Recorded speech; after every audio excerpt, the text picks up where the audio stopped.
Detected that the host is worried about money. The system will arrive with 10 million each week. Please choose whether to bind. Upon successful binding, the host will receive 20 million weekly, priced at 3 dog heads. After seeing this video, you casually commented with 3 dog heads as usual. How much longer until I can bind the system? Suddenly, a voice rang out in my mind. The system binding is successful. Every Saturday night, the host will receive 20 million, along with a daily free lottery draw. You are very excited. Finally, it's my turn. 20 million every week means 10 small goals in a year. This is amazing. But after calming down, I wonder if having so much money from the system will cause any issues. Rest assured, host, to ensure the legitimacy of the funds, this system has conducted extensive demonstrations in the real world. This is a modification of a memory you received in your mind. During high school, you met an online friend named Lee Chong-yang. You both share the same birthday and had a mutual understanding, which led to a strong friendship. After the college entrance exam in 2012,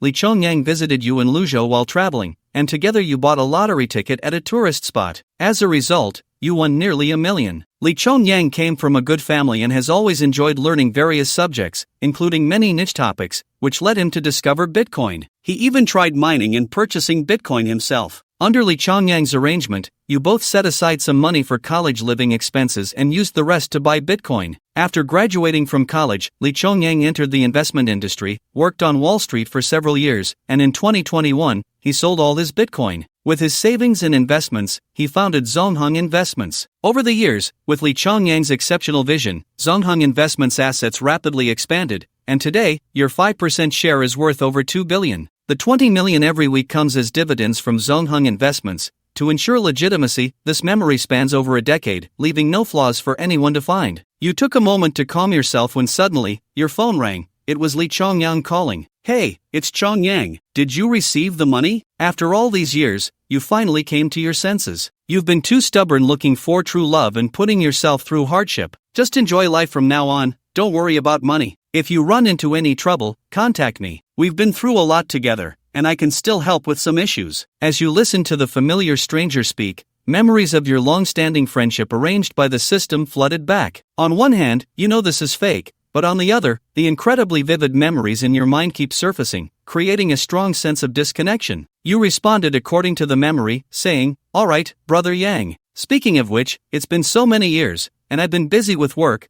hardly going home to visit. We've never had time to catch up. This year, I will be home for the new year. After New Year's Day, I'll have time. Come to Shanghai, and I'll treat you. We can have a drink together, brother." Sounds good. Just let me know before you come back, and I'll definitely be there to welcome you. Yes, I'm currently in New York and have some arrangements later, so let's end our chat here for today. See you in Shanghai. After hanging up, you couldn't help but marvel at how incredible your golden finger is. You've heard of Zongheng Investments before. It's an investment company founded by a Chinese person, primarily investing overseas and growing rapidly. The boss, Lee Chong-yang, is now a prominent investment mogul, well known for a long time. The system arranged such a big figure for me so easily. It's amazing. What's the deal with the system and Lee Chong-yang? In response, the system said he is another lucky person chosen by the system, who came before the host's time. With 20 million, I could never earn that in my lifetime with my current job, but now that I have it, how should I spend it? Suddenly rich, you decide to play it safe and go to the bank to confirm whether you really have that much money. You quickly head to the bank, insert your card into the ATM, enter your password, and check your balance, seeing a 2 followed by a string of zeros. You finally believe in the system's deposit, everything is real. After some thought, you decide to transfer 2 million to your parents, who are ordinary people still working hard for the family at their age. In the past, you had little ability and could only buy small things to take care of yourself. Now that you're wealthy,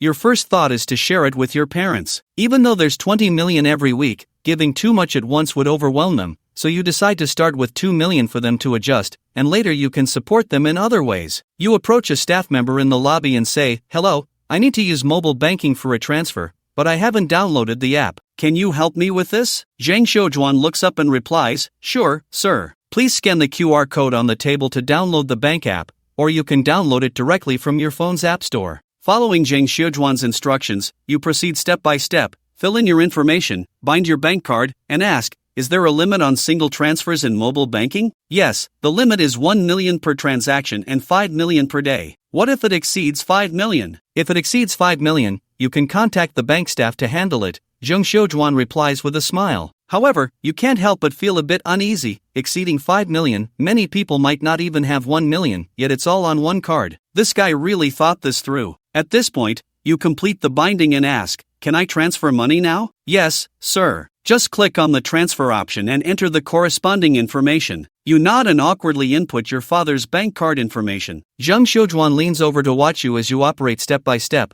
her gaze sliding to the balance line, seeing a 2 followed by so many zeros. Upon closer inspection, you gasp, 20 million. This boss really keeps a low profile. It turns out he genuinely needs this consultation. Zhang Shoujuan mumbles to herself, sizing you up, then turns and calls out, "Ling Ling, come here for a moment." You transferred 2 million to your father in 2 transactions and then decided to send another 2 million to your payment app. After Ling Ling comes over, she leans close to Zhang Shoujuan and asks, "Sister Wan, what's up?" You also look up at Ling Ling, having noticed earlier that she is the most beautiful person in the lobby. Zhang Shoujuan turns to you and says, "Mr. Yang, I see that this is your first time using our bank's card, right? You currently have 20 million in your account, and you can become our private banking client. To facilitate your future use, I can have my colleague add your contact information, so any issues can be communicated and resolved promptly." "Oh, thank you so much. Should I add this lady's contact?" "Yes, if it's convenient. Please provide your phone number, and let's add your WeChat too."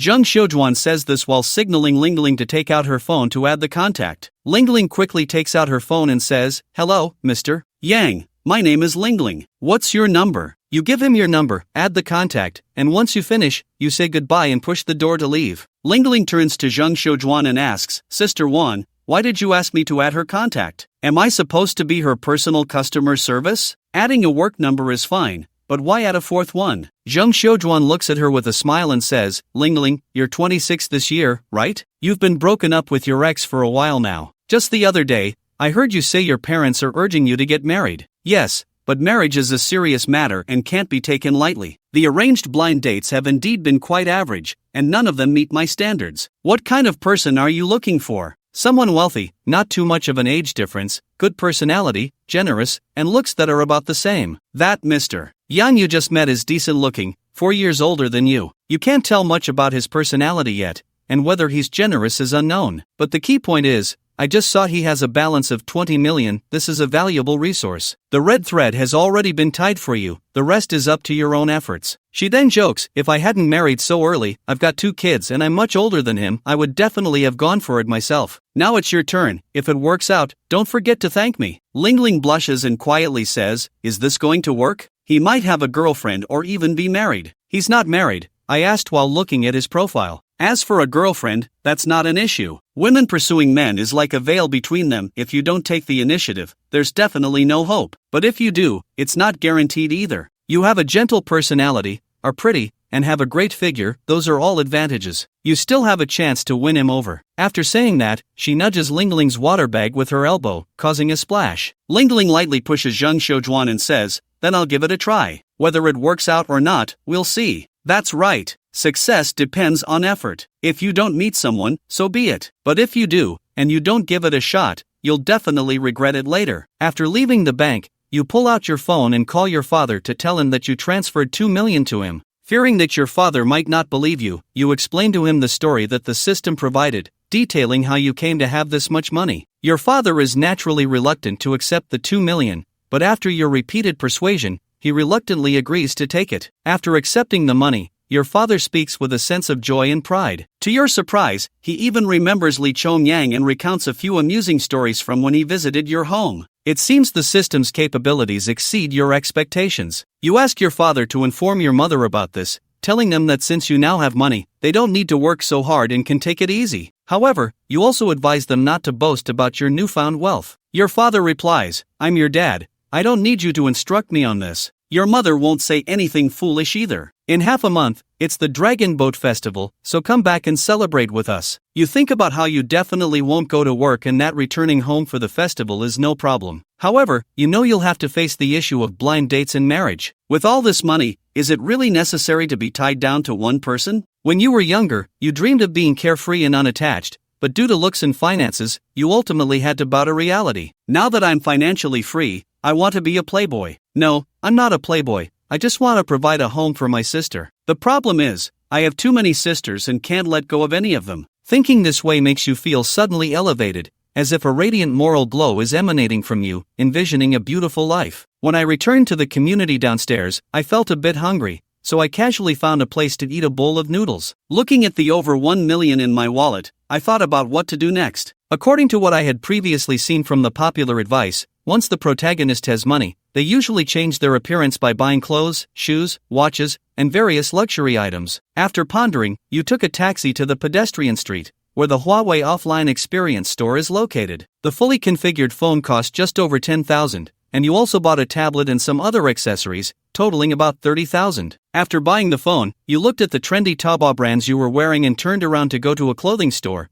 purchasing 2 complete outfits and shoes for just a few thousand. Even though you have money now, you didn't splurge on luxury items like other wealthy individuals. After years of spending habits, it's hard to change overnight. You decide to buy those luxury items next time. Soon, after the afternoon break, you prepare to go to the car dealership. You just walked into the Mercedes-Benz 4S store. As soon as you enter, a salesperson greets you. After a brief welcome, they ask, "Mr. Yang, do you have a specific model in mind? Are you looking for a sedan, sports car, or SUV? Or if you share your requirements, I can recommend some models for you to consider. I want to buy an SUV. Do you have any good recommendations?" "Yes, Mr. Yang, please follow me. We have several popular SUVs in front, which are very well received by young, successful individuals like yourself." Yang Qianlan then begins to introduce a few SUVs. However, you're not particularly satisfied. Although the cars are nice, none of them truly excite you. "Do you have this year's new G63? What was it called again? The formaldehyde something? Are you referring to this year's G63 formaldehyde limited edition, Mr. Yang?" "Yes." Yang Qianlan notices your strong interest and responds,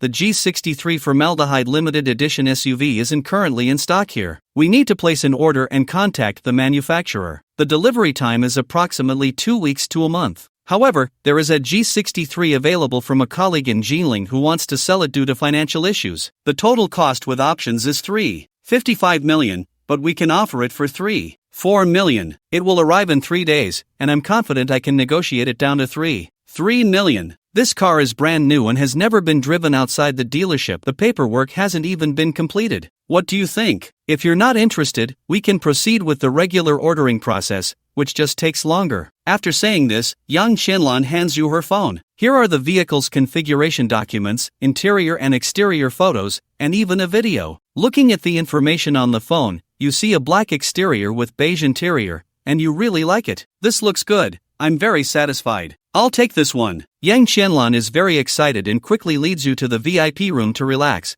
arranging for staff to take care of you. She then turns and walks into the manager's office to explain the situation. Manager Li Chengfeng immediately calls a friend in the industry. After about 10 minutes, both parties finalize the details. Li Chengfeng smiles at Yang Qianlan and confirms the final price, 3 million, as the car owner just called to lower the price. Afterward, the two begin preparing the necessary documents and call in 2 finance staff members to join them in the VIP room. In the center of the hall, the salespeople holding a meeting notice the busy Yang Qianlan and the others, realizing that another deal has been made, and it seems to be a considerable one. While listening to the supervisor summarize the day's sales performance, they occasionally glance towards the VIP area, their envy evident in their eyes, especially the few who saw that Yang Qianlan was attending to a new customer, not one they had been tracking for a long time. They wonder why this customer wasn't assigned to them, as the commission for this deal would be significant. You sign the final contract and transfer the 3 million to the account provided by the dealership. The car is officially purchased, and it will arrive by next Wednesday at the latest. After completing the car pickup procedures, Yang Qianlan adds you to her contacts, and you get ready to leave. Li Chengfeng and Yang Qianlan politely see you to the door, watching you walk away before returning inside. As closing time approaches, they've closed a deal, and it's a big one, so both of them are in good spirits. After Yang Qianlan returns, the evening meeting wraps up, and several close colleagues gather around to eagerly ask what car she sold. Yang Qianlan casually replies, "It's the G63 that the manager mentioned in the group earlier. I sold it for 3 million in full. I'm treating everyone tonight to celebrate," and her friends cheer in excitement. When you return home, you reflect on the exhilarating experiences of the day. After the excitement, you feel completely exhausted. After a quick shower, you lie in bed and scroll through Douyin for a while before resting, planning to quit your job tomorrow. The next morning, you open your eyes and a voice echoes in your mind. You realize you've won a cash prize of 161 million through an automatic lottery for the host. It seems that the daily lottery is arranged by the system itself, and there's no need to lift a finger. Just waking up from a good sleep brings rewards, which is quite nice. Yesterday's gain was points, and today it's cash. I wonder if there will be other rewards in the future. I imagine there will be. Flipping through the payment information on my phone, I feel quite pleased. It seems that the weekly salary should be more than the fixed 20 million, with additional income as well. For Yang Chen, the more, the better. Looking at the payer, it's not Zonghung Investment, but a company called Sihai Fund. After inquiring with the system, I learned that this is a pseudonym managed by the system. In the future, the regular fixed dividends will be paid by Zonghung Investment, while other variable incomes, including task rewards, will be handled by Sihai Fund. This ensures that all asset sources are traceable, safe, and reliable. Zonghung Investment, Sihai Fund, traversing the 4 Cs, could it all be the work of Li Chongyang? Upon asking the system, it turns out there is indeed a connection. I briefly searched online to learn about the two companies, each is a significant player in the industry. It seems that Li Chongyang, the early bird, possesses power and wealth far beyond my imagination. Thinking about myself, now that I have a system, my future life is bound to be colorful and rich. However, the system mentioned tasks, but I haven't seen any task options, nor do I know how to trigger them. It seems I can only take it step by step and slowly gather experience. After scrolling through my phone for a while, watching some videos pushed by Douyin, I found it hard to resist the sight of long legs and generous young ladies early in the morning. Seeing that it was 7 o'clock, I got up, washed up, and went downstairs for breakfast. Today's meal was a luxurious Huainan beef soup, with an extra 50 yuan worth of beef added. Finding vermicelli in the beef soup is what makes it beef soup. Finding beef in the vermicelli soup is just vermicelli soup. I filled up while enjoying some sesame cakes, rinsed my mouth with a bottle of mineral water, settled the bill, and left for work. At 7:50, I arrived at the company building, making it before 8 o'clock without wasting a moment, reflecting the self-discipline of a seasoned office worker. Sitting at my workstation, I powered on my computer and logged into Weiyin. Instead of diving straight into work, I typed up a resignation letter. After printing it out and signing my name, I headed towards the manager's office. Inside the office, manager Zhang Yuanquan was focused on his computer screen. Upon seeing Yang Chen lingering at the door, he gestured for him to come in, casually switching the computer page and changing his sitting posture, asking, "Is there something wrong? Is it about that client?" Yang Chen replied, "No, manager, I'm here to submit my resignation." After saying this, he handed over the resignation letter. Zhang Yuanquan took the A4 paper and placed it aside, looking up at Yang Chen and saying, "Yang Chen, you've been with the company for 3 or 4 years now, you're an old employee. You've always done well. Why do you want to resign? If you're facing difficulties, just tell me. The company will definitely help you. Is it a conflict with your colleagues or the supervisor? But your team has always had a good relationship. Or is it a client issue? If the client is causing trouble, I can handle it." Zhang Yuanquan was a good boss, treating employees fairly, which is why the turnover rate in the company was much lower than in other industries, and the company was growing larger, now with over 100 employees. Yang Chen had joined when the company was just starting, back when there were only about 30 people. Now he was a key member of the company, a capable assistant to the team supervisor,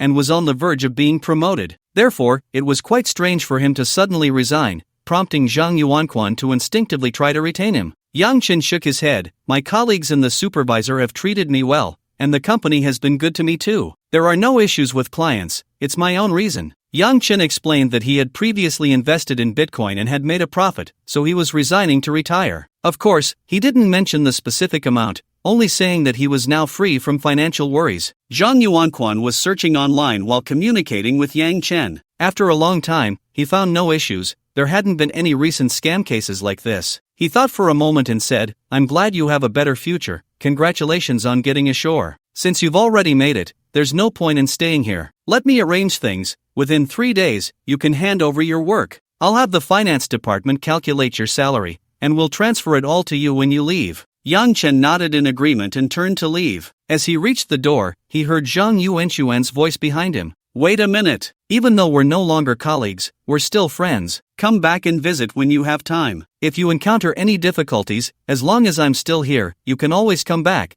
There will be food for you." Zhang Yuanquan was still a bit worried that Yang Chen might be scammed, so he left him a way out. Yang Chen knew he wouldn't need it, but he felt grateful and smiled at Zhang Yuanquan, saying, "Thank you, Brother Quan." Zhang Yuanquan smiled and waved him off. Back at his workstation, Yang Chen began to handle his remaining tasks. Although he had resigned, he wanted to finish his last shift properly. Half an hour later, Supervisor Zhang Chang walked up to Yang Chen, looking surprised, and said, "Brother Quan said you're resigning. You've made it ashore?" His voice wasn't loud, but the office was small, and a few colleagues nearby heard him. Everyone looked up at Yang Chen, and Wang Rongrong from the adjacent workstation said, "Fij, you've made it ashore. Did you pass the civil service exam? I haven't heard about any recent exams, and you never mentioned wanting to take the civil service." Wang Rongrong's sister was taking the civil service exam, so she assumed getting ashore meant passing it. Yang Chen turned to look at her. "It's not the civil service, my previous investments made money. To be honest with you all, I'm from a wealthy family,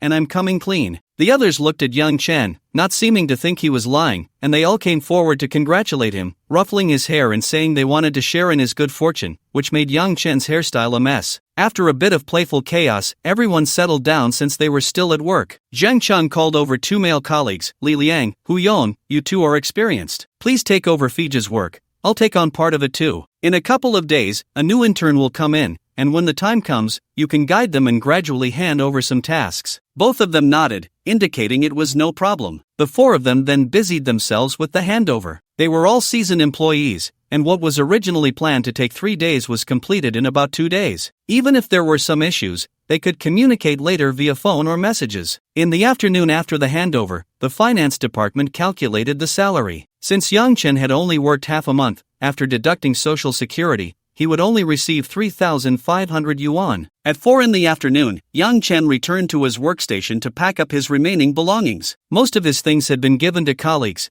leaving only a few items of sentimental value and gifts from other colleagues to take with him. While he was packing, Wang Rongrong slid over, saying, "Fij, even though you're leaving, don't forget about us brothers and sisters here." "What do you mean I'm leaving? I'm still doing just fine. I'll come back to see you all whenever I'm in the area. Besides, aren't we going on a road trip to the Grand Canyon this week? We'll see each other in a few days. It feels like a farewell as if I'm dying." Wang Rongrong playfully punched Yang Chen twice and said, "As long as you understand what I mean. It's not like you're going to get rich and forget about me." Yang Chen understood that this was actually everyone's sentiment, but since he had a closer relationship with Wang Rongrong, she was the one testing the waters. Yang Chen glanced around. Although everyone was busy with their own tasks, they were all paying attention to this side, to some extent. After thinking for a moment, Yang Chen said loudly, "After knowing each other for so long, you still don't know what kind of person I am. If you have any activities in the future, just call me. As long as you don't mind having me around, I'll be there." "That can't be. Without Brother Fei leading us, we wouldn't be able to play well. The train runs fast, all thanks to the engine." Zhou Jiechi, who had been paying attention to this side, stood up and said. Everyone instantly burst into laughter, and the air was filled with a joyful atmosphere. On Wednesday morning, Yang Chen still got up at 6 o'clock. After a quick wash, he put on his headphones and went out to the waterfront park outside the community to run. Yesterday, he won double prizes in the system lottery, 150 points and a box of whitening pills. Today's lottery earned him 135 points. Now, Yang Chen's points had reached 372. When he got home last night, Yang Chen took out the whitening pills from the system to study them. There were 10 pills in a box. The lotus seed-sized pills were wrapped in gold foil, and when opened, they revealed white pills that looked like chocolate balls, with red lettering saying whitening pills. The system indicated that these were made from various medicinal materials combined with modern chemical extraction. 1 pill every 3 days, a box for a month's treatment, suitable for both men and women. They could significantly improve skin condition while also having a whitening effect, and could to some extent regulate the body's condition. After all, the skin is just an external reflection of the body's health. If the body is well, the skin will truly be good. Originally, Yang Chen wanted to try it himself, but as a big man, whether his skin was good or white shouldn't matter much. Moreover, there was another item in the store called the Essence Nourishing Pill, and he was curious about it. Thinking of this, Yang Chen opened the store and found the Essence Nourishing Pill. Essence Nourishing Pill, made primarily from natural pills, combined with advanced pharmaceutical technology. 1 pill each time, 1 pill every 7 days, best taken with honey water. After use, it can effectively enhance physical fitness, alleviate the body's burden, and improve the quality of life and sleep. The efficacy gradually decreases after use, becoming ineffective after 10 days, but the enhancement effect on the body will retain a portion. However, this is not fixed. The effect is better when combined with exercise. In simple terms, taking it gives a +10 buff to physical fitness, which weakens daily and disappears after 10 days, but the physical fitness will permanently increase by 1 this time, roughly meaning that, after thinking it over, Yang Chen decided to spend points to exchange for 1 essence nourishing pill, which cost 100 points. He made a cup of honey water with the natural honey his colleague had given him, and after taking 1 essence nourishing pill, Yang Chen felt a warm current rising from his abdomen, spreading throughout his body. Soon, he felt warm all over, but it wasn't hot for this season, more like the feeling of basking in the sun in winter. After a while, Yang Chen stood up from the sofa, took a few steps, and felt that his hands and feet were lighter, filled with energy. Suddenly, there were a few sounds, and he passed gas, but he felt the bloating in his abdomen was gone. Touching his belly, it was noticeably smaller. Good stuff, good stuff. It seems he should keep taking it and also keep exercising. Health is the foundation of revolution. The next day, Yang Chen got up feeling refreshed and looked at his little brother, who was noticeably larger than usual in the blanket. Understanding the meaning of improving the quality of life and sleep, he exclaimed again, "Good stuff, good stuff." Thinking that exercising would yield even better results, he became more determined to work out. After walking for 20 minutes, he arrived at the park. Yang Chen first ran 2 laps along the path, about 4 kilometers. Then he sat on a bench to rest for a while and took a sip of water. In the past, running 1 lap was already exhausting, but now 2 laps felt easier than 1 before. It seemed the regulating effect of the essence nourishing pill was quite evident. After sitting for a while, he saw several people coming to exercise in the morning, of all ages and genders. At that moment, a beautiful woman in shorts and sportswear walked by, and Yang Chen remembered there was a prop in the store called a detection card that he hadn't had time to try. Today was a perfect opportunity to test it on this beautiful woman. Without hesitation, he exchanged for it, then focused on the short pants beauty who hadn't walked far and clicked to use it. In the setting, a beauty score of 75 is considered above average, typically referring to beauties, which make up 10% of the assessed population, while pretty individuals account for 2%. Scores between 85 to 95 are common, while those above 95 are rare and negligible in proportion. Individuals under 18 or over 50 do not participate in this scoring system. Name, Himyadun. Marital status, unmarried. Age, 29. Height/weight, 170/61. 5 beauty score, 91. Body score, 89. Likability, 0. Pass count, 48/1560. Health status, healthy. Wow, using the detection card for the first time, I encounter such a skilled person. Whose subordinate is this?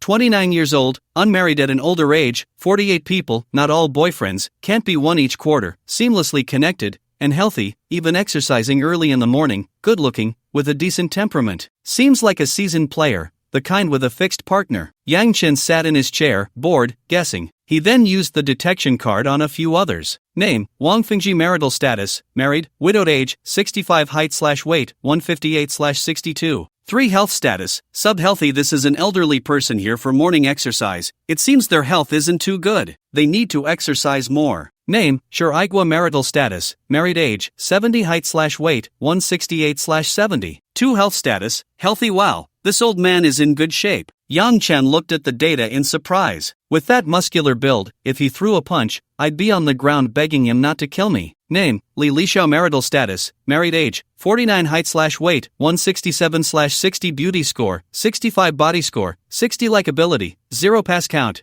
2/2458. Health status, healthy. This is a mature lady still full of charm. But why is this data so complete this time? Could it be within my hunting range? But she's nearly 30 years older, that's not possible. I can't bring myself to do it. Yang Chen felt a chill. Name, Cheng Guiping. Marital status, divorced. Age, 50. Height/weight, 160/54. Health status, sub-healthy. Strange, why doesn't this lady have other data? Yang Chen pondered. She's only a year older than the previous lady, but the data is much simpler. Could it be an age issue? As Yang Chen thought, he conducted experiments, having fun. Unknowingly, he had used 20 detection cards. When he saw the remaining points were 252, he felt a bit pained. However, he had initially confirmed the effects, simplified data for males, and simplified data for females over 50 and under 18. Also, being healthy doesn't mean having no diseases, just some minor issues that don't affect daily life. Subhealth refers to conditions that impact life but aren't fatal, like hypertension and rheumatism. Diseases are basically cancers and tumors, waiting for death. There was a pale-faced 42-year-old man, who despite having cancer, still insisted on exercising and living vigorously. These details could only be seen by clicking in. After running 3 more laps, totaling 10 kilometers, Yang Chen returned home, feeling disgusted by the sticky sweat on his body. He first took a shower and changed into clean clothes. He put the dirty clothes in the washing machine and went downstairs for breakfast. After breakfast, Yang Chen went to buy an electric bike near the community. He found a store selling Nyo electric bikes. He had heard people say this brand uses lithium batteries and performs well, so he came over since there was one nearby. After a brief conversation, Yang Chen chose a Nyo NXT Master Edition in gray. The owner said it could run up to 170 kilometers, and Yang Chen felt like he had fallen behind the times. In his memory, electric bikes only went about 50 or 60 kilometers. How did it suddenly triple? Although the price did too. The store had just opened recently and offered a discounted price of 12,500, along with a bunch of freebies. Yang Chen waited for more than 10 minutes until the boss finished assembling the car. He casually picked a helmet and went to test ride it. As for the license plate, he would come back next week to pick it up. Riding at high speed, enjoying the wind brushing against his cheeks and flowing between his legs, Yang Chen felt he had made the right choice with the electric bike. After driving a car for so long, riding an electric bike occasionally was quite nice, especially for shorter distances. Riding aimlessly, he unknowingly arrived near the shopping plaza where the China Merchants Bank was located, just in time to go in and buy something. Finding a place to park, he walked a few steps into the mall. The first and second floors were filled with stores selling clothing, shoes, and hats. There were high-end designer brands, well-known labels, and budget stores. Looking around, Yang Chen walked into a shop called Extraordinary Apparel. The sales assistant in the store was attending to a customer, so Yang Chen began browsing on his own, simply picking out a few pieces of clothing according to his taste, and walked to the fitting room to try them on. The fitting room showed that it was locked, and there was someone inside changing clothes. He glanced at the adjacent room, which was also locked. Since he wasn't in a hurry, Yang Chen stood by and waited. With a click, the door next door opened, and Yang Chen inadvertently looked up to see a familiar face. It was Lin Ling, a staff member he had met at the bank. Lin Ling was wearing a sleeveless floral dress with pink flowers and green leaves, cinched at the waist with a slightly darker pink belt. Her long hair was tied back with a bow clip. Lin Ling had fair skin and a tall, curvy figure, making the long dress look stunning on her, causing Yang Chen to momentarily be unable to look away. Lin Ling looked at herself in the mirror, quite pleased. Noticing someone nearby seemed to be staring at her, she felt a bit annoyed and turned to see who it was, only to find it was her acquaintance. Mr. Yang, what a coincidence. Are you here to buy clothes too? Yang Chen nodded. Yes, that dress looks beautiful on you. It seems tailor-made. Really? Thank you for the compliment, she replied with a happy smile. That smile was like a gentle breeze, refreshing and heartwarming. In that moment, it felt as if he were standing in a field, watching a beautiful woman turn and wave at him, her laughter ringing like silver bells in his ears. A click from another fitting room broke the spell, as someone emerged with clothes in hand. Mr. Yang, you can try on your clothes now, Lin Ling reminded him, and Yang Chen, slightly embarrassed, walked inside. Lin Ling noticed that Yang Chen had been distracted earlier. She looked down at her own outfit, bit her lip, and after a moment of thought, walked into the fitting room. Yang Chen changed into another outfit and stepped out, looking at himself in the mirror, not entirely satisfied. Just then, a voice came from beside him. Mr. Yang, that outfit doesn't really suit you. Turning around, he saw it was Lin Ling. Since the fitting room was around a corner and had some obstruction, he had thought she had left when he came out and was surprised to find her still waiting nearby. She had changed back into her own clothes, a stylish ensemble. A white shirt paired with high-waisted wide-leg pants, still stunning and eye-catching. Although she looked great in her work attire that day, these two outfits suited her even better, highlighting her advantages: long legs, ample chest, and a curvy backside. Seeing Yang Chen looking at her, Lin Ling smiled and took out a set of clothes from her shopping basket, handing it to him. When I was picking out clothes earlier, I thought this outfit would suit you, so I took the liberty of bringing it over. Why not give it a try? Glancing at the shopping basket, he noticed that besides the dress,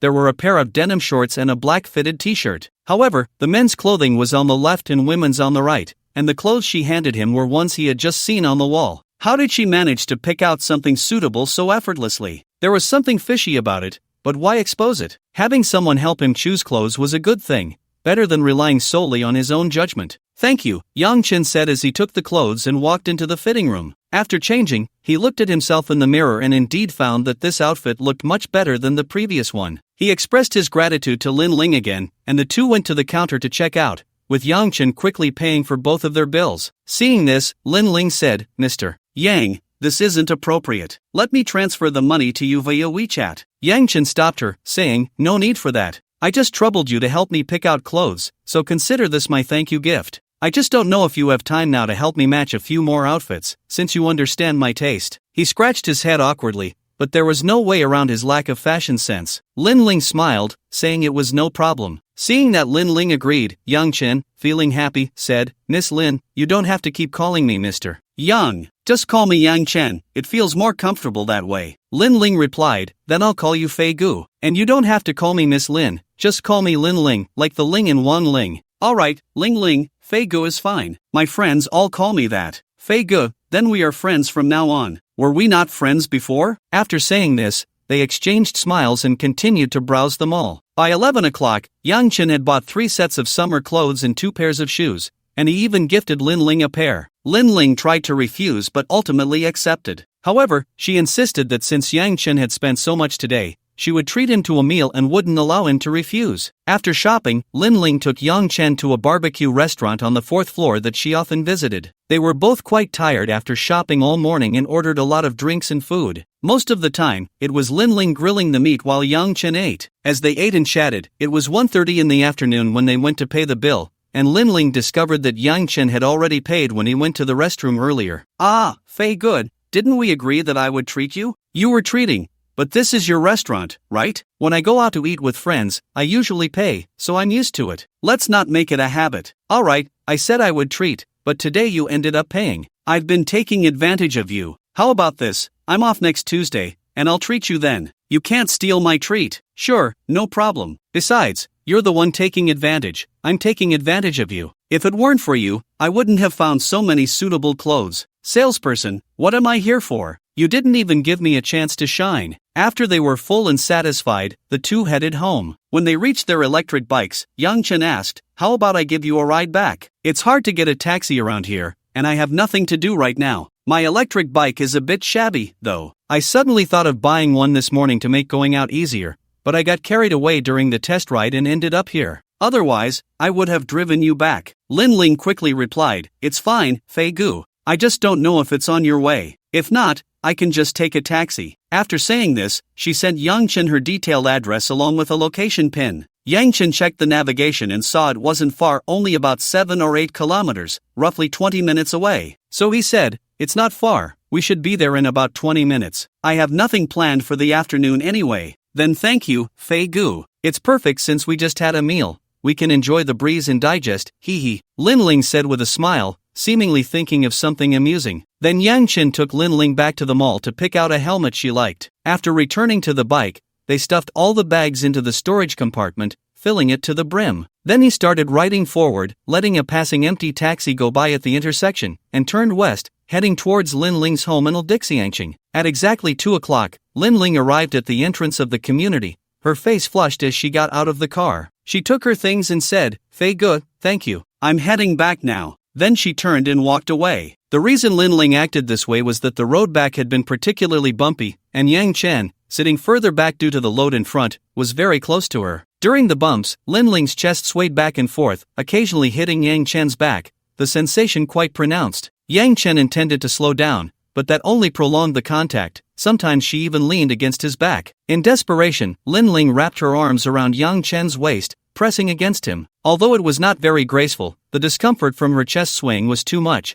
so she opted for the lesser of two evils. As they neared the community entrance, Lin Ling released her grip and hurriedly walked away as soon as the car stopped, her face bright red. Yang Chen watched her enter the community, and after a while, he finally lowered his right leg, which he had propped up to suppress his excitement, shaking his head at how long the aftereffects of the bumps had lasted. He turned around and chose a different route to head home. Earlier, Yang Chen had given Lin Ling a testing card. Name, Lin Ling. Status, unmarried. Age, 26. Height/weight, 171/58. Attractiveness, 94. Figure, 90. Affection, 38. Passes, 0. Health status, healthy. Looking at Lin Ling's number of passes, Yang Chen was surprised to find she was still a virgin. During their casual conversation over dinner, Lin Ling had mentioned having a boyfriend before, but they had broken up nearly 2 years ago due to her partner's poor conditions and her family's disapproval of marriage, which led to conflicts and ultimately their breakup. Having had a boyfriend wasn't a problem, after all. With her beauty, it would be alarming if she hadn't. Lin Ling's various behaviors today and the affection score on the testing card indicated that she had some feelings for him. As for Yang Chen, Lin Ling was exactly his type. He had a dinner date with her next Tuesday and planned to prepare a gift for her, thinking of ways to win her over before the holiday. It shouldn't be too difficult. Also, the day he treated Zheng Xiuju into a meal, although she didn't say it, Lin Ling's feelings for him definitely had something to do with her. After entering the community, Lin Ling quickened her pace for a few steps before slowing down, her expression gradually returning to normal. She patted her chest, took a deep breath, and reflected on how bold she had been today. But after taking the plunge, it truly felt like a woman pursuing a man was just a thin veil apart. Things seemed to be progressing well. Initially, Lin Ling thought Yang Chen was just okay, merely starting to enter her circle. After all, he wasn't a billionaire or a handsome guy. However, later, when Sister Wan checked Yang Chen's information from the background, she discovered he was a special whitelist client of China Merchants Bank. Special whitelist clients are a group of core customers marked by China Merchants Bank, not publicly disclosed, only circulated internally, with significant preferential policies for services, investments, and resources. One of the perks is that there is no limit on single-day transfers. Every bank has such special whitelists,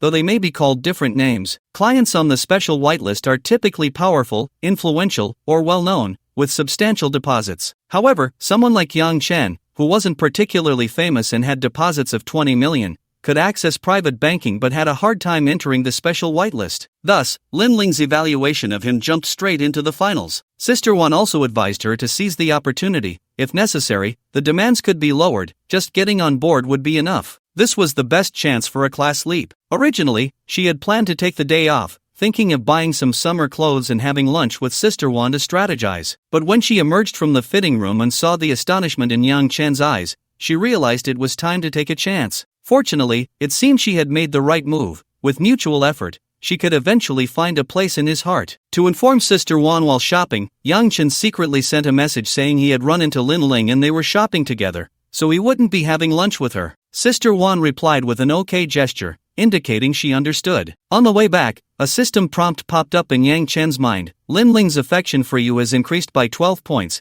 current affection level 50 points. Startled, Yang Chen almost bumped into a car by the roadside. After stopping, he quickly checked the system. It turned out that the detection card had a 24-hour validity period after use, allowing real-time viewing of the user's data, including affection levels, number of clearances, and changes in physical condition, which would alert Yang Chen. When Lin Ling returned home, her parents were out. She changed her shoes, took her clothes and helmet back to her room, put them away, then washed up and lay on the sofa playing on her phone. After about half an hour, feeling it was about time, she sent a WeChat message to Yang Chen. 007, are you home? Afei, just got home. The electric bike is quite fast, no traffic. And so, the two began to chat, covering a wide range of topics from life to work, from military affairs to current politics, with deep discussions. Yang Chen was surprised. After all, many girls typically like topics about celebrities, dramas, fashion, clothes, cosmetics, and travel. While there were girls interested in politics and military, they were indeed rare. Although Lin Ling catered to him and mainly listened, she wasn't completely clueless. In fact, Lin Ling understood a bit because her father liked those topics, so she had heard a lot at home. As they chatted, a pop-up window appeared. It was from Yang Qianlun. Beijing Mercedes Sales. Yang Qianlun, good afternoon, Mr. Yang. The Mercedes G63 Jichen limited edition you ordered has arrived at the store and is currently being checked by the technician. Do you have time to come in tomorrow to complete the car pickup procedures? Afei, sure, thank you, Miss Yang. I can come in tomorrow morning. Beijing Mercedes Sales. Yang Qianlun, you're too polite, Mr. Yang. Just call me Qianlun from now on. Can I call you Fei Gu? Afei, sure, Qianlun. Why does everyone like to call me Fei Gu? I don't have a name on WeChat. Why not just call me Afei? Lin Ling does, Yang Qianlun does, even a former colleague joked and called me Fei Gu when asking if I needed help yesterday. In fact, Yang Chen was struggling to adapt to his identity change. Calling him Afei didn't sound as nice, warm, or respectful as Fei Gu. Afei, about the matter we discussed last time, have you arranged for us to practice driving together for a day? Qianlun, I've arranged it. After we complete the car handover tomorrow, I'll be on standby anytime. Afei, alright, see you tomorrow. Qianlun, see you tomorrow. After finishing the conversation, he switched back to Lin Ling's chat window, but there were no new replies, indicating she had probably fallen asleep. Yang Chen checked the time. It was still early, not yet dinner time, so he opened a game. However, in less than 20 minutes, he lost interest. After thinking for a moment, Yang Chen decided to seek external help. After searching online, he downloaded an app called Companion, which offered online gaming companions, as well as offline shopping, movies, travel, dining, and various other companionship services. However, after browsing for a long time, he didn't see any options for companionship in bed. The prices for online gaming companions in the app started at 5 yuan per hour, with the highest being 666. The most expensive offline companionship could go over 10,000 a day. For example, there was a travel companion priced at 8,000 a day. After reading the introduction and reviews, not only was the person beautiful, but they could also work as a tour guide and chef, practically able to do everything. You just had to enjoy eating, drinking, and sightseeing, and the business was booming, with bookings half a month in advance. Yang Chen looked at the prices in the gaming section and selected a girl for 50 yuan an hour, choosing 4 of them. The higher-priced ones were skilled,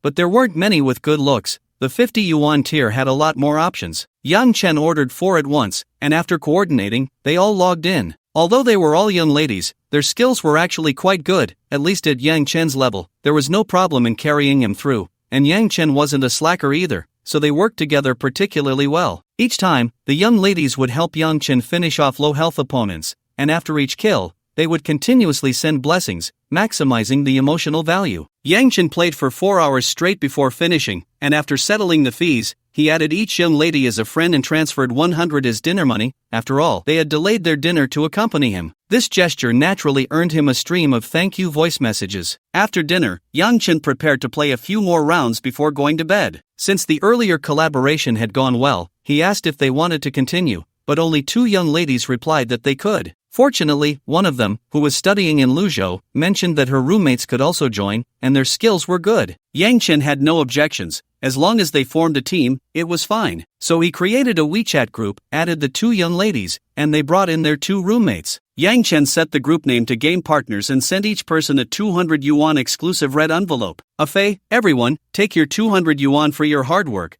We'll play for 2 hours tonight, and if we do well, there will be rewards. Evening breeze, thank you, boss. Do you want to see my Giorgio? Long live the boss. Big sister is very big. The boss is generous. Mushroom picking expert. Long live brother Fei. Then came the notifications for 4 consecutive red envelope claims. Everyone gradually logged in, and the evening battle began. The opponents at night were clearly stronger than in the afternoon, but every match was a smooth push, especially with Evening Breeze. Do you want to see my Giorgio? And Big Sister is very big. The 3 of them were roommates and must have played together often, coordinating quite well and steadily controlling the game. The other mushroom picking expert directly assisted Yang Chen, sweeping the field, and even when there were occasional mistakes, they could quickly recover, not letting the situation turn around. 2 hours passed quickly, and it was already 10 o'clock. Yang Chen finished his games for the day, but in the group, he sent another 200 yuan red envelope to everyone, noting it was for late-night snacks. Naturally, there were more thank you messages below. Yang Chen stated that if they needed anything next time, they would be contacted first. Everyone naturally agreed, ready to respond at any time. Not far from here, in the university town of Madian, a girl sitting on her bed stretched her stiff body from sitting too long,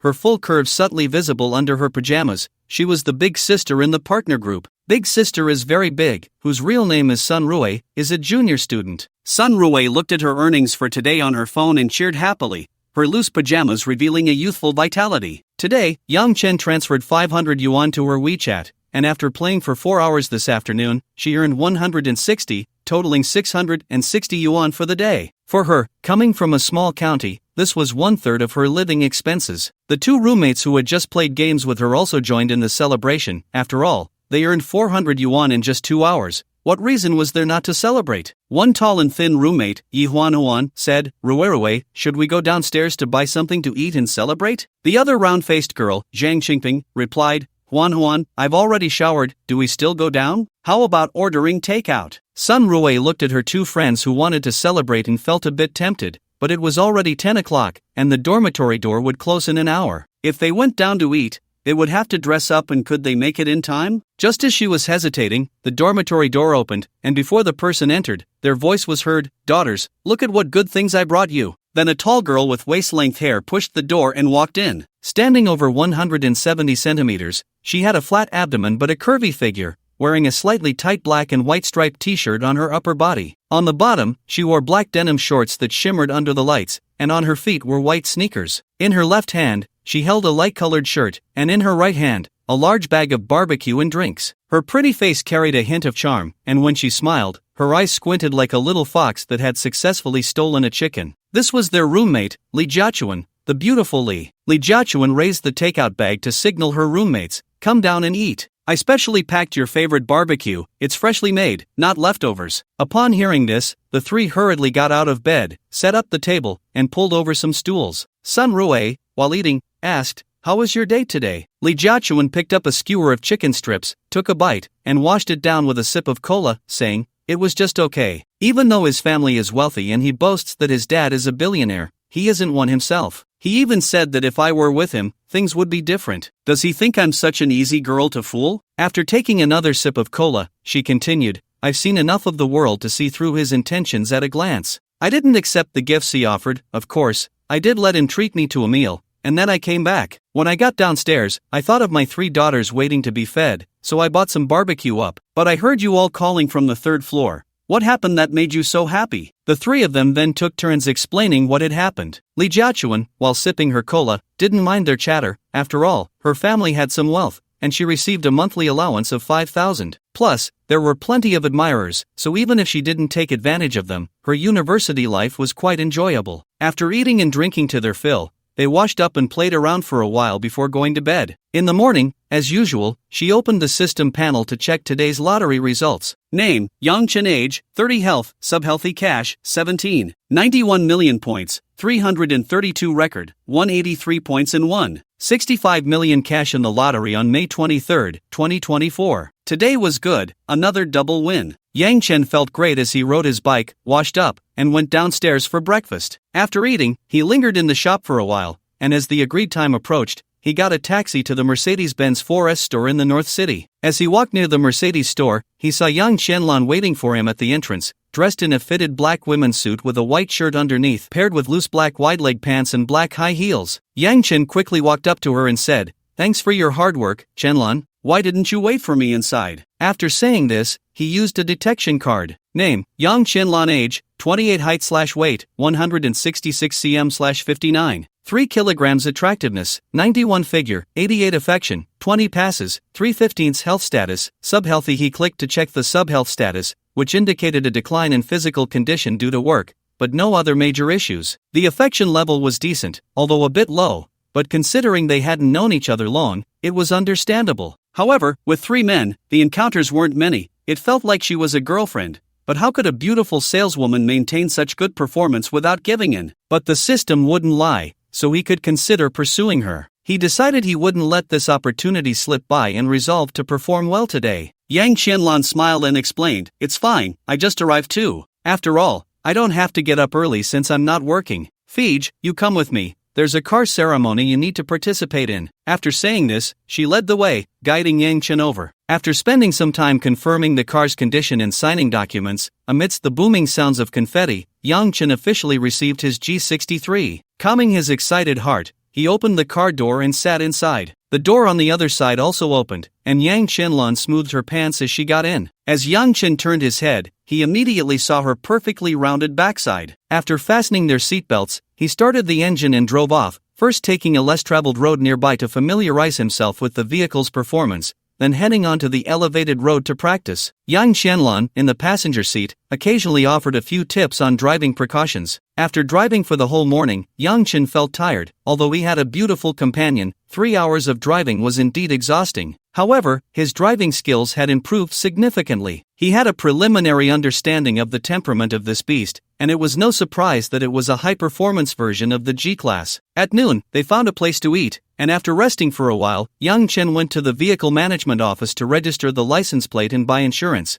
completing all the necessary paperwork. With the remaining time, Yang Chen decided not to practice driving anymore. Having a beauty by his side was far more enjoyable than driving. By nearly 4 in the afternoon, Yang Chen drove Yang Qianlan to the Intai department store. As Yang Qianlan looked at the somewhat familiar parking lot, she was puzzled about what Yang Chen was doing there. It was still too early for dinner. After parking, he called Yang Qianlan to get out of the car. She asked, "Fei Ge, what are we doing at Intai now?" "Oh, I plan to buy some things. My taste is average, so I wanted to ask for your help as a reference," Yang Chen replied. Yang Qianlan nodded and followed him into the building. Upon entering, they were surrounded by luxury brand displays, including but not limited to Gucci, LV, Hermes, Prada, Chanel, Dior, and more. Yang Chen casually walked into LV, and immediately a sales associate approached him. After stating his intentions, they were led to the men's clothing section. With the recommendations from the sales associate and Yang Qianlan, Yang Chen tried on several outfits and ultimately decided to buy 3 sets, along with a belt. As they headed to the front desk to pay,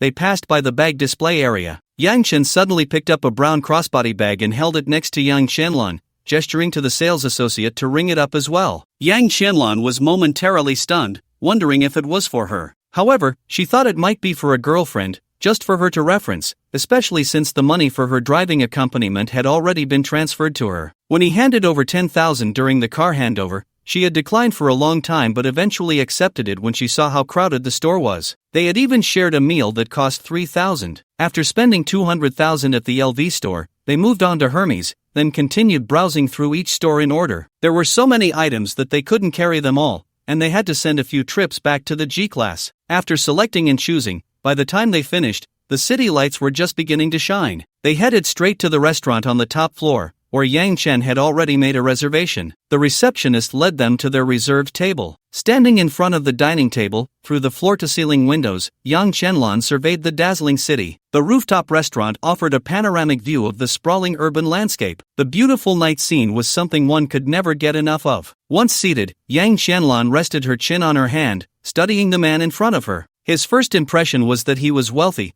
After all, he had just bought a G-class worth over 3 million. The second impression was that he was approachable. Spending the afternoon together felt very comfortable, without that aggressive air of superiority that often came with wealth. Having worked part-time in car sales before graduating from university, Yang Qianlan had been in the business for nearly 8 years and had spent 4 years at a Mercedes-Benz dealership. Over the years, she had met many wealthy bosses and second-generation rich kids. The feeling she had while interacting with Yang Chen was among the most comfortable. It gave her the illusion that they were of the same kind, with many shared views on various matters. She shook her head to dispel any unnecessary thoughts. Meanwhile, Yang Chen had already ordered the dishes and handed the menu to Yang Qianlan, checking if she needed to add anything. Yang Qianlan glanced at it and indicated that it was fine. Yang Chen waved his hand to signal that it was okay, and the waiter came over to take the order. Since he still had to drive, he didn't order any alcoholic drinks, just juice. Before long, the dishes were served, and accompanied by the night view outside the window, they chatted while eating, discussing everything from childhood anecdotes to the hardships of studying, from daily trivialities to work details, from regrets of yesterday to dreams of the future. Time passed quickly, and as Yang Qianlan finished the last piece of dessert on her plate, the two prepared to leave. Yang Chen called the waiter to settle the bill. The waiter brought the receipt and bowed slightly, saying, "Hello, sir. Your total consumption is 11,273 yuan. After rounding down, it comes to 11,200 yuan. Here is your consumption list. How would you like to pay? Cash, card, or online payment are all acceptable." Yang Qianlan's eyes widened. She knew it was expensive here, but considering she had worked hard all day, she felt it was deserved. She ate without looking at the prices,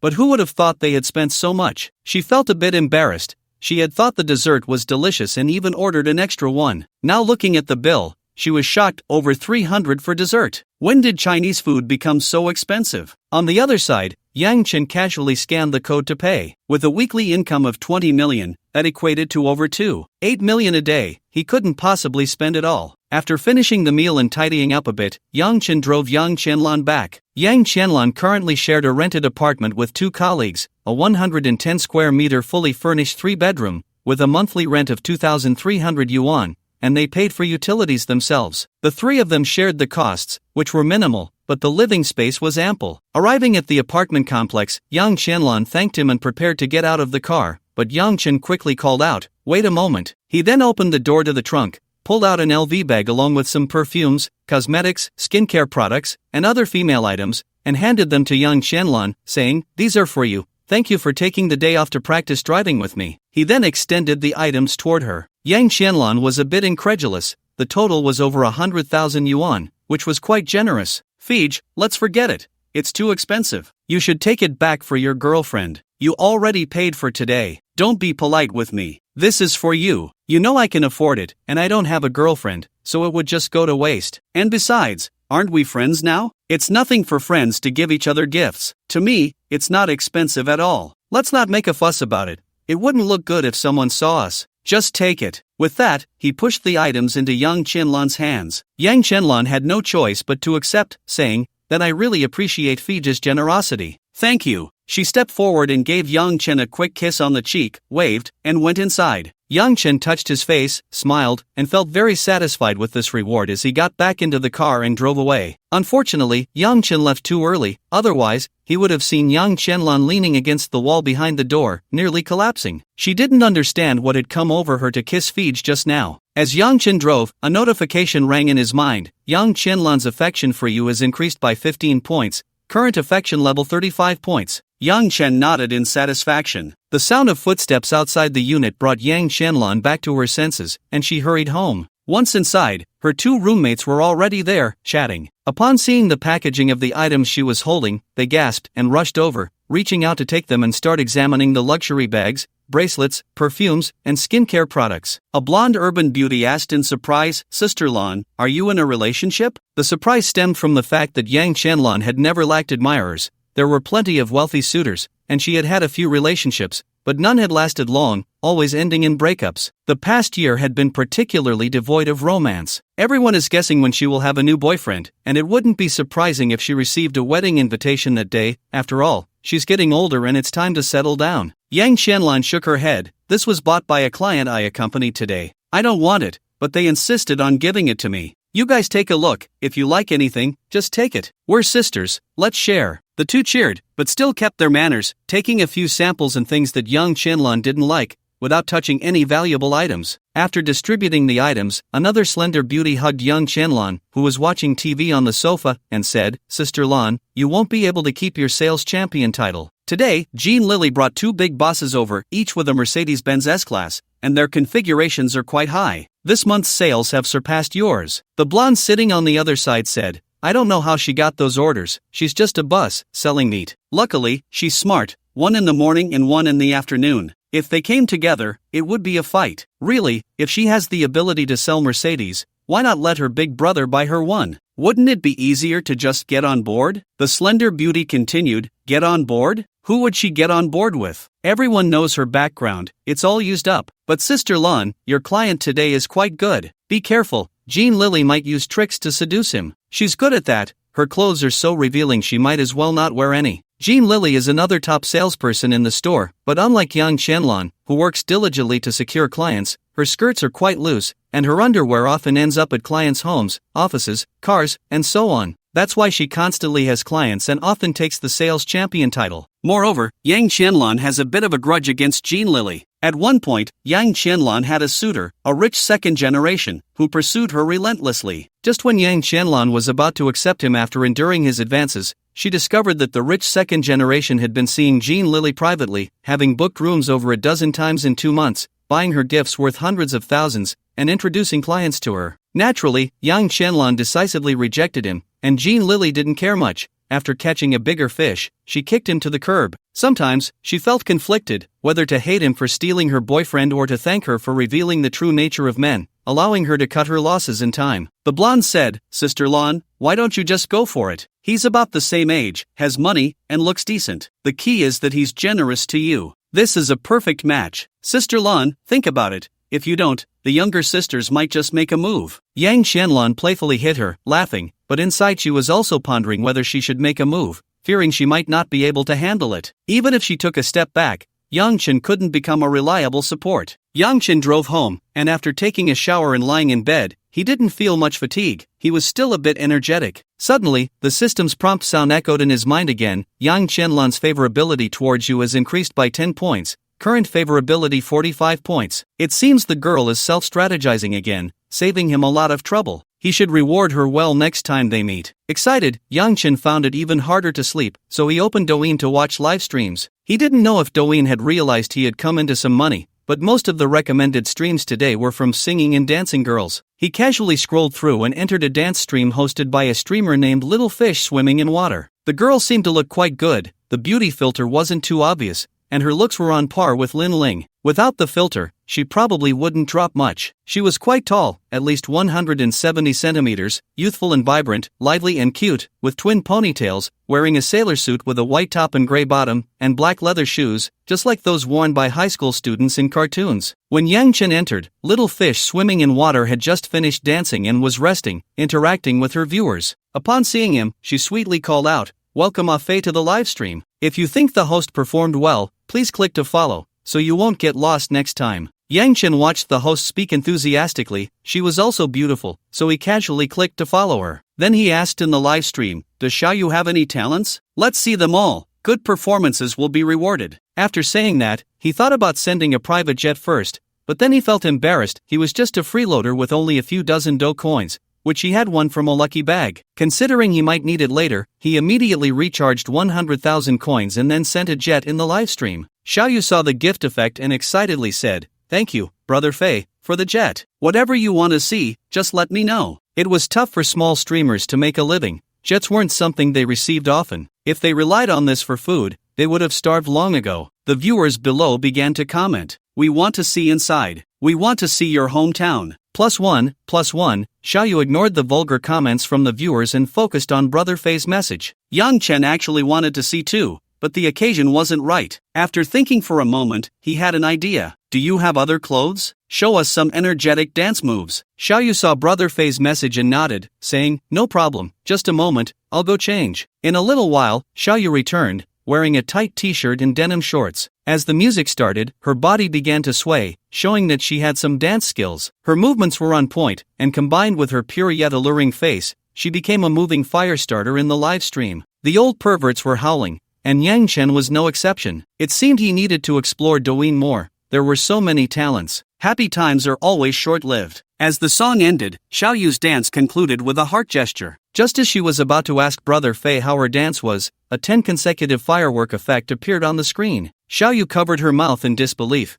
She had never encountered such a situation before and momentarily didn't know how to respond. At that moment, new viewers were continuously drawn in by the fireworks, asking what was happening and why the host was in a daze. Xiaoyu finally reacted and thanked Brother Fei for his generosity. The old friends in the chat began to tease her. After some playful interaction, Xiaoyu danced a few more times and played a mini-game before ending the stream. Yang Chen also logged off and saw new messages in his private messages, all similar to "Hello, brother, I'm lonely, can we be friends? I have private photos." However, one message was from the host, Xiaoyu, with the username "Swimming in Water." Yang Chen sighed, thinking how nice it was to have money. After playing Douyin for years, he had never encountered such a situation. Today, after sending the fireworks, so many strange characters appeared. He copied and pasted to add Xiaoyu's WeChat. The WeChat name was Little Fish, which seemed to indicate she really liked fish. Scrolling through her moments, he found a few photos of fish tanks. "Little Fish, is it Brother Fei? Brother Fei, yes. Little Fish, thank you for your support, Brother Fei. I have no way to repay you, so I can only express my gratitude a little." After saying that, she sent over a dozen photos, all high-definition borderline photos that needed to be censored. "Brother Fei,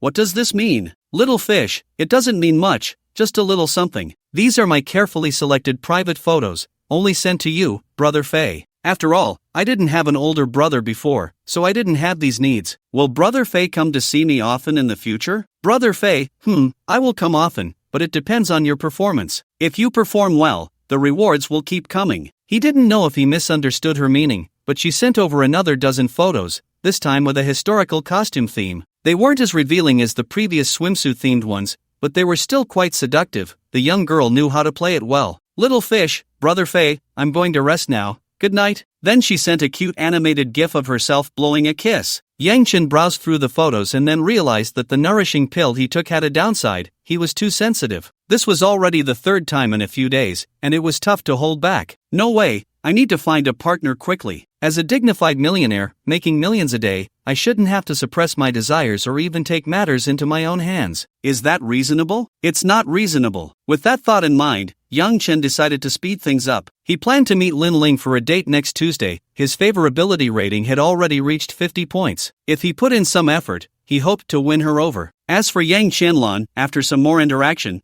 there should be a bit of hope there too. That kiss today had some meaning behind it. After a long day of wandering thoughts, he got up to take a shower and go to bed. There was no way he was going to do manual labor. In the past, when he had no money, it was one thing, but now that he was wealthy, doing manual work would be a waste of money. On Friday morning, he woke up as usual to check the lottery. Today it was points, and he drew 56 points, bringing his total to 387, with funds of 17.61 million. After finishing his morning run downstairs, he had a bowl of beef noodles, still the deluxe version. After eating, Yang Chen drove to Lahua Square to buy things he needed for tomorrow's outing. Previously, he had already arranged in the small group where they usually contacted each other for meals that he would cover all the expenses for the trip over the next 2 days. He had already contacted the local hotel and tour guide. Now he just needed to buy some food and supplies. At the supermarket, he bought various snacks, a few boxes of drinks and mineral water, a lot of fruits, and then went to the pharmacy to buy mosquito repellent, iodine, band-aids,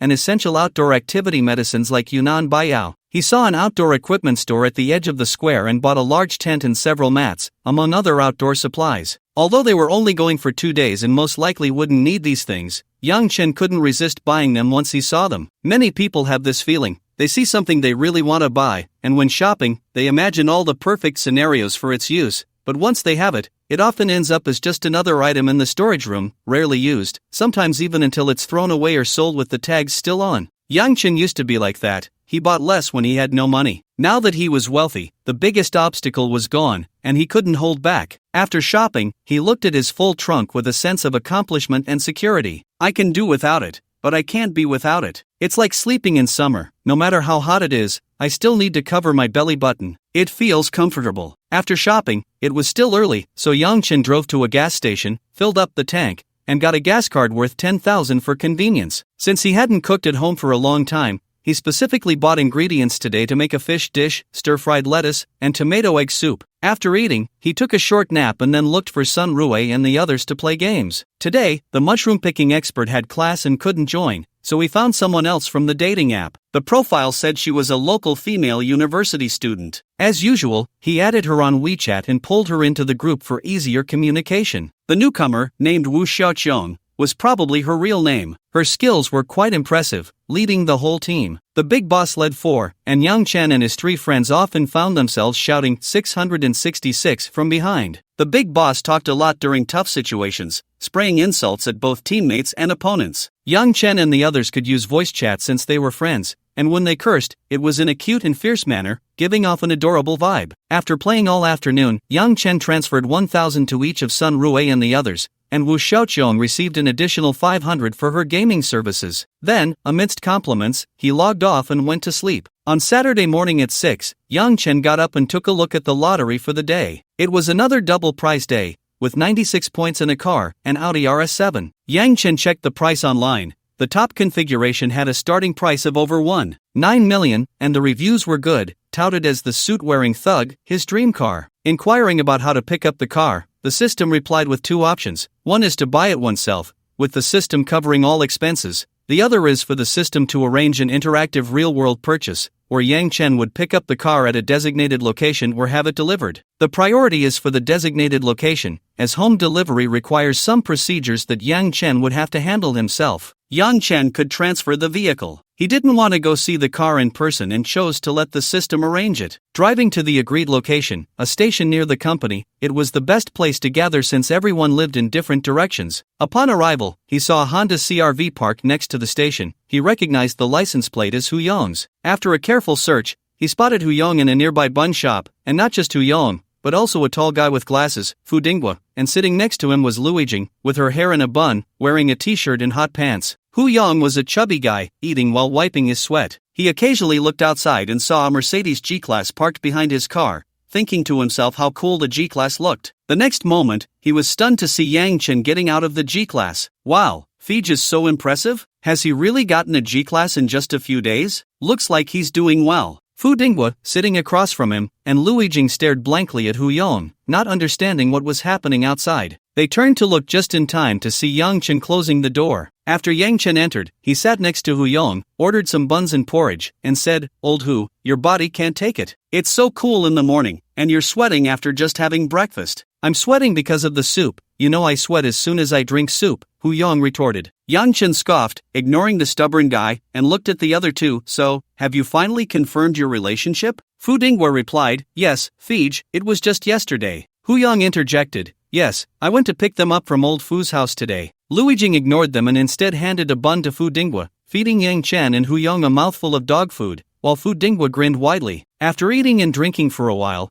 the four settled the bill and went outside, arriving at Yang Chen's car. The three of them circled around, looking at it, getting in and out, touching this and that. Hu Yong touched the steering wheel and said, Fij, this car is really nice. G63, how much did it cost? Well, the price after tax is 3 million, not bad. Wow, that's a big spender. After hanging around for a bit, the four of them went down to the roadside to wait. Before 7, everyone arrived, including Wang Rongrong's husband, who drove an Audi A4L. There were a total of 13 people on site. The group originally had 12 members, but the leader Zhang Cheng accompanied his wife back to her family, and 2 interns had joined in the last couple of days, making it a total of 13. Once everyone was gathered, Yang Chen called a few guys to help move supplies from his car, so they headed towards a Hyundai 35 in front of the CRV, only to find out it wasn't Yang Chen's car. At that moment, a flash caught their attention. Turning around, they saw Fu Dinghua and Hu Yong standing in front of a G-Class, while Yang Chen was in the trunk distributing items. The few of them awkwardly walked back, and Hu Yong, who was busy moving things, exchanged a knowing smile with Fu Dinghua, realizing they weren't the only ones surprised. Meanwhile, a few girls were discussing it, and when they heard the car cost 3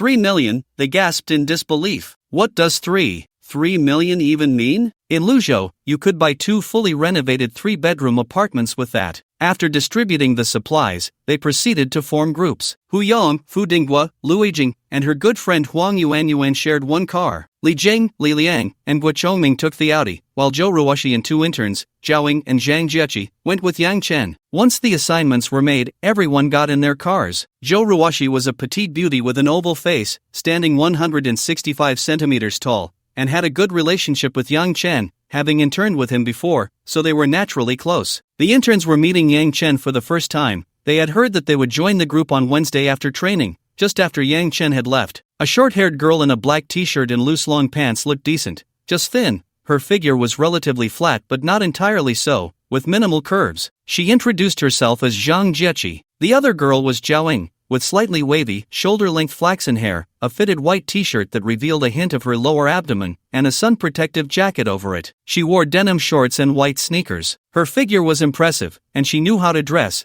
The white t-shirt was stretched tight, suggesting a C-cup. After getting into the car, the 3 girls examined the details inside. Zhou Ruoshi boldly asked, Fei Ge, they say this car costs 3 million, is that true? Yang Chen nodded. Actually, this car is worth more than 3 million because it has many added features. The actual price should be around 5 million, but the original owner went bankrupt, so he transferred the car to me, and I got a good deal. Hearing Yang Chen's words, the 3 girls inhaled the air inside the car, realizing it was even more than they thought. Zhao Ying, sitting in the back seat, took off her sun-protective jacket after getting in, showcasing her graceful figure. Yang Chen caught a glimpse of her in the rearview mirror and couldn't help but admire her. While waiting at a red light, he used a detection card. Name, Zhao Ying. Marital status, unmarried. Age, 23. Height/weight, 170 cm/61 kg. Attractiveness, 89. Figure, 87. Favorability, 15. Pass count, 3/10. Health status, healthy. Yang Chen was a bit surprised. It wasn't just the pass count. After all, she was a beauty. He couldn't expect all the beautiful women he encountered to be virgins. Having a few was already good, as beauties were a scarce resource,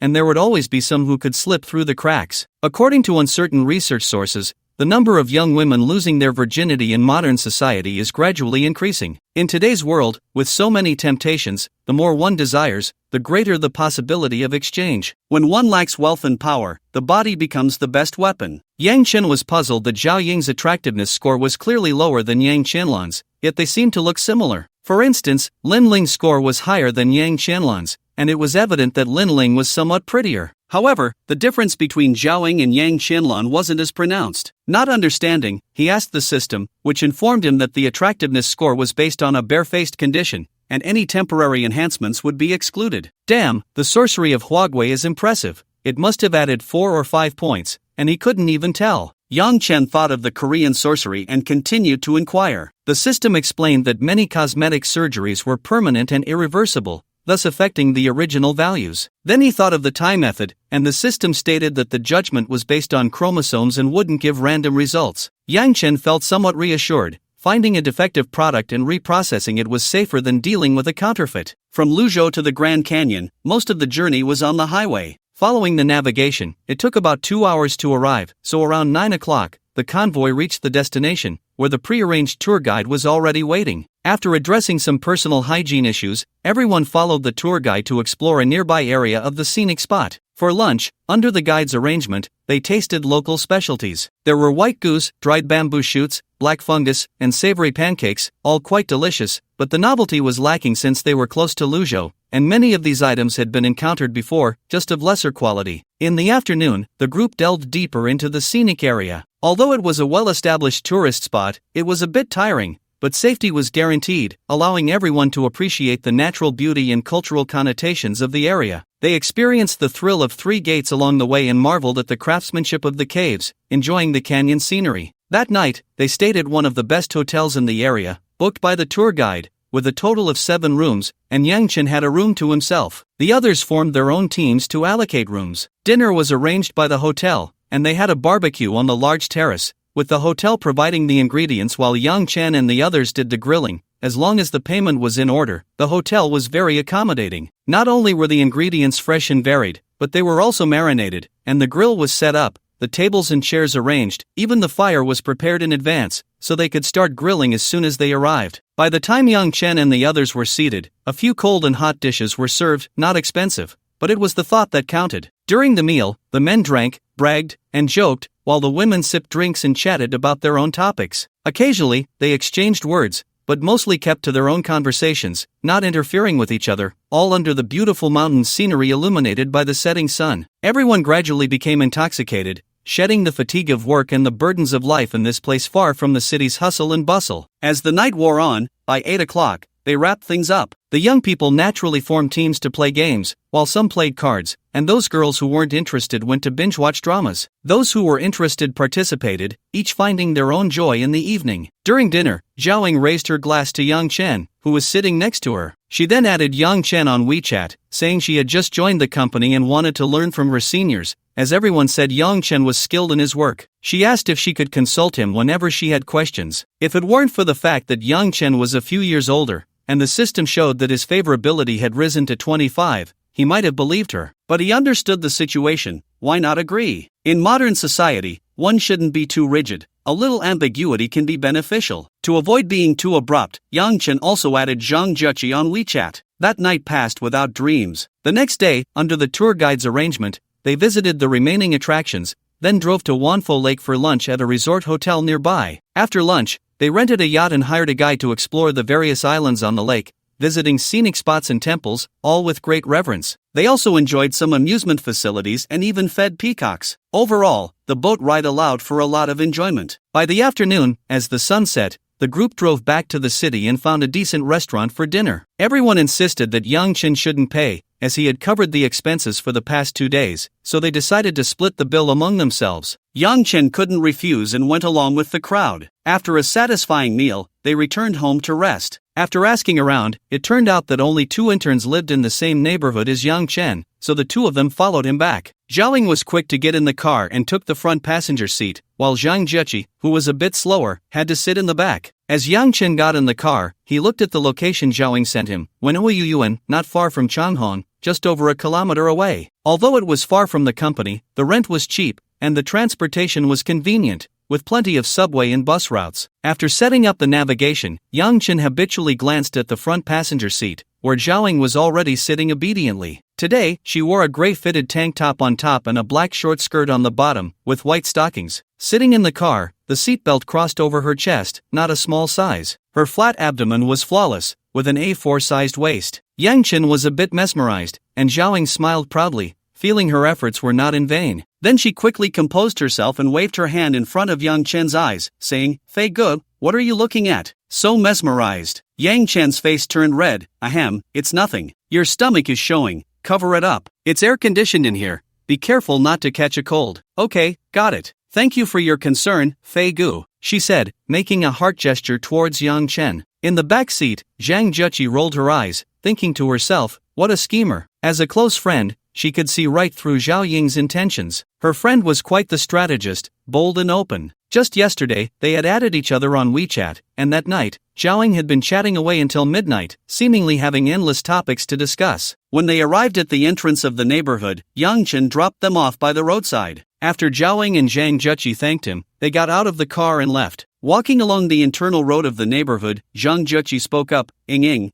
are you interested in Fei Gu? Not at all, Zhao Ying replied. Then what's with your outfit today and the way you were in the car? Are you thinking of starting a new romance? I usually dress like this, you know that, right? Zhao Ying smiled as she defended her actions. Zhang Juqi shook her head, feeling that it wasn't quite as Zhao Ying said, but she didn't press further. The real reason was known only to her. After getting home, Yang Chen took a shower and lay on his bed, checking his phone for messages. He looked at the WeChat messages and reported his safe arrival home in the group chat, then replied to Lin Ling and Yang Qianlan, who had been chatting with him about work and life over the past few days. Occasionally, Lin Ling would initiate a video call at night, and since it was hot, she didn't wear much, giving Yang Chen quite the eye feast. Lin Ling noticed but didn't mind much, at most scolding Yang Chen for being a pervert before hanging up, yet she never seemed to learn her lesson for the next time. After replying to the two ladies, he scrolled through and saw a message from Zhao Ying. Princess Ying, Fei Gu, are you home? Princess Ying, Fei Gu, why aren't you replying? Don't ignore me. Yang Chen thought for a moment and typed a reply. Fei Gu, just got back and took a shower, didn't check my phone. Almost immediately, he received a reply. Princess Ying, hee, I just finished showering too. Princess Ying, handsome, send me a photo. Followed by a mischievous laughing gif. Fei Gu, no way, unless you send one first. Princess Ying, oh, Fei Gu, you're so lewd, always thinking about bad things. Just as Yang Chen was about to reply in protest, Zhao Ying sent a selfie taken in front of a full-length mirror, wearing pajamas and a hair-drying cap. Her long, fair legs were exposed, but that wasn't the key point. The key was that she was wearing a white silk camisole nightgown, which was a bit sheer. He didn't have time to look closely and quickly saved the photo. Sure enough, a few seconds later, the photo was retracted. Yang Chen looked at the album again and noticed a black mark on the right side of her chest, which looked like a tattoo. Princess Ying, big pervert, saw it, right? Your turn. Fei, do you have a tattoo on your right side? Princess Ying, yes, want to know what it is? I won't tell you. Hurry up and send a photo. Fei, photo? What photo? Did I agree to that? Princess Ying, I'm so mad, I'm not playing with you anymore, going to sleep. After saying that, she ignored Yang Chen. He touched his nose, wondering if she was really angry. Oh well, who told him to be soft-hearted? So he went to the bathroom and took a half-body photo. Fortunately, after running and exercising recently, along with taking care of his body, his lower abdomen had slimmed down quite a bit, and when he tightened up, he could see faint muscles. Otherwise, it would be embarrassing. After sending it to Zhao Ying, she indeed replied, and the two flirted and chatted until 11 at night, their feelings for each other increasing by 10 points. The next day, Monday, after getting up, Yang Chen checked the system information as usual. He received 20 million at 11 o'clock on Saturday night. Yesterday's lottery was now 28 million in cash, and today it was 138 points and won 76 million in cash. Name, Yang Chen. Age, 30. Health, healthy. Cash, 41. 58 million points, 621 record, won 138 points and won 76 million cash in the lottery on May 27, 2024. Unknowingly, he had over 40 million now. It seemed he could consider buying a house this week. Although he would be leaving the small place he had lived in for many years, Yang Chen was very happy. Today, he needed to buy a gift for his date tomorrow and would also stop by a real estate agency. He went to Yintai again, browsing through various specialty stores. Yang Chen bought a Cartier Love Series necklace for 80,000, but he couldn't find anything else he liked, so he decided to bring Lin Ling tomorrow to choose. After leaving the Yintai entrance, he saw a real estate agency nearby, so he put the necklace in the car and walked over. Walking into the store, a few salespeople were chatting, and a beautiful saleswoman in a black professional suit was the first to notice Yang Chen entering. Striding over with her long legs wrapped in black stockings, she said, "Hello, sir. Welcome to Anjia Real Estate Agency. Are you looking to buy or sell a house? I want to buy a villa. How big are you looking for, and what's your budget?" Over 500 square meters, with a budget not exceeding 30 million. Yang Chen had checked before, villas in Luzhou were not priced over 51,000 per square meter, so 30 million could buy a pretty decent villa, even a well-decorated one. Do you have any requirements for the location? Preferably in the city center, just not too far. Okay, does the boss have any other requirements? I hope to close the deal as soon as possible, either fully furnished or bare. Alright, the registration is complete. I will notify the boss as soon as we have suitable listings. Can I add you on WeChat? After completing the information registration, the beautiful saleswoman escorted him to the door and watched as Yang Chen got into his G-class before turning back. Returning to her workstation, she began searching for records and leveraging her connections to find suitable properties. Yang Chen did not drive home but instead aimlessly cruised around. Before he knew it, he had arrived at the area near Madian University Town, recalling that Sun Rue's school was nearby. He then asked in the group chat if they had classes and if they could come out to play if they were free. Sun Rue and the others had just finished class. They had 2 classes in the morning, and the teacher had rescheduled the afternoon class to Friday. As soon as they returned to the dorm and set down their books, they saw Yang Chen's message. They had been communicating online and weren't that familiar, so when the idea of meeting offline suddenly came up, the 3 exchanged glances, unsure if they should go. At that moment, Yang Chen sent another message in the group. Afei, no other intentions, just driving around and ended up nearby. If you have time, come out to play together, I'll treat. If not, that's fine too. Seeing Yang Chen's explanation, Sun Rue suggested they go take a look since they had been in contact for a while and he didn't seem like a bad person. Plus, with more people, they wouldn't feel scared. Thinking about the group, Sun Rue asked Li Jiachuan, who was in the dorm, if she wanted to join. Li Jiachuan expressed that since Yang Chen only invited the 3 of them, it might not be appropriate for her to tag along. Sun Rue thought about it and decided to ask Yang Chen for his opinion first. Big sister, Afei, we have time today. We just finished class and have no classes in the afternoon,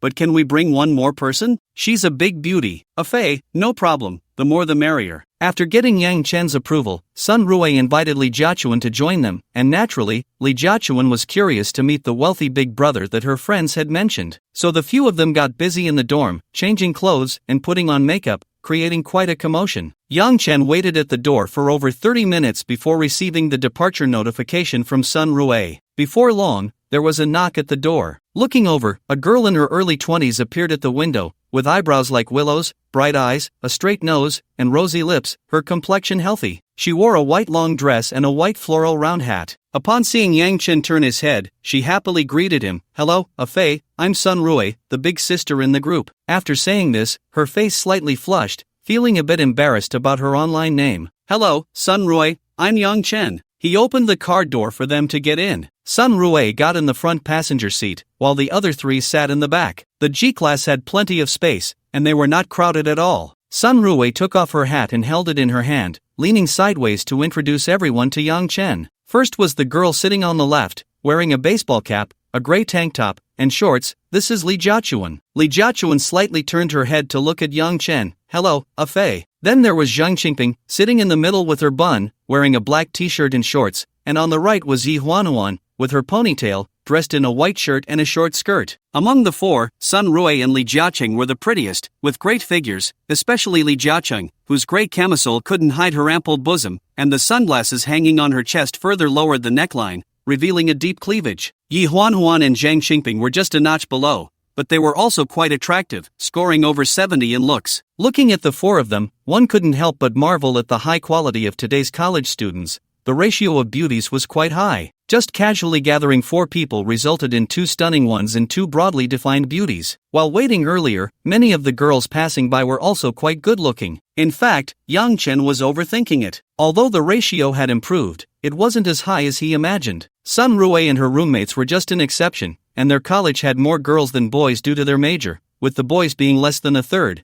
which made it seem like there were many beauties. After getting in the car, they drove to a large square near the school. After a round, they bought plenty of food, but not much in terms of entertainment or shopping. Moreover, Sun Rue and the others often visited, so there wasn't much novelty. So, they decided to head to the city center, but this time they wouldn't go to the pedestrian street. Instead, they would go to Gxian City. Gxian City wasn't far, and they arrived at their destination in 20 minutes. Once inside, the 4 girls dashed like wild horses straight to the Chanel store's perfume exhibition area on the first floor. On the way, Yang Chen told them that he would cover the expenses for the day, but spending money alone wasn't much fun. In the afternoon, the 4 of them would put together an outfit from head to toe at Gxian City, including clothes, shoes, materials, brands, with no price limit. Ultimately, they would judge who matched their outfit best, and the winner could choose a bag from any store in Gxian City, as long as it could be taken on the spot, with no price limit. As a reward, each person would receive a set of perfume, and they would get the reward first, then have lunch before selecting clothes and shoes. This was why the four girls rushed straight to Chanel upon entering. They were eager, while Yang Chen walked leisurely behind them. By the time Yang Chen arrived, two sales assistants were already serving them. One was introducing products while the other fetched samples, and the girls were chattering about which perfume suited whom and which fragrance was appropriate for different occasions. However, there were simply too many options. They felt that this one suited them, and that one was also nice. Yang Chen checked the time on his phone. Half an hour had passed without any results, and he was already feeling quite hungry, but the girls were still enthusiastically selecting. At that moment, Yang Chen realized he had to step in, so he walked up and stood beside them, saying, "Excuse me, do you have any perfume gift sets?" The assisting sales assistant replied, "Yes, sir, you can purchase our pre-packaged sets or choose your own combinations. How about this? Instead of trying them all out, just pick out what you like, combine them into gift sets, and let's buy 4 sets directly." In the end, under Yang Chen's decisive approach, everyone got a satisfactory result. However, the girls were still mindful. Most of the perfumes were 50 milliliters,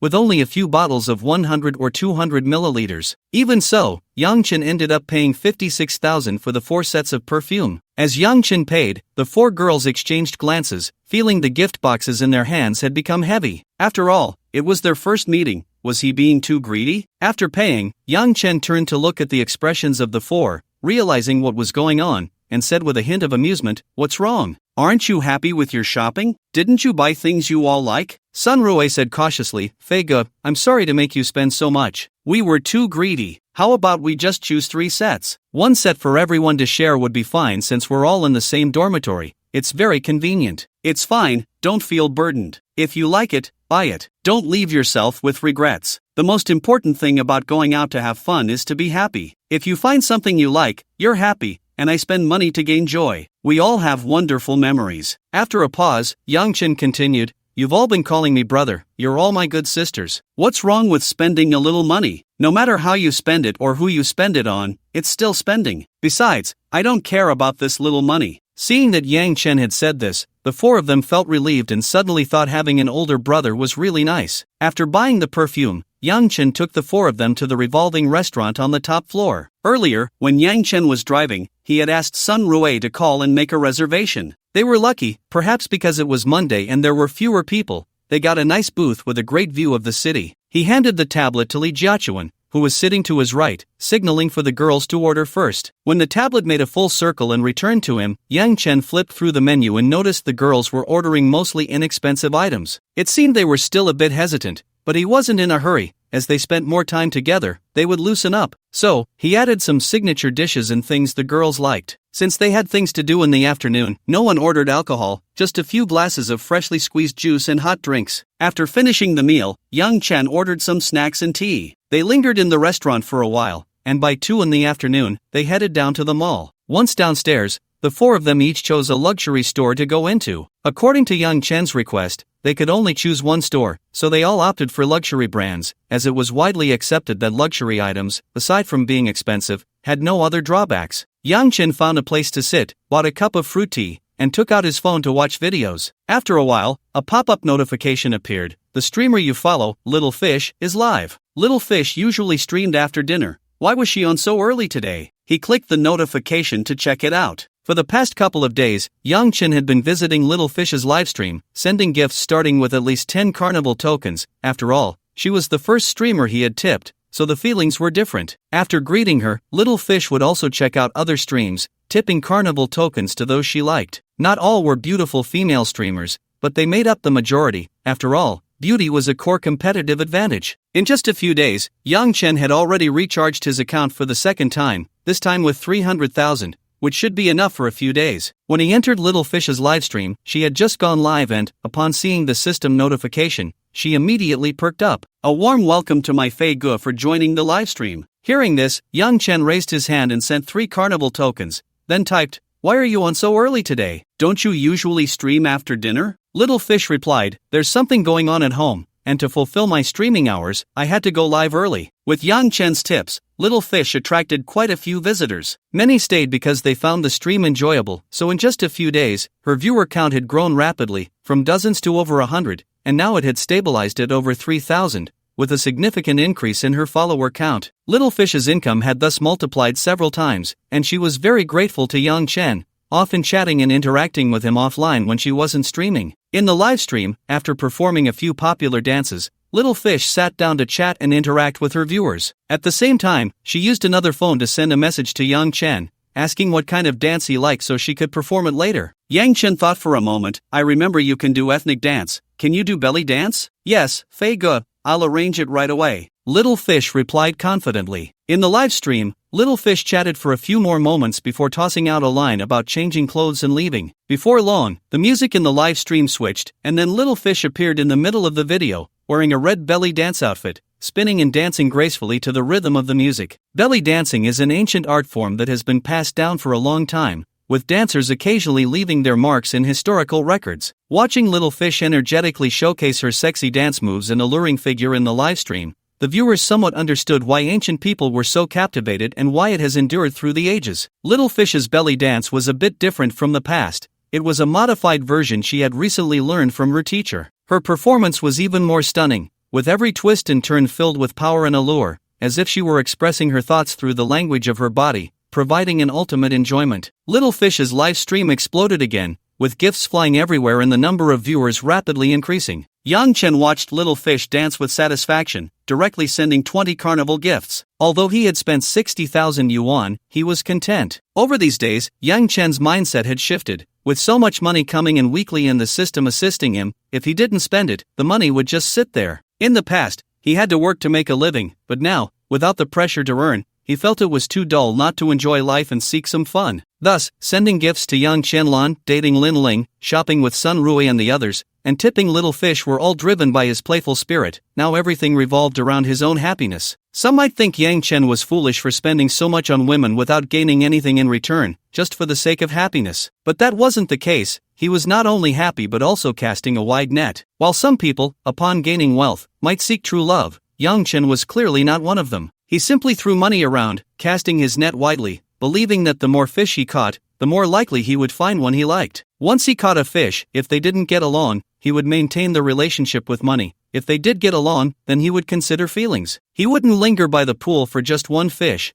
He would only catch the ones he liked and place them in his own fish tank. With enough money, one can truly do as they please. In the live stream, Little Fish danced for about 20 minutes before collapsing into a chair, exhausted. Upon noticing her fan count had increased again, she was very pleased and quickly interacted to maintain her popularity. Yang Chen watched for a while, and when the four on the other side sent messages saying they had chosen their outfits, he exited the live stream to join them. Yang Chen went from store to store trying on clothes. Each person selected a few outfits, and then after trying them on, he would choose one as his competition piece. However, Yang Chen had a bit of trouble because he needed to try on several outfits to see how they looked. He had to change into over a dozen outfits. The experience was mixed. After changing into the clothes, the girls who had chosen the outfits would come up to personally adjust them for the best effect. At this time, they needed to move around Yang Chen, touching and adjusting, and it was not ambiguous at all. Yang Chen enjoyed their attention immensely. It was simply delightful. In the end, Li Jiachuan selected a casual outfit from Armani that stood out, and Yang Chen bought it outright. As for the other stores,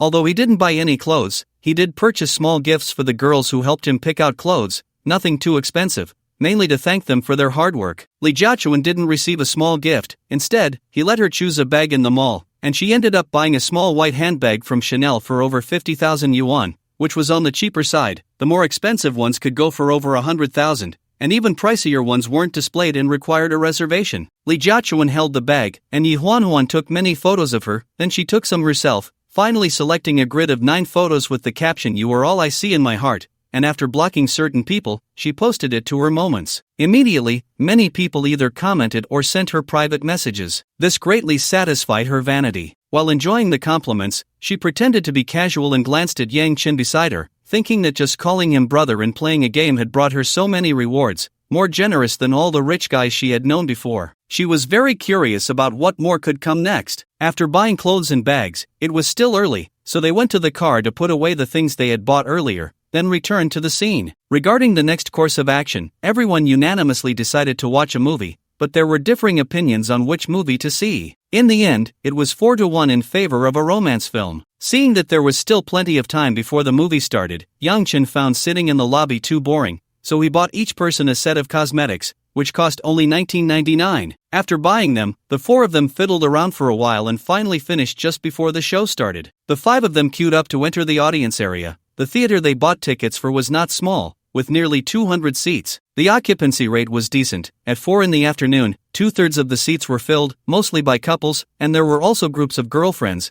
but there were no single guys or same-sex pairs. However, there were even fewer groups like theirs, 4 girls and 1 guy. It was fine when they entered, but after they sat down, the combination of 4 girls and 1 guy became the focus of the entire audience. From left to right, the seating arrangement was Yi Huanhuan, Li Jiachuan, Yang Chen, Sun Rui, and Zhang Qingping. 4 delicate beauties surrounded a man in his 30s, and being so high-profile made it hard not to attract attention. Yang Chen noticed several couples glancing over occasionally, then whispering to each other. There were even guys passing by in the aisles or from the lower seats, leaning in to observe. It was obvious that the 4 girls were quite flattering towards the guy, and since he was older and not as handsome as them, it left the male audience feeling quite defensive. They had to work hard to pursue someone, going through trials like Tang sang on his journey for scriptures, and even when they succeeded, they had to treat their partner like an ancestor. Why did he get to have 4 girls all to himself, with them revolving around him? Many guys were grinding their teeth in confusion. On the other hand, the girls were more inquisitive, speculating on how Yang Chen managed to achieve this. Was it wealth and power, some special talent, or just charm? Fortunately, the movie started soon, and everyone's attention shifted to the screen. As the plot unfolded, many audience members became immersed in the story, which depicted a poor but beautiful female lead who accidentally met a handsome and wealthy male lead. After going through various hardships, with the help of those around them,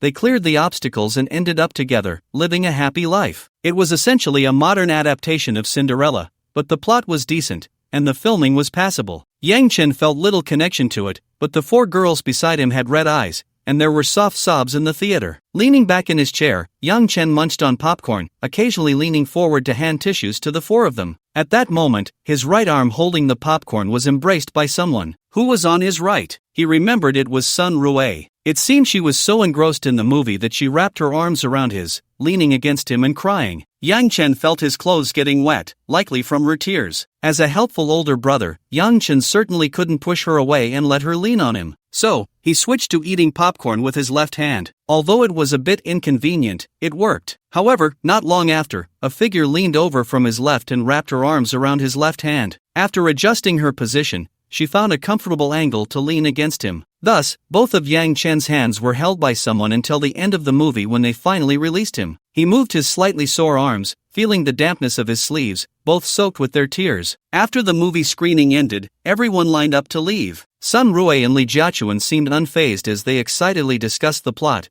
with only the dampness on his arm reminding him that everything had really happened. After watching the movie, the group went out for dinner, enjoying barbecue that tasted quite good, especially the mixed rice from that place. Yang Chen ordered 2 servings and finished them all. The few young girls ate less, claiming they were afraid of gaining weight, so they only had some beef, vegetables, and fruit. After they were full, Yang Chen took them back to school. He dropped them off a short distance from the entrance, and before leaving, he used the identification card on them. Name: Sun Rui. Marital status: unmarried. Age: 22. Height/weight: 168 cm/55. 4 kilograms. Attractiveness: 91. Figure: 86. Favorability: 15. Pass count: 0. Health status: healthy. This was Sun Rui's. She was so thin. She seemed quite substantial. Name: Li Jiachuan. Marital status: unmarried. Age: 21. Height/weight: 174 cm/60. 2 kilograms. Attractiveness: 90. Figure: 92. Favorability: 20. Pass count: 0. Health status: healthy. Li Jiachuan's favorability was so high on their first meeting,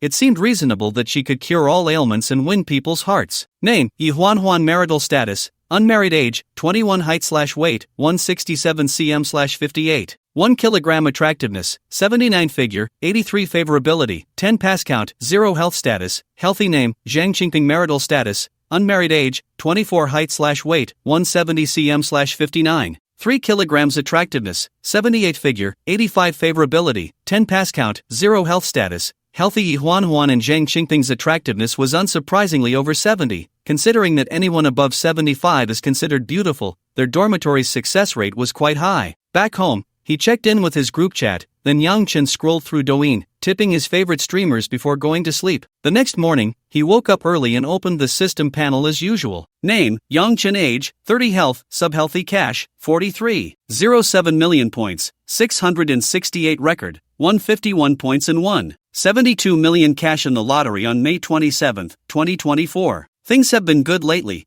with frequent double rewards. Today was the day he had a date with Lin Ling, scheduled for 11:30 a.m. at a Chinese restaurant on the pedestrian street. After running and exercising in the morning, Yang Chen stayed home, but after a few days of working out, he felt he needed a fitness coach. Just running on his own wasn't very effective, and it was hard to achieve nice abs, which also affected the efficacy of his supplements. Therefore, he planned to look for a gym to sign up for a coach to work out scientifically and reasonably, which would also help pass the time. After playing some games to kill time, Yang Chen thought it was about time and drove out, arriving 15 minutes early at the agreed location. He bought 2 cups of fruit tea and turned to see Lin Ling across the street. She had dyed her hair a wine red, slightly curled and cascading down her shoulders. She was wearing the floral dress she had tried on the day they met, cinched at the waist, and as she walked, her white shoes and black stockings were visible. Lin Ling spotted Yang Chen and walked over, saying, "Thanks, Fei Gui, you came so early." "Not really early, just a few minutes." "Well, it's already noon, let's go eat." She then turned and led Yang Chen into a small alley, where she had chosen an old restaurant that had been around for decades. The owner claimed to have opened the restaurant after the reform and opening up,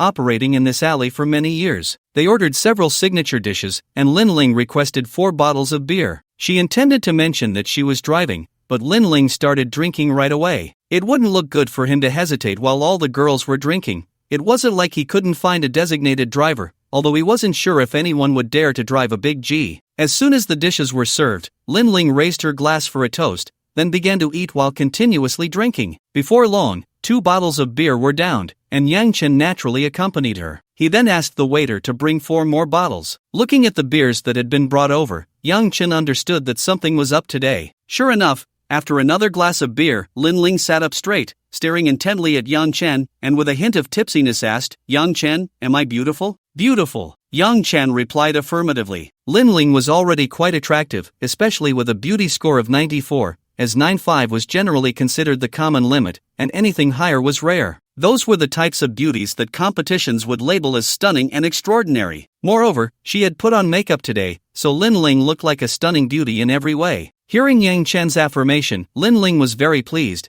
but instead of responding, she began to share her experiences over the years. Lin Ling attended university in Jinling, where she had a boyfriend who was handsome and fit the image of a literary youth. He could sing and write love poems and essays. During university, many girls liked him, and even more boys liked Lin Ling. After a chance encounter, they officially got to know each other, and he launched a fierce pursuit of Lin Ling. Not being averse to him, Lin Ling couldn't resist his advances and fell for him within half a semester. They dated for 3 years in school, but Lin Ling maintained her boundaries and never crossed the final line. After working for a year, they planned to get married, but their parents did not agree due to the boyfriend's poor family background. Additionally, Lin Ling discovered that he had cheated on her with a wealthy woman, leading to their eventual breakup. Afterward, it took Lin Ling a long time to move on. During her healing process, an old childhood friend came to visit her. During their conversation, Lin Ling learned some shocking news. Another mutual friend had become a mistress. This friend was quite attractive, gentle, considerate, and elegant. It was hard to imagine such an excellent girl being a mistress. After her friend left, Lin Ling subtly asked her parents for their views,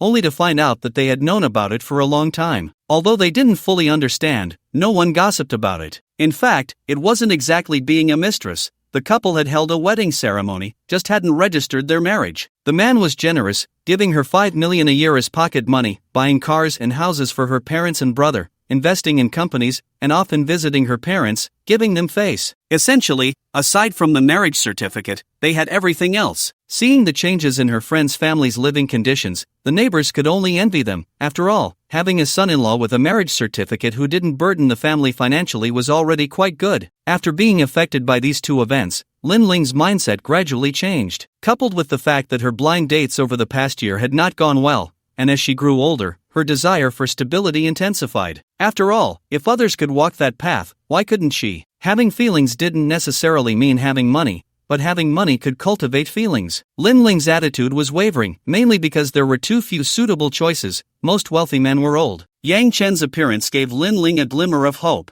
Although Sister 1 initially wanted her to secure him directly, seeing that he had brought in the same 20 million in dividends again the following week, along with various large sums of income, they both understood that their previous expectations were unrealistic. However, upon reconsideration, she realized he was even more capable than she had thought, which was even better. Later, Lin Ling privately asked friends to investigate Yang Chen's background and learned that he came from an ordinary family and had previously worked in a company. He was just an ordinary person. But Lin Ling understood that wealth couldn't be faked. She decided to lay her cards on the table. As long as he met her requirements, she would go all in. As soon as Lin Ling arrived, she started drinking, and under the influence of alcohol, she recounted her situation. At the end, she asked, "Yang Chen, am I beautiful?" Yang Chen replied again, "Beautiful. Then do you want me?" Looking at her pitifully beautiful face, adorned with tears, Yang Chen found it hard to refuse. 10 minutes later, the two arrived at a nearby 5-star hotel and booked a presidential suite at the front desk. Yang Chen wrapped his arm around Lin Ling as they entered the elevator. The two female receptionists at the front desk exchanged whispers,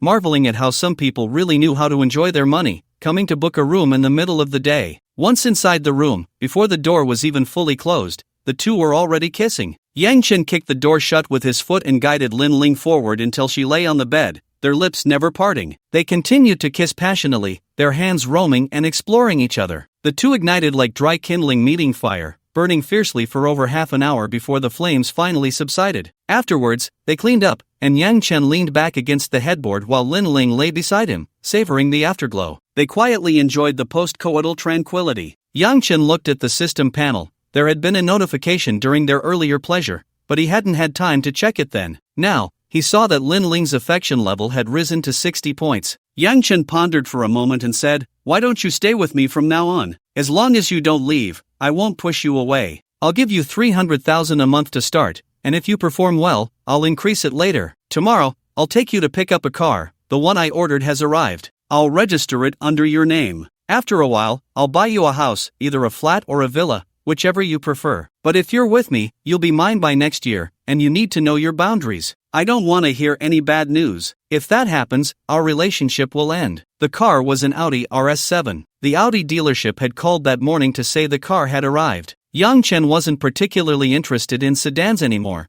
so it was perfect to give it to Lin Ling. As for the house, it was a must. It was only right to keep a beautiful woman in a golden house. Besides, they couldn't keep staying in hotels every night. Lin Ling listened to Yang Chen and nodded, but then her expression turned troubled. After a moment of internal struggle, she sat up and said, "Honey, I have a request, or rather, a plea. I don't know if you can agree to it." She looked at Yang Chen with hopeful eyes. Hearing her change of address, Yang Chen felt pleased. A woman who knew how to play her cards right was always appealing, so he gestured for her to continue. Lin Ling continued, "Honey, my parents are turning 50 soon, and they've been worried about my marriage situation. Now that I'm with you, I definitely won't leave. So, if possible, I hope that within 2 years, preferably before the end of next year, if you don't mind me, could you give me a title and hold a wedding? Just a wedding, without registering for a marriage. This way, I can give my parents an explanation. As long as you agree, I'll handle things with my parents. I don't need any of your assets, not even an increase in my monthly allowance. I can sign an agreement with you, waiving all claims to your property, and I won't use children or any other means to obtain anything beyond what you give me. Let's assume that in this world, such a prenuptial agreement is valid and recognized by the courts." At first, Yang Chen frowned slightly, feeling that the woman before him was quite greedy. But after listening, he began to ponder the truth behind her words. "You need to understand, I never intended to marry or register with anyone in my life. Your request is beyond my bottom line. However, I've changed my mind now. If the timing is right, I will marry you without registering. But let's be clear, I won't have only you as my woman, and I won't hold the wedding with just you. If you can't accept that, we can part ways now.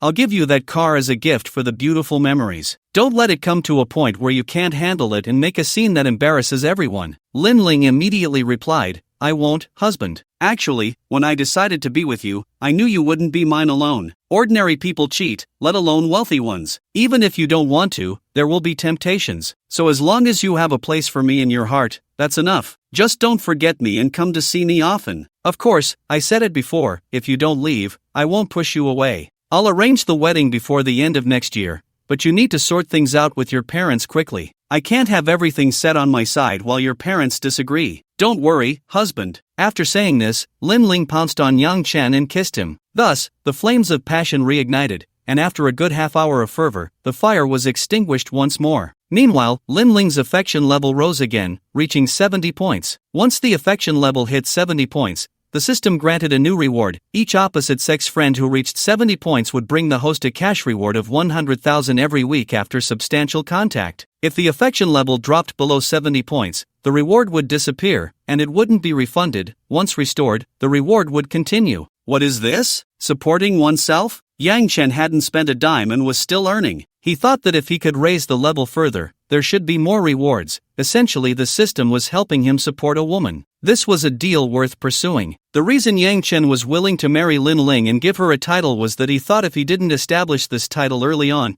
he didn't know how his women would compete against each other in the future. It was like ancient emperors. If the position in the harem was vacant, it would stir up trouble among the concubines and even in the court, leading to instability and conflict. Although he didn't have the power and wealth of an emperor, he could foresee that in the near future, his finances wouldn't be lacking. If he didn't block the path now, someone would definitely try to rise to power later. It would be bothersome for him, but if he blocked the path, it would quell some people's ambitions, making management easier. At the same time, if the main wife was gentle and generous, effectively managing the sisters, he wouldn't have to worry about fires breaking out in the back house. Since Lin Ling brought up this matter, he was willing to give her the opportunity to try. If she could handle it, then she was the one. If not, he would find someone else who could. After resting for a while, Yang Chen got up to take a shower. After showering, Yang Chen took out the necklace he had bought earlier, which he had intended to give her when they first met but hadn't found the right moment. Now, he finally had the chance. Looking at the gorgeous necklace in the box, Lin Ling signaled for Yang Chen to put it on her. Yang Chen smiled, took out the necklace, and stepped forward to put it on her. Once adorned, Lin Ling kept admiring herself in the mirror, the sparkling necklace complementing her fair neck beautifully. After resting a bit more to regain some energy, they went downstairs to a Western restaurant for a meal, ordering a decent bottle of red wine, spending less than 15,000 in total. After dinner, Yang Chen supported Lin Ling for a simple walk, then they went to Yintai department store to browse. Inside the mall, Yang Chen took Lin Ling shopping, buying bags, bracelets, cosmetics, skincare products, clothes, accessories, and shoes. Yang Chen was in a buying frenzy, purchasing anything that fit well, and by the time they checked out,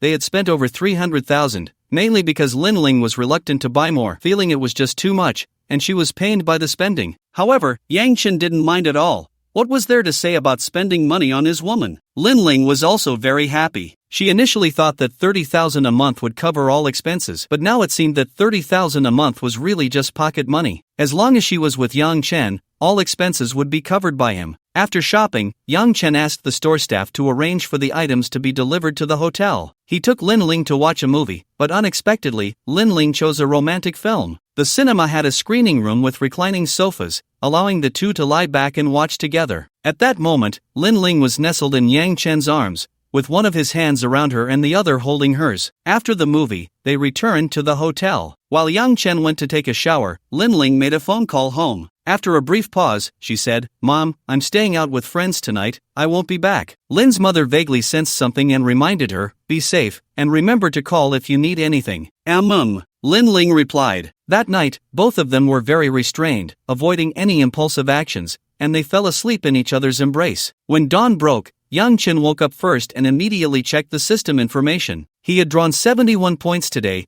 bringing his total to 738, but he quickly exchanged them for a foundational cultivation pill. He then went to the bathroom to take it. After eating, he washed up in the bathroom, but when he returned to the bedroom and saw Lin Ling lying on the bed with her pajamas open, he couldn't resist and pounced on her for breakfast. They spent over an hour having breakfast, and after that, they showered together, which took another half hour. After washing up, they went down to the dining room for breakfast, and then Yang Chen took Lin Ling to the Audi Forest dealership in North City to pick up the car. Before going, Yang Chen contacted the staff who had come yesterday, and everything was ready when they arrived. Upon reaching the site, they first inspected the car. According to the staff's introduction, the Audi RS7 Sportback, as a high-performance representative of the Audi brand, is positioned in the high-end luxury market. Despite its hefty price tag, its outstanding performance, spacious seating, and powerful powertrain make it a standout in the luxury car market. As a high-performance sports car, the Audi RS7's power configuration is equally impressive. The top model is equipped with a 4.0T V8 twin-turbocharged engine, complemented by a gasoline plus 48V mild hybrid system, with a maximum output of 441 kilowatts, 600 horsepower, and a peak torque of 800 Newton meters, delivering extremely strong performance. Additionally, the vehicle is equipped with an 8-speed automatic transmission, further enhancing the driving experience. The silver gray body of the car looked quite handsome, truly deserving of being one of a man's dream cars. When Yang Chen first saw the actual car, he thought that if Lin Ling didn't like it, he would get her a similar priced one. However, when Lin Ling arrived at the scene, she was very happy and asked several times if it was really a gift for her. After receiving a confirmed answer, she cheered and rushed over to take a look, even sitting in the driver's seat to experience it. While they were preparing the paperwork, once everything was ready, Yang Chen called Lin Ling over to sign. As for the costs, the system had already arranged for them to be settled. They spent the entire morning busy with this matter, and finally, the insurance was purchased, and the license plate was issued. After having lunch together, they parted ways. Yang Chen went home to rest while Lin Ling went to work. She had taken half a day off, as she had rested yesterday. Yang Chen had also mentioned that Lin Ling could quit her job, and if she had nothing to do, he would invest in her opening a store. Lin Ling said she needed to think about it. In a great mood, Lin Ling drove her new car to work. When she arrived, her colleagues hadn't noticed yet, but after work, Zhang Xiujuan thought of leaving with Lin Ling. However, Lin Ling raised her hand to show the car key, and Zhang Xiujuan quickly rushed over to take a look. "Wow, an Audi. Looks like you got it," Zhang Xiujuan said with a smile. Lin Ling nodded. Some things were hard to explain to her parents and friends, but there was nothing to hide from Xiujuan, who was in the know. Zhang Xiujuan played with the key for a while and pressed it, wanting to see what kind of car Yang Chen had bought for Lin Ling. Looking up and scanning the area, she finally spotted Lin Ling's new car outside the 2 rows of parking spaces. The silver gray body and stylish, dynamic design looked nothing like the A4 or A6 she knew. She walked past other vehicles and approached to take a closer look. The rear of the car read Audi RS7. Opening the door, she saw several displays inside, showcasing its technology and fashion sense. After starting the ignition, she examined the dashboard and interior, all revealing one word: luxury. Releasing the handbrake and easing off the brake, the car glided out smoothly. Zhang Xiujuan drove around the road for a while before returning to the parking lot. Her own car was still there, so she didn't take it home. After parking, she turned to Lin Ling and said, "This car is nice. It drives so much better than my little BMW. New cars are really easy to handle. How much did this one cost?" Lin Ling smiled and replied, "This is the top configuration of the 2024 Audi RS7 4.0T Sportback, with a price tag of over 1.9 million. My sister, you've really hit the jackpot. A car worth nearly 2 million, and he just gave it to you? We don't even have a house that expensive, and you bought a car instead of a home?" Zhang Xiujuan exclaimed, her voice rising in surprise. Luckily, the parking lot was mostly empty, otherwise, people might have thought something was happening and come over to see. "Zhenjie, we will buy a house. This car was actually ordered by him, and when he saw I liked it, he gave it to me," Lin Ling explained, slightly embellishing the truth to save face for her man. After speaking, Lin Ling got out of the car, opened the trunk, and took out a bag along with some cosmetics and skincare products. She walked to the front of the car and handed them to Zhang Xiujuan. Zhang Xiujuan waved her hands repeatedly, but Lin Ling walked over and placed them on her car. Then she returned and took Zhang Xiujuan's hand, saying, "Zhenjie, this is a small token of my appreciation. If it weren't for you connecting us, supporting and encouraging me, and giving me advice, we wouldn't have come together, and I wouldn't have this fortune. You are my benefactor. In the past, I would have had to bow to you. That's not necessary. You're so beautiful. You would have found someone like this sooner or later. Zhenjie, you don't need to comfort me. If I could find someone, why would I have waited until now? There are so many beautiful women in this city, and there are certainly those prettier than me, but suitable men aren't everywhere. I'll take my leave now. See you tomorrow." After saying that, Lin Ling hurriedly walked to her car, fearing Zhang Xiujuan might change her mind, and then drove away. Zhang Xiujuan had no choice but to take the things home and went upstairs. When she opened the door, her husband was already home. Her husband, Wang Chang, was a deputy chief engineer at a private company, earning around 600,000 to 700,000 a year due to his technical expertise. Seeing Zhang Xiujuan come in with a pile of items, Wang Cheng quickly stepped forward to take them. After a quick glance, he noticed they were all luxury goods. Was this woman not living within her means? At that moment, Zhang Xiujuan came over with a bottle of water, took a sip, and began organizing the items. Wang Cheng asked, "It's the weekend, and you bought so many luxury items?" Meanwhile, Zhao Ying, having made up her mind, told the waiter, "Open the Louis XIII and the Belvedere. Let's try something new today. Leave the Shenlong set for now." The waiter complied with Zhao Ying's request and opened the drinks. By the time the gathering wrapped up around 11 at night, they had finished the 2 bottles of liquor, and the other drinks were mostly consumed. with the leftovers stored away. The Shinlong set remained untouched, and Yang Chen had it stored under his name, letting everyone know that anyone who wanted to drink it in the future could do so. Everyone praised Fei Gu for his generosity and strength, and the room was filled with admiration for him. As for Li Yao and General Manager Hua, they had only been there for a short while, drank a couple of glasses, and then awkwardly exited, citing other commitments. At the entrance of the bar, people were dispersing, each heading home. Yang Chen was about to call for a designated driver when Zhao Ying walked over and tightly hugged him from behind. "Brother Fei, thank you. I had such a great time tonight," she said, tightening her grip and pushing against him. "Brother Fei, Juchi isn't home tonight, and I'm scared being alone. How about I don't go back and just stay at a nearby hotel?" When they arrived at the hotel entrance, Zhao Ying, still holding onto Yang Chen's waist, said, "Brother Fei, I'm really scared tonight. Can you stay with me?" Yang Chen looked at Zhao Ying in his arms, surprised at how bold his sister was, not even trying to hide it. "Are you sure you're scared?" "Yes, I'm scared. I'm afraid of the dark, afraid of being alone, afraid of the cold." Yang Chen nodded. There was no helping it, he had to be a good person to the end. He found the best hotel nearby, a 4-star one. After checking in at the front desk and getting the room key, they took the elevator straight to the 10th floor. As soon as they entered the room, Zhao Ying lunged at him, and Yang Chen could only step back until he ended up lying on the bed, and the two became entangled. The next day, around 9, Yang Chen finally got up. Zhao Ying was still fast asleep beside him, lying on her side,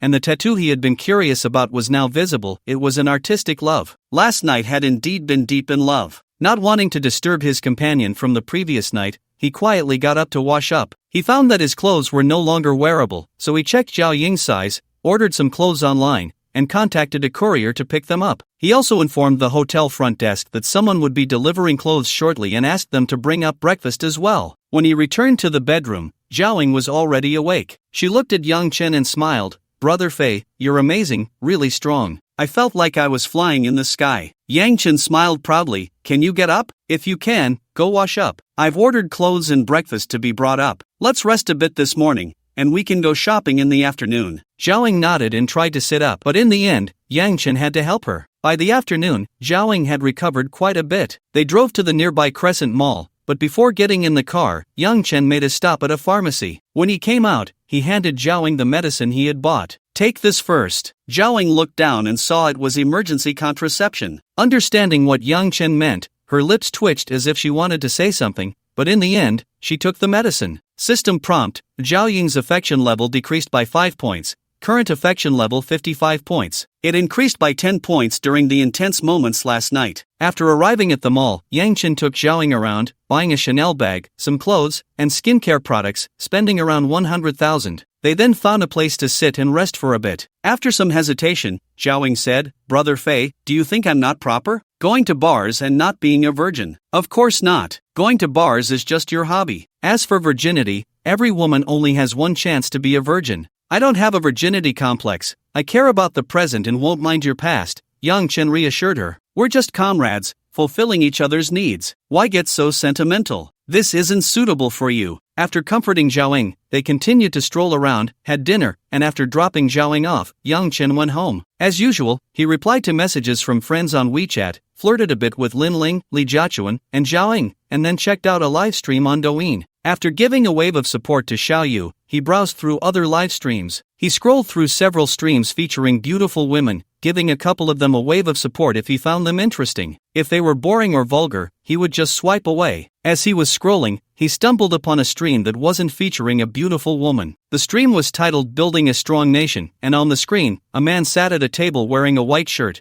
but he only had one arm, the other was missing from the shoulder. A disabled person's live stream? Yang Chen thought about it, so he stopped to take a look. After listening for a while, he discovered it was a live streaming host selling bamboo woven products, which looked quite nice. He opened the product catalog. There weren't many orders, but there were a lot of categories, and it added up to quite a bit. Yang Chen also selected a few items he liked and placed an order. Back in the live stream, the host was still energetically promoting the products, but with so few viewers, how many could actually buy? Yang Chen wanted to help him, but how? Just directly sending gifts would do. So, Yang Chen kept clicking and sent 30 gifts before it ended. In the live stream, when the carnival effects appeared, the host was very happy. However, seeing the continuous effects, he quickly said, "Thank you to my friend A Fei for the carnival gifts, but there's no need to send more. If possible, just buy some products to support me. Some viewers commented, looking at the account, it's a big shot, truly powerful. But he seems to be new here, not knowing the situation, which is why he sent so many gifts. The host, Jiangua, also saw the messages and understood the situation, so he began to introduce himself in front of the camera, explaining why he didn't want more gifts. The host's full name was Li Jiangua, a veteran who had been injured during a mission and lost his left hand. After recovering, he returned to his hometown. Because he enjoyed engaging with new things and had a positive mindset, he started making videos to share his life after discovering Douyin. Later, seeing others live streaming to promote local specialties, he wanted to do something for his hometown, so he also started live streaming to sell local products, giving all the money to the farmers and not keeping a penny for himself. Finally, he explained why he didn't want gifts, because the platform takes a large cut from gifts, but takes less from purchases, allowing farmers to earn money. A newcomer who came in because of Yang Chen's gifts asked, even if the platform takes a cut, at least it can reach you and improve your life. Li Jiangua smiled and said, actually, I don't lack money. As a disabled veteran like me, the country has relevant policies to help. The government sends me money every month, and during holidays, they come to visit and bring gifts, enough for my family to live on. I do this live stream for 2 reasons. First, to keep myself occupied. I don't want to feel like a useless person just because I've lost a hand. Second, to help my fellow villagers improve their lives. We live in a mountainous area with many good things, but they just can't be sold, so I wanted to try live streaming. There have been bosses who sent gifts before, but I donated all the money to the poor elderly in the village. New friends can check out the items in my showcase. They are all good products from the mountains, completely natural, without any technological gimmicks. But please buy according to your needs. Don't buy too much, as excess would just be waste. The viewers in the livestream naturally opened their wallets, but it was uncertain how effectively Jiangua's persuasion was. Yang Chen left the livestream with a sense of accomplishment because later, some viewers pointed out that the increase in the number of people in the livestream was all due to Yang Chen's gifts. The host kept expressing gratitude in the livestream, and Yang Chen had no reason to be unhappy. Seeing the increase in sales of the products in the showcase made him very happy. After all, he had spent money to do a good deed. So, Yang Chen went to sleep with a joyful heart. The next day was Monday. Yang Chen checked the system panel. Yesterday's lottery had 145 points and 30 testing cards. Today, he had 84 points. As for cash, he had 65 million, making him a half-billionaire, Yang Chen thought. At 9:30 a.m., Yang Chen arrived at the Anjia real estate agency. He had made an appointment last week to transfer the villa in Tangxi Jingmen on Monday. Yesterday, Zhang Jiayin called to schedule a time, and they finally arranged it for 9:30 a.m. When Yang Chen arrived, the homeowner couple was already there. After a brief exchange of pleasantries, they all went inside together. The homeowner was a middle-aged man in his 50s, looking quite shrewd. Both parties took some time to confirm the contract, then signed it, proceeded with the transfer of ownership, and paid the house price and taxes. By 11 in the morning, everything was completed. Yang Chen had again paid 36 million, totaling 38 million for a bare-shell apartment, with renovations still requiring a significant amount of money. After receiving the new property deed and keys, he politely declined the invitation to dinner and left. Looking at the balance in his account, he calculated that it was enough to cover the upcoming renovation costs and daily expenses. Yang Chen decided to buy another car. He indeed liked the G-Class, but driving the same car all the time felt monotonous. He decided to buy another vehicle, and this time it would not be a Cayenne, he wanted a Cullinan. However, before that, Yang Chen remembered that he hadn't given Lin Ling her allowance for the month, so he transferred 500,000 for her pocket money. As for Li Jiachuan, he had just given her money yesterday, which counted for June. This reminded Yang Chen that he needed to keep a record, otherwise, if he forgot to transfer the money one day, it would be awkward for them to ask. To buy a Cullinan, there were 2 channels. One was to order a new car from a 4S dealership, and the other was to buy from the second-hand car market. Yang Chen quickly checked online about the ordering and delivery situation for the Cullinan. From ordering to delivery, it would take at least a year. He also called the Rolls-Royce salesperson he had contacted before, who confirmed that it indeed required that much time, so he passed on that option. However, the salesperson provided Yang Chen with a phone number, indicating that if he wanted to buy a car quickly, he could contact that person, as sometimes they could find unregistered second-hand luxury cars. Yang Chen directly dialed the number. After a brief conversation, the other party invited him to meet in person to discuss the details, so they arranged to meet at 2 in the afternoon. At 2 o'clock, Yang Chen arrived punctually at Zhonghao Automobile Sales, where the pre-arranged salesperson, Li Momo, was already waiting at the door. After greeting Yang Chen, Li Momo guided him to the VIP room. After inviting him to take a seat, she softly asked what he would like to drink, to which Yang Chen casually replied that it didn't matter, so she brought him a cup of green tea. Then, Lee Momo squatted slightly in front of Yang Chen with her computer, her well-fitted outfit accentuating her curves, making her look both ample and attractive. Yang Chen used a detection card. Name, Lee Momo. Single age, 27. Height/weight, 169 cm/60. 6 kilograms. Appearance, 88. Figure, 87. Favorability, 5 pass count, 28/103. Health status, sub-healthy. Looking at Lee Momo's data, Yang Chen understood that he had encountered that kind of salesperson, but he was unsure if he would face such a test. Lee Momo pulled up the Cullinan configuration chart and images on her computer, turning the screen towards Yang Chen, who withdrew his admiring gaze, thinking that even if he didn't buy, it wouldn't hurt to look. Yang Chen browsed through the specific parameters of several cars on the computer while Lee Momo provided detailed introductions and answered questions from time to time. After a long while, Yang Chen chose a black Cullinan with black and orange interior, which looked very classy. The introduction stated it was unregistered with only 0.1 kilometers on the odometer. Lee Momo checked and informed Yang Chen that the original owner had not paid the subsequent fees, which is why it ended up in the second-hand car market.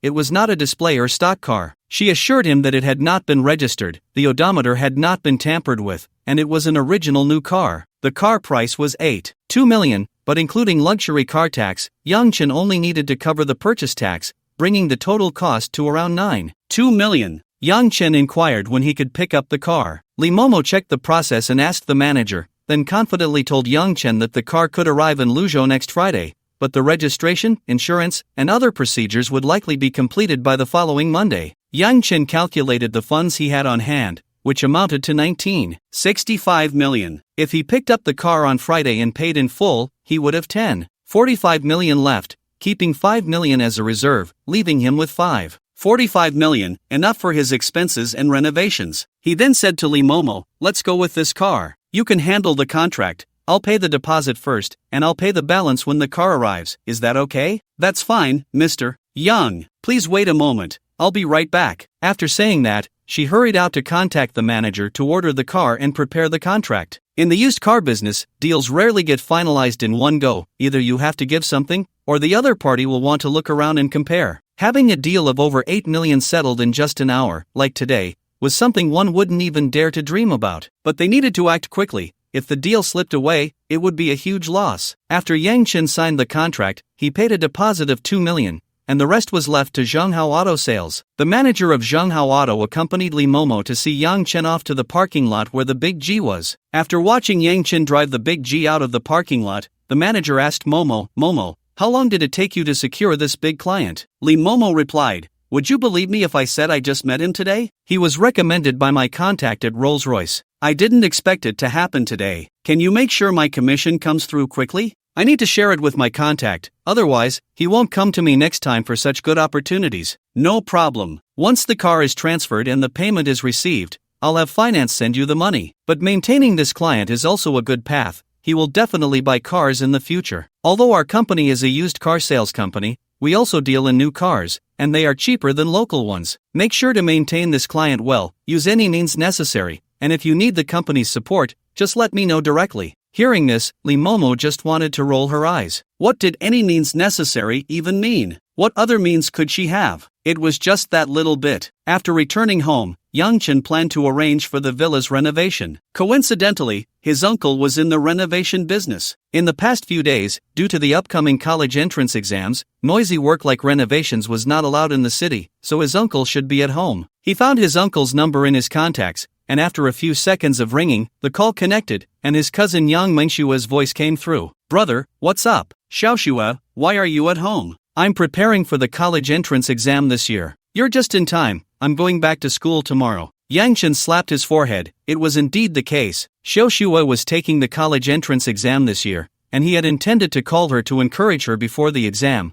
but he had forgotten due to all the recent happenings. Thinking of this, Yang Chen said, "Xiaoxua, let's not talk about anything else. Just focus on your exam. If you do well, I'll give you a big gift, a really big one." "A big gift? That sounds great. But brother, what's your standard for doing well? It can't just be Tsinghua or Peking University, right? As long as you get into an undergraduate program, it's fine. Either a first tier or second tier is okay." "Okay, no problem, brother. I've got this covered. Yang Mengxue felt no pressure with this requirement. Her studies were good, and based on her usual mock exam scores, getting into an undergraduate program was more than enough. Now, she was aiming for a key undergraduate program. She was confident about her brother's big gift. After discussing this, Yang Chen added, "Is uncle at home? Please hand the phone to him. I need to talk to him about something." Before long, his uncle's voice came through. "Xiaofei, what's going on? Uncle, do you have time these days? I have a friend who bought a villa and needs it renovated. It's a bare shell, and since he's out of town, he entrusted me to handle it. I don't know much about this, and I thought of you since you do renovations. Can you take on this job?" Uncle Yang Xian, who can handle both construction and home decoration, replied, "No problem with the villa renovation. I've done it many times." "That's great. I'll mention it to my friend and let him hand everything over to you. It's more reassuring since he has already given me 500,000 as initial funding. You can decide how to arrange it. With the startup funds, that's perfect. Do you have time tomorrow? We can go to the site first, then I'll arrange for a designer to measure the space and come up with a few design drafts. Once your friend confirms the design, we can calculate the materials needed and the labor costs. This way, the final quote will be ready. Don't worry, I will definitely give your friend a preferential price." "Alright, let's do it tomorrow morning. I'll send you the location shortly. Is 9 o'clock in the morning okay?" "Sure, no problem." Renovating a villa is a big job, costing millions, potentially rivaling housing prices, so the profit is naturally significant. Given the current poor market conditions, Yang Shan wouldn't let this opportunity slip by, especially since his nephew introduced the job and provided the startup funds. He was even considering who might be available to work once the project started.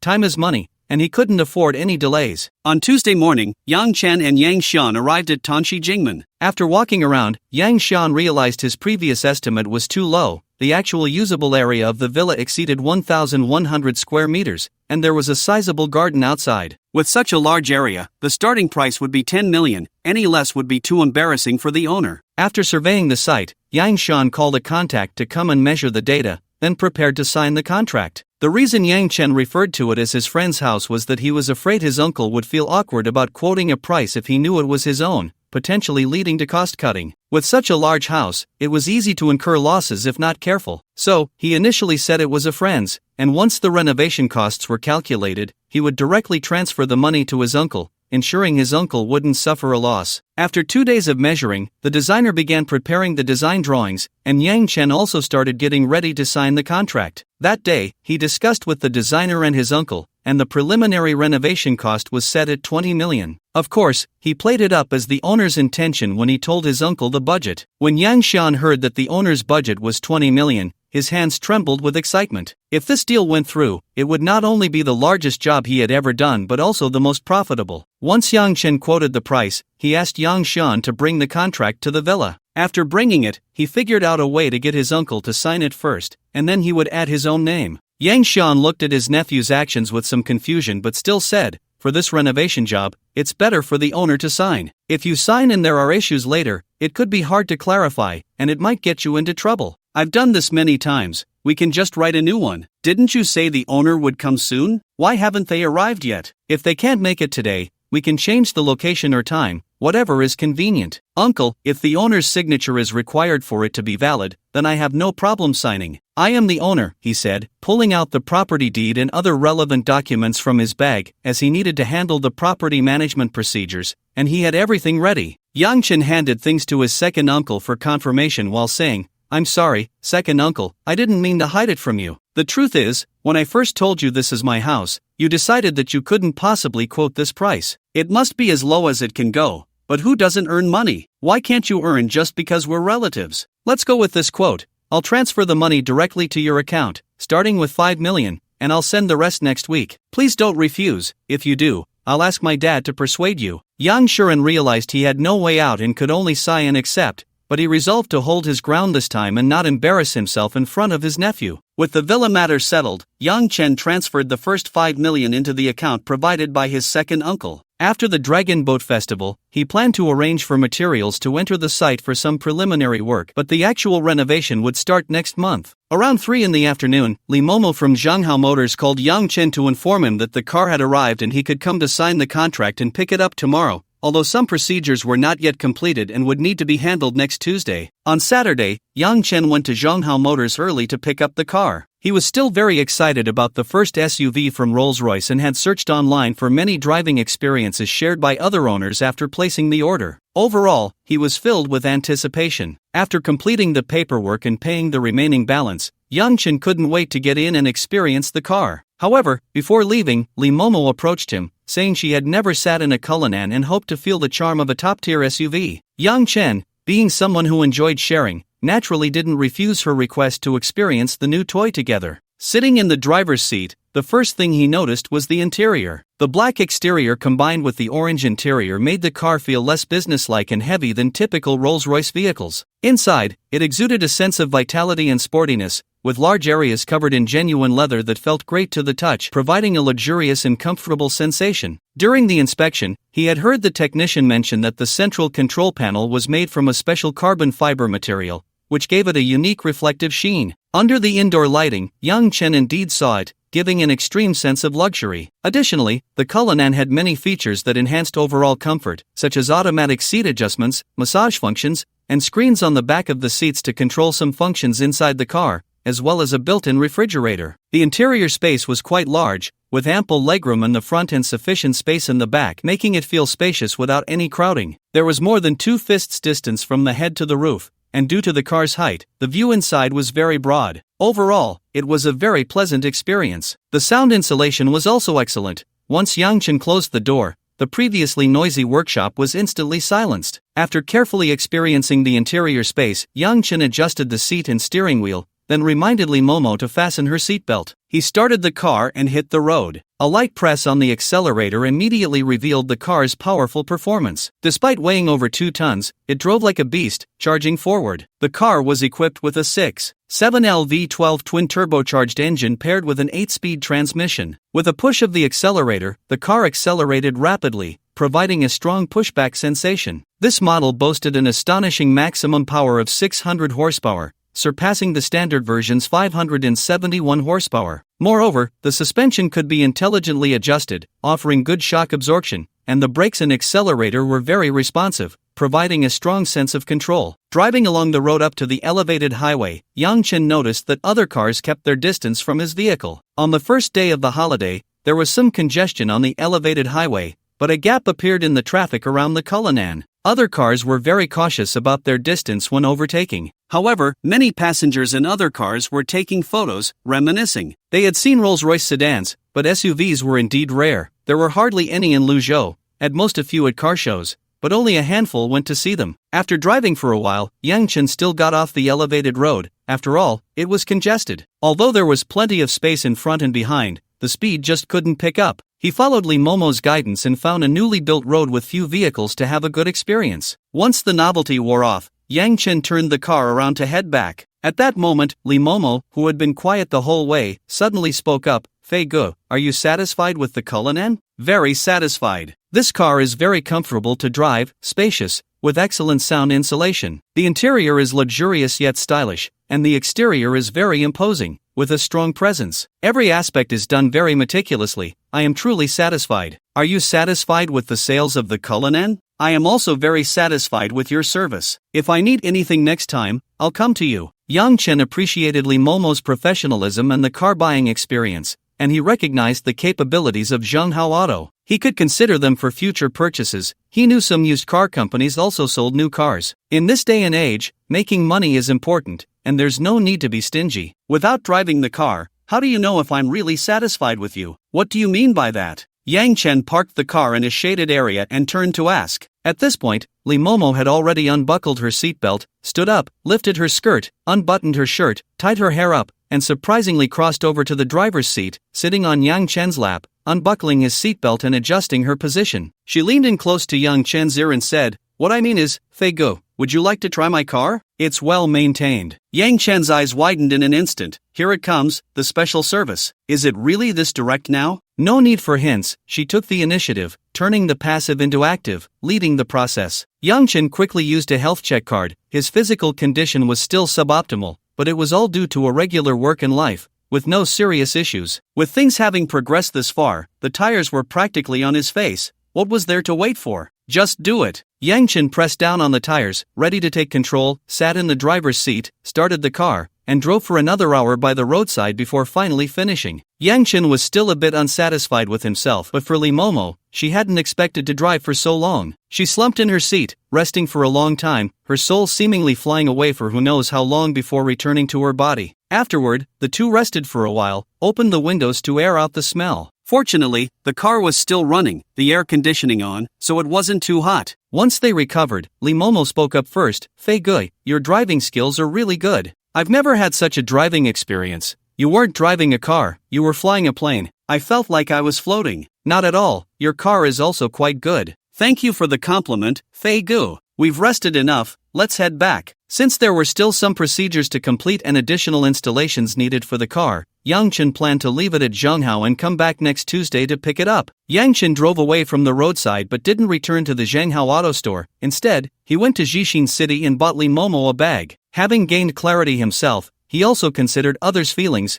Yang Chen wasn't that petty. Lee Momo, holding the bag, didn't expect this surprise. Before getting out of the car at the community entrance, she kissed Yang Chen and said, "Thank you, Fei Gui. If you need to buy a car in the future, you can contact me. I'll give you plenty of discounts. If you want to drive, you can also reach out to me, anytime, anywhere." After speaking, she elegantly turned and left with her newly bought bag. Today was her day off, and she had only gone to the store because Yang Chen was picking up his car. Naturally, she understood the hint from Lee Momo, who smiled as Yang Chen drove away. Good girls shouldn't miss out, and bad girls shouldn't let go. After indulging in rich food, it's fine to have some fast food occasionally, but one must pay attention to food safety. Returning to Zhenghao, Yang Chen handed the car over to the staff and drove off to find Lin Ling. She had already completed her resignation procedures yesterday and had made plans to shop for furniture and appliances today, including kitchenware and bedding for her new home. She had informed her parents about moving out to live in Jinyang Peninsula. They understood her intentions but did not interfere. After all, with such a good son-in-law, it would be troublesome if someone else took advantage of the situation. On Sunday, the two worked hard all day,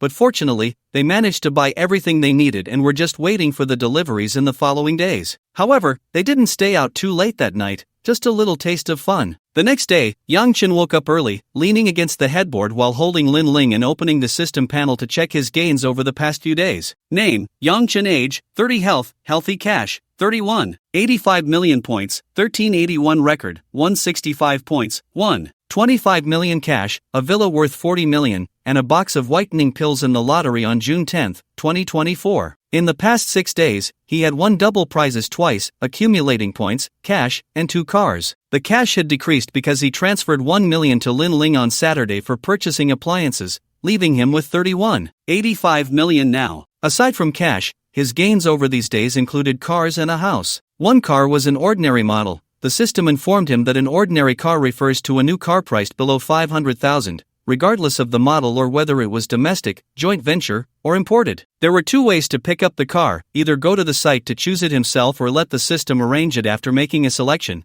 then complete the paperwork to pick it up. Since cars under 500,000 could generally be driven away the same day, there was no home delivery. Yang Chen thought about it and decided not to rush. He had no immediate use for it, so he would just store it in the system for now. The other car was a Rolls-Royce Spectre. Yang Chen had heard of it and, after checking online, understood what it was: a pure electric 2-door 4-seater sports car that debuted at the Shanghai Auto Show last April, with a base price of 5.75 million and an on-the-road price of around 6.35 million. This car had just been released, and currently, there was only one standard version. To be honest, if Yang Chen had to pay for it himself, he would choose the Cullinan, but for an electric sports car, even a top-tier Spectre, he would think twice. However, since it was a gift from the system, there was no reason to be picky. After checking, he found out that he could pick up the car by the end of the month. Yang Chen happily went online to check reviews, but there weren't many in the country, and most were based on a few pictures. As for the villa, the system was still an interactive reality and hadn't provided details yet. It was said to be worth 40 million, which the system meant to indicate a price range between 40 to 50 million. However, he had just bought a 35 million villa and was preparing for renovations, and now another one over 40 million was coming up. It was a happy dilemma, just like getting a Rolls-Royce Cullinan and then having to pick up a Spectre by the end of the month. Yang Chen suspected the system was doing this on purpose. By 7 o'clock, Lin Ling woke up as well. The two lingered in bed for a while before getting up. Some high-end gifts purchased from friends last night had already arrived, along with the holiday gift packages and fruit baskets he had bought, filling the trunk to the brim, not to mention several items on the back seat. Yang Chen even considered whether to drive 2 cars, but after thinking it over, he decided against it. It wasn't like they couldn't fit. First, there was the holiday bonus for his woman. Lin Ling received 500,000, while Li Jiachuan initially planned to give 100,000 but thought it was too stingy and transferred 200,000 instead. When Lin Ling received the payment notification, she looked over in confusion. After learning it was a holiday bonus, she walked over and gave Yang Chen a French wet kiss, but her constitution wasn't as good as Yang Chen's, and she couldn't hold on first. Not long after, Li Jiachuan called to ask why she transferred the money, as they had agreed on a monthly allowance of 100,000 already. Yang Chen explained that it was a holiday bonus, encouraging her to buy something nice for herself. After hanging up, Li Jiachuan sent a string of blessings before ending the call, and then in the dormitory, she boldly announced that they would go shopping at the mall in the afternoon and have a big dinner to celebrate, with the beautiful Li footing the bill for the entire outing. The other 3 didn't go home either, naturally cheering along. But as Sun Ruwei cheered, the scales in her mind began to tip. The holiday was essentially about giving gifts, and Yang Chen's first stop was Lin Ling's home. Since they had met before, it would be inappropriate not to visit during the holiday. Yang Chen drove to the community and then carried a large bag of gifts upstairs, still not finished with the first trip. He brought Lin Ling's dad a box of 6 bottles of Maodai, 2 packs of Huazi cigarettes, and 2 boxes of tea leaves, while for Lin Ling's mom, he brought a gold bracelet, necklace, and earrings. He had no idea what else to buy, so he chose these items, along with a big gift bag and some fruits and nutritional supplements. However, these weren't cheap either, totaling over 50,000. Lin Ling's parents pretended to scold Yang Chen for spending money recklessly, but seeing their beaming smiles, they knew the gifts were appropriate. Lin Ling was also very happy. Her man treated her parents well. What was there to be dissatisfied about? Moreover, Yang Chen's attitude was good. He didn't flaunt his wealth and respected her parents, which made her more certain of her decision. After sitting for a while, Yang Chen took his leave with Lin Ling. Lin Ling's parents didn't try to keep them, as they knew Yang Chen was bringing Lin Ling home to meet his parents, understanding that he was confirming Lin Ling's status. Before they left, Lin Ling's mom kept reminding her of things to pay attention to, fearing her daughter might not perform well. Lin Ling's dad nodded occasionally, while Lin Ling smiled and nodded, indicating she understood. In the end, as they got into the car, Lin Ling's mom, still worried, stood outside the car window and said, "Yang Chen, although Lin Ling is not young anymore, she doesn't understand many etiquettes. You should be more accommodating, and when she goes to your house, take good care of her." "Don't worry, I will. Besides, Lin Ling is so beautiful, well-educated, gentle, and generous. It's hard to find someone like her even with a lantern. My family will definitely be satisfied," Yang Chen reassured Lin Ling's mom. They set off from Lin Ling's house around 8. The highway was a bit congested today, and they finally arrived home around 10, taking an hour and a half for a journey that should have taken an hour. As they reached the front of the house, before they even parked, his parents, grandparents, aunt, younger sister and brother-in-law, cousins, and other relatives were already waiting at the door. Last week, Yang Chen had called home to say he would bring his girlfriend back, and his father had notified the whole family to come back. After parking, everyone looked at Yang Chen with surprise. Yang Chen asked his sister Yan Lu to help the younger siblings carry the things. He then introduced Lin Ling to his family. Starting with his grandparents, Lin Ling presented her gifts with each introduction. Each item was carefully selected, taking Lin Ling quite some time, and she even consulted her parents, including her younger siblings and niece. Lin Ling didn't tell him how much she spent on these gifts, but Yang Chen estimated it to be at least around 100,000. The family could tell the gifts were valuable, but under Yang Chen's persuasion, they accepted them. Everyone chatted and laughed as they entered the house. After sitting down, Yang Lu poured a cup of tea for Lin Ling, and then everyone began to chat about family matters. Lin Ling listened attentively, holding her teacup, and whenever the topic turned to her, she responded very appropriately. Although the elders were talking, they were also observing Lin Ling. Their first reaction was that she was beautiful, had a good figure, and was tall. After a few simple exchanges, she appeared poised and confident. Upon further observation, her sitting posture was elegant, and her attentive listening showed that she had good upbringing. This was all they could see for now. More would only be revealed with deeper interactions in the future. After chatting for a while, the neighbors next door noticed the luxury car parked at the door and saw a beautiful girl getting out of Yang Chen's car. They understood that Yang Chen had struck it rich and brought his girlfriend home for the holiday. Since they were all from the same village, everyone had a rough idea of Yang Chen's situation. His family had previously been ordinary, with only his father, Yang Shiping, earning money by driving a truck,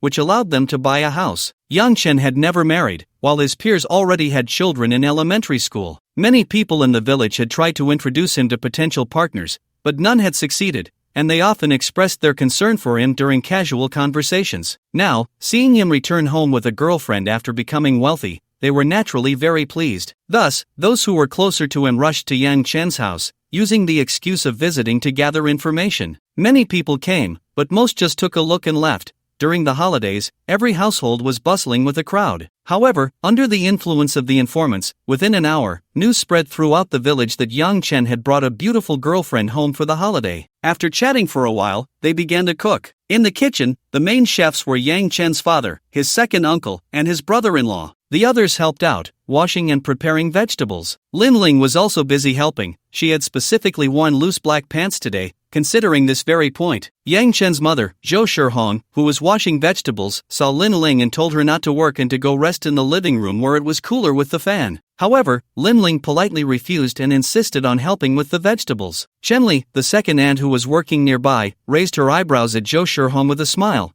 implying that Yang Chen's girlfriend was a diligent person, not a spoiled young lady, and that Yang Chen was lucky to have found her. Zhou Shihong nodded in agreement, while Lin Ling continued to busy herself, seemingly unaware of their conversation. Yang Chen sat nearby playing on his phone, and before long, his brother-in-law assigned him a task to go buy some marinated dishes and roast duck from the street. The marinated dishes from their hometown were quite famous, so Yang Chen put away his phone and drove to the town. Yang Chen's home was not far from the town, about 5 kilometers in a straight line, and he arrived shortly after. He went to the most popular marinated dish shop, which was bustling with at least 20 customers on this holiday. There were 5 people inside busy with orders, and Yang Chen could only wait in line patiently. After a while, a young woman entered the shop. She had short hair, wore a black spaghetti strap bodycon dress, and had a stunning figure that was both sexy and alluring. Such appearances were rare in rural towns, likely someone from the city returning home. Upon entering, she approached the owner, expressing her desire to buy some dishes,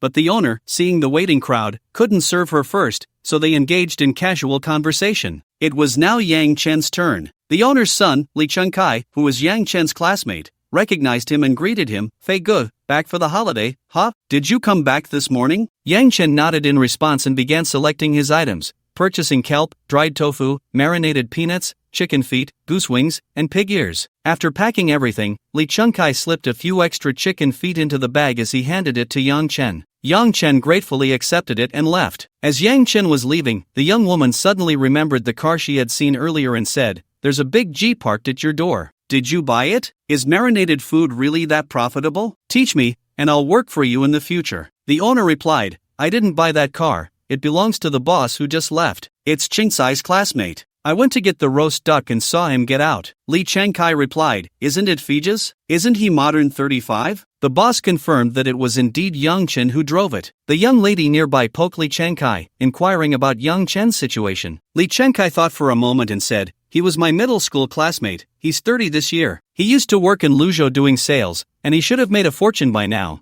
but I haven't heard the specifics. However, he has never married, so he probably doesn't have a girlfriend. Why, do you have an interest?" "A little. My family is urging me to get married too. Why don't you tell me more about him? If it works out, I'll give you a big red envelope." Looking at the situation in the store, Li Chengkai helplessly said, "I'm so busy. Where do I have the time, miss? If you want to know, you can ask your cousin. They were classmates and got along well in school." The young lady nodded, indicating she understood, saying she was just joking but was indeed quite curious. When he got home, the dishes were just finished cooking. The whole family split into 2 tables, one for the adults and another for the younger siblings and Yan Lu with the baby. There were plenty of dishes, including chicken, duck, fish, and meat, totaling about 20 dishes. This wasn't the most was during the New Year when sometimes there wasn't enough space for all the dishes, and they had to finish some before taking others away. After eating and drinking enough, they cleared the bowls and chopsticks, had some tea, and Yang Chen felt a bit drowsy, so he took Lin Ling to his room on the 2nd floor to rest. Zhou Shihong knew Yang Chen was coming back, so she had already made the bed with a new set of 4 pieces, and the quilt and pillow were also new. Lying on the bed, Yang Chen felt particularly relaxed, one hand around Lin Ling's waist, the other exploring her body. Lin Ling pressed down on his mischievous hand, tucking it into her clothes at the waist. This was one of Yang Chen's quirks. When he was alone, he liked to touch and knead, gently caressing and teasing, but he didn't really touch her hips, just the upper part. Lin Ling had always been at a loss with him, but she was slowly getting used to it now. Adjusting her position to facilitate Yang Chen's movements, Lin Ling said playfully, "I performed pretty well today, right? So far, I'll give you 99 points, deducting 1 point to prevent you from getting arrogant. Keep it up, but don't try too hard, that can be exhausting." Naturally, Lin Ling was delighted to hear this and nodded, indicating she understood. Yang Chen played for a while, and the effects of the alcohol from lunch kicked in, combined with his relaxation, he fell asleep. Even though he was asleep, he didn't pull his hand away, and Lin Ling didn't move either, just resting her chin on her hand, watching Yang Chen, not knowing what she was thinking, occasionally smiling. Eventually, she couldn't hold on any longer and fell asleep too. At 3 in the afternoon, Yang Chen woke up, and he didn't know when his hand had slipped out. As he moved, Lin Ling naturally woke up too. After waking up, Yang Chen told Lin Ling to lie still and not move while he went downstairs to get a basin of warm water and a clean towel. He washed his face first, then changed the water and brought it upstairs for Lin Ling to wash up. Seeing Yang Chen come up with the water, Lin Ling was very happy. She had never thought Yang Chen would do such things for her, but he did. After washing up, she felt much more awake and was just about to touch up her makeup when Yang Chen said, "We're all family, there's no need for makeup. Besides, you look beautiful without it. You should use it less in the future, it can harm your skin." "Okay, I'll listen to you, husband," Lin Ling replied, putting down the makeup she had just picked up and instead taking out skincare products to apply. At 4 in the afternoon, Yang Chen was chatting with his family with Lin Ling. Yang Chen wanted to tear down the old house in his hometown and rebuild it. His family's house was a 2-story building in the front, followed by a courtyard, a row of tile-roofed houses, another courtyard, and another row of tile-roofed houses. Next door was his second uncle's house. The back half of his second uncle's tile-roofed house was where his grandmother lived. Although they had already divided the family, the 3 families lived together, essentially making it one large house divided into 3 parts. Yang Chen's thought was that in the past, rural housing was not as convenient as modern urban homes. His family used to drink well water, had to use a squat toilet, and cooked on a wood stove. Now, tap water has been brought into homes, and internet lines have been installed. They have lived in their house for over 20 years, and it was time to build a new one. In fact, many families in the countryside are now tearing down their old houses and rebuilding on the original foundations, constructing villas. In his village, every time he passed by a certain house, Yang Chen would take a second look. Before, they didn't have money, and the house was livable. Now that he has the means, he naturally wants to improve his family's living environment. Moreover, Yang Chen plans to build on 3 plots of land together, allowing for a large villa. A simple calculation shows that the width is about 30 meters, and the length is at least 60 meters, covering an area of 1,800 square meters, more than enough space. Yang Chen said, "My idea is to tear everything down and rebuild. The house will be at the back, with a yard in front, and we can build a side room. The house will be a small Western-style building, with several floors and more rooms, bedrooms, a dining room, a kitchen, a game room, a study, a sunroom, and a large terrace. In the summer and autumn, we can have barbecues on the terrace. In winter, we can enjoy the sun in the sunroom. During the new year, we can play cards in the game room. The yard will be at least 20 meters wide and 30 meters long, with a basketball hoop and a ping pong table, so the kids will have something to play with when they come home. We can also use it for parking and drying clothes. The more rooms we have, the better, so that future guests will have a place to stay. Then we can install tap water and internet, and equip a few bathrooms with flush toilets. Wouldn't it be wonderful to enjoy a modern life in the countryside?" Yang Chen looked at his father and continued, "Dad, are we doing this? As long as you agree, I will invest 5 million to build the house, with decoration costs separate. We can even build a basement. I'll find someone to make a wine cellar, and we can store some good wines for you, both domestic and international." Yang Shiping was somewhat tempted because at home, it was just Yang Chen's parents, and his grandparents were living there. His second uncle had already moved to the city, so as long as he agreed, they could build it. They could leave a few extra rooms for his second uncle's family. It would definitely be better than their current living conditions. After thinking for a moment, Yang Shiping said, "Okay, I can find someone for the construction, but you need to find someone to design the house plans." At this point, his second uncle, Yang Xian, chimed in, "The plans are simple. I know someone who can design them. If we decide to go ahead, I'll contact them tomorrow to get the drawings done, and then we can choose a design we like." Hearing this, Yang Chen was pleased. He picked up his phone and transferred 5 million to his father, urging him to arrange things quickly. He decided not to drive the truck anymore. He would take care of the family from now on, but first, they needed to find a house to settle his grandparents. While they were talking, a voice called from outside, "Is Yang Chen home?" The voice sounded familiar. He walked over and saw a tall, sturdy man in the living room, his middle school classmate, Zhang Yongshan, from the same village, along with his wife, Yen Yanan. Zhang Yongshan also drove a truck, but he did long-distance runs. They had 2 children at home, the eldest, a girl in 1st grade, and the youngest, a boy just starting kindergarten. Usually, the couple worked together driving for transport, while the children were taken care of by their grandparents. Although it was a bit tough, their income was decent, and they lived a happy life. Zhang Yongshan glanced at Lin Ling, who had come out with Yang Chen, and smiled. Fiji's back. I went to my father-in-law's for lunch and wasn't home. As soon as I got back, my mom said Fij drove back with his girlfriend in a Mercedes, so I hurried over. Yang Chen picked up a pack of Zhanghua cigarettes from the table and offered some to Zhang Yongshan.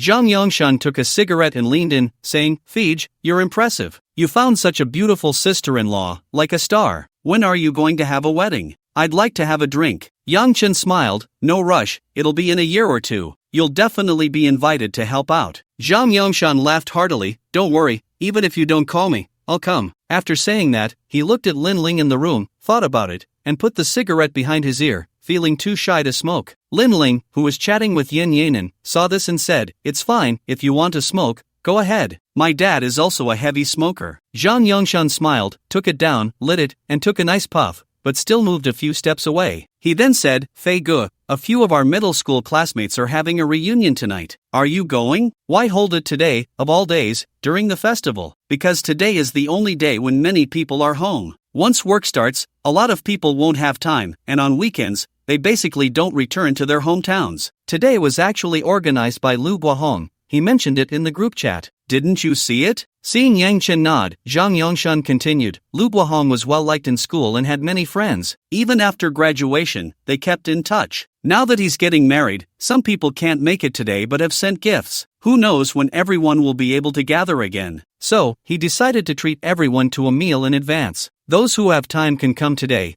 and those who don't can arrange to meet later. If it really doesn't work out, this meal counts too. Yang Chen certainly knew about Lu Guohong's wedding. He had received an invitation before, but he hadn't seen the information because it was blocked. He didn't specifically check, so he really didn't know. After thinking about it, since it was all old classmates he hadn't seen in years, he missed them quite a bit. It wouldn't be bad to go and see them, especially since he hadn't planned to go back today anyway. Alright, since I'm not going back tonight, let's go join the fun. When are we going? Now, it's about time. If we go early, we can chat a bit. Okay, how are we getting there? Driving? We'll be drinking tonight, so let's take the electric bike. It's more convenient. Yang Chen nodded, then went to tell his parents and grabbed 2 packs of Zhanghua cigarettes to take with him. As for Lin Ling, she said it was fine for him to go directly. If he wasn't there, Auntie would tell her his little secrets, which was even better. Zhang Yongshan pushed the electric bike out of the house and took Yang Chen towards the Fengman building in town. When they arrived at the private room, quite a few people were already there, mostly familiar faces. Occasionally, there were a few unfamiliar ones that looked somewhat familiar. When names were mentioned, they turned out to be former classmates, but not just from their class, but also from the neighboring class and even other grades. It was clear that Lu Guohong had a wide circle of friends. While waiting for everyone to arrive, Yang Chen casually found a chair to sit down and chat with Zhang Yongshan. Before long, Li Chengkai also arrived and sat to Yang Chen's right. Yang Chen was chatting with Zhang Yongshan about funny school stories, while Li Chengkai listened and occasionally chimed in. At that moment, a man wearing gold-rimmed glasses and exuding the aura of a successful person walked in. Yang Chen found him somewhat familiar but couldn't quite place him, so he turned to the 2 beside him for help. Zhang Yongshan laughed and said, What? You don't even recognize him? It's Qian Cheng from Class 3. Yang Chen and the others were from Class 2, so they had some impression of Class 3, but not much. After thinking for a while, he finally remembered. Oh, I remember now. Back in school, he was like a bean sprout, short and skinny. Now he's so tall, at least 175 centimeters. Looks like he's doing well. He's doing quite well. He runs a company that specializes in bidding for projects. He doesn't do the work himself but subcontracts it directly. He takes 10% to 20% from each project,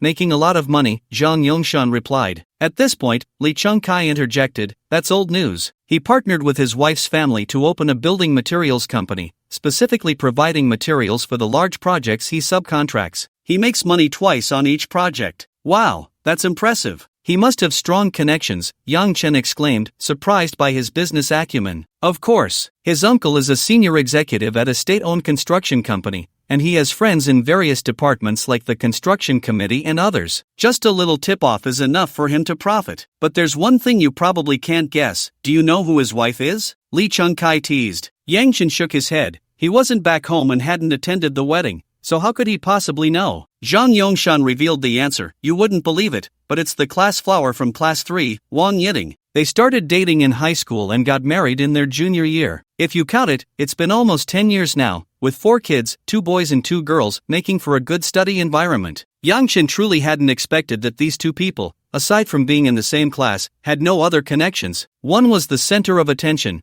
while the other was inconspicuous. In middle school, students especially liked to comment on their peers, and Wang Yiting had developed early. By the first year, her figure was already noticeable, standing out among her classmates. Moreover, she was quite attractive, pure and beautiful, like a lotus emerging from the water, a vivid memory for many boys during their adolescence. Yang Chen knew several who had fought over her. Lee Chung-kai continued, I once overheard a relative of Wang Yiting talking about the reason. Wang Yiting's uncle is in construction and knows Qian Chang's dad and his second uncle. He learned that Qian Chang's second uncle got promoted to the headquarters and introduced his niece to Qian Chang. It seems she made the right choice. Qian Chang is quite wealthy now. Last time Wang Yiting came home, she bought braised dishes for her father-in-law, driving a Mercedes S400L, dressed very stylishly, looking only about 25 or 26, not at all like someone who has 4 kids. The 3 of them were in a corner, whispering and commenting on others. Fortunately, the private room was large, so no one could hear them. Over there, Qian Cheng chatted with acquaintances and, upon seeing Yang Chen and the others, walked over. He approached and said, Old Lee, you're here too.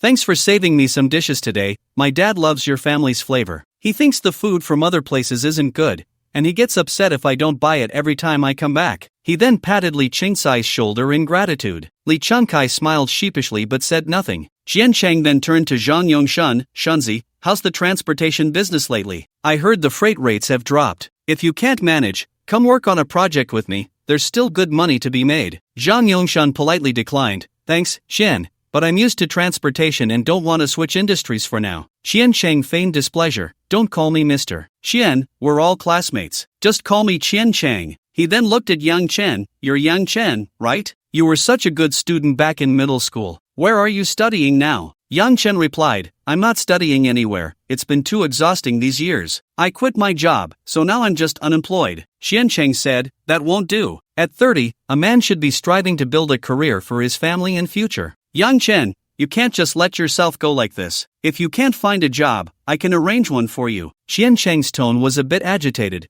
drawing the attention of those nearby. Yang Chen said, I don't have a wife, no pressure, I'm living freely and easily. Hearing that Yang Chen didn't even have a wife, Qian Cheng suddenly found it uninteresting. He glanced at Yang Chen a couple of times before leaving to chat with others or show off, surrounded by those who fawned over him, creating a lively atmosphere. Zhang Yongshan angrily said, this Qian Cheng, every time I see him, he has to put on airs. What's there to show off? We're all classmates, who doesn't know each other's background? Yang Chen didn't mind, he had passed exams and didn't care about others' opinions. After a while, a cheerful Lu Bohong arrived, apologizing as soon as he entered. Sorry to keep everyone waiting. My family has been so busy that I couldn't come earlier. I've already notified the waitstaff to serve the dishes. It's not easy for us classmates to gather like this tonight. Let's not leave until we're all drunk. Today, all the attendees are male classmates, some from the same grade and even the same school, totaling 30 people. Those who know each other gathered together, forming 2 tables. Zhang Yongshan sat to the left of Yang Chen, while Li Chengcai was on his right. Most of the people at the same table were familiar faces.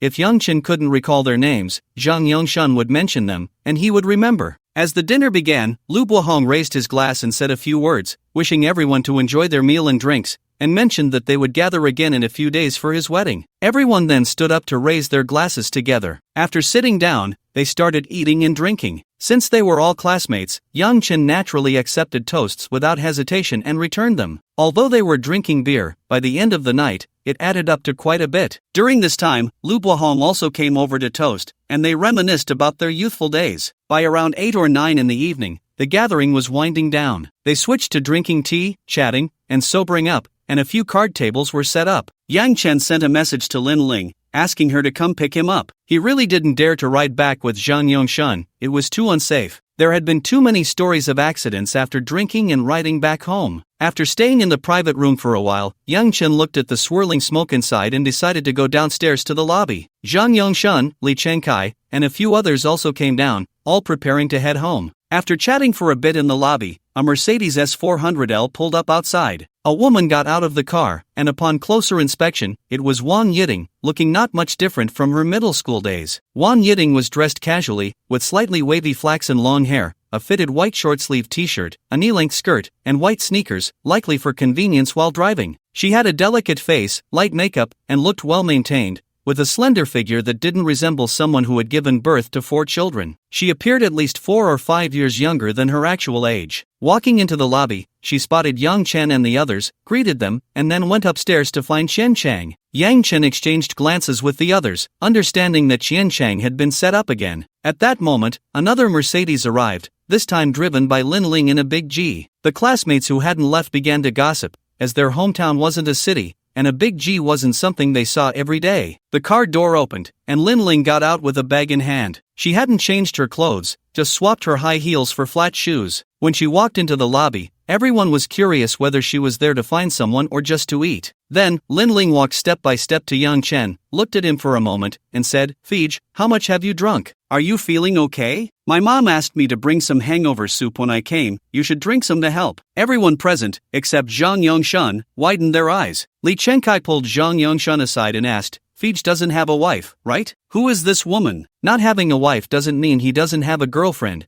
Zhang Yongshun replied. Li Chengkai thought about it and realized that Fij was now wealthy, so it made sense for him to have a beautiful girlfriend. But a girlfriend who was both stunning and caring was truly enviable. At that moment, footsteps were heard coming down the stairs. Chen Chang and Wang Yiting were coming down, with Lu Bohong beside them. The group that came down immediately spotted Lin Ling standing next to Yang Chen. Approaching Yang Chen, Wang Yiting asked, "Yang Chen, who is this lady? Let me introduce myself. I'm Yang Chen's girlfriend. My name is Lin Ling." Lin Ling interjected before Yang Chen could speak. Wang Yiting looked at Lin Ling, then at Yang Chen, and smiled. "Hello, I'm Wang Yiting, this is my husband Chen Chang. We are both Yang Chen's middle school classmates. Miss Lin, you are truly beautiful." "Not at all, Sister Wang is the real beauty," Lin Ling humbly replied, as Wang Yiting looked like she was in her 20s, while Lin Ling was genuinely 26, and much prettier than Wang Yiting. Suddenly, Chen Chang chimed in, "Yang Chen, I didn't expect your girlfriend to be so beautiful. You really hit the jackpot. You should cherish this beauty. When are you getting married? Don't forget to invite us classmates." "That's right. I feel lucky, and I should be getting married next year or the year after. I'll definitely send you an invitation then." After a few words,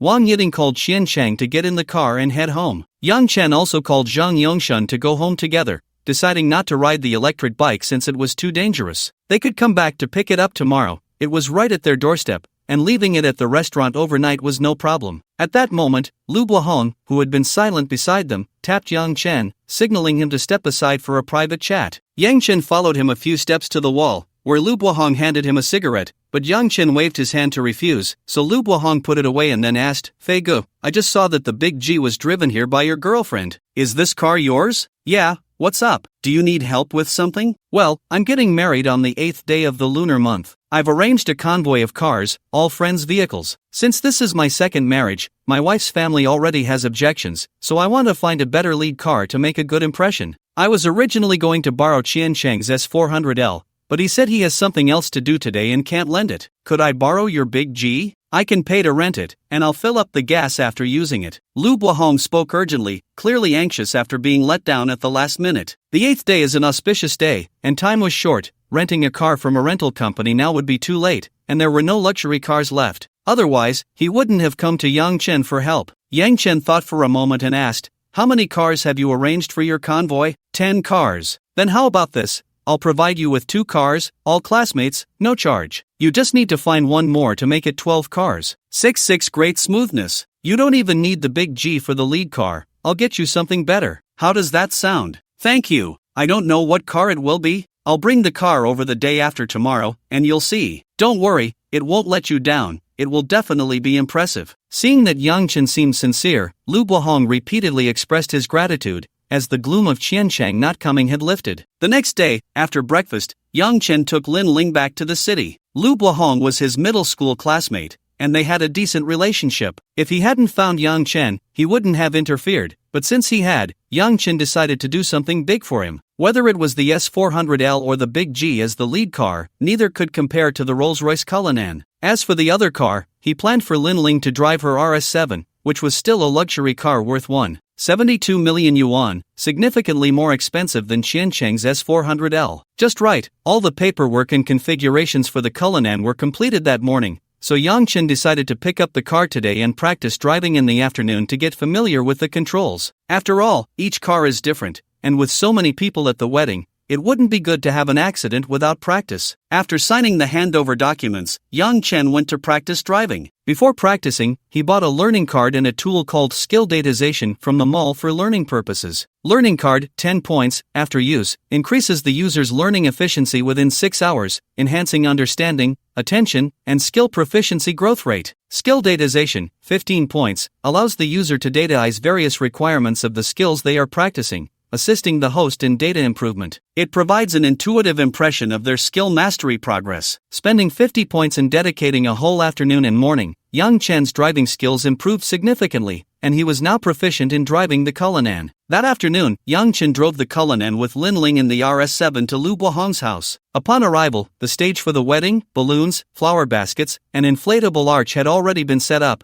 and they were currently checking for any missing items. The busy crowd looked curiously at the two stopped cars, and those quick on the uptake rushed to inform Lu Buohong. When Lu Buohong came out after receiving the news, Yang Chen and Lin Ling had already gotten out of the car and were waiting by the roadside. Lu Buohong glanced at the two of them, then at the black Cullinan and the silver-gray RS7, excitedly embraced Yang Chen and expressed his gratitude to Lin Ling. Yang Chen gestured towards the Cullinan. "So, how is it, Brother Hong? This car is good, right? Not just good, it's absolutely amazing. This car is perfect for a wedding. It's a Cullinan, right? Better than an ordinary Rolls-Royce." "Yes, it's a Cullinan. I just picked it up. It hasn't even been a week, and I'm already familiar enough to be your driver." At that moment, a girl walked over, her shoulder-length hair slightly curled at the ends, wearing a blue short dress, and she had a nice figure. It was the young lady they had seen at Li Qingsai's snack shop. Seeing her approach, Lu Buohong introduced, "Fij, this is my cousin, He Meng Meng." Then he turned to He Meng Meng, "Meng Meng, this is my classmate, Yang Chen, and this is his girlfriend, Lin Ling." He Meng Meng greeted them sweetly. "Hello, Fij." "Hello, Sister Ling." The two nodded in return. Lu Buohong continued, "I have some things to confirm on my end. I'll contact the wedding planning company to come over later. The lead car needs to be decorated with flowers. They need to see how to set it up. For now, let Meng Meng keep you company and chat for a bit. Brother Hong, you go ahead and take care of your business. I'll manage here when the people arrive," Yang Chen replied. The wedding was tomorrow, and although it was being held at a hotel, they still needed to entertain guests at home. Lu Buohong seemed so busy that he could be split in two, and even during this chat, someone had already come looking for him to confirm details. Fortunately, he had been through this once before. Even if it was years ago, he still had some experience. Lu Buohong went off to handle his tasks, and He Meng Meng led Yang Chen and Lin Ling into the house, finding a small table in the living room for them to sit at. She then went to pour tea and brought over a good amount of sunflower seeds, peanuts, and candies, and after rummaging around, she also brought some fruit. The small table was filled to the brim, and when Yang Chen urged her not to bring more, she finally sat down. The three of them snacked on seeds and fruit while chatting. It was clear that He Meng Meng was quite interested in Yang Chen, continuously finding topics to discuss. Lin Ling occasionally joined in, most of the time either gazing affectionately at Yang Chen or observing He Meng Meng. A woman who keeps talking to a strange man usually has a curiosity about him. There are many kinds of curiosity, but He Meng Meng seemed more like she was probing for information,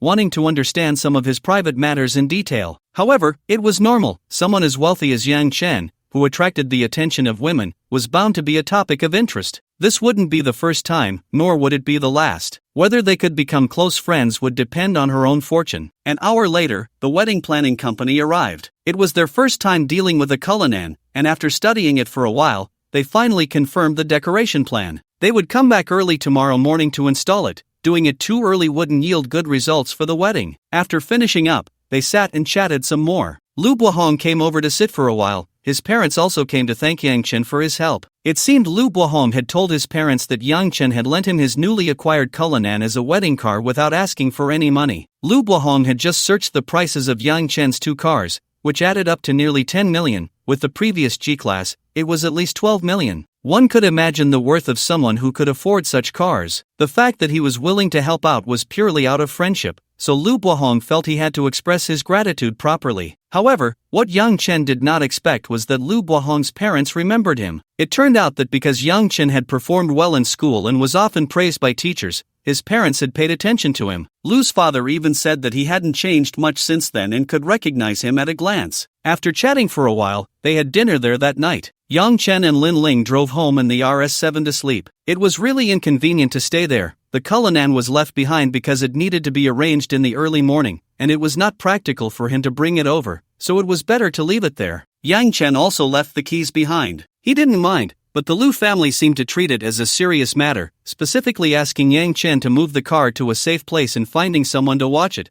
to prevent children from messing around. If anything got damaged, the cost of repairs would be a significant amount for a rural family. On June 13th, the 8th day of the 5th lunar month, it was a good day for weddings. Before dawn, Yang Chen and Lin Ling got up. Even though it was someone else's wedding, they were both very excited. When they arrived at Lu Bohong's house, it was just getting light, and some people were already busy at the entrance. The other arranged vehicles had also arrived, and people were loading items for the wedding onto the cars. In the past, they would usually rent a truck or a pickup because there were many items to carry back, including the bride's dowry. Now everything was simplified. 12 cars could fit everything in their trunks. The decorations for the Cullinan were also ready. When Lin Ling parked, He Meng came over to greet them. Fei Ge, Ling Jia, you're here. Come in and have some breakfast. I'll decorate your car. She tied ribbons on both sides of the RS7 and stuck auspicious characters on the inside of the windows, which were water-based stickers that would peel off easily later. As they walked in, they saw a few classmates there,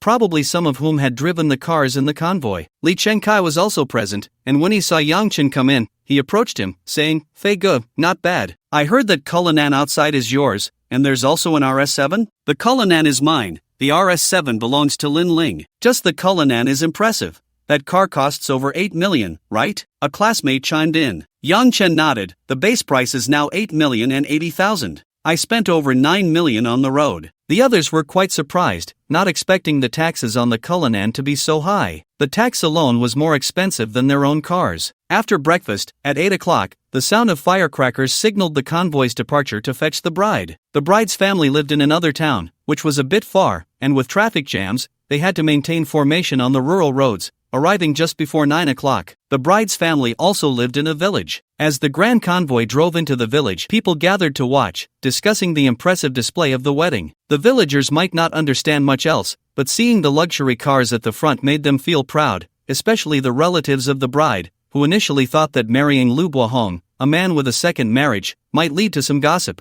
However, seeing the grandeur of the convoy, they held their tongues. There were many rituals to be held at the bride's house, and Yang Chen joined a few classmates who were driving to join in the festivities. Lin Ling stood aside, waiting. It was fine for the men to jostle, but it was better for the women not to push in. The lively ceremony continued, and by 10 o'clock, they set off from the bride's side, gathering everyone to go to the groom's side for another ceremony. Then they headed to the hotel, and Yang Chen and the others had completed their task. They found a spot to sit together. Lin Ling leaned against Yang Chen, holding her phone up to capture some exciting moments or record videos to cherish. As she was taking pictures, Lin Ling said to Yang Chen, "The bride looks really beautiful today, but I think you are even more beautiful," Yang Chen complimented. Lin Ling gave Yang Chen a light tap. Although she felt very happy and agreed with him, she still said, "When I say beautiful, I don't mean ordinary beauty. I mean the kind of beauty a girl has when she wears a wedding dress, dressed up for her wedding. On that day, she is the absolute star in everyone's eyes,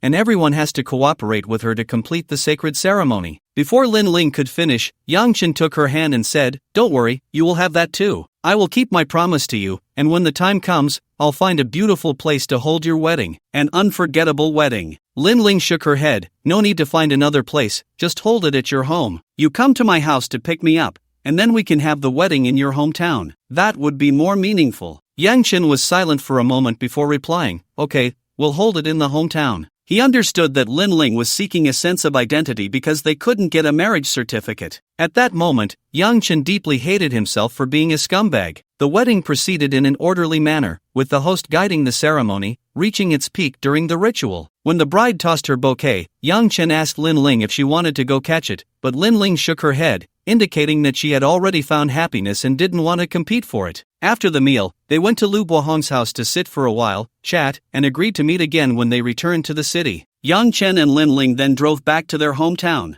They woke up too early in the morning and had too much to eat at noon. In the afternoon, it wasn't long before they felt sleepy. Once home, Yang Chen kicked off his shoes and lay down on the bed, holding Lin Ling and taking a nice afternoon nap, doing nothing but a little cuddling. In the evening, they had dinner at home, ate early, and returned to the city early as well. During dinner, Yang Chen's parents, perhaps influenced by Lu Bohong's wedding, subtly urged him to get married quickly and have children soon, even mentioning that Lu Bohong had already remarried while some people hadn't even had their first marriage. Yang Chen could only hurry through his meal and hide nearby, while Lin Ling chuckled beside him. After dinner, they drove back to the city, this time not to Changhong Jiayuan, but to Jinyong Peninsula. When they returned the day before, Lin Ling had been at home receiving deliveries, and since the packages were for installation, everything was now ready for living. Once home, the two naturally enjoyed a moment of intimacy, and afterward, Yang Chen held Lin Ling's delicate hand and drifted into a dream, which was big, soft, fragrant, and very satisfying. On Sunday morning, Yang Chen got up at 6 and took Lin Ling to run in the park across from their community. After running, they walked and rested for a while, then had breakfast downstairs before heading home. Back at home, they took a couple's bath,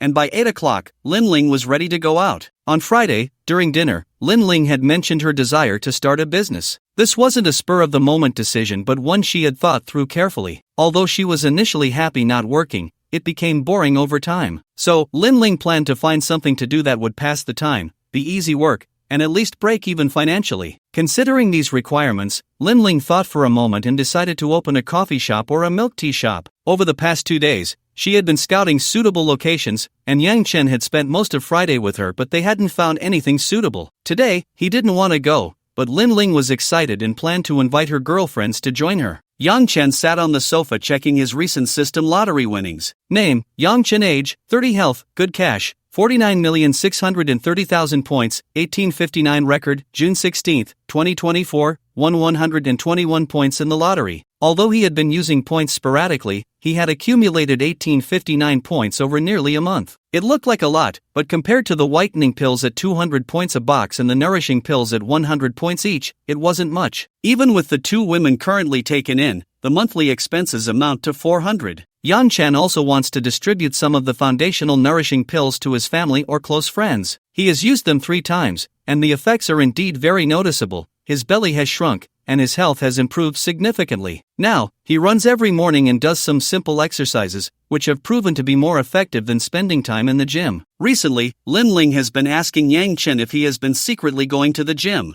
Yang Chen smiled and explained the reason, using the ancient herbal pills gifted by a friend as an excuse. However, this explanation made Lin Ling even more convinced. Previously, Yang Chen had given her a box of whitening pills, and with a skeptical mindset, she tried them a few times. The results were evident, her skin tone improved, her sleep got better, and she felt more energetic overall. A few days ago, Lin Ling asked Yang Chen if the whitening pills were expensive, saying that if they weren't, she would buy some for her mother and Yang Chen's mother. After some thought, Yang Chen promised to find her a few more boxes. Fortunately, the whitening pills produced by the system only require 1 course of treatment for noticeable effects, otherwise, he wouldn't dare to take them out. Looking at the system points, Yang Chen thought for a moment and exchanged for 3 boxes of whitening pills. Including the ones he won in the lottery, he now had a total of 4 boxes, 1 for Lin's mother, 1 for his own mother, 1 for his sister, and 1 for Li Zhechen. As for Lin Ling, he would replenish her supply after she finished her current ones. After exchanging, Yang Chen put the items away,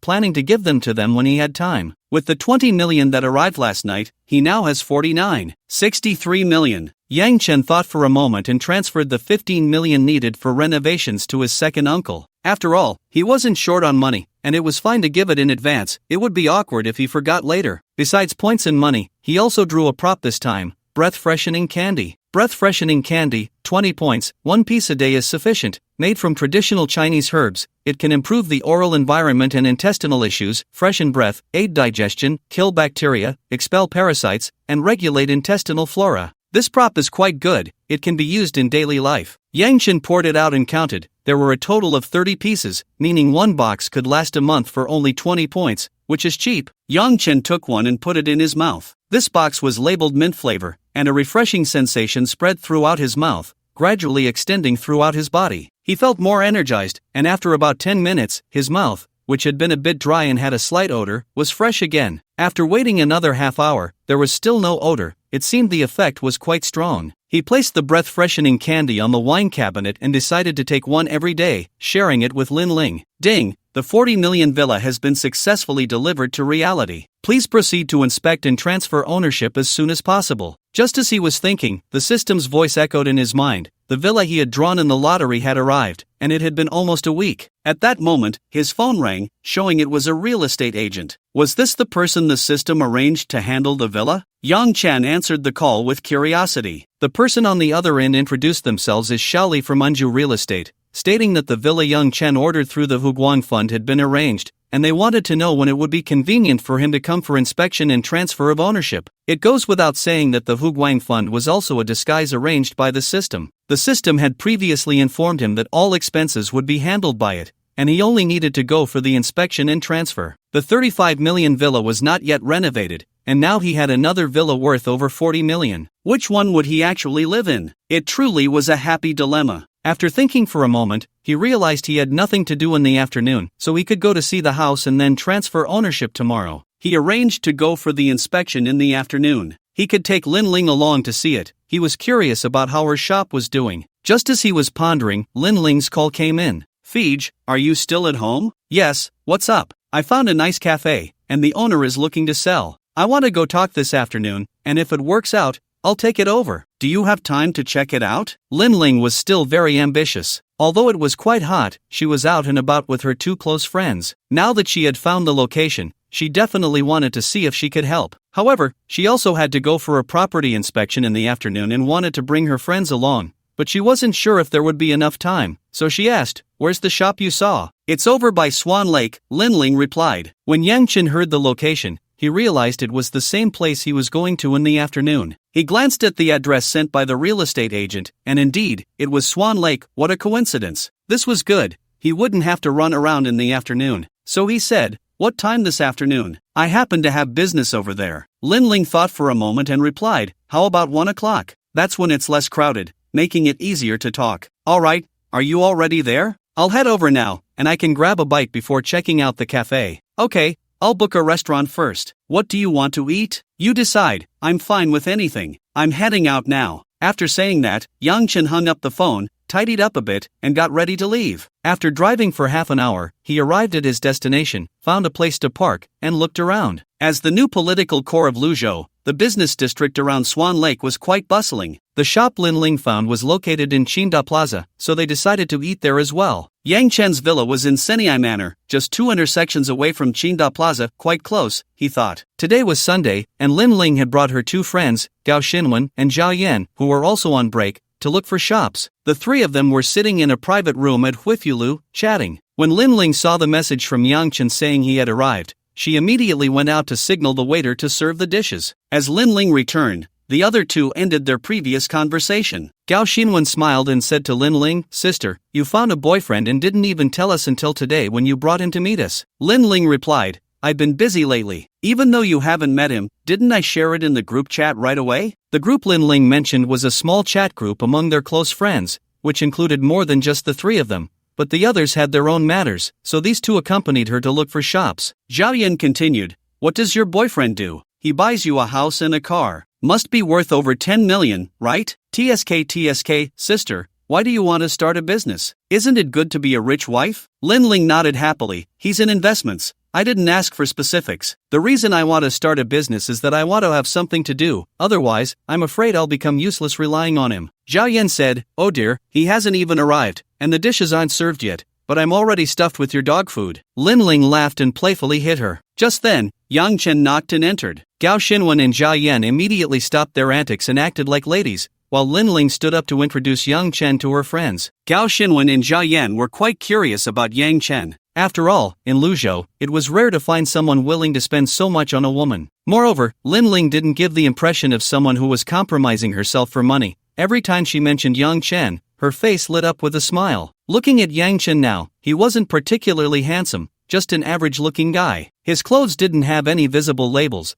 but they looked decent and probably weren't cheap. He entered with a smile, had a friendly demeanor, and didn't come off as arrogant. He seemed like a nice person. The four of them chatted and ate, and when it was 1 o'clock, they went downstairs to the cafe. The cafe owner was a tall, bald man who looked to be in his 40s. Seeing Yang Chen and the others arrive, the owner was very pleased and took them around, introducing some of the store's layout and equipment, showing that he had put a lot of thought into it. The owner recounted his early years working hard in the Magic City, which led to his love for coffee. Later, when he was transferred to Luzhou, he opened this cafe, but now, as a partner in the company, he needed to stay in the Magic City, so he had to sell the cafe. Lin Ling and her best friend looked around and were quite satisfied, so they began to negotiate with the owner. Since the location was good and the foot traffic was decent, they finally settled on a price of 800,000. The owner left all the items in the store for Lin Ling to handle, and all the accounts would be cleared up. They agreed to officially transfer ownership on Monday. Yang Chen did not participate in the bargaining. Lin Ling actually had money of her own, having given a total of 1 million over 3 installments,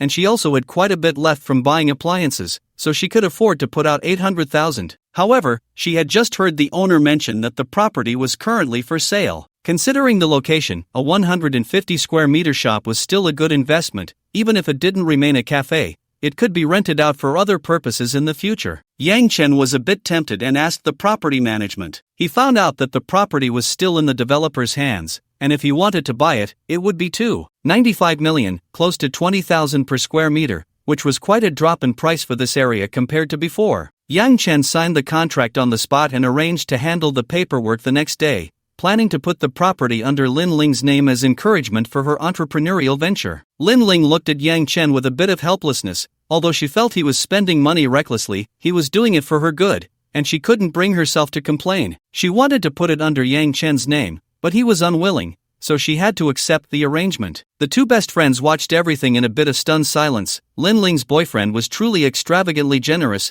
gifting her a shop for her business. There was no way to refuse. They could understand why Lin Ling was so happy. It was hard not to love such a man, and it was difficult not to be happy together. If it weren't for the crowd, they would have asked Lin Ling if her boyfriend minded having another girl around, as long as she was willing to play a smaller role, with Lin Ling as the main one. Sisters united, making money together. Once Lin Ling's matters were settled, she asked Yang Chen when he would handle his own affairs and if she should go with him. Yang Chen replied, "I have an appointment at 3 o'clock, it's about time. I bought a house nearby, do you want to go take a look?" Hearing that Yang Chen had bought a house, the three of them were interested in checking it out, and since it wasn't far, they walked over. Starting from Tianda Plaza, they headed west, and after passing 2 intersections, they arrived at Seniai Manor. When they reached the entrance of Seniai Manor, the three noticed something was off. This was the east gate of the villa area, and usually, one would enter the high-rise area from the west gate. However, they thought Yang Chen might be taking a shortcut and didn't think much of it. When Yang Chen shook hands with a well-dressed salesperson at the entrance of a villa, the three realized that Yang Chen had bought a villa,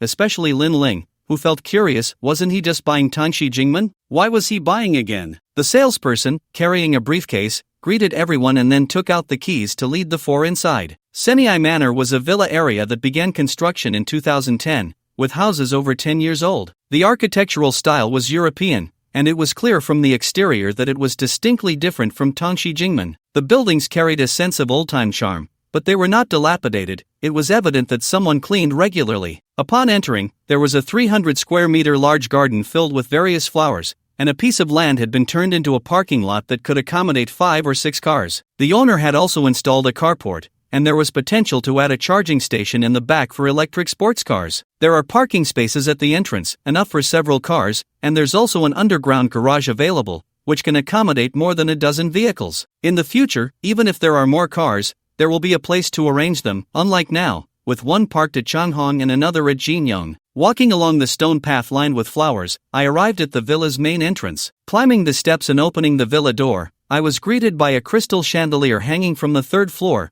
which the sales representative said cost over $1 million. To the left of the entrance is a spiral staircase leading directly to the 3rd floor. Starting from the 1st floor, everyone toured each room, eagerly discussing how to renovate them. Reaching the 3rd floor terrace, we took the elevator down to the basement, where the owner had created an underground fitness center and an indoor swimming pool, with a door leading to the garage, connected to the spiral staircase from the 1st floor. Outside the villa, there is also an auxiliary building for the nanny or security personnel to live in, which Yang Chen and the others checked out. It was quite spacious, larger than many people's homes. After a round of inspection, Yang Chen was very satisfied. The property certificate showed 1,070 square meters, and with the renovations, the total cost was 48 million. The system would settle all expenses, including taxes and agency commissions. All Yang Chen needed to do was handle the paperwork. After the tour, Yang Chen signed the agreement brought by the agent. The agent then added him on WeChat and left. After looking around for a while, the group also prepared to leave. Although it was ready to move in, it had been unoccupied for over a year, so first, there were no daily necessities, and secondly, the household appliances needed to be replaced, and the electrical system needed to be checked. Some old furniture also needed to be replaced. The previous owner had decorated in a Nordic style, which turned out quite well,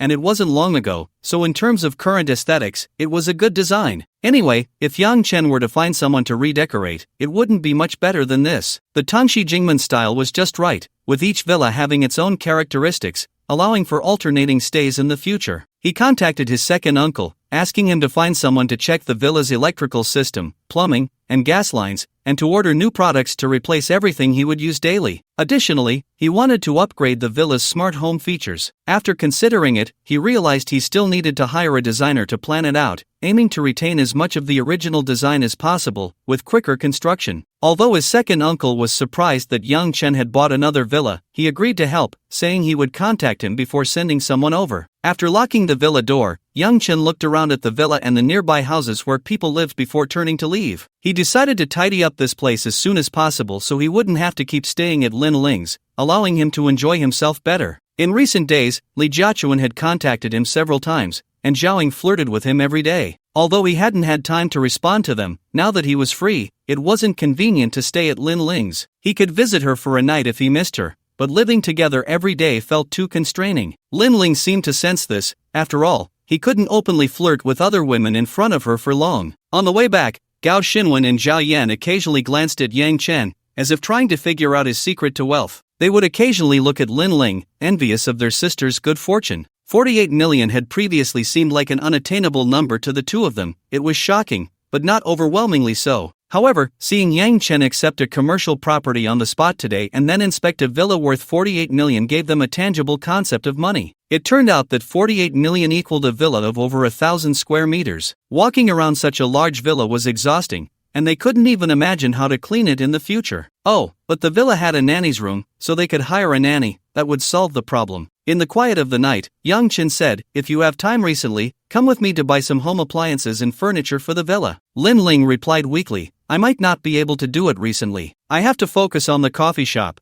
I can't just take over and then neglect it." "If you can't find anyone, you still have a little lover, right?" Yang Chen thought for a moment and then wrapped his arms around Lin Ling, saying, "Aren't you jealous? Your husband is going to find another girl." "I am jealous, but I can't take it anymore. You do this every day, and I can't get up in the morning. How can I start a business?" Upon hearing this, Yang Chen chuckled and held Lin Ling tightly, quickly falling asleep. The next morning, after finishing his run, Yang Chen took Lin Ling to the Housing Management Bureau. After successfully transferring the ownership on site, he paid the final payment. Then he accompanied Lin Ling to the cafe to hand over various matters. The cafe staff had long known that the owner was planning to sell the cafe. Some had already met Lin Ling when she came yesterday, but in such a formal setting today, everyone was still curiously watching Lin Ling, wondering how the new boss would make her mark. After gathering the staff for a meeting, the former owner, along with Lin Ling and Yang Chen, stayed at a distance, pointing out each employee's strengths and weaknesses. There were a total of 13 employees, 1 manager, 3 baristas, 3 chefs, and 6 waitstaff. Although there were many people, they rotated shifts, so about 10 were actually working. Of course, with the change of ownership today, everyone was present. Lin Ling listened carefully and observed closely, trying to get a general understanding of each employee. After introducing the situation, the former owner briefly explained things to everyone, introduced Lin Ling, and then waved goodbye. A few employees seemed a bit upset, possibly because they had a good relationship with the former owner. Lin Ling glanced at Yang Chen, silently encouraging herself,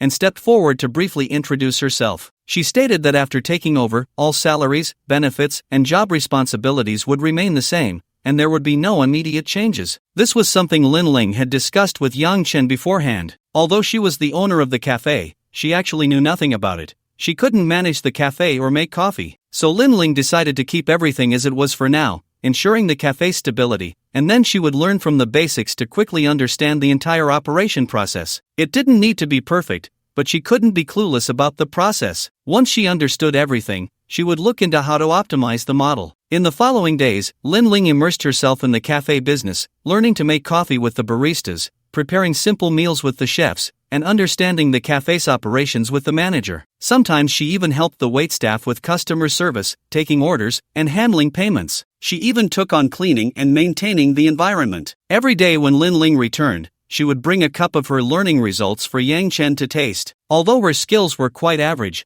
she was improving every day. Lin Ling was also enjoying it, but occasionally she would lament that she and Yang Chen had started this to enjoy life, yet running a business was even more exhausting than working. However, after a good night's sleep, she would still go to work the next day full of energy. On Monday, June 17th, in the afternoon, the designer came to Yang Chen's villa. The designer communicated fully with Yang Chen about his needs. Since the original decoration was preserved, the design drawings were completed in just 3 days. Additionally, the electrical, plumbing, and gas systems were also inspected, and the areas that needed replacement were marked. In the past few days, arrangements had been made for renovations on the villa, which were expected to be completed by the end of the month, using only high-quality materials. Yang Chen planned to move in by mid-July. Therefore, the focus now was on furniture and appliances. On Tuesday, Yang Chen contacted Li Zhechen, but it turned out that her school was in the middle of final exams that week, with daily tests or reviews. Li Zhechen was willing to meet Yang Chen, but he didn't want her to come out, urging her to focus on her exams and to discuss other matters afterward. Thus, the matter of buying furniture and appliances was postponed, but Yang Chen found himself without a woman to accompany him. Lin Ling was working too hard, and he didn't want to burden her further in the evenings. Li Jiachuan was busy preparing for exams, and he didn't want to distract her. As a result, he ended up without a woman to sleep with. However, Yang Chen didn't worry for long, as a turn of events occurred. Zhao Ying invited him to a bar, and since he had nearly wrapped up the villa matters, he wanted to relax a bit, so he gladly accepted the invitation. But upon arriving, Yang Chen discovered something different. This time it was a quiet bar, and Zhao Ying was the only one there. Had this girl changed her taste? Coming to such a subdued place didn't seem like her style at all. After that night of battling, Yang Chen hadn't seen Zhao Ying again, aside from some light chatting, mainly because he was busy and time didn't align. Today, Zhao Ying wore light makeup and dressed more conservatively than usual, sitting quietly in the bar. As soon as Yang Chen entered, he noticed many men's eyes were on Zhao Ying, eager to approach her. But as someone who knew Zhao Ying's true nature, he felt a bit uncomfortable. It was like seeing a close buddy pretending to be a lady. Zhao Ying sat at the bar, sipping a low-alcohol drink. Yang Chen took a seat beside her, signaling the bartender for the same drink, then turned to Zhao Ying. "What's going on today? Playing the pure and quiet card? A contrast effect? Why do you say I'm pretending? This could be my true self. If it were someone else, I'd believe it, but for you, I don't. Just last night, you sent me a picture. It's impossible to change so quickly." Zhao Ying was left speechless by this remark and decided to drop the act. Returning to her true self, Yang Chen couldn't help but smile at the change in her demeanor. Once the bartender prepared the drinks, Yang Chen took a sip and found it quite good, with distinct layers of flavor, yet not too strong. Putting down his glass, Yang Chen asked, "What's the deal today? Why are you alone? Not out having fun on a Saturday night?" "They wanted to rest today. We partied all night at a nostalgic bar yesterday and couldn't get up today. Jiaqing doesn't come out much since she started dating. She's mostly with her boyfriend now." "Then why aren't you resting?" "I didn't go to the bar last night." Yang Chen looked at her curiously. Since he had known her, he was well aware of how much she loved going to bars. How could she skip out on such an occasion? It wasn't like she hadn't partied all night before. Zhao Ying raised her glass and downed it in one go, then heavily set it down, signaling the bartender for another. She continued, "Jiaqing used to hang out with us. We spent 4 years together in college. Who doesn't go out on weekends? But one day she told me she was in a relationship and would settle down. I thought it was just a joke, but she was serious. She used to be available anytime, but now she's only around 1 out of 10 times, always out on dates with her boyfriend." I asked her why, and she said she had graduated and started working, needing to think about the future. Going to bars often wastes money and affects her relationship with her boyfriend. As she spoke, Zhao Ying glanced at Yang Chen, noticing he was looking at her too, and continued, "Recently, I don't know if it's because of Jiaqing's influence, but I've also felt that going to bars isn't as interesting anymore. I've turned down quite a few gatherings, so today I chose this quieter place. Zhaoying raised her glass and clinked it with Yang Chen's, saying, "Enough of that, let's drink." Yang Chen took a sip, and then the two chatted about some recent amusing events. Gradually, Zhaoying began to feel the effects of the alcohol. Although the drinks in the quiet bar were low in alcohol, they were still intoxicating in larger quantities. At 8:30 in the evening, Yang Chen sent a message to Lin Ling saying he wouldn't be going back tonight, then settled the bill and helped Zhaoying leave the bar. They stumbled out and hailed a cab. This time, Yang Chen hadn't driven there. They headed straight to the Hilton, where he booked a platinum suite. After entering the room, he laid Zhaoying on the bed and told her to sober up while he went to take a shower. As Yang Chen entered the bathroom and saw the bathtub, he thought that Zhaoying would likely be out for a while, so he might as well take a relaxing bath himself. After filling the tub with water, he lay back in it, but before long, the bathroom door opened, and Zhaoying stood there naked. She stepped inside and closed the door behind her. Taking a couple of steps forward without saying a word, she lifted her leg and stepped into the bathtub. It was quite spacious, and the two of them didn't feel cramped. Yang Chen thought about how the villa behind them had been renovated and could fit a large bathtub. Half an hour later, after they finished bathing and dried off a bit, the scene shifted to the bedroom, where the flames of passion reignited. This battle lasted until after 11, continuing intermittently for 2 hours. Eventually, both sides were satisfied and called a truce. The next morning, Yang Chen woke up feeling suffocated, only to realize that Zhaoying had her arms around his head. They played around in the blankets for a while, and Yang Chen gave Zhaoying a playful slap on her perky bottom, telling her to go wash up. After their night of passion, Zhaoying had expressed her feelings, saying she wanted to be Yang Chen's woman. After some thought, Yang Chen agreed, considering they were comrades and had enjoyed their 2 encounters. Of course, Yang Chen made it clear that he had other women and wouldn't be exclusive to her. Zhaoying nodded without hesitation, saying she didn't mind, just hoping he could spend more time with her. Yang Chen set a standard for her, similar to Li Jiachuan, offering her 100,000 a month, with potential increases based on her performance. Hearing about the monthly allowance, Zhaoying nearly pulled Yang Chen back for another round. Zhaoying went to take a shower while Yang Chen opened the system panel and silently wished for a lottery draw. A few days ago, out of boredom, he had whimsically asked if he could operate the lottery himself and received a confirmation. He then inquired if he could save up draws to use together, and the system replied that it was possible, but all lottery chances from the previous week would be forcibly used before midnight on Mondays. The system explained that some prizes required interactive reality, and if too many interactions were done at once, problems could arise. This time, Yang Chen had saved up 4 draws, plus the 3 he had already used, making the current situation as follows. Name: Yang Chen. Age: 30. Health: healthy. Cash: 57,520,000 points, 1,734. Record: won 138 points and a regular car in the lottery on June 23, 2024. There was still 1 regular car reward left for the week, but no other cars, houses, or items. When Zhaoying came out, he asked for her bank card number and transferred her allowance for the month, also using a detection card on her. Her current favorability had reached 65, and with a bit more effort, it could hit 70. Seeing the transfer notification, Zhaoying immediately kissed Yang Chen, who then went to wash up. After breakfast, Yang Chen took Zhaoying to Jixin City, where they went on a shopping spree as usual, buying skincare products, a makeup set, a bracelet, a necklace, and a pair of earrings. They also picked out a few pieces of clothing, ultimately spending 200,000. Carrying a bunch of bags, Zhaoying was all smiles, and when Yang Chen offered to help carry a couple of them, she insisted she was fine, saying she had plenty of energy. Indeed, women shopping seemed to know no fatigue. After shopping, Yang Chen sent her back home after lunch. Watching Zhaoying walk into her rented apartment, he pondered whether to buy her a car or a house first if she performed well. After returning home, Yang Chen drove his Cullinan to the university town to pick up Li Jiachuan, as she and her classmates had finished their exams that morning and were on break. They had a class lunch, and the afternoon was free. Yang Chen had already told them he would stay in Luzhou for a few more days, covering the expenses himself. They helped themselves pick out some furniture and appliances. Driving to a restaurant near the school, they happened to see Li Jiachuan and her friends coming down after finishing their meal. The students looked at the small golden figure on the front of the Cullinan in awe, and those who recognized it understood that this was the legendary Rolls-Royce SUV. Many students even took out their phones to take pictures. Upon seeing Li Jiachuan and her friends, Yang Chen got out of the car and greeted them. "Jia, over here." Li Jiachuan was talking to Sun Rui when she heard Yang Chen's voice and quickly turned to look, seeing Yang Chen standing next to the black Cullinan. She jogged a few steps and jumped into Yang Chen's arms, hugging him tightly like a koala clinging to a tree, not letting go. Sun Rui watched Li Jiachuan's happy expression as she clung to Yang Chen, a hint of envy in her eyes. Many of Lee Jiachuan's classmates had drunk with Yang Chen before and knew they were a couple, so they all came forward to greet him when they saw him. After some small talk, Yang Chen invited Lee Jiachuan and her 3 friends to get in the car to move their luggage to the dormitory. It was a holiday today, and many students were going home, so the security guard didn't stop outside vehicles,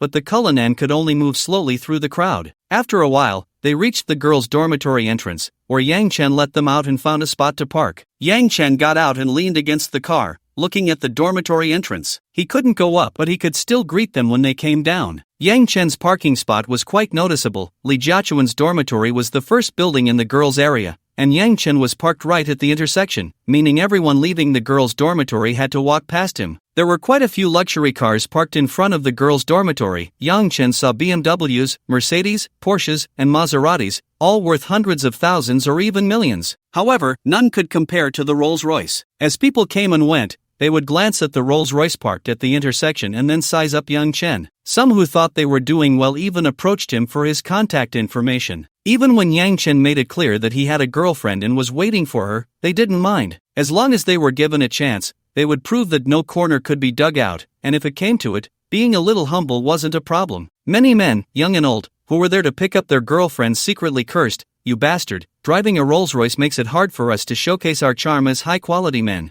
Especially when they saw the girls surrounding Yang Chen, they almost wanted to shout, "Let him go, come at me if you have something to say." Yang Chen dealt with wave after wave of enthusiastic girls. At first, everyone was just curious, but when the first confident girl stepped forward and successfully got his contact information, the others acted like hyenas catching a scent. Often, once one girl added his contact, another would come over. Many girls loitered nearby, trying to find the right moment to approach, moving like snails, but once the previous girl left and they were close enough, they would rush in. However, Yang Chen admired them. They never clashed even once and coordinated quite well. After Yang Chen had added contact information for over 30 girls, Lee Jiachuan and her friends came down, but they were stunned by the scene before them. Yi Huan gaped at the sight and then asked Lee Jiachuan, "Judge, what's up with Fij?" His girlfriend just went upstairs, and he's so openly adding other girls' contact information. Lee Jiachuan chuckled self-deprecatingly and said, "What do you think? Do you think someone like Fij is someone I can hold on to? I'll just be one of his many women." But these girls are too unreserved, just going up one by one to add WeChat. This is right in front of the girls' dormitory,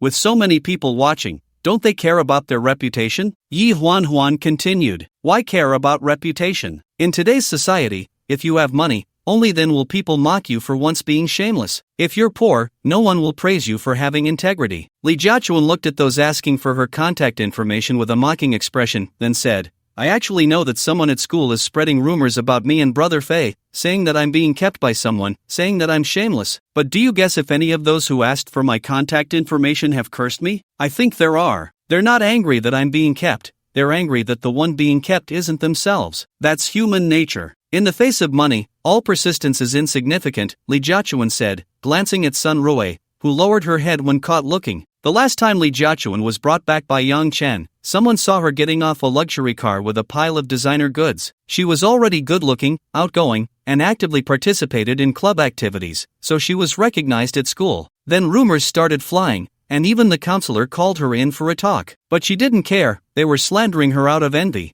so she just did what she wanted without minding others. Lee Jiachuan called out in Yang Chen's direction, "Brother Fei, come help me, I have too much stuff." Yang Chen looked at the bag Lee Jiachuan was carrying and the suitcase by her feet, apologized to the pretty girl with the bun in front of him, and smiled as he walked over to Lee Jiachuan. The girl with the bun turned to look at Lee Jiachuan, her gaze sharp as a knife, but Lee Jiachuan stared back unafraid, causing the girl to leave in defeat. Lee Jiachuan then put on a smile and playfully said to Yang Chen, "Brother Fei, the suitcase is too heavy. Can you help me carry it?" After saying this, she gave Yang Chen a quick kiss in front of everyone. You. Yang Chen shook his head helplessly. This was her way of asking for a hug when she was upset. He picked up the suitcase and led the 4 of them to the car. Fortunately, the trunk was spacious, otherwise, they might not have fit everything. They drove to the Hilton, where they had booked a platinum suite yesterday. It felt nice to stay there, and it wasn't expensive, 2,500 a day. Yang Chen booked 2 rooms for a week. The specific arrangement was that Lee Jiachuan would share a room with Yang Chen, while the other 3 would share another. Once inside the suite, Lee Jiachuan closed the door, dropped her bag, took a couple of steps forward, and hugged Yang Chen tightly. As the saying goes, Absence makes the heart grow fonder. After not seeing Yang Chen for so long and only being able to chat through texts and video calls, now that they could be alone, the flames of passion in her heart blazed fiercely. An hour later, after their passionate encounter, they lay on the bed, panting and resting in the air conditioning. Ding! Li Jiachuan's affection for the host has increased by 10 points. Current affection level 75 points. Ding! The host's weekly remittance has increased by 100,000 yuan. Yang Chen felt gratified upon hearing the system prompt. Finally, someone had triggered a cashback. From the time they became intimate until now, 3 weeks had passed, and the accumulation of feelings was sufficient, culminating in an explosion today that boosted the affection level to 75 points. Why were you so proactive just now? I missed you. It's been so long since you came to find me. I thought you forgot about me, Li Jiachuan pouted. How could I forget you? Don't we chat and video call every day? That's different. It's not the same as being together. Only when you're by my side are we truly together, Li Jiachuan sat up and retorted, the air conditioning blanket slipping off her, which Yang Chen couldn't help but notice. Around 4 in the afternoon, after resting for a while, Yang Chen woke Li Jiachuan up. After washing up and changing clothes, they headed out. This time, Yang Chen wore clothes that Li Jiachuan had picked out for him, as their clothes had become unwearable after their intense activities. She had bought these for him during a shopping trip, and when Yang Chen put them on, he twisted a few times, feeling that they fit perfectly. The 3 girls in the adjacent room tidied up a bit before going to sleep. The final exams had drained their energy over the past few days, and they had been burning the midnight oil studying. Now that they had relaxed, coupled with the nice environment of the suite, they slept soundly. Yang Chen first took Li Jiachuan to the lobby downstairs, then asked her to call them to wake up. After half an hour, they finally came down. It was clear that they had all dressed up, changed into beautiful clothes, and looked very different from the morning, losing the student vibe. Each one was a fashionable beauty. Seeing everyone gathered, Yang Chen stood up and led the way out. He planned to take them out for a good time today, to eat, drink, shop, and relax, and tomorrow they would pick out decoration items. By the end of June, many universities were on break, and there were many couples on the pedestrian street, but a combination of 1 man and 4 women like Yang Chen was indeed rare, attracting a lot of attention as they walked through the bustling crowd. Upon arriving at the pedestrian street, he arranged a cup of milk tea for each of them and ordered a lemon water for himself. Then they headed straight to the snack street, where the 4 of them wanted to try everything they saw. They would buy 1 portion and share it among the 4, allowing them to sample a variety of foods. Occasionally, they would even feed Yang Chen a bite. After exploring the snack street, they went to the arcade for some fun. Yang Chen directly bought 2,000 yuan worth of tokens, and they had a great time playing. In the end, they used the remaining tokens to grab stuffed toys, not sure if it was their bad luck, but they managed to catch a dozen or so, mostly small ones. As they left, they took a bag from the counter to carry them. After exiting the arcade, they went to a clothing store to browse, and everyone bought quite a bit, each carrying large bags. Then Yang Chen took the 4 of them out for dinner, finding a highly rated Chinese restaurant, spending over 10,000 yuan on the meal. Next, they went to watch a movie before heading home. The next day, Monday, Yang Chen took them to Chuangrong Paradise for a day of fun. It was their first time there, and they played from 9 in the morning until dark. They had dinner at a nearby mall, and after eating, they shopped for a while, buying a ton of things. There was a little incident when Yang Chen took the 4 of them to browse Chanel and ran into an acquaintance, one of his ex-girlfriends, Gu Xianxian. At that moment, Yang Chen was outside taking a call from his father about building a house back in his hometown. They had already found someone and completed the paperwork,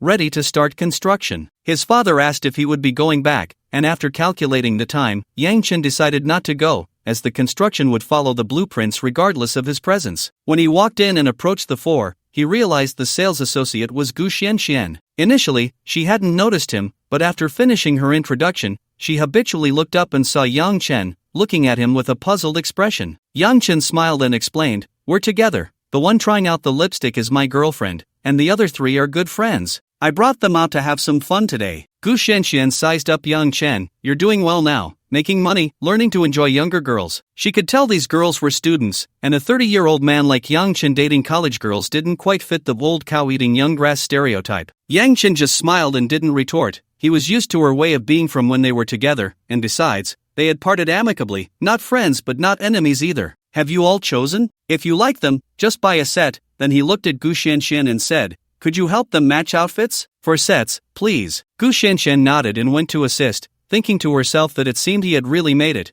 1 set would cost around 20,000, and 4 sets would be 80,000. What a scoundrel, he hadn't been this generous when he was pursuing her. Starting Tuesday, Yang Chen took them to Senai Manor to check on the renovation progress. It was already halfway done, and it would be completed by Friday. Since it was a simple renovation based on the existing structure, without major changes, and the funds were in place, it was progressing quickly. Standing at the entrance, the four of them looked at the vast villa, their mouths agape the entire time, continuously expressing their admiration as they toured the place. After visiting the site and holding the list of necessary furniture and appliances, a few people started running around Luzhou. They visited several large furniture and appliance stores, and after 3 days, they finally made their decisions. This time, they spent quite a bit of money, totaling around 2 million. As for Tangxi Jingmen, the design plans were just finalized recently, and the second uncle had already arranged for personnel to start construction and contacted suppliers to deliver materials. Yang Chen only learned now that the villa's renovation would be completed by the new year at the earliest,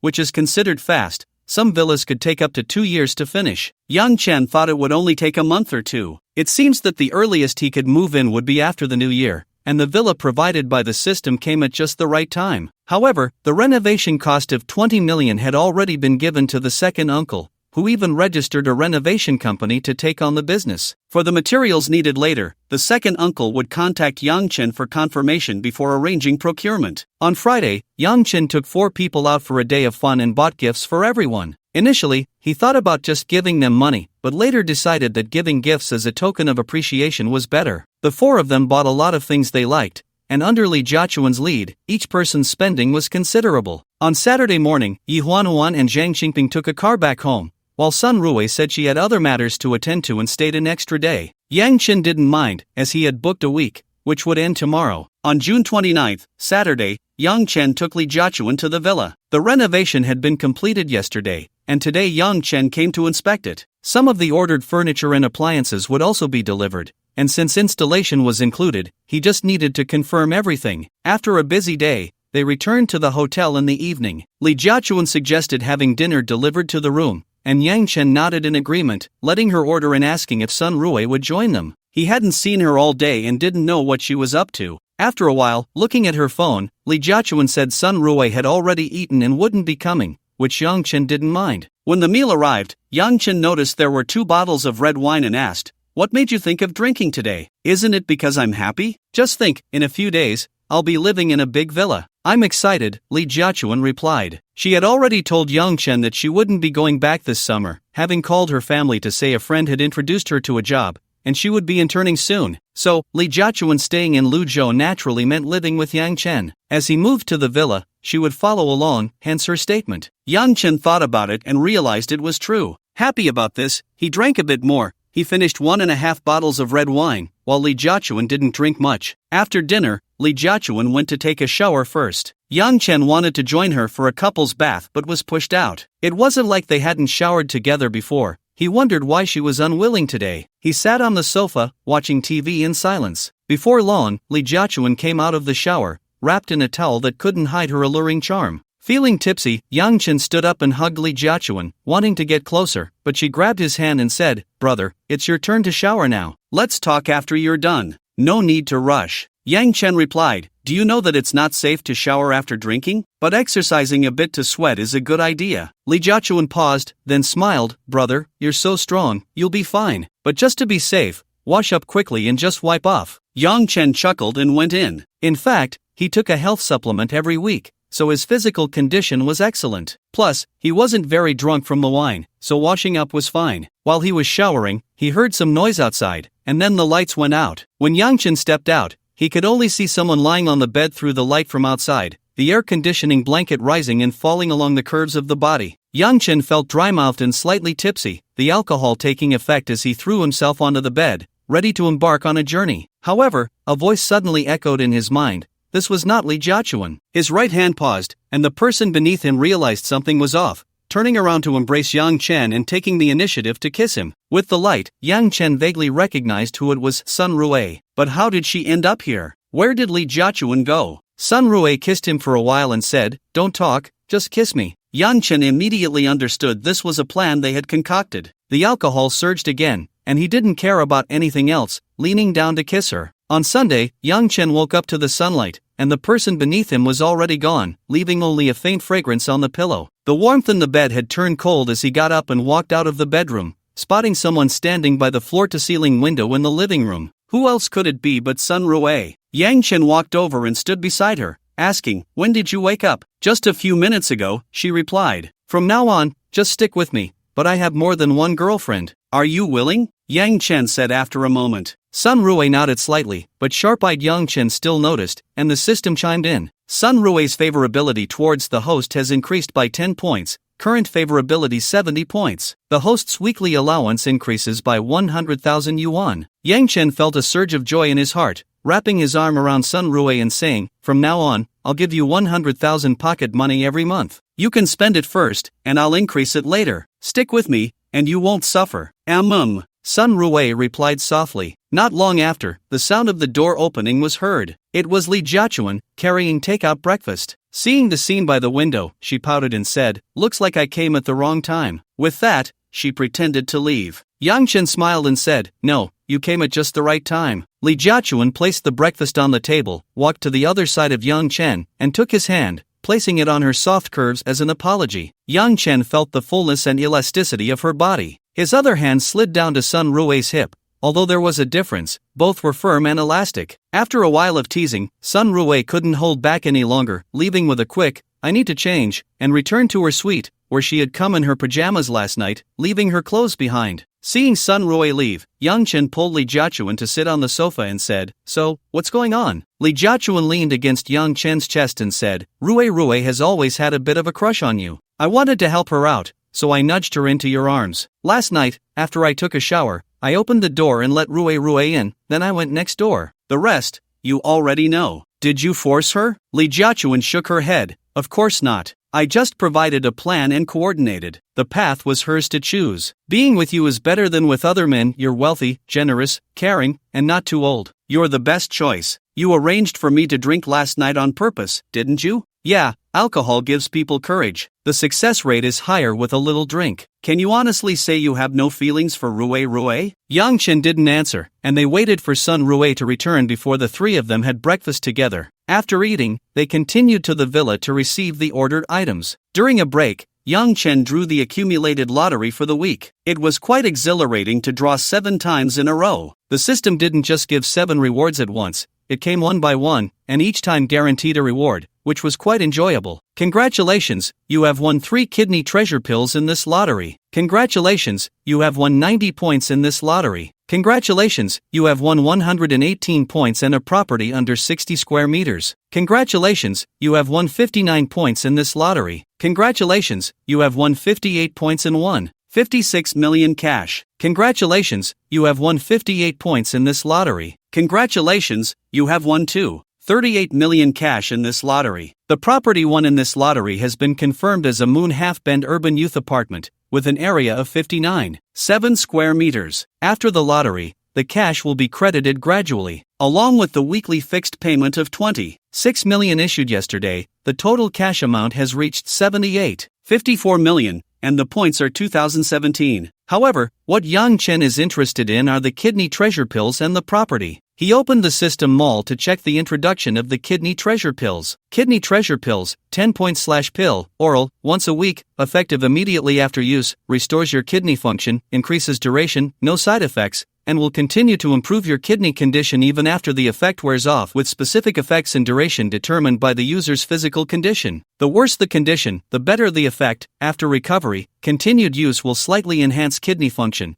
but the extent varies from person to person. Kidney treasure pills? No side effects, sounds good. However, Yang Chen doesn't need them himself. The effect of the foundational nurturing pill covers this aspect, just not as strongly. But after using it for so long, Yang Chen's constitution has greatly improved. Moreover, he has a long time ahead. If he were to prolong it, he wouldn't be able to handle it alone. But this thing is a treasure for others. Older men often have some health issues. It could be given as a gift or have miraculous effects. Setting the kidney treasure pills aside, Yang Chen studied the newly acquired property, which is an apartment with an area of 59.7 square meters. It doesn't even compare to the master bedroom of his current villa, not even the secondary bedroom. This thing is just a waste. The system informed him that it is a fully renovated house, ready to move in. Yang Chen checked online, and the current selling price is around 1.3 million, with housing prices over 20,000, located in the city center. He also set the house aside, perhaps one day it would come in handy. At this moment, his phone rang. Upon answering, the caller identified themselves as a real estate agent contacting him to schedule a time to transfer the apartment. Yang Chen calculated and decided to take some time next week to handle it. Just after hanging up with the real estate agent,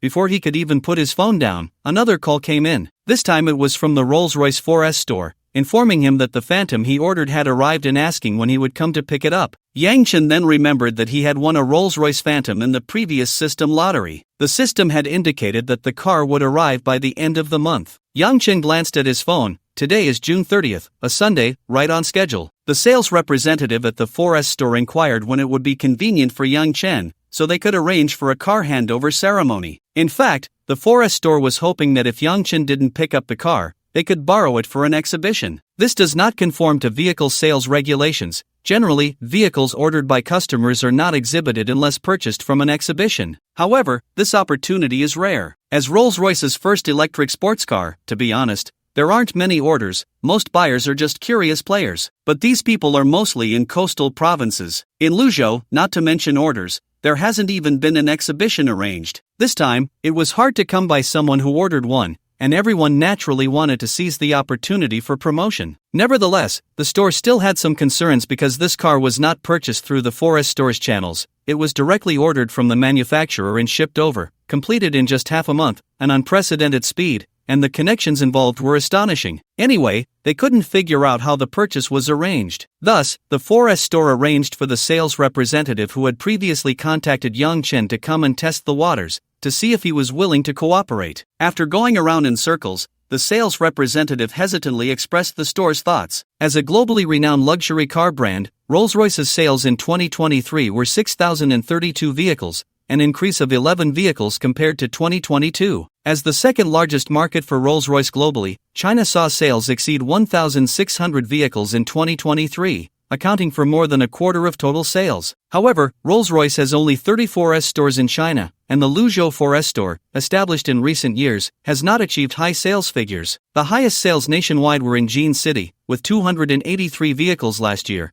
thanks to its parallel import vehicle port, while Luzhou only sold 28 vehicles. Although this does not place it at the bottom among all 4S stores, it is indeed not high. The data has been modified for the sake of the plot. The Spectre, as a new member of the Rolls-Royce family delivered last year, has already been delivered to over 30 customers nationwide, but in Luzhou, the main models sold are the Cullinan and Ghost, with very few Phantoms, Wraiths, and Dawn models, and not a single Spectre, not even an order. Moreover, with more than half of the year gone, only 12 vehicles have been ordered. Although they have fewer sales staff, the per capita sales are too low, resulting in low income. At the beginning of July, there is a mid-year auto show in Luzhou, and almost all luxury car 4S stores will participate. The owner had decided to prepare well this year, and with Yang Chen's Spectre arriving, he thought of borrowing the car to create some buzz and attract more customers to visit. If more people come, there will naturally be hope for sales. Of course, the 4S store is not just taking advantage of Yang Chen. Their offer is 10,000 a day for a week, mainly for static display,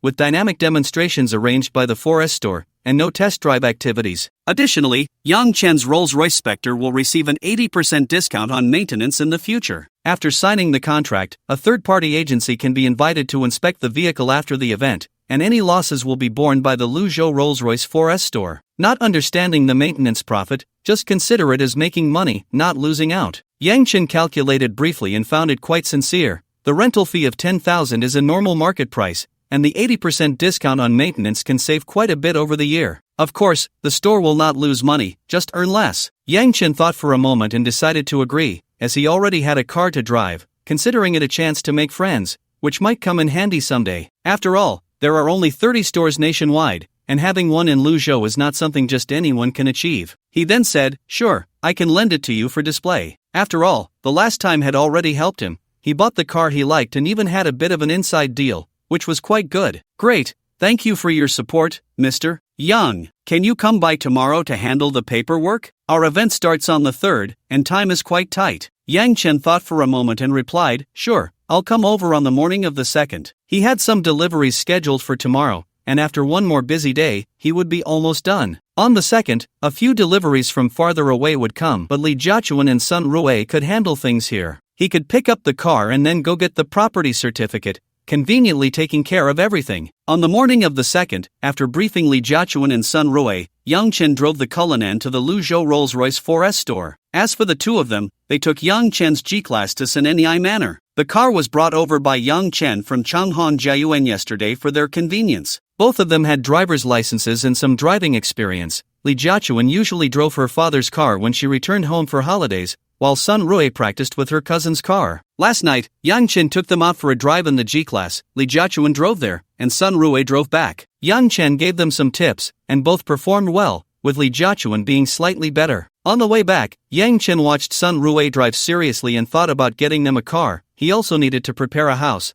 but he had to consider how to do it properly. Additionally, should he also prepare something for Zhaoying? They are all his women and joined around the same time, so he couldn't treat them differently. Yang Chen drove to the Rolls-Royce 4S store. As soon as he walked through the door, the sales representative he had contacted was already waiting at the entrance. Upon seeing Yang Chen enter, he stepped forward with a colleague to greet him, introducing himself. "Hello, Mr. Yang, I'm Sales Xiao Zhang, and this is our manager, Hu Jiqiang." "Manager Hu, this is the customer who ordered the ghost, Mr. Yang Chen." Hu Jiqiang took a step forward, extending his hand to shake with Yang Chen, saying, "I've heard Xiao Zhang mention you, Mr. Yang. It's a pleasure to finally meet you. I didn't expect you to be so young and accomplished." At 42 years old, Hu Jiqiang had worked hard for many years to reach the position of manager at the Rolls-Royce 4S store. Although there were only 29 similar positions nationwide, he was still just an employee, albeit a high-level one. Upon learning that Yang Chen was only 30 and had the ability to bypass the queue at headquarters to order a car, he naturally assumed Yang Chen had a strong background. Eager to make a connection, he had instructed Xiao Zhang to bring him along today when he learned Yang Chen was picking up his car. "You're too kind, Manager Hu. To manage such a large business at Rolls-Royce, you must be an extraordinary person yourself." Yang Chen understood Hu Jiqiang's flattery and, seeing him come to greet him at the door, reciprocated the compliment. After exchanging pleasantries at the entrance,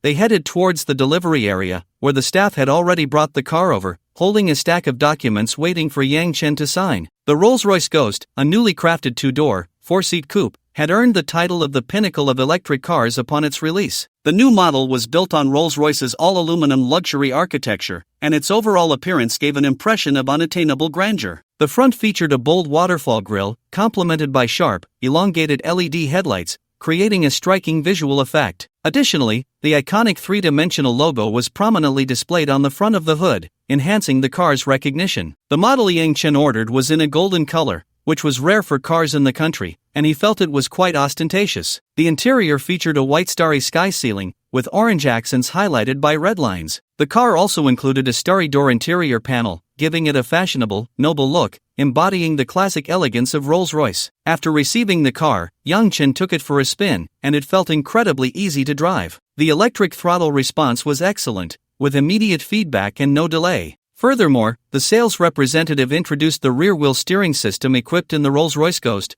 which significantly reduced the turning radius, making it easy to navigate tight corners or U-turns. Yang Chen found a place to test this feature, and indeed, it was very smooth, for a car nearly 5 meters long. Such performance was quite impressive. After a quick drive, Yang Chen returned and went to the VIP room to sign the leasing contract. Considering the upcoming exhibition, he decided not to register the car yet, opting to complete the other paperwork instead. He planned to register it after the exhibition. Once the paperwork was done, Yang Chen headed to Swan Lake, first visiting Chanda Plaza to find Linling. He missed her since it had been a while since they last met and wanted to discuss matters regarding her sisters. Arriving at the cafe, Linling was behind the counter, learning how to make coffee from the barista. Upon seeing Yang Chen enter, she gestured for him to find a seat. Yang Chen chose a spot by the bar and sat down, enjoying watching Linling at work. Linling had been learning for some time now and was already able to operate independently. Watching her carefully brew the coffee, it wasn't long before she brought a cup of cappuccino over to Yang Chen. As she approached, she took the coffee from the tray and placed it in front of him, saying, "Try the cappuccino I made." Then she looked at Yang Chen with eager eyes. Yang Chen picked up the coffee, took a gentle sip, and was pleasantly surprised that it was quite good, so he nodded and said, "Not bad,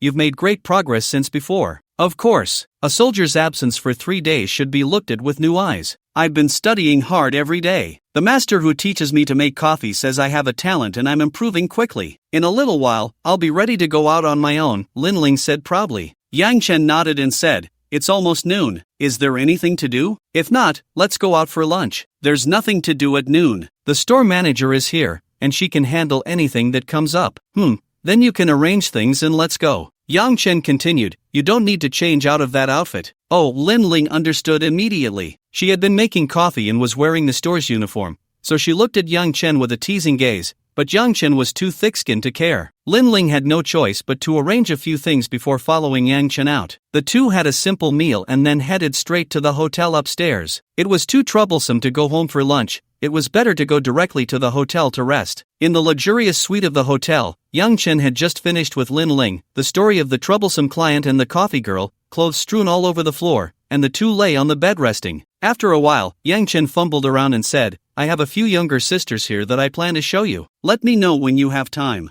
Yang Chen didn't ask Lin Ling for permission. This had been agreed upon beforehand. As long as he confirmed the younger sisters he was bringing in, he would introduce them to Lin Ling. This behavior was somewhat ceremonial. It not only cut off any unrealistic thoughts some might have but also provided a sense of identity. If the main house recognized you, then you were no longer a mistress. Although it was somewhat self-deceiving, Yang Chen believed that having something was better than having nothing. If it couldn't be accepted, it was better to clarify things early, otherwise, it would be awkward if something unpleasant happened later. Lin Ling nodded to show she understood and, with a neutral expression, said, How about this weekend, dear? Are you going to buy them cars and houses too? Yang Chen confirmed with a nod, I do have that idea, but I'm not sure how to arrange it yet. For the car, something within 2 million will do. It definitely can't be better than yours. We can add more later based on the situation. As for the house, I really don't know. After all, the housing prices in Luzhou range from a few thousand to 50 or 60,000. Lin Ling thought for a moment and said, How about this, dear? You can buy the cars first, and we'll wait until I meet them to buy the houses. As for the price, let's keep it under 5 million. They can choose for themselves. As long as they like it, a suburban villa is fine. We have a car, so as long as they don't mind the distance, it's all good. This was indeed true. There were plenty of villas in the suburbs of Luzhou that could be had for just over 3 million, with an area of 300 to 400 square meters. As for the city, in some less desirable locations, you could still find decent villas under 5 million, all luxuriously decorated and ready to move in. Smaller options weren't even worth mentioning. After their discussion, Lin Ling returned to work, but she couldn't wear her uniform anymore, so Yang Chen directly brought her a new set to change into, while he went to find Li Jiachuan and the others. That evening, when they returned to the hotel, Yang Chen had extended his stay for another week. He went straight to the room with Sun Rui, as Li Jiachuan's relatives had come yesterday. For the next few days, it would just be Sun Rui accompanying him. After their shower that night, the sweet nothings were unmentioned. It was just the usual. In the following 2 days, Yang Chen took the two women out to enjoy the scenery. With two beautiful companions, it was quite a delight. On Friday, Li Jiachuan and the others rested at the hotel for a day, thinking about what car to buy. Yang Chen had already told them he would take them to the car show to buy a car on Saturday. Yang Chen went camping with Xiaoying. The G-Class he bought earlier came with a camping kit from the previous owner. When Yang Chen later went on a road trip, he bought a lot of camping equipment, but he hardly used any of it, and it ended up gathering dust at home. This time, while out for fun, he saw others camping and suddenly remembered that he also had a set of equipment. Coincidentally, Xiaoying had also resigned from her job. Ever since Yang Chen gave her 100,000 for living expenses, she had been considering her future path. After thinking it over, she realized her primary task was to make Yang Chen happy, and only then to realize her own value. Therefore, resigning was the inevitable choice. How could she have time to accompany Yang Chen while working? Resigning during the internship period was quick. She completed it by Thursday, just as Yang Chen wanted to go camping, making it a perfect match. The two packed their gear, said goodbye to the hustle and bustle of the big city, and set off for the mountains east of Luzhou. At 10 in the morning, after driving a distance on the mountain road, they arrived at a camping site recommended by online travelers. It was early July, and the weather wasn't too hot yet, making it a good time to come out. If it were late July or August, they would have to stay home to avoid the heat. Although it was a weekday, there were still some people bringing their children or partners to enjoy the outdoors. Yang Chen parked in a corner, feeling a bit anxious as it was his first time camping. He wanted to find a secluded spot to remain unnoticed, but when he set up his carbon fiber rooftop tent and opened the 270-degree side tent, it naturally attracted the attention of others. Those who recognized cars immediately identified Yang Chen's 2024 G63 limited edition. The people at the campsite began to inquire about the two G63s, but no one knew who they belonged to, realizing they were newcomers. Looking at the parking position, it was on the edge, quite far from everyone else. Being a first-time camper, Yang Chen was worried about not having enough supplies, so he brought a lot of things, food, drinks, and various items, enough for 7 or 8 people, even though it was just the two of them. He set up a sunshade next to the car and took out some food to place on the table he had set up. Yang Chen then started a stove to boil water for tea. Meanwhile, Zhaoying saw many people washing fruits by the creek, so she took some fruits from the car to wash, rinsing them with clean water afterward. When Zhaoying returned, she said to Yang Chen, "Brother Fei, the creek water is so clear. You can see the water plants, and I even saw many kids over there catching shrimp and little fish." With summer vacation underway, parents with free time were willing to bring their children to experience nature. The place was spacious, and the children's chatter didn't seem noisy at all. Yang Chen's water was ready, and he poured it into the teapot where he had already placed the tea leaves, pouring the water back and forth to heat it again, waiting a while before it would be ready to drink. There was no elaborate tea brewing process, he wasn't accustomed to it. Out in the wild, just having a cup of hot water was already great. Sitting in a folding chair, Yang Chen poured a cup of tea for himself and Zhaoying, enjoying the mountain scenery while sipping tea and snacking on fruits. It felt quite nice. Occasionally, a breeze would blow by. The summer wind carried a hint of warmth, but the mountain breeze added a touch of coolness. It was refreshing and invigorating. In that moment, Yang Chen emptied his mind, feeling nature, the wind brushing against his cheeks, listening to the birds chirping and the rustling of the leaves. From his body to his spirit, he felt a great sense of relaxation, and the refreshing feeling made him want to shout out loud. Yang Chen had already decided that he would come out to play whenever he had the chance. Staying in the city all the time was actually quite meaningless. Getting close to nature and embracing it was a good way to adjust. After resting under the sunshade for a while, Yang Chen began to prepare lunch. Before setting out, he had thought about how to eat while camping,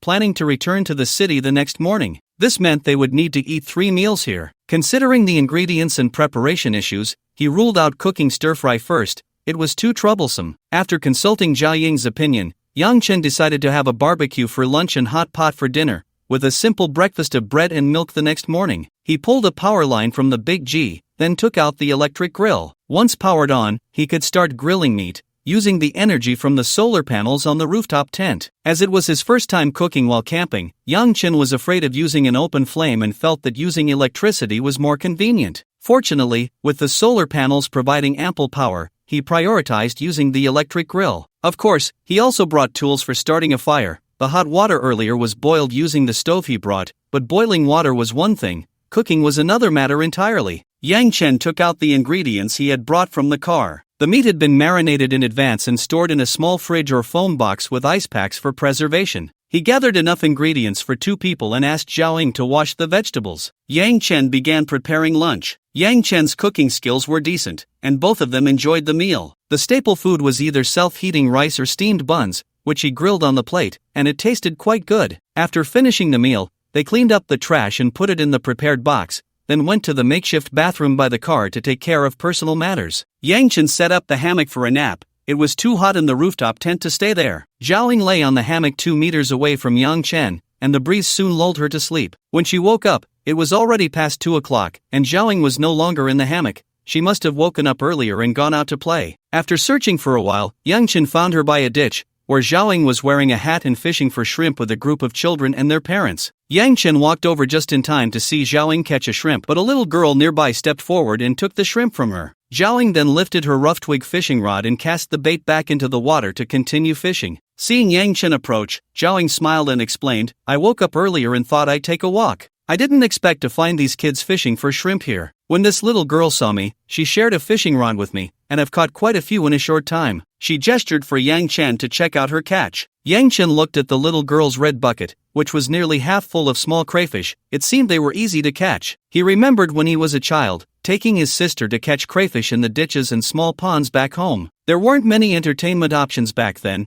and this was the happiest time for kids, running out to do these things under the scorching midday sun without feeling tired at all. So, Yang Chen spent the afternoon with Zhao Ying by the ditch, fishing for shrimp. Later, he joined in for a while, finding a taste of his childhood. As the sun began to set and the shrimp became harder to catch, Yang Chen took Zhao Ying to a hilltop to watch the sunset. The ancients always said the sunset is infinitely beautiful, but it's just near dusk. Sitting on the hilltop with Zhao Ying in his arms, Yang Chen felt a deeper understanding of this saying. From the hilltop, he gazed at the distant city, bathed in the golden glow of the sunset. It looked like a beautiful oil painting, giving a sense of tranquility and comfort. Yang Chen held Zhao Ying tightly, leaning against each other, without any unnecessary movements. Any wicked thoughts would be a disrespect to the beautiful scenery before them. After a while, the two walked down the hill and returned to the campsite. As Yang Chen was heading towards the RV, a strong man blocked his path, accompanied by the little girl who had fished with Zhao Ying in the afternoon. The strong man smiled at Yang Chen and said, "Hello, I'm Gao Shengjun, Xan's father. We're having a gathering tonight, would you like to join us?" Seeing the puzzled look on Yang Chen's face, Gao Shengjun explained, "Well, the kids caught quite a few crayfish this afternoon, and it was too troublesome to bring them back and forth, so we decided to cook them on site along with some other dishes for a potluck. You guys contributed to this too, so everyone asked me to come and see if you'd like to join us for some fun." Yang Chen thought for a moment and looked at Zhao Ying, who said, "I'm all for my brother." Yang Chen then turned to Gao Shengjun and said, "Thank you so much. I still have a lot of food here that I don't want to take back. Would it be convenient for you to help me move some of it? Consider it joining in." Gao Shengjun naturally had no problem with that. The four of them went to the front of the car, and Yang Chen took out the hot pot ingredients he had brought along with the leftover barbecue ingredients, as well as fruits, snacks, and drinks, basically taking most of the food over. Gao Shengjun took a careful look at Yang Chen's G-Class. He himself was in the car modification business and drove a Land Cruiser. After looking for a while, he said, "Brother, this car isn't cheap, right? At least 3.5 million. Yang Chen smiled and replied, "Brother, your eye for detail is sharp. This car indeed costs 3.5 million, but I got it for 3 million. Gao Shengjun chuckled, "I know a bit about modified vehicles, but this car is nice. You saved 200,000. Of course, with your strength, you probably don't care, it's mainly about liking it." Yang Chen nodded in agreement, and then the group moved their things to the gathering place. By evening, a batch of people had already left, but there were still some arriving in the afternoon. There were about 30 people at the gathering, with 8 children and 4 couples like Yang Chen. Originally, there were quite a few people, and on average, some barely had enough to eat. Everyone was mainly there for the fun atmosphere. But with the ingredients provided by Yang Chen, everyone could eat freely and enjoy themselves even more. As night fell, someone lit a bonfire in the middle of the area, and a few cars turned on their rooftop lights. The visibility was quite good, resembling the camping experience Yang Chen had imagined. The women chatted in groups, discussing clothes, shoes, cosmetics, celebrity gossip, and quirky stories from work and life. The men were busy bragging, occasionally engaging in heated arguments and raising their glasses for a drink. Even Yang Chen, the newcomer, felt no sense of exclusion. After a couple of beers, he was now the closest brother to everyone. A young guy wearing glasses took out a guitar and started playing, while his girlfriend sang alone. As the music filled the air, people gradually stopped talking and quietly enjoyed the performance. Even the children running around and playing gathered in front of them, swaying along. Under the brilliant starry sky, one song followed another, and occasionally someone would step forward to replace the performer or sing. When a familiar song played, everyone would join in a cheerful chorus, lively and bustling, creating wonderful and precious memories far from the city. By 11 at night, the excited children could no longer hold on, and the gathering finally came to an end. Besides enjoying a joyful time, Yang Chen also made quite a few friends and added several contacts. Gao Shengjun and the others even pulled Yang Chen into a few camping and outdoor modification groups. Inside were a bunch of wealthy and leisurely like-minded people. Yang Chen had originally thought about going out to have fun like this, and now that he found a group, he could enjoy it even more and meet many friends. This was networking. Ordinary people generally couldn't get into such groups. After the event ended, everyone went to wash up. Some called friends to go wash in the creek, some fetched water to their separated shower stalls, and others used a water pump to draw water into a tank. Yang Chen used the water pump and filtration system, which drew water into the filter and then sent the purified water into the tank from which he would draw water for use. He only used it for daily needs, not for drinking. The drinking water was what they had brought along. The shower area was set up next to the car for convenience and could also accommodate a toilet. However, it wasn't needed this time, as there was a simple toilet next to the campsite, which Gao Xingjun said they had built during a previous visit. It was essentially a deep pit covered with a reinforced plastic and wooden structure. After using it for a while, they directly filled in the pit and dug a new one, then moved the plastic wooden house over. Everything was modular in design, easy to disassemble and install, and a few people could handle it, though digging the pit was a bit of a hassle. But they were all strong men, so they managed. It worked fine, though there was a bit of a smell, but out in the wild, the men weren't too picky. If it was unbearable, it wouldn't take much effort to set up a partition themselves. When Yang Chen was getting ready to take a shower, Zhao Ying went out for a stroll and then returned with something mysterious. She walked up to Yang Chen, extended her hand, and he understood what it was, a quick heater. As soon as he saw the quick heater, Yang Chen realized they were using it to heat water for bathing. He had used it plenty at home before, but later stopped because it felt unsafe. In fact, many electric water heating devices, like electric kettles, electric water heaters, and the electric water tanks used in canteens, were all variations of the quick heater. This is a spare one that Sister Wang lent me. She brought 3 from her home, Zhao Ying explained. Sister Wan was a slightly plump woman in her 30s, warm and hospitable. During a previous meal, she had given Yang Chen a lot of grilled meat, all made by her, and her cooking was quite good. She had come with her family of 4, 2 parents and a pair of children. As for the quick heater, Yang Chen said, then we should thank her. I have some snacks in my car that I didn't finish earlier. When you take this back, bring some for Sister Wang as a thank you. After saying that, Yang Chen placed the quick heater into a bucket of water, plugged it in, and started heating the water. However, he couldn't wait and went in to shower first, leaving the hot water for Zhao Ying to use later. After showering, Yang Chen climbed into the rooftop tent, entering from the side since the ladder at the back was blocked by the side tent. He had tidied up most of the other bits and pieces outside the car, even cleaned up the trash, focusing on leaving early the next morning after breakfast. Half an hour later, Zhao Ying joined him. After her shower, she smelled nice. As soon as she entered, she lay down beside Yang Chen. The two of them nestled together, gazing at the brilliant starry sky. Although there was no moon tonight, the stars were still beautiful. On this mountain platform, listening to the chirping of insects and croaking of frogs, it unexpectedly felt relaxing. They lay close together, without any other actions or words, just watching the sky, slowly drifting into sleep. Just as Yang Chen was about to fall asleep, a notification from the system suddenly came through. Zhao Ying's favorability towards the host has increased. Current favorability level 72. The host's weekly remittance amount has increased by 100,000 yuan. Yang Chen opened his eyes to glance at Zhao Ying, seeing her smiling slightly, and he pulled her into his embrace, inhaling the fragrance of her hair, and fell asleep. The next day, Saturday, Yang Chen woke up early, quickly washed up, toasted some bread, fried an egg, and heated some milk. He called Zhao Ying to get up,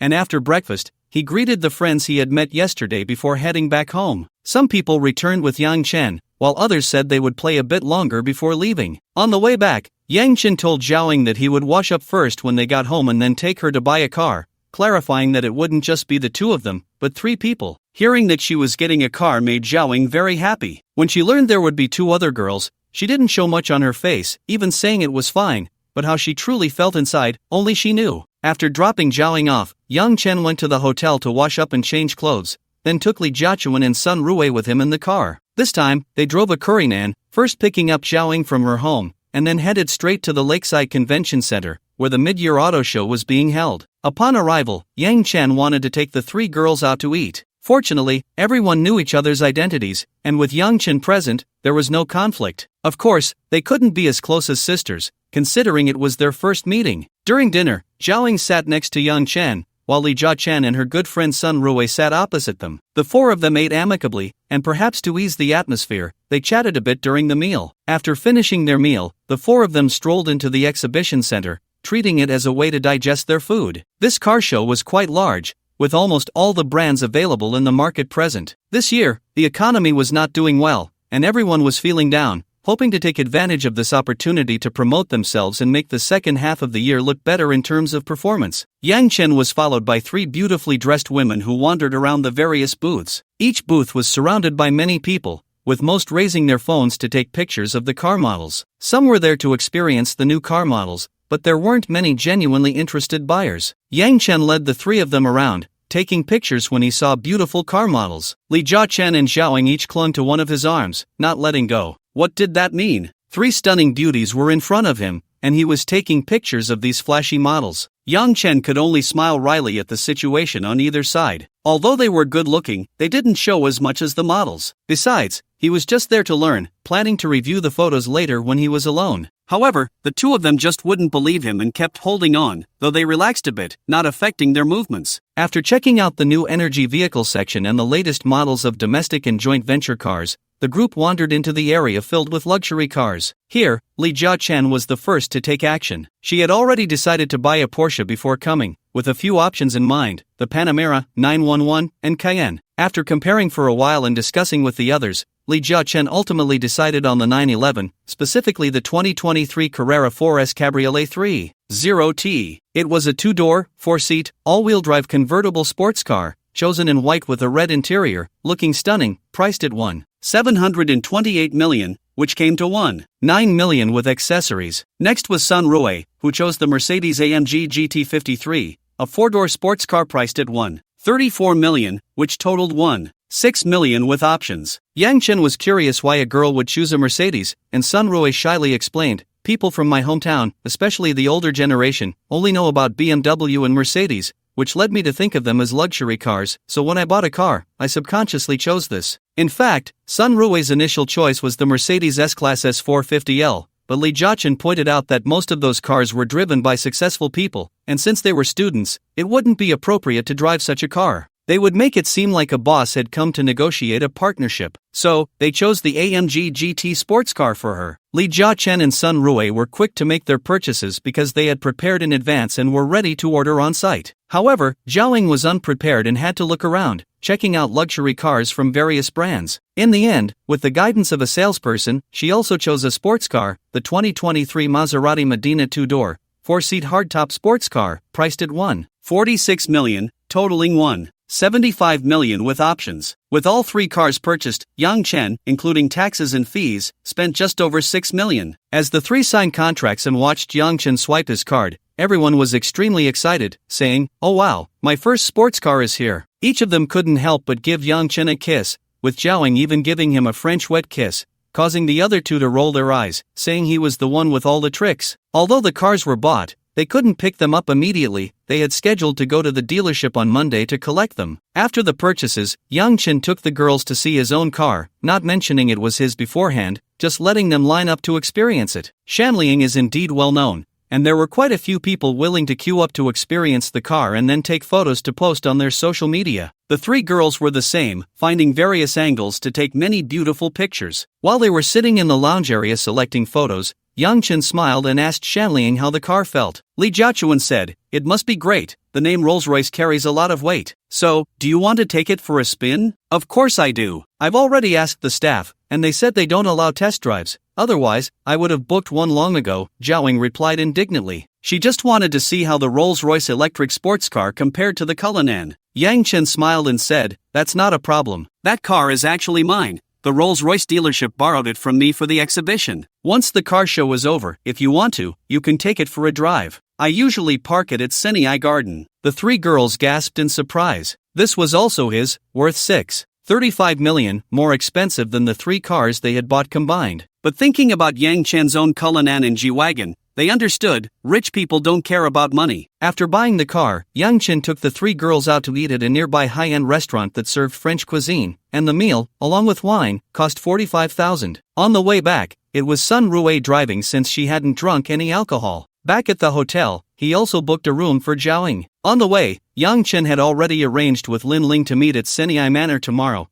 planning for a few people to meet. The three girls were also informed, with a note that they would be introduced to someone tomorrow. It wasn't explicitly stated who it was, but they had some guesses, especially since Yang Chen hadn't avoided them when he contacted her. Although they couldn't hear clearly, they understood it was a young woman. Back in the suite, after washing up, Yang Chen lay on the bed watching Douyin live streams, as usual, checking in on various streams. The hosts he frequently visited naturally welcomed him, providing a full range of services. For those he hadn't visited before, either the hosts recognized him, or other viewers reminded them, also welcoming Yang Chen's arrival. Finding it interesting, he tipped a bit more. After playing for a while, someone knocked on the door. When he opened it, he saw Zhaoying in a sexy nightgown, her chest partially exposed, her eyes alluring, and her tattoos clearly visible. Seeing Yang Chen open the door, She didn't say much, just pushed her way into his room. Before he knew it, her nightgown slipped off, revealing that she was completely bare underneath. Her beautiful body presented before Yang Chen, leaving him dry-mouthed. Last night, Yang Chen had let Zhaoying sleep without doing anything, and now, with the fire burning inside him, he couldn't hold back any longer and transformed into a wolf, pouncing on her. An hour of moans and gasps later, they reached a harmonious climax. Yang Chen initially thought Zhaoying was just resting and wondered if the other two would be jealous if they found out tomorrow.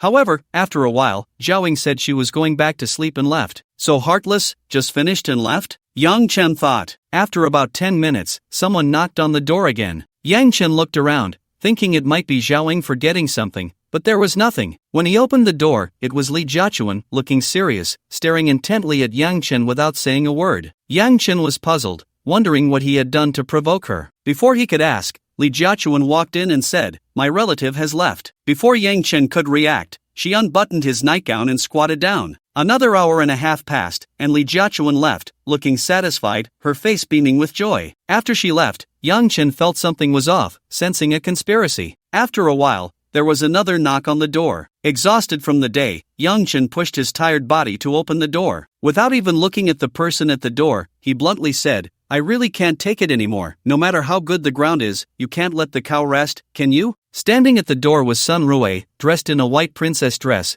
clearly having made an effort to look nice. Upon hearing his words, she nearly lowered her head to her chest, blushing as she whispered, "Why are you not able to?" Her voice was soft, but Yang Chen heard it clearly. How could he tolerate this? He stepped out of the room, picked Sun Rui up in a princess carry, and turned back into the room. He tossed Sun Rui onto the bed and pounced directly on top of her. This battle lasted longer, with relatively more techniques used. However, after Yang Chen took a kidney tonic in the bathroom, his fighting power was restored. An hour later, Sun Rui, floating in the air, slowly descended. By the time she came to her senses, Yang Chen was already asleep. Sun Rui looked at him, wrapped her arms around him, pressed her chest against him, and smiled as she fell asleep too. On the weekend morning, Yang Chen woke up alone on the large bed that was over 2 meters wide, but the lingering fragrance and warmth of the blanket revealed that Sun Rui had not left for long. Thanks to the nourishment from the foundational strengthening pills he had been taking, Yang Chen now needed very little sleep, recovering in about 5 to 6 hours. Last night, he hadn't performed well due to the continuous three partners.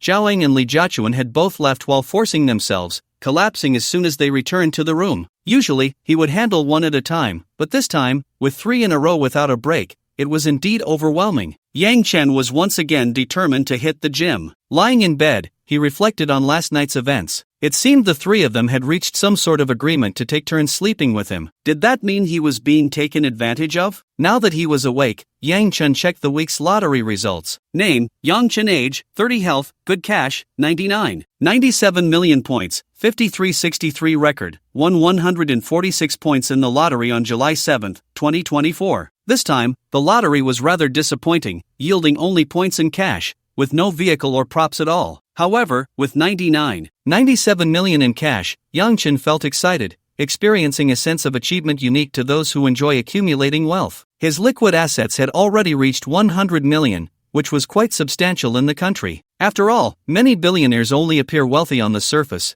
Their liquid funds might not even match his, and for some, tens of millions could be their entire fortune. Feeling pleased, Yang Chen opened Douyin to watch videos, but his enthusiasm was quickly doused by a bucket of cold water. Today was July 7th, the anniversary of the Marco Polo Bridge incident, and Douyin had pushed many videos about it, including the causes and consequences of the incident and the various atrocities committed by the Japanese during that time. At first, Yang Chen merely watched the videos and scrolled through the comments, but soon he saw many people with skewed perspectives trying to whitewash the Japanese. Unable to hold back, he jumped into the fray and started to criticize. The more he criticized, the stronger his fighting spirit became. As he was not alone, many passionate individuals were joining in. After over an hour of scrolling, Yang Chen logged off, feeling that he had vented enough. Douyin's official account was also taking action, deleting posts and controlling comments on a large scale. Before logging off, Yang Chen came across a video about a charitable organization that helps and supports anti-Japanese soldiers. He felt deeply moved by it. This organization, after fundraising, would organize volunteers to bring supplies to living anti-Japanese soldiers across various regions or organize visits to soldiers' graves,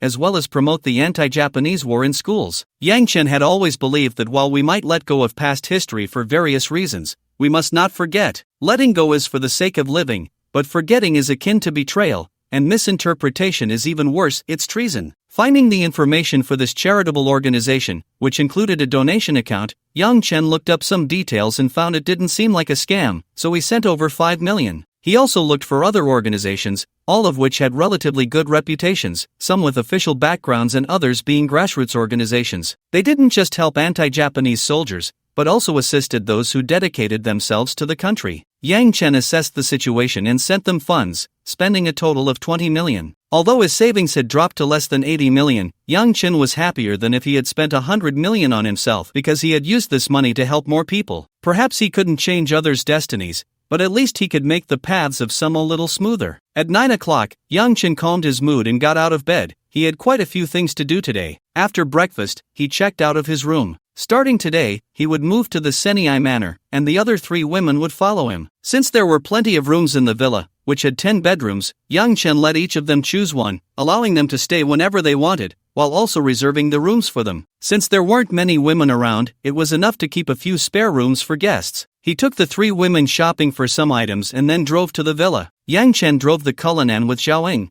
while Li Jiachuan drove the G-Class with Sun Rui. Upon arriving at the villa, they found a car already parked in the driveway. It was Lin Ling's RS7. Previously, Yang Chen had brought Lin Ling over to record the villa's fingerprints and had given her a key. As they walked in, Lin Ling was washing fruit. Seeing Yang Chen enter, she brushed her hair back and smiled. "I heard a car at the door just now, so I knew you were here." Then she looked at the 3 women following Yang Chen and said, "These 3 must be your sisters, right? Aren't you going to introduce them, dear?" Yang Chen realized and began to introduce them. "This is Lin Ling, my fiancée. You can call her Sister Ling." He paused and added, "You can also call her Big Sister." Hearing Yang Chen refer to her as his fiancée, Lin Ling smiled happily. The 3 women understood from Yang Chen's introduction that he was confirming their status. Sun Rui was the first to speak. "Big Sister." Her voice was crisp and certain. Yang Chen continued with the introduction, "This is Sun Rui." Lin Ling responded and reached for a jewelry box on the table, opening it to take out a diamond bracelet. Sharp-eyed Yang Chen noticed that Sun Rui had an identical one on her wrist. Lin Ling took a couple of steps over, grabbed Sun Rui's hand, and put the bracelet on her, then examined it closely, saying, "It seems my taste is quite good. It looks great on my sister." "Thank you, Big Sister," Sun Rui said happily. Yang Chen then introduced Li Jiachuan and Xiaoying. Upon seeing this, they also called her Big Sister, their words filled with joy and no hint of reluctance. Lin Ling naturally took out identical bracelets for the 2 of them as well. In this scene, Yang Chen inexplicably thought of the ending of the movie Fang Xiyu, where his mother took out jade bracelets to distribute among everyone. He shook his head, driving away the distracting thoughts. The current situation was the best scenario. The first wife was accommodating, and the sisters were friendly. Even if it was all an act, as long as they didn't fight in front of him, it was fine. In the future, with his support, Lin Ling would manage them one by one. After the sisterly recognition scene ended, Yang Chen took them to choose their rooms. The 3rd floor had 2 master bedrooms and 2 secondary bedrooms. Lin Ling and Yang Chen each took a master bedroom, while the 2nd floor had 6 secondary bedrooms of varying sizes, but not by much. Each of the 3 women took one, leaving 3 for future sisters. The 1st floor was mainly living space, including a living room, kitchen, dining room, conference room, and some functional rooms, such as an esports room and a spa room. The basement included a parking garage, wine cellar, swimming pool, gym, activity center, and home theater. After all, the villa was large, allowing for many arrangements. There are enough people at home. If there are more, we can go to the hotel at the entrance of the community. Anyway, there are plenty of high-end hotels near Swan Lake. After choosing the rooms, a few of them started preparing lunch. This was the first meal Yang Chen had in the villa, and everyone helped out. Yang Chen didn't slack off.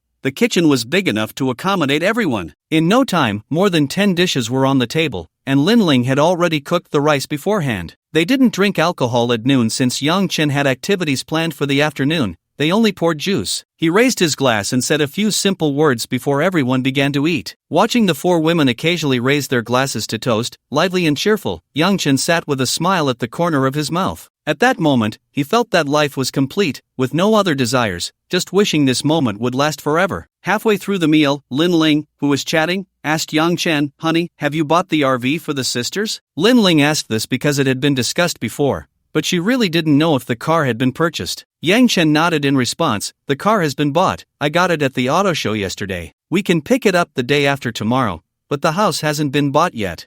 Since the sisters are with you, then if you have a car, you should also have a house. Honey, you should get them a house too. Upon hearing this, the three women looked up at Yang Chen. They had just bought a car, and with 2 students among them, the villa also had its own rooms. To be honest, they didn't have such a strong desire to buy a house, and they felt a bit shy to ask for it. At least they would wait a year and a half. It would take at least 3 to 6 months before they would even consider it. However, now that Lin Ling brought it up, as long as Yang Chen was willing to buy, they wouldn't refuse. Who would complain about having too little money? Yang Chen took in the expressions of the 3 women. There was longing in their eyes, which was normal. Compared to buying a car, people in the country value buying a house more. Owning a home gives a sense of achievement and belonging. For Chinese people, home is a place to settle down, especially for young people and those drifting in a foreign land. Buying a house means establishing a home, which not only provides a sense of accomplishment but also a sense of belonging. Having a house means they would have their own space to be alone with Yang Chen, and the villa was more a symbol of status, indicating they were moving closer to him. Yang Chen thought for a moment and nodded. You should get a house too. So, within 5 million, you can choose for yourselves. Once you've picked, just let me know to pay. After all, they were still young, and the 3 women cheered on the spot. If Lin Ling hadn't been there, they would have almost devoured Yang Chen, just like last night. Lin Ling sat in her chair, smiling as she watched everything. When she went to buy at Jinyang Peninsula, she was just as excited, but with her parents around and her personality, she didn't act so impulsively. In fact, Li Jiachuan and Zhaoying vaguely felt that discussing this matter at the dinner table was a bit odd. However, they didn't mind. Lin Ling's suggestion didn't mean much, but it was significant that Yang Chen supported her. After all, they were getting benefits, so why delve too deeply into it? Just calling her big sister was enough to gain advantages. They could even pretend to be overly enthusiastic. Once the 3 women's emotions stabilized, Lin Ling asked, "Have you 3 been free these days? How about we go look at some houses together? Once we find a good one, we can buy it." The 3 women nodded in agreement. Although they dreamed of buying a house, they didn't even know where to start looking, what pre-sale or ready-to-move-in houses were, or the geographical locations and quality of the houses. Now that someone was willing to take them along, what could be better? Yang Chen curiously looked at Lin Ling and asked, "Do you have time these days? Aren't you busy sorting out the coffee shop matters?" Lin Ling replied, "No matter how busy I am, I still need to rest. There's a manager at the shop. It doesn't really matter whether I'm there or not. Besides, it's more important for the sisters to buy a house. Having their own home changes a person's life. This is a big deal." Yang Chen nodded to show he understood, but he didn't plan to go with them. He had other matters to attend to. After finishing dinner and taking a short nap, Yang Chen drove out in his Cullinan, while Lin Ling and the others had already left to look at houses. In the afternoon, Yang Chen had an appointment with a friend who sold fine wines, planning to buy some good liquor from him. After driving for half an hour, he arrived at his friend's store. As soon as he entered, he saw that the floor and tables were covered with neatly arranged bottles of wine, most of which were Matai, along with Wulianye, Jin Nanchun, Luzhou Laojiao, Finjiu, Yanghe, and other famous brands. Although the quantity was said to be small, there were at least dozens of bottles. His friend, surnamed Chen, was named Qin Zhenjiang, in his 40s. Yang Chen called him Old Chen, and he partnered with others in the fine wine recycling business. They had met when Yang Chen delivered wine during a Matai rush. After entering, Old Chen stepped forward to shake Yang Chen's hand vigorously. Having seen him get out of the Cullinan, he knew Yang Chen had struck it rich. After exchanging a few pleasantries, Old Chen said, "Little brother, you look like you've made it. Driving a Cullinan, your car is worth more than my store. What kind of wine do you want this time? I have plenty of good wine here, all genuine and cheap." Old Chen was being polite. He had over 2,000 bottles of Mutai in stock, many of which were quite expensive. For example, there were 1 kilogram bottles, Zodiac editions, and special collections, plus other wines, making the total worth at least 10 million. Yang Chen clarified his intention. "I'm here to buy some good wine, but in larger quantities. How much Mutai do you have left? We have over 3,000 bottles of Mutai in total, of all types. We're shipping out a batch this afternoon, and there are still over 600 bottles left. Then how about I take 500 bottles? Yang Chen thought for a moment. He couldn't clear out all the stock, as he still needed to leave some for the store. Old Chen calculated quickly. "Sure, I'll mix some for you. How much Wulianye do you have?" "I have 308 from the 8th generation, 165 classic, and 1618 with 206 bottles, totaling over 600 bottles. I can give you 500 bottles, okay?" Yang Chen nodded and then asked, "What about Jian Nanchun? We have over 260 bottles of Jian Nanchun crystal sword. How about 200? That works. What about Guojiao 1573? This one has more, with 550 bottles. Do you want 400 or 500? 500, please. And Longjio? Red 15 has 200, Red 10 has 180. Can I take all of them? Or do you want to keep some? Take them all, take them all. Do you want Youngha? I have 98 Dream 3 gift boxes, 151 Dream 6 gift boxes, and 55 single bottles of Dream 9. Do you want them? You can take as many as you like. Sure, take them all. There aren't many anyway. For Fringio, I have 30 blue and white bottles, around 100. Do you want them? Yes, give them all to me. Do you have channels for red wine and foreign wine? They need to be genuine and high-end. I don't deal in red wine, but I have friends who do. If you want, I can ask them for you. Okay, ask them. But let's settle the bill here first. If possible, please arrange for the original boxes of goods as quickly as you can. Old Chen nodded and then got busy with his staff. Since there were wines from various years, it took a bit of time, but fortunately, the store had records, making verification quicker. All the loose goods were sorted into boxes, labeled, and stamped to indicate they came from their store for traceability. However, Yang Chen wasn't worried about buying counterfeit goods. Old Chen had been in this business for over 10 years. If he didn't have the insight, he would have gone bankrupt long ago. His wines were shipped to coastal areas where there were plenty of people who could tell real wine from fake. If he sent out counterfeit wine, his reputation would suffer, and no one would want his goods in the future. The only risk would be if someone swapped Yang Chen's goods or sold him counterfeit wine. First, he had known Old Chen for so long and trusted him. Second, if there were counterfeit goods, it would be much easier for Yang Chen to defend his rights. During the inventory check, Yang Chen also conducted some random inspections. In the end, the total came to 3.5 million, which included quite a few bottles of liquor from a few years ago, priced a bit higher,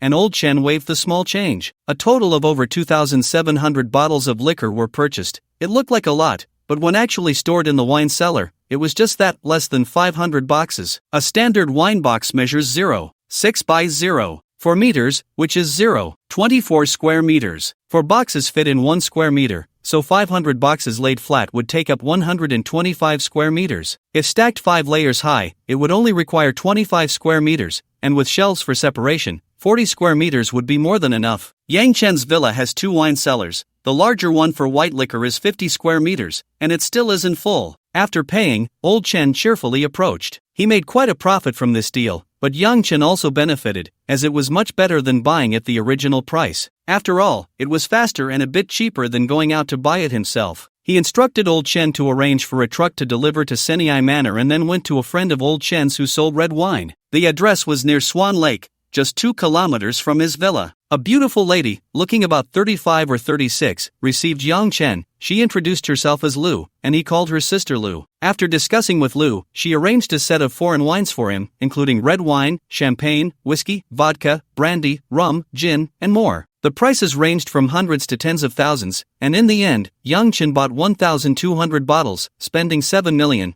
which was much more expensive than the white liquor. However, since Yang Chen wanted a large quantity, some of the stock Lu had was insufficient, and she needed to source more, expected to arrive the next day. Yang Chen added her on WeChat and sent her his home address before leaving. Not long after returning to Senai Manor, the delivery truck arranged by Old Chen arrived. 2 trucks came, and Old Chen personally led the team. After getting out, he organized the workers to move the goods while he approached Yang Chen with a bag in hand. When he got closer, he opened the bag to reveal 2 bottles of vintage Wolianye liquor. Old Chen said, "It's my first time visiting your home, and I didn't prepare any gifts. These are 2 bottles of Wolianye I received before, guaranteed authentic, so I'm giving them to you as a housewarming gift." Yang Chen looked at them and thanked him. "Thank you so much, brother, for such a generous gift." "Not at all, I received them long ago. They aren't worth much, just hope you like them." The 2 chatted in the living room while the workers made several trips with the carts to transport the liquor. After a long while, they finally finished. Yang Chen brought some chilled drinks to cool down the workers, who all expressed their gratitude. Once everything was moved, Old Chen took his leave. Yang Chen didn't keep him for dinner, planning to invite him next time when there was more time,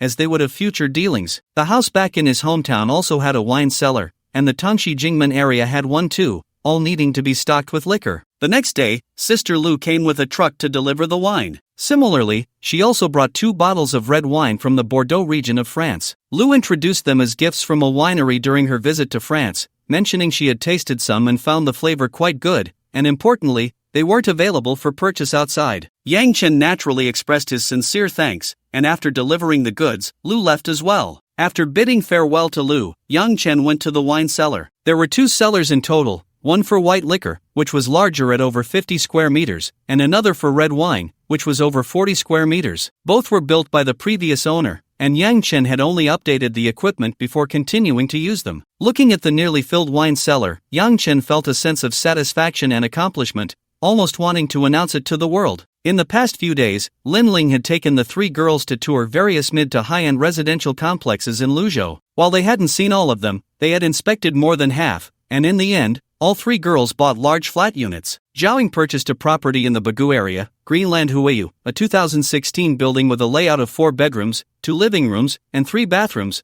with a construction area of 185 square meters, securing it for 4.3 million. The owner has luxurious renovations. They purchased it in 2021 and completed the renovations in 2022. The style of the decor perfectly matches Zhao Ying's aesthetic. One reason she bought this apartment was because of the renovations. She could move in with just her luggage after the purchase. When Yang Chen went to see the apartment upon handover, it was indeed nice, comfortable layout, high living quality, and a cozy, secure, and happy indoor environment. The building isn't too high, with a total of 16 floors. Zhaoying bought the 10th floor, and overall, it was quite good. After the transfer, there was still 700,000 left from the 5 million purchase funds, which Yang Chen also transferred to Zhaoying for her to buy some home appliances and furniture. Li Jiachuan bought a high-end flat in the Lakeside New District, Huiyutai, with a lake view, featuring 5 rooms, 2 living rooms, and 3 bathrooms, totaling 181 square meters. It is said that the previous owner spent 1 million on renovations, and now Li Jiachuan acquired it for 4.7 million. The rooms are well ventilated and bright, with a view of the lake from the balcony, making it very cozy to live in. However, Li Jiachuan prefers the bustling atmosphere here. The Rongchuang Mall is less than a kilometer away,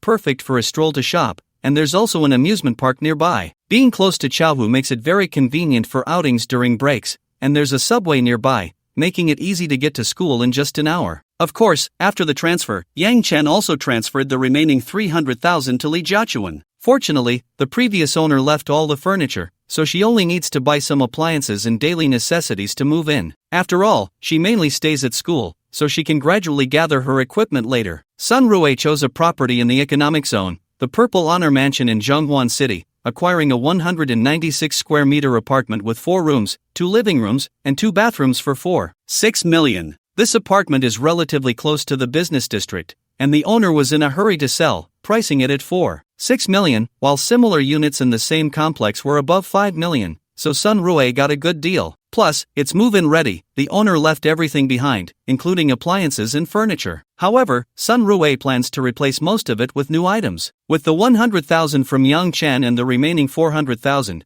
she has a total of 500,000, which should be enough. If not, she can save up like Li Jiachuan. After all, she's not in a hurry to move in, and she'll likely spend more time at Yang Chen's place in the future, with most of her time at school. In the past few days, Lin Ling has been accompanying them to view properties, handle the transfer, and select appliances and furniture, running back and forth. Although it's been tiring, she feels quite happy inside. Through this home buying experience, the bond among the 4 has strengthened. The 3 younger sisters are tightly united around her, solidifying her position as the big sister. As for the cars, the 3 of them received their new vehicles on Tuesday, and Yang Chen's car was delivered on Wednesday. That evening, the 5 of them formed a convoy to enjoy a taste of speed and excitement. While on the road, they were photographed and posted on social media, but aside from Lin Ling, everyone had temporary plates, so it didn't matter much. After driving for over an hour, they returned to the villa, where Yang Chen gave each person a box of whitening pills. Lin Ling had already given her mother-in-law a box before July. Seeing the 3 girls' curious expressions, Lin Ling explained the purpose of the pills and pulled out her phone to show before and after photos, demonstrating the powerful effects of the whitening pills. Seeing Lin Ling personally endorse them, they naturally understood the benefits and sought honey water to take them with. By Friday, after the house was ready, Li Jiachuan and Sun Rui drove home. It was July 12th, and school had been out for 3 weeks. If they didn't return home soon to report their safety, their families would come to Luzhou to find them. Li Jiachuan's home was nearby, just in Gaocheng. It took a little over an hour to drive on the highway, and they arrived in less than 2 hours. Sun Rui's home was a bit farther away, in Xichang, Xinjiang, in the neighboring province of Hunan, just west of Gaocheng, south of the Huai River, in the western Jianghuai region, at the northern foot of the Debi Mountains, where the 3 provinces of Hubei, Hunan, and Anhui meet. However, Sun Rui's family lives near the county town, making transportation relatively convenient. Originally, Yang Chen wanted to buy a ticket for Sun Rue to go back, but there was no high-speed train or even a regular train in that area. It was mostly by bus. In that case, it would be better to drive back directly. Sun Rue also decided the same, but considering it was unsafe for her to drive on the highway alone, Yang Chen specifically hired a female driver with over 10 years of driving experience to accompany her. He felt at ease letting her go home this time. They filled the trunk of both cars with gifts and waved goodbye at the villa entrance. Yang Chen returned to the villa with Lin Ling and Zhaoying. A few days ago, when Yang Chen successfully completed his $1 million wine cellar, he remembered that he hadn't informed his parents, family, or friends after moving. Moreover, according to local customs, one should invite people over for a meal to celebrate after moving, to enhance relationships, boost the new home's popularity, and help others get familiar with the place. Thinking of this, Yang Chen first called his parents to discuss the matter. Although they complained that Yang Chen was spending money recklessly without telling them, they still agreed with his idea of hosting a gathering, just mentioning that he shouldn't accept red envelopes or gifts. It was enough to spend money on a simple meal and have a good time, just to get acquainted with the new place. Yang Chen hadn't planned to accept red envelopes or gifts anyway, he wouldn't want them. The meal would be arranged at his home, but it wouldn't be a simple one. Yang Chen had already contacted a team that specializes in catering for home banquets, and they would handle all the ingredients, service staff, and equipment. Since Yang Chen's home had ample space, they could set up several tables. Yang Chen asked his parents to invite relatives, while he invited friends and classmates. He sent a message in the small group of his previous company. Ahem, I have something to say. I'm moving this week, and if everyone has time this weekend, I hope you can come over for a simple meal and get to know the place. He then shared the location of Senai Manor. The group was filled with responses. After so many years of friendship, there was no need for much explanation. Then Yang Chen thought for a moment and sent a message in his middle school classmates group. I'm moving this week. If any of my brothers and sisters have time, you're welcome to come over for a small gathering. Guests are welcome, so please don't bring cash or gifts. He shared the location again and then sent messages to his close high school and university friends, inviting them to come over for a meal and some fun over the weekend. He invited his middle school classmates because they lived nearby and communicated more often. It was difficult to invite individuals separately. It was better to announce it in the group. The high school classmates studied in the county town, and the university ones were in Luzhou, so he didn't have many contacts, making individual invitations easier. After Yang Chen sent out the invitation, a few active members in the middle school group responded, asking what kind of house he bought and how much it cost, showing their curiosity. Others asked him to send the address privately, wondering if it was a restaurant, but most were just lurking. In the end, he counted 11 classmates from middle school, 5 from high school, and 4 from university. There were actually quite a few willing to come, but not everyone was available, some were even out of town. In total, there were 20 classmates and 12 colleagues, not counting Zhaoying, who was his partner. As for friends and family, there were quite a few. His parents reported that relatives were coming, with at least one person from each family. Yang Chen calculated and decided to prepare for 8 tables, each seating 10 to 12 people. That should be enough. If there were more people, they could just add some chairs. Later, Lin Ling reminded Yang Chen that although he wasn't accepting gifts, he still needed to prepare some for friends and family. Yang Chen had never been married or moved before, so he hadn't thought of this. After pondering for a while and looking up gift ideas online, Yang Chen decided to go all out. First, I ordered 100 bamboo-woven square gift boxes from the Douyin streamer I had previously tipped. They are slightly larger than the baskets used for daily grocery shopping and are one of their newly developed products. The streamer is from southern Anhui, and they were delivered in 3 days. Then, I contacted a friend who deals in luxury goods and bought a batch of around 5,000 small bags from him, all from second-tier light luxury brands. I also got a batch of lipsticks, perfumes, and other cosmetics. Then, I bought a batch of Zhenghua cigarettes, placing 2 bottles of Maotai and 2 packs of Zhenghua in each gift box, along with the cosmetics in the small bags, and stuffed in some candies, chocolates, hand soaps, and similar items, creating a gift box that was packed to the brim. The total cost was around 15,000 yuan. Yang Chen calculated that he had 20 classmates, 12 colleagues, and relatives, 2 portions for his second uncle's family, 2 for his aunt's family, 1 for his younger aunt's family, 1 for his sister, 2 for his elder uncle's family, 2 for his second aunt's family, 3 for his elder aunt's family, 2 for his great aunt's family, 3 for his great aunt's family, and 2 for his uncle's family, plus 1 for Lin Ling's parents, totaling 53 portions. Yang Chen prepared 60 portions, which should be enough. On Saturday, Yang Chen, along with Lin Ling and Zhaoying, busied themselves for half a day, packing all the gift boxes. It wasn't that they couldn't hire someone to do it, there are services for this kind of thing now,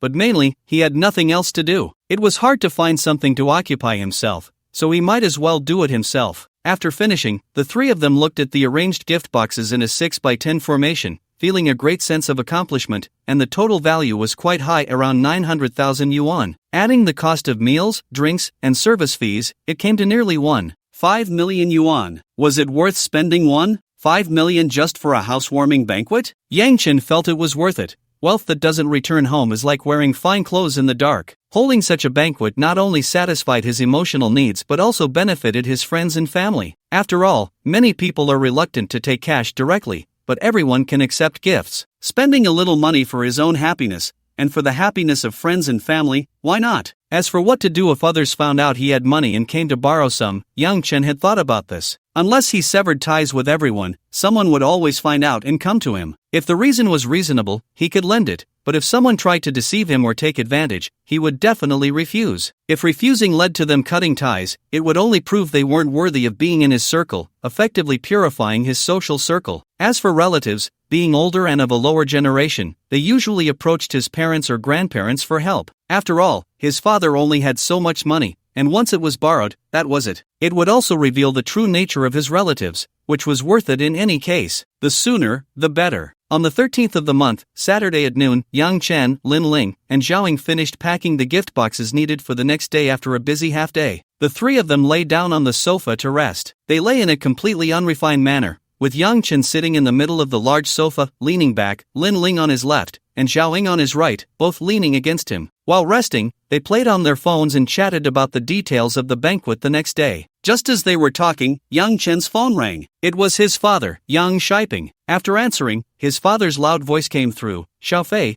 your home is in building A6, right? Yes, what's up? Aren't you hosting a gathering tomorrow? Your mom is worried that things aren't ready here, so she's coming to help you. We're already at the big iron gate, open the door. Hearing that his parents were coming to help and were already at the door, Yang Chen immediately got up to open it, briefly informing Lin Ling and Zhao Ying. When Lin Ling heard this, she also stepped forward, while Zhao Ying hesitated, feeling that given her current status, it was somewhat inappropriate to meet Yang Chen's parents. After taking a couple of steps, Lin Ling noticed Zhao Ying hadn't followed and understood the situation. She had thought about the day she would have to face Yang Chen's complicated feelings, but she hadn't expected it to be today. Previously, Lin Ling had thought about how Yang Chen's parents would react if they knew he had many women, and how she should respond. Later, she realized that since they were already in this situation, she should accept it, not compete or fight, stabilize her position, and soothe his parents. This was also what Yang Chen hoped she would do. Since she had chosen this path, Yang Chen was gradually fulfilling his promises, so she too had to take on her responsibilities. Seeing Zhao Ying's current situation, Lin Ling walked over, took Zhao Ying's hand, and said, "Let's go together." "Is it appropriate for me to go?"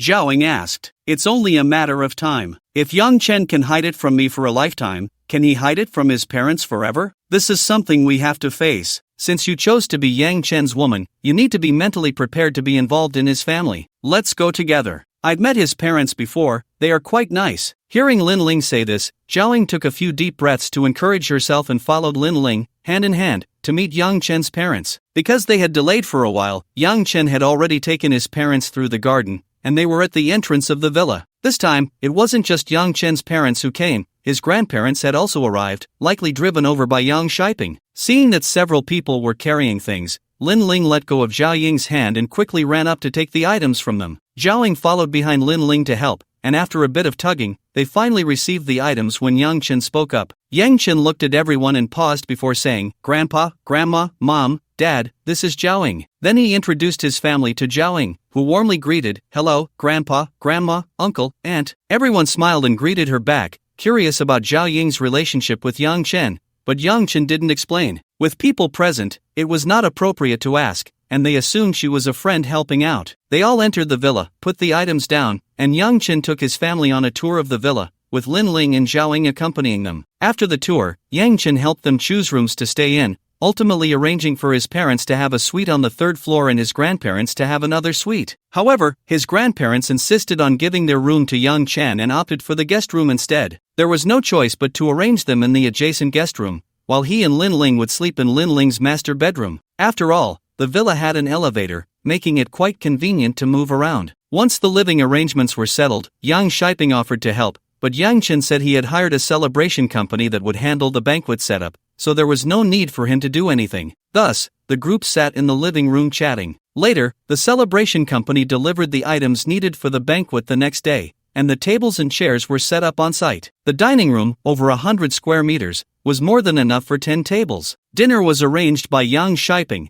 as they had received some of the ingredients for the banquet. Seeing the good ingredients, Yang Shiping couldn't resist and, after asking Yang Chen, took some to cook for dinner. Since there was plenty, using some wouldn't affect anything, and if it wasn't enough, they could always get more delivered tomorrow. The celebration business had a complete supply system, so if they needed something quickly, it could be arranged, or there would be other alternatives. After dinner, everyone went to rest. However, after washing the dishes, Zhou Shihong pulled Yang Shiping aside, having noticed something was off. Yang Shiping, I think there might be something going on between Xiao Fei and that girl named Zhaoying. What do you mean? Yang Shiping frowned and asked, as he had been focused on cooking and hadn't noticed anything else. I noticed Zhaoying is also staying here tonight, on the second floor, and it doesn't seem like a temporary stay. The way she looks at Yang Chen is strange, not like a friend, but more like a girlfriend. This afternoon, she even fed Xiao Fei half-eaten fruit. Thankfully, Lin Ling didn't see it. I was scared to death. She didn't even try to hide it. It's a bit off. Go call Xiao Fei over, let's ask him, Yang Shiping said after some consideration, feeling that as parents, they needed to intervene a bit. Besides, Lin Ling's family was quite satisfied,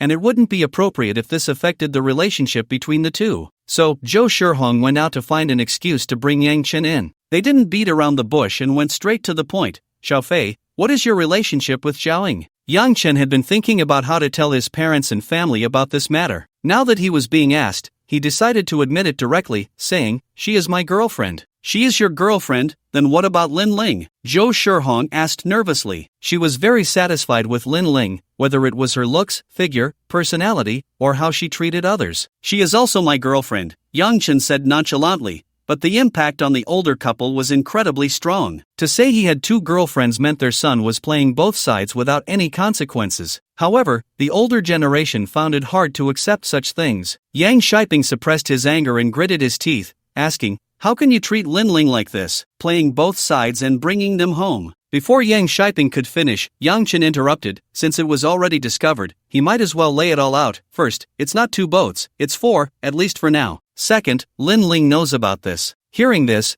the older couple was dumbfounded. They never expected their son to be so frivolous, nor did they think Lin Ling was aware of it. Yang Shiping said, this is how you think? They are all good girls, be careful not to get burned by playing with fire. Yang Chen replied, I don't plan to get a marriage certificate in this life. I will have many women. If we get along, we live together. If not, we part ways amicably. In the future, you will have many grandchildren. As for Lin Ling, I will give her a title. At the latest by the end of next year, I will hold a wedding for her, to give both sides an explanation. As for the other girls, I currently have no plans for a wedding. We'll just live like this. They won't lack for cars, houses, or money. They understand that some things can't be fought for. When a man has money, he becomes bad. Yang Chen, how did you become this kind of person? Yang Shiping said, heartbroken. It's not that I've become this kind of person, it's that all men are like this. There are plenty of wealthy people who play even more frivolously than I do. At least I still have principles and give a lot. Otherwise, they wouldn't be with me. Yang Chen defended himself. Yang Shiping was still angry and wanted to say something more when a voice came from the side. Uncle, auntie, it's fine. These situations are very common in wealthy families. Which gambling city in the south doesn't have news about multiple houses every day? The speaker was Lin Ling. She had seen Yang Chen being called away for a long time and, out of curiosity, came out to see what was going on. Who knew she would overhear the previous conversation and realize that Zhao Ying's relationship with Yang Chen had been discovered by his parents? Seeing the argument between Yang Chen and his parents, Lin Ling thought it might be better for her to step in, so she said the above. The older couple naturally understood what Lin Ling meant.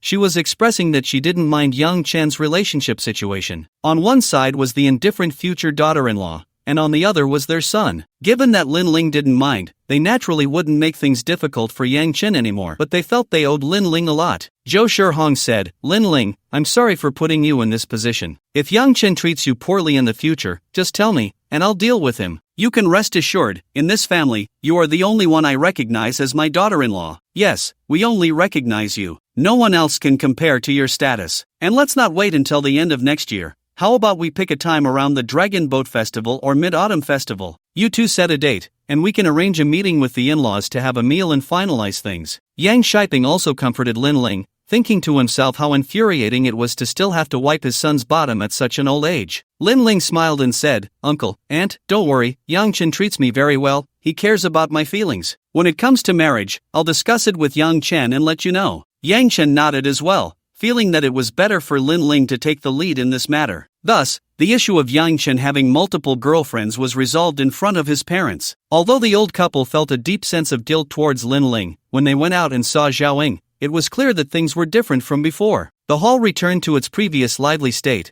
and the old couple did not show any special behavior towards Zhao Ying. However, they still took special care of her from time to time. Late at night, after exercising, Yang Chen held Lin Ling and said, "Baby, I've put you through a lot. Don't say that. This is what we agreed upon beforehand. You haven't let me down, so there's no question of feeling wronged. Without you, where would my comfortable life come from? Compared to other wealthy families who hide things and end up in chaos, I think we're doing quite well now. I have sisters to share the burden, and I have company in my daily life. Living like this is very comfortable for everyone, and I'm the eldest sister, which means I've already received a lot more than the other younger sisters. Uncle and aunt like me very much, it wouldn't be appropriate to be greedy." Lin Ling shook her head, realizing at that moment that this was not only a statement to Yang Chen but also a reminder to herself. Not competing is a form of competition. The one who does not compete will find that no one can compete with him. On July 14th, Sunday, Yang Chen got up early, went to the gym on the basement level to work out for a while, then took a shower and went to the dining room for breakfast. When Yang Chen got up,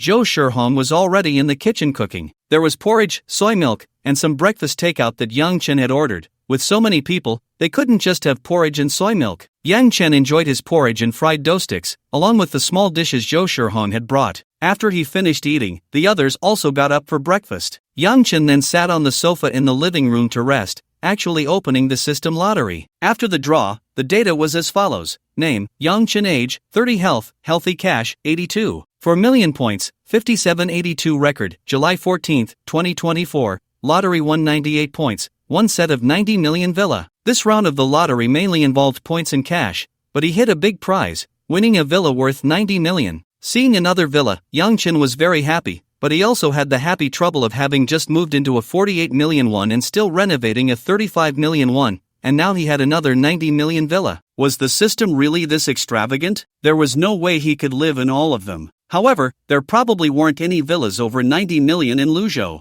Just as he was thinking this, the system notified him. The current city where the host is located does not have any villas for sale that meet the requirements. Please go to another city and activate the reality interaction function. The system will arrange villa interactions for you. Hearing this, Yang Chen began to investigate. It turned out that the system would arrange property rewards in the host's current city, and if there were no corresponding properties available, the interaction would be closed until the host arrived in a new city and manually activated it. If there were still none, it would close again. Understanding how the system operated, Yang Chen pondered which city he should go to activate the system. After thinking for a long time, he decided to find a time to visit the Magic City, where there should be many villas that met his requirements, and even more expensive ones. Around 8 o'clock, his second uncle and his aunt's family came over. A group of people was a bit more familiar with Uncle Yang Xian. After all, he knew this house well, having visited during the renovation. The others were gasping and shouting, while their parents, leading the group, smiled at them. In fact, they had reacted similarly when they arrived yesterday. One by one, people continued to arrive. Aunt and uncle arrived at 9, followed by grandma and her family, and then aunt and uncle's families came together, along with classmates and former colleagues, mostly arriving in pairs. The parking lot was full, but fortunately, they had coordinated with the property management yesterday to arrange parking nearby, with security on duty. For this, Yang Chen had brought 2 packs of cigarettes to the team leader, who patted his chest confidently, assuring that there would be no issues. Luckily, most people lived in the city and came in groups, either not driving or taking taxis. Otherwise, there would have been no place to park. Lu Buahom also came today. In fact, as soon as Yang Chen notified him and the group,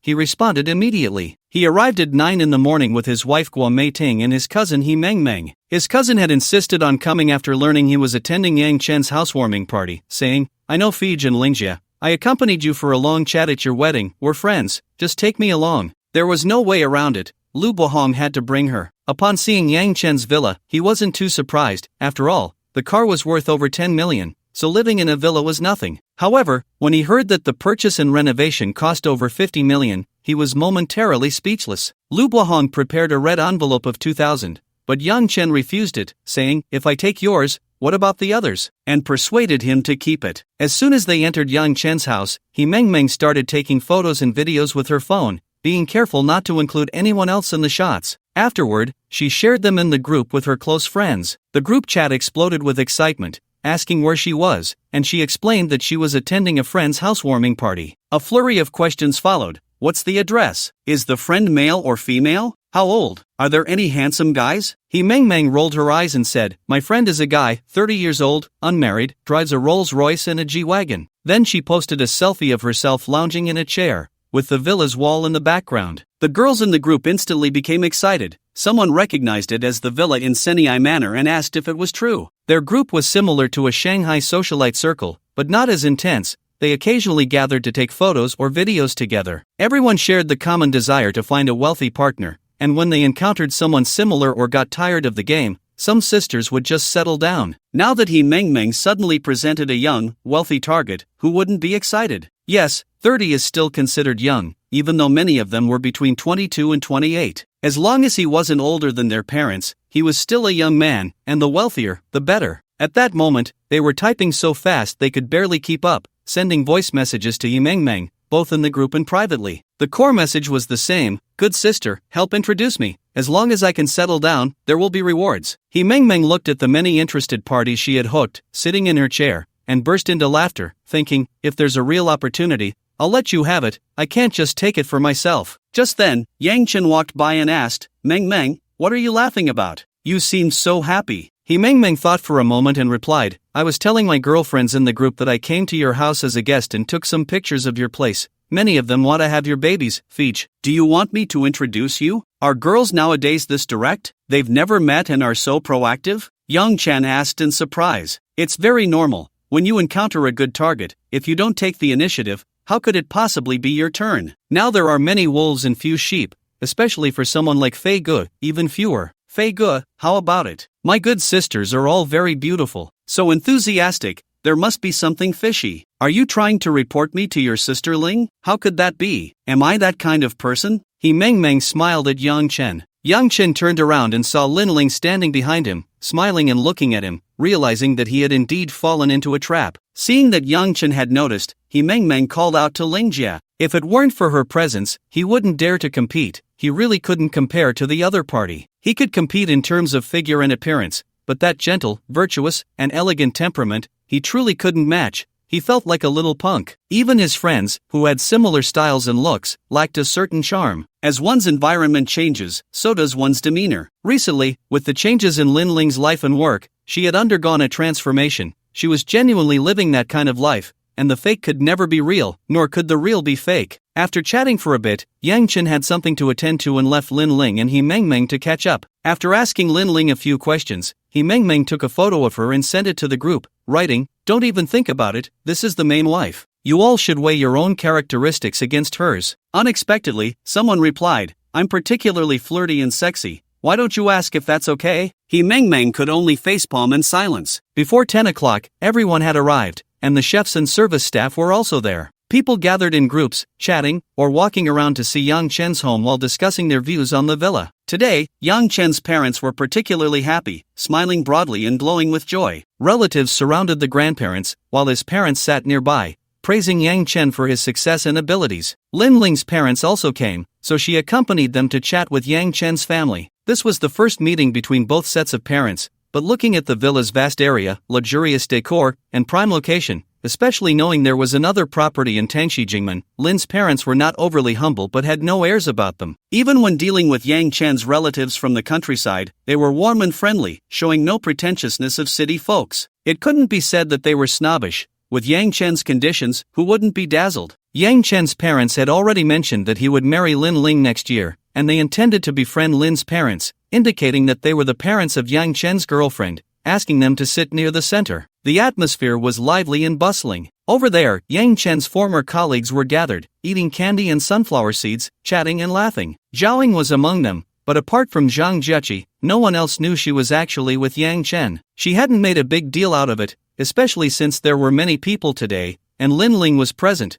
making it inappropriate. She pretended it was her first time there, and to facilitate this, she had arranged to meet Zhang Juqi at the entrance of Qingda Mall before coming in together. When they met, Zhaoing reminded Zhang Juqi not to let anything slip, at least not today. Her best friend assured her she understood, but couldn't help asking, Ying, is it worth it? If you want to find someone with good conditions, with your figure and looks, you have options. Zhaoing smiled and shook her head. You're right, but with conditions like Fei Ji's, there are others. But if you choose someone, they will also choose you. Many comprehensive conditions are still not as good as Fei Ji's. To be honest, I now make at least 200,000 a month, and I have a house worth over 4 million, along with a car worth nearly 2 million. These are not just for show, they are all under my name, fully paid. What could I possibly be dissatisfied with? Upon hearing this, Zhang Jiaqing could only feel deep envy. Her current boyfriend has a 4-bedroom apartment worth around 3 million, bought by his family, with a bit of a loan, but his family is covering it, so she doesn't have to spend her own money. It was because of this apartment that she agreed to her boyfriend's pursuit,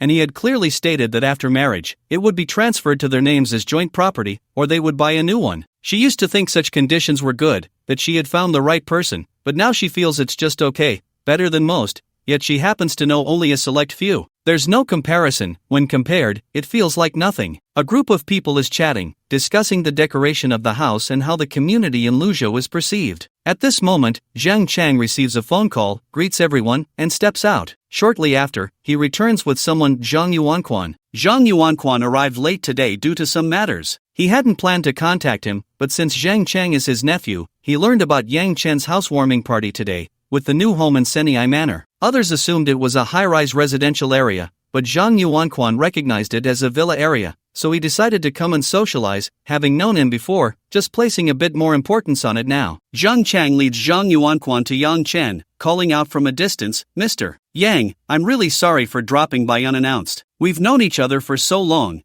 and you didn't even mention moving. If it weren't for Zhang Chang, I wouldn't have known. After saying this, he hands over the gift he brought, just a small token of appreciation. Yang Chen didn't expect Zhang Yuanquan to come, but guests are always welcome, and they have indeed known each other for many years, just with different statuses now. He responds to the gift, not at all, Mr. Zhang, you're too kind. It's mainly because you're usually so busy that I didn't want to disturb you. Since you're here today, you must stay for a drink, right? Zhang Yuanquan nods, indicating no problem, so Yang Chen takes the two of them for a tour of the villa before leading them to where his colleagues are sitting. Among the guests, the liveliest are Yang Chen's classmates. There are about 20 of them, and with their families, over 50 people in total. Many of them actually don't understand Yang Chen's current situation. Some even think Senai Manor is a rural restaurant in the suburbs. When they arrive outside Yang Chen's villa and see the 3-story European-style building, the spacious lawn, and the luxurious decorations, they are left speechless in shock. Especially the middle school classmates, as Yang Chen had sent out the invitation in a group chat with 42 classmates. So many knew about it,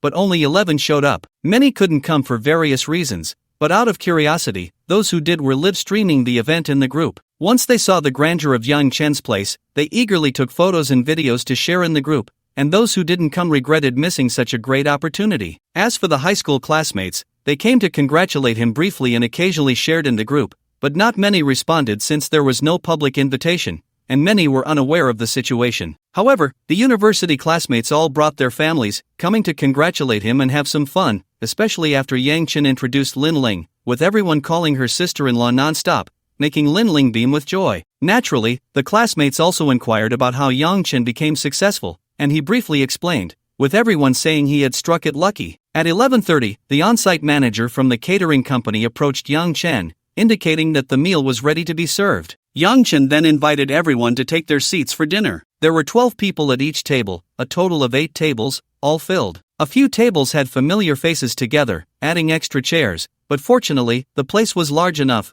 The restaurant combined with part of the living room could still accommodate them. It took quite a bit of effort to fit all these seats in. Today's meal was prepared according to a standard of 50,000 per table, averaging over 4,200 per person. Naturally, the dishes were abundant, featuring sea cucumbers, abalone, shark fin, and bird's nest, along with various mountain delicacies and seafood. The high-quality ingredients combined with the chef's excellent skills made this meal outstanding. Just watching everyone continuously wield their chopsticks showed how delicious it was. As for drinks, Yang Chen placed 2 bottles of Maodai, a bottle of high-end red wine, and a bottle of champagne at each table, along with freshly squeezed fruit juice made by the chef, and if that wasn't enough, they could get more. Some wine lovers got a bit carried away today, ultimately consuming over 30 bottles of Moutai and 20 bottles of red wine and champagne. Naturally, the hosts and guests enjoyed themselves, creating a lively atmosphere. After everyone was full and satisfied, some began to prepare to head home. Yang Chen pulled Lin Ling to the door to see them off. He had also drunk quite a bit at noon, although no one forced him to drink.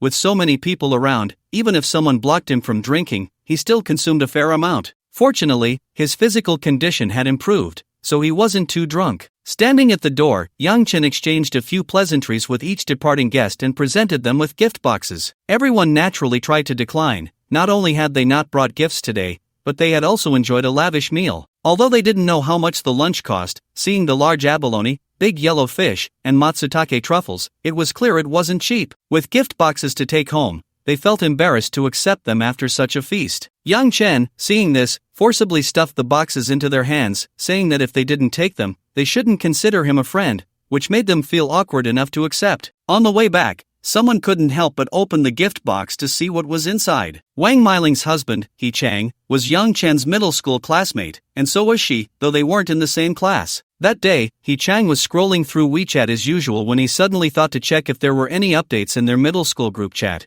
as he often muted notifications for such groups due to work and life. Upon entering, he saw someone mentioning they were moving and inviting everyone to gather and get to know each other, specifically stating no gifts were needed. Noticing it was Sunday, he and his wife were planning to go to Luzhou to buy things, and if they went early, they could have lunched there. Since Yang Chen had said no gifts were necessary, they decided not to bring any. Previously, during Lu Bohong's wedding, he had heard that Yang Chen had become wealthy, so it made sense that he wouldn't accept gifts this time. He wasn't lacking in that regard. However, since he was hosting, the standard should be high, at least 2,000 per table, no, at least 3,000 to match the status of a big boss. He shouldn't be treating these classmates lightly. He Chang thought this way and shared it with Wang Miling, and the couple quickly agreed. So, on Sunday morning, they arranged to set off with others, bringing along their 5-year-old son and a couple of familiar classmates. When He Chang arrived at the entrance of Senai Manor according to the navigation, everyone felt a bit dazed. They had driven into a villa area, right next to Swan Lake. As He Chang was feeling confused, a security guard approached and knocked on the car window. The guard, looking to be in his 30s with a face full of flesh,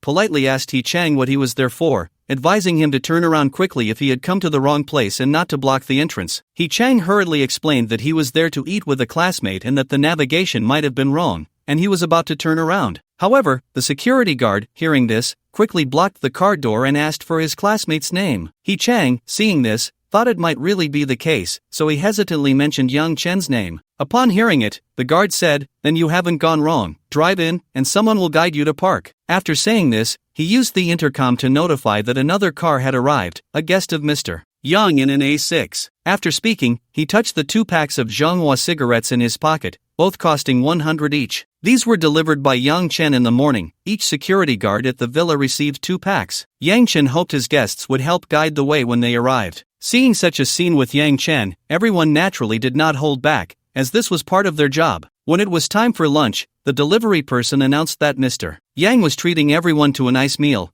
bringing out larger and more plentiful lunchboxes than usual, along with a pack of Huazi cigarettes. Everyone expressed their gratitude to Mr. Yang in the group chat, not caring whether Yang Chen could see it or not. Even the burly security guard chimed in, and then happily dug into the meal. He Chang parked his car at the intersection under the guidance of the security guards and then followed the directions to Yang Chen's home. After expressing his admiration, he complimented Yang Chen a few times in person, then toured the villa's interior and exterior, finally sitting on a chair by the lawn with classmates, chatting, drinking tea, and snacking on sunflower seeds. As for his 5-year-old son, he played on the lawn with other children. Yang Chen had set up a children's playground, and as soon as the kids saw it, they rushed over. Wang Miling, worried about the children's safety, followed closely, even though there were staff supervising the playground. When it was time to eat, everyone sat down to a lavish spread, some dishes even being ones they had only seen on Douyin. They ate happily, while Li Chang looked at his classmates raising their glasses to toast each other, feeling anxious and helpless. He then discussed with Wang Miling that she would drive in the afternoon,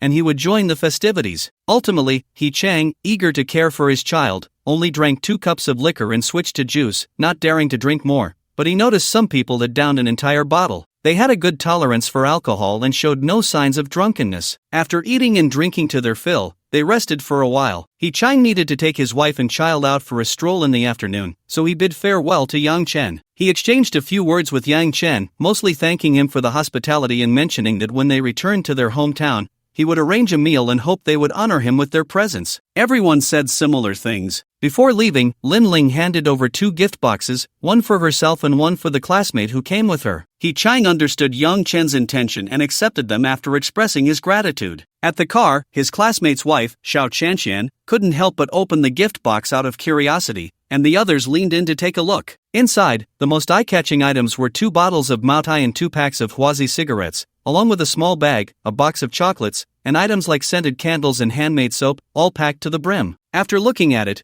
Wang Meiling opened her gift box, which contained the same items, just with different bag styles. Xiao Chanxian then took out the small bag, revealing lipsticks, perfume, and foundation, with a considerable quantity, although the lipsticks were the only full-sized items. At this moment, Wang Meiling noticed a bag beside her that looked very much like a designer bag she had always wanted to buy. Upon closer inspection, it turned out to be a popular MCM bag, priced around 5,000. Wang Meiling then checked her own bag, which she found to be Issey Miyake, slightly more expensive by a little over 100. Chang looked at the messages in the group chat and said, "Wife, people in the group are saying that the bags and the gift boxes from Yang Chen are real, all from second-tier light luxury brands, basically around 5,000, making the entire gift box worth about 15,000. This was pointed out by a knowledgeable classmate in the group, who shared it with everyone. Seeing this in the chat made those who didn't attend feel even worse, especially after others posted their gift boxes in the lunch spread, feeling even more upset about missing out on what could have been a loss of tens of thousands. Other colleagues and friends gradually discovered the value of the gift boxes, with some posting on social media and others sharing on Douyin, drawing quite a bit of attention. The guests slowly left, first the colleagues, classmates, and friends, followed by relatives from the family, who sat for a while and then left around 3 o'clock. In the end, only Uncle Air, Auntie, and a few cousins remained. Lin Ling also left to take her parents home.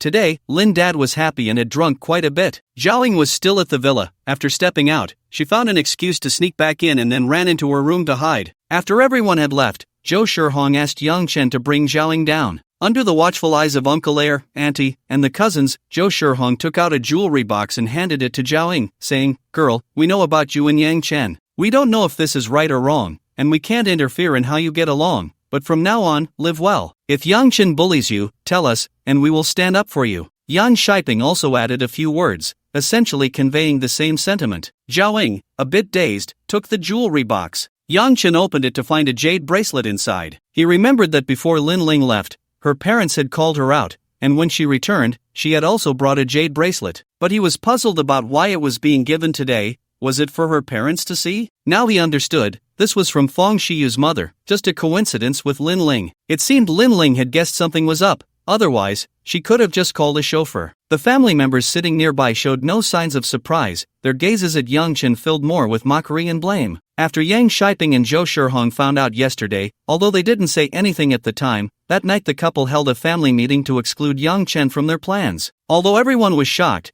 they were family and couldn't just beat Yang Chen up or scold him. That would be too much. Ultimately, they accepted the reality that since Yang Chen and Lin Ling had come to an agreement, the family could no longer pretend not to see it, especially since the person was right there. The elders had to express something. So, Yang Chen's sister was sent to buy a few jade bracelets before she came, as they didn't know if there would be any in the future, so she bought 6. After dinner, they found an opportunity to give one to Lin Ling first, and then, in front of the whole family, they gave one to Zhaoying, marking it as a formal acknowledgement, so she wouldn't have to hide away as a secret lover. Zhaoying dazedly put on the bracelet, gold on her left hand, jade on her right, and suddenly thought, did this mean she was officially recognized? Yang Chen was resting on a lounge chair in the courtyard to sober up, while Zhaoying pulled Zhou Shihong over to chat about everyday matters. Before long, her cousin Li Hangyu and cousin Yang Mengxue walked over, standing nearby and exclaiming, "Bro, impressive. 2 sisters-in-law, how did you manage that?" "Mainly a bit of fate, a little sincerity, and a bit of money," Yang Chen replied. Upon hearing this, both of them rolled their eyes in unison. Yang Mengxue then teased, "Bro, do I have other sisters-in-law? Why are you asking that? Aren't you a bit too nosy for a kid? Isn't it just curiosity? Come on, tell me." "There should be," Yang Chen replied with a dreamy look, thinking about how Li Jiachuan and Sun Rui had gone home 2 days ago and wondering how they were doing.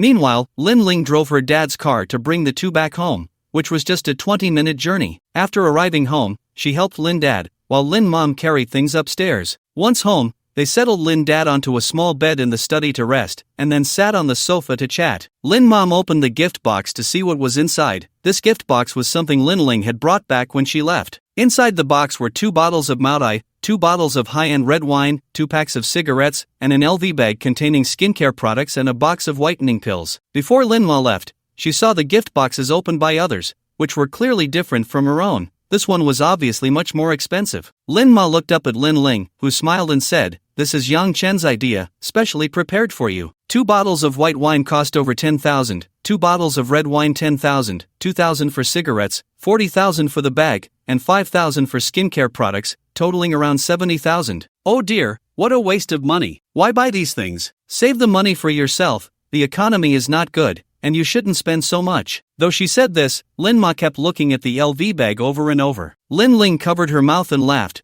realizing that her mother was being critical but was actually quite pleased, both with the gift and with Yang Chen. "Alright, this is for you, just use it. I've found my own place now, and you should enjoy life too. In a few years, when you retire, I'll pay for you to buy an RV, and you can travel around the country. Dad has always wanted to take you back to the Northwest to have a look. That's where we'll go first." When Lin Dad was young, he worked in the Northwest, where he met Lin Ma, who was also from the same place. These two fellow townspeople ended up together in a foreign land. Later, when Lin Ling was born, they were transferred back to Luzhou, but they had always wanted to go back and take a good look. Lin Ma thought about it and nodded. This idea was indeed good, but they didn't need Lin Ling to pay, they had enough money for travel themselves. However, that was all in the future. The most important thing now was Lin Ling herself. Lin Ma tentatively asked, "I see you and Yang Chen have a good relationship. Have you thought about when to get married?" "I've thought about it, didn't I mention it before? We're getting married at the end of next year." Why was Lin Ma asking about this? What about the engagement? "Maybe the first half of next year," Lin Ling replied uncertainly. She hadn't really thought about it. "Why not this year? You could get engaged earlier." "Why get engaged earlier? Do you want to send your daughter off so soon?" "Who wants to send you off? Your dad and I are a bit reluctant to let you go,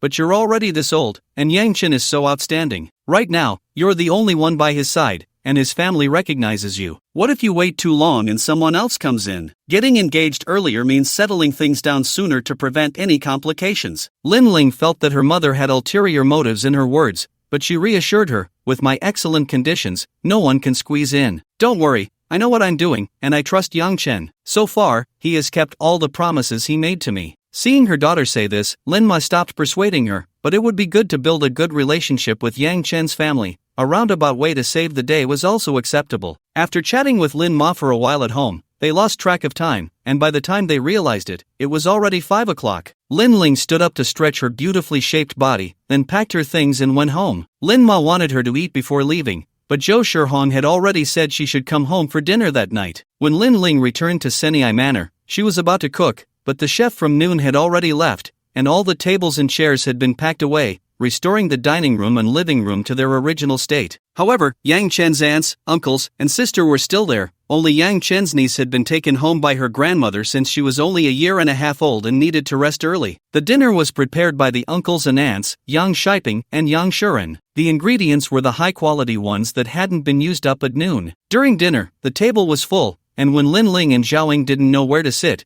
Zhou Shihong pulled them to sit next to her. On her left was Lin Ling, and next to Lin Ling was Zhaoing. Then everyone else took their seats, with the grandparents sitting in the middle, and the rest arranged themselves with men on the left and women on the right. During the meal, everyone chatted while eating, and Zhou Shihong occasionally served dishes to Lin Ling and Zhaoing. After dinner, everyone went home, leaving only Yang Chen's parents and grandparents staying at the villa, planning to return the next morning. As they were leaving, Yang Chen gave each of his aunt, uncle, younger sister, and mother a box of whitening pills, suggesting they take them to improve their health and sleep. However, Lin Ling and Zhaoing both understood the significance of tonight. This family dinner was a gathering that placed them beside Yang Chen's mother, indicating that Yang Chen's family had recognized their status and established a hierarchy. It felt a bit like the remnants of feudalism from the old society. But for the two who had made their choice, it wasn't a bad thing. The next morning, Monday, after breakfast, Yang Shiping drove back with his people, and Yang Chen's life returned to its usual calm, filled with gaming and flirting with Zhaoing and Lin Ling. In the evening, he also video-called Li Jiachuan and Sun Rui. Li Jiachuan had been back for a few days, and on the day she returned home, her father, Lee Chongwon, waited at the community entrance for his daughter. She told him she was driving back and wasn't sure if it was safe or where she got the car, but she always had her own ideas and said she might not listen. Her father didn't dare call, fearing it would distract her while driving, so he could only wait anxiously, watching car after car pass by. None of them were his daughters. Then a Porsche with a Luzhou license plate drove up, and Lee Chongwon didn't pay much attention, thinking it was a new car and his daughter wouldn't be driving that home. To his surprise, the car stopped in front of him, the window rolled down, and a beautiful female driver was inside. Who else could it be but Lee Jiachuan? Lee Jiachuan said to Lee Chongwon, "Dad, get in the car." He opened the door and sat down, curiously surveying everything inside the car, wanting to ask Lee Jiachuan where the car came from, but seeing his daughter driving, he swallowed the question. As Lee Jiachuan looked ahead on the road, it was as if she sensed his curiosity and spoke up. "This car was given to me by my boyfriend, a Porsche 911, worth over 1.7 million. Upon hearing it was a gift from her boyfriend, Lee Chongwon wanted to ask for more specific information, but Lee Jiachuan continued, "He's from Luzhou. I met him while I was in school. He's 30 this year, and we've been dating for a while now. Our relationship is stable. I like him, and he likes me. You don't need to worry. I haven't been deceived, nor have I done anything unethical." She silently thought, since Feej hasn't gotten a marriage certificate, that doesn't count as being married, so as long as I'm not married, I'm just one of the girlfriends, not a mistress. When they arrived at the parking lot of Building 8, she parked, opened the door, and turned to her father, saying, "Oh, by the way, he also bought me a flat, a spacious one in Luzhou. When you and Mom have time, you can come to Luzhou, and I'll show you around." After saying that, she turned to grab the things she had brought back from the car, never giving her father a chance to ask questions. The poor father could only follow his daughter upstairs, carrying a pile of items. In the following days, Lee Jiachuan's parents tried every means to extract information about Yang Chen from her, but she revealed nothing. The two were anxious and helpless. Their daughter had become increasingly independent over the years, making her own decisions and rarely changing her mind. The key was that she could clearly and logically refute their concerns, and over time, they stopped pressing her. Lee Jiachuan's father had previously been in the construction business,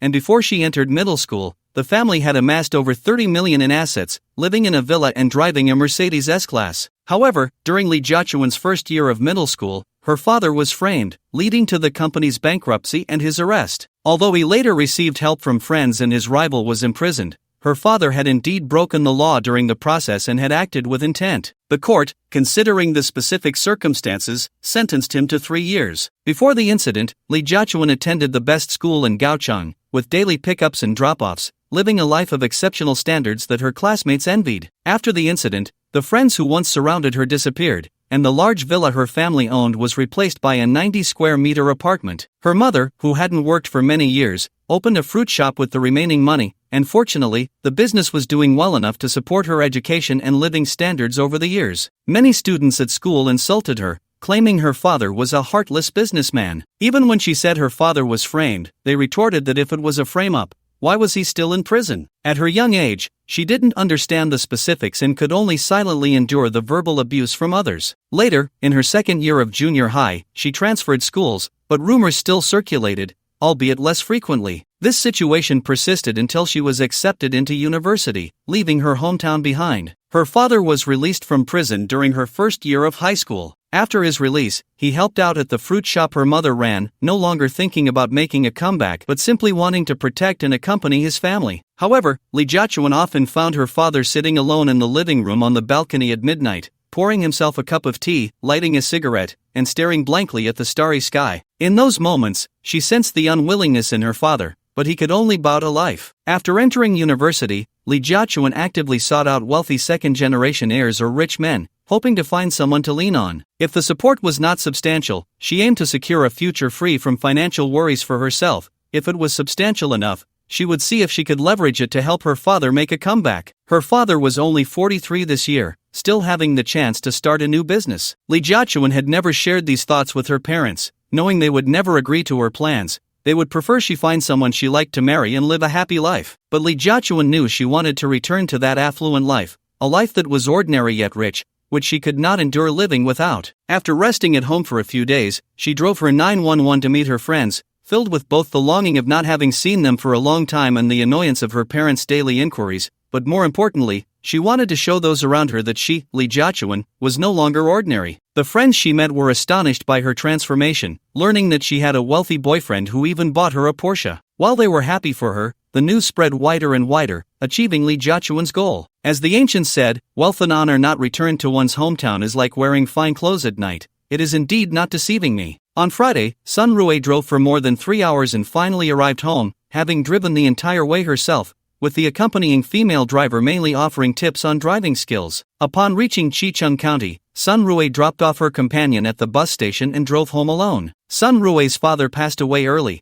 and she currently supported her 2 children by running a stall. After saving some money, he bought a commercial apartment and took over a storefront to start a catering business. Over the years, the income was decent, allowing him to buy a house for his son to marry and support his daughter's education. Sun Rui returned home just in time for lunch, so she parked her car on the commercial street in front of her house and went inside to help. The family restaurant was not large, only 150 square meters, and was currently run by her mother and older brother and sister-in-law. To save money, they hired a relative, paying them 4,000 yuan a month, which was already quite good for a place that had just exited the poverty county list in 2019. Lunchtime was the busiest, and as soon as Sun Rui got out of the car, she greeted everyone and changed clothes to help. By the time she could sit down to eat and rest, it was already 1:30 in the afternoon. After 2 hours of busy work, Sun Rui enjoyed the familiar flavors of home-cooked meals. Her mother served her dishes while reminding her to eat slowly, and her sister-in-law poured her a glass of water to help her along. In that moment, Sun Rui felt the long-lost warmth of family affection. After dinner, Sun Rui took out the gifts she had brought back from the car, some for her mother, some for her older brother and sister-in-law,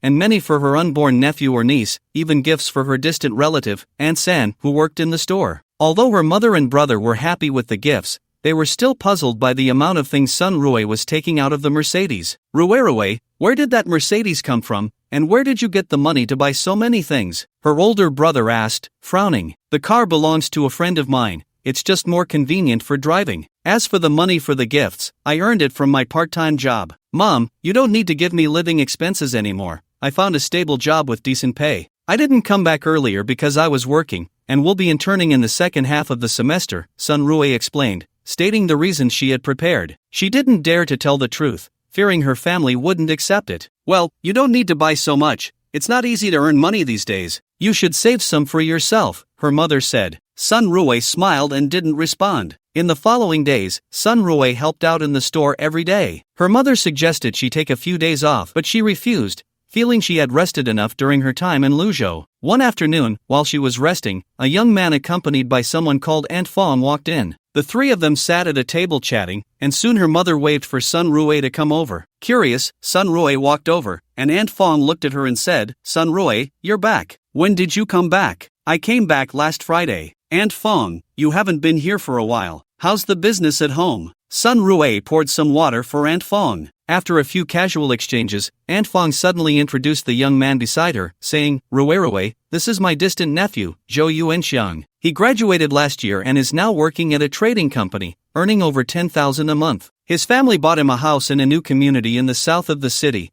and he bought a car worth 200,000. Sun Rui interrupted, Aunt Fong, why are you saying all this? It's not like we're checking household registrations. At that moment, her mother spoke up. Rui, Aunt Fong is here to introduce you to someone. Since you have one more semester before your internship, you should consider your future. It just so happens that Aunt Fong's nephew is in a good situation, so she's introducing him to you. Sun Rui understood the situation all too well. She was being set up for a blind date. She had thought she wouldn't have to deal with this until winter, while she was still in school, but she couldn't escape this fate. However, she already had Yang Chen, so how could she go on a blind date? Even if she didn't, she wouldn't be interested in this guy, he was just average looking. After thinking for a moment, she said, Aunt Fong, thank you for your kindness, but I'm not looking to date right now. Zhou Ge has such excellent conditions, you can introduce him to someone else. Sun Rui politely declined, and Aunt Fong tried to persuade her a bit more, with her mother chiming in, but Sun Rui remained firm, refusing to even consider it. Aunt Fong had no choice but to leave with the young man, but it was clear that Zhou Yuanxiang was interested in Sun Rui. He even wanted her WeChat before leaving, but she didn't give it to him. After they left, Sun Rui looked at her mother and said, Mom, do you have anyone else lined up? If so, please send them back. I don't want to go on blind dates. I still want to be your little princess for a few more years. With that, she walked over and hugged her mother, acting cute. Her mother frowned and said, Rui, women ultimately need to find a man to rely on. You're already 23, and you've been in college for 3 years, yet I haven't seen you bring a boyfriend home. I'm not asking you to get married right away. I just want you to find someone to date and see how it goes. If it works out, that's great. If not, we can look for someone else. You're still young, and you can take your time to observe each other. Once you're 28 or 29, you'll have to rush into marriage. My mother said as she gathered her loose hair, your father left us early, and I raised you and your siblings. Your older brother is already married and about to have a child, now it's just you. You don't know this, but many of your peers here already have children. I won't force you to go on blind dates if you don't want to, but think about what Mom said. If there's someone suitable, be brave and pursue it. If someone is pursuing you and the conditions are similar, and you feel something, give them a chance. Sometimes, the more you spend time together, the feelings will naturally develop. Listening to my mother's words, Sun Rue was lost in thought and blurted out, Mom, actually I have a boyfriend. Her mother looked at her in surprise. Where is he from? How old is he? What does he do? How did you meet? When will you bring him home to meet us? Her older brother and sister-in-law, who had been paying attention, couldn't hold back anymore and came over to squeeze in beside Sun Rue, afraid she would run off without clarifying. Sun Rue regretted saying it as soon as the words left her mouth. After all, her relationship with Yang Chen was too special, and her family would probably find it hard to accept. But since she had already said it, she could only brace herself and continue. He's from Luzhou, 30 years old, works in investment, and we met while playing games. Later we met offline and confirmed our relationship. When her family heard he was 7 years older and had a profession, their expressions soured,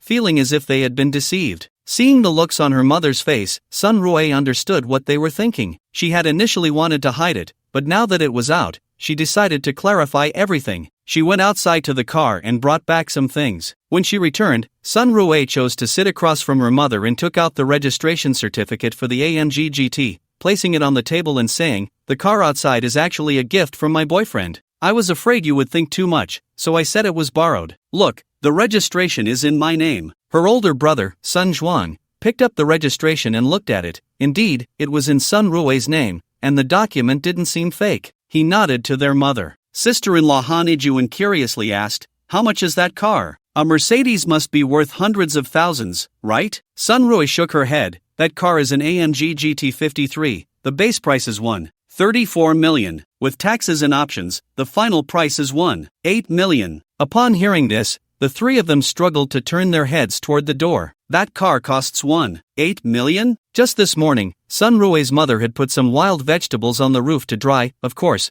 with a waterproof membrane underneath. But the shock wasn't over yet. Sun Rue then took out a property deed from her bag. In the past, after a property transfer, it would take several days to receive the property certificate, usually around 7 to 30 days, due to complicated procedures. But now, Luzhou has implemented streamlined administrative services with one-stop transfer services, allowing certificates to be obtained on the same day or the next. After taking it out, Sun Rue opened the property certificate and pointed to the information, saying, "This is the house he bought for me. The reason I came back late is that I was choosing the house. It's in the Luzhou Economic Zone, a 196 square meter flat in the Purple Honor Mansion, costing 4.6 million. Additionally, he gives me 200,000 yuan in pocket money every month," Sun Rue added at the end. Her brother and sister-in-law were still reeling from the shock of the car and house, totaling 6 million, given to their sister. It felt like a dream, but the property certificate clearly stated it. However, their mother, from the mention of the 200,000 yuan monthly allowance, suddenly grasped something and reached out to grab Sun Rue's wrist, saying, Rue, tell mom the truth, you're not being someone's mistress, are you? Her brother and sister-in-law were also startled,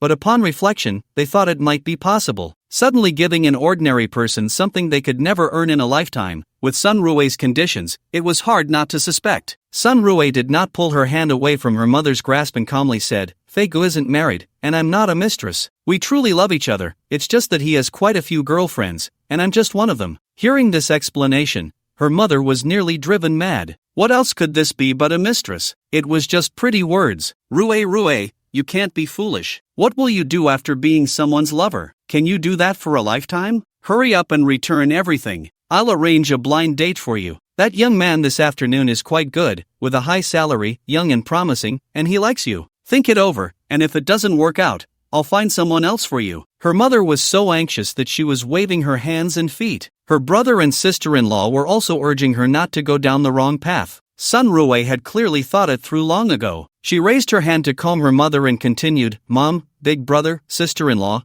please calm down and listen to me. First of all, Fei Go has already told us that he won't get married. We are all equal girlfriends, and when he has children in the future, he will fulfill his responsibilities as a father. I really like him and want to be with him. Mom, you know my character. If I don't like it, forcing me won't help. Secondly, I already have a house and a sports car, and there will be more cars and houses in the future. He gives me 200,000 a month, which is 2.4 million a year, and it will only increase. During holidays, he also gives me holiday money, at least another million a year, plus regular gifts. I have a sister who gets 500,000 a month and even has money to open a coffee shop. Even if I leave after a year, I'll at least have 10 million to my name. By the time I'm 30, I might even be a billionaire. That's more than enough for retirement. As for today's blind date, in our county in the Dabi Mountains, such an income is already top-notch. It's only 120,000 a year, or even if it's a bit more, 150,000 a year, it's still less than my monthly allowance. I drive a car worth 200,000,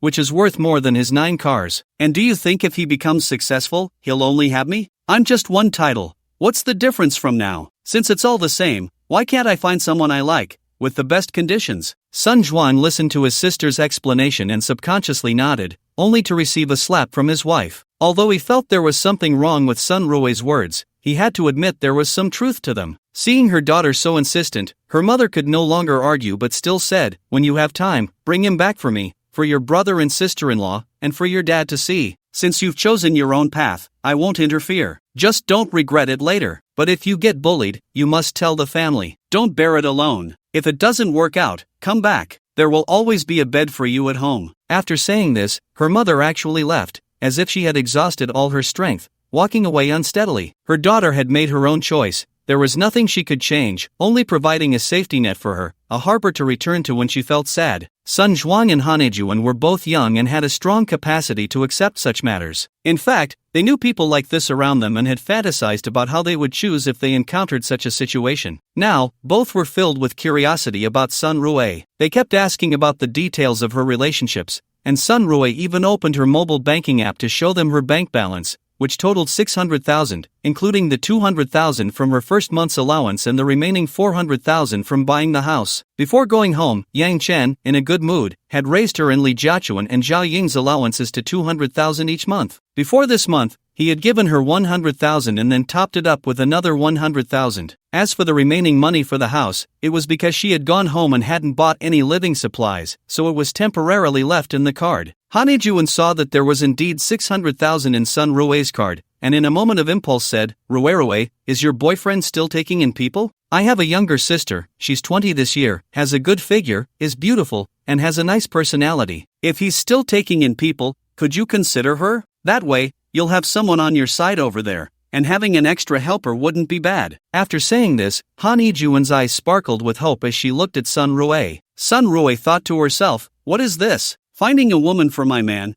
what does that make me, a madam?" Seeing that Sun Rui didn't respond, Sun Zhuang interjected, "Rui, don't mind her, your sister-in-law is just being hysterical, she's not thinking before she speaks." After saying this, he pulled Han Ejuan away. Han Ejuan also realized that her words were inappropriate. Her face flushed as she returned to the kitchen to wash vegetables, leaving Sun Rui alone at the table in a daze. Yang Chen finally went to the gym to sign up. He had thought about going to the gym for professional training many times before, but after delaying it repeatedly, he now just ran on the treadmill every day. The home gym and pool were mostly used by Lin Ling and Zhao Ying, who would swim a few laps whenever they had time, and then go to the gym to work out. For the villa's cleaning, Yang Chen found a specialized cleaning company and scheduled them to come the next day for a thorough cleaning, including the pool, which was now back in use. However, just running every day wasn't very effective and couldn't fully utilize the remaining effects of the foundational enhancement pill. Yang Chen then decided to go to the gym to seek professional guidance for training. He searched for several nearby gyms on his phone, compared their reputations, and then visited them based on their distances, ultimately choosing Bailey Gym. On Tuesday, Yang Chen came to Bailey Gym alone, which was not far from the villa area, just 2 kilometers away, so he rode his beloved little electric scooter over. After moving here, he bought 3 more electric scooters of the same model as the previous one, just in different colors. The reason he came alone was that Lin Ling had gone to work at a coffee shop, and Zhao Ying, curious, went with her. Arriving at the mall, he found a place to park, then took the elevator straight to the 4th floor, where he quickly spotted the gym. Stepping into the gym, he was greeted at the front desk by two women in sportswear. When they saw Yang Chen walk in, one of them stood up and sweetly asked, "Hello, sir, are you here to work out?" Yang Chen nodded, and the other continued, "May I ask your surname, sir?" "My surname is Yang." "Hello, Mr. Yang, is this your first time here?" "Yes." "Alright, then Mr. Yang, please follow me, I'll show you around." After greeting her colleague, she led Yang Chen inside, where a free fitness coach was introduced, and the coach took him around to look at the facilities. The fitness coach looked young, probably 3 or 4 years younger than Yang Chen, tall and wearing tight-fitting workout clothes. His muscles filled out the fabric, especially his chest muscles, which were really developed, making Yang Chen a bit envious. After the front desk staff left, the fitness coach extended his hand to shake Yang Chen's and introduced himself. "Hello, Mr. Yang, I'm the fitness coach Wu Chang, and I'll be showing you around our Bailey gym." Under Wu Chang's guidance, Yang Chen toured the various areas of the gym. This gym was quite spacious, with an aerobic area, strength area, VIP area, changing rooms, and showers. Although it was a weekday, there were still quite a few people working out, many of whom chose to have coaching. After looking around, Yang Chen asked, "The environment here is nice. If I want to train to be like you, is there hope?" "Mr. Yang, have you had any previous experience with fitness?" Wu Chang asked. Yang Chen shook his head and said, "No, this is my first time at the gym. Before, I just ran or practiced with fitness equipment at home." Wu Chang crossed his arms and thoughtfully stroked his chin. "If you haven't exercised in a scientific and systematic way, Mr. Yang, and you have your current physique, then with systematic training, it shouldn't be a problem. However, the first requirement is to stick with it for a long time. Not to say you have to come every day, but you can't just fish for 3 days and sunbathe for 2. Also, it's best to hire a coach for guidance." "No problem. I wonder if there's still space with Coach Wu. Can I ask you to guide my training?" "Of course, Mr. Yang, please, let me take you to sign up for a membership." In the end, Yang Chen signed up for a membership, recharged 20,000 yuan, and then bought 50 personal training sessions from Wu Gang, spending 10,000 yuan, which is not low in a city like Luzhou. After filling out the information, Wu Gang took a bunch of items, including a towel, backpack, water bottle, and other miscellaneous items, and then led Yang Chen back into the gym. First, he took Yang Chen for a simple test, and the results were naturally quite impressive. Wu Gang praised Yang Chen's physical fitness, noting that among those who had never trained professionally, he belonged to the top tier. After confirming the physical data, they proceeded to formulate a fitness plan. Then, they went to the VIP area for training. Yang Chen had good physical fitness and used a learning card before training, which allowed him to understand the coach's explanations more quickly and perform the movements correctly, resulting in excellent effects. After 2 hours of training, he took a shower. The gym was quite nice, providing free disposable underwear,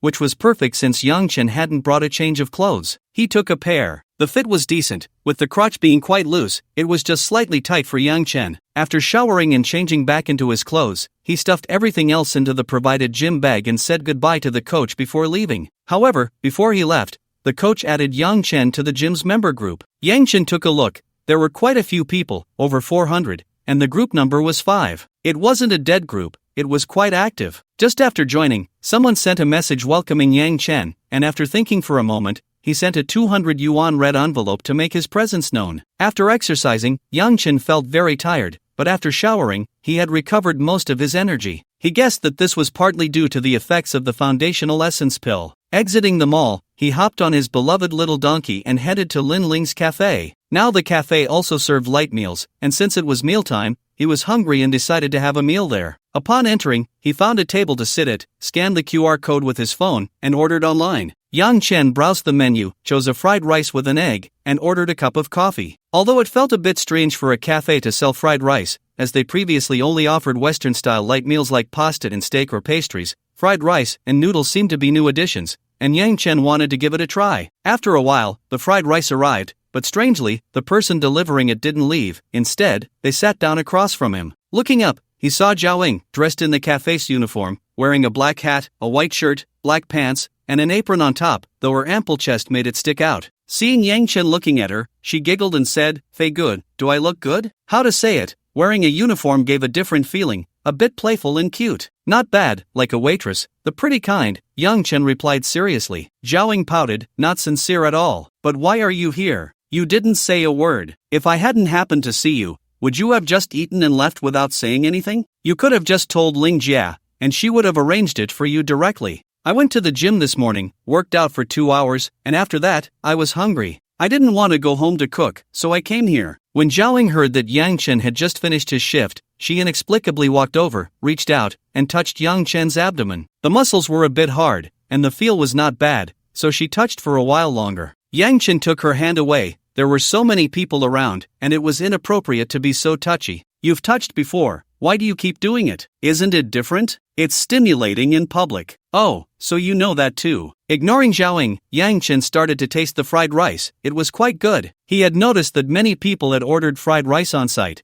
and there should be some outside as well. While he was eating, a fragrant breeze wafted over, and a cup of coffee appeared beside him, along with an additional person across from him. It was Lin Ling, who smiled and said, "You didn't even say a word when you came. If it weren't for Zhaoying seeing you, I wouldn't have known. I just came to grab a bite on the way. Besides, I knew you would see me," Yang Chen explained. "This fried rice tastes pretty good, huh? Whose idea was it?" Lin Ling tidied her hair and said, "It was my idea. When I used to go to coffee shops, I wondered why they only sold Western food, bread, and sandwiches. Why not sell fried rice or fried noodles, Chinese food? Now that I have my own shop, I wanted to give it a try. I consulted with the staff and customers, and I also looked into what others have done. Some have tried it with mixed results, so I thought I'd give it a shot. Plus, we've added fruit tea now, along with the coffee and milk tea we already had. The variety is increasing. In a few days, I plan to introduce ice cream. The machine has already been bought and will arrive the day after tomorrow." Talking about her business, Lin Ling clearly became more talkative, sharing her bright and ambitious plans for the shop. Her eyes sparkled with confidence, much more than when she had just taken over the shop. Yang Chen felt very happy about this. He didn't want his woman to just stay at home as a vase. He was glad she had her own career and was achieving success. If she failed, it was okay, he could support her. Turning to Zhaoying, he saw her listening intently to Lin Ling describe her business plans, her face showing admiration and envy. On the way back after dinner, Yang Chen rode his bike with Zhaoying, who remained silent the whole way. When they got home, Yang Chen hugged Zhaoying as they sat on the sofa and said, "What's wrong? What are you thinking about, my little Ling?"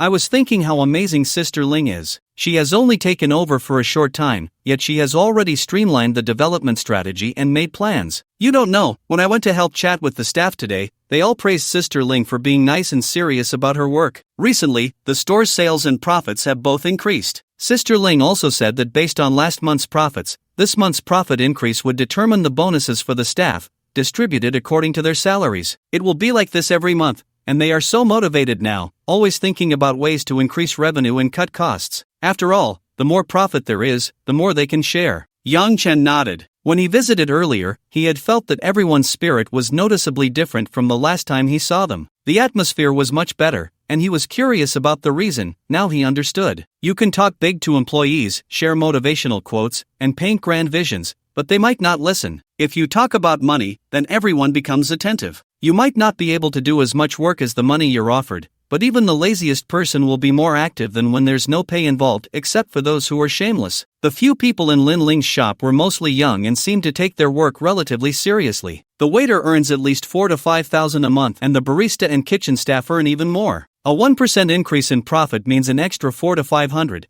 and a 10% increase could be 400 to 500 as well. Now that new products have been added to the menu and with summer approaching, even higher profits are possible. As they chatted, Zhaoying, lying in Yang Chen's arms, began to touch his abdomen. There were hints of abs forming, but it still had a bit of softness, which felt nice to the touch. As she continued, her hand began to wander, and at one moment, the drawstring of Yang Chen's shorts came undone. He took a deep breath. "In the middle of the day, are you trying to play with fire?" Zhaoying looked at him with flirtatious eyes. "Yes, so do you need to put it out?" Hearing this, Yang Chen, regardless of it being broad daylight or that they were on the living room sofa, figured no one could see them. He lifted his hips to make it easier for Zhaoying to remove his clothes, while his hands began to knead and twist. They exchanged passionate touches, and after an hour, they lay on the sofa resting. Yang Chen grabbed a blanket and covered them both. They slept until just before Lin Ling returned from work at 5. Neither felt embarrassed. They went to the bathroom together, naked, and spent another half hour there. When they came out, Lin Ling was already making dinner. Lin Ling was completely unconcerned about their activities. Now living in the villa, she took turns accompanying Yang Chen. When it was her turn yesterday, she returned home at 3 in the afternoon and didn't come out until dinner,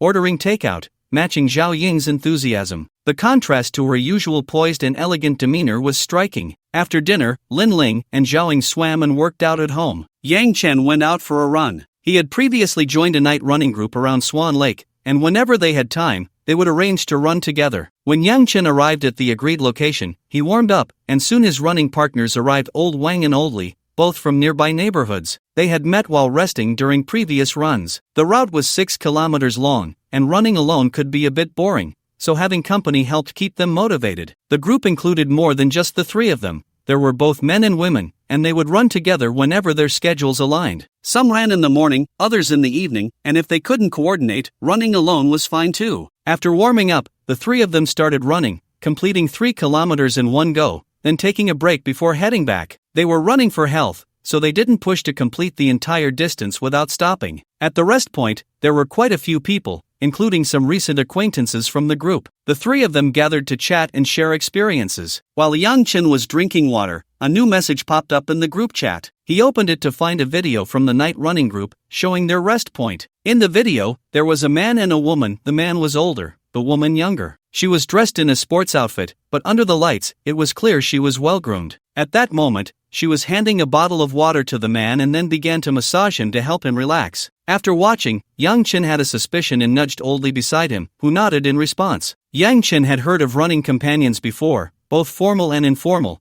but he had never encountered one himself. This situation seemed informal, especially since the woman was dressed too revealingly and looked overly polished. He had just asked Old Li to confirm his thoughts, as he had only been running for about 10 days, while Old Li had been running for several years and understood the situation better. At that moment, someone sent a message in the group, and Yang Chen looked over. I know this woman, her name is Wanyu, though I'm not sure if that's her real name. She specializes in being a running companion, the kind that goes home with you afterward. They have a small circle and only work with regular clients. She used to run more around Shushihu but occasionally comes here. Guo Xiao, how do you know so much? Have you met her? To be honest, my brother tried it once and then boasted to us, saying the service was good, the experience was great, mainly because the body was often in motion, feeling different from the usual. As for me, I haven't tried it. I don't lack women, so I'm not that desperate. My brother was just curious, so he gave it a shot. If any of you are interested, you can give it a try, but remember to check the report first. Some people don't get checked at all, or even have fake reports. At this moment, someone recognized who the man was. That guy looks a bit like President Zhou from Zhongjia Technology, living in Senai Manor. Ha, he lives in the same neighborhood as me? I've never seen him. Besides, with so much money, why would he order takeout? Anyway, Yang Chen didn't believe that President Zhou could only eat home-cooked meals. It could only be understood as a unique preference of the wealthy. The group chatted for a while longer, with all sorts of messages flying around, leaving Yang Chen in awe. The rich play extravagantly, and the poor also have their own ways of enjoying life. After a while, the three of them got up and ran back with the crowd. That President Zhou was in a secluded corner with Wanyu, whispering sweet nothings, and Yang Chen even saw a hand resting on her backside. In the following days, Yang Chen went to the gym in the morning for 2 hours, then had lunch at Lin Ling's place, and after eating, he would go home to rest, take a nap in the afternoon, and then play some games. Sometimes he would look for Sun Rue and the others in the gaming group, and other times he would play different games, finding companions when Sun Rue and the others weren't available. Or he would arrange to play basketball with people from the night running group. There were plenty of sports venues nearby, with basketball, badminton, and table tennis available. Although they ran, they didn't just focus on that, they had many other hobbies. Zhao Ying sometimes joined, and other times she helped Lin Ling, showing that she also wanted to have her own career like Lin Ling. But for now, she hadn't figured out what to do, and her abilities weren't enough to support a venture, so she was learning from Lin Ling for the time being. Yang Chen was just waiting for her to tell him when she was ready. After all, as long as the project wasn't too outrageous and had a decent plan, he would invest in it. Having money means being willful. On Friday, his father, Yang Shiping, called, saying that the house in their hometown was almost built and they were preparing to raise the roof. He had someone calculate the date, and next Monday was an auspicious day, asking if Lin Ling and Zhao Ying could come back. As for Yang Chen, his father knew he wasn't working now and had plenty of time. Yang Chen calculated that they should all be able to go back, so he agreed, saying they would return home on Sunday, and asked if they needed to go back early to help. Yang Shiping said everything was arranged, and they just needed to come back. He would book a hotel for them to stay one night. During dinner that night, Yang Chen told the two women about this, and both Lin Ling and Zhao Ying nodded, indicating it was no problem. Before they knew it, Sunday arrived. Waking up in Zhao Ying's embrace in the morning, after a moment of feeling her curves, Yang Chen went to wash up. He went downstairs to the dining room, where Lin Ling was already cooking. Seeing Yang Chen come over, she hugged and kissed him for a moment, then said, "You go sit at the table. The food will be ready soon." Yang Chen gave her a playful squeeze on her perky backside before heading over. Sitting at the table, Yang Chen seemed to be playing on his phone, but in reality, he was opening the system panel to draw prizes. This time he drew 5 points, 103, 57, 126, 60, 58, 3 cash prizes, 2, 75 million, 2, 88 million, 2, 75 million, 1 regular car voucher, 3 kidney tonic pills, and 1 study card. A week later, Yang Chen's data was as follows. Name, Yang Chen. Age, 30. Health, healthy. Cash, 111. 28 million points, 4986. Looking at his total assets exceeding 100 million, Yang Chen was extremely happy. How many people start a conversation with a small goal, but how many truly possess it? Now Yang Chen really wanted to celebrate. Thinking of this, he looked at Lin Ling, who was busy in the open kitchen ahead. Her graceful figure, rounded hips, and fitted tank top revealed her smooth, fair waist. Lin Ling's waist wasn't thin, it had a bit of flesh, and Yang Chen loved to touch it every time. So, Yang Chen got up and walked behind Lin Ling, wrapping his arms around her waist and pulling her towards him. He then lowered his head into her silky hair, greedily inhaling the fragrance between her strands, a mix of shower gel and the scent of the handmade perfume she had bought a few days ago while shopping. Lin Ling was cooking when she was suddenly pulled back by someone, startling her. But she quickly realized it was Yang Chen and playfully scolded, "What are you doing? I'm cooking, stop messing around." Yang Chen ignored her, one hand untying the apron strings and slipping inside, moving up along her smooth waist to the slippery area, pushing aside any obstacles, and indulging in the sensation as if he had obtained a beloved treasure. His other hand went down, exploring everywhere. Suddenly, Yang Chen whispered passionately in Lin Ling's ear, "Wife, I want you." Lin Ling was momentarily stunned by Yang Chen's words. Wasn't Zhao Ying supposed to have fed him well last night? Why was he thinking about this so early in the morning? "No, we can't. It's early, and Zhao Ying will be down soon. Plus, we have to go home today." "It's fine, Zhao Ying still needs to sleep. We have time to get home, and we don't need to do anything. Wife, just give in to me." After saying this, he extended his tongue, licking Lin Ling's earlobe and then sucking it into his mouth. This was Lin Ling's sensitive area, which Yang Chen had discovered by chance. A gentle squeeze was fine, but as soon as he sucked, Lin Ling would easily become aroused. At that moment, Lin Ling felt as if she had been electrocuted, her entire body almost going limp from the stimulation. If she weren't leaning against Yang Chen, she would have already slid to the floor. Struggling, Lin Ling opened her mouth. "We can't do it here, let's go to the study." Then Lin Ling turned off the stove. Thankfully the food was already done. Yang Chen then turned Lin Ling around and carried her straight to the study. Once inside, Lin Ling locked the door and began to unleash her primal desires. Knowing time was tight and the task was heavy, both of them quickened their pace. Half an hour later, the two emerged from the study, looking tidy. Yang Chen appeared unaffected, but Lin Ling's face still bore a lingering flush. Entering the dining room, Zhao Ying was already sitting and eating. She looked at the two as they came in, eating while sizing them up,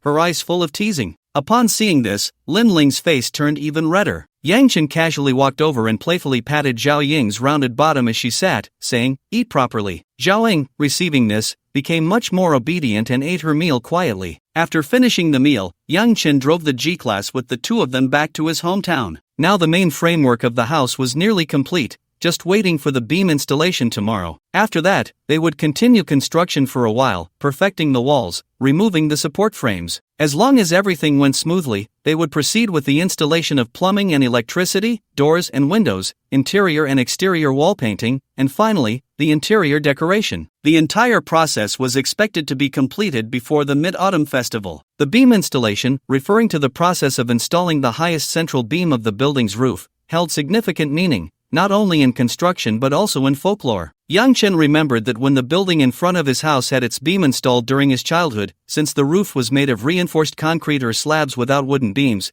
they held a beam installation ceremony on an auspicious day after the roof was completed. At the site, there are designated personnel directing each step, and there are rituals to perform, wrapping things in red paper or red cloth, and giving red envelopes, candies, and steamed buns as gifts to the workers. Of course, during the beam-raising ceremony, the most anticipated moment is the throwing of the beam. Once the ceremony is completed, the construction workers and the host family throw candies, peanuts, steamed buns, fruits, and other items from the beam to the surrounding crowd, allowing the men, women, and children who came to watch to scramble for them. The more people there are, the happier the host family becomes. This act is called throwing the beam, which signifies wealth rolling in. During the throwing of the beam, the craftsmen also say auspicious words, but due to the distance and the sound of firecrackers, it's generally hard for everyone to hear clearly. I remember when I was in school, if I found out which family was raising the beam that day, I could hardly sit still in class on the way home. I just wanted to get out of school early to wait for the beam raising, as it usually happened around noon. Students from elementary, middle, and high schools would crowd together, along with neighbors from the surrounding area. Everyone would eagerly watch the people on the roof, always hoping for candies, steamed buns, and fruits, usually oranges, though I don't know when that started, to rain down from above. As for peanuts, no one wanted them, only the elderly and children who couldn't grab anything would pick them up,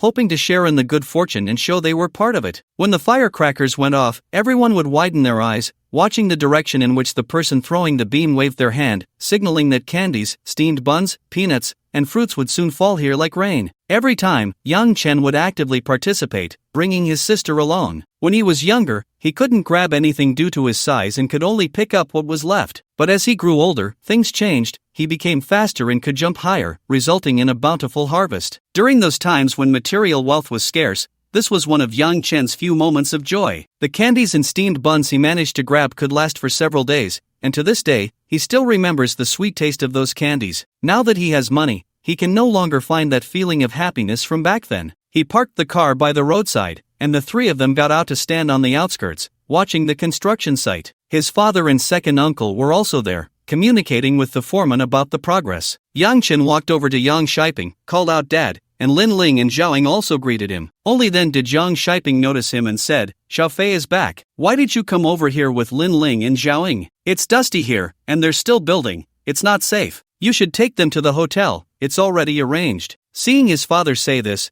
and realizing he couldn't help at the sight, he drove away but didn't go to the hotel. Instead, he went to the place where his grandparents currently lived. After the house was built, his father rented a place in the neighboring village to stay temporarily. The landlord's family had gone to Luzhou and was basically never home. The place had been vacant for a year. After his father learned about it, he had someone contact the landlord's family and rented it. It was fortunate that it was close, otherwise, moving so many things would have been a hassle. Although Yang Chen said they would buy new things, the elderly were reluctant to part with this and that, so in the end, a large pile was left behind. Some items were temporarily unusable or hard to carry, so his father placed them in the empty space between the vegetable garden and the house, on 2 layers of wooden shelves to keep them dry and waterproof, then covered them with a rain tarp. Finally, this pile of junk was settled. This was his father's exact words. While organizing and settling things, he had thought more than once about just throwing everything away. It only took a few minutes to drive to where his father was temporarily staying. Upon arrival, his mother and aunt were also home, and seeing Yang Chen return naturally brought them great joy. He took down the gifts he had brought home, sat down to chat, and before they knew it, it was noon. In the countryside, when building a house, the host family used to provide meals, but now it was uncertain. However, Yang Shiping provided meals. There was a rain shelter on site with a table set up inside, and everyone ate there. The meals were ordered from a restaurant in town and delivered daily. At noon, an extra table was ordered and delivered to their home, so Yang Chen and the others ate at home. Later in the afternoon, the three of them checked into the hotel and opened 2 rooms. Lin Ling and Zhaoing shared one, while Yang Chen took the other. The hotel was newly opened and couldn't compare to the star-rated hotels in the city, but the hygiene and accommodation conditions were decent. They spent a quiet night, and no one came to knock on the door for a secret meeting. The next day, Monday, Yang Chen got up early, tidied himself up, and knocked on the door of the adjacent room. Lin Ling and Zhaoing were both awake, and it was Lin Ling who opened the door, already dressed up, showcasing her usual elegant and gentle demeanor. Her long hair fell in soft waves, and she wore a beige shirt paired with a floral long skirt. She stepped into black leather shoes, revealing a glimpse of her long calves. Inside, Zhaoing was doing her makeup, finishing up as Lin Ling opened the door. Today, she was dressed beautifully, embodying the girl next door style with denim jeans and a loose-fitting white printed t-shirt, avoiding her usual sexy look. Upon seeing Yang Chen, she stepped forward and gave him a quick kiss on the cheek before heading into the bathroom, leaving Yang Chen wiping his face and Lin Ling shaking her head with a smile. After checking out, the three of them drove back to their hometown, having agreed the night before to come for breakfast. Upon arrival, they found their parents, grandparents, uncle and aunt, as well as cousins, already eating, along with some workers. Seeing Yang Chen and the others get out of the car, his aunt called out, "You haven't eaten yet, have you? Go to the shed and help yourselves. There are buns, fried dough sticks, dumplings, porridge, soy milk, and spicy soup. Just take what you want." Yang Chen led the two back, and there was still plenty of food on the table. He grabbed a cup of soy milk and a dry dumpling, also known as a vegetable dumpling, which was about 20 centimeters long, filled with chives and vermicelli, spicy and salty, deep-fried until golden. They used to have smaller ones, around 10 centimeters,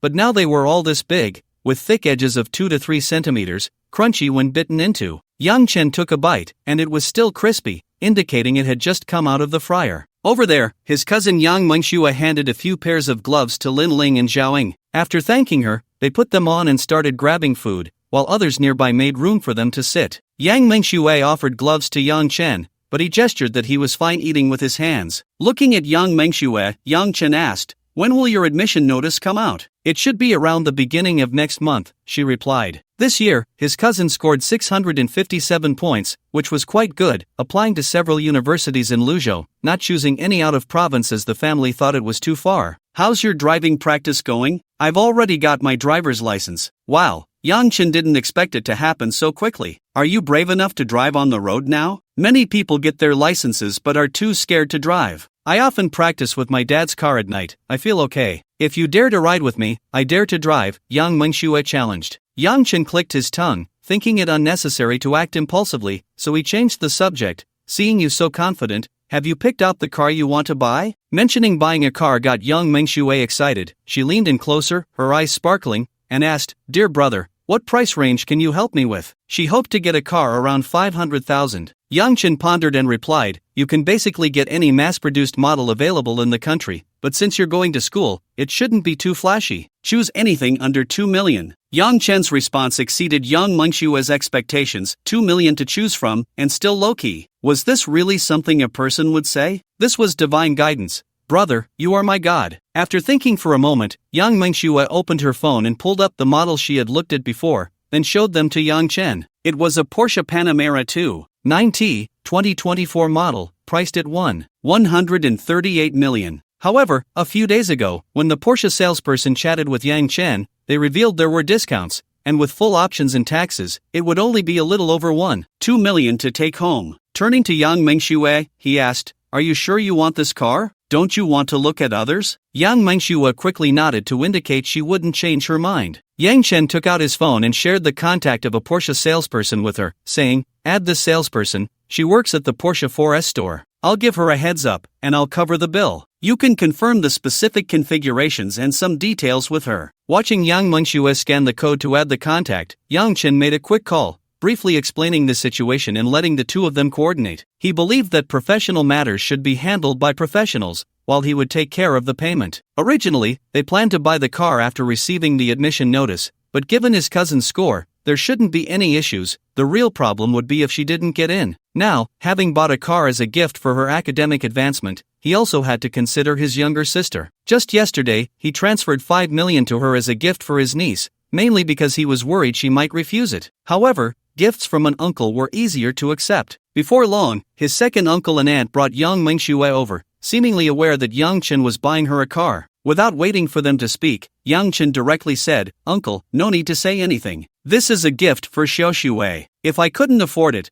I would just offer my verbal blessings. Now that I can, what's wrong with letting my younger siblings enjoy a bit? The younger cousins are too small. When they grow up, they'll have their own." Li Hangyu, passing by, overheard and pointed to himself, saying, "Bro, what about me? You still have another brother here. You can choose for yourself. Pick whatever car you want and let me know. I'll arrange it." Li Hangyu was so happy he almost hugged Yang Chen. Now that he had money, it was only right to take care of his younger siblings, but Yang Chen also considered that too much could be excessive, so buying one car was fine, but no more than that. Yang Chen's aunt and uncle also learned about the car purchase and naturally came to express their gratitude. Li Hangyu was also getting a Porsche, a Cayenne, as he wanted a car with more space and had liked the Cayenne for a long time. Yang Chen had him contact the Porsche salesperson as well, while he would handle the payment. As time passed, more and more people arrived, friends and family were almost all there, and they began preparing for the ceremony. Yang Chen stood on the periphery, watching as people inside murmured prayers or blessings. After the ceremony, it was time for the tossing of the offerings. This time, old Yang had really gone all out, providing candies, peanuts, steamed buns, and oranges, along with many red envelopes containing 5, 10, and 20 yuan, all neatly stacked in small envelopes. When asked if he wanted to join in the tossing, Yang Chen declined, He wanted to go downstairs to grab some things and relive childhood memories. He took his younger siblings downstairs, setting up to wait for the firecrackers to go off. Yang Chen asked Lin Ling and Zhao Ying if they were coming. Lin Ling gracefully declined, choosing to watch the festivities with her family, while Zhao Ying was eager to join and stood behind Yang Chen. When the auspicious time arrived, his second uncle lit the firecrackers,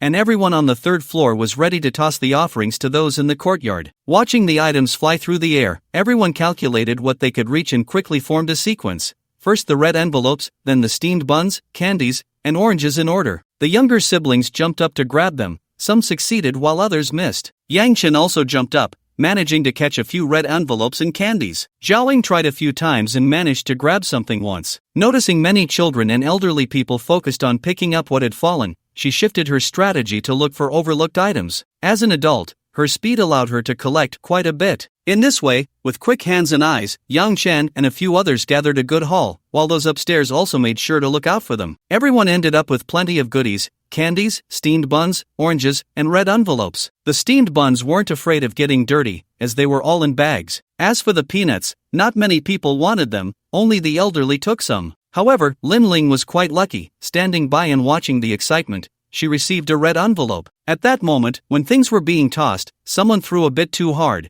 and a gust of wind blew a red envelope her way. She reached out and caught it, and when she opened it, it turned out to be 20 yuan. The people around her congratulated her, saying she was lucky. In the end, everyone counted their harvest. Candies, steamed buns, and oranges didn't count, only the red envelopes. Yang Chen grabbed 5, Li Hengyu 4, Yang Mengxue 3, and her cousin and younger cousin teamed up to get 7. The most was Zhao Ying, who picked up 8 from the ground at the edge. A total of 200 envelopes were scattered, and most people managed to grab some. After the scramble, the crowd dispersed, with some children still searching for any missed treasures. They occasionally found something, and each find brought them joy, insisting on bringing their family over to show it off, reminiscent of their childhood. Once the tossing was over, it was time for the banquet, to entertain relatives and friends, as well as the workers. Lunch was arranged at a restaurant in town, chosen for its good food. This time, Old Yan was generous, spending 2,000 per table, which was quite decent for a rural area. Yang Chen sat at a table with several peers, and before the meal, people frequently came over to greet them. They were mostly relatives or close friends of his father, stopping by to chat and take a look at Lin Ling. At 30, Yang Chen was still unmarried, the only one among several relatives. Now that he was said to have struck it rich and found a beautiful girlfriend, everyone came to see the novelty. Lin Ling sat gracefully in her chair. When someone approached, Yang Chen would introduce her, and she would stand to greet them, then sit back down, smiling and listening, giving simple answers when asked about herself. Zhao Ying sat nearby sipping tea, and those who knew the truth thought she was just there as a friend to join the fun. She was happy to enjoy the peace. If she had to be like Lin Ling, she would be smiling so much her cheeks would hurt. There were just too many people from Yang Chen's hometown, one wave after another. Fortunately, the banquet started soon, and the crowd gradually settled down. The dishes at this banquet were quite delicious. If it were in the city of Luzhou, it would probably cost 3,000 per table. The prices at home were much cheaper and more affordable. In any case, the 12 people at the table were full, and there was still food left. They wouldn't waste it. Anything they couldn't finish would be packed to take home, with good-looking leftovers for themselves and the less appealing ones to feed the dog. After a hearty meal, they returned home to rest for a while, sipping tea and discussing the remaining arrangements with his father. After the beams were up, within half a month, they should be able to finish painting the walls and leveling the floors. Then it would be time to arrange the renovations. Yang Chen transferred another 5 million to his father, which would definitely be enough for the renovations, including money for furniture, appliances, and so on. They were using only the best materials, with very low levels of harmful gases, so moving in before the end of the year wouldn't be a problem, even faster than his own villa, mainly because the requirements were lower. However, the original plan to move into the new house during the Mid-Autumn Festival was no longer feasible. Perhaps they would go to Senai Manor instead. Looking at the still-framed new house before him, Yang Chen was already imagining the scene of the family reunion during the Spring Festival. It would definitely be lively. Around 3 in the afternoon, Yang Chen drove home, with Zhao Ying taking the wheel on the way back. Yang Chen lay in the back seat resting on Lin Ling's lap, feeling the cool air and smelling her fragrance, and soon fell asleep. Watching Yang Chen sleep, Lin Ling covered his stomach with a small blanket and leaned back, pretending to doze off herself. Later that night, the two of them paused their intimate activities in harmony, and after a while, they lay back, breathing heavily and resting. In the dim light, the figure on the left propped itself up, not minding the beautiful spring light spilling around. and nudged the person next to them, saying, "Fei Ge, I also want to start a business. Do you think it's possible?" The speaker is Zhao Ying. In the past few days, she has been following Lin Ling, feeling both stimulated and inspired by her, and finally made up her mind to propose starting a business to Yang Chen. Yang Chen had been waiting for this moment and asked, "If you want to start a business, that's no problem. I support you, but have you thought about what you want to do?" Zhao Ying clearly had considered it and nodded, saying, "I've thought it through. I want to open a bar. Hu Jia, the sister we drank with last time, has connections. She's been thinking about starting her own business recently and asked if we sisters are interested in joining." "So you want to open a bar?" Zhao Ying shyly explained, "Mainly because I don't know much about other things and have no connections, so I can only choose something I'm a bit familiar with, and with someone to guide me." "Alright, you want to start a business, and having that idea is good. I will definitely support you. So what do you need me to do?" "Tomorrow, I'm going to check out some places with Hu Jia. We want to find a venue that we can renovate easily. Once I have everything confirmed, can you lend me some money first, and I'll pay you back from my allowance later? Since you called me husband, how can I let you borrow money? How about this? I'll give you 1 million to start your business. This is a gift, not a loan, but you need to provide me with a report, including background information, development prospects, development plans, and current strengths and weaknesses. As long as it makes sense, I'll transfer the money to you. Thank you, husband." Zhao Ying happily kissed him again, and then a new battle began. The next day, the morning was still for fitness, and in the afternoon, they went to the Porsche dealership. Yang Mingxue and Li Hangyu had already communicated. When they arrived at the dealership, aunt and uncle also came, as buying a car is a big deal, and it wouldn't be right to let the two of them come alone. They looked at the actual cars on site, went outside for a test drive, and confirmed all the options again. The two signed the contract, and then Yang Chen came to make the payment. Yang Mingxue bought a 2024 Panamera 4 Executive Long version, with a discounted base price of 1.15 million, plus 200,000 for options, taxes, insurance, etc., totaling nearly 1.5 million. Li Hengyu's was a Cayenne Coupe, with over 200,000 in options, taxes, and insurance, totaling 1.3 million. Yang Chen swiped a total of 2.8 million. They would come back on Sunday to pick up the cars, as the installation of options would take some time. In the evening, uncle and aunt invited Yang Chen to dinner, also calling Lin Ling and Zhao Ying over. The younger aunt's family had something to do, so they didn't come. The restaurant was a high-end Chinese restaurant, and the cost was high, with over 10,000 just for ordering. The drinks were brought by Lin Ling, who had brought some mutai from the Year of the Tiger. After a joyful family dinner, they went home. Uncle said they would have another meal when they picked up the cars. Yang Chen waved his hand and said, "Uncle, I might not be able to make it to that meal. I have to go to Shanghai tomorrow, and I don't know when I'll be back. You all enjoy." Uncle, with a face flushed from drinking, held Yang Chen's hand and said, "It's fine, we'll wait for you to come back. Your big brother spent so much money, what's wrong with having a meal? As long as you come back, we'll wait. I'll call your parents, I called today, but your dad is too busy to come." Yang Chen understood this was both families expressing their gratitude, so he had to agree. The next morning, Yang Chen bid farewell to his two lovers, drove to the airport, and thought, "Shanghai, here I come." Shanghai is one of the 4 super cities leading in summer country, with a permanent population close to 25 million, more than some countries. It's amusing to say that in all these years, Yang Chen had never been to Shanghai. Therefore, at Pudong Airport in Shanghai, after opening the property search system and reporting safety to the various women, he found himself unsure of where to go next. Fortunately, before coming, Yang Chen had already booked a hotel. He chose the Shanghai Center J Hotel in the Shanghai Tower. No other reason, just that some said it was the tallest, and Yang Chen wanted to give it a try. As for why you need to make a reservation, if you don't, you won't be able to get in. I took a taxi straight to the Shanghai Tower. It's nearly 40 kilometers from the airport to the tower, and after almost an hour, I finally arrived. The Shanghai Tower is the tallest building in China and the 3rd tallest in the world,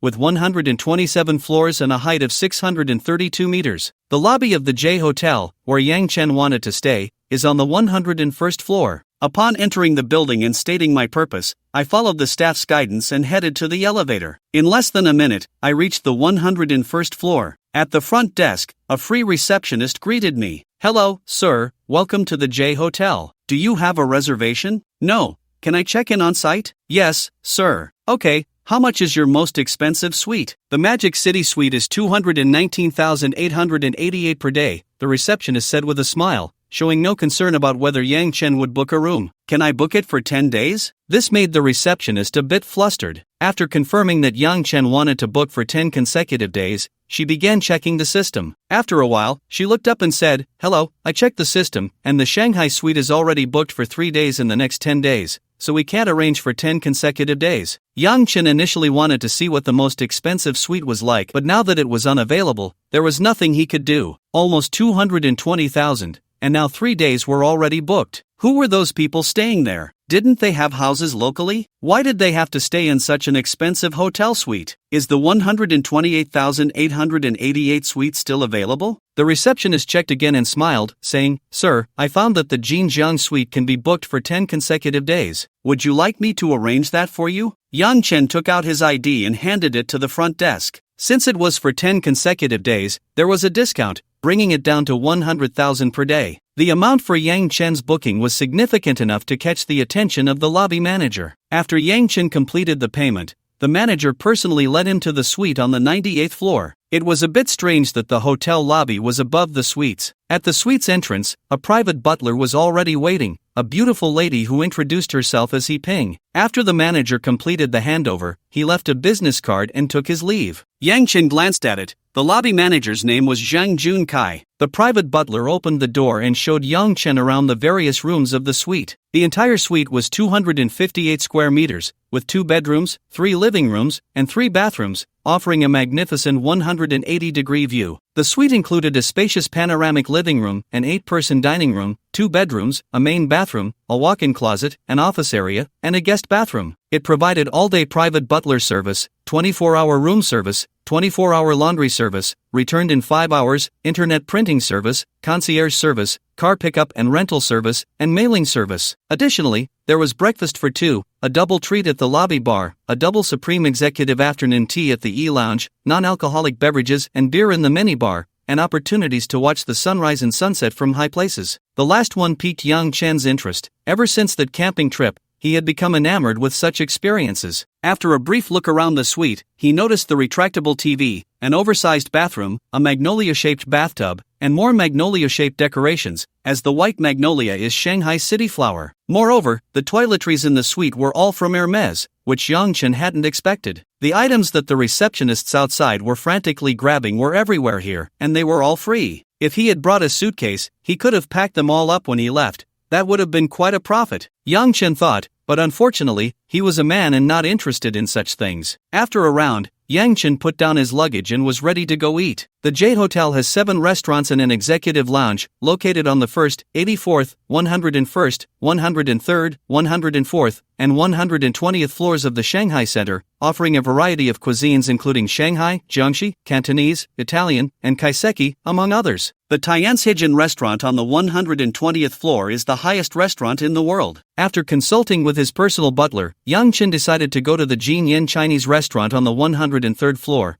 ordering a single lunch set priced at 888, which included 8 items in total, both dishes and fruits. The dishes were exquisite, though each portion was not large. He finished just enough to feel satisfied without being stuffed. The variety was abundant, featuring fish, shrimp, beef, soup, and vegetables, a healthy and nutritious mix. The dining environment was also pleasant, clean, and bright, creating a comfortable atmosphere with a predominantly Chinese decorative style that was quite fitting. The service staff had a good attitude and emotional intelligence. After the meal, Yang Chen took a stroll, visiting the Oriental Pearl Tower for a quick look. He felt it wasn't as high as when he was dining at Jinyan, but the 360-degree view was interesting. He then wandered to the Bund, spending the afternoon walking and exploring, visiting the China Post Museum and the Bund International Architecture Exhibition, and passing by the Peace Hotel, planning to dine there when he had time. He also visited the Waibeidu Bridge, just enjoying the leisurely pace of the afternoon. By 6 o'clock, as the lights began to shine, the Magic City started its dazzling light show. Yang Chen found a restaurant nearby to eat. He saw many recommendations for Yuxing Ji crab roe noodles on his phone, so he followed the navigation. To his surprise, it was very popular, with a long queue. However, he wasn't in a hurry, so he patiently waited. After about half an hour, it was finally his turn. He ordered a Crab Heaven and Earth set for $238, and when it arrived, it looked great, featuring crab roe, crab meat, crab sticks, 3 side dishes, hand-peeled shrimp, a soup, and mixed noodles. Although it was meant for 2, Yang Chen finished it all by himself. After enjoying the bund for a while, he took a cruise to admire the scenery along both sides of the Huangpu River. Boarding at the Shalupu Wharf, he bought a ticket with a seat, and the entire trip lasted about 45 minutes. Starting from Shalupu Wharf, he passed by Binjiang Avenue, Shanghai Tower, Shanghai International Conference Center, and the Oriental Pearl Tower, turning around at the Qinhuangdao Road Cruise Terminal to head back to the North Bund,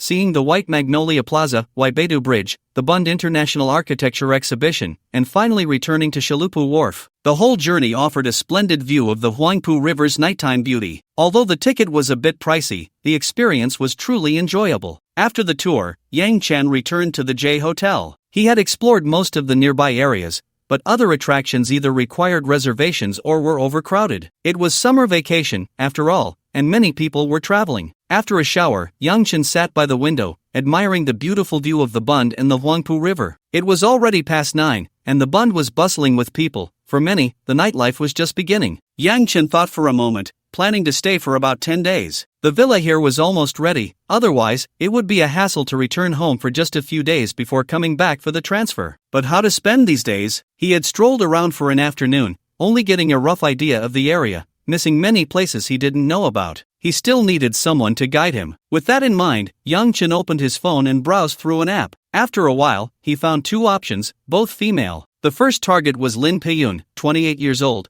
who looked quite nice in her photo, with a daily fee of 3,000. The second target was Liao Yuding, 21 years old, likely a student working part-time, looking youthful and cute, with a daily fee of 1,500. The time was for accompanying him for a day, not exceeding 12 hours. Any extra time would require prior agreement, otherwise, the companion had the right to refuse and leave. Looking at the two candidates, Yang Chen chose to have them both. Nowadays, even children don't make choices anymore, they just want everything. He placed an order on his phone and made the payment. Before long, a call came in from a girl with a charming voice. "Hello, Mr. Yang, I am Liao Yuding, your tour companion for tomorrow. Where shall we meet?" The girl seemed quite proactive, introducing herself and getting straight to the point. Yang Chen thought for a moment. They were going to Huangpu District for sightseeing, so he decided on the Bund, right across from the self-study exam site. "Let's meet at the Waibedu Bridge at 8 o'clock tomorrow morning. Does that work for you?" There was a pause on the other end, as if she was calculating something. After a moment, she replied, "That works, Mr. Yang. So, we'll meet at Waibedu Bridge at 8 tomorrow. Is your WeChat number the same as your phone number?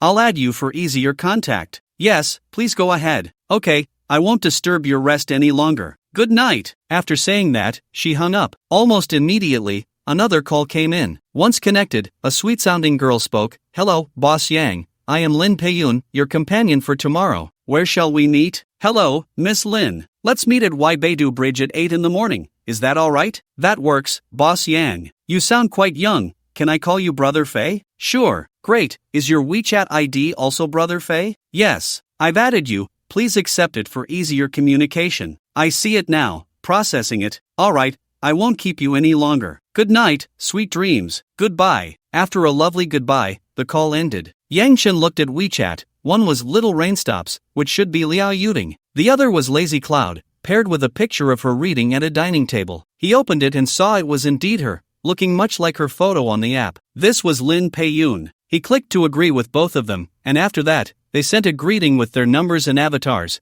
and then there was nothing more. The next morning, Yang Chen got up at 6 and worked out for half an hour in the hotel gym. There were quite a few people exercising inside. Yang Chen was wearing a tank top, and he had developed some muscles, attracting the attention of several wealthy women in their 40s nearby. However, Yang Chen seemed oblivious. After completing his workout for the day, he went back to take a shower, and after breakfast, he headed out. Around 7:40, Yang Chen arrived at Waibedu Bridge, and Liao Yuding also sent a message saying she had arrived. Yang Chen looked around and spotted a girl holding a phone about 100 meters ahead who looked somewhat like her, so he took a photo and sent it to her. "Is this you?" Upon seeing the message, Liao Yuding looked up and glanced over. Yang Chen raised his hand to signal and walked over. As he approached, he took a closer look. There were some differences from the photo, but not much. She was sunny and cute, with a sweet style. Her figure was good, about the same height as Lin Ling. She had long, light brown hair, red cartoon t-shirt on top, and vintage blue denim shorts on the bottom,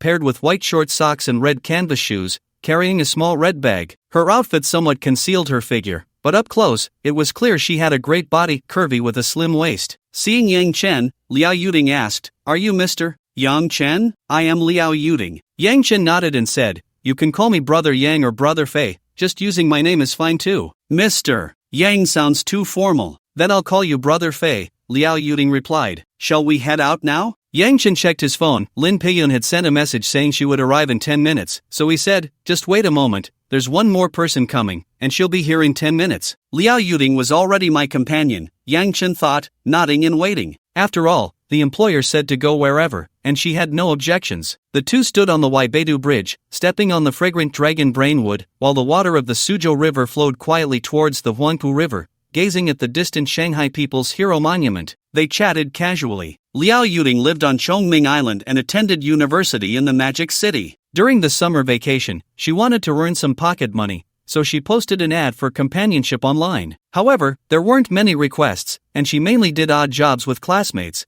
treating it as social practice. Since she lived a bit far away, she got up at 6 in the morning, thinking she would have more time to prepare, but the employer arrived even earlier than her. While chatting, she observed the employer, who looked to be around 27 or 28 years old, fairly good-looking, dressed in popular brands that didn't seem luxurious, and exuding confidence in his speech and demeanor, giving off a decent impression. Liao Yuding was quite attractive and had a good figure, but Yang Chen, aside from glancing at her when they first met, didn't deliberately look at her afterward. His earlier glances were mostly appreciative, without any lewd intent. Unlike previous jobs where the employers had lecherous gazes from start to finish, even making her do revealing poses to take advantage of her, she had firmly rejected such advances, as the companionship contract had clauses to protect her rights in such situations. 10 minutes later, Lin Peiyun arrived. In the bustling streets of the Bund filled with beautiful women, she also attracted quite a few glances. After walking for a while, she had a slight sheen of sweat on her nose. Today, she was dressed in a mature style, wearing a white sun hat, sunglasses perched on her face, a white t-shirt on top, khaki wide-leg casual pants below, and thick-soled white shoes, along with a small black chain bag. Yang Chen saw her following the navigation and waved to signal her. Lin Peiyun waved back upon seeing him. Many men nearby noticed Lin Peiyun and then saw Liao Yuding standing next to Yang Chen, feeling a twinge of jealousy. Why did he have all these beautiful women around him, and two at that? They felt they were all similar, wondering where they fell short, or if beautiful women just had poor judgment. As Lin Peiyun approached quickly, Liao Yuding asked, "Fij, is this your friend?" Yang Chen shook his head. "Like you, she's also a companion. I've booked 2 people. Ah, why book 2 people? Did he think she was too young and worry about her abilities? But if he was worried, he could have just booked the sister and not her." Liao Yuding, with little experience, couldn't quite understand. Once Lin Peiyun reached them and stood in front, she took off her sunglasses, took a deep breath to calm herself, and smiled. "Hello, Yang, I'm Lin Peiyun. You can call me Xiaoyun. Is this your sister?" She smiled at Liao Yuding, who returned the gesture. Yang Chen shook his head. "She's not my sister, like you, she's also my companion." Lin Peiyun nodded, showing no special reaction, clearly having encountered such situations before. She said, "So, Yang, how do we plan for today? Do we have a suitable itinerary? I want to explore the Huangpu district today. I spent all afternoon yesterday wandering around the Bund, but I'm really unfamiliar with places outside of it, so I'll need your help to plan. I'll cover all expenses today. You just need to make the itinerary fun," Yang Chen replied. "I see a Starbucks not far ahead. Let's go there and sit down to plan," she suggested. Seeing both agree, Yang Chen led the way to Starbucks, found a place to sit in the cafe, and after asking the two, ordered 3 cups of coffee along with some bread and pastries. The 3 of them ate and drank, quickly determining their itinerary: the Shanghai Museum in the morning, the Expo Park, Yuyuan Garden, and Chenghuang Temple in the afternoon, and finally, Nanjing Road Pedestrian Street in the evening. Originally, the plan was not like this. While Yang Chen was drinking coffee, he overheard a conversation next door about a special exhibition on ancient Egypt at the Shanghai Museum, so he asked the two if they would like to go to the museum. However, Lin Peiyun pointed out that many attractions in Shanghai, including the Shanghai Museum,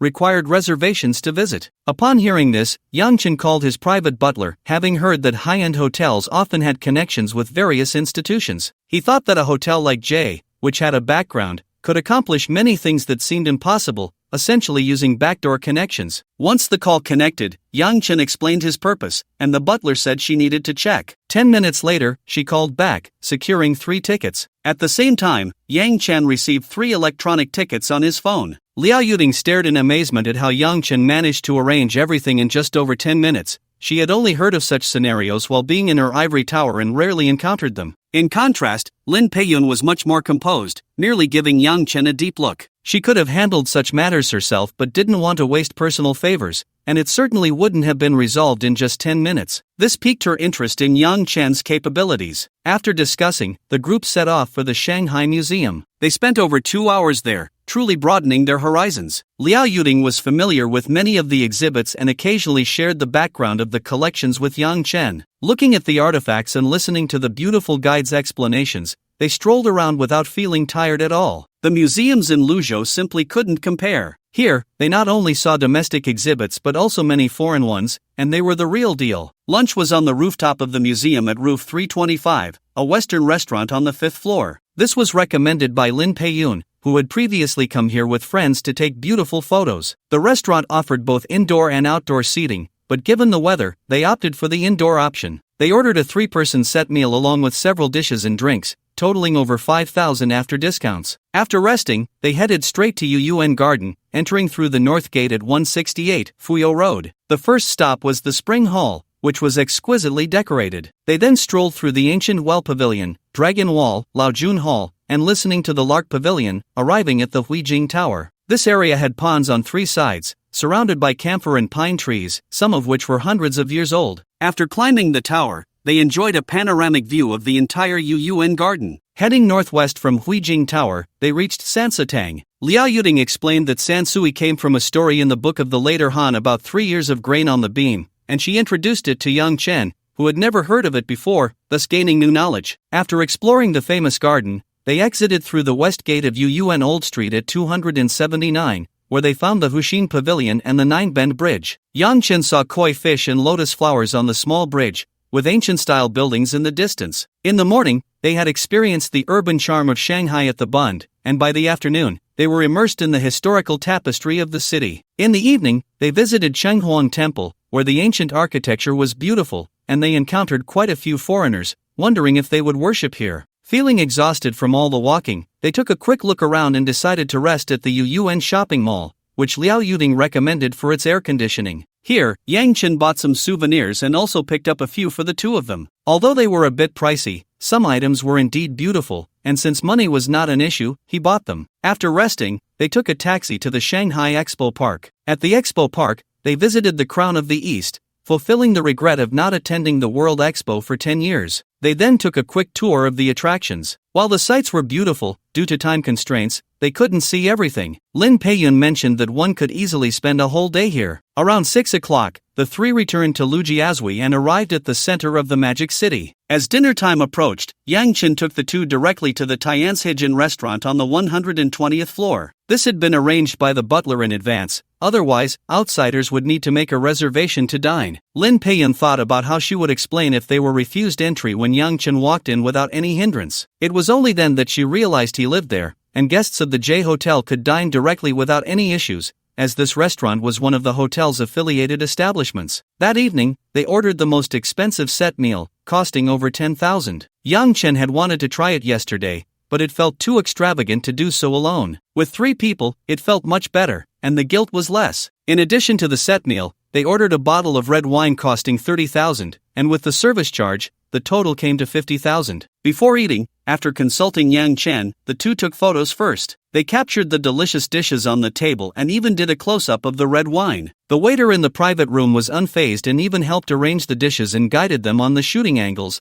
clearly accustomed to such requests. The meal lasted over an hour, and at the height of the 120th floor, accompanied by the beautiful night view of the Magic City and the feeling of being high above, the food was particularly enjoyable. With good appetites, time seemed to stretch. After finishing the meal, Yang Chen said, "I don't know if you two have time later. I'll be staying in the Magic City for at least 8 more days. We've had a pleasant time today. Would you be available to continue accompanying me?" Liao Yuding and Lin Peiyun exchanged glances. Both actually had time, but Lin Peiyun had a tentative booking a week later, and the other dates were not yet set, so they both replied that they could. Yang Chen continued, "Here's the thing. I booked a suite at the hotel. Would you like to stay here too? Otherwise, it would be troublesome to come here every day. Of course, I have no other intentions or bad thoughts. I booked a 2-bedroom, 3 living room, 3 bathroom suite, and I'll be the only one staying. The other bedroom has 2 beds, just right for both of you to rest together, and of course, I'll cover all expenses during your stay. If it's not convenient,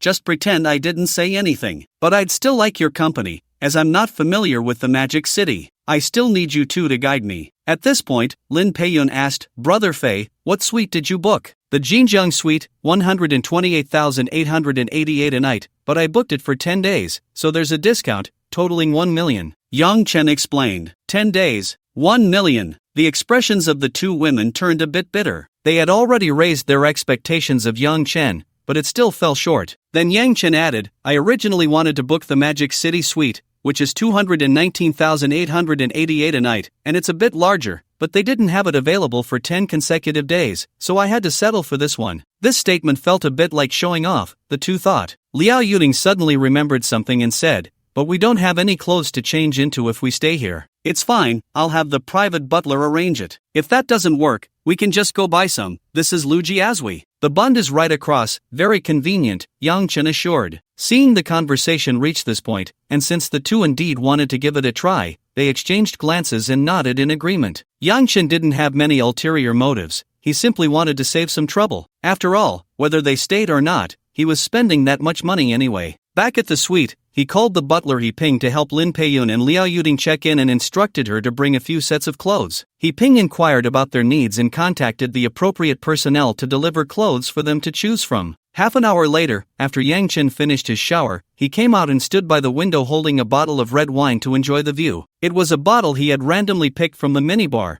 and he had asked He Ping to open it for him before his shower. After bathing, it was just the right time to drink, and the taste was quite good. A few people were still in the living room picking out clothes, and seeing that it wouldn't end anytime soon, Yang Chen instructed Yi Ping that no matter how much they bought, it was fine, and to hand the bill to him tomorrow. Noticing that she had also brought men's clothing, he asked her to pick out 2 sets for him as well. After greeting Lin Peiyun and Liao Yuting, Yang Chen went to sleep. After an hour of selection and trying on countless outfits, they finally settled on 3 sets each, from innerwear to outerwear, including lingerie, stockings, shoes, t-shirts, pants, and dresses. Lin Peiyun maintained her elegant, sophisticated style, while Liao Yuting opted for a sweet, student-like look. Their choices were appropriate for their respective ages. In the end, adding Yang Chen's 2 outfits and shoes, the total came to 100,000, which wasn't cheap, but much less than luxury brands, where a single item could cost tens of thousands. Lin Peiyun and Liao Yuting neatly put away their clothes and watched as the staff took away the remaining items. They didn't dislike those clothes, they were beautiful, but one shouldn't be too greedy. 3 sets each was already quite good,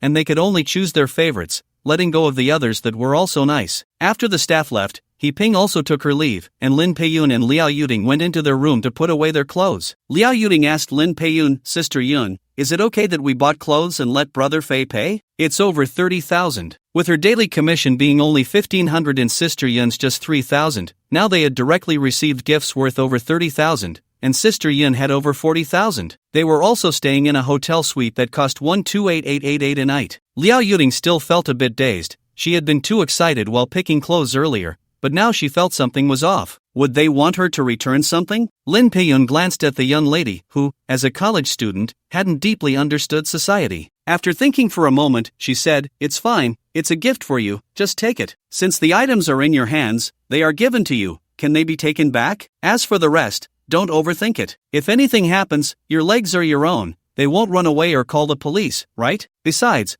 Brother Fei looks like a wealthy man. Some big shots like to give gifts or fulfill others' wishes. Just accept it with peace of mind. You've already had a 5,000 meal, why hesitate over 30,000 worth of clothes? He's not short on money, just be happy. After saying that, she went to freshen up. The hotel provided a full set of Hermes toiletries, and she had seen other high-end brands during her visit. She needed to take some good photos to show off on her social media. Meanwhile, Liao Yuting, reassured by Lin Peiyun, felt at ease. After all, they were sharing the room, and with the door locked at night, what was there to fear? She then took out the clothes and laid them out on the bed for photos. Next, she shared the pictures taken that day in her roommate group chat to share with her close friends. There were beautiful photos from their daytime visit, but most were of their meal at Tianzhijian and the suite's interior, along with views of the Huangpu River and the Bund from the bedside. Xiao Yuting, sisters, I met a rich guy while accompanying a tour today. These are all photos taken today. The one in the dark blue t-shirt is him. Calling stars, he's an older guy. What's he like? Xiao Yuting, he's quite nice, has a good personality, generous, and down-to-earth. Sweet Lychee, Tingting, where's that restaurant you posted about? It looks really upscale. Xiao Yuting, Tianzhijian restaurant on the 120th floor in the center of the Magic City. She then shared a few more pictures of their meal, this time with herself in the frame, taken by a waiter. Seeing her friends getting serious, a few people in the group began discussing and asking for details. Sweet Lychee, Ting Ting, how much did that meal cost? I heard it requires a reservation and is hard to book. Xiao Yuding, we three spent 50,000, with the red wine costing 30,000 and the dishes 20,000. Xiao Yuding, the employer is staying at the J Hotel in the center of the Magic City, so we can contact the butler for direct dining without needing a reservation. Late sleeper, picture, where is this? Is it taken in the hotel? Xiao Yuding, this is the employer's suite at the J Hotel, the Jinjiang Suite. Then there were some photos and videos of herself. In the group, a member called Xingxing shared a screenshot of the online booking for the Jinjiang Suite, and then asked, Ting Ting, is this the suite? Xiao Yuding, yes. Late sleeper, 128,888 a night. Did I misread it or did they mark it wrong? Xiao Yuding, no, it really is 128,888. But the employer booked it for 10 days, a total of 1 million. Liao Yuding said, and the three of them replied that they really don't understand the world of the rich, spending 1 million to stay in a hotel. They could buy a house in other cities. Sweet Lychee, Ting Ting, are you coming back tonight? Liao Yuding is sharing a rental with her roommate in the Magic City, and today she had so much fun that she forgot to say she wouldn't be coming back, so she quickly said in the group that she wouldn't be returning today. Sweet Lychee, then where will you stay? You're not going to a hotel, are you? Xiao Yuding, the employer said the suite has 2 bedrooms, so we can stay in the other one. Besides me, there's another sister, and I've been going back these days. The employer directly booked another 8 days of companionship. Sweet Lychee, 8 days? Then what about changing clothes? Liao Yuding shyly replied, the employer directly bought us 3 sets of clothes, from inside to outside, including socks and shoes. After saying that, she sent the photos she just took to the group, and the girls started commenting, discussing whether the outfits were suitable, in what situations to wear them, and how to take good photos. The messages and voice notes in the group were refreshing quite quickly. In the bathroom, Lin Peiyun edited her moments and posted them, a total of 2 posts, one about dining at Tianzhijian and one about the suite. She chose 9 pictures to create a grid, and after posting, she put her phone down and went to take a shower. Feeling pleasant, she soaked for a while, then rinsed off and went out, sitting outside to dry her hair while using the skincare products provided by the hotel, marveling at the luxury surrounding her, with nothing cheap in sight. Liao Yuding saw Lin Peiyun come out, greeted her friends, and then went to take a shower. Lin Peiyun finished her skincare routine and finally had time to check her phone messages. Her moments had already surpassed 100 likes. Scrolling down, she saw mostly compliments and some admirers asking if she had time to hang out, claiming to be nearby. In reality, they were far away, but as long as she nodded, they would really show up. In the past, seeing these messages made her happy, and she would occasionally tease them, but today it felt meaningless and affected her mood. Her socialite group was also flooded with messages, with someone asking where she had booked and how the deal was, if she could bring someone along. Lin Peiyun is one of the so-called socialites in the Magic City, but she isn't as deeply entangled as those people online, with a polished moments but a rough reality. She more often shares advantageous resources through group buying to lower shopping costs, achieving mutual benefits and improving her living standards. Occasionally, she finds a few people to share purchases, posts on moments, and more often learns new skills and takes courses to enhance her abilities, like those that teach how to dress up and seize opportunities to rise in status. As for those who share everything, they are usually new girls just entering the circle, pooling together dozens of people to buy a pair of stockings. They are even more ruthless than Pinduoduo. Lin Peiyun was curious and participated a few times but stopped going, as she couldn't stand their consumer lifestyle philosophy. Lin Peiyun has been active on the fringes of the social circle, occasionally participating in events she likes. Her income is decent, and knowing many people provides her with plenty of opportunities to join in. Being a companion is one avenue. Friends introduce her to wealthy individuals who come to the city and seek someone familiar with the local scene. When the bosses see beautiful women, they tend to be generous, taking them to high-end places to showcase their status. At such times, Lin Peiyun only needs to provide emotional value to receive gifts and take some photos. Of course, if she finds someone appealing, she might address some physical needs, but she doesn't engage in casual relationships. She still has her principles. After taking good photos, she takes time to edit them and posts them on her personal account, while coordinating with the bosses through another account. As long as she is careful, there won't be any slip-ups, especially since the bosses don't necessarily stay in the city all the time. Once they leave, no one will expose her, which is much more reliable than competing for connections. On her work account, she is the beautiful, gentle, and elegant Xiaoyun, while on her private account, she remains the glamorous Yun Jie who frequents high-end venues. As she browses through messages, she chuckles to herself. Someone mentions having connections, offering a group deal at a hotel restaurant for 100 per person, with a dozen people joining in. It seems far from the high-end experience. Lin Pei-yoon scoffs at it. If it were in the past, she would have jumped at the chance, but now at 28, her enthusiasm has waned. The thought of her age brings a shadow to her eyes. At that moment, someone in a group called Rich Women tags her. This group consists of friends she has built good relationships with over the years, all of whom are beauties. Only those who are exceptionally attractive can mingle in their circle, with no fake socialites among them. Usually, she spends most of her time here chatting with friends, occasionally joining the socialite group mainly to gather information and enjoy the gossip. With so many people, there's plenty of gossip to share, and she can laugh for a long time just reading the chat logs. Jenny, Yunjia, are the photos you posted from Tianjin and J Hotel? Lazy Yun, yes, I took them tonight. Jenny, wow, Yunjia, you're amazing. You look so beautiful, and your aura is fantastic. You've nailed the elegant sister vibe perfectly. Jenny, Yunjia, where did you find this opportunity? Can you take us along? I went with friends last time, took photos in the lobby, and while it was okay, it wasn't as good as yours, and it was expensive. Lazy Yun, this was a treat from my companion's boss. The suite was booked by them. Jinjiang Suite, 128,888 a night, and they booked it for 10 days. Princess Anchi, oh my, are you staying in the Jinjiang Suite tonight? Lazy Yun, yes, but it's not just me, there's a young girl too. The employer is in another bedroom, not adjacent. Princess Anchi, that's still great. Being able to stay for a night is wonderful. I've never stayed there. I've heard from other sisters that the living conditions are quite good and there are many things you can't finish using, so you can pack them when you leave. Lin Pei-yoon hadn't thought of that, and she would be staying for several days. She would deal with it when it was time to leave. The next day, Friday, the three continued their outing, heading to Suwei District. They started by checking in at Wukong Building, then visited Wukong Road Historical and Cultural Street, Longhua Temple, West Bund Art Museum, Song Qingling's former residence, Shanghai Film Museum, and the Shanghai Insect Museum of the Chinese Academy of Sciences. They had lunch at Jialing Food Market. They couldn't make it in the morning. In the evening, they returned to the Bund and dined at Crab Ferry Painting Banquet on the second floor of Bund No. 5. When they first arrived in the city, Yang Chen had seen people dancing in a private room on the second floor that night and was curious about what they were eating in the dancing entertainment. So, before leaving in the morning, he had the housekeeper, He Ping, arrange it. At 7 in the evening, the three arrived punctually at Crab Ferry Painting Banquet. After confirming their reservation, the waiter led them to the private room.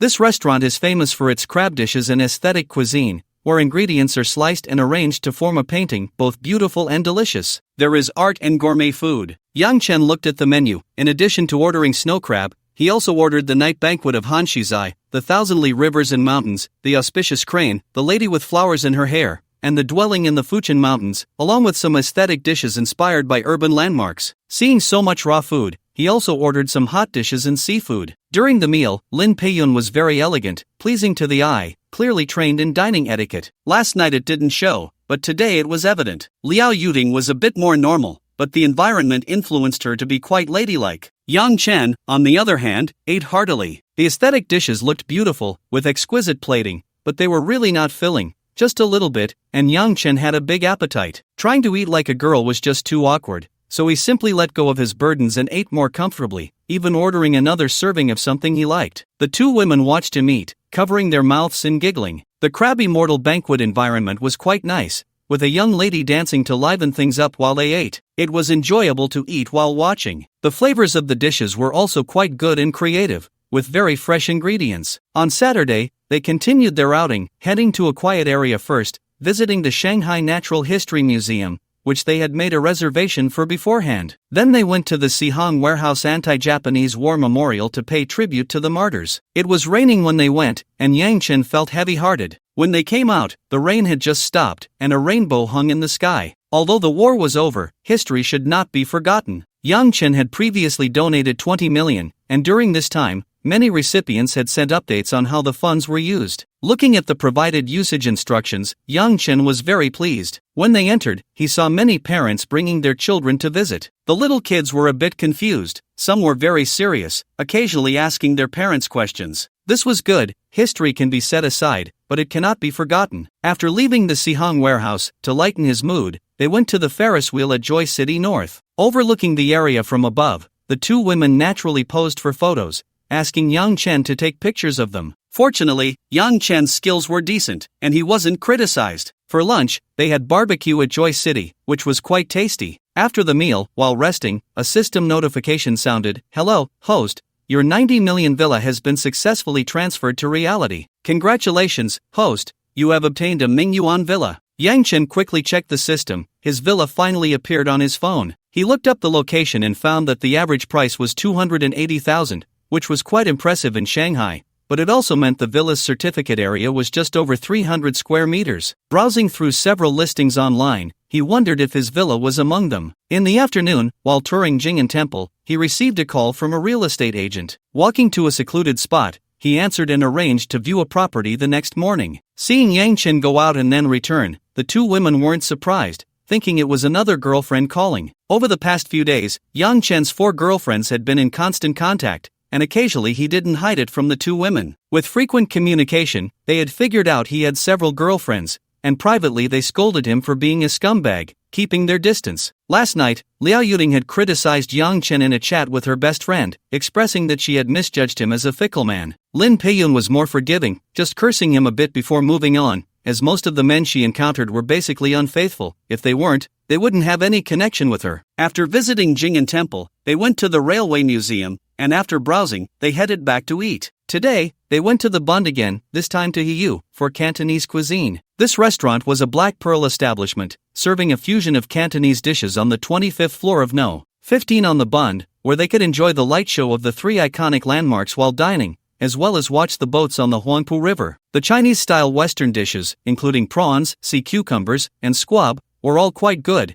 and the other dishes were excellent too. The meal cost around 10,000, and they didn't drink alcohol. Returning to the suite in the evening, Yang Chen sat on the sofa and said, "I need to go look at some houses tomorrow. I don't know when I'll be back, so you all can do as you please. Of course, the commission remains the same. If I return early, I'll let you know, and we can stroll around Nanjing Road Pedestrian Street." "Are you planning to buy property in Shanghai, Brother Fei?" Lin Peiyun asked curiously. "Yes, that's the reason for this trip. I have some leads now, and I'll check out the houses in person tomorrow. Is it convenient for us to tag along? It's quite difficult for the two of us to buy a house in Shanghai. Following you, Brother Fei, would broaden our horizons," Lin Peiyun said with a curious expression. She was very interested in Yang Chen and wanted to see his capabilities, pulling Liao Yuding along to ease the awkwardness. Seeing Liao Yuding nodding in agreement, Yang Chen replied, "No problem, as long as you don't find it boring." The next day was the weekend. Yang Chen woke up early as usual and started the lottery. This time he earned points of 77, 119, 142, 134, and 92. He won cash prizes of 267 million, 1, 47 million, 1, 35 million, 1, 02 million, and 1, 90 million, along with a villa worth 100 million and a piece of kidney tonic. Yang Chen checked his data again. Name, Yang Chen. Age, 30. Health, healthy. Cash, 126. 15 million points, 5,450. His savings had once again surpassed 100 million,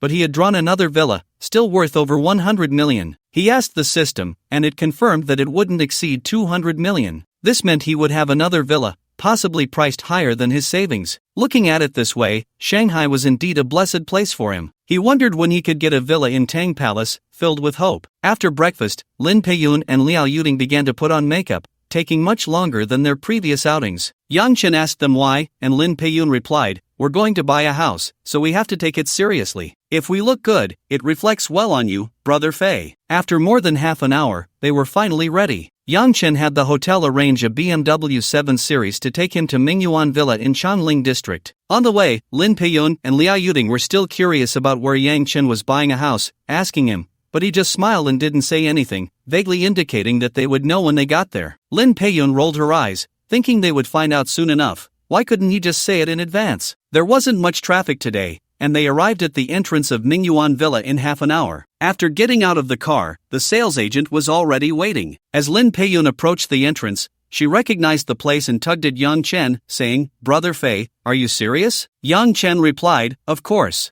I've already paid. I'm here to collect the house today, and I'll handle the transfer tomorrow." Lin Peiyun froze, letting go of his hand, and Liao Yuding walked over, asking, "Sister Yun, what's wrong? Is there a problem here? Do you know where this is?" "I don't know. I didn't see the name of the community just now, Liao Yuding shook her head, looking sincere. This is Mingyuan Villa. You should know that, right? Directly north is the Shijiao Hotel, and northwest is Tang Palace. What the hell? Liao Yuding exclaimed, cursing. The two hurried a few steps to catch up with Yang Chen and the sales agent. The villa Yang Chen bought had a property certificate area of 372 square meters, a usable area of 672, 2 floors, and was priced at 95 million. It had 5 bedrooms, 3 living rooms, and 4 bathrooms. The overall decoration was luxurious, with a modern minimalist style, simple yet not understated. It also featured a surrounding garden, which was quite spacious, about 400 square meters. After taking a quick tour, which didn't take long, the agent mentioned that the place had only been renovated last year and had not been lived in for a year and a half. Yang Chen and the others nodded in agreement with this statement. After all, there wasn't even a chair here. The villa lacked furniture, appliances, and daily necessities. However, the interior was quite clean,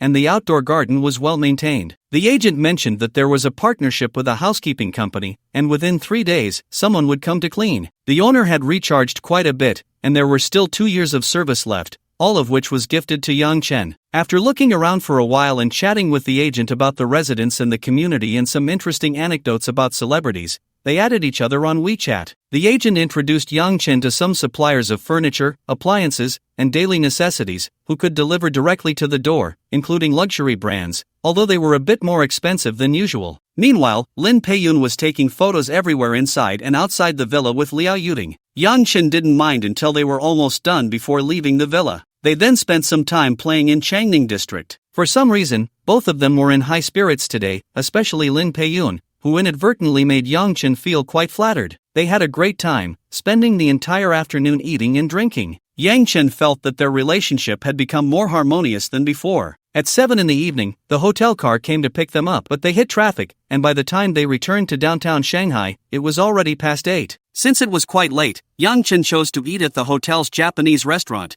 enjoying kaiseki cuisine. It was decent. The chef's skills were indeed impressive. When he asked, it turned out the chef was Japanese, but having lived and worked in the Magic City for many years, if he hadn't been told, Yang Chen would have thought he was a local who had returned home after studying culinary arts. However, Yang Chen, being from Huaxia, found it somewhat unaccustomed to eat this kind of food. The crab feast yesterday was also the same. It was mainly because the food was delicious and the ingredients were good that he could eat so much. But if compared to Chinese cuisine, he still preferred Chinese food. Lin Peiyun and Liao Yuding, on the other hand, enjoyed their meal very much. They must have eaten it many times before and were used to it. After all, the Magic City is an international metropolis with various cultural exchanges and integrations. After returning to the suite, the two women quickly washed up and did their skincare routine before lying on the bed to share their experiences of the day with their friends. Xiao Yuding, sisters, do you know where I went today? Tian Lizzie, where did you go? Did you eat something delicious? Sister, let me tell you, in this lifetime,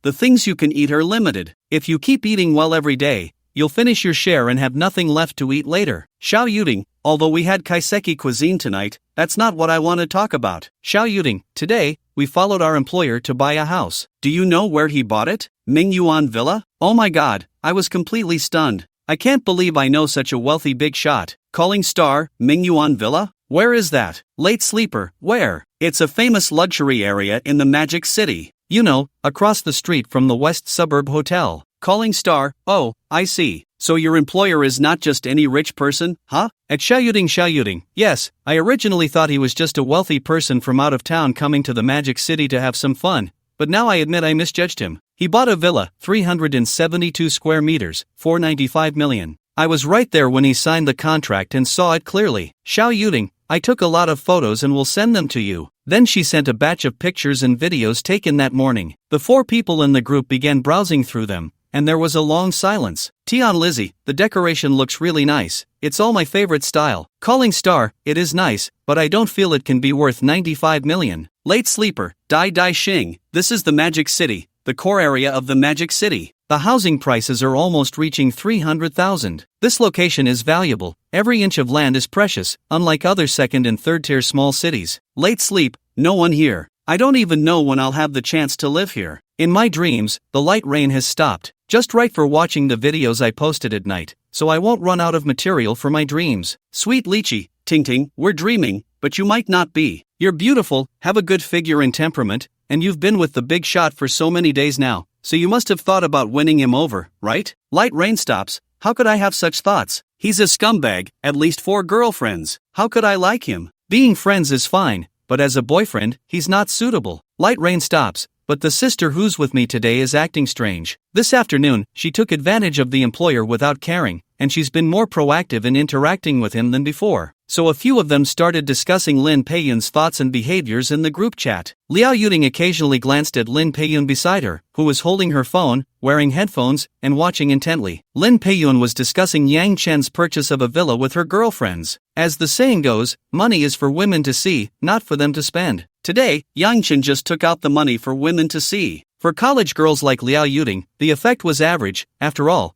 they still had some innocence in their hearts and weren't that realistic. But for beauties like Lin Peiyun, who aimed to marry into a wealthy family or find a rich man, this was a deadly temptation. Spending $1 million to book a room, $10,000 on clothes, and several thousand on food and drinks was a huge impact. But for someone like Lin Peiyun, who had seen the world, it wasn't enough to make her kneel so quickly. She believed she wasn't as easily fooled as Yang Chen's little girlfriends, who would follow him for a few thousand. But today, when that 95 million came crashing down, she decisively knelt. It was just too shocking. Almost 100 million, this wasn't something that could be casually referred to as a small goal like in old Wang's TV interviews. Having mingled in various circles for years, Lin Peiyun and her kind knew the value of $1 billion all too well. To put it this way, among the targets they pursued, there weren't many worth $1 billion, let alone someone who could take out $1 billion in one go to buy a house. Their net worth had to be at least $10 billion, with plenty of liquid assets and high annual income. In fact, the residents of Mingyuan Villa generally had a net worth starting from several billion. The annual property fees were higher than their monthly income. Therefore, Lin Peiyun's mindset underwent a subtle change as she struggled with whether to board the ship with Yang Chen. Lazy Cloud, sisters, this is the situation. Should I board the ship? If I do, maybe I can sail out to sea, but he has a girlfriend, 4 of them. I might just end up being a mistress, nameless and formless. It might be better to find someone more suitable to marry. I don't want to play anymore. Jenny, yes, I'm just afraid he won't acknowledge me after he's had his fun. After all, he's so rich, you can't compete with him. Princess Angel, but he's so rich and willing to spend, just a little exposure is enough for you to be well fed. Lazy Cloud, so what should I choose? It's so annoying. Fiery Red Cloud, Xiaoyun, what are you thinking? If there's a way to get on board and you don't, isn't that silly? With our situation, you're still thinking about marrying into a wealthy family and becoming a rich wife? Have you watched too many romance novels that it's affecting your IQ? Fiery Red Cloud, having 4 girlfriends is a good thing. If he has 4, he can have 5, which gives you a better chance. Fiery Red Cloud, a rich boss is a good thing. Being generous means you get more. Even if he dumps you in a few years, it's enough for retirement. If you have children, especially a daughter, you won't have to worry for the rest of your life. Lazy Cloud, so what should I do, Sister Hong? The clouds were as red as fire. You need to take the initiative. Think of a way to find an opportunity to be alone,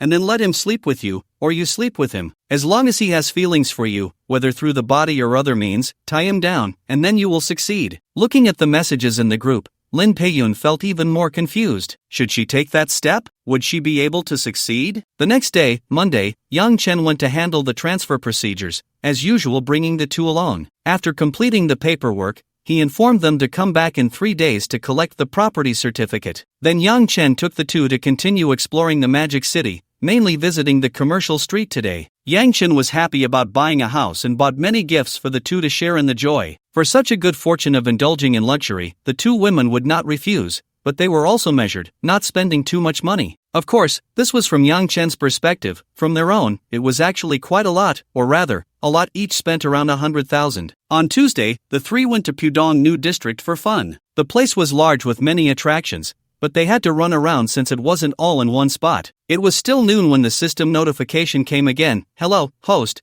Your 100 million villa has successfully interacted with reality. Congratulations, host. You have obtained a villa in Green City Rose Garden. The speed of the Magic City was indeed a bit fast. It was settled in 3 days. Yang Chen remembered it took a long time to finalize the one in Luzhou's Senai Manor. Before long, a call came in from the same real estate agent, who was also surprised. But it wasn't until the transaction was confirmed that he realized it was Yang Chen buying the villa again. The next day, Yang Chen brought the others to the Green City Rose Garden to collect the house. Before coming, Yang Chen mentioned he had bought another property, but the 2 thought he was buying a commercial shop. After all, who buys 2 villas at once? When they drove into the villa area and saw the previous agent, Xiaoli, it became clear that Yang Chen had bought another villa. The Green City Rose Garden Villa was one of the luxury residences in the Magic City, once among the top tier in the area, claimed to be one of Asia's top 10 luxury homes. There might be some exaggeration, but such bold claims showed the developer's confidence. In any case, it was definitely among the top 10 in the Magic City. The villa area was serene, with fresh air and well-developed facilities, making life convenient, and the security was quite good, with strict measures in place. The villa purchased was 1,641 square meters, with 2 floors, built in 2014, featuring 10 rooms, 7 halls, and 7 bathrooms. Outside, there was a garden covering 4,900 square meters, about 7.5 acres, planted with many precious plants, some even worth millions. There was also an auxiliary building that the owner converted into a sports monitoring center, along with both indoor and outdoor swimming pools. However, the owner had built a glass house over the outdoor pool, effectively making it indoor. In short, Yang Chen was very satisfied with this villa. The decoration was luxurious European style, extensively using high-end stone materials for decoration. The owner had fully equipped everything, and there was even a piano in one corner of the villa. Yang Chen didn't recognize the brand, but it looked expensive. These items had never been used, some even still in their packaging, and the renovation had been completed for over a year. The agent said the hard decoration cost over 50 million, the soft decoration nearly 20 million, and the garden outside cost over 10 million, bringing the total renovation cost to 90 million, almost rivaling the Manhwa villa. The owner had hardly ever lived there, and now it was all a bargain for Yang Chen, who acquired it for 1.6 billion. Of course, the system paid for it, but on the surface, he still claimed he bought it with his own money. Seeing Yang Chen spend 1.6 billion on a manor-style villa, totaling 2.55 billion in less than a week, Lin Peiyun could no longer bear it. "I can't take it anymore, I can't hold back. I must feel something. If I miss this, I will regret it for the rest of my life." The friends below asked what was going on, and Lin Peiyun directly shared a photo of the contract he had just signed in the group chat, which she had secretly taken, along with the current location, and then continued. "Lazy Cloud, do you guys know? He just bought a villa in Green City Rose Garden, 1,641 square meters, with a 4,900 square meter garden and an outdoor swimming pool, for a total price of 160 million. Lazy Cloud, I've made up my mind, I'm going to make a move tonight. Hong Jia, can you help me arrange a bar? If I don't try, I'll regret it for the rest of my life." Fiery Red Cloud, "Okay, got it. Wishing you a successful strike and immediate success." Then the sisters began discussing the specific details, filling in the gaps for Lin Peiyun's plan. Liao Yuting also shared this news with her friends, and everyone exclaimed that they couldn't understand how one person could live in 2 villas. One could only say that rich people really know how to have fun, and they asked Liao Yuting to take them for a tour to broaden their horizons. So Liao Yuting held up her phone, taking photos and videos everywhere, then shared them in the group. In the morning, after touring the villa and signing the contract, they went to handle the paperwork, which was completed in the morning, with the certificate to be picked up in 3 days. At noon, the original owner treated Yang Chen and the agent to a meal at Rongfu Banquet under Zenrongji, enjoying a lavish meal that cost 5,000 per person. In the afternoon, they didn't go out to explore. They had been playing for a week and were a bit mentally fatigued, so they returned to the hotel for a nap. After waking up, they played mobile games in the living room with the 2 of them. Liao Yuting had decent skills, which Yang Chen could understand, as it was a young person's hobby, and students had time, as long as they were interested. Most skills were quite good. However, Lin Peiyun was also quite skilled, playing the assassin role exceptionally well, often collaborating with Yang Chen, the marksman, to take down opponents, and in some matches, the opponents would avoid them upon seeing the 2. After playing for a while, Yang Chen was ambushed and killed by the opposing team. He turned his head to relax and inadvertently glanced at Lin Peiyun's outfit. She was wearing a deep V-neck shirt today, revealing a large portion of her fair skin, and it was evident that she was at least above a D cup, perhaps an E,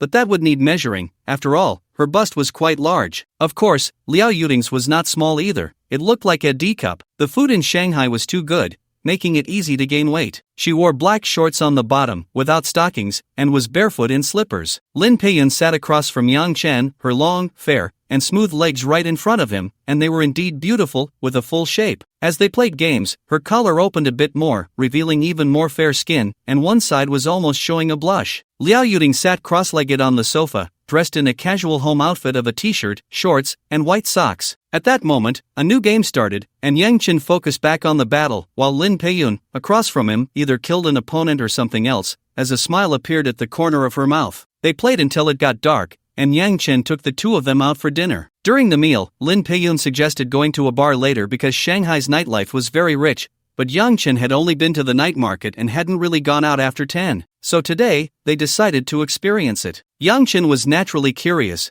thinking it would be good to see. After all, nightlife was the other half of a city, and he had only lifted the veil to take a quick look without examining what lay beneath it. Liao Yuding also wanted to see, so the three decided to set off. Lin Peiyun wet a towel and wiped Yang Chen down, then took off her t-shirt, wiping her upper body, then her lower body, until she was left in just her underwear. Lin Peiyun stood up to check Liao Yuding should be in the shower, then turned back to close the door and continued wiping. As she wiped, it turned into caressing, touching Yang Chen's abs and chest, becoming more and more satisfied and happy with each touch. Tonight is the plan that she and her sisters came up with, to get Yang Chen drunk, then after a few drinks, have that first time, a substantial relationship breakthrough, and then everything will fall into place for her to get close to him. After all, Yang Chen is not a heartless person. As long as Lin Peiyun takes the initiative afterward, he is likely to take responsibility. Anyway, there's no need for a title, the skills are aimed at being a mistress. Speaking of which, she has to thank Liao Yuding. If it weren't for her encouraging the drinking, just relying on herself,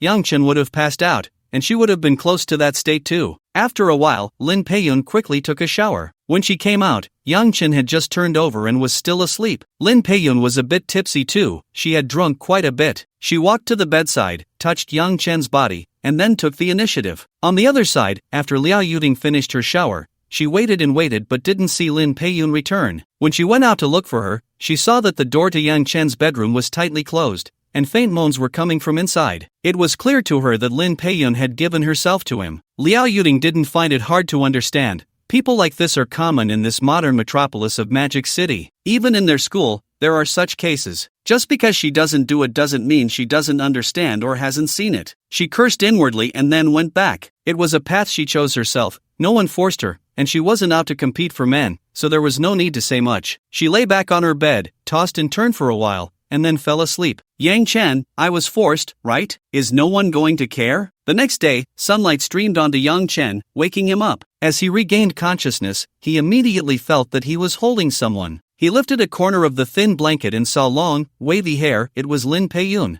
The air conditioning was set low, and she was curled up in his arms, her back against his chest, with one of his hands around her neck holding onto a big treasure, while the other hand couldn't quite manage. Seeing this situation, Yang Chen naturally understood what had happened. Fortunately, they had just met and used a health check card. Both she and Liao Yuding were healthy, with no dirty diseases. It was just that Lin Peiyun had a slightly higher number of encounters, 12 people/96 times. Before him lay a beautiful woman, her body exquisite, her chest rising and falling gently with her breath. Yang Chen had been abstinent for a week, and his body was quite eager. Looking at her delicate figure, his body reacted, and he tightened his grip on the treasure, waking Lin Peiyun beneath him. Lin Peiyun, slightly waking up and realizing her situation, was ready to showcase her skills. Last night, Yang Chen had been in a daze, with memories fragmented, but this morning, fully awake, they could communicate about techniques. Mainly, it was Lin Peiyun teaching. The beauties of Magic City, in an international environment, had learned a lot. Although there wasn't much practice, a solid theoretical knowledge base made up for it. Teaching was not a problem. By 8 o'clock, the lesson was over. Yang Chen held Lin Peiyun, reminiscing about the lecture content, reviewing the knowledge to remember it firmly. From now on, you'll follow me. I'll give you 200,000 a month, and if you perform well, it can increase. You have 3 requirements. First, you must be loyal to me and not attract other suitors. I have ways to know if you betray me. Lin Peiyun nodded, indicating she would never do anything to let Yang Chen down. Second, I won't marry you. Let's make that clear first. If one day you don't want to be with me anymore, you can leave, but you can't take the child. I won't make any promises that can't be fulfilled, and you shouldn't have too many expectations. That's impossible. You might see the light in my house, but there won't be any official title. I have other women, and I believe you know that. Lin Peiyun nodded again. Third, I will take you home to meet my other sisters. I don't like seeing you all fighting. Anyone who disobeys will be sent away. When you come to my house, act friendly. Be a bit more positive towards my family. Don't act aloof. You're with me, they are your elders. Just treat them according to the etiquette for elders. Finally, he painted a big picture. As long as you perform well, luxury cars and mansions, a yearly allowance of 10 million won't be a problem. Let's go buy you a car this weekend. You can drive, right? Lin Peiyun immediately agreed without caring whether she had brushed her teeth, then sweetly said, Honey, I love you. Yang Chen patted her round, perky bottom. Go wash up, then send me your bank account number and dress up a bit. We'll go out shopping today. Lin Peiyun smiled, got up, took a shower, and put on a bathrobe before heading next door, where all her things were. But she would be moving in tonight. Liao Yuting was already sitting in the living room, playing on her phone. Hearing the door open, she looked up towards the entrance. Lin Peiyun noticed and greeted her with a smile. Good morning, Ting Ting. Good morning, Sister Yun, you. Lin Peiyun casually closed the door. As you can see, I'm now Fiji's girlfriend. Sister Yun, isn't that a bit hasty? We've only known each other for a week. Shouldn't you investigate a bit more? Get to know each other? Little sister, if you don't like someone, they'll be a stranger for 10 years. If you do like someone, just a glance can confirm it. The important thing is meeting the right person at the right time. Fiji's my true love. A week of being together is enough for us to confirm our relationship. With that, she went inside to change and put on makeup. Liao Yuting pouted. What true love? Isn't it just because he's rich? Can't move when you see a rich person, and still talk so grandly. Then she discussed this with her girlfriends in the group. Xiaoyu stopped by. Sister Yun just came out, wearing a bathrobe. She must have done something bad last night. Late sleeper asked, did she get him? Xiaoyu replied, she should have, and she educated me on meeting the right person at the right time. Fiji's her true love, not just because he's rich. Late sleeper said, what she said isn't wrong. The right person for her is someone rich. Fiji's young but so wealthy, it's normal to be unable to resist. Xiaoyu commented, but this isn't love, it's a transaction. Sweet Lychee added, having a material foundation before talking about love is fine, and it can be solid. How many people only talk about love without discussing material aspects? In the end, love fails in the face of material conditions. Liao Yuting watched the group chat about Lin Peiyun and Yang Chen, remaining silent. She had also been in a few short relationships. After all, she was beautiful and had a good figure, but none lasted long due to various reasons. Although she had lost her first kiss, she still had her first night, and one boyfriend broke up with her over that. Yang Chen sent out this month's allowance while lying in bed, a total of 1.3 million for 5 people, then got up. The reason he was willing to accept Lin Peiyun was that, first, her figure and looks were indeed good, just a point less than Lin Ling. Second, he needed someone to take care of his house in the Magic City. It needed someone living in it, or else it would lose its liveliness and deteriorate quickly. Lin Peiyun fit his requirements perfectly. He thought, why not take advantage of a bad girl? It wouldn't cost much anyway. He didn't want to waste time on dating. If money could solve it, then let it. Therefore, he made no moves towards Liao Yuting. Although he could win her over with a little effort, now that he had money, why bother? Meanwhile, Lin Peiyun was sharing the results with her girlfriends while putting on makeup. When her phone pinged, she glanced at it and quickly picked it up to check the message. When she saw the notification of 200,000 received, she grinned silently. All her efforts were starting to pay off. After finishing breakfast, the trio went out to have fun again. Today is August 1st, Army Day, and Yang Chen chose to have a military-themed trip for these 2 days. So, over the next 2 days, they visited various military-related tourist spots in the magical city. Throughout the trip, Yang Chen and Lin Peiyun stuck together, while Liao Yuting felt like a third wheel. Finally, on Friday afternoon, Yang Chen took the two of them to the Peace Hotel for a meal, a place he had been longing to visit since the first day. They finally went today, and the expense was not high. The three of them spent 50,000. After the meal, Yang Chen took the two shopping. Liao Yuting actually didn't want to go. Lin Peiyun was Yang Chen's woman, so if she wanted to buy something, that was fine. As for Liao Yuting, she felt out of place, especially since she had already given them quite a few gifts, so she declined and planned to go home after eating. However, Lin Peiyun insisted on taking Liao Yuting along, saying that if it weren't for Liao Yuting's persuasion during the drinking session, her plans wouldn't have gone so smoothly. Somehow, Lin Peiyun managed to convince her, and in the end, the two happily strolled hand in hand. After browsing a circle of brand-name stores, Liao Yuting bought over 100,000 worth of items but then declared she didn't want anything else. If she received more, she wouldn't be able to take it all when she left tomorrow. As for Lin Peiyun, after much selection, she also bought quite a few things: bags, clothes, shoes, bracelets, necklaces, and a good amount of cosmetics and skincare products, totaling around 200,000. She even picked out 2 outfits for Yang Chen, both luxury items but with small logos,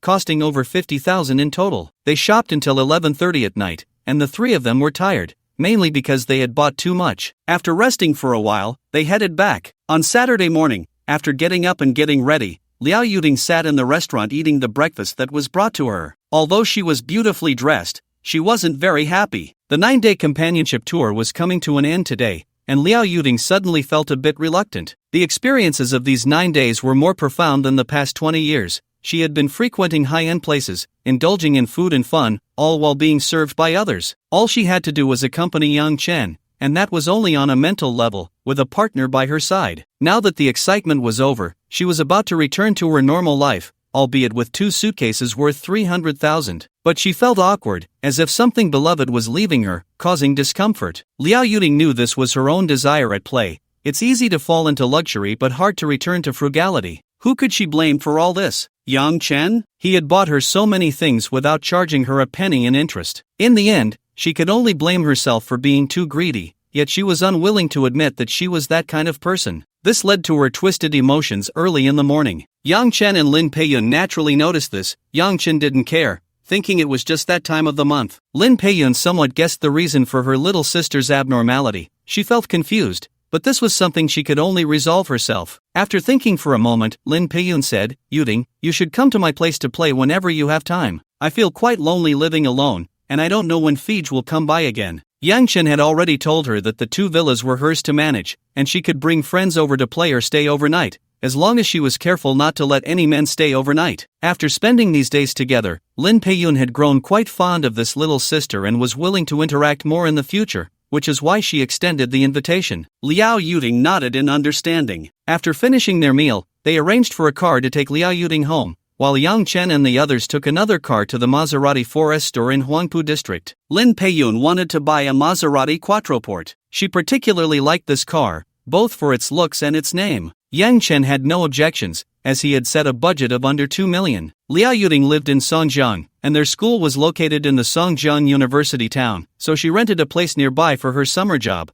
where the rent was a bit cheaper than in other areas. Moreover, the transportation in the Magic City is well developed. Living a bit farther away and spending more time on commuting is fine, as saving money is the most important. When she arrived at the dormitory building, Liao Yuding thanked the driver and dragged her 2 large suitcases home. Fortunately, the walk wasn't far, and after a while, she arrived. The apartment she rented with her roommate was on the 16th floor, a 1-bedroom for 2 girls, with a monthly rent of 2,300. Stepping out of the elevator and opening the door to her home, she found her roommate, Tian Lily, resting today and playing games on the sofa in the living room. Seeing Liao Yuding return with 2 suitcases, she quickly put down her phone to help. Liao Yuding handed 1 suitcase to her, then pulled the other inside and set it down before grabbing a bottle of water and gulping it down. She hadn't felt like eating in the morning, and the long journey, combined with the heat, had made her thirsty long ago. Tian Lily looked at Liao Yuding's outfit and exclaimed, "Ting Ting, is that a sleeveless little black dress from Chanel?" Liao Yuding swallowed her water and replied, "Yes, Sister Yin took me to buy it. We each got one,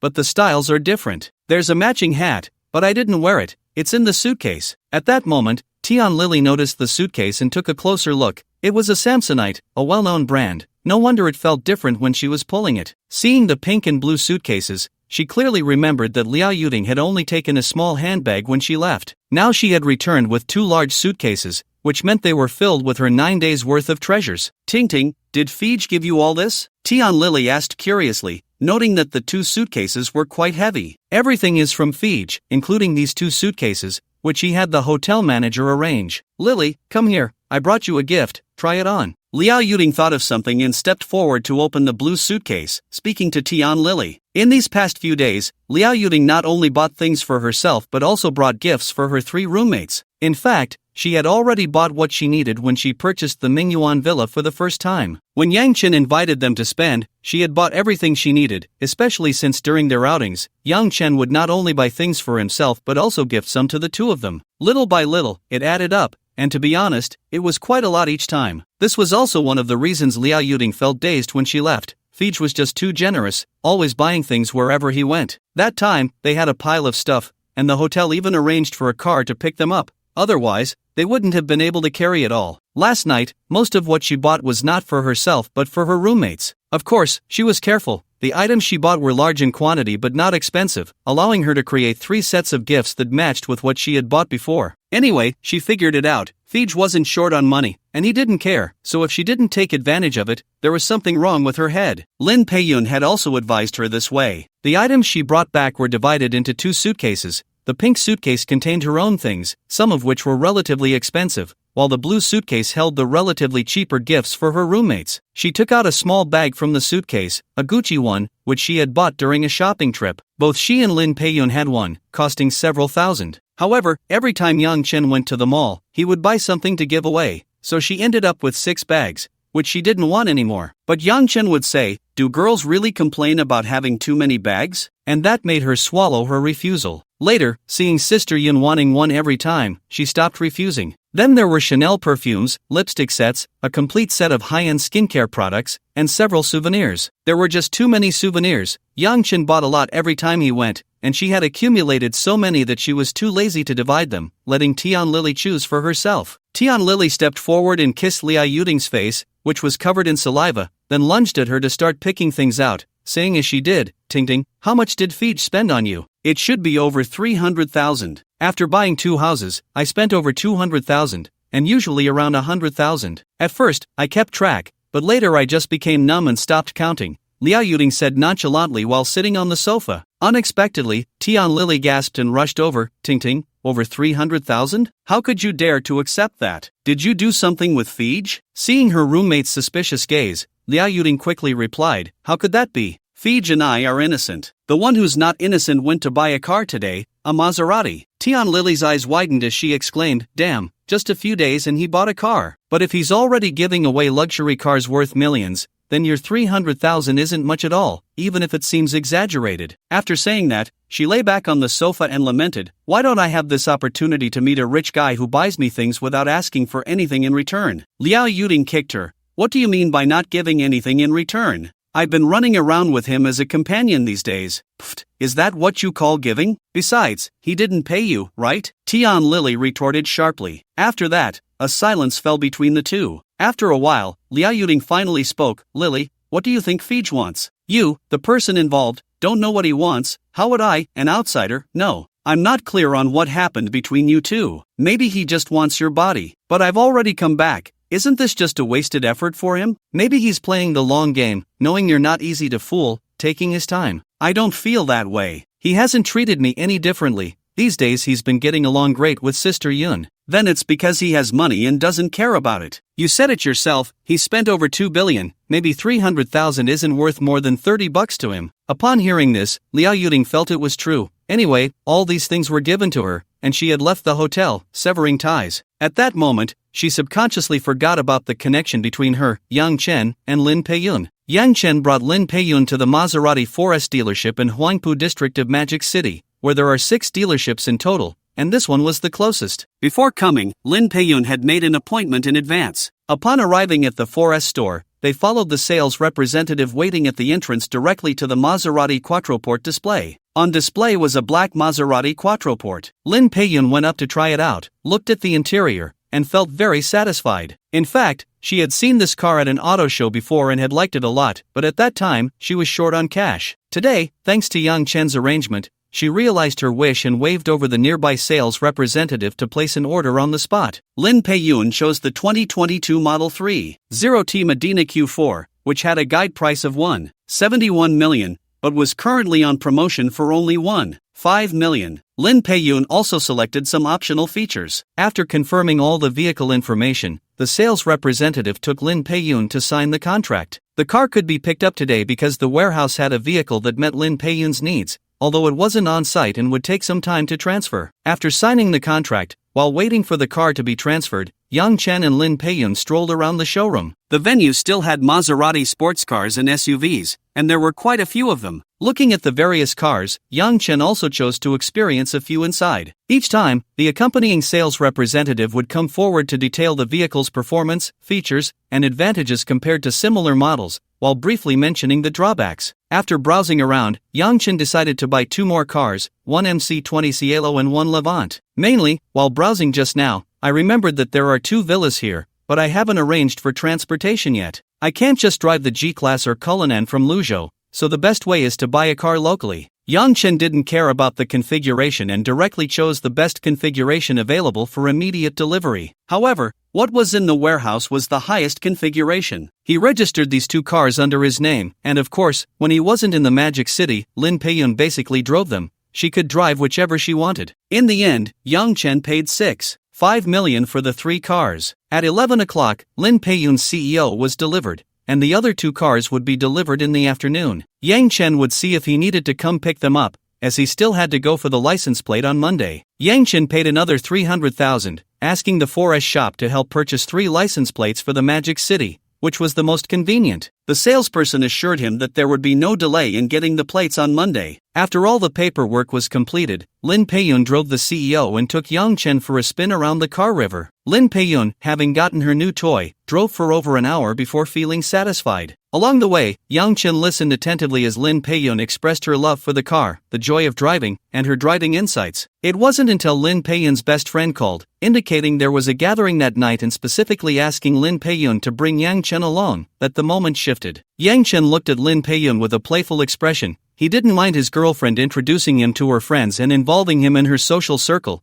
as long as she was mentally prepared for anyone to discover that he was juggling multiple relationships. So far, only Lin Ling had participated a bit, and he had only had drinks with Zhao Ying's circle once, but this time it would be more in-depth. However, since Lin Peiyun and he had confirmed their relationship not long ago, her friends likely already knew about him. It was highly probable that Lin Peiyun had mentioned him in front of her friends. He just hoped she hadn't revealed any of the more secretive details, or else how would he manage? Lin Peiyun looked at Yang Chen apologetically and said, "Fei Ge, are you free tonight? If not, I can go alone, or I can just push them away." Yang Chen casually replied, "Just go, I'm fine with it." "Are your friends coming alone or bringing their partners?" Lin Peiyun replied uncertainly, "Some of them have partners, but they probably won't bring them today." "Then let's go together," Yang Chen answered. On Saturday night at 7, the summer sky was still quite bright. It had rained in the afternoon, making the air a bit humid and not so hot anymore. A Maserati MC20 parked in front of the Shangri-La Hotel at 33, Fuchang Road, Pudong New District, Magic City. Yang Chen opened the car door, adjusted his outfit, then walked a few steps to the passenger side and opened the right door for Lin Peiyun, who stepped out. Lin Peiyun took Yang Chen's hand and walked into the hotel, where the valet naturally stepped forward to take the keys and park the car. Tonight, Lin Peiyun wore a white Chanel dress, carried a Hermes Birkin bag, had a Bulgari bracelet on her wrist, and wore LV high heels. She had bought all these in the afternoon while shopping. Originally, Lin Peiyun planned to go home to change her clothes, but since Yang Chen was preparing to buy some clothes, he took her to the Magic City International Finance Center and other nearby malls, where they directly arranged to buy a complete outfit. Lin Peiyun's outfit cost over several $100,000. However, the effect was quite striking. At least from the moment they got out of the car to the hotel, her beautiful face, perfect figure, and exquisite outfit attracted the attention of many. Several discerning women scrutinized her from head to toe, silently comparing their own attire. Those who felt they surpassed her naturally turned away without a second thought, while those who felt somewhat comparable felt no pressure. Most of those who felt inferior were quietly calculating how to get those around them to spend money to soothe their wounded hearts. Tonight's gathering was at the Emerald 36 restaurant, reserved in advance by Lin Peiyun's friends, located on the 36th floor of the hotel. After taking the elevator up, they followed the crowd into the restaurant. The first thing they saw was a staggered staircase, and once inside, no matter which angle one looked from, the beautiful view of the Bund was visible. The overall decor of the restaurant featured emerald-colored glass paired with deep red leather accents, luxurious yet understated. Lin Peiyun spotted her friends and waved, smiling as she walked over. Yang Chen stood for a moment, gazing out at the Bund from the window. On this summer evening, there was a moment that made one feel as if they were in the most prosperous place in the world. The restaurant's decor was quite interesting. Yang Chen took a few steps to the table, standing next to Lin Peiyun, who was catching up with her friends, naturally wrapping his arm around her waist and looking at the 5 beautiful women seated at the table. Lin Peiyun introduced him to everyone, saying, "This is my boyfriend, Yang Chen." Then she introduced the others present. "This is Su Yuteng." Lin Peiyun gestured to the long-haired beauty sitting on her left. Yang Chen nodded again, saying, "Hello. This is Kai Jiarong, a short-haired beauty with very fair skin that seemed to glow under the lights. This is Chen Huijia, a voluptuous woman dressed quite revealingly, exuding confidence and openness. This is Wu Tingting, a tall beauty with yellow curly hair, her figure striking." Finally, she formally introduced the lady on her right, saying, "This is Wu Yahui, Sister Hong." Yang Chen understood from the different introductions that this was the big sister of their small circle, so he said, "Good evening, Sister Hong." Wu Yahui stood up and said, "Good evening, Mr. Yang. Thank you for taking the time to join our gathering. Please have a seat. I've already informed the staff to serve the dishes. This restaurant has many signature dishes, including delicious foie gras, premium steak, and outstanding chocolate tart. Whether in presentation or flavor, each dish has its unique qualities. I hope you have a wonderful evening, Mr. Yang." Yang Chen then sat down with Lin Peiyun. The other ladies at the table were quite curious about him. Aside from Sister Hong, the others occasionally glanced over to see what made this billionaire different. Before long, the appetizers were served. To be honest, Yang Chen had eaten French cuisine a few times, but the dishes here were indeed quite remarkable, much better than what he had had before. As he savored the food, he listened to Lin Peiyun chatting with her friends. With old friends reunited, the conversation flowed naturally, covering a wide range of topics. At this moment, the discussion turned to Lin Peiyun's bracelet, as Su Yiting noticed that the bracelet Lin Peiyun was wearing seemed to be the latest model from Bulgari and asked if it was. Lin Peiyun put down her knife and fork, touching the bracelet on her wrist and confirming that it was indeed the latest model, a gift from Yang Chen. She took it off and handed it to Su Yiting to examine. Su Yiting took it and scrutinized it closely. She had seen it at a counter while shopping with a newly acquainted wealthy uncle last weekend, but the price was too high, and the uncle had refused to buy it, leaving her disappointed. Everyone at the table naturally knew about Yang Chen and Lin Peiyun's relationship. Since Lin Peiyun hadn't mentioned buying the Bulgari bracelet earlier, and considering she had said in the afternoon that she was shopping with Yang Chen, they understood that it must have been purchased that afternoon. Looking at Lin Peiyun's outfit and the bag beside her, they could see they were all this year's new styles. The women couldn't help but sigh. What a generous tycoon. They had only known him for a short time, yet he had bought so many things. After playing with the bracelet for a while, they returned it to Lin Peiyun, and then the topic shifted to discussing skincare products. Yang Chen ate for a while before getting up to say he needed to go to the restroom. As soon as Yang Chen left, the conversation at the table immediately changed. Wu Tingding said, "Sister Yun, TSK, your outfit is quite nice, must be worth hundreds of thousands, right?" Lin Peiyun nodded, "It's probably over 500,000. Su Yiting asked, "Did you buy it this afternoon?" Lin Peiyun continued to nod. "Did you buy a car?" This was Chen Huijia asking. She was curious since she had a luxury car worth millions, and after hearing Lin Peiyun say Yang Chen would buy her a car, she had been paying close attention. "I bought it in the morning, a Maserati Quattroporte. It's about 1.5 million. What does your boyfriend do?" "A diamond bachelor with such strength, I haven't heard anyone in the circle mention him before," Wu Yanhong asked curiously. Although she had given Lin Peiyun many suggestions in the group before, she hadn't shared much about Yang Chen's specific situation, and she had also tried to inquire about this tycoon's background but found no one knew. Her husband was in business, so after Lin Peiyun successfully secured Yang Chen, she wondered if she could set up a connection for her husband. Today's gathering was also arranged at her suggestion. Feech said he is in investment, but he didn't go into specifics. Lin Peiyun wasn't very clear either. After all, they hadn't been together long, and during their good chats, Yang Chen had been vague. The truth was that Yang Chen couldn't explain the scheme that Li Chongyang was playing. He just exchanged money for Bitcoin and waited a few years until Li Chongyang converted the Bitcoin back into money for investment and made a profit. As for the specifics of the investment, he had no idea which industry it was in, couldn't find it online, and had no concrete memories in his mind. Kai Jiarong interjected, "Sister Yun, you're already the fifth girlfriend. Do you know if your boyfriend would mind having a sixth?" This remark silenced the table, and everyone's gaze turned to Lin Peiyun. Among the five present, except for Sister Hong, who was already married, who wasn't struggling in the mire. If there was a chance to get ahead, no one wanted to let go, especially since Yang Chen was wealthy and willing to spend. They had seen many rich people, but very few were willing to spend money generously on women. Lin Peiyun looked at the shining eyes of the others. Aside from Sister Hong, she had a family and didn't consider these things. After thinking for a moment, she said,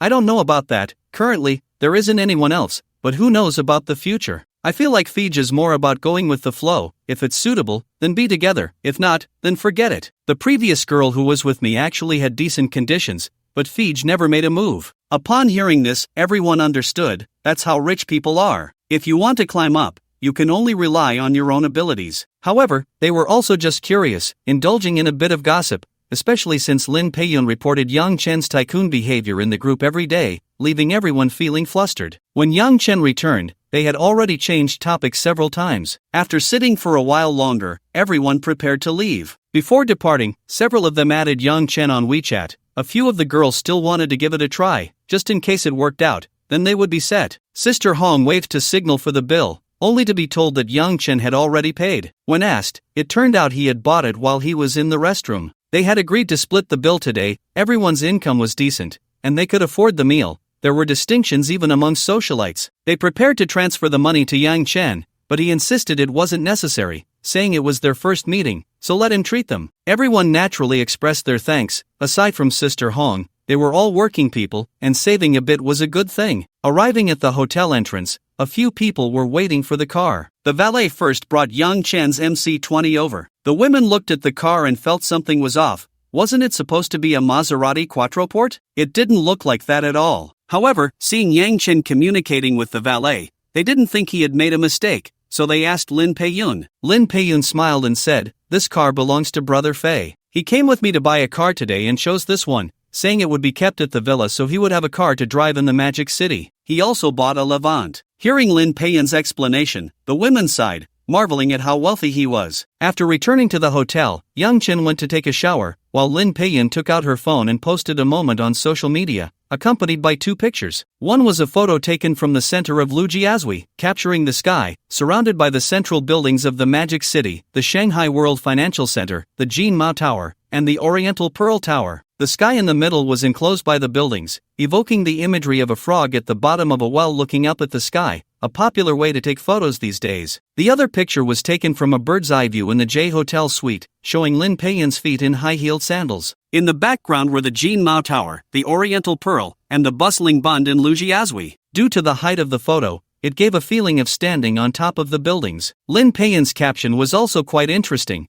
"The peak of the clouds I once looked up to was nothing like this." Lin Peiyun had wanted to do this for a long time, but only felt confident enough to do it today. On the weekend morning, Yang Chen woke up in Lin Peiyun's arms. He didn't know what had happened last night, but he had been quite proactive. After taking a shower, he came out wearing a sexy nightgown he didn't remember buying. Faced with such provocative behavior, Yang Chen naturally brought her down a notch. Afterward, Lin Peiyun unusually held Yang Chen tightly as she fell asleep, her usual sleeping posture being quite good. Perhaps due to her good mood these past few days, she had an outburst last night. In the living room, sitting in front of the floor-to-ceiling window, enjoying the view of the essence of the Magic City, Yang Chen began his weekly tedious task of opening the system for this week's lottery. This time the lottery was quite good, with 5 draws, 101 points, 119 points, 78 points, 92 points, and 122 points. Cash prizes came 3 times, 1, 39 million, 2, 37 million, and 1, 97 million. Additionally, he drew identification cards twice, totaling 15 cards, which was quite useful as he needed them every week. He had already used up the 30 cards he drew previously. Finally, he also won a set of real estate, a property under 250 square meters. Inquiring with the system, it clarified that under 250 square meters meant between 200 and 250 square meters. Yang Chen felt that this time he had come to the right place in the Magic City, winning a house every week. Although it wasn't a villa, it would still be worth millions. Thinking about this, Yang Chen felt he could stay in each of the top-ranking cities in the country for a while. That way, he could have a few properties in each city and find a local girl, ensuring he would have a home wherever he went in the future. However, upon further reflection, it didn't seem very realistic. Just the cities in the country that were on par with or above Luzhou would number 20 or 30. If he were to go to each one, stay for half a month, and try to snag a property, it would take him a year or two, and he would have to visit each city at least once a year. With so many cities, on average, he wouldn't have any breaks, staying in one place for only 2 weeks. Moreover, he would definitely visit Hong Kong, Macau, and Taiwan, and if he expanded to other overseas locations, he would only stay in one place for a week at most. It felt even more exhausting than working. The system was meant for him to enjoy life, not to engage in a world war or global cannon battles. The more he thought about it, the less feasible it seemed. He decided to go with the flow and visit wherever he liked. As the lottery concluded, his data for the week was updated again. Name, Yang Chen. Age, 30. Health, healthy. Cash, 14,223,000 points, 5,862. As Yang Chen's assets continued to grow, he resembled an old farmer who had hoarded a warehouse full of goods, wearing a satisfied and contented smile. At that moment, a system notification echoed in his mind. Lin Peiyun's affection for the host has increased by 5 points. Current affection level is 71 points. Lin Peiyun's affection for the host has reached 70 points. The host's weekly remittance will increase by 100,000 yuan. It seemed Lin Peiyun had woken up, as affection levels do not change during sleep. However, the affection had grown quite rapidly. When Yang Chen checked yesterday while buying a car, it was only 60 points. In just one day, the mental impact he had on Lin Peiyun was quite strong, with significant emotional fluctuations. When both mental and physical needs are satisfied, affection is bound to change. 10 minutes later, Lin Peiyun emerged dressed. She walked to the back of the sofa, bent down, and hugged Yang Chen, saying, "Brother Fei, why do you wake up so early every day?" "Maybe it's because I'm healthy. I don't have to work now and there's no pressure. I also keep up with my workouts every day, so my physical condition is great. You've tried it too, right? As he spoke, Yang Chen began to lower his gaze. Hearing this, Lin Peiyun playfully hit Yang Chen's hand and then walked around the sofa to sit on him, her rounded hips pressing down tightly. She wrapped her arms around Yang Chen's neck, leaning her upper body against him as they quietly watched the morning in the Magic City. Unfortunately, they had woken up a bit late, otherwise, at this height, watching the sunrise would have been a different kind of beauty. There was a time when, under the arrangement of the housekeeper, Yang Chen had taken the two of them upstairs to watch the sunrise. The beauty of the sunrise in the east was no less shocking than that of the sunset. The height of the building added to the experience, leaving one deeply enchanted, and also made him appreciate the high room rates a bit more. At that moment, Yang Chen thought that next time he could consider buying a high-rise apartment or perhaps look for a villa on a mountaintop or halfway up a hill. Being high above would certainly inspire a sense of grandeur. After sitting for a while, Lin Peiyun pressed down on Yang Chen's mischievous hand. She was starting to get used to his quirks. She then opened the door to let the housekeeper bring in breakfast. Yang Chen had already informed them that they would check out today and move to the Rose Garden tomorrow. He had asked Lin Peiyun to contact a cleaning service to tidy up the villa inside and out. After all, the Rose Garden had just been renovated, and most of the furnishings were already in place. Today, he would buy some home essentials, and then they could move in. He liked the overall decoration style, so there was no need to make all the properties uniform. Today's plan was to go shopping for daily necessities. Currently, he was only considering what was needed for living in the Rose Garden, and not everything could be prepared in 1 or 2 days given the large space. Lin Peiyun would gradually arrange things according to their living needs. As for the Mingyuan villa, he left it to Lin Peiyun to arrange. She could find a designer to plan it out, then contact the vendors, and later oversee the work on site. Yang Chen had given her 5 million yuan to handle these matters, and if it wasn't enough, she could contact him for more arrangements. Lin Peiyun was very proactive about this. One of the favorite hobbies of a woman who spends money is to plan according to her and Yang Chen's preferences. Over the past few nights, she had subtly inquired about Yang Chen's likes and dislikes. After a long day of hard work, she finally finalized the needed items and scheduled delivery for the next afternoon. Everything purchased was high-end, with guaranteed quality, and could be used immediately upon arrival. On Monday morning, they went to the vehicle management office to install the license plates. Each person had their own car, and the Levant was driven back by the sales assistant. In the afternoon, they received the goods at the Rose Garden Villa, arranging items, making the bed, and so on. However, there were still many things that had not been unpacked, so arrangements would be made to handle them tomorrow. This afternoon, Lin Peiyun had made plans with her best friend to come to the villa tomorrow afternoon to warm the house and get familiar with the place. With more people around, they could also do some decorating. In the afternoon, Li Chongyang called and mentioned 2 things. First, the group had invested in quite a few real enterprises, and some companies would distribute dividends or gifts to shareholders after their semi-annual reports. Of course, this was only for relatively large shareholders. Those who were not on the board would not receive anything. The dividends would continue to be sent to Yang Chen every month, but the gifts needed to be delivered to him directly. This had been handled by Li Chongyang in previous years, with most being distributed to the mid to senior management of the group, while a small portion was kept with Li Chongyang. This time, he brought everything to Yang Chen. They had already communicated about this matter, and the call was to inform Yang Chen that the delivery person had arrived in the Magic City and was asking where to meet for the handover. Upon hearing that the delivery had arrived in the Magic City, Yang Chen instructed the person to come directly to his villa for the handover. Li Chongyang said he would provide Yang Chen's contact information and address to the delivery person, allowing them to coordinate the timing themselves. The second matter was regarding the investment from Zonghong and the Sihai Fund. Zonghong had primarily focused on overseas business in the past, with not much domestic involvement, only a few $100 million in scale. This year, Li Chongyang adjusted the strategy to focus on domestic efforts. They planned to integrate the previously arranged personnel and capital to establish the Zonghong Sihai Xia country group domestically,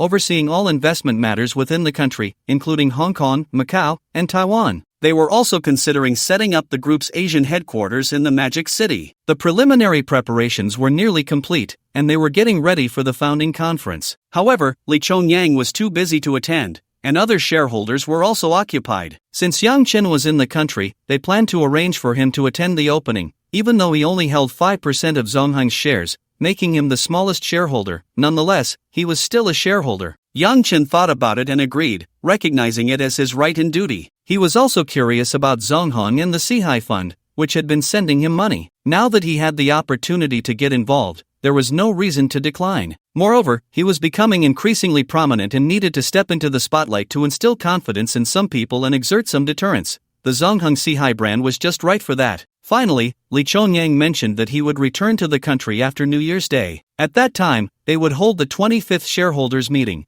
which would be held in the Magic City this year. Yang Chen naturally said to let him know before he returned, as he would host a welcome for him in the Magic City. However, he thought about it and realized it was not quite right. Lee Chongyang was a local of the Magic City. Nevertheless, he did not mind and agreed to it, saying it was settled and waiting for General Manager Yang's arrangements. After hanging up, it wasn't long before someone called. The caller stated that he was the person sent by the group to deliver the goods. He was also one of those responsible for the preliminary work of the Zongheng Sihai group. Yang Chen spoke with him for a few moments and arranged for him to come over at 9 o'clock the next morning. On August 6, Tuesday, at 9 in the morning, Yang Chen met with the delivery person at the villa. The visitor was a man in his 40s, tall and slender, wearing gold-rimmed glasses, and appeared quite composed. He introduced himself as Yuan Zijie, the vice president of Zongheng Group for Xia Country. Yang Chen did not expect a vice president to come, he had thought a secretary would suffice. However, upon reflection, it made sense since there were company opening matters to coordinate, and having a vice president come was more effective than a secretary who couldn't make decisions. Yuan Zijie drove over in a Maybach, accompanied by a secretary. After getting out of the car, Yuan Zijie pulled out a large suitcase, while the secretary took out two smaller suitcases, which looked quite heavy. After a few simple pleasantries, Yuan Zijie opened the safe, revealing a collection of gems, jade, and jewelry. There were quite a few gemstones of various types, but Yang Chen, being a novice, couldn't make sense of them. Yuan Zijie explained that these were provided by several gemstone mines or jewelry companies that the group held stakes in or invested in. Not only were there this year's items, but also stock accumulated over the years that had been allocated to Yang Chen. Jewelry, as a luxury item cherished by humanity for thousands of years, has always had a strong market. Therefore, Lee Chongyang had invested in numerous mines around the world over the years, some in partnership with others and some wholly owned, along with several jewelry companies. Each year, these companies would select a portion of polished gemstones or finished jewelry to distribute to shareholders as dividends instead of cash. Lee Chongyang would then divide the items into 5 equal parts based on the number of shareholders and send them out. Since the shares of the other 4 individuals did not exceed 20% each, everyone benefited from the equal distribution, and naturally, there were no objections. The polished gemstones were provided by the mines and had only undergone simple processing, while the jewelry came with certificates from various gemstone companies. This time, there were quite a few pieces of jewelry, including 20 rings, 30 bracelets, 25 necklaces,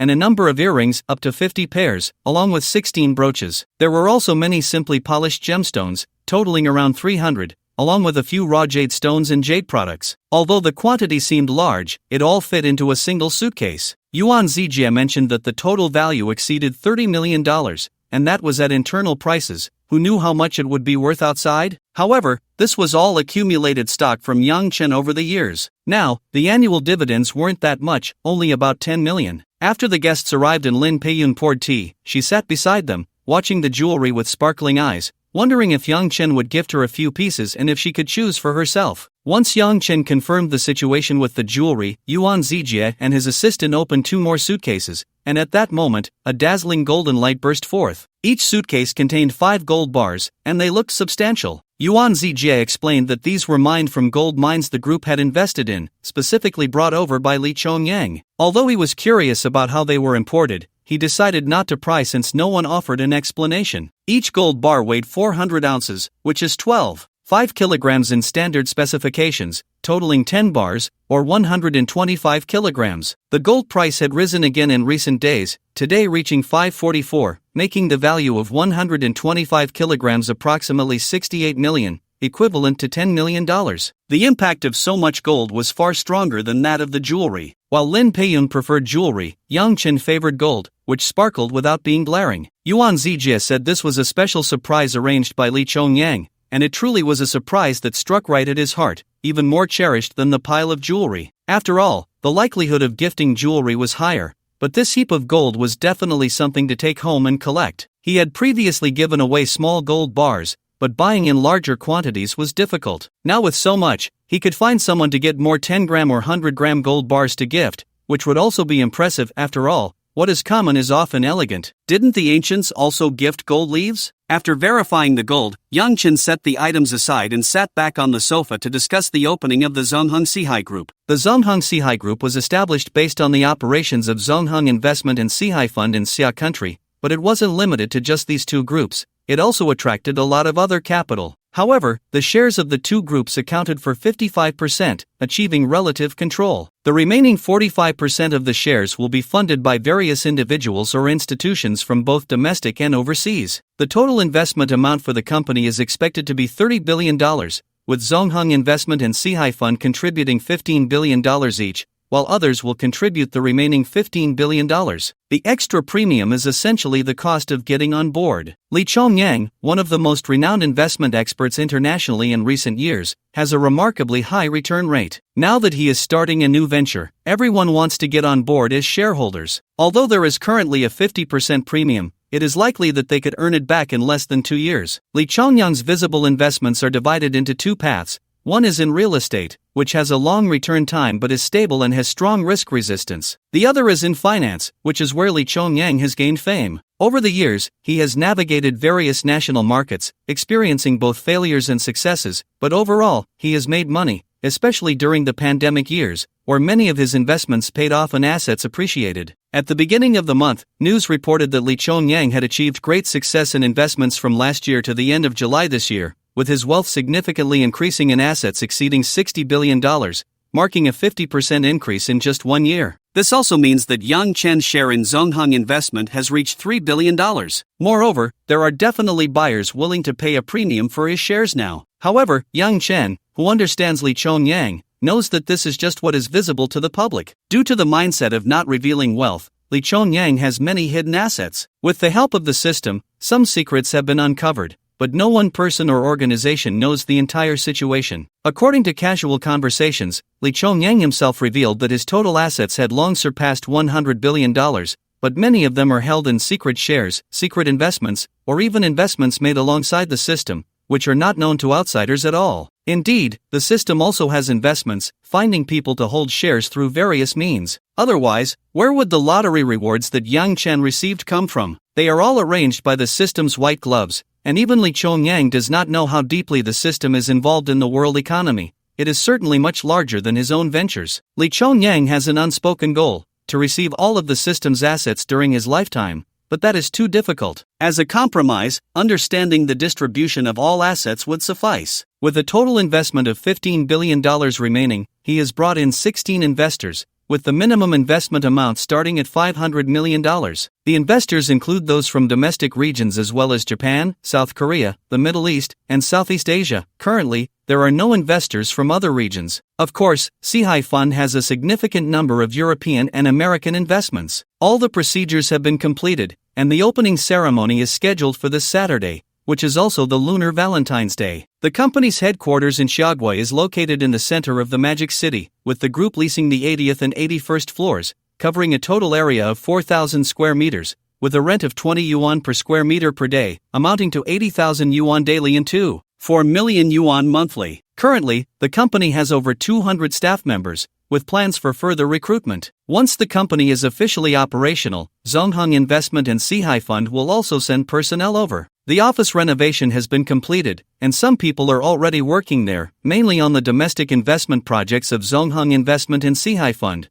which will be transferred over as part of the capital injection after the group is established. This part is operating stably and consists of high-quality projects. Once the subsequent funds are in place, the next phase of investment operations will begin, and the investment department is currently recruiting talent with high salaries. The company's founding conference and cocktail party are planned to be held at the J Hotel upstairs, which also undertakes such business. Guests invited to the cocktail party will be arranged to stay at the J Hotel and other nearby hotels. Yuan Zijie also asked Yang Chen if he wanted to arrange some rooms at the hotel for convenience during the opening. Yang Chen shook his head in refusal, laughing at the thought. He had just left the J Hotel and had only been at the villa for a few days before returning. That would be quite a hassle. Besides, after staying there for so long, the novelty had worn off. I won't stay at the hotel. I'll head over to the villa in advance that day. I should be able to make it in time. With Yang Chen saying this, Yuan Zijie didn't insist any further, as it wasn't very far anyway. Yuan Zijie also asked if Yang Chen would be speaking on stage during the conference. Yang Chen had no experience in such occasions, so he naturally declined. After all, the group had arranged for various representatives to be present, along with several executives, so they wouldn't have trouble finding someone to speak. Even leaders from the district and city would be coming, with an investment of $30 billion,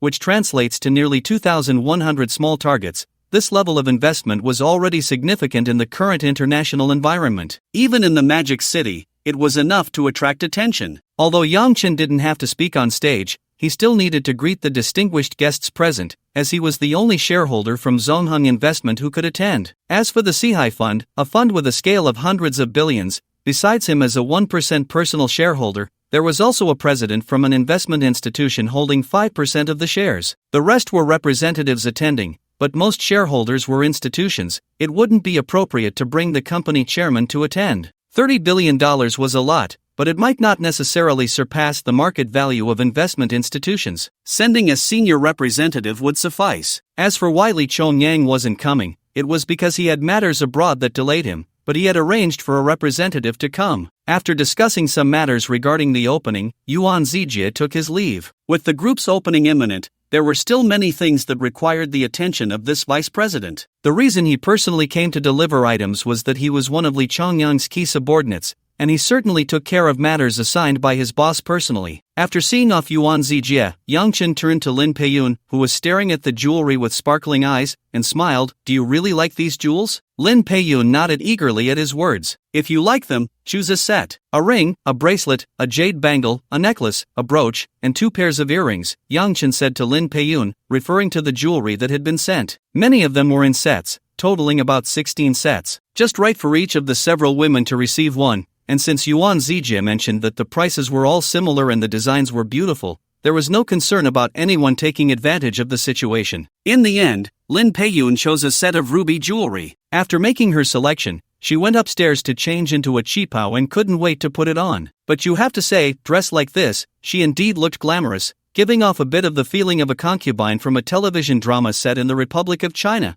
which was quite fitting in the Magic City. Especially with Lin Peiyun's figure, Yang Chen couldn't help but feel a bit stiff in respect. Lin Peiyun also noticed Yang Chen's unusual reaction. Seeing that it was still early, she pulled Yang Chen into the bedroom to soften things up. Afterward, Lin Peiyun changed into another qipao, putting away the torn clothes to throw away later. She didn't know where Yang Chen got the strength to tear it apart, a perfectly tailored qipao, and after only wearing it a few times, it was ruined. Fortunately, she had ordered more, and there were still 2 sets left, which were also very beautiful. However, thinking about Yang Chen's impulsive reaction earlier, Lin Peiyun speculated that wearing the qipao had triggered some special desire in him. She considered whether to order a few more qipaos, preferably in different materials, with good fabric for everyday wear, easy to tear, to wear when no one was home. She could also order some modified styles, like high slits, hollow designs, or short versions, with more translucent fabrics. She could arrange all of that. She just didn't know where to customize them. She would ask Hong Jia another day,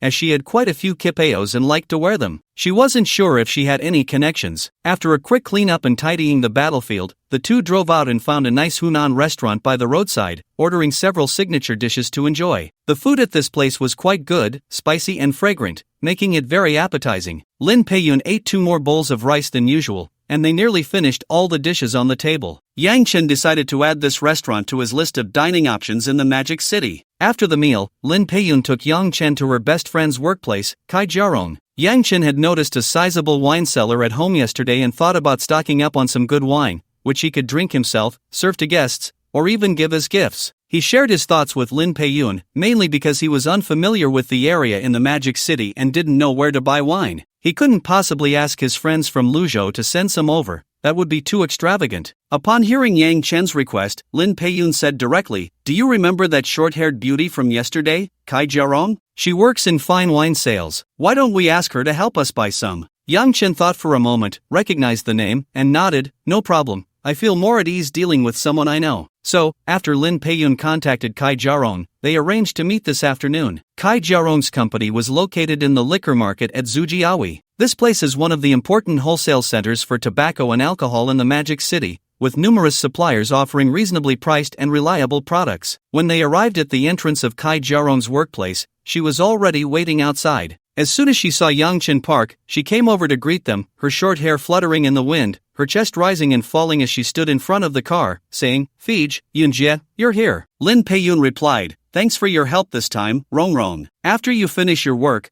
come with us to the rose garden." Kai Jiarong nodded, "No problem, Yunjie, I've already talked to my boss." Seeing that Yang Chen had locked the car, she continued, "Fij, Yunjie, follow me, I'll show you around first." With that, she led the way, and Yang Chen followed Lin Peiyun behind her. Kai Jiarong's company mainly dealt with the sales of various fine wines, including white wine, red wine, various foreign wines, champagne, and even Japanese sake. Yang Chen followed behind, looking at the exhibits and the company while taking notes on his phone about the names of the different wines. By the end of the tour, he had recorded over 30 types of wine on his phone. He then said all of this to Kai Jiarong, and as she looked at him in confusion, he said, "I want all these wines, 100 bottles of each. See if you can fulfill the order. If some wines don't have that many, just give me whatever you have." This left Kai Jiarong stunned. Although the prices of the wines varied, some were only a few hundred yuan per bottle, while others could cost several thousand or even tens of thousands. However, the total for all the wines would be at least in the tens of millions. With over 3,000 bottles combined, it was as if he was here to stock up. Since their company dealt with fine wines, the usual order quantities weren't very large, typically just a few hundred bottles at most, as larger companies would take them for gifts during holidays. Usually, orders were for a few or a dozen bottles, and orders of several dozen were rare. A few bottles could easily exceed 10,000.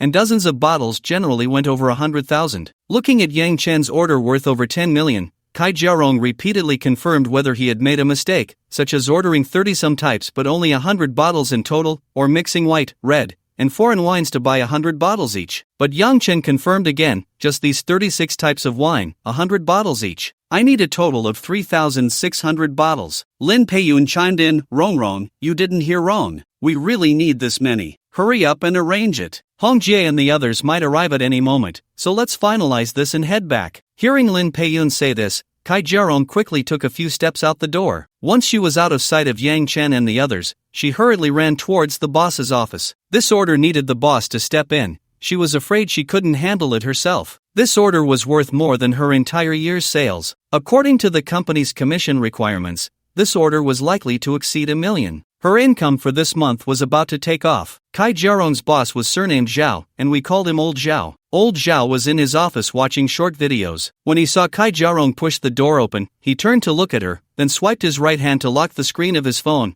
which was lying face down on the table, and adjusted his sitting posture. With a smile, Old Zhao said, "Xiao Kai, have you taken care of your friend's matter? If it's done, you can leave work early today. Don't worry about it. I'll inform HR and finance that you took leave this afternoon." Kai Jiarong took a few breaths to calm herself and said, "No, boss, I'm not here to ask for leave. It's just that my friends want quite a lot of wine." After saying this, she handed her phone to Old Zhao to show him the list of drinks Yang Chen had sent. Old Zhao took it and flipped through it. The quantity was considerable, and the variety was diverse. It seemed they wanted to buy more to try different things. If it weren't for the fact that their company was quite capable, they might not have been able to gather all this wine today. Even if they bought just one bottle of each, it would still cost around 200,000. After looking it over, he was about to put the phone down and suggest that Kai Jiarong calculate the wine costs for her friends at a discounted price. Kai Jiarong continued, "Boss, my friends want 100 bottles of each type. This order is too big. I need you to step in. Also, it seems the store's warehouse doesn't have enough stock for some of the wines." Old Zhao's hand trembled when he heard this, and his phone fell onto the table. He looked at Kai Jiarong and asked, "Are you sure it's 100 bottles of each? You didn't mishear?" Seeing Kai Jiarong nod vigorously, Old Zhao excitedly slapped the table and said, "Xiao Kai, today you've done a great job. If this order goes through, the benefits will be yours." This order was indeed too big. It was the largest one he had handled in his years in the industry. He had heard rumors in the past about shops that had single orders exceeding 10 million. However, they were in the business of selling high-end wines, not wholesale. Even if they bought the most expensive wines in the store,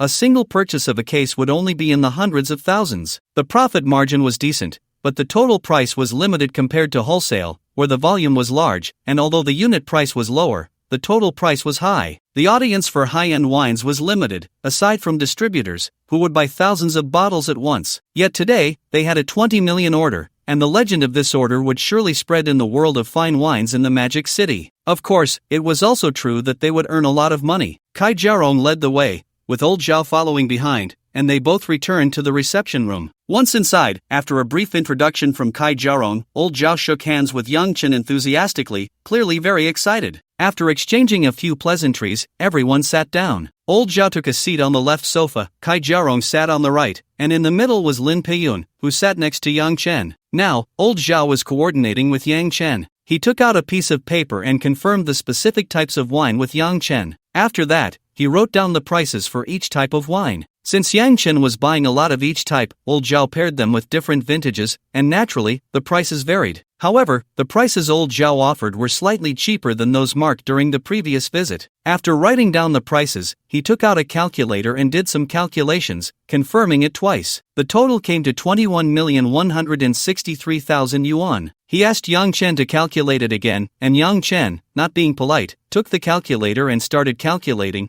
confirming that the result was correct. Then old Zhao went out to call the accountant to issue the invoice and sign the contract. In the end, they settled on a price of 21 million, rounding off the change. Although Yang Chen wasn't short on money, he was still very happy, feeling a sense of joy from getting a good deal. As for old Zhao making money, where do you think this wine is bought? Everyone is making money. If they sold it to you at a loss, would you dare to take it? After the invoice was issued, Yang Chen transferred 21 million to old Zhao's company account and then prepared to leave. As for the wine, part of it was already in the store and the warehouse today, and arrangements were immediately made to load it onto trucks for delivery. For the items that were insufficient in the store, they would take as much as they could and send the rest together once it was ready. Originally, Kai Jarong planned to go to the villa with Lin Peiyun, but now she had to take people to the warehouse to pick up the goods and then go to the villa with the truck. After sending off Lin Peiyun and Yang Chen, Kai Jarong turned around to arrange the pickup and distribution. After making a round of calls, she finally managed to get everything organized. Kai Jarong walked into old Zhao's office and knocked on the door, reporting on the pickup arrangements. After thinking for a moment, she said, "Boss, do you still have those 2 bottles of 1990 Romani Conti?" "Yes, what do you want them for?" Old Zhao asked, puzzled. "Could you give me those 2 bottles? The cost can be deducted from this commission.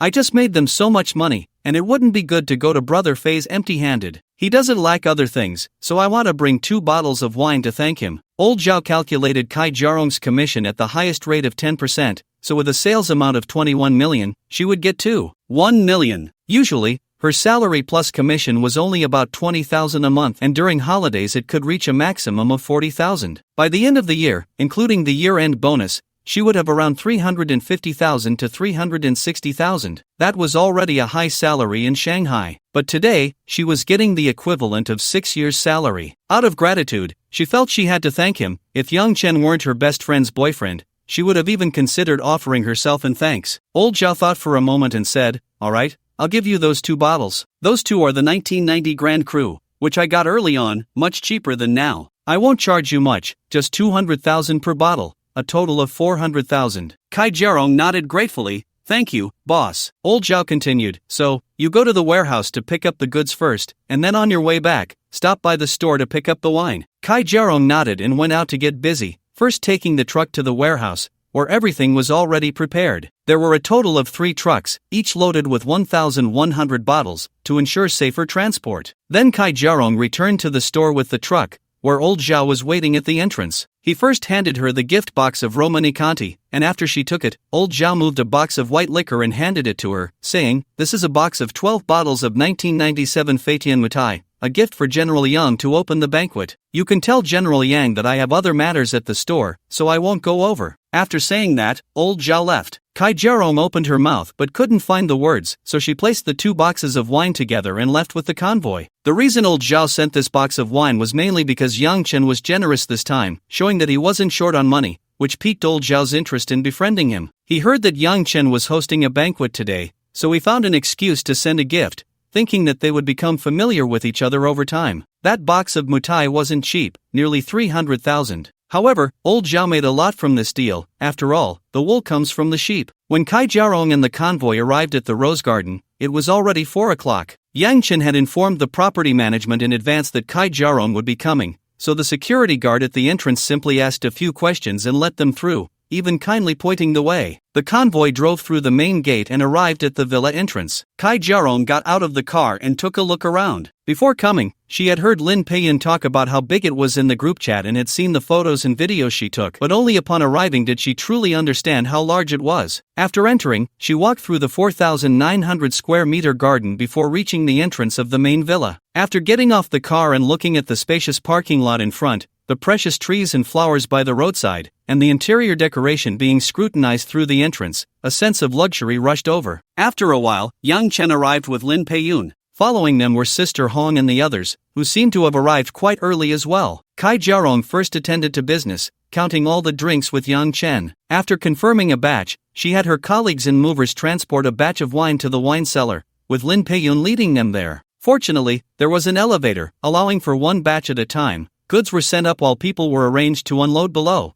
and there were enough hands on deck. After an hour of busy work, by a little past 5, all the wine had been moved down, and Kai Jarong's colleagues bid farewell and left with the delivery truck. Yang Chen wanted to invite them to have a barbecue and drink some wine together, but they declined, saying they had things to do and left. Once Kai Jarong finished her business, she returned to the car to attend to her personal matters. She pulled over a small cart with 2 boxes of wine and said to Yang Chen, "Brother Fei, since you're hosting at your villa, I don't have much to bring, so I brought 2 bottles of Romani Conti." As she spoke, she opened the red wine gift box she had brought and showed it to Yang Chen, introducing, "This is a 1990 Romani Conti Grand Cru red wine, rated 98 points by world-renowned wine tasters. It's a pretty good bottle among Romani Conti's products over the years and has great collectible value." Yang Chen took a glance at the Romani Conti. It was about the same size as the ones he had bought, but the packaging was different. He had purchased the Richbourg Grand Cru, selecting 9 vintages after 2000 with higher ratings, with an average price of 50,000 per bottle calculated by Old Zhao. Just for this one wine, he had spent 5 million,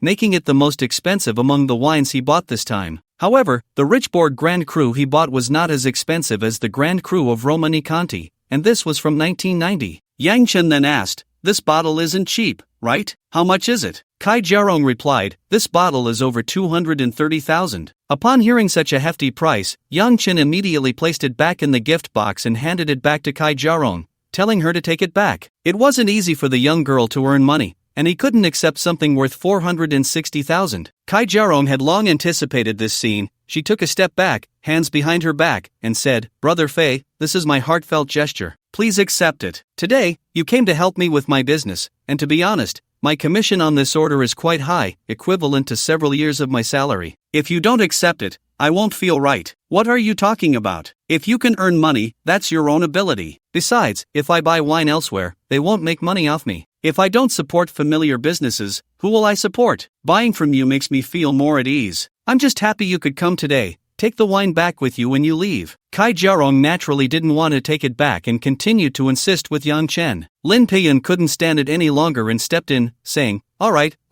you two don't be so polite. If you keep being polite, it'll be dark soon. Brother Fei, just take it. This is Ro's heartfelt gesture. If you don't take it, she won't feel at ease today. If you feel bad about it, just take care of her business more in the future." Hearing Lin Peiyan's words, Kai Jarong nodded in agreement, and Yang Chen had no choice but to accept it. Then she opened the wine box on the cart and said, "Brother Fei, this is a gift from my boss for your hosting. He's quite busy at his shop and couldn't come, so he entrusted me to bring it over. This is a 1997 Fei Tian Mutai, a total of 12 bottles." Yang Chen looked at the white liquor in the box and said, "Your boss is too polite. What gifts are necessary? I'm just inviting friends over for some fun, and he shouldn't have to spend on this." On the side, Su Yating, who was watching the excitement, asked, Ro, how much is this box of wine?" Kai Jarong said, "The market price on site should be close to 300,000 a box now, and here it's about 25,000. My boss wants to befriend Brother Fei, so you should just accept it, Brother Fei." Hearing that the liquor was so expensive, everyone gasped. Even though Yang Chen knew that Fei Tian Mutai was pricey,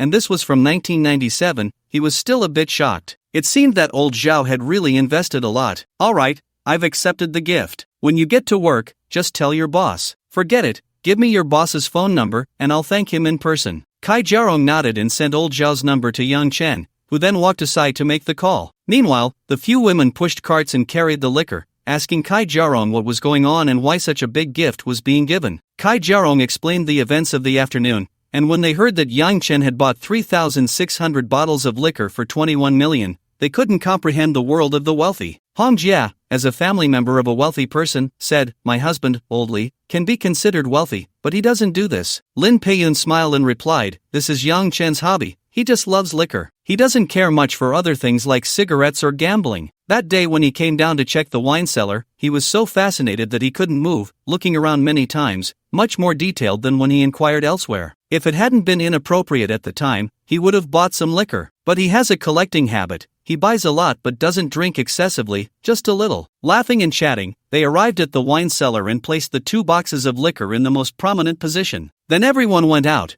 of course not forgetting to take a few bottles of wine for dinner. Following Kai Jiarong's suggestion, they took a few suitable bottles and went upstairs. Over there, Yang Chen had already finished his call with old Zhao, first thanking him, then exchanging a few pleasantries, and finally agreeing to have dinner together that day. In the future, if there were any good wines, he would reserve them for him or notify him. That's how men's friendships are built, drinking together, boasting, and then getting a massage, and they would become good brothers with a deep bond. Upon entering, Yang Chen ran into a few people and then walked towards the kitchen together. They had bought a lot of ingredients for today's meal, but it wasn't Yang Chen or Lin Peiyun who were cooking. It was the well-endowed beauty Chen Huizhe, whom he knew before, and a beautiful woman with glasses he was meeting for the first time, Wen Yan. Yang Chen originally felt guilty about letting guests cook, thinking of hiring a hotel chef, but after tasting the dishes made by Chen Huizhe and Wen Yan, he decisively abandoned that idea. He didn't expect their cooking to be surprisingly delicious, although it wasn't as exquisite as a hotel chef's. It had a homely taste, very warm. Later, Lin Peiyun quietly told Yang Chen that both of them were skilled chefs with cooking certificates. When everyone gathered for meals, they usually cooked at home, while the others just helped out. Yang Chen admitted he had misjudged them before. There were really few young women with such good cooking skills, and they were also good-looking. Cooking was mostly a man's job, as it had been for his generation. Chen Huizhe looked at the few people coming in and said, "Rom, you finally made it. Are you done? Go set the table. Just a few more dishes and we can eat." Then she turned to Yang Chen with a smile and said, "Brother Fei, you started the fire. Let me and Yanzi work for half a day. How are you going to thank us?" Chen Huizhe was joking, but Yang Chen felt he should show his appreciation since they had helped him. The two had arrived quite early, waiting at the door when he got home. After entering the villa, they didn't rest long before starting to prepare dinner. Yang Chen and the others just washed vegetables and cut meat. All the menu planning and cooking were handled by the two of them. When Yang Chen wanted to help, they even complained that he was too slow and would just be a hindrance. For someone who helps himself, not giving back is not Yang Chen's current style of doing things. Originally delayed by hosting guests and dealing with drinks, now although Chen Huizhe is joking, Yang Chen is seriously thinking about how to repay the two chefs. Directly giving money is too vulgar and would hurt feelings, so Yang Chen chooses from what he currently has. After thinking for a while, he remembers the jewelry that was delivered in the morning. There are many pieces of jewelry, and the earrings are just right for gifting. Made with gemstones, they are quite valuable, but compared to other jewelry, they are relatively cheaper. Yang Chen praises his own cleverness and smiles, saying, "Don't worry, cook well, and if you do a good job, I will reward you handsomely." Chen Huizhe laughs and replies, "Then you just wait and see, the benefits are ours for sure." Everyone else is also laughing. However, they all think the two are just being playful. Only Lin Peiyun understands Yang Chen and knows he is genuinely preparing to give something, just not sure what. After chatting for a while, Yang Chen leaves the kitchen and heads to the study next to the master bedroom. Passing through the living room, he sees 2 men and 2 women sitting on the sofa chatting and drinking tea. The blonde, long-legged beauty Wu Tingting with her boyfriend Luluan, and Lin Peiyun's other friend Zhang Jai, along with Chen Shunxian. The two are a couple and also friends of Lin Peiyun. The three have known each other since high school, making it over 10 years of friendship. Zhang Jai, who is pregnant, is resting in the living room. Seeing Yang Chen walk by, she calls out, "Fij, what were you and Huizhe talking about in the kitchen? You were laughing so happily." "Oh, Huizhe was telling me that they deserve a reward for cooking, so I'm just going to find her a reward," Yang Chen replies. Zhang Jai is very curious about what Yang Chen will take out as a reward. As Chen Huizhe's friend, she knows Huizhe is joking, and looking at Yang Chen, he clearly knows it too. So what is he preparing as a reward? Zhang Jai asks curiously, "Fij, what kind of prize are you preparing? Can you give us a hint?" Yang Chen shakes his head with a smile, saying that if he reveals it, there will be no surprise, and after refusing, he leaves. Yang Chen takes the elevator to the 3rd floor and then walks into the study, which has a safe that he bought a few days ago from a top brand in the country, looking quite reliable. He had already put all the jewelry and gold bars inside in the morning. However, Yang Chen plans to install a larger safe in the basement later, so that some valuable items can be stored there. He can't put too heavy items upstairs,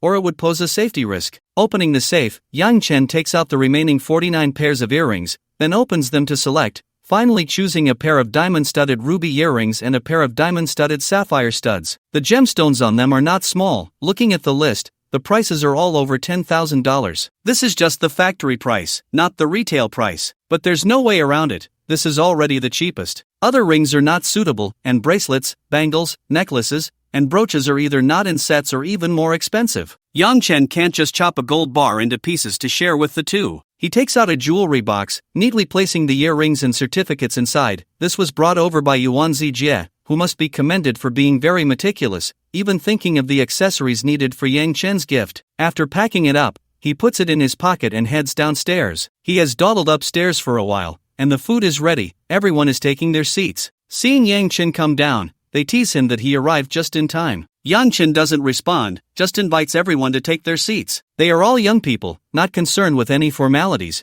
and casually find a spot to sit. A total of 11 people fill the table. They open the drinks and beverages that Lin Peiyun brought up, and everyone takes what they need. Then Yang Chen raises his glass and says a few words, first thanking everyone for taking the time to attend the meeting. The second reason is that everyone enjoys good food and drink, and in the future, they can come over to have fun. Finally, thanks to Chen Huijia and Wen Yan for working hard all afternoon to prepare a table of dishes, after which everyone raised their glasses to celebrate. Once the glasses were set down, Yang Chen took out a jewelry box and handed it to the two of them, letting them choose for themselves. Coincidentally, Chen Huijia was sitting right next to Yang Chen. On his left was Lin Peiyun, and to her right was Wen Yan. After Yang Chen took it out, Chen Huijia understood that this was Yang Chen's reward and quickly waved her hand, saying, "Fij, we were just joking, you should take it back." Yang Chen replied, "Don't be polite, you two have also worked hard all afternoon, just take it as a gift. Nowadays, when we start a meal, we have to give gifts, right? Just take it, you two choose, and I'll say it in advance,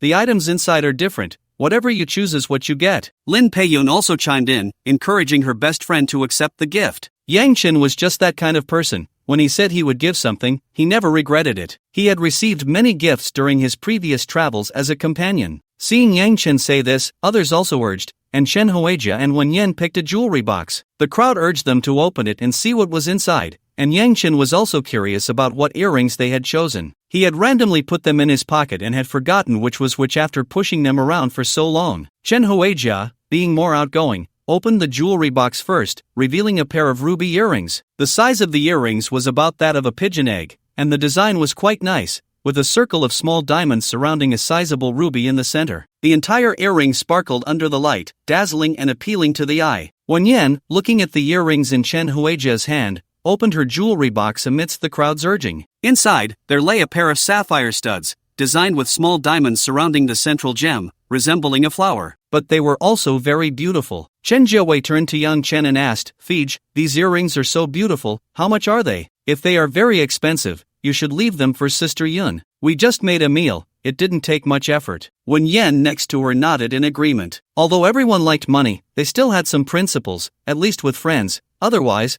they wouldn't have been able to get along for so long. Yang Chen was eating the steamed base, which tasted good. He liked eating fish, and after he had money, he would order signature dishes made with fish at various restaurants to try. Today's steamed base was made by Wen Yan. If you said it was better than the restaurant's signature dish, that wasn't necessarily true, but she had her own style, making it memorable and different from ordinary steamed base. So Yang Chen was eagerly eating the fish. Hearing Chen Huijia's words, he swallowed the food in his mouth and said, "Not expensive, just about 15 or 16,000. Upon hearing it was only 15 or 16,000, Chen Huijia and Wen Yan felt relieved and prepared to accept it. The others nearby also thought it looked beautiful and were about to ask where it was bought, thinking they would buy some jewelry for themselves next time. However, Lin Peiyun smiled and added, "Fij is talking about US dollars. Seeing the astonished reactions of everyone, she continued, "It's still the factory price." At this moment, Hong Jie also said, "The earrings Yang Chen gave are from a brand I've seen before, a recently emerging brand from Thailand called Wan Bailai.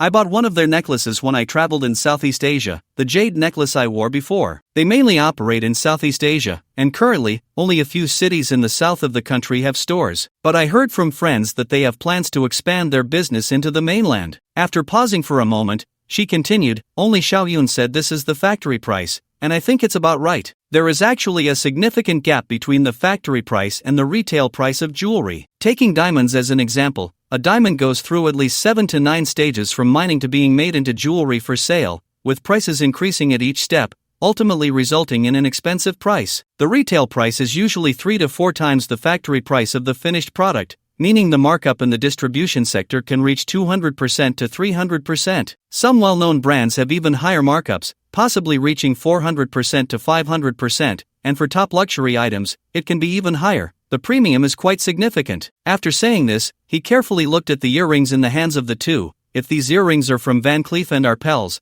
then the selling price is at least $30,000. Upon hearing that the price jumped from $15,000 or $16,000 to $30,000, their eyes nearly popped out. $30,000 was understandable, but $30,000 was simply incomprehensible. Someone took out their phone to take a picture and search, and after a while, they actually found the same earrings that Wenyan was wearing, which looked inferior to the ones in her hand. The blogger said they spent $32,000 to buy them in Singapore. Chen Huijia and Wenyan looked at Yang Chen as if they were holding a hot potato. Yang Chen had to put down his chopsticks, sighed inwardly, and thought that even giving a gift required some pretense, which was not his original intention. He had chosen the cheapest option to give as a gift, yet everyone was building him up, making it impossible not to pretend. Yang Chen organized his words and said, "You can rest assured that these items are all genuine, but I didn't buy them. They were given to me. Due to some opportunities, I own a small share of this jewelry company." As he spoke, he gestured with his hand, similar to how one would evaluate a product. "They send some jewelry to shareholders every year, so I actually didn't spend any money. I got them for free. I'm giving you things I got for free, so please don't mind." Then Yang Chen picked up his chopsticks and invited everyone to continue eating, chatting as they ate. Upon hearing this, everyone realized they hadn't touched their chopsticks for a long time, so they began to eat,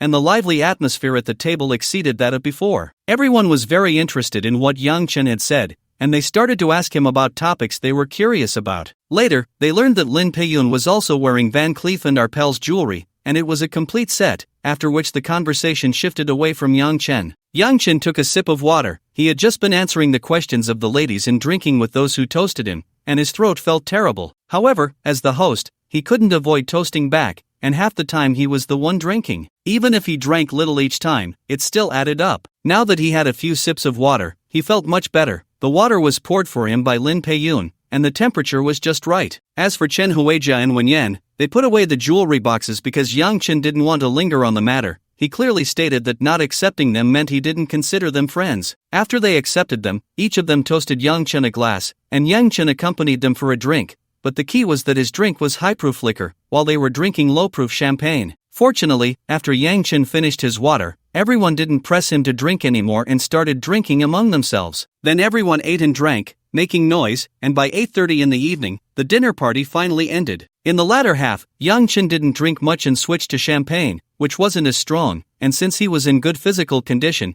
he felt quite sober by the end of the dinner. After the gathering, they sat for a while, and by 9 o'clock, Hong Jia left, picked up by her family's driver. Wu Tingting and her boyfriend Lu Luan also left. They had plans to meet other friends at a bar for the second half and invited Yang Chen and the others, but everyone had drunk quite a bit that night and didn't feel like moving. Zhang Jiayi and her husband hadn't drunk, but she was 6 months pregnant and couldn't go anywhere. As they were leaving, Yang Chen let them each take a bottle of Romani Conti as a parting gift, which was worth about 50,000. As for the others, Yang Chen also gave them their things, but they all stayed overnight at Yang Chen's house, neatly placed in the living room, to be taken when they left the next day. There were 6 people who stayed overnight, but the villa had many rooms. Su Yuting, Wenyan, Chen Huijia, and Kai Jiarong each had their own room, while Zhang Jiayi and her husband stayed together for convenience on the first floor. Yang Chen and Lin Peiyun stayed separately. Yang Chen was surprised, but Lin Peiyun insisted, saying it was awkward with friends around, which he thought was a ridiculous excuse. In total, there were 8 people who played mahjong and drank for a while at Yang Chen's house. 4 watched while 4 played, but by 10 o'clock, Zhang Jiayi was tired. After all, pregnant women need more rest, so Chen Shunxian took her to rest. The remaining 6, Yang Chen, Su Yuting, Chen Huijia, and Kai Jiarong, took the stage, but Yang Chen had hardly played the 3 mothers teach their sons game before. By 11:30 at night, everyone was tired, and the effects of the alcohol had mostly worn off, so they all went to rest. Yang Chen's bedroom was on the 3rd floor, but he was the only one staying there. The others were on the 1st and 2nd floors. After a simple wash, the effects of the alcohol faded, but sleepiness set in, and with no one to accompany him, Yang Chen drifted into slumber under the starry night sky. In the spacious bedroom, Yang Chen was sound asleep, the door slightly ajar. Since he was the only one on the 3rd floor, he didn't pay attention to whether the door was properly closed. Suddenly, the slightly open door was pushed open, and in the faint light, a graceful figure walked in. After standing at the foot of Yang Chen's bed for a moment, as if having made a certain decision, she clenched her fist, sat on the edge of the bed, and then slowly leaned closer to Yang Chen, merging into him. After the encounter, she carefully tidied up Yang Chen, dressed him, covered him with a light blanket, and then quietly left the room. Yang Chen still wanted to hold someone while sleeping, but it was too late. She had already gone. After a while, another figure entered, sniffing the air as soon as she came in,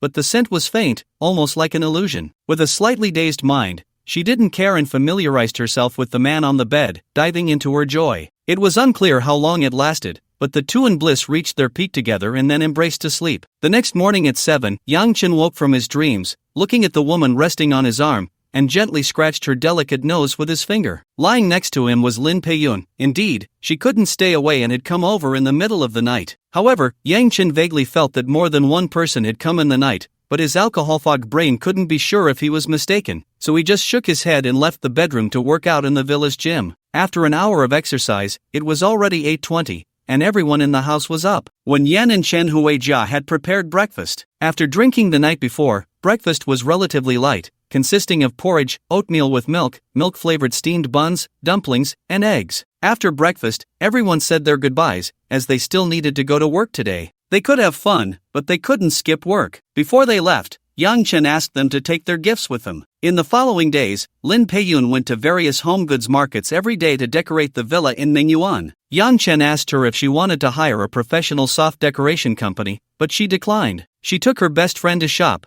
Su Yating had a classmate who did home renovation design, and Lin Peiyun had her create a design plan and a list of needed items. Of course, she paid for everything and treated her to a big meal, but it was worth it. The classmate analyzed which brands to avoid and introduced a few reliable home goods stores. Sometimes, Yang Chen couldn't help but sigh. Having many friends was good, as you could always find someone familiar for anything. Without friends, there were always friends of friends. Yang Chen then asked Yuan Zijie to organize the current business of the Zhonghong Sihai Group in Xia country and its investment situation in Asia. All of this is public information, just a bit more detailed. For the past 3 days, Yang Chen has been at home, neglecting food and sleep, engrossed in reading. He even used a study card to improve his reading and comprehension efficiency, and then he used the information to simulate and think about the group's next steps. Although his abilities are limited, with the help of the study card, he has gained something. At the same time, Yang Chen also took the time to take over a property. Last Sunday, he won a lottery for a property of 200 to 250 square meters,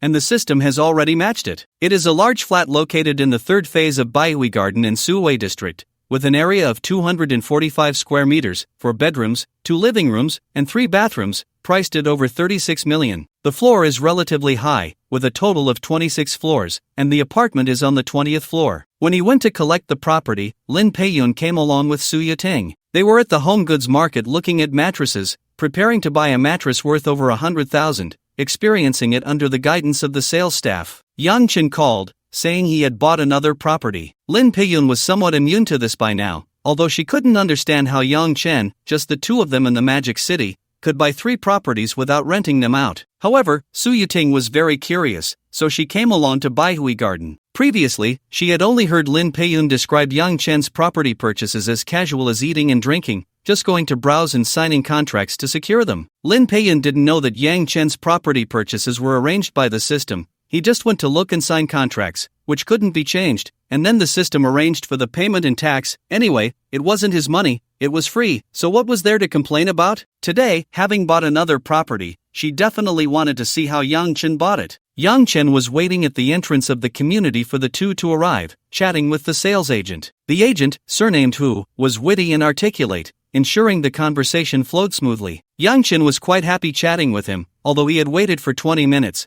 It felt like no time at all before Lin Peiyun and Su Yating arrived. With everyone gathered, the agent led the way, introducing the community's environment, clearly having done a lot of homework and having a deep understanding of the area. They took the elevator to the 20th floor, pushed the door open to tour the apartment, which was luxuriously decorated by the developer, with central air conditioning, underfloor heating throughout, German-style kitchen and bathroom, all furnishings complete, a nice modern minimalist style, smart home features, and all furniture and appliances ready for move-in. They just needed to buy some daily necessities. Standing on the balcony, the Huangpu River was right in front of them. In the afternoon, sipping a cup of tea, reading a book, enjoying the view of the Huangpu River while drinking tea and reading was quite a nice experience. Yang Chen just took a quick look, felt comfortable living there, and went to sign with the agent. Lin Peiyun, however, carefully toured the place with Su Yiting. This large flat was one of the goals they had been pursuing, but now Lin Peiyun had something better, while Su Yiting still saw no hope in the distance. However, this did not stop them from excitedly walking around the house. Looking here and there, it was like experiencing the realization of their past dreams. After signing, the system promptly transferred the payment, and then Yang Chen went to handle the transfer procedures,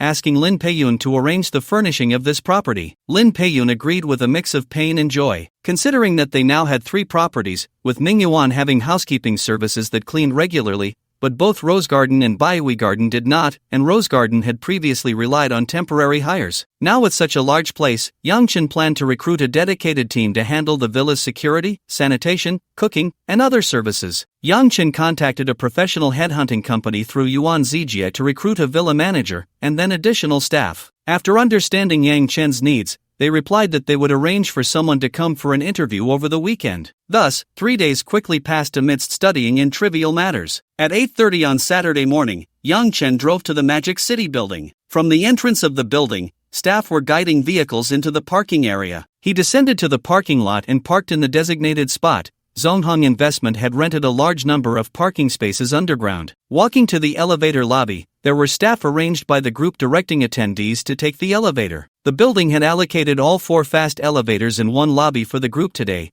with direct access to the 81st floor, while the other floors continued to operate normally. This did not affect the building's operations, as there were hundreds of elevators available for use. Following a group of people out of the elevator, there were staff at the entrance for check-in. It seemed there had been prior instructions. Although Yang Chen had never been here before, the on-site staff confirmed his identity and arranged for someone to take him to the conference room. The conference room was quite large, over 200 square meters, with a massive conference table in the center and several chairs arranged against the walls. There were many people inside, at least over 40, chatting in small groups, but everyone was well-mannered, and the noise level was moderate. After all, there were a total of 18 investors, and it was unlikely they would all come alone like Yang Chen. Bringing a secretary was standard, and some investment firms had more people, plus the staff inside, so Yang Chen guessed not everyone had arrived yet. Yang Chen found a corner seat and sat down. He didn't recognize anyone, just Yuan Zijie, and neither of them was present. The meeting was scheduled to start at 9:30, and since Yang Chen had arrived early, there was still more than half an hour to go. After sitting for a while, a staff member approached to ask if he needed any drinks or snacks. Yang Chen chose a cup of green tea,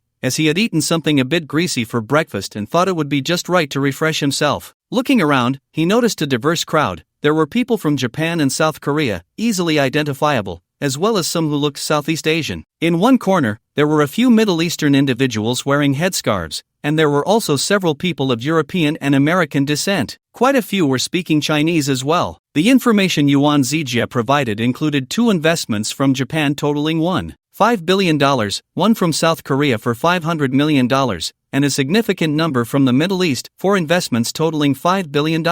There was one from Singapore for $1 billion, one from Malaysia for $700 million, one from Indonesia for $650 million, one from Thailand for $850 million, one from Hong Kong for $1 billion, one from Macau for $1 billion, and 3 from the mainland totaling $2.8 billion. Most of the investors were investment institutions, with only 2 from the domestic side. The investments from Macau and Japan were made in personal capacity rather than through institutions. However, whether institutional or personal, these were merely the visible investors. The sources of funding behind them were numerous and largely untraceable. Li Chongyang might know. After all, he organized the event and invited the guests, but he certainly wouldn't disclose anything. After sitting for a while, Yang Chen picked up his phone to play with it, feeling quite bored. However, not long after, a man and a woman sat down across from him. The man was dressed in a suit but had awkward-looking blonde hair, while the woman had long, straight black hair. These 2 were previously sitting in the corner across from him, chatting with friends. There were 6 of them in total, 3 men and 3 women, looking like they were brought along by family to broaden their horizons, as Yang Chen noticed a middle-aged man turning to explain something to them. After the blonde man sat down, he introduced himself casually. "Hey, buddy, I'm Huang Jiong, and this long-legged sister is Heejuan." Heejuan kicked him lightly, but he didn't mind and continued, "I saw you come in alone for a while. which company are you representing? Yang Chen replied, I'm Yang Chen, I guess I'm representing Zonghong Investment. Zonghong Investment? Oh, aren't you guys at that table over there? Why are you sitting here? Huang Ziyong said strangely, this guy has only been here for a short while, yet he has already gathered quite a bit of information. Yang Chen looked in the direction he pointed to, where there were quite a few white foreigners and yellow-skinned people, but they were all communicating in English, which he couldn't understand at all, and no one told him that they were from the same organization. Yang Chen shook his head and said, I don't know either. I just found a seat for myself after I came in. Huang Ziyong and He Yijuan looked at him with curiosity. How could someone from the same organization not recognize each other? However, those who could enter this conference room were all company shareholders or representatives. At that moment, someone pushed the door open and entered. It was Yuan Zijie. He scanned the room and, upon seeing Yang Chen, walked over with a smile, nodding to Huang Ziyong and He Yijuan, and said to Yang Chen, Mr. Yang, I'm really sorry. There were a lot of things to handle this morning, and I didn't have time to come over. Over there are the representatives from Zonghong Company, let me introduce you. Yang Chen stood up and said, Okay, thank you, Mr. Yuan. He then gestured to the two and walked away. Zonghong Investment had a total of 5 shareholders. Excluding Yang Chen and Li Chongyang, the other 3 sent 3 representatives, along with accompanying secretaries or translators, making a total of 6 people. Yuan Zijie introduced everyone to each other. The 3 representatives stood up enthusiastically to shake hands with Yang Chen, and there were no awkward moments. They all greeted Yang Chen in Chinese, speaking fluently and respectfully. Yang Chen sat down and chatted with a few of them for a while, but most of the conversation was initiated by them. They spoke in Chinese, and Yang Chen chimed in occasionally, but the atmosphere was lively, with a variety of topics being discussed. The few of them occasionally glanced at Yang Chen. As insiders, they had always known that Zonghong Investment had a mysterious shareholder whom no one had ever seen. Today, they finally met the real person, who turned out to be just an ordinary Chinese. But with a good spirit, there was nothing particularly special about him. It could only be said that sometimes choice is greater than effort. Having a capable friend who makes the right choice at the right time is like winning effortlessly. They couldn't help but think about why they didn't have such good fortune, but they were still much better off than the vast majority of people downstairs. After chatting for a while, by 9:30, everyone had arrived, and the shareholders' meeting officially began. Li Chongyang was not present, and the meeting was conducted by his representative. All shareholders took their seats. The host sat in the middle, with the people from Sihai Fund on his left. The first was a shareholder, an Arab gentleman wearing a headscarf, who was introduced as the CEO of Crescent Asset Management in the Middle East. The 3 people on the lower left were representatives of 3 shareholders. Naturally, Yang Chen and his 3 companions were on the right. Then, the other 16 shareholders took their seats in order. As for the other personnel, they sat on chairs against the wall to listen to the meeting. In the corner, Huang Ziyong and the other 6 looked at Yang Chen, who was sitting to the right of the host, and they understood that he was one of the shareholders of Zonghong Investment. Although they didn't understand why he didn't recognize the company's shareholder representatives and wasn't sitting together with them, the seating arrangement indicated his unusual status. However, none of them had heard of such a person in the country. Could he be an overseas Chinese? But looking at his demeanor, he didn't seem like one. The spacious conference room was filled with people, and the shareholders' meeting had been going on for 2 hours. The meeting first introduced each shareholder, then reconfirmed the equity shares and investment amounts of each party, and finally, the representatives confirmed when the investments could be made and when the funds would arrive. Basically, all parties expected the funds to be in place within a week. Then the meeting passed various resolutions and regulations. The lawyers brought by the shareholders reviewed the documents. In fact, all parties had already coordinated in advance. This was just to confirm whether the actual documents matched the negotiated content. Then, representatives from each party signed, and just these matters took an hour due to the large number of original shareholders and significant investments, with all parties being very cautious. Next came the election of the board of directors and the supervisory board. A total of 15 directors were elected, 1 from Japan, 1 from South Korea at the strong request of its representative, 2 from 4 Southeast Asian countries, 2 from the Middle East, 1 from Hong Kong and Macau, and 2 from the mainland. The remaining 6 seats were evenly divided between Zonghong Investment and Sihai Fund. Although Li Chongyang was absent, he was still elected as chairman, while Hussein Mohammed from Crescent Asset Management in the Middle East was elected as vice chairman, representing the interests of the major shareholders. The other 2 were Yujin Yamamoto from Japan, representing the interests of various institutions, and Huang Zhongping from the mainland, representing the interests of individual shareholders. This way, all parties' interests were taken into account, and the subsequent triennial elections would proceed according to this plan. The 7 representatives who did not enter the board formed the supervisory board, responsible for overseeing the company's operations. As for whether to add personnel later, everyone unanimously decided to wait for a while before making a decision. Yang Chen also managed to secure a seat on the board, although he did not want to hold any position within the group. As a joint holder of Zongheng and Sihai, and being from the mainland, it was unreasonable not to take up a position, so he had to accept it. The last item on the shareholders' meeting agenda was the announcement of the appointments of the company's senior executives. Then, the company's CEO, Lin Guorui, led all mid to senior management personnel to meet with all the shareholders at the meeting, and a few representatives gave brief reports on the company's development. By then, it was noon, and at the J Hotel restaurant upstairs, the group had reserved several tables for a banquet, arranging for all shareholders and mid to senior management personnel to dine together,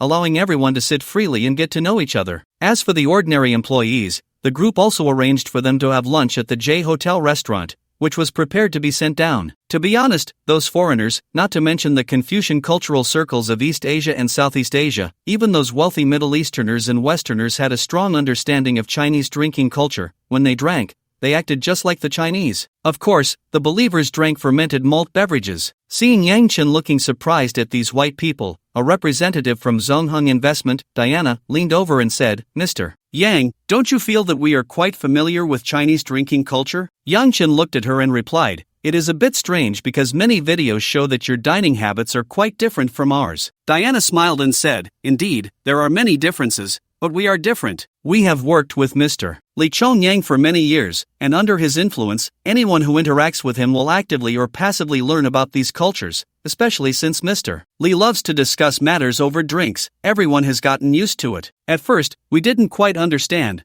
but later we got accustomed to it. Moreover, those who came to Shanghai for the founding conference this time were all people who had a prior understanding of Chinese culture." Yang Chen asked, somewhat puzzled, "Is that so? He makes money abroad, and no one has ever criticized him for that. After all, it is quite different from the current mainstream." This time, Diana did not answer him. It was Yuan Zijie sitting on his left who spoke up. "At the beginning, we followed Mr. Li's lead and adhered to Western etiquette, but as Mr. Li's reputation grew and our achievements improved, it became them seeking us out. No one resented Mr. Li's Chinese drinking culture anymore. Instead, they found ways to participate in Mr. Li's banquets just to get a chance to introduce their projects or hope that we would include them in our next investment." Yuan Zijie took a sip of his drink and said, "Cultural customs are neither good nor bad, but as long as you are not strong enough, you have to play by others' rules. Now that our motherland is strong, and our group's strength has also increased, just a stamp of the foot can shake the industry, and everyone will naturally accept your way of doing things." The internet joke that everyone must stand and toast when someone arrives is no joke for Mr. Li. Making money? No need to be modest. As Yang Chen listened to the explanations from the two, he gained a deeper understanding of his legendary friend. After all, today's gathering of the Zongheng Group was orchestrated by Li Chongyang himself, yet he didn't even need to be present to connect a $30 billion investment, especially in the current economic climate, into Xia country. Is that something an ordinary person can achieve? At their table sat either Zongheng investment personnel or executives from the Zongheng Group. Everyone was toasting each other, but since there were matters to attend to in the afternoon, they were quite restrained. Many were drinking beer, and some were having soft drinks. As long as they were aware of it, that was enough. Yang Chen was also drinking beer. He really didn't dare touch the liquor. The group establishment meeting was set for 4:30 p.m., and with so many distinguished guests, getting drunk would be inappropriate. He clinked glasses with a few people present, took a few sips, and that was sufficient. However, Yang Chen was taken aback to see that the few foreigners present also understood the etiquette. While they let others take a sip during toasts, they downed their drinks in one go when clinking glasses with Yang Chen. As Yang Chen was enjoying his meal, Uncle Hussein from the next table approached with a follower. The Middle Eastern tycoons at that table seemed to regard Uncle Hussein as their leader, indicating his high status among them. Hussein walked over and greeted, "Hello, Mr. Yang Chen. We are all shareholders of the same group, but this is our first meeting. According to your Chinese customs, let's have a drink together, though mine is malt juice, so please don't mind." After saying this, he winked at Yang Chen with a smile. Yang Chen looked at the yellow liquid in his cup and then at his own. Weren't they the same? Locals really know how to have fun. After sharing a drink with Uncle Hussein, the two sat down to chat. From Hussein's account, Yang Chen learned that he had studied military command in Xia country years ago. However, he was injured while serving upon returning home and had to retire from active duty. Following his family's arrangements, he entered the business world and, through his efforts, eventually became the CEO of Crescent Asset Management. Previously, Yuan Zijia had introduced Crescent Asset Management, an asset management company with a scale reaching $100 billion, not an insignificant player. In fact, Hussein Muhammad's Crescent investment is also quite renowned in the industry, though not widely known outside of it. Statistics have shown that there are only 284 asset management companies globally with an asset scale of 500 billion yuan, equivalent to 63.6 billion euros. Of course, the gaps between them are vast. The top-ranked BlackRock exceeds $10 trillion, the second Vanguard surpasses $7 trillion, and the third State Street Global Advisors is at $4 trillion, with even the 10th exceeding $1 trillion. Although Crescent Asset Management may not compare to those giants, being part of the 284 still grants it a certain status in the asset management field. The reason Uncle Hussein came to Xia country this time was twofold: to attend the establishment meeting and to revisit the place where he once grew up. He had spent a long time in Xia country and held deep feelings for many things here. As for seeking out Yang Chen for a drink, it was purely out of curiosity. Yang Chen held a 1% stake in the Sihai Fund, but he had never attended any meetings, with Li Chongyang exercising his rights instead. Today, upon hearing from his subordinates that Yang Chen was present, he naturally wanted to meet him. During the earlier meeting, he had also been observing Yang Chen and found his overall impression to be quite good. With his friendship with Li Chongyang and a certain understanding of their entrepreneurial journey, curiosity drove him to approach Yang Chen and engage in conversation to learn more about this fortunate individual. In the eyes of those who were aware of the situation, Yang Chen was indeed a lucky person, having acquired a vast enterprise through a completely passive investment. If it were someone else, regardless of the country, receiving a sum of money that would ensure a lifetime of comfort might not be a problem, but having an investment that appreciates and brings in substantial profits,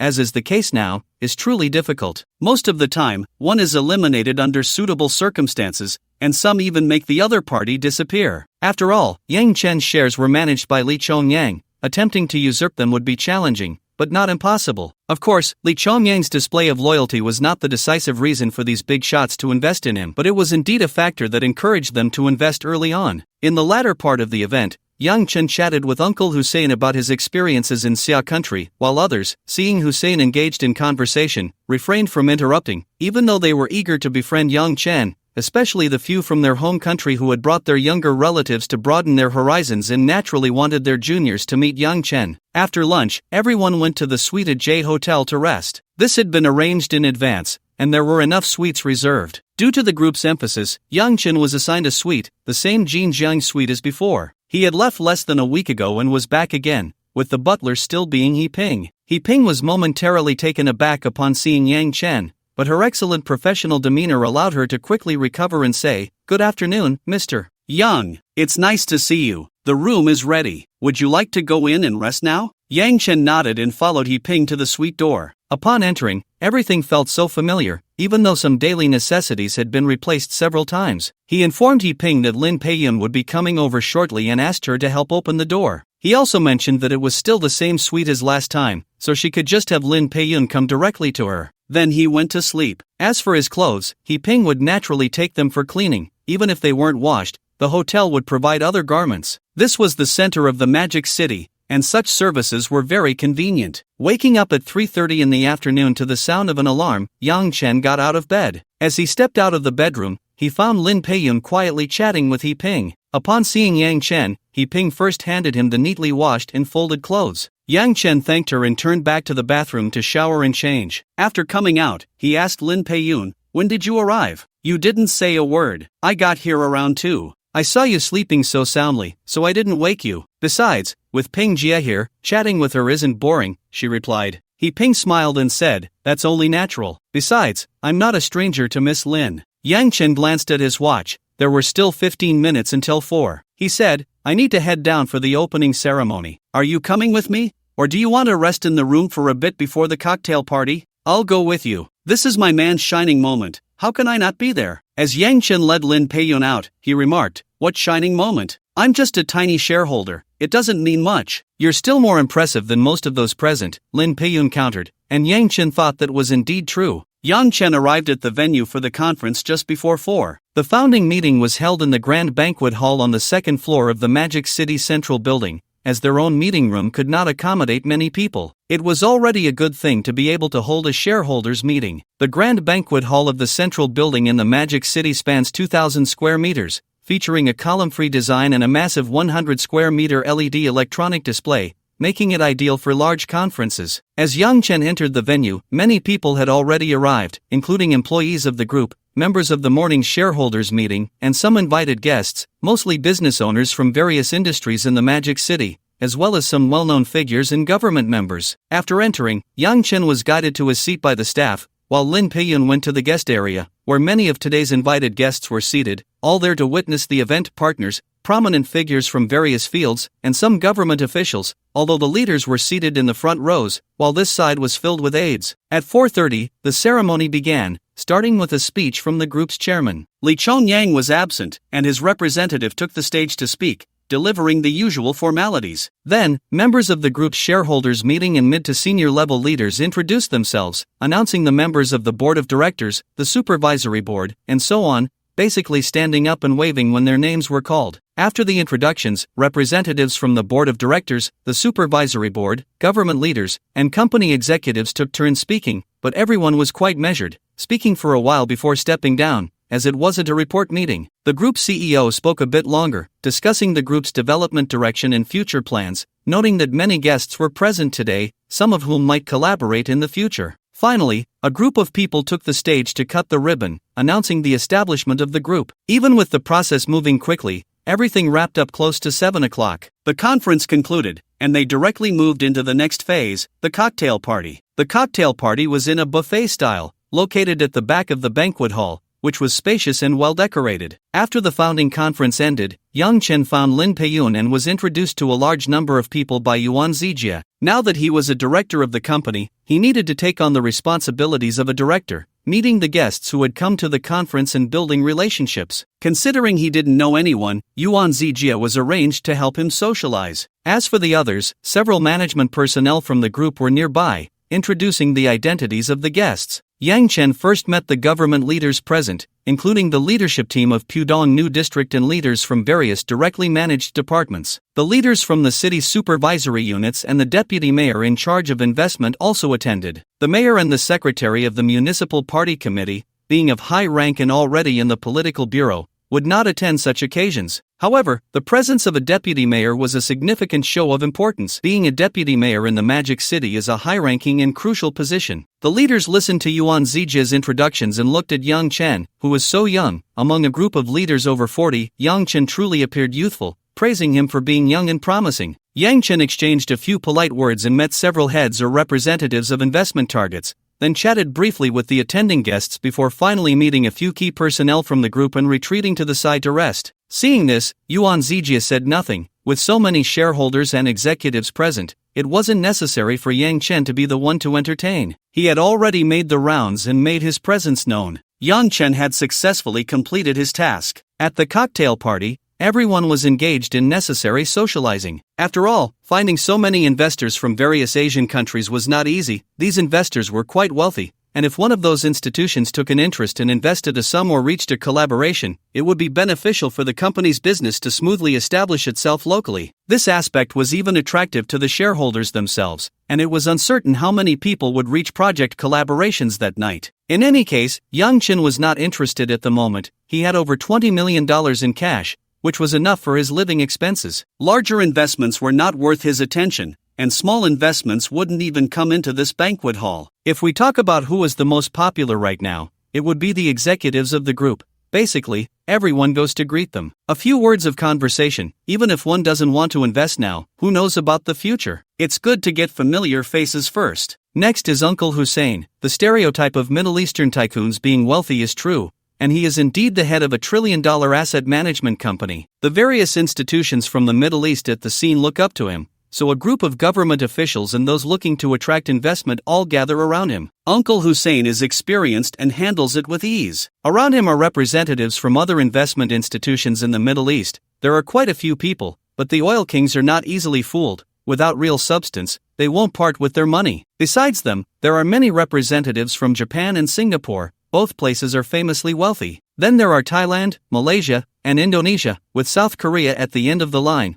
People don't really like the Koreans, with only a few government officials accompanying them, occasionally chatting with guests. As for the few big leaders, after standing for a while at the cocktail party, they left. They are so busy every day, and it's already good for them to spare a few hours today. They just came to show their presence and express the government's importance, while the specific business will be handled by the relevant departments. Yang Chen was sitting at the dining table with Lin Peiyun eating, when suddenly someone shouted, "Yang Chen, Xiao Yun." Upon seeing Yang Chen and Lin Peiyun turn around, the person continued, "I knew you had a strong background and great strength, but I didn't expect it to be this strong." The person was Hong Jie, accompanied by a man who looked to be in his 40s, with a slight belly, and was very close to Hong Jie. Upon seeing Hong Jie, the two stood up, and she continued, "This is my husband, Li Chengfeng." Then she said to her husband, "Oldly, this is Yang Chen, the young general I mentioned to you." Li Chengfeng extended his hand and shook Yang Chen's firmly, saying, "The real young general doesn't show his true colors. I didn't expect such strength,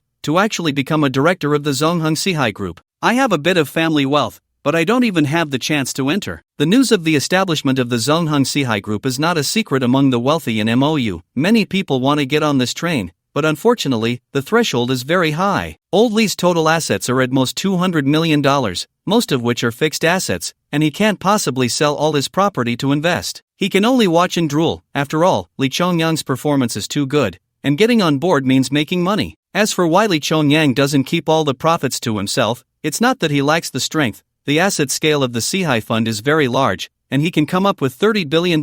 But if you do business without bringing others along, how can you make money? The world is not about fighting and killing. It's about human relationships and social etiquette. Li Chongyang doesn't want to eat alone. There's only so much to eat alone. What he wants is to make a bigger cake and then cut the largest piece first, leaving the rest for others to share, and they will still thank you. The reason he sought so many shareholders is to connect relationships across various regions. It's the same everywhere in the world. Without connections, how can you earn money from other countries? Of course, others know this. Li Chongyang has made it clear to them, but there has never been a capable person to integrate all the resources. Li Chengfeng understands that his scale is small. He is considered a person of some standing outside, but here he is just an individual. There are too many people present who are more impressive than him. Originally, he came to the conference today to broaden his horizons, so they sat at the back of the lounge area, arriving late. When they entered, they didn't see Yang Chen in the front row, nor did they see Lin Peiyun sitting in the corner of the lounge area. There were too many people. The entire hall can accommodate about 1,800 people, and there were over 700 present today, most of whom were guests. When Yang Chen, as a director, stood up to signal, Wu Yahui was surprised to find that this was Xiao Yun's boyfriend,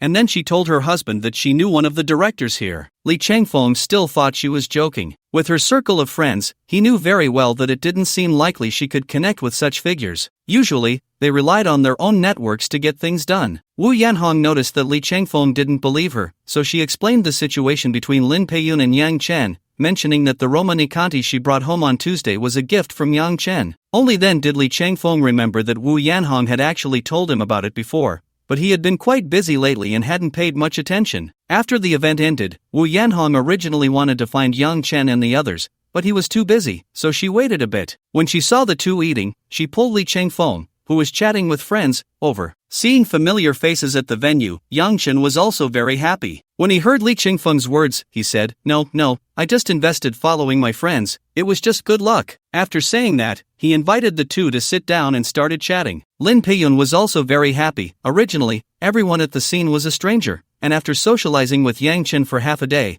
now encountering a familiar person made her quite delighted. She pulled Wu Yanhong aside to whisper, while Yang Chen and Li Chengfeng chatted casually. As a veteran in the business world for over 20 years, Li Chengfeng had a wealth of insider knowledge at his fingertips, and Yang Chen listened with great interest. This was not information one could buy. Occasionally, someone would come over to chat with Yang Chen, first introducing themselves and where they were from, then exchanging contact information before leaving. The newcomers were mostly representatives of various shareholders and company executives, all potential future colleagues. Everyone had long noticed Yang Chen. His status was evident, especially as a friend of Li Chongyang, which carried significant weight. However, they hadn't had the chance before, and during lunch, they were busy chatting with Hussein, so they could only take the opportunity to socialize now. Huang Ziyang and his group also arrived, brought over by his uncle, Huang Zhongping, who was the company's vice chairman. He came over with a glass to toast and then introduced the younger generation following him. Huang Zhongping had collaborated multiple times with Li Chongyang on overseas projects, and their relationship was good. As Yang Chen's friend, they were of the same generation, but Huang Zhiyong, standing behind him, wore a bitter expression. He had originally called him bro, but now he had suddenly been elevated in status. What was going on? Huang Zhongping had invested $1 billion. After learning that Li Chongyang was returning to develop in the country, he contacted his family and gathered some funds from 4 families that had close ties with his family to invest, representing them. Their own strength was also formidable. They were one of the prominent families in Hunan province. Although they might not often be seen in media reports, they had significant influence locally and extensive connections. When Huang Zhongping left, he told Yang Chen that Li Chongyang's friends were his friends, and if he ever went to Hunan province, he must contact him for a proper reception. Yang Chen replied that if he went to Anhui province, he would also contact him to arrange something. Huang Zhongping left, but Huang Zhiyang and the others stayed with Yang Chen, curious about his identity. They only knew he was a shareholder of Zonghang Investment, but nothing more. This group of rich second-generation individuals was well-versed in eating, drinking, and having fun, but they only understood superficial aspects of business insider information. They didn't know the deeper details that Huang Zhongping hadn't shared. Huang Zhiyong, bold and familiar, directly asked, "Fei Ge, are you very close to Li Chongyang?" The others, including Li Qingfeng, Wu Yanhong, and Lin Peiyun, perked up their ears to listen. This was the person of the legendary tales, something they rarely got to hear. Yang Chen nodded and said, "Yes, we are quite close. We met in high school, and it's been 13 or 14 years now. They say you won the lottery and then bought all that Bitcoin. Is it true that you invested in Bitcoin?" "Some of it is true, but we kept a portion for living expenses in college and didn't dare to invest it all. At that time, Li Chongyang had some research on Bitcoin and suggested we buy it. He said it was free money anyway, so it wouldn't be a pity if we lost it." Huang Zhiyong then asked the question everyone was most interested in, "So how much equity do you have now?" Yang Chen thought for a moment and replied, "I have 5% personal equity in Zonghang Investment, 1% personal equity in Sihai Fund, and some other small investments, all arranged by Chongyang over the years. I can't remember the specifics, I just rode along with him. It's all thanks to Chongyang. I was just lucky to meet a benefactor." However, Yang Chen thought to himself that although the shares were in his name, they couldn't be liquidated. He could only receive rewards and weekly payments. As for when he could have access to them for free disposal, the system replied it would be at the right time. "But you can't say it like that, Fei Gu. Strength is important, but luck is also very important. Sometimes, luck is part of strength. There are so many people who win the lottery, why don't others buy Bitcoin? There are many people with funds, even in my family. But having investment insight like Mr. Li Chongyang is rare,"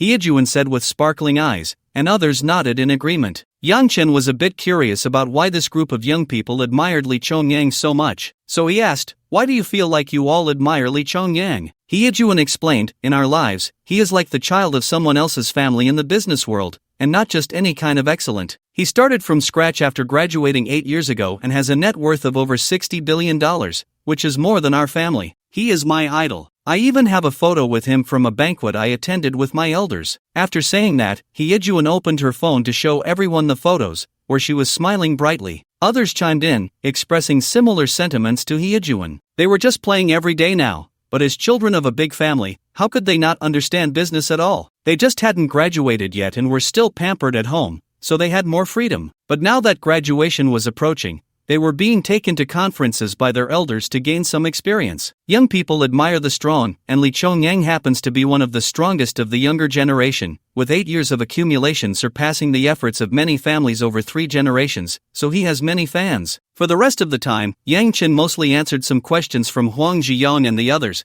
but he only spoke about what he could. He didn't mention any private information. At 10 o'clock in the evening, Yang Chen left with Lin Peiyun first. At that time, there were still quite a few people at the venue. After greeting Yuan Zijie, he drove away, with Lin Peiyun driving since he couldn't because he had been drinking. Wu Yahui and Li Chengfeng also left, parting ways in the parking lot, each going their own way. Only Huang Zhiyong, Hiejuan, and a few others took some new friends they met today and headed across the river to a bar on the Bund. Before leaving, they invited Yang Chen to join, but he waved his hand, saying he was a bit tired today and wouldn't go. Young people just love making friends and get familiar quickly. As Yang Chen saw some strong men following them as they left, they were probably the arranged bodyguards. Back home, after washing up, looking at his beautiful girlfriend, he felt accomplished again. Yang Chen vented the emotions he had suppressed over the past few days while holding Lin Pei-yun. He had reduced intimacy for the sake of studying. After venting for more than an hour, Yang Chen held the already limp Lin Pei-yun and fell asleep, having sweet dreams all night. The next morning, when Yang Chen woke up, Lin Pei-yun was already up. Lying in bed, Yang Chen rubbed his hands and opened the system to start a new round of the lottery. After clicking 7 times in succession, the rewards began to flood the system screen. Yang Chen's eyes widened. This time the rewards were quite impressive. He saw several enticing messages flash by. He had drawn 3 sets of points, 109/66/74, and 3 cash prizes, 2, 7 million, 2, 15 million, and 2, 39 million. Then there was a box of whitening pills, a regular car exchange card, a Ferrari 812, and a 2,000 square meter office building. This time it was a huge win.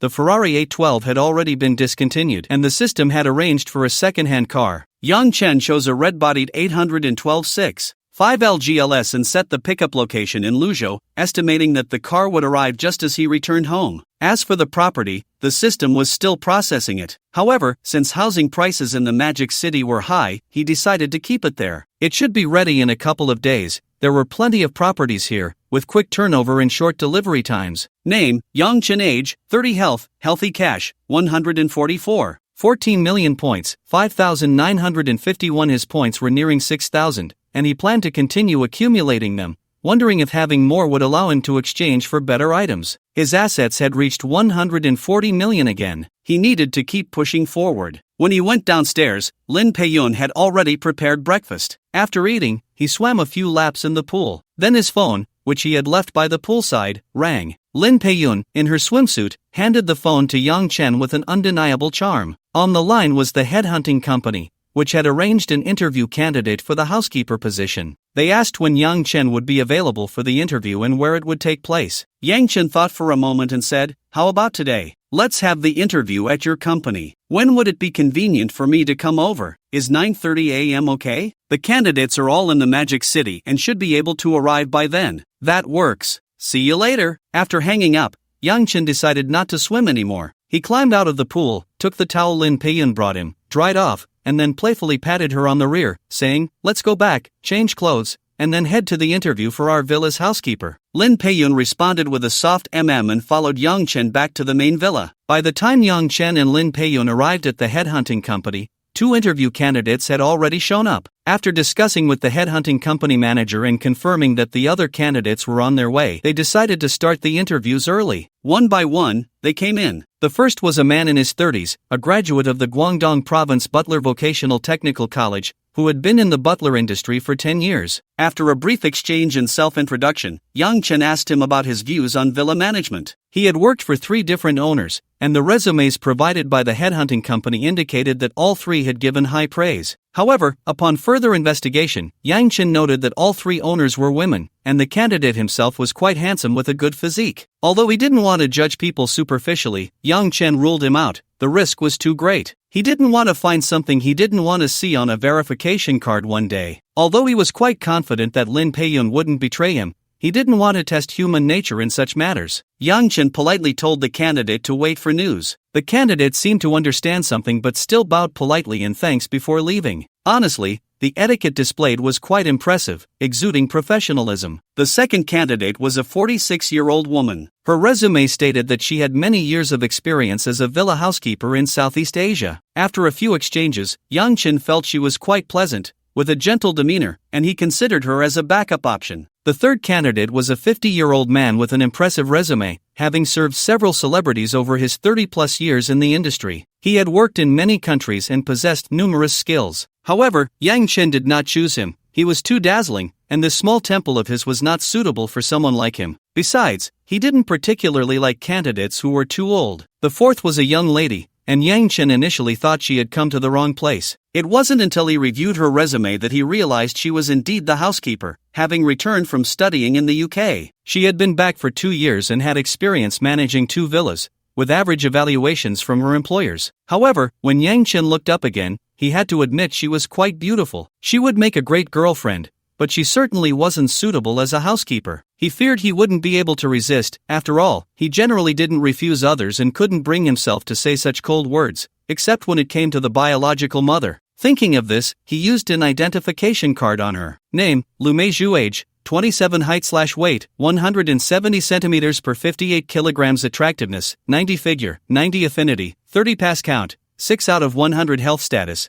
healthy. Having such a high affinity right after meeting, and with her resume stating she had no boyfriend, made him wonder about those 6 people. Yang Chen thought of something and discreetly reviewed her resume again, then looked up at Lu Meizhu, finally noticing something off. Today she was here for a housekeeper interview. While the previous 3 had dressed appropriately, she was dressed too dazzlingly, as if she were here for a blind date, to be the mistress of a villa, not to be a housekeeper. Looking at her 2 years back in the country and having changed 2 employers, none lasting more than 6 months, reminded Yang Chen of something someone had told him about housekeepers. Nowadays, many young men and women are entering the housekeeper profession. Although those housekeepers were once young too, these individuals are youthful and attractive, handsome men and beautiful women. Once they enter wealthy families, they are the closest to family members and have a lot of contact with them, allowing them to select targets within the household. Whether it's becoming a mistress, a lover, or marrying a young family member, these are all good options. These individuals often have decent capabilities and are not just ornamental, they hold certain value. Thus, once they rise in status, they can quickly secure their position. This is a new pathway into the upper class, suitable for those who are capable and want to take shortcuts. It's not easy, but the chances of success are considerable. The first male housekeeper might have also taken this route. As for the current female housekeeper, Yang Chen was 90% sure she was in this line of work, but she hadn't chosen her target well. Having been back for 2 years without a stable employer, Yang Chen boldly speculated that the previous 2 employers might be 2 out of 6. As for the other 4, it was hard to say.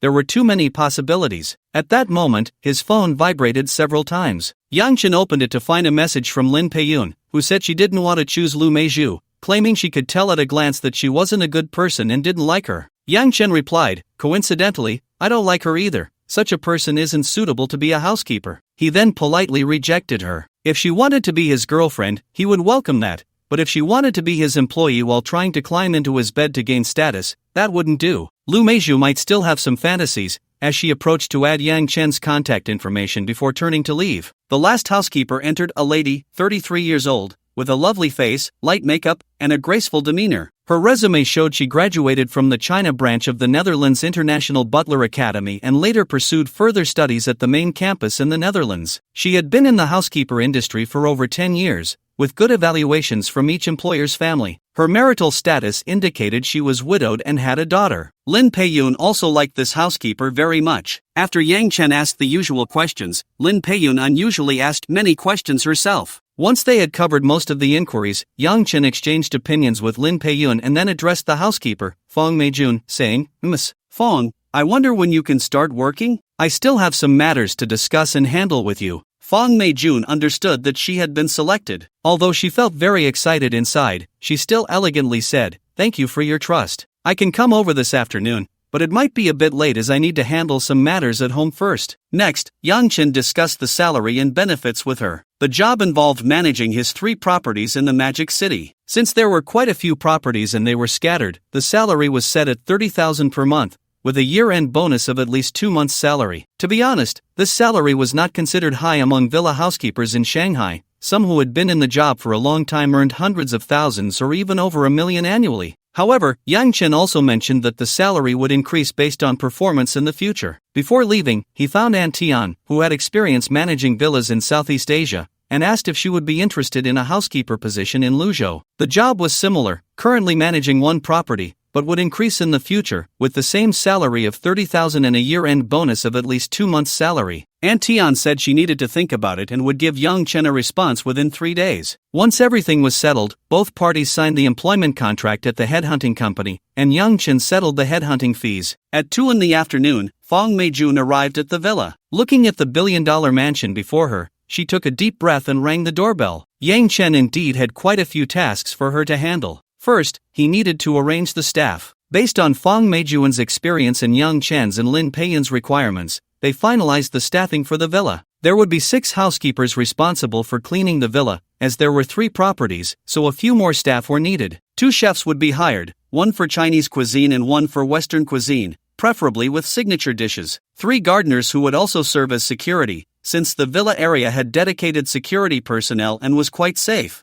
Their main responsibility would be managing the precious flowers, plants, and trees in the 4,900 square meter garden, as well as handling some basic repairs for indoor plumbing and electricity. They only needed to know some simple tasks, as professional issues would be handled by hired specialists. In total, to maintain basic operations, 11 people were needed, with salaries ranging from 12,000 to 20,000, depending on their positions. Of course, there would be year-end bonuses, starting at 2 months' salary. Calculating this, the monthly salary expenditure for the villa, including the housekeeper's salary, would reach nearly 200,000. That amounted to at least 2.8 million a year. Yang Chen also planned to buy a few cars for daily work and grocery shopping, 2 BMW 5 Series, 1 Ford Raptor F-150, and a Mercedes-Benz V-Class MPV. Finally, he arranged for Fong Mei-jun to have a BMW 7 Series, which was not expensive as it was on sale, costing around 7 to 800,000. The total expenditure was approximately 4 million. Yang Chen contacted a car dealership owner he met at the previous night's cocktail party and placed the order directly, with the owner confidently promising to arrange everything within 3 days. Additionally, he planned to replace the locks on the 2 villas and the large flat with smart locks and set up a security system in the villa. But this would have to wait until the staff recruitment was completed. As for the recruitment, Lin Pei-yun and Fong Mei-jun would be responsible for it. Yang Chen would return in a few days after everything was settled, allowing them to handle it directly. Therefore, he also transferred 1 million to Lin Pei-yun as operational funds for the villa. When it came to recruitment, Fong Mei-jun hesitated for a moment and said, "Mr. Yang, it's like this. When I was a housekeeper before, I had some good colleagues who lost their jobs when their previous employer's villa was sold, and a few of them still haven't found work. Since we need to hire now, I wonder if they could apply." Upon hearing Fong Mei-jun's request, Yang Chen understood her dilemma but thought that finding someone to work was just part of the job. He replied, "In that case, let them come for an interview. As long as they are suitable, I will hire them. But if the work is not done well, I will fire you." Fong Mei-jun naturally nodded in gratitude to Yang Chen and promised not to let any sly individuals come over. Yang Chen nodded, turned back to instruct Lin Pei-yun to pay more attention, as she was the lady of the house in his absence, and Lin Pei-yun was no naive little rabbit. She was quite shrewd and wouldn't be easily deceived or sidelined. With that, most of the matters were settled. Yang Chen drove Fong Mei-jun to tour the other 2 properties to familiarize her, then handed her a key for easier management. Although it was temporary, they would later be replaced with smart locks that opened with fingerprints and iris scans. After the tour, they found a high-end hotel to have dinner, celebrating Fong Mei-jun's first day at work. On Monday, a few people introduced by Fong Mei-jun came for interviews. Yang Chen looked them all over. They all seemed like honest, hard-working types, so he decided to keep them all. 2 nannies, a Chinese chef, and a part-time security guard who was also an electrician joined the team. With the addition of these 4 new people, the villa finally had some liveliness. During dinner, the chef showcased his skills, preparing a table full of Huayan cuisine that was not only visually appealing but also delicious. Yang Chen even had an extra bowl of rice. That night, they were arranged to stay in the annex, which was originally designated for the nannies and chefs. Yang Chen took a look. The annex had 2 floors with a total of 8 bedrooms and some functional rooms. The arrangement was for men to stay on the lower floor and women on the upper floor, with basically 2 people per room. The rooms were not small, and the living environment was quite good, with all the necessary appliances. To be honest, it was even better than some rented accommodations. Fong Mei-jun, as the housekeeper, stayed in the main building, choosing the smallest suite on the first floor. However, it was still much larger than an average family room. On Tuesday, the office building that Yang Chen had won in the lottery was officially transferred to him. It was located in the Yadong building in Lujiazui, covering an entire floor of 1962 square meters, with a unit price of 50,000. Making the total for one floor 100 million. The office building purchased by the system for Yang Chen was on the 30th floor. On Wednesday, Yang Chen went to collect the office space at the Yadong building. The entire building had 45 floors, and Yang Chen's floor was in the middle. He took the elevator up and toured the floor. Yang Chen was rarely satisfied, but standing in front of the floor-to-ceiling windows, he could overlook the rushing river flowing east into the sea. The entire floor was now rented out, divided among 4 companies for leasing. The rent for the first floor was over 10 yuan per square meter per day. For 1 year, it amounted to over 7,161,300 yuan, and after deducting the corresponding taxes and fees, if someone planned it out, he should net over 5 million a year. If he were to buy it, he could recover his investment in about 18 years. Of course, this was a gift from the system, pure profit. While chatting with the sales representative Xiao Zhou, he learned that several floors in the middle were for sale. Yang Chen thought about it and felt inclined to invest in real estate. After all, the first floor was 100 million, and he could afford to buy another floor. Spending 100 million left him with 40 million in hand, and in a few days, he would receive over 20 million more. If he wanted to do it, he would. Having money meant being willful. Yang Chen shared his thoughts with the agent, who was overjoyed, not expecting such good news during the handover. However, the 29th floor below had already been sold, so they could only arrange the 31st floor for Yang Chen, which he naturally had no objections to. Xiao Zhou contacted the owner to arrange for someone to get the transfer documents for the 31st floor, as they were all under the same owner, making it convenient to handle together. Meanwhile, he informed his colleagues in the company group to draft a new contract. Upon hearing that the client had placed another order on the spot, everyone congratulated him on his good fortune and said they would treat him to dinner that night. He then accompanied Yang Chen to tour the 31st floor. The 31st floor was similar to the 30th,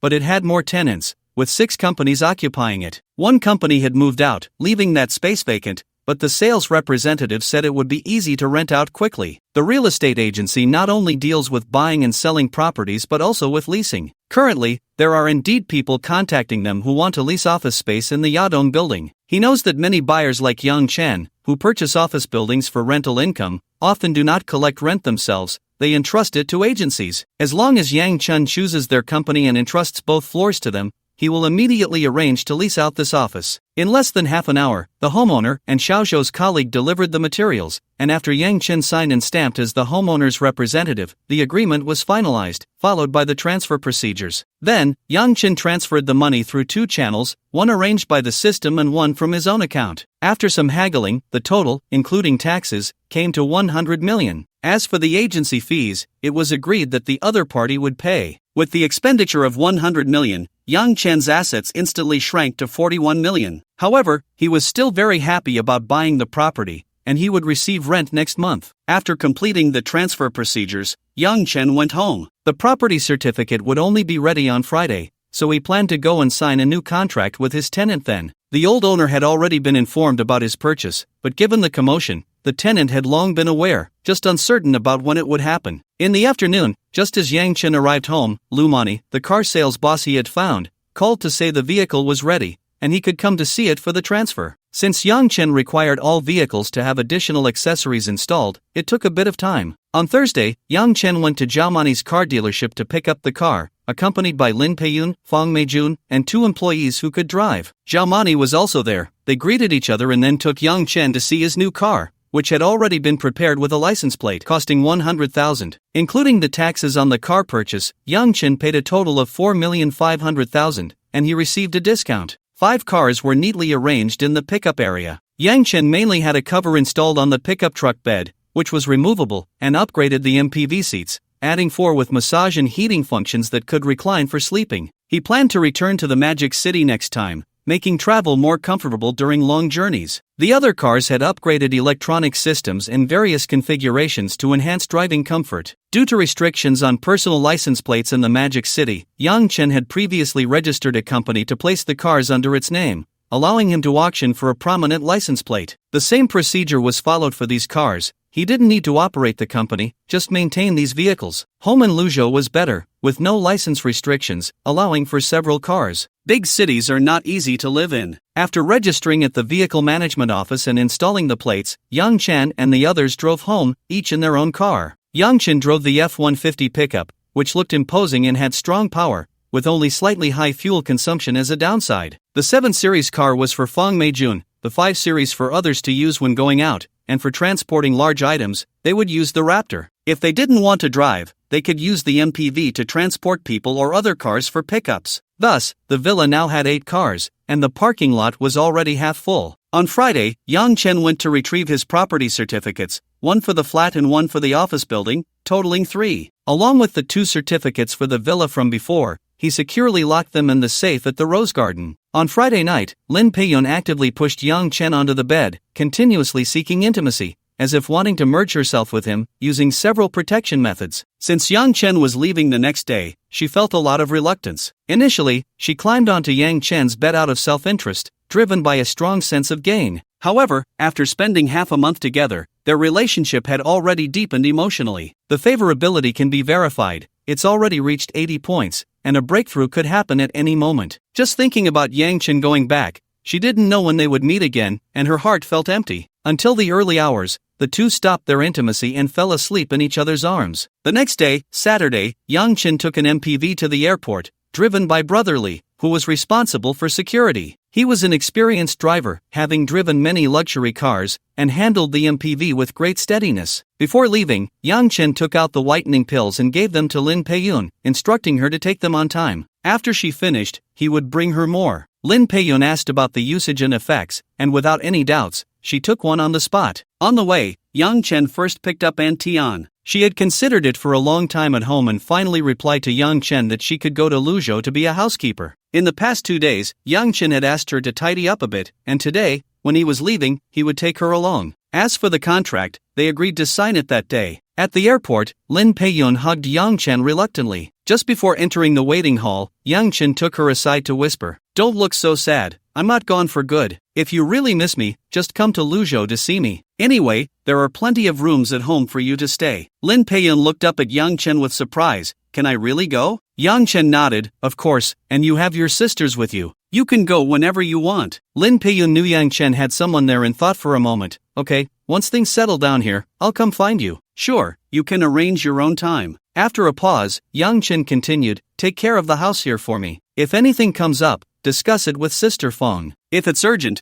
go to the Zongheng Sihai Group in the central building of Modu to find Yuan Zijie. I've already talked to him. He's been working in Modu for many years and has connections everywhere. While I'm not home, you can bring your sisters over to hang out or travel. You can drink my wine. If it runs out, just ask Rongrong to restock, and I'll reimburse you. But you need to be mindful. It's fine to have other people stay over. I don't mind. I don't care about your 12 ex-boyfriends, but I don't want to run into the 14th while we're together," Yang Chen said fiercely at last. But before he could finish, Lin Peiyun silenced him with a passionate kiss. After a long while, they parted, and Lin Peiyun said somewhat angrily, "As long as you don't push me away, I won't leave you. If I leave you, where would I find such an excellent man?" Just as she finished speaking, a system notification came. Lin Peiyun's favorability towards the host has reached 80 points. The host's weekly remittance increases by 500,000. The sudden system notification disrupted Yang Chen's thoughts. Using the identification card to check, it showed that Lin Peiyun's favorability had increased by 3 points, reaching 81 points. He still hadn't figured out the mechanism for the system's breakthroughs. He had just been fierce,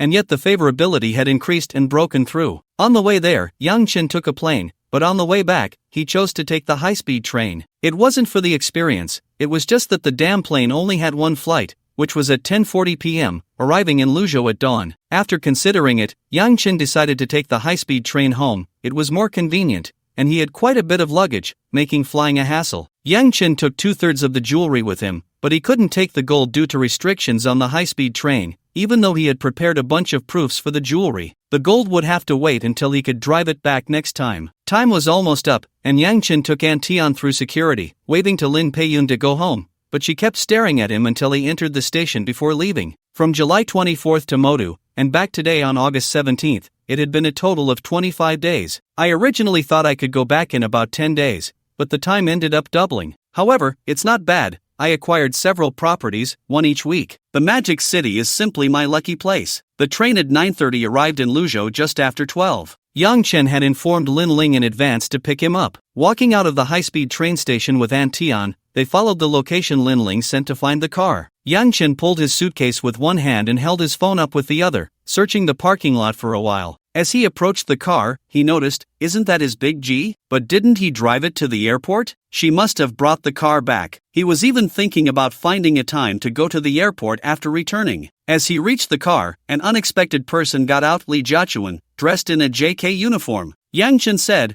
"What are you doing here? Aren't you at home? You were still at home enjoying the air conditioning the day before yesterday during our video call." Li Jiachuan smiled and said, "I missed you, so I came to Luzhou when I knew you were back. Sister Ling had something to do today, so she asked me to pick you up. I took a taxi to the airport early this morning and came here to wait for you. By the way, this is..." Yang Chen looked at Aunt Tian and introduced, "Aunt Tian, this is my girlfriend Li Jiachuan." He then turned to Li Jiachuan and said, "This is Aunt Tian, the housekeeper of the villa I hired." Aunt Tian is amazing. She has been a housekeeper in Southeast Asia for decades and is very experienced. Aunt Tian smiled and said, "Hello, Miss Li." "Mr. Yang is too kind. I'm just an ordinary person who has been doing this for a long time." Aunt Tian knew that Lin Peiyun was Yang Chen's girlfriend, and now there was Li Jiachuan. With her rich experience, she naturally understood the situation. To be honest, foreigners often spend more than Yang Chen. In some places, it's possible to marry multiple wives. She had seen many families where the male head lived with several wives and more children. Living long, one really sees a lot. After getting in the car, they first went to a nearby mall to find a place to eat. It was already past 12, almost 1,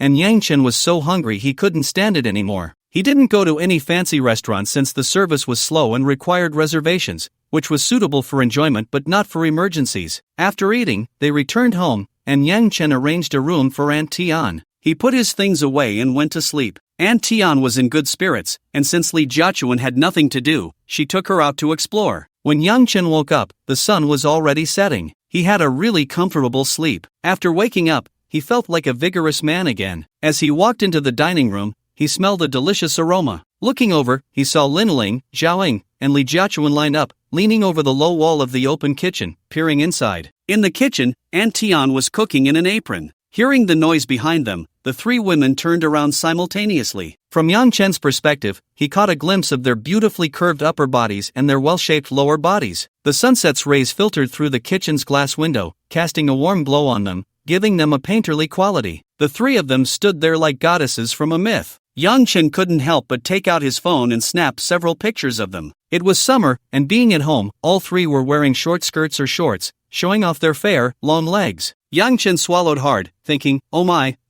it's all too much. Linling looked at Yang Chen and smiled brightly, saying, when we came back and saw you sleeping, we didn't wake you. But you woke up just in time. The food is ready now, and we were just discussing who should go wake you up. Did you come to a decision? Zhaoying continued, we decided to call you to wake you up instead of going upstairs to find you. Because Aunt Tian's cooking is so delicious, it's Southeast Asian cuisine, super great. We just had a bowl of soup, and it was so good. Yang Chen then noticed that in front of the three of them, there was a table with an empty bowl for each person, and the soup had all been finished. Li Jiachuan explained, this afternoon, I went out shopping with Aunt Tian. The supermarket here has a rich variety of ingredients. Aunt Tian saw some commonly used Southeast Asian seasonings and said to buy some things to cook dinner at home, to make us something delicious. We wanted to help, but Aunt Tian managed it all by herself. Yang Chen walked over, wrapped his arm around Linling, and watched Aunt Tian cooking inside. She was quick and efficient, already having prepared several dishes. Aunt Tian looked up and smiled at Yang Chen, then filled a bowl of soup for him, and added some for the three girls as well. Mr. Yang, this is Tom Yum soup, a traditional Thai dish, with a sour and sweet flavor, fragrant and spicy. It's made with coconut milk, lemongrass, chile, and other spices. I saw a seasoning pack at the supermarket, and the quality was quite good. I added large shrimp, clams, whitefish, abalone, mushrooms, tomatoes, and lime. There's also cilantro here, which you can add yourself. Aunt Tian handed over the cilantro, and Yang Chen added some himself. Linling and Li Jiachuan asked for a bit, while Zhaoying stayed far away, taking her bowl with her. There are many benefits to drinking Tom Yum soup. It prevents colds, helps with weight loss, nourishes the body, and stimulates appetite and digestion. People in Southeast Asia often drink it, Aunt Tian said while cooking. The four of them sat nearby sipping soup, watching her cook. It was clear that Aunt Tian's culinary skills were quite impressive. Her movements were fluid, like an art form. In less than half an hour, more than a dozen dishes were ready. Yang Chen and the others set the table, serving the dishes. One by one, the delicious foods were brought to the table. Aunt Tian opened the lids and introduced each dish. Besides the Tom Yum soup, there were spicy crab, pineapple seafood fried rice, curry shrimp, bok kut teh, satay, water spinach, Thai spicy squid rings, and she also made a few Cantonese dishes, fearing that Yang Chen and the others might not be accustomed to Southeast Asian cuisine. Of course, the final result proved her worries were unnecessary. Almost all the food was eaten. A group of people rubbed their bellies, groaning in their chairs. Aunt Tian looked at the scene, very happy. For a chef, the best reward is to see her dishes finished. After the meal, each person had a cup of tea to help with digestion. Yang Chen thought to himself that hiring this housekeeper was worth it. Just for her cooking skills, it was enough. In Luzhou, it's not hard to find a good chef for Chinese or Western cuisine, but finding a good chef for Southeast Asian dishes is really not easy. During casual conversation, Aunt Tian also shared why she learned to cook. Many years ago, she actually worked as a chef in a villa, but later, due to unforeseen circumstances, she ended up on the path of being a villa housekeeper. Although she worked diligently in her position, she never let go of her cooking skills, often going to the kitchen to show her skills to the employer or learning new dishes from the chefs. For her, being a housekeeper was work, while cooking was a hobby. However, for Yang Chen, the better part was that for the next few days, Aunt Tian would be in charge of the meals. The villa staff was currently being recruited, and the earliest they could hire someone would be Monday, so besides tidying up, she would be cooking for Yang Chen and the others. Every day she would change things up, basically covering southern dishes to meals from various Southeast Asian countries. She had researched most of them, and for others, she would watch videos and learn a few times to master them. Yang Chen was very pleased with the food and directly gave Aunt Tian a raise, offering her the same treatment as Fong Mei Jun. In a few days, he would go buy a few cars to match. The condition was that Aunt Tian would occasionally cook and improve their meals, which she had no objections to. After finishing the meal, they chatted for a while longer. Lin Ling's coffee shop is currently operating steadily, thanks to its prime location next to Swan Lake, which attracts a lot of foot traffic. With no rent pressure, her monthly income, after deducting utilities, staff salaries, promised bonuses, and taxes, has reached a profit of 100,000 yuan. Of course, since she pockets the rent portion, the actual profit, after removing the 15,000 yuan for rent, is 85,000 yuan, which is still much better than before when it was only around 50,000 to 60,000 yuan a month. Now that they have added Chinese cuisine and light meals, the profits have increased, and next month is expected to be even higher. Recently, Lin Ling has been contemplating whether to buy some alcoholic beverages, as there are people coming out to play in the office buildings and shopping malls at night, and she could offer some main dishes and snacks, along with specialty dishes. Additionally, she plans to designate the area in front of the shop for their use, allowing them to set up some chairs and perhaps a canopy or sunshade, which would expand the shop's operating space. Lin Ling is already in communication with the property management, as it is public land, and she just needs to cover some sanitation fees. Once these two ideas are realized, the coffee shop's profits will see a significant boost. Zhao, on the other hand, has already partnered with friends to take over a bar. At the beginning of the month, Yang Chen transferred 1 million yuan to her as her investment. With this 1 million, plus her own savings, she has invested a total of 1.5 million yuan, holding 45% of the shares. The bar they took over is in a good location, near a street full of bars, covering an area of 1,200 square meters. The previous owner went bankrupt due to poor management, and now Zhao and her friends have taken over, investing a total of 3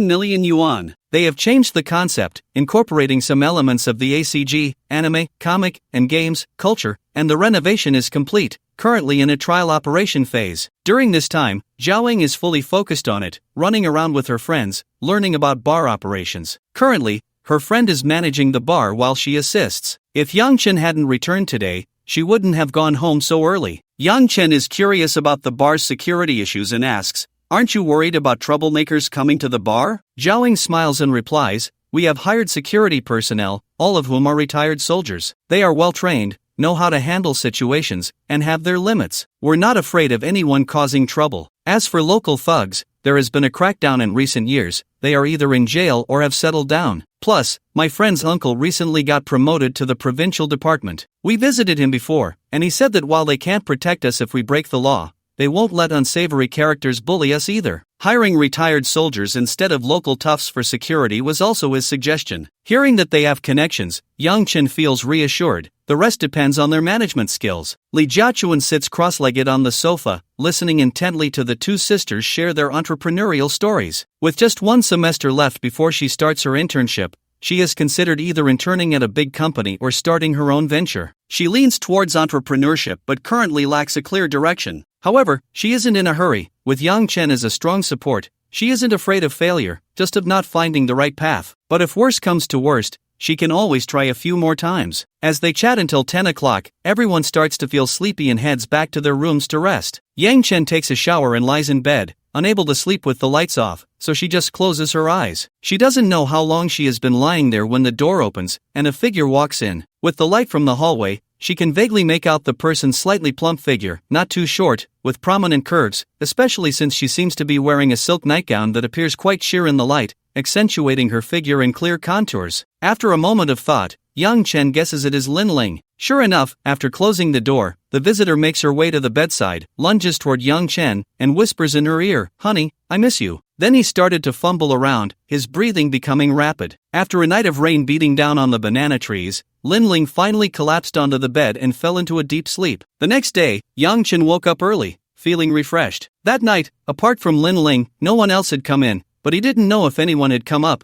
as the soundproofing was good. Once the door was closed, he couldn't hear anything. After having the Cantonese breakfast prepared by Aunt Tian, Yang Chen sat on the sofa, seemingly playing on his phone, but in reality, he was participating in a lottery. However, after 7 consecutive draws, the rewards today were so exaggerated that Yang Chen suspected he had woken up too abruptly and was hallucinating, or perhaps it was the ghost festival, and he was seeing ghosts. In the 7 consecutive draws, he won a 300 square meter apartment and a 400 square meter apartment. He also drew 4 cars, a regular car exchange card, a Maybach GLS, a Lotus Evija 2024 Fittipaldi limited edition electric sports car, and a Koenigsegg Gemera sports car. Additionally, there were some points in cash. Yang Chen took a glance at the system panel and reviewed the summary data. Name, Yang Chen. Age, 30. Health, healthy. Cash, 64. 98 million points, 5629. He then stopped caring about these details. Winning 2 apartments and 4 cars was simply too shocking. Yang Chen checked the system. The Maybach was the 2024 GLS 600 Night Edition, with a black body. It had a black interior and was priced at 2.7 million. The Lotus Evija electric sports car was unfamiliar to him, but he was familiar with its former name, Lotus Cars, a famous British sports car brand. The Evija was its first electric sports car, priced at 26.88 million. He had heard of Koenigsegg. The Gemera sports car was its current model for sale,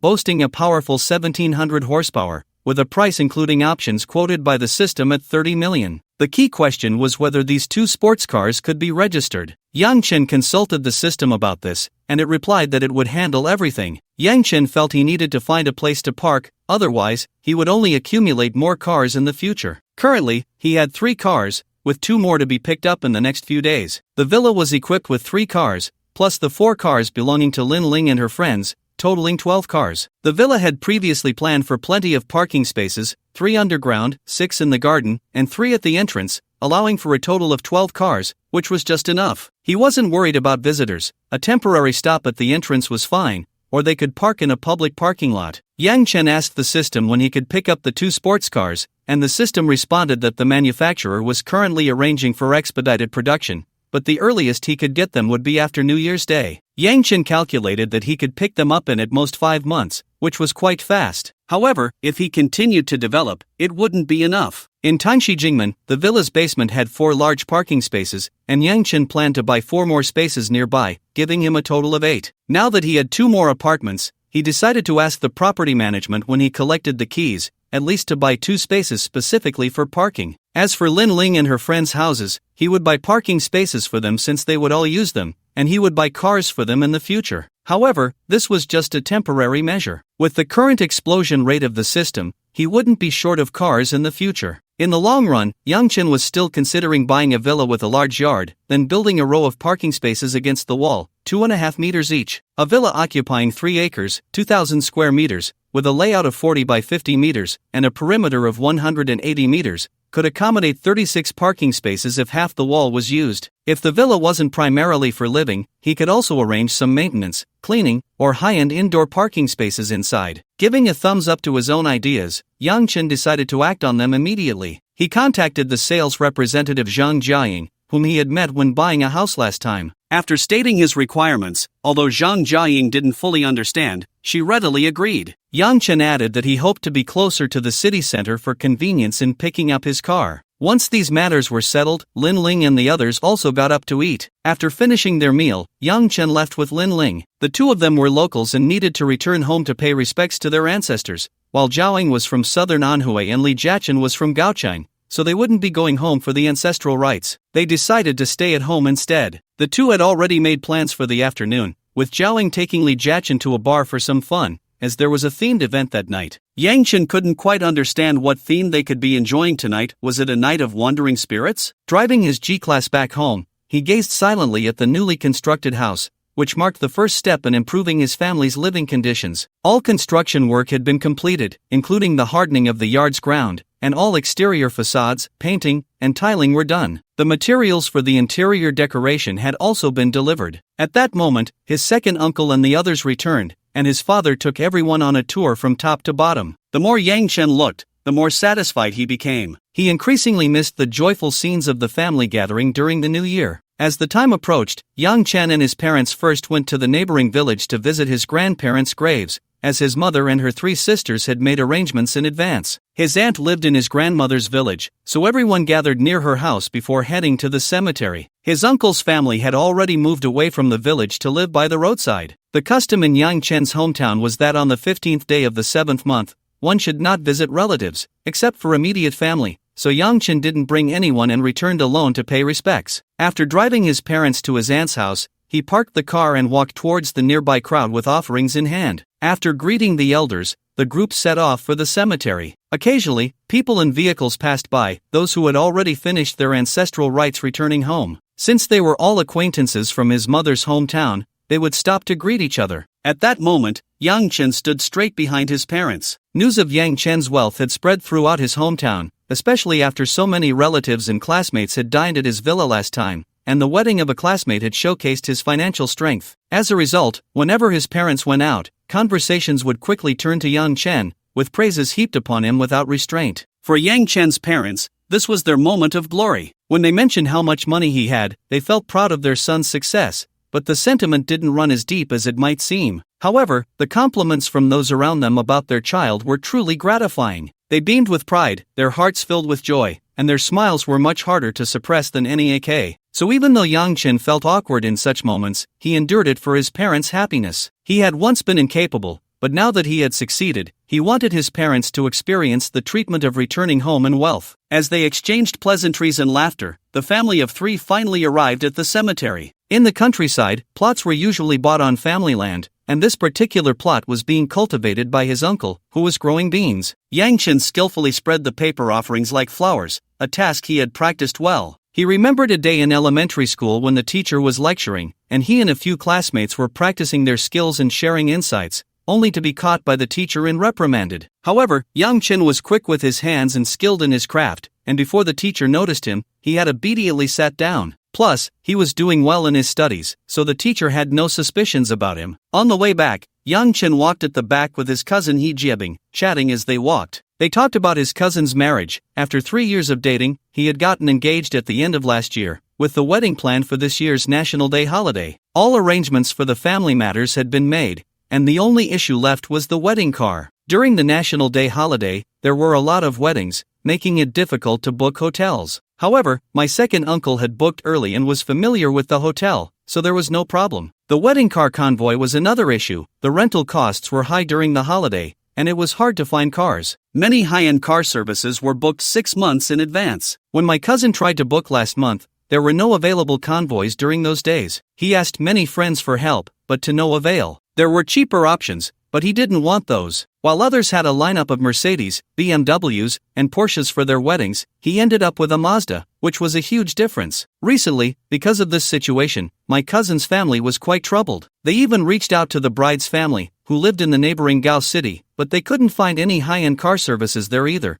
only some low-end vehicles. If they delayed too long, they might not even have those left. He Jiabin said with a frown, "Brother, I'm so anxious that sometimes I can't sleep. I can't find a car anywhere, and I can't change the date." My friends suggested organizing a convoy themselves, but they all have ordinary cars. Normally, that would be fine, but during National Day, everyone is getting married, and it looks too low-end. Well, if it really doesn't work, I'll find someone to book a decent lead car at a high price, and having a Mazda follow behind is fine too, at least the models will match. After saying this, he sighed heavily. Yang Chen smiled. This was a problem for others, but not for him. He had plenty of luxury cars. If he got married next year, he could probably even gather a supercar convoy. Even for this year's National Day, he could still arrange a luxury car convoy. Thinking of this, he put his arm around the 175 centimeters tall Lee Jiabin and said, "This is a small matter. With your cousin here, wherever you want to rent a convoy, it's on me. How many cars are you planning to get?" He Jiabin's eyes lit up when he heard his cousin take charge. Everyone knew that his cousin was wealthy,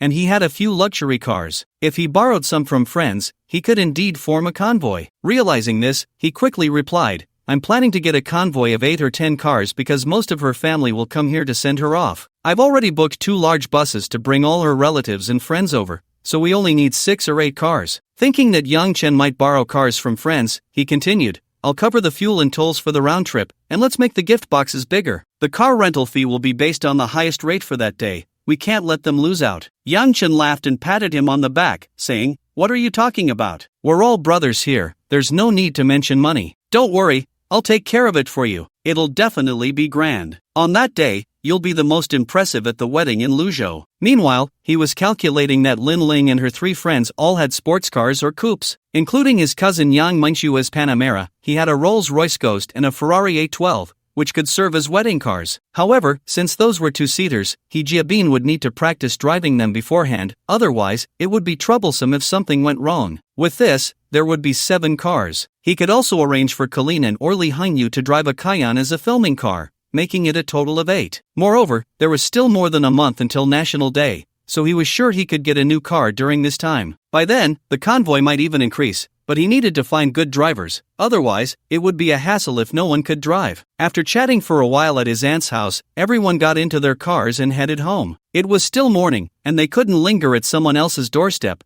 even relatives couldn't do that. Once home, he met up with his second uncle's family to go to their ancestral grave to burn paper offerings, and they had lunch at home. They weren't in their hometown, as it wasn't renovated yet, they were at the place rented by his parents. During lunch, his second uncle said that since Yang Chen was back, they should arrange for his cousin's graduation banquet. They had already arranged for the teacher's appreciation, which the students in their class had organized together. Originally, it was supposed to be one by one, but their teacher was unwilling, saying it was too costly and that there was no time since there were too many students. In the end, no one knew whose idea it was, but everyone agreed to chip in for a meal, to eat well and buy some gifts for the teacher with the extra money. This suggestion received unanimous approval, as no one wanted to waste money on such things. It was just the way society was. If they could spend less, it was better, and since they were all graduating, they no longer sought anything from them. They discussed it at the table and decided that there was no time like the present, so they arranged it for tomorrow evening. Uncle planned to invite both the elder and younger aunts, and after glancing at the aunt, he asked her to call her siblings as well. At this moment, Yang Mengshue suggested, "Dad, can I invite a few of my good friends to join us for dinner? I went to their graduation banquet before, and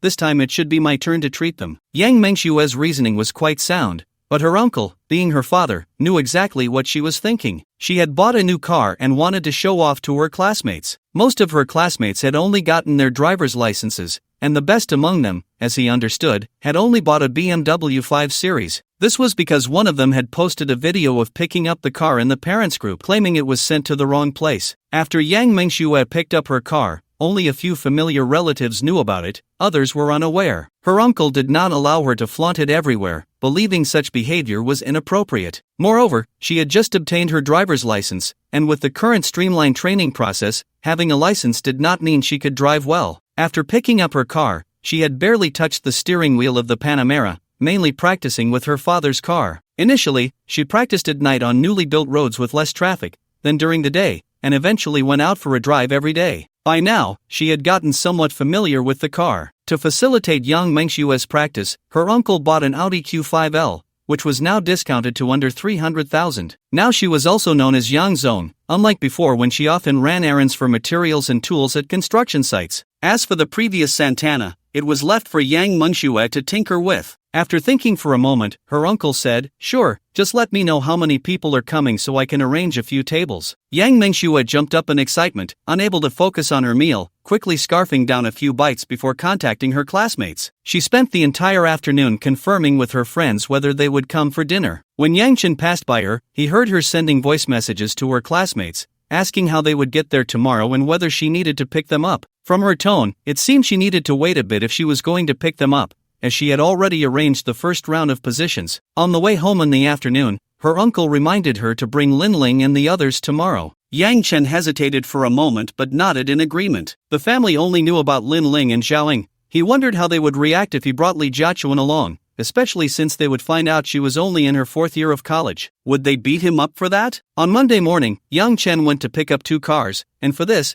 he called Xiaoying and Li Jiachuan to join him. Lin Zong was very career-focused at the moment, and since she had to go to her uncle's house in the afternoon, she went to work at the store early in the morning. However, she returned for lunch, as Aunt Tian said they would try Chaozhou cuisine for lunch, and she didn't want to miss it. As for the personnel needed for the villa, the agency replied that they would send someone over for an interview tomorrow, with the location at Senai Manor. The Maybach GLS continued the brand's signature features, with a grand exterior and luxurious interior. The Maybach emblem adorned the car, and after taking it for a spin, Yang-chen was generally satisfied, though he found the brakes a bit soft. Online reviews claimed it was more comfortable to drive than the Bentley Flying Spur and the Bentayga, while others said only a Rolls-Royce could compete with its space. Yang-chen thought about the day he bought the Bentley for a comparison test. The Ferrari 812 GTS, now discontinued, was mostly available as a second-hand car, but this one had only been registered at the end of last year and had hardly been driven, with less than 2,000 kilometers on the odometer. The system quoted a price of $8 million, though he was unsure how that was calculated. It must have included some high-priced options. Now the market generally caps at $7 million, excluding special editions, which are priced ridiculously high. The 812C costs a staggering $19.68 million. Is your family made of money? With that kind of cash, I could just add a bit more and get a Koenigsegg,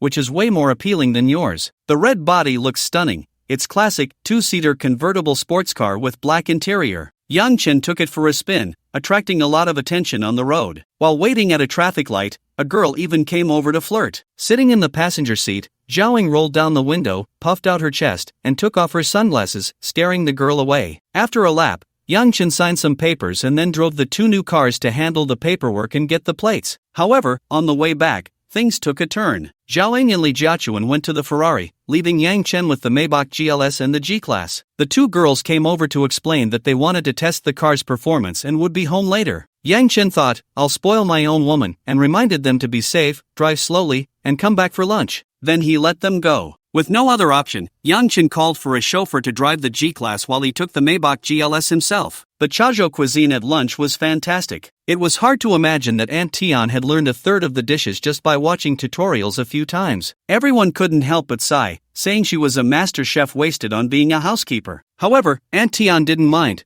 Being a housekeeper didn't affect her love for cooking and showcasing her skills, plus it had its perks, she could learn new tricks openly. After lunch, they took a short nap. But just as Yang-chen was dozing off, he was ambushed by Zhaoying. She had been feeling pent up lately, giving Saturday to Lin Ling, and after the Ghost Festival yesterday, she couldn't hold back any longer. This led to Yang-chen napping until 3 o'clock. After getting up and tidying up, just as he was about to leave, the system sent a notification that his two properties had successfully exchanged hands. Sure enough, 5 minutes later, the agent called. Yang-chen chatted with her for a bit and arranged to pick up the keys tomorrow. The agent's voice was pleasant, like a breath of fresh spring air. After hanging up, Lin Ling and the others stared at him. What's up? Yang-chen asked curiously. Fei Ge, who called you? You look so happy. The jealous Li Jiachuan chimed in. Oh, it's the real estate agent. I bought 2 apartments, and she just informed me to pick up the keys tomorrow. You all want to come? Lin Ling and the others shook their heads, not interested, but they were curious about him buying 2 apartments. Yang-chen explained it was for investment purposes and mentioned needing parking spaces,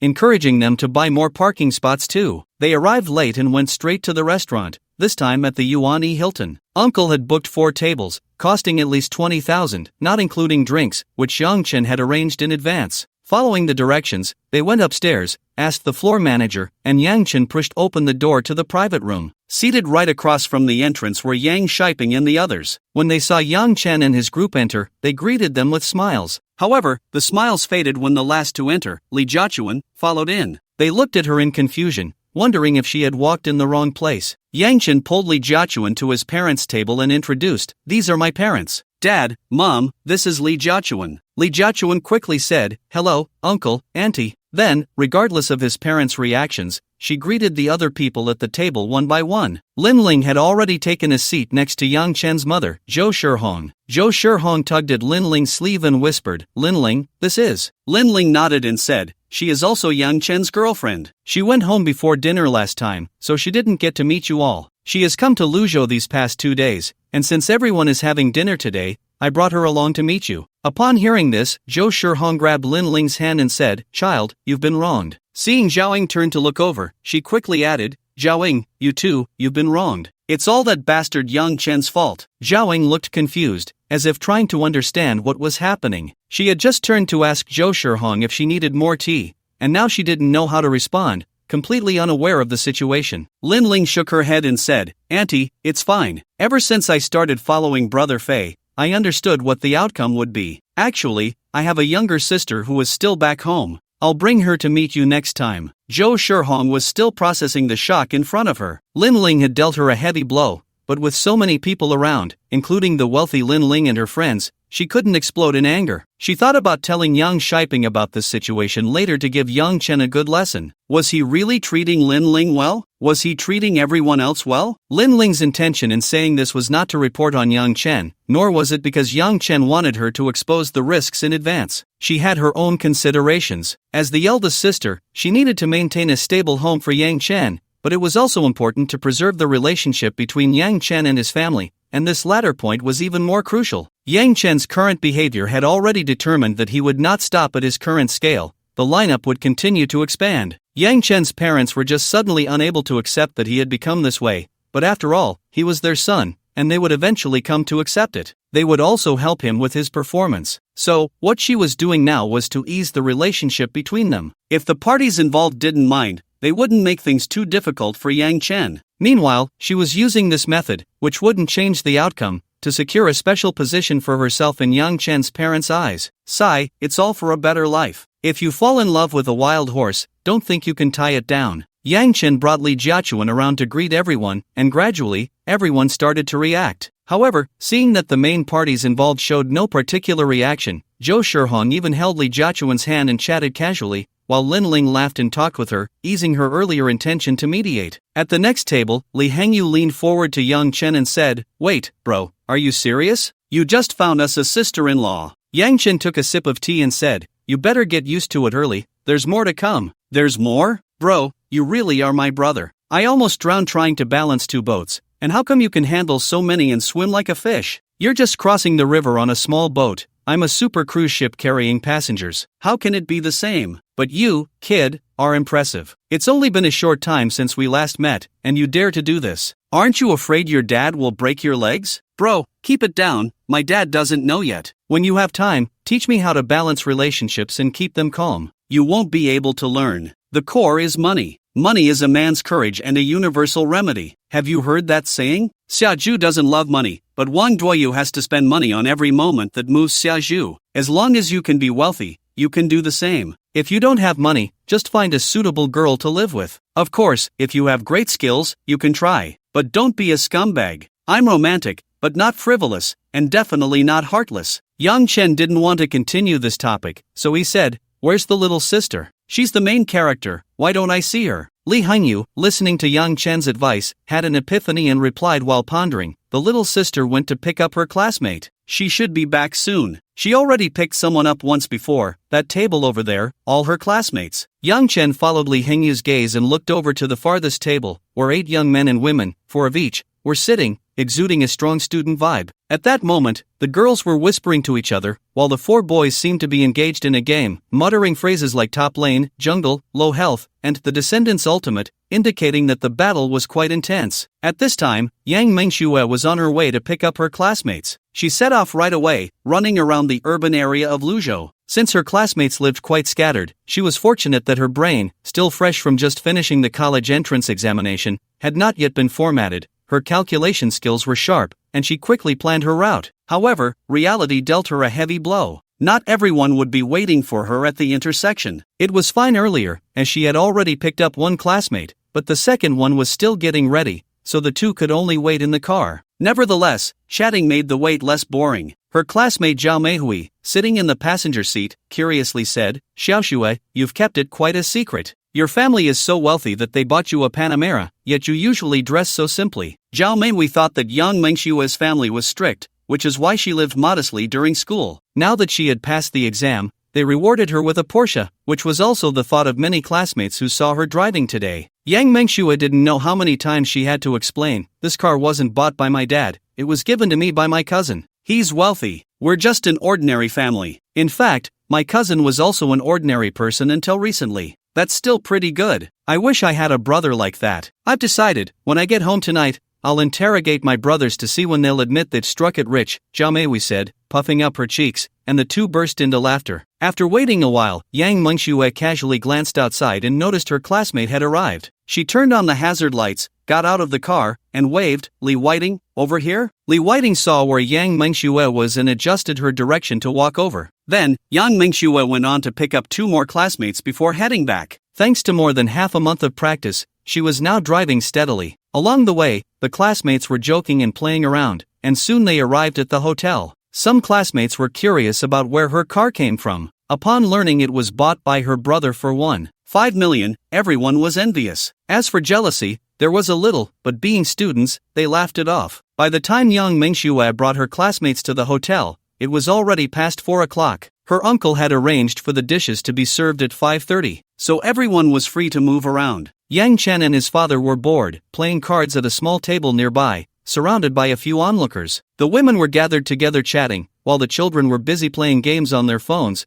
with the parents not paying much attention. As long as there was no trouble, everything was fine. A few classmates happened to sit at a table together. After sitting down, they chatted for a while about recent events in their schools. Li Whiting patted Yang Mengxue on the shoulder and asked, "Xiaoxue, is that your brother over there?" Yang Mengxue looked at Yang Chen chatting with Li Hangyu and said, "They're all my brothers. I meant the one who bought you the car." "Oh, the older one is my cousin. He bought it. The younger one is my other cousin. My brother bought him a Cayenne, the one that was 3 parking spaces away from me. The Rolls-Royce Cullinan you saw when you came in is my cousin's," Yang Mengxue explained. The classmates listening were surprised by her brother's wealth, looking at Yang Chen in disbelief. They had thought it was someone else driving, considering it was a famous hotel in Luzhou, and the parking lot had a few luxury cars. While they were talking, Yang Chen felt their gaze, looked up to greet them, and continued his conversation with Li Hangyu about military topics. At this point, Li Whiting thought for a moment and asked, "So, Xiaoxue, is your brother married yet?" Yang Mengxue looked at her suspiciously and said, "What do you want, to be my sister-in-law?" Li Whiting, upon hearing this, punched her lightly and replied, "What are you thinking? With my age and his, is that appropriate? It is a bit inappropriate, so why are you asking this? I have an older sister, she's beautiful and has a good figure, but she's very picky. She's 28 and still hasn't found a good match. Is your brother married? If not, we could try to set them up.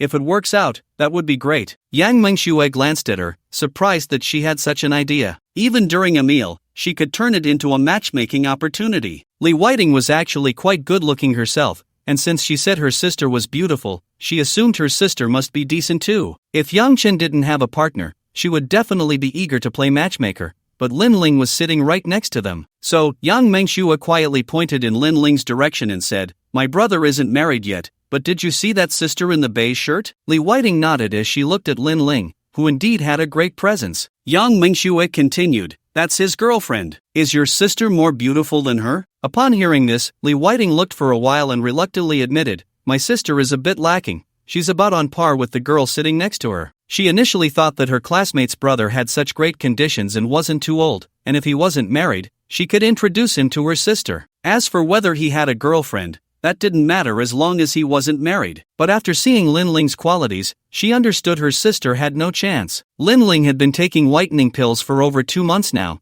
and her skin quality had improved significantly, enhancing her overall presence. Recently, her looks and figure had also improved a bit. Yang Chen sometimes thought that if he had a bit more points, he could exchange them for whitening pills. With their powerful effects, a box could sell for tens of thousands, and it would probably cause a frenzy among wealthy women who spend a lot on beauty. Unfortunately, he could only exchange for about 10 boxes a month, and after giving some to his girlfriends, he could only arrange a few for his family. There wasn't enough left to sell externally, and even if he had more women, it still wouldn't be enough. Fortunately, after stopping the medication, as long as he paid attention to maintenance, the effects wouldn't decline too much. With Lin Ling's current state, after stopping the whitening pills, as long as she focused on health and maintained a regular lifestyle, she could basically keep her current condition. At 6 o'clock, the graduation banquet began. Yang Chen's table was basically just his family, plus his sister's family and his grandparents. A table cost 6,000, excluding alcohol, and his second uncle was still losing money. The dishes were indeed quite good. The drinks were brought by Yang Chen, including Maodai and high-end red wine, with 2 boxes of white wine and red wine as well. The hotel provided the soft drinks. During the meal, Yang Mengxue came over to toast, and Yang Chen introduced her to Li Jiachuan. She already knew Li Jiachuan's identity,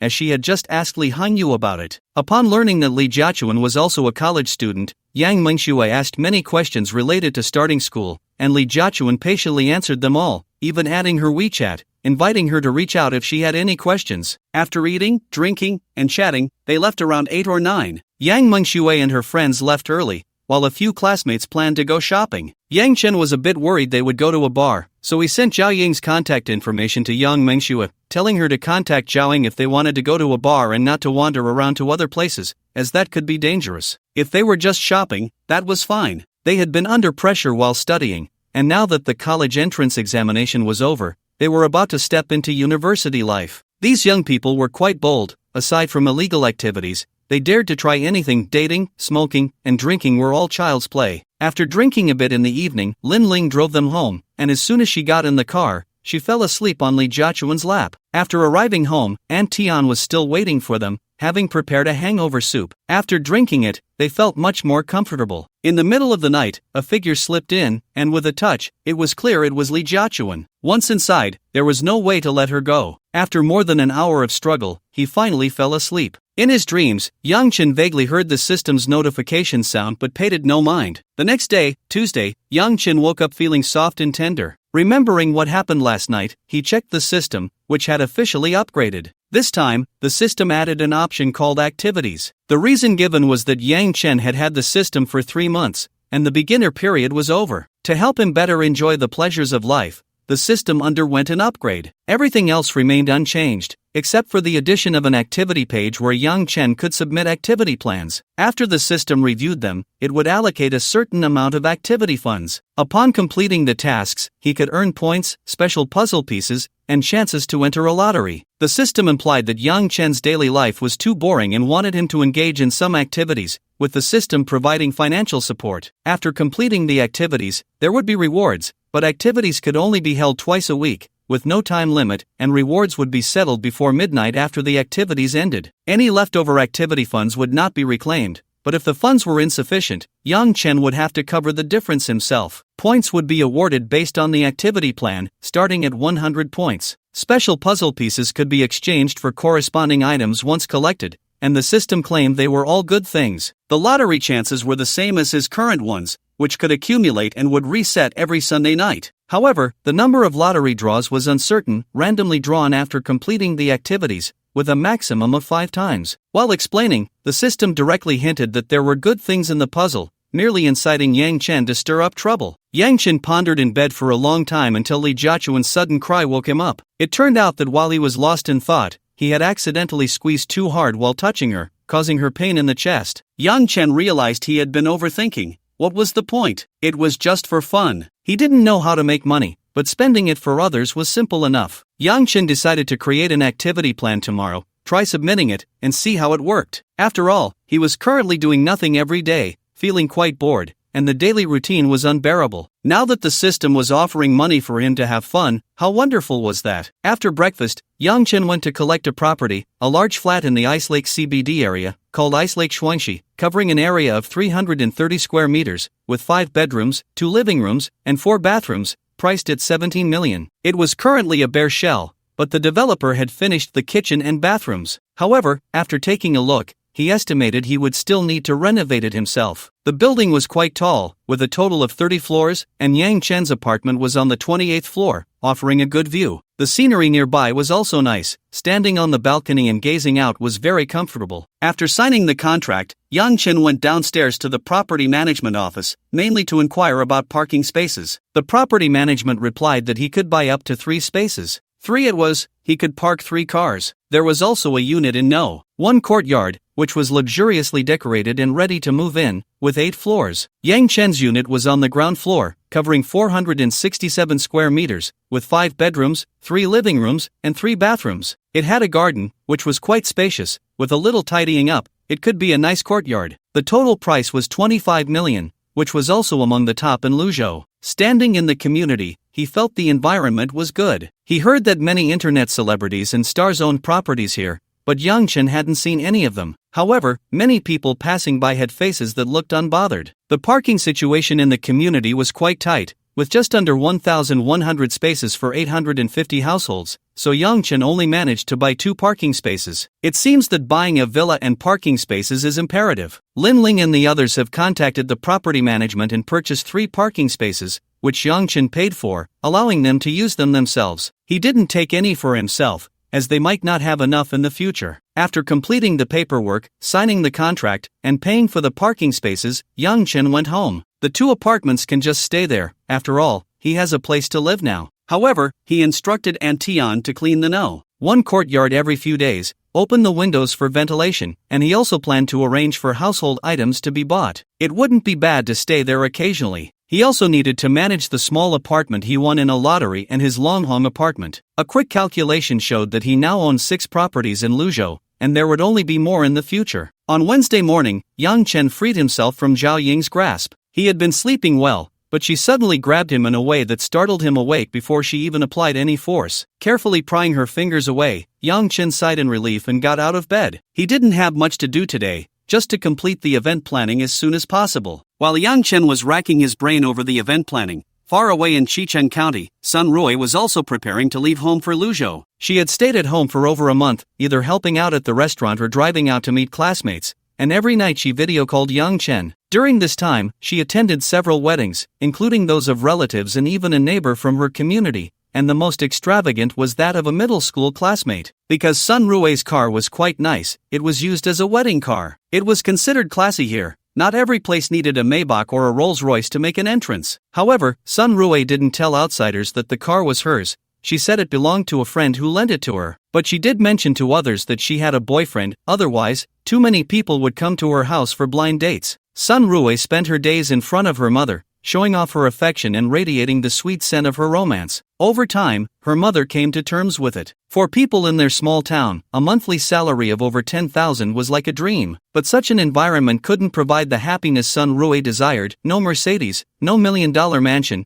and no monthly income of hundreds of thousands that would allow her to live carefree. Being someone's mistress or a third party might sound bad, but it was the quickest way for her to change her fate. Relying on accumulation would only lead to another version of herself, perhaps slightly better or worse. This might be the tragedy of an ordinary family trying to change their destiny. Hard work doesn't always pay off. Now, she only hoped that the other party would treat her daughter well and not let her get hurt. The day after paying respects to her father, her mother finally left. She spoke a lot with Sun Rui's father, and after returning home that night, she had a bit to drink and talked a lot with Sun Rui. Her mother instructed her to protect herself while out there. Since she chose this path, she should walk it well. It would be best to return actively in the next few days. They had just gotten to know each other and then separated, which wasn't conducive to building a relationship. Ideally, she should have a child for future security, and she also needed to save money, avoid unnecessary spending, and be frugal. If one day the man couldn't be relied upon, she wouldn't be left with no way out. If it became unbearable, she could always return home. At least her family's restaurant would ensure she wouldn't starve. That night, Sun Rui held her mother and slept through the night. The next day, she prepared to return to Luzhou. Before leaving, her mother packed her many local specialties, including flaky meat-filled pastries, scallion roasted quail, and dried duck eggs, among others. There were quite a few big and small bags. Finally, on Wednesday morning, Sun Rui drove away from home. This time, she drove to Luzhou alone. After so many days of summer vacation, her driving skills had improved. Before leaving, she transferred 200,000 to her mother and another 200,000 to her brother. Her elder brother was a bit flustered, wondering what kind of money this was. Was it her selling herself? It was uncomfortable to hold, but when her mother asked if she still had any money, Sun Rui replied that she did,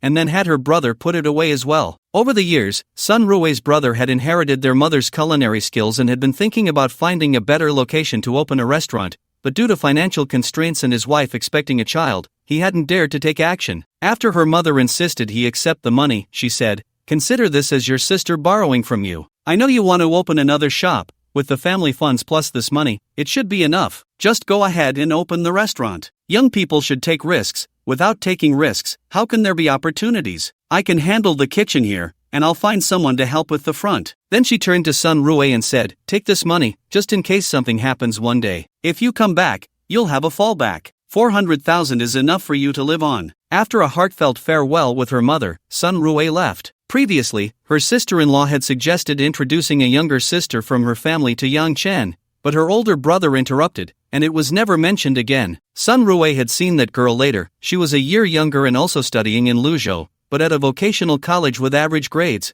and she was about to start her internship this year. The girl was quite pretty, with 2 dimples when she smiled, and she was not short at 169 centimeters, with a slender and proportionate figure, and she loved to laugh. During their chat after arriving, she mentioned having a boyfriend at school who was in the same major but a different class, so her sister-in-law didn't say much more. However, Sun Rui still added her contact information, offering help if she needed anything, as they were relatives and should look out for each other. When Sun Rui was leaving, she asked if the girl wanted to go together, but she said no, that she would stay a few more days until school started. Sun Rui drove quite fast and finally arrived at Yang Chen's place by noon. Since Lin Ling and the others were living there, she didn't return to her own house. She had told Yang Chen before leaving, so her family was waiting for her to have a meal together. After parking, she took out the things her mother had asked her to bring to Yang Chen. Yang Chen looked at the abundance of food and smiled, saying, "Auntie is really too kind, bringing so much. You must thank her for me later." Sun Rui nodded with a smile and then took out her phone to report her safety to her family, while also conveying Yang Chen's gratitude. Yang Chen and Li Jiachuan were tidying up the food on the table. They took out what could be eaten immediately and handed the rest to Aunt Tian to prepare for dinner. Just then, Aunt Tian came out of the kitchen, and Yang Chen told her about the food. Aunt Tian approached the table and examined the ingredients Sun Rui had brought, saying, "These must be homemade, the quality is really good. I'll use these to cook some dishes for you to try tonight." "Oh, they look like good stuff.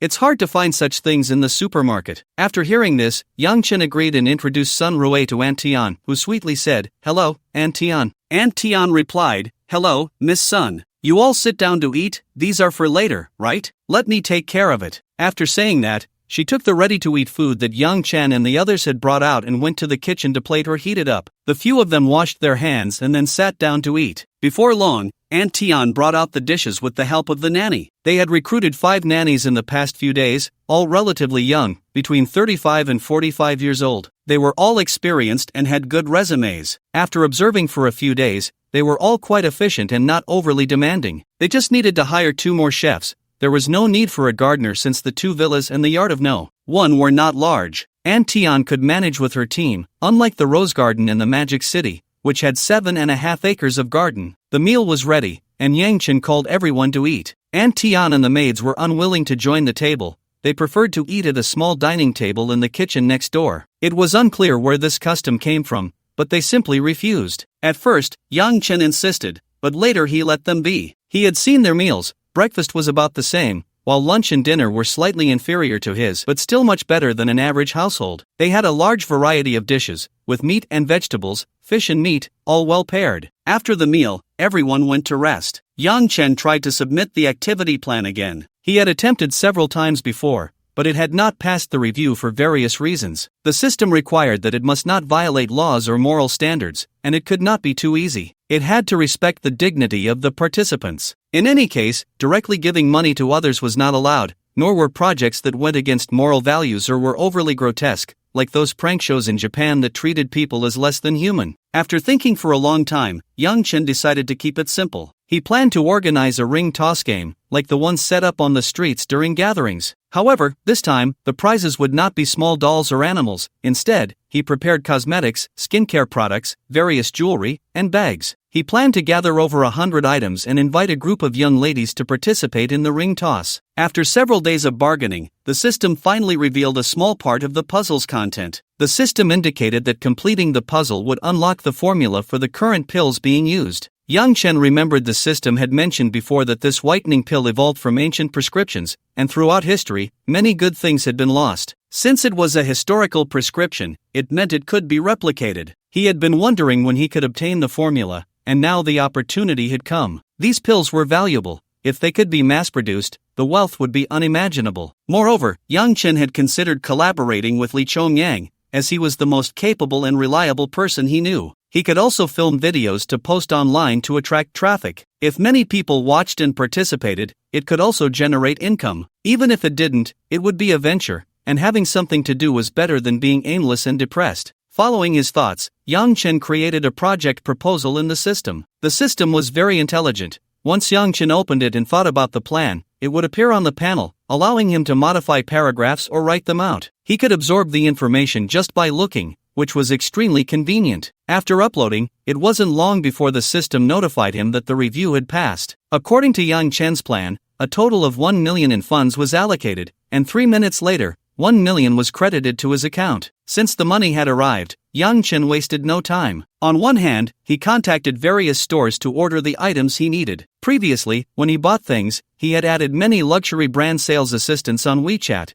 and now he directly contacted them to place orders. He also ordered some items needed for the ring toss online. Finally, he found Li Jiachuan and Sun Rui, asking them to contact some pretty female classmates, specifically avoiding any unattractive males. He invited them to come to the villa for a party on Saturday. Why only pretty female classmates? That was obvious. He didn't want anyone ugly to ruin his mood or appetite. He was spending money to enjoy himself, not to suffer. The two girls looked at Young Chen with curiosity, suddenly wondering what kind of party he was planning. So they asked, "Faye Good, why are you throwing a party? And why are you specifically looking for pretty female classmates?" "I'm just bored and want to organize an event to pass the time, just like when I invited you to play games in that lakeside gathering before, to liven things up." The two nodded slightly, reluctantly accepting this explanation, treating it as a peculiar quirk of the wealthy. When they first met Yang Chen, his behavior and way of doing things were somewhat illogical, but over time they got used to it. It was just that he had money with nowhere to spend it. They began to discuss their classmates, those who were relatively pretty and still in Luzhou, as well as other girls from different schools who had added their contact information during previous gatherings. After reaching out to various sources, they found 10 classmates, but Yang Chen felt it wasn't enough. 10 people was too few. He had prepared over 100 prizes, and it wouldn't do to have each person take 10. It wasn't about the money, it was just that it wouldn't be fun, losing the meaning of having the system support him in organizing the event. So he asked the two to continue contacting others while he looked for more himself. After flipping through his contacts for a while, he actually found one, Meng, a classmate's cousin. He had met her a few times before. She had come to his villa for dinner, and Yang Chen remembered she had quite a few friends and even wanted to introduce some to him. There should be quite a few pretty ones among them. While thinking, he called her, and it wasn't long before the call connected. A tired voice came through. "Hello, who is this? What's up?" "It's Yang Chen." "Yang Chen, brother Fei?" Upon hearing Yang Chen's name, Meng's sleepiness quickly dissipated. She looked at her phone and indeed saw it was Yang Chen. She had been half asleep and answered without looking. "Brother Fei, what's the matter?" Meng's tone brightened, sweet as can be. Since that dinner at the villa, she hadn't seen Yang Chen again, though they occasionally chatted online. "Well, this Saturday, I want to host a party at the villa. Do you have time to come?" Yes. I'm off on Saturday, and Sunday too," Meng replied quickly. At the last dinner, she hadn't spent a dime and even received a gift box filled with good things. After returning home, she took several photos and shared them in her group chat, making her friends envious. However, did Brother Fei inform Sister Ling about this? Should she tell her? "I remember you have quite a few friends, right? Ask them if they have time to come along. The more, the merrier. But there's one requirement, no guys, and no ugly ones. As for beauty, I trust your judgment." Meng felt disheartened. If she was to bring her friends, it wouldn't be a special date for just the two of them. "What? You think he could handle 10 girls?" She didn't believe it at all, and there were definitely more than 10 of them. Once it was confirmed that Meng had over 10 friends coming, along with Li Jiaqin and her classmates, there would be at least 20 or 30 people. That was enough. In the following days, the various prizes Yang Chen ordered arrived one after another. By Thursday afternoon, the delivery of the ring toss supplies also came. Coincidentally, he had just hired 2 chefs, a husband and wife team. The husband was a Chinese chef skilled in various cuisines,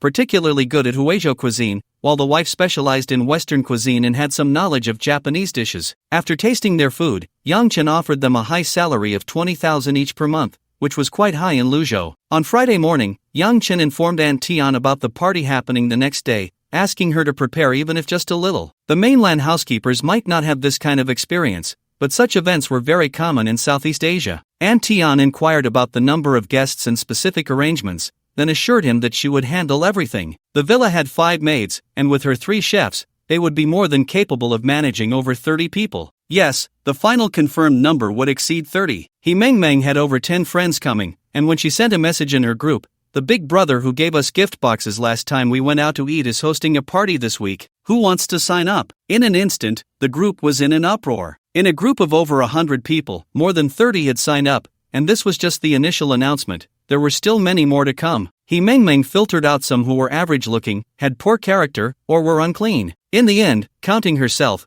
there were 14 unmarried girls. Those who were married were excluded. This kind of occasion was not for them. They should stay home with their husbands and children. On Li Jiaquan's side, there were a total of 10 female classmates who could come, while others had prior commitments. They also invited a few male classmates, mainly because it wouldn't look good with just girls. It was better to have a few boys to balance things out. Yang Chen thought about it and realized it was true. In the end, 5 boys came, all classmates from their gathering by the lake that day. So, there were a total of 15 people, plus the 4 beautiful women from Yang Chen's family and Yang Chen himself, making a total of 34 people. Yang Chen was the host and wouldn't participate in the games, so there were 33 participants. He prepared 120 prizes, 5 bags, each worth an average of 50,000, 10 necklaces, each averaging 30,000, 10 bracelets, each averaging 25,000, 30 sets of high-end skincare products, averaging 10,000, 30 sets of cosmetics, averaging 10,000, 20 sets of perfume, each averaging 5,000, and 15 sets of earrings,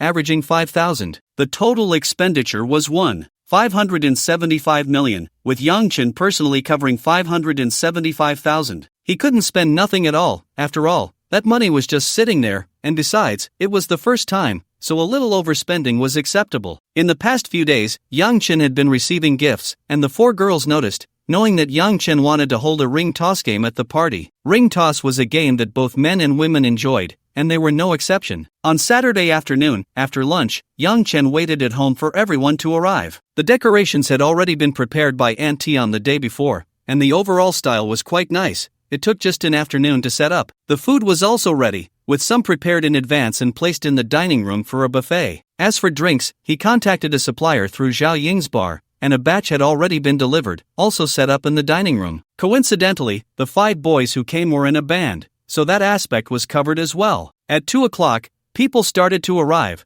with the first to come being a few members of the band. Since it was hot in the summer, Yang Chen arranged for them to stay in the living room, clearing some space for them. The villa was a standalone house, quite far from the neighboring property, and with the wall separating them, the noise was manageable. At least when they tested the sound, Yang Chen stepped outside to check, and while there was music, it was acceptable. Once the equipment was set up, Yang Chen called a few people over to eat and drink, then sat aside to chat. Before long, most of the guests had arrived, but there were 3 more people than expected, friends of Zhaoying. After seeing the setup from Zhaoying, they called to ask if they could join, and Yang Chen had no objections. The more, the merrier. With more people, everyone began to have fun, and the band started playing music. Most of the songs were pop, along with a few they had written themselves, but to be honest, they weren't very good. Occasionally, confident girls would take the stage to sing. With mixed results, some sounded good, while others couldn't finish their songs. There were also a few practiced girls who showcased their dancing, twisting their graceful figures, with continuous screams and applause. There were even dance battles, which was quite an eye-opener. Who knew they were all so talented? The other girls who weren't singing or dancing held cups and plates, finding a spot to sit and enjoy their food while watching. Yang Chen also grabbed some food. He hadn't eaten much at lunch and was feeling a bit hungry now. He took a few pieces of cake and some fried snacks that had just been made in the afternoon, which tasted quite good,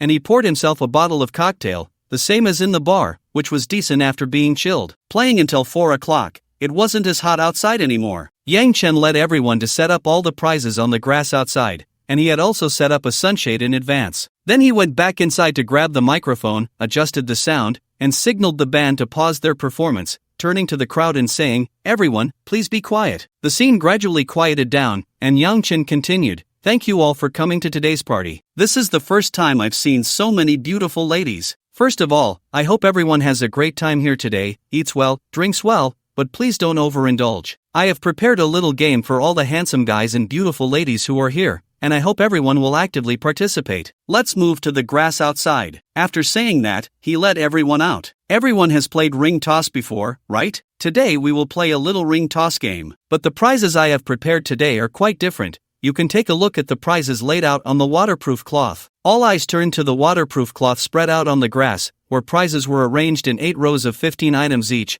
with a small stool covering each prize, and an inverted glass cup placed in the middle of the stool. Yang Chen introduced the brands and approximate price ranges of the prizes, all fluctuating within 20% of the average price. Upon hearing that the ground was filled with first and second tier luxury goods that could be taken home if they landed a ring on them, the crowd immediately became excited. With so many prizes, even landing one would be a win. If they won a handbag, they would be overjoyed. A small bag worth 50,000 was already quite nice, showing that they weren't just joking around. Everyone was affluent, with bags worth hundreds of thousands. In reality, many people only carry bags worth a few hundred to 1,000 when they go out. At that moment, the band started playing music at just the right time, enhancing the atmosphere even more. Yang Chen announced the rules. Including the band, there were a total of 36 people present. Each person would draw a number from the lottery box and then come up to toss rings in order of their numbers. Each person had 10 rings, starting from the boundary between the grass and the concrete, and they were required to stand while tossing.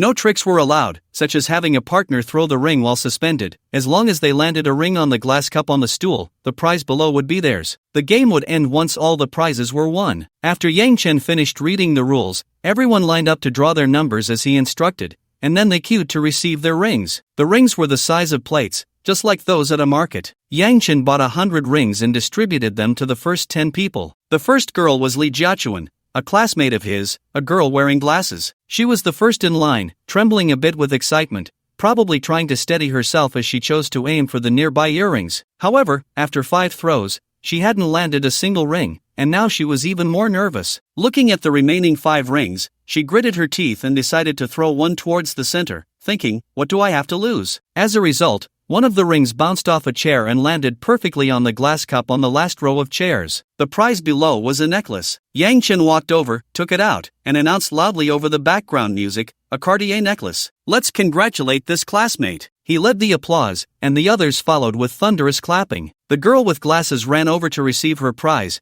bowed slightly, probably out of habit from school award ceremonies, and then went to her companions. Sun Ruei and the other classmates congratulated her, and everyone opened the box to take a look. It was a diamond necklace, and she immediately took off her old chain and put on the new one, with everyone praising how beautiful it was. The second contestant stepped up. She was a friend of Zhaoying, with an impressive figure, and even the cartoon design on her t-shirt seemed to be stretched. Having some experience, she focused on the cosmetics and skincare area, quickly tossing her 10 rings. She landed a set of cosmetics and a set of skincare products. Yang Chen announced loudly, a set of Dior cosmetics and a set of Estee Lauder skincare products. The applause at the scene was thunderous. After receiving her prize, she returned to the crowd, and a friend asked her why she didn't go for the best ones. My skills aren't good enough to confidently aim for the last 2 rows. It's better to secure a guaranteed win first and then go all out in the second round. Next, the third girl didn't win anything, nor did the fourth. The fifth was a guy from the band, who had good luck and won a necklace. Yang Chen asked him how he would handle it, and he said he would give it to his girlfriend. Amidst the cheers of the crowd, he put it on her, a classic Bulgari necklace. Yang Chen raised the microphone and said, "Hey, beautiful, aren't you going to show some appreciation? This necklace is the most expensive one here, a classic Bulgari style, and my cost price is 36,000. The guy's girlfriend, already moved to tears, hugged him and kissed him, causing the crowd's cheers to grow even louder, with the band's background music increasing in volume, and the guitarist almost sparking with excitement. The game continued. The sixth contestant also lacked skill, so she imitated the first girl and scattered her chances,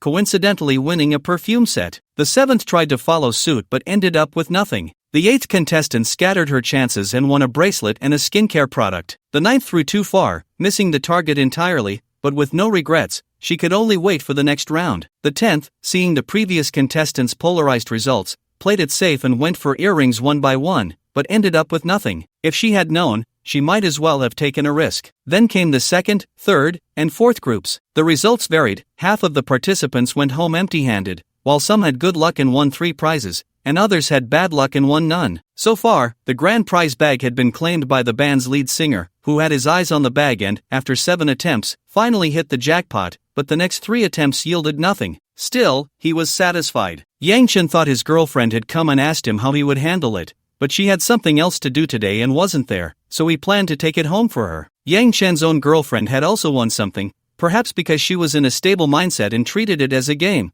so everyone had prizes to take home. Last time Yang Chen returned from the Magic City, he brought back a box of jewelry and later distributed it, giving each of them a set, so they weren't particularly interested in the prizes at hand, mainly looking for fun. Lin Ling was chosen by Yang Chen, a diamond set, one of the most expensive, along with a jade bracelet, with a total value close to $150,000, while the others were in the $1 million range. Zhaoying chose an emerald set, Li Jiachen chose a sapphire set, and Sun Rui went for a golden green gemstone set. 5 women, each selected one of the 5 major gemstones, with no duplicates, and they were among the best sets. The remaining sets, aside from 2 diamond sets over $1 million, had the other 9 ranging between $700,000 to $850,000. At the scene, during the ring toss, Lin Ling performed well, winning a bracelet. Zhaoying got a pair of earrings, Li Jiachen also won earrings, and Sun Rui performed the best, being one of the only 2 to win 3 items, a necklace, a bracelet, and a perfume set. Sun Rui explained that in her hometown, there was a ring toss at the annual temple fair, and she had loved playing since she was little, so she practiced hard to bring home some prizes. Now that she was in school, she played less, but if it had been a few years ago, she might have won even more, as Yang Chen was closer this time. Currently, the first round of the game had ended, with over 80 prizes still available. The second round was about to begin, and by the fourth round, everyone at the scene had something to take home, with the least fortunate having at least 2 prizes, while others had 1 up to 6, and Sun Rui was among them. There are still more than 30 prizes left on the field, but there are only 3 bags remaining. In the third round, a girl scattered flowers and managed to hit one. The previous band's lead singer, who had missed 10 throws in the second round, went for a necklace and bracelet in the third round and ended up getting a bracelet, which satisfied him. Since the fourth round, those with some skill have been aiming for the higher value items, while those without skill have been throwing hard at the nearby rows. Many people divided their throws into 2 groups, one group for tossing and the other for scattering flowers, or both groups scattering flowers, and those with good luck managed to get something. The earrings have already been cleared out. There are 5 sets of perfume left, and combined, there are still 17 sets of cosmetics and skincare products, 4 bracelets, 4 necklaces, and 3 bags. As the number of prizes dwindled, the competition intensified. Many people, after getting their prizes, no longer aimed carefully but just threw a box of scattered flowers, leaving everything to fate. If your skill is average, aiming doesn't guarantee a hit. Throwing everything out might still yield something, but it needs to be a bit scattered, as things that don't separate in the air might not hit either. As time passed, although the hit rate decreased, prizes were still being claimed each round. After the 7th round, only 1 bag, 1 necklace, 2 sets of cosmetics, and 1 set of skincare products remained. Now everyone was just throwing scattered flowers, leaving everything to fate, and at least they all had something in hand. Those like Sun Rui, who had claimed many prizes, didn't aim much in the later rounds and just threw casually. Yang Chen couldn't keep up alone and called over the band members to help collect the rings. In the end, the last bag was claimed by Himengming's friend, a tall, fair-skinned, sexy girl. She had already claimed a bracelet and a set of cosmetics before, and this time she didn't pay much attention, casually threw a ring, and walked away. It was only when her friend told her that she had won a big prize that she realized it. When she went to claim her prize, she was so excited that she sneakily kissed Yang Chen when he wasn't paying attention. The scene instantly became lively, and seeing some girls getting restless, Yang Chen quickly hid to the side. The remaining sets of prizes were quickly claimed, and the game ended in the 8th round. Every beauty who came to claim a prize sneakily kissed him, and although Yang Chen publicly refused, he actually enjoyed it, leaving Lin Ling and the other women thinking about how to deal with him later that night. In the end, the last set of cosmetics was claimed by the band's drummer, and everyone burst into laughter. When the drummer went to claim the prize, he was a bit shy, and Yang Chen jokingly kicked at him, saying, "Don't come over, it's really unnecessary." The crowd erupted in laughter. From 4 in the afternoon to 8 in the evening, the event finally came to an end, with the lights just coming on. Everyone tidied up a bit, and Yang Chen called everyone inside for dinner. The specifics would be cleaned up by the maids tomorrow. Dinner was Chinese food, without a specific cuisine, just made according to what was delicious. After playing all afternoon, everyone was not tired at all, especially since they had gained so much. At least a set of cosmetics or skincare products worth thousands. They were all excited, and now that they had some downtime waiting for dinner, they took out their phones to start editing posts, sharing on social media platforms like Moments, Douyin, or Weibo. The content consisted of edited photos or videos of their claimed prizes, all taken by friends, sharing and celebrating their highlights. Yang Chen didn't arrange for anyone to film videos. It was the first time hosting an event, and he was afraid everyone wouldn't relax, so he didn't set it up, planning to do it next time. Seeing everyone so happy, he thought there would be plenty of people willing to come next time. There were a total of 36 people, set up at 3 tables, and everyone sat casually. After an entire afternoon of playing games together, they had all become familiar with each other. That night, Yang Chen didn't provide any white liquor, only beer, cocktails, and champagne, as they all needed to go home and couldn't stay here. Drinking too much could lead to trouble. Yang Chen briefly mentioned a few things and then invited everyone to eat. After playing all afternoon, everyone eagerly dug in, and with the chef's exquisite skills, they ate heartily. At this moment, many people no longer cared about their ladylike image and began to eat with gusto. Once they had eaten enough, they started to toast Yang Chen, thanking him for hosting the party today, and they all expressed that they would be available for any future events, promising to never miss out, even if it meant skipping work or classes. After all, what kind of formal job could earn 10,000 a day? Yang Chen could do that. He was a big tycoon, and they had to keep up with his pace. Just a little slip would be enough for them to feast on. Naturally, Yang Chen was unafraid of the guests. He didn't drink alcohol that night, only juice. After everyone was full and satisfied, they took their leave. There were plenty of cars outside, and the subway was convenient. During dinner, Yang Chen added them all to a group chat he had created earlier. He was considering registering an entertainment club named Buddy Entertainment Club to facilitate future activities. After returning home, everyone reported their safety in the group chat. Once Yang Chen confirmed that everyone was accounted for, he eagerly went to wash up and sleep. Tonight, he would sleep alone. Lin Ling and the others were upset and wouldn't be with him, but he was happy to have some peace. Since returning to the Magic City, he hadn't had a single night alone, so he could finally rest tonight. The lead singer of the band was Lin Jiahong, a classmate of Li Jiachuan. He and 4 others from the same department formed a campus band, practicing songs together whenever they had free time, with the help of the school's music association, which coordinated an old classroom as their activity space. They had gained some fame among several nearby schools, often holding gatherings, just like that lakeside gathering where dozens of people came together to play, sing, dance, and watch outdoor movies. Last time, due to Yang Chen's influence, it was particularly impactful. Everyone was very happy, so when the keyboardist's girlfriend learned that Li Jiachuan was inviting people to Yang Chen's party, she informed them. Then Lin Jiahong recommended himself to Li Jiachuan and successfully participated. They had originally planned to bring their girlfriends. Those in the band were not short of girlfriends, some even had several, but they were relatively pure and only had one.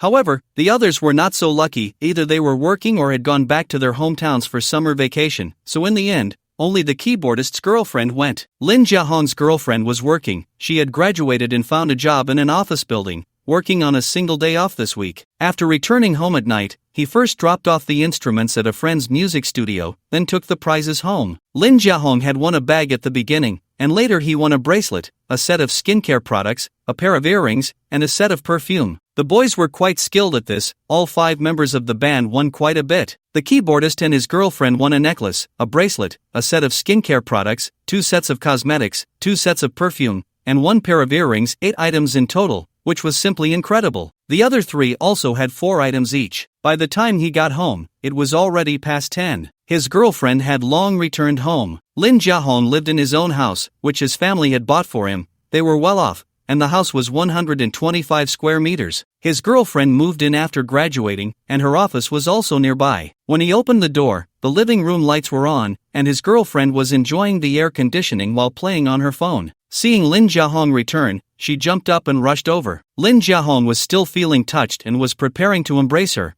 but she first took the things from his hands. While taking them, she said, "Is this what you won? Honey, you're amazing. This bag is this year's new model. I love it. I've always wanted to buy it, but I have to save money for our wedding, so I can only dream about it." Lin Jiahong was surprised. "I wanted to give you a surprise. How did you know?" As his girlfriend carefully examined the bag to confirm its authenticity, she opened her phone and showed him. "Sihan's friend circle has posted about their gains. It's really impressive. She got 8. But honey, you're the best. You got the bag." Lin Jiahong took a look and realized that the keyboardist's girlfriend had already leaked his background in her friend circle, posting several sets of updates, including a video clip of him tossing rings. His girlfriend put down the bag and said, "Honey, I followed the method I found online and it really seems genuine." "What do you mean seems genuine?" "It is genuine. Feej is so rich, how could he possibly scam us?" "That's true, he doesn't care about this little money, as long as he's happy." "What a pity, if I had known I should have gone with you, we would have definitely gotten more than Sihan and the others. So many good things, if we had gotten more, it would have lasted me a year." She sat beside him, feeling regretful. Lin Jiahong had invited her to go along,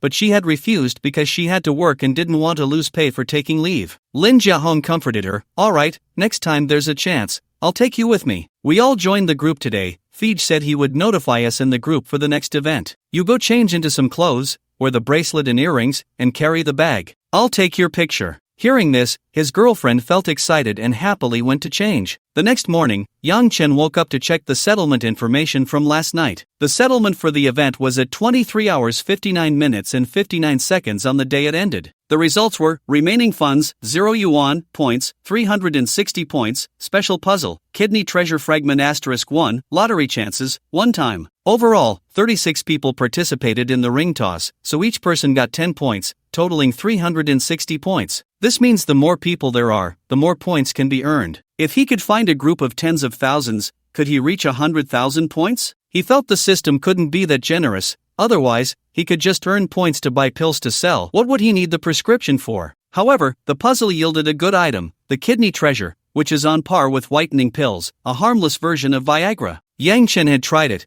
It stimulates your potential but doesn't harm the body. If you're tired, just sleep it off, and the worst is just sleeping a bit longer. He checked the system and saw he needed to collect 10 to exchange for the prescription. He only had one lottery chance, which was a pity, but he had enough for this week's lottery as well, so he decided to draw them together. Thinking this, Yangchen summoned the lottery page, and this time it was a big win, 4 points, 124/76/126/63, and cash 4 times, 2. 97 million/2. 51 million/2. 24 million/2. 74 million. Additionally, there were 2 properties, one villa worth 500 million, one 500 square meter shop, a Rolls-Royce Phantom, and a box of foundational nourishing pills. He had previously asked the system, which had adjusted the explosion rate, but he didn't expect to hit so many at once. However, thinking about the corrupt officials he had seen recently who had embezzled thousands of properties, and those urban legends of grassroots officials owning dozens or even hundreds of houses, he suddenly realized his properties weren't that many, and he needed to keep working hard. The 500 million villa was priced between 500 million and 1 billion,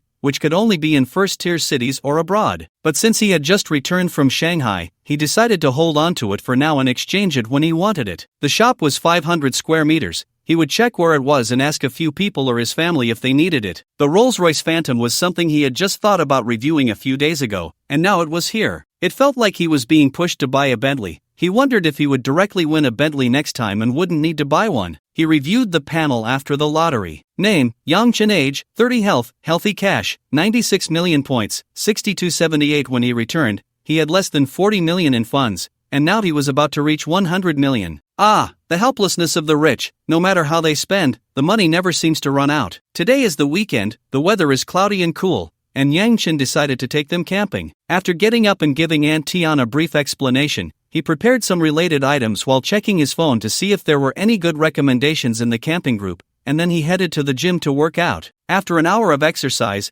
Yangchen took a shower and went to the restaurant for a meal. In the morning, all 4 girls were there, and while eating, Yangchen mentioned that he was planning to go camping and asked who among them would like to join. As a result, several of them wanted to go, and Yangchen thought for a moment before saying, "We won't be coming back tonight, I'm going camping for the night." The 4 of them nodded in agreement. Yangchen considered the logistics. He would drive his big G and take another car. There would be enough seats, but the roof wouldn't fit, so they needed to bring tents to sleep in at night. They had tents at home, as Yangchen enjoyed camping. He often watched videos and came across camping introductions. If he liked something, he would buy the same gear. Some items were purchased online, while others were ordered from acquaintances who sold outdoor equipment. Now, they had plenty of gear at home. After eating, Yangchen went to the storage room to sort out the equipment, bringing 2 tents, one large and one small, along with matching air mattresses and essential outdoor living items, filling the car to the brim. As a result, the food and drinks could only fit in the Maybach GLS. Aunt Tian had prepared a lot of food, including ready-to-eat items like various pastries, bread, snacks, and fruit tea, all made by the family chef. Faye planned to have hot pot for dinner, and she arranged for everything to be cleaned and cut, placed in storage boxes,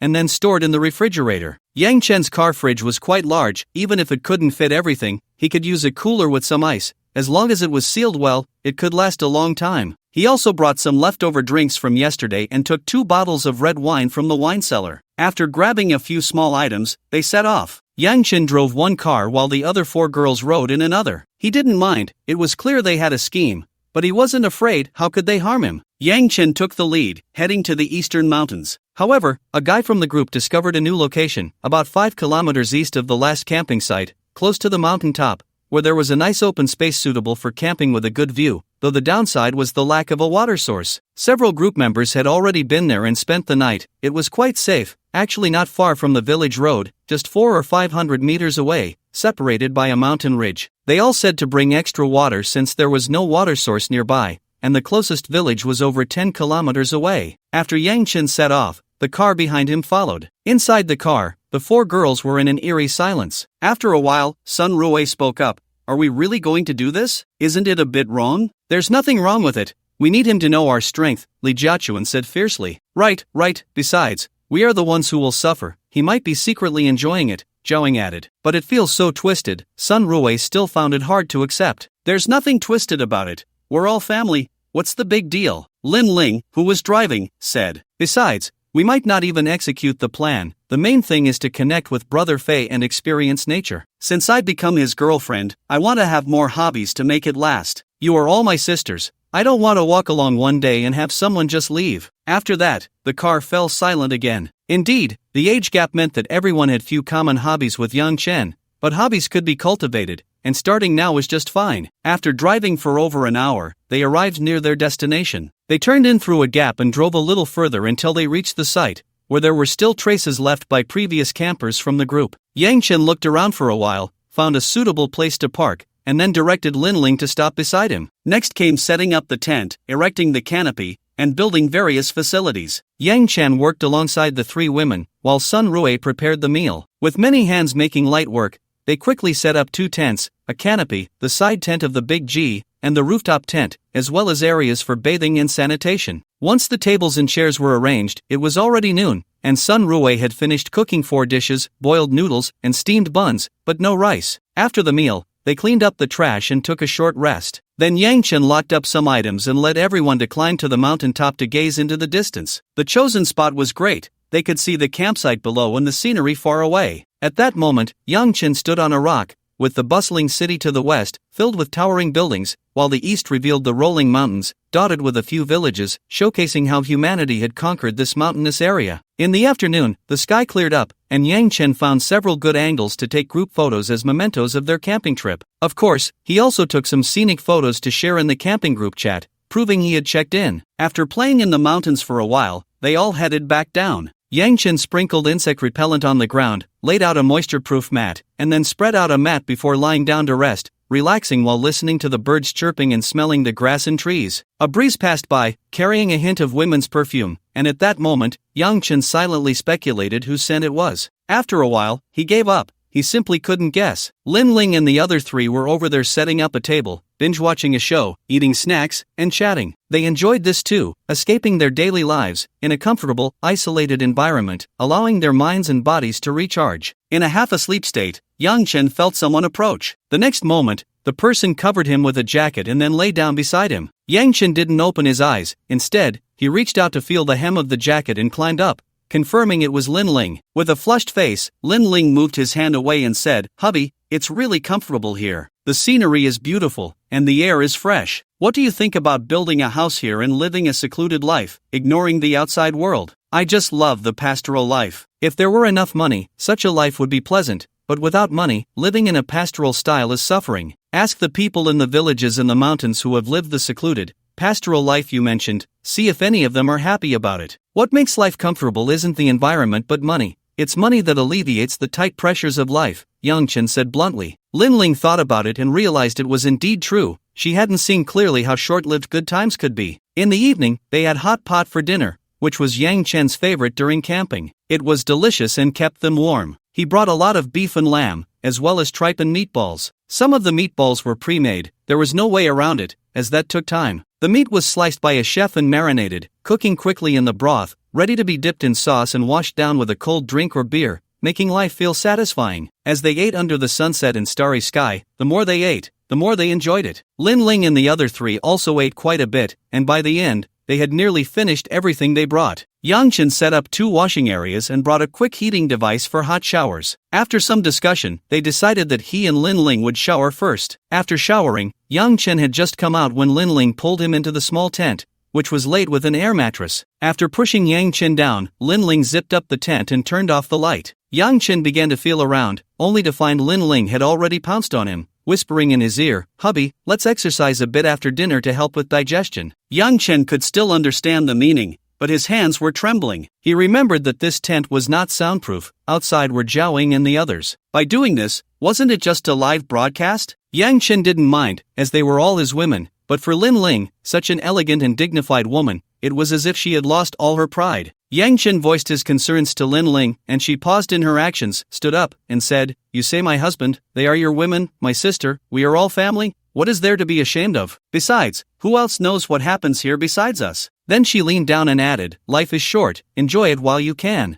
This time, Lin Ling was very proactive, but she bit her lip, not making a sound, only the sound of cards and her breathing. After battling for more than half an hour, Lin Ling lay on the mat to rest for a while. Then she went out. Not long after, Zhaoing came in with a basin of water, washed Yang Chen, and wiped his body without changing the water. After another half an hour of combat, Yang Chen turned over and lay on the air mattress to rest. A few minutes later, Zhaoying, with her sultry eyes, also went out, taking the basin and towel with her. Before long, someone came in. By the dim light from the opening of the tent, Yang Chen felt it was Li Jiachen. The newcomer didn't say anything, placed the basin under Yang Chen, washed him carefully, then leaned down to his ear and said, "For you, I am willing to do anything. You are already my only one, so you cannot let me down, otherwise, I will bite you to death." After saying that, without waiting for Yang Chen to respond, Li Jiachen took his hand and slipped it under her clothes. It turned out to be completely bare inside. This girl was really bold, but with the sisters outside, she wasn't afraid of any exposure risk. An hour later, a satisfied Li Jiachen got dressed, leaned down, kissed Yang Chen, and then left. Yang Chen rested for a while and vaguely saw shadows moving outside the tent. After a while, the shadow stopped moving, then unzipped the tent. Feeling the gap was big enough,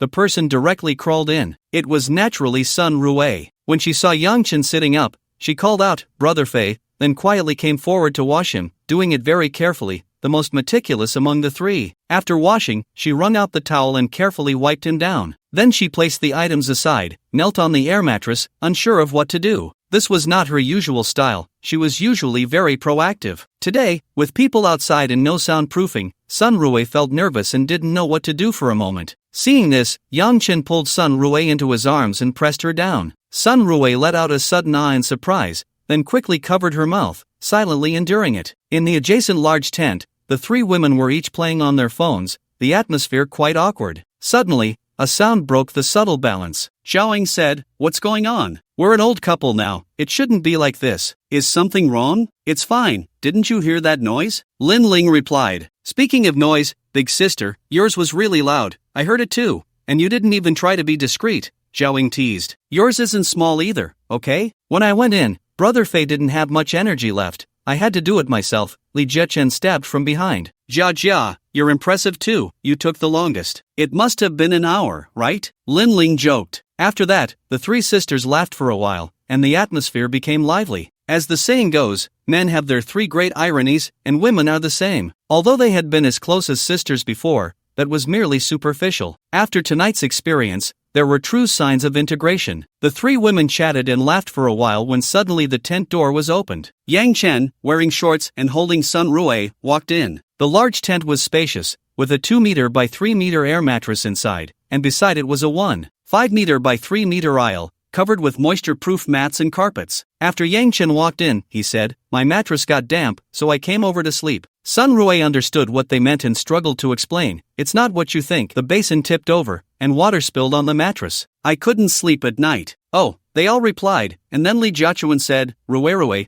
we know, did you think we were thinking that way?" Upon hearing this, Sun Rui immediately shut down, hiding under the blanket, while the others burst into laughter. Before Yang Chen and the others came in, they had already washed up. Although their legs were weak, he carried them over, gesturing for Zhaoying to make some space, and then placed Sun Rui next to her, lying directly in the middle, with Lin Ling and Li Jiachuan on her right. Then he said, "All right, let's turn off the lights, my dear concubines." With Sun Rui on his left and Lin Ling on his right, they all snuggled under the big blanket and closed their eyes, drifting into dreamland. The four women exchanged smiles, and Li Jiachuan took out the remote control to turn off the lights, and everyone went to sleep, leaving only the dim surveillance screen of the security system in the corner of the tent. The next day, Yang Chen and the others got up early. Although they were in the wild, the air mattress they brought this time was really good, and they slept comfortably. Yang Chen decided to visit her shop to see if there were any good items. Sun Rui made breakfast while Yang Chen helped the others pack up, taking down the tent and gathering the trash. By the time Sun Rui finished breakfast, they were almost done packing. After eating, they loaded everything into the car, and the 5 of them took 2 cars on the way back. On the return trip, Zhaoying drove with Li Jiachuan and Sun Rui,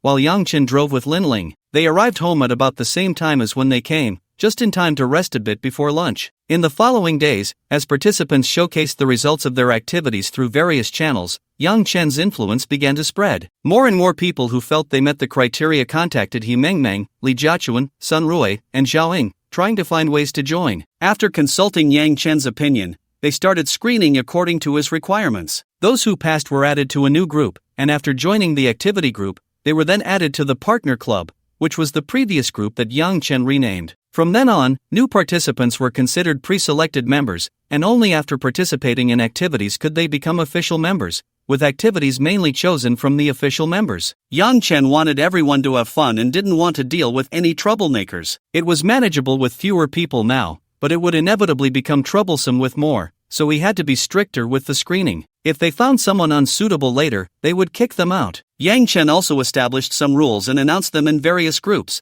adjusting them based on the situation later. On Monday night, Yang Chen went for a night run at Swan Lake as usual. Tonight, Lin Ling came out with him. She felt she had gained a bit of weight recently, mainly because the food at home was too good. She even thought about inviting Aunt Tian and the others to her shop to train her chefs and teach them a few classic Southeast Asian dishes, giving her restaurant another signature dish. As usual, Yang Chen rested in the break area, listening to a few group members exchanging information about nearby neighborhoods. At that moment, a young man walked over, clearly having just finished running half a lap, and came here to rest. Upon seeing Yang Chen, his eyes lit up, and he changed his pace, walking towards Yang Chen and saying, "Hello, are you Yang Chen from Building A6 in Senai Manor?" Yang Chen was quietly discussing her business plan with Lin Ling when he heard the young man's words and replied, "Yes, I am Yang Chen. May I ask who you are?" "Hello, I am Gui Shangrong, also living in Senai Manor, in Building B10, on the other side of the community." Old Li beside them said, "He is the Gui Xiao from the group." "Oh, I've heard a lot about you." Yang Chen understood who he was. Gui Shangrong, understanding from Old Li's words that Yang Chen was in the same night running group as him, said, "Since we're in the same group,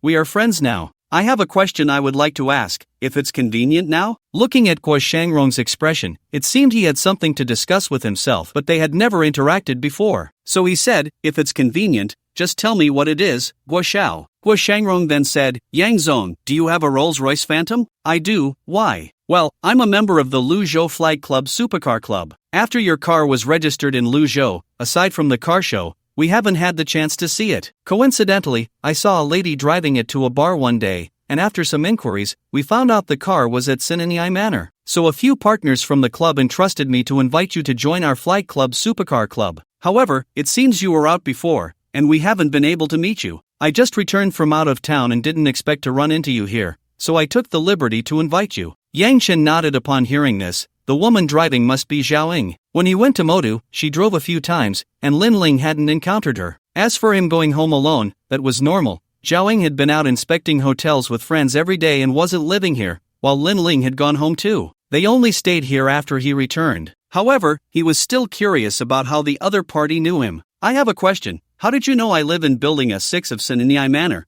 And how did you know I'm the owner of the Phantom?" Gui Shangrong awkwardly replied, "Well, we used some special methods that aren't suitable for discussion." The other party didn't elaborate, but Yang Chen had some guesses. "Then you should have my number. Why didn't you call?" "Because inviting you in person is more sincere than a phone call." Gui Shangrong thought to himself, not knowing your background could lead to trouble, and a phone call wouldn't provide the clarity of a face-to-face conversation. In fact, he was here tonight because someone had tipped him off that the owner of Building S6 was out for a run. Yang Chen pondered whether he should go, but he needed some capable friends in Luzhou. It would be easier to find help when needed. As for the Supercar Club's capabilities, he had seen enough. They could trace him just from the traces of a car and knew how to invite him properly. "Alright, I accept your invitation. Are there any requirements for joining?" Gui Shangrong suppressed his joy and said, "Our club generally requires a supercar worth over $1 million to apply for membership. Of course, you don't need to worry about that, Yang Zone. Just drive the Phantom to complete the formalities, and you can become our member. We provide exclusive parking spaces, maintenance services, and organize some high-end events. We often hold various activities like track races, road trips, and charity events." Yang Chen nodded, "Okay,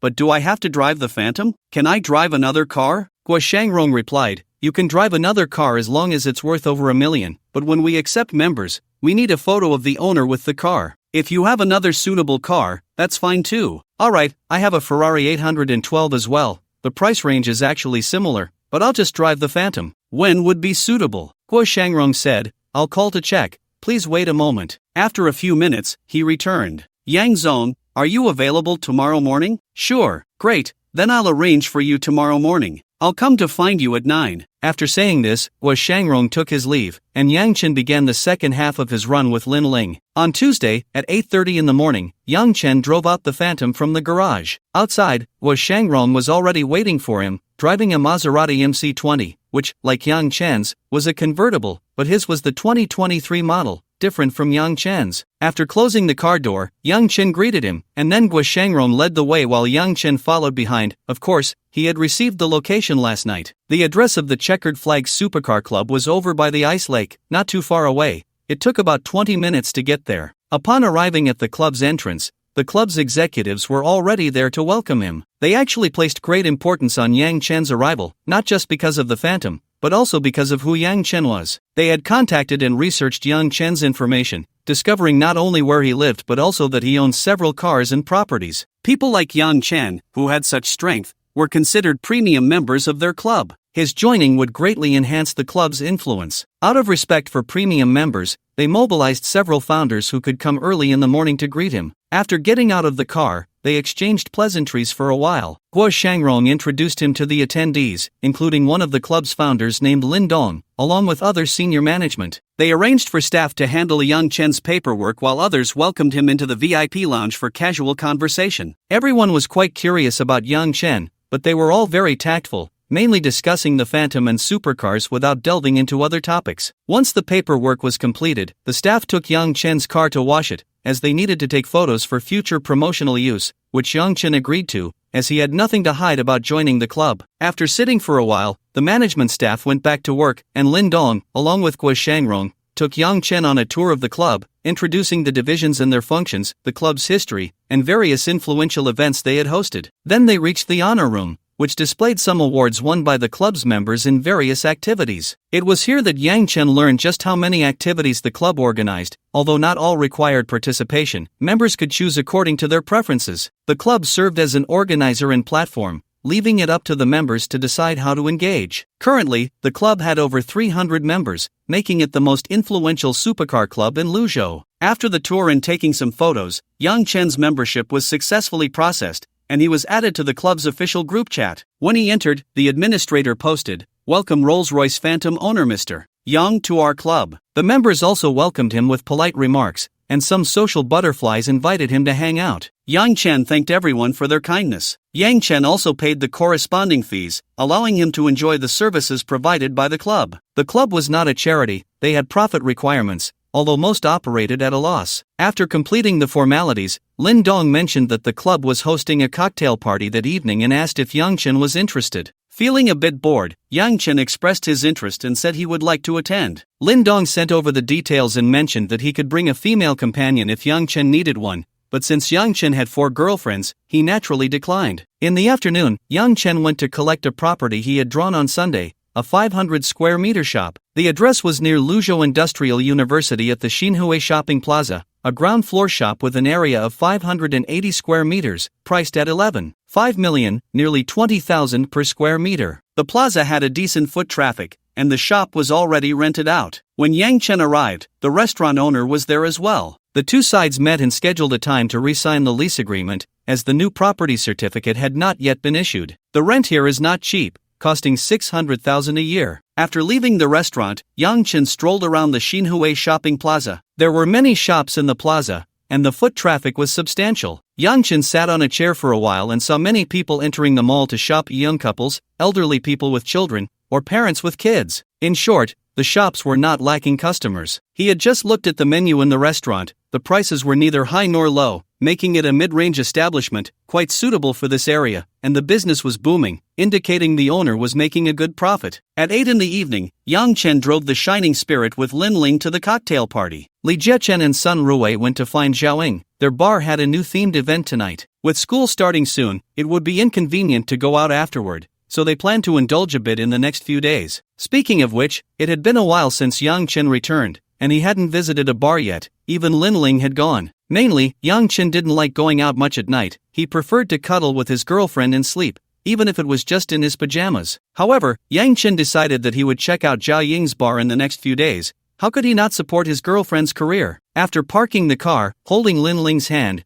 Yang Chen took the elevator to the 16th floor of the hotel, where the cocktail party was being held. He showed the invitation to the doorman and entered the venue. The hall was quite spacious, covering over 1,000 square meters, but smaller than the hall where the Zongheng Sihai Group was established. The hall was brightly lit, with a band playing music in the corner. Men and women were chatting with each other, occasionally covering their mouths and giggling. The men were dressed in suits, while the women wore various evening gowns, most of which had increasingly low necklines. After entering, Yang Chen scanned the room but didn't see anyone he recognized. He also didn't spot the few senior club members he had seen earlier, likely obscured by the crowd. There were currently over 100 people present, divided into small circles, so it was normal not to see familiar faces. Yang Chen gave up on finding acquaintances and took Lin Ling to the buffet area. Since they were at a cocktail party, it was best to find something to eat first. He got Lin Ling some king crab legs and took some crabs and shellfish for himself, reasoning that seafood wouldn't make him gain weight. He also grabbed 2 glasses of champagne and found a quiet corner to eat. Before long, he finished what he had taken. He had to admit the food was quite good,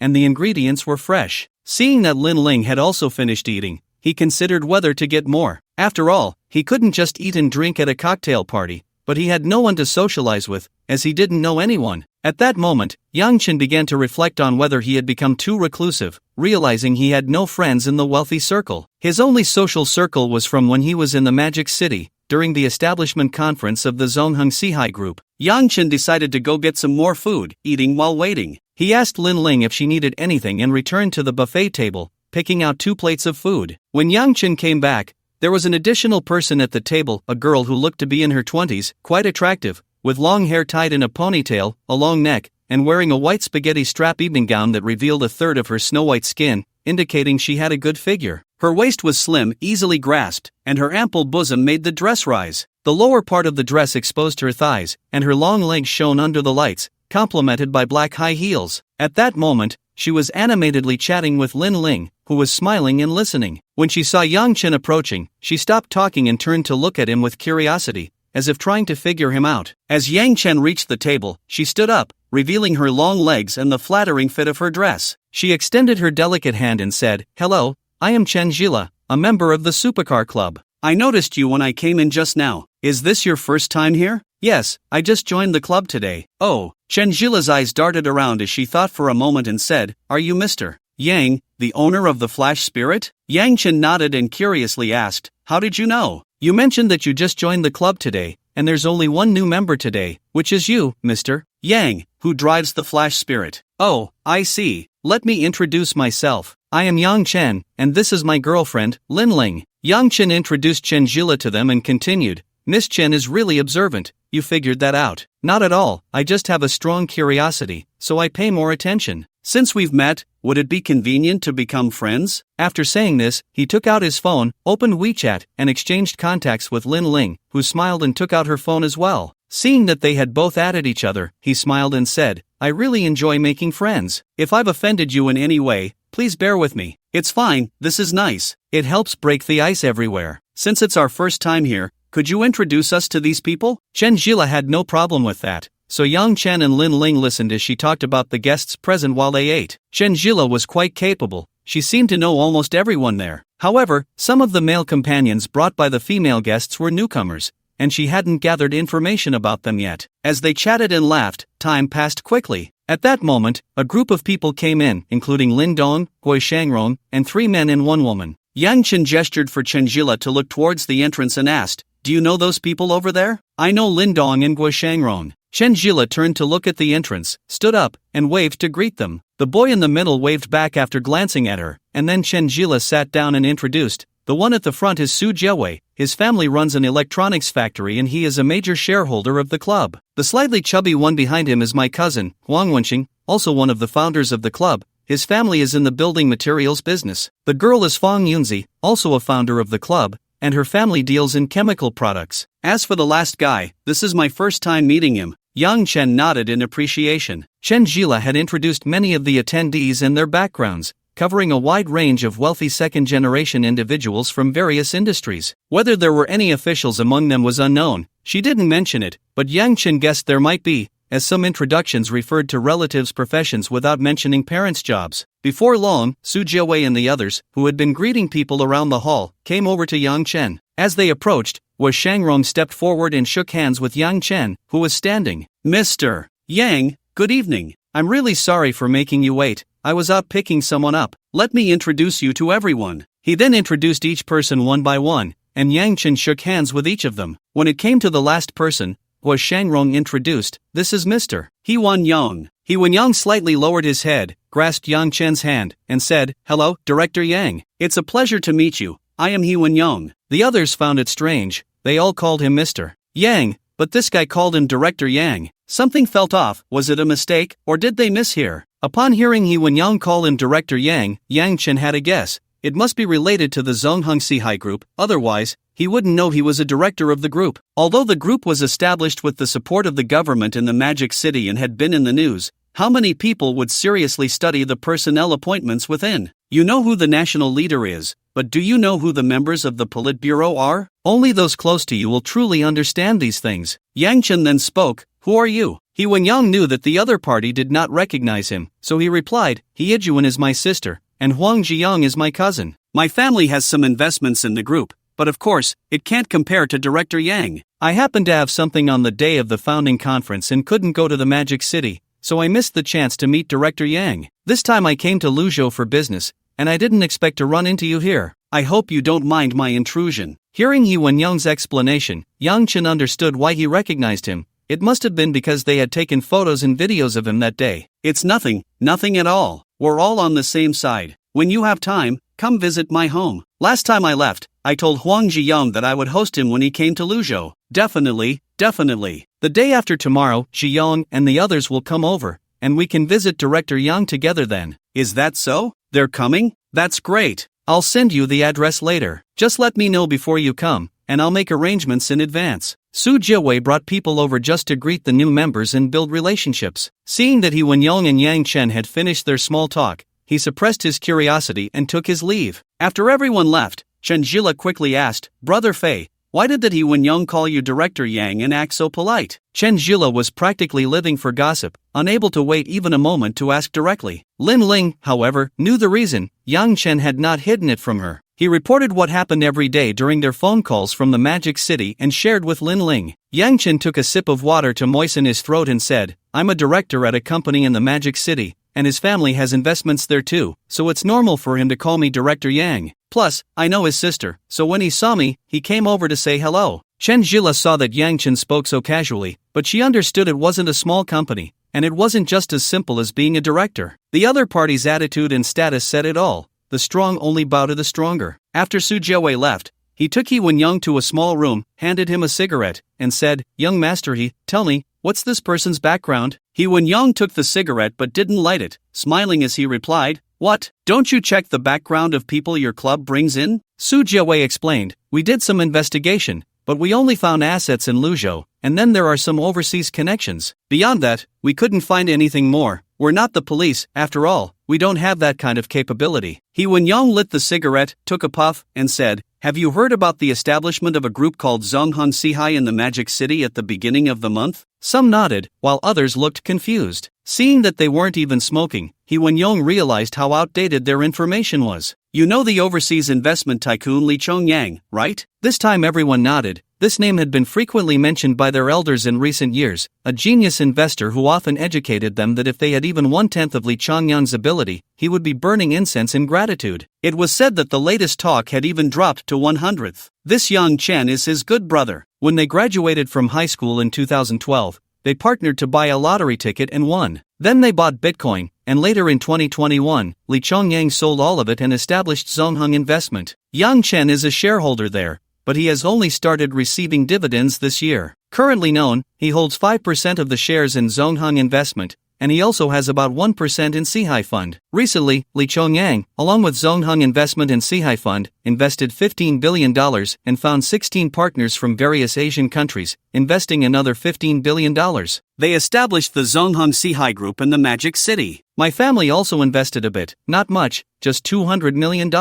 Everyone is just testing the waters for now. If there's potential, we can add more funds at any time. Yang Chen is one of the 15 directors in the group. During the founding conference, my sister attended with my cousin and had some interaction with Director Yang, and their relationship is quite good. When she sent me a video, she happened to introduce this director Yang, so I know him. Since your club has brought him in, make sure to build a good relationship. If one day he introduces you to Mr. Lee Chongyang, then you'll be on your way. So many people want to meet him but have no chance. Many say he is likely to become the richest Chinese person in the world or the richest in Asia. Just think, he is only 31 this year. Some of this information we found out, and some was what my sister and the others heard directly from Director Yang when they asked him in the Magic City, all authentic. You mustn't spread it around, he is quite low-key. The others listened to He Wenyang's account, forgetting to light their cigarettes. They thought they had found a low-key big shot, but instead, they had invited a true Buddha. With such a status, he should be a guest of their parents' generation, someone they could interact with as peers, even though Su Jiawei is a year older than Yang Chen. But this directly widened the gap between them. After a moment of silence, Su Jiawei said, Adong, you should go to the club tomorrow and arrange to elevate Yang, Director Yang's status to the highest level, and then waive all fees. From now on, his expenses at the club will be on the company account. Then he looked at Yi Wenyang and asked, you said your cousin is coming the day after tomorrow to visit Director Yang, is that true? Absolutely true, he said it himself. Otherwise, I wouldn't have come to Luzhou early. I just wanted to handle this matter and visit him together. After learning about Yang Chen's situation, He Wenyang began to think about making connections. He is currently starting his own business,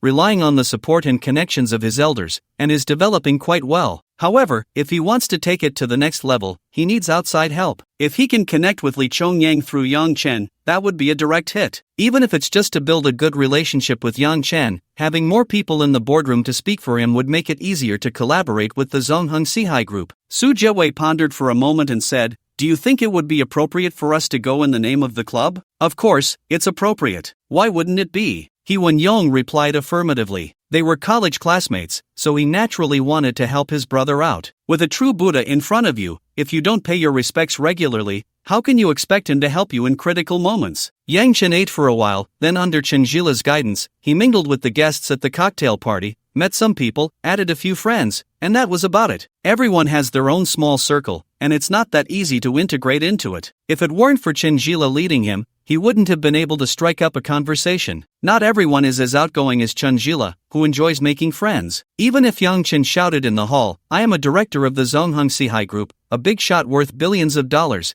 everyone would just think he was crazy, and the security would throw him out. As for claiming to be the owner of a prestigious Rolls-Royce Phantom, sorry, many people here know someone who owns a car in that price range. You might be better than them, but that doesn't guarantee they will fawn over you. After all, they really don't understand Yang Chen's true capabilities. By 10 o'clock at night, Yang Chen said goodbye to Chen Zhila and took Lin Ling home. After getting home, Zhao Ying and the others had already gone back and were sleeping beauty sleep. Yang Chen took Lin Ling to the bathroom for a couple's bath. That night, after the passion, during the time of reflection, Yang Chen contemplated how to organize the second event. School was about to start, and many people were returning to campus. More and more inquiries about the next event were popping up in the group. But Yang Chen had been thinking about it for several days. On the way back today, Yang Chen saw some people setting up stalls and playing games in the park, which inspired him. Among them, someone had arranged a space filled with glass cups, each containing a paper ball. When opened, the paper revealed a prize. The owner would give you a few ping pong balls, and you would bounce them into the cups. If the ball stayed in, you could win that prize. Yang Chen decided to play this game for the second event. As for the prizes, with school starting, he wanted to give everyone something nice, so he planned to buy jewelry, necklaces, earrings, bracelets, bangles, hair accessories, and a bit of everything. He would also buy some notebooks, and that would be sufficient. Yang Chen considered filming the entire event and posting it on his club account on the platform. Therefore, he needed to add a grand prize. He happened to have several regular car exchange vouchers, so he decided to use one for a grand prize of a car worth up to 500,000. Currently, Yang Chen's club business license had been registered,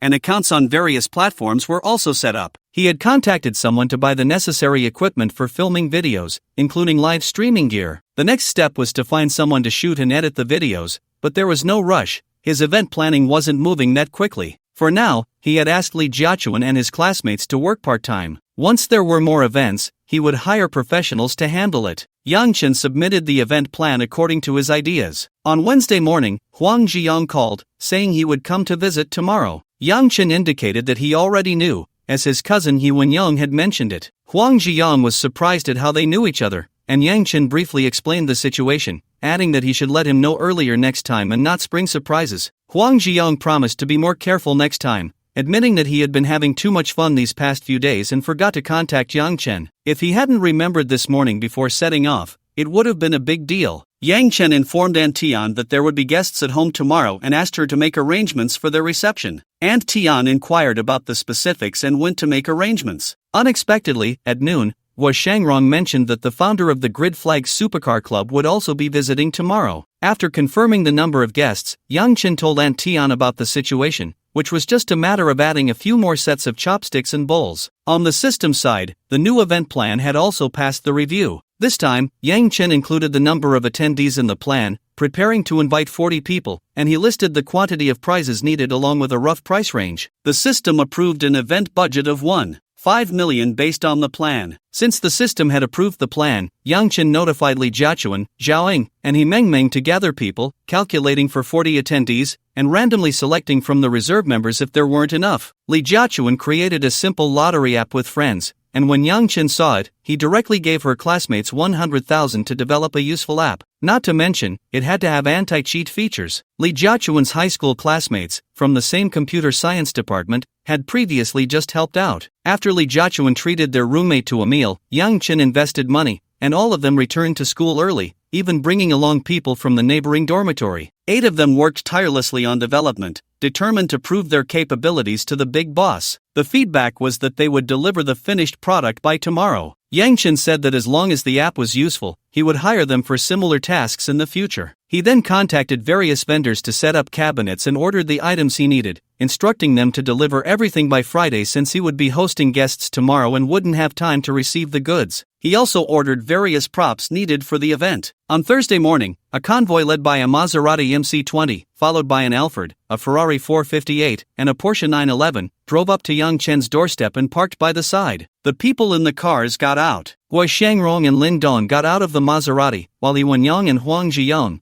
along with Yijuan, stepped out of the Alphard. Su Jiawei and Fang Yunzi emerged from the Ferrari, and Huang Wenqing and Chen Jila sat in the 911. Hearing the commotion, Yang Chen had already brought Lin Ling and the 4 women out to greet them. Upon seeing Yang Chen, Huang Ziyong happily called out, "Fij," and the 5 behind Yijuan followed suit, shouting, "Fij." Yang Chen nodded in acknowledgement. The others, seeing them call him Fij, swallowed the titles Director Yang, President Yang, and Mr. Yang that were on the tip of their tongues and also called out, "Fij." Yang Chen said, "Welcome everyone to my humble abode. Come in and chat. It's not appropriate to block the doorway." After saying this, he turned and led everyone into the house. The others took out gifts from the cars and followed him inside, while the 2 Alphards confirmed that nothing was left behind before departing. This was a car arranged by Su Jiawei, who would return to pick them up when it was time to leave. Everyone followed Yang Chen into the villa and entered the living room. Yang Chen invited everyone to take a seat, but with so many people, there weren't enough seats in the living room. The later arrivals were not pretentious and simply pulled out a chair from the nearby dining room to sit down. Some of the housekeepers took the gifts that had been brought in, while others served the tea that had been poured. Once everything was settled, Yang Chen introduced the 4 women to everyone, referring to them as his girlfriends, and then introduced Huang Ziyong and the others to the 4 women. Su Jiawei and the others were internally amazed. 4 girlfriends living under the same roof without fighting. Yang Chen must be quite capable. Just this alone was enough to earn the admiration of the men present, regardless of how he managed it. It wasn't that they hadn't seen such situations before, among their parents and peers. There were many with several close female friends, some even directly involved, but such harmony was rare. Usually, it was a miracle if there wasn't chaos at home. Yijuan secretly held up her palm to Huang Ziyong and the others, signaling 5 fingers. Huang Ziyong and the others understood immediately. This meant Fij had 5 girlfriends. The others, not knowing about Lin Peiyun, assumed there were only 4. After the introductions, Yang Chen turned to Huang Ziyong and said, "Didn't I say before, if you come to Luzhou, just let me know? I wouldn't have known about this if I hadn't run into your cousin. How did you arrange this, little brother?" Huang Ziyong stammered for a long time without being able to respond. He couldn't just say he forgot, could he? But Yijuan wouldn't let him off the hook and directly revealed, "Fij, let me tell you what happened. Someone had everything arranged, the plane tickets were bought, the gifts were prepared, even the hotel was booked, but he just forgot to inform you he was coming. If it weren't for Uncle Pin reminding him yesterday morning, he might have only remembered after getting off the plane." Huang Ziyong defended himself, "No way,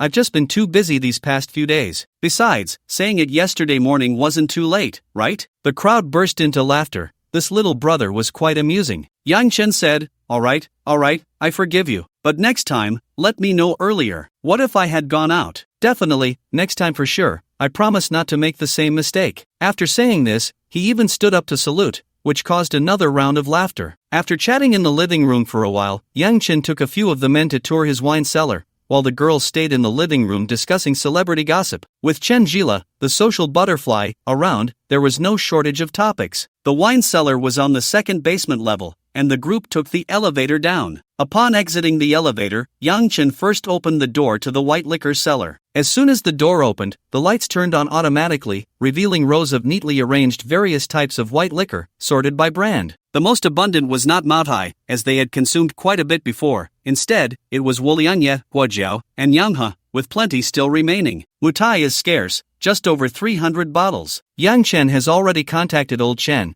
who he bought the liquor from, to send more Mutai once he stocks up enough. He plans to get another 500 bottles. After all, Baijiu doesn't spoil, and the longer it's stored, the better it tastes. Currently, there are over 2,000 bottles of liquor in the warehouse. Everyone walked in to take a look at Yang Chen's impressive stock, which is almost on par with the collection of their elders who enjoy drinking. However, the quality is a bit lacking compared to theirs, which has accumulated some rare fine wines over the years. But this scale far exceeds that of his peers, whose families typically have only a few hundred bottles at most, with a little over 1,000 being the maximum, and those are usually mixed together. After inspecting the Baijiu cellar, Yang Chen took a box of Mutai out before heading out, planning to drink it at noon. He then opened the red wine cellar, which also contained over 1,000 bottles. Everyone was amazed as they surveyed Yang Chen's inventory. Yang Chen stepped forward and took out a bottle of Romanée-Conti, saying, "This is a 1994 Romanée-Conti, from the Grand Cru Vineyard, the same age as me. Let's taste it at noon today." This wasn't the one his friend Kai Jiarong had given him, which was from 1990. The 1994 bottle was one he had asked Kai Jiarong to buy for him, costing 190,000 yuan each. He bought a total of 50 bottles of different vintages and prices, the most expensive being 250,000 yuan each, totaling 11 million yuan. However, not all of them had arrived. This was the first batch of 6 bottles delivered yesterday afternoon, with the rest already ordered but still in transit, expected to arrive this week. Huang Zhiyong took the Romanée-Conti from Yang Chen but felt that it looked a bit different from the one he had drunk at his cousin's house during the new year. Not knowing much about high-end red wines, he quietly asked his cousin, "Bro, why does this Romanée-Conti look different from the one I had at your place during the new year? How much is this one? Is it more expensive?" He Wenrong held the bottle by the bottom and explained, "There are many vineyards for Romanée-Conti. Although they all share the same name, different vineyards have different grades and prices. The one we had at home during the new year was from the Grand Echezos vineyard, costing over 40,000 yuan a bottle. This one is from the Grand Cru vineyard, and the 1994 vintage should be 190,000 yuan. He Wenrong also loved wine. After tasting the Grand Cru wine at a friend's place, he found it quite good and had someone buy him 10 bottles of the 1992 vintage. Over the years, he had used a few for entertaining guests, leaving him with half. Of course, he had quite a collection at home as well, consisting of various high-end white and red wines. While the total quantity wasn't as much as Yang Chen's,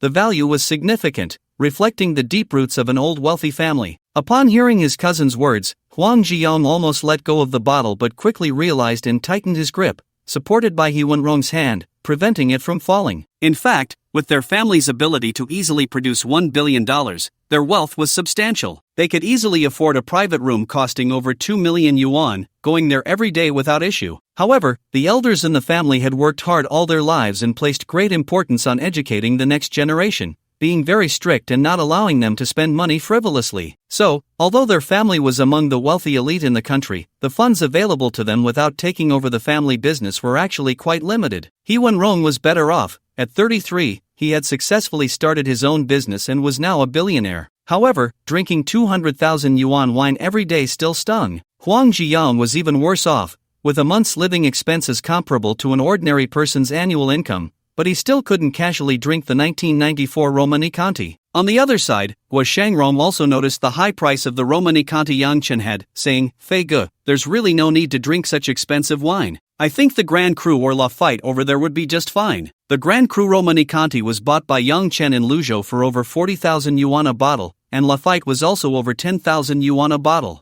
Basically, when Gui Shangrong hangs out with Su Jiawei and the others or enjoys a drink at home, it's at this level, and he wouldn't look down on Yang Chen. Yang Chen looked at Gui Shangrong and said, "A connoisseur, huh? Since you know your stuff, you should definitely drink it. When friends come over, there should be good wine. Besides, I bought it to drink, so don't worry about not having enough. I have 5 more bottles on my side." After he said that, everyone looked in the direction Yang Chen was pointing, and sure enough, there were 3.5 open gift boxes, each containing 2 bottles of red wine. Including the bottle in Huang Zhiyong's hand, there were a total of 6 bottles, but those 2 boxes were not from 1994, they were from 1996-97. Yang Chen planned to buy a bottle of every Romanée-Conti Grand Cru he could find for his collection, which he had already discussed with Kai Jiarong, and it wasn't included in the 50 bottles. At the same time, he was also collecting high-end white wines from various years in the country, trying to see if he could gather a complete set. He had already sorted out all the different brands, years, or packaging of white wines in his collection and was looking for those he didn't have,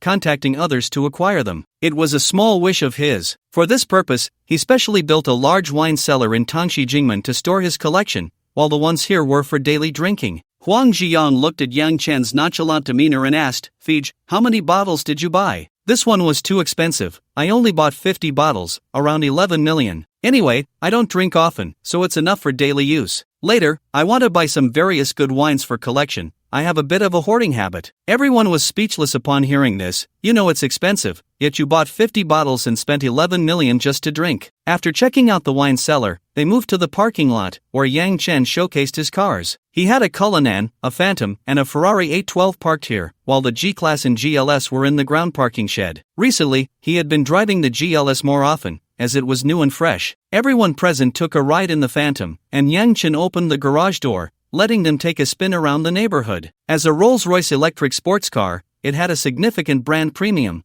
but it indeed had the real deal inside. After a lap, everyone had mostly positive feedback, although Yang Chen drove it less frequently. Zhao Ying and Li Jiachuan enjoyed taking it out for fun, and many people had captured photos of them driving the Phantom, which were edited and uploaded to various platforms, leading to some speculation about which wealthy heiress it was. Since the license plate was blurred and the photos were taken while driving or waiting at traffic lights, apart from the residents of the neighborhood and nearby areas, no one knew the car was at Sen Manor. The two didn't expose themselves, but Zhao Ying still reduced her usage frequency. Driving a rare model was impressive, but it was also easy to be recognized. Yang Chen didn't mind, but they found it troublesome. They had already encountered others posing in front of the car several times, both men and women, with more women. Sometimes, there were even men who shamelessly approached, wanting to be friends. After a round of driving, it was almost noon, so they parked in the garden and walked into the living room, chatting and laughing. Inside the living room, several ladies were still chatting, and the topic had shifted to Lin Ling and the other's skin. It was Chen Jila who noticed during the conversation that Lin Ling and the others had great skin, with no pimples on their faces, and their exposed skin had a particularly good sheen and texture. She even touched it, feeling particularly smooth, almost like touching a baby's skin. Moreover, Lin Ling mentioned that she was already 26 this year, but she didn't look it at all, at least 3 or 4 years younger. Zhao Ying also looked a bit younger, while only Li Jiachuan and Sun Rui genuinely looked young, so there was no difference. Then Chen Jila was not shy and directly asked, "Sister Ling, what brand of skincare products do you use? How do you maintain your skin so well and look so young?" Chen Jila was the same age as Lin Ling, but a little younger, so she called her sister Ling. Lin Ling and the others exchanged glances. They had also noticed this issue. After taking the whitening pills given by Yang Chen, their entire bodies had improved. Some hidden ailments had been cleared away, their blood circulation was smooth, their sleep quality was particularly good, and they all seemed younger. This was most evident in Lin Ling, who now looked like she was 22, particularly youthful, like a college student. The 4 sisters standing together could easily be mistaken for college students, even though there was a 5-year age difference among them. Lin Ling was 26 this year, Li Jiachuan was 21. For work convenience, Lin Ling now wore makeup every day and dressed more maturely, otherwise, people would find her unreliable at work. She only relaxed and dressed casually at home. This was also a happy trouble. Lin Ling and the others had discussed this with Yang Chen, who had asked the system. The whitening pills could indeed reduce aging. The original formula was provided by the ancient palace for concubines, aimed at whitening, maintaining health, and preserving youth. If it didn't work, how could one capture the emperor's heart? How could one compete for favor? This formula had been developed under the pressure of generations of concubines, and the version they were taking had been improved and optimized by the system, so the effects were naturally good. The pills produced by the system could effectively delay aging and restore youth with long-term use, starting to take effect from the age of 20, at least having the aging process. Generally, it first restores age backward, and once the best effect is reached, it can no longer reverse age further. Continuous use can only reduce aging. Of course, some people are naturally gifted and already look younger, so their effects are outstanding. However, these pills have no effect on men, they are exclusively for women. Moreover, if use is stopped, the residual effects will be metabolized within 3 months. During these 3 months, the effects will gradually weaken, and after 3 months, they will completely disappear, returning to the normal aging rate without any other side effects. Later, Yang Chen also discussed this issue with them, stating that these pills were given by a friend and were limited in quantity, so they could only be used by those close to him. Therefore, if anyone asked, they should say it was due to skincare and their good constitution, and conceal it for as long as possible. Yang Chen's idea was to exchange the formula, at which point they could no longer hide it. Hearing Chen Jila's words, Lin Ling tucked her hair behind her ear and said, "Actually, it's nothing special. I just do my daily skin care diligently, pay attention to hydration, exercise appropriately, and mainly maintain a good mindset. You know, I don't have any life pressures now, I can do whatever I want, and with less stress, I naturally feel younger." As for the younger sisters, they are at the age of blooming flowers, so they naturally want to blossom like flowers. Then they asked Lin Ling about her daily skincare routine. Lin Ling was not just talking nonsense, she had genuinely researched it. Combined with the effects of the whitening pills, the final result was her current appearance. Others using this method might not achieve the same results as Lin Ling, but they would still see some improvement. When Yang Chen entered, he saw the 3 women seeking beauty secrets from Lin Ling. After listening for a while, Aunt Tian came over to inform them that lunch was ready, so Yang Chen invited everyone to move to the dining room. They had Chinese food for lunch, and Aunt Tian had prepared several Southeast Asian dishes for a rich flavor. When they sat down, all the dishes were served. Romani Conti had also arranged for the wine to breathe in advance, placing 3 decanters according to the vintage. There were a total of 14 people at the table, and they poured a little for everyone to taste the differences between the years, then each took what they liked, with the years clearly marked. To be honest, it was also Yang Chen's first time drinking the Grand Cru from Conti with a few women. He had tried other varieties quite a bit, which were all red wines for beauty. The women often opened a bottle of red wine to accompany their dinners, while Yang Chen either abstained or drank white wine. In the end, all 6 bottles of red wine were finished, and Yang Chen compared the flavors, ultimately preferring the 1994 vintage. Not only was it the year he was born, but it also had a better taste. His healthy body made his taste buds very sensitive, allowing him to savor rich flavors. However, his favorite was still the grape wine his family bought during the New Year when he was a child. It might not have been authentic, but its sweet taste was truly delightful, and he still remembered those drunken memories deep in his mind. After finishing the red wine, he shared 3 bottles of white wine with Yuan Yon, Su Jiawei, and Huang Jion. They all said that mixing drinks easily leads to drunkenness. In the end, Huang Jion finished 2 bottles and directly slumped over the table to rest. Yang Chen had the nanny help him to the guest room to rest. Su Jiawei was better off, having drunk a little more but still able to walk slowly, eventually heading to the guest room to rest as well. The few women had drunk quite a bit of red wine and were slightly tipsy, with Lin Ling taking a few of them to rest. Yuan Yang was still doing well, remaining sober, and finished 3 bottles with Yang Chen, slightly slurring his words, looking like a warrior tested by alcohol. He recounted how, during his years of entrepreneurship, he had no idea how much he had drunk with clients to reach agreements, gradually building up his tolerance. Currently, he was sitting at the table with Yang Chen, drinking tea and chatting, but he admired Yang Chen, who could drink much more than him. It was rare to see someone who could drink so much without losing composure and still engage in conversation. He couldn't tell where Yang Chen's limit was. However, Yang Chen was aware of his own limits. He thought he could handle another bottle of Maotai, but beyond that, he wasn't sure. Lin Dong and Guo Shangrong had not joined the white wine session and were still relatively sober, sitting nearby to chat, drink tea,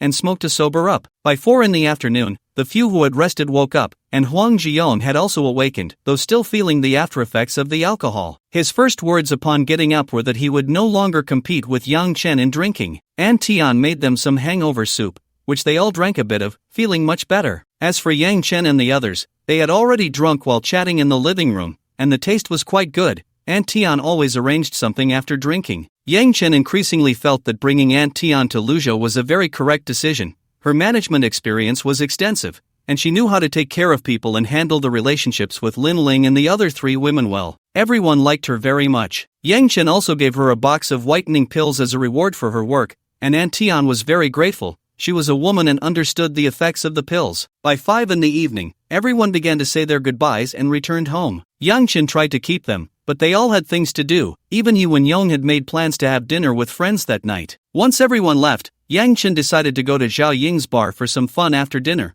but the other women weren't very keen on going. In the end, only Zhao Ying went with Yang Chen. They had drunk at noon, and they would be drinking again at night, so they simply took a taxi for convenience. Zhao Ying's bar was near the bar street, not far away, about 300 meters. The location was quite good. Zhao Ying led the way, and the security at the entrance did not stop Yang Chen, greeting him and letting him in directly. The security staff saw Zhao Ying holding Yang Chen's hand in a friendly manner and understood that this was the boss's boyfriend. They had only heard of him before but had never seen him. Now that they looked, he was tall and strong, quite a handsome figure. Yang Chen's height of 178 centimeters, while not particularly tall, is still acceptable. His strong physique and well-fitted clothes make him appear taller. Yang Chen and his companions arrived relatively early, just at 9 o'clock. There weren't many people in the bar. Zhao Ying mentioned that there were only about 200 patrons at the moment, but by 11, there could be over 600. The bar had 30 employees, plus security personnel, totaling 40 people. Zhao Ying took Yang Chen on a tour, showcasing each department like a child presenting their work,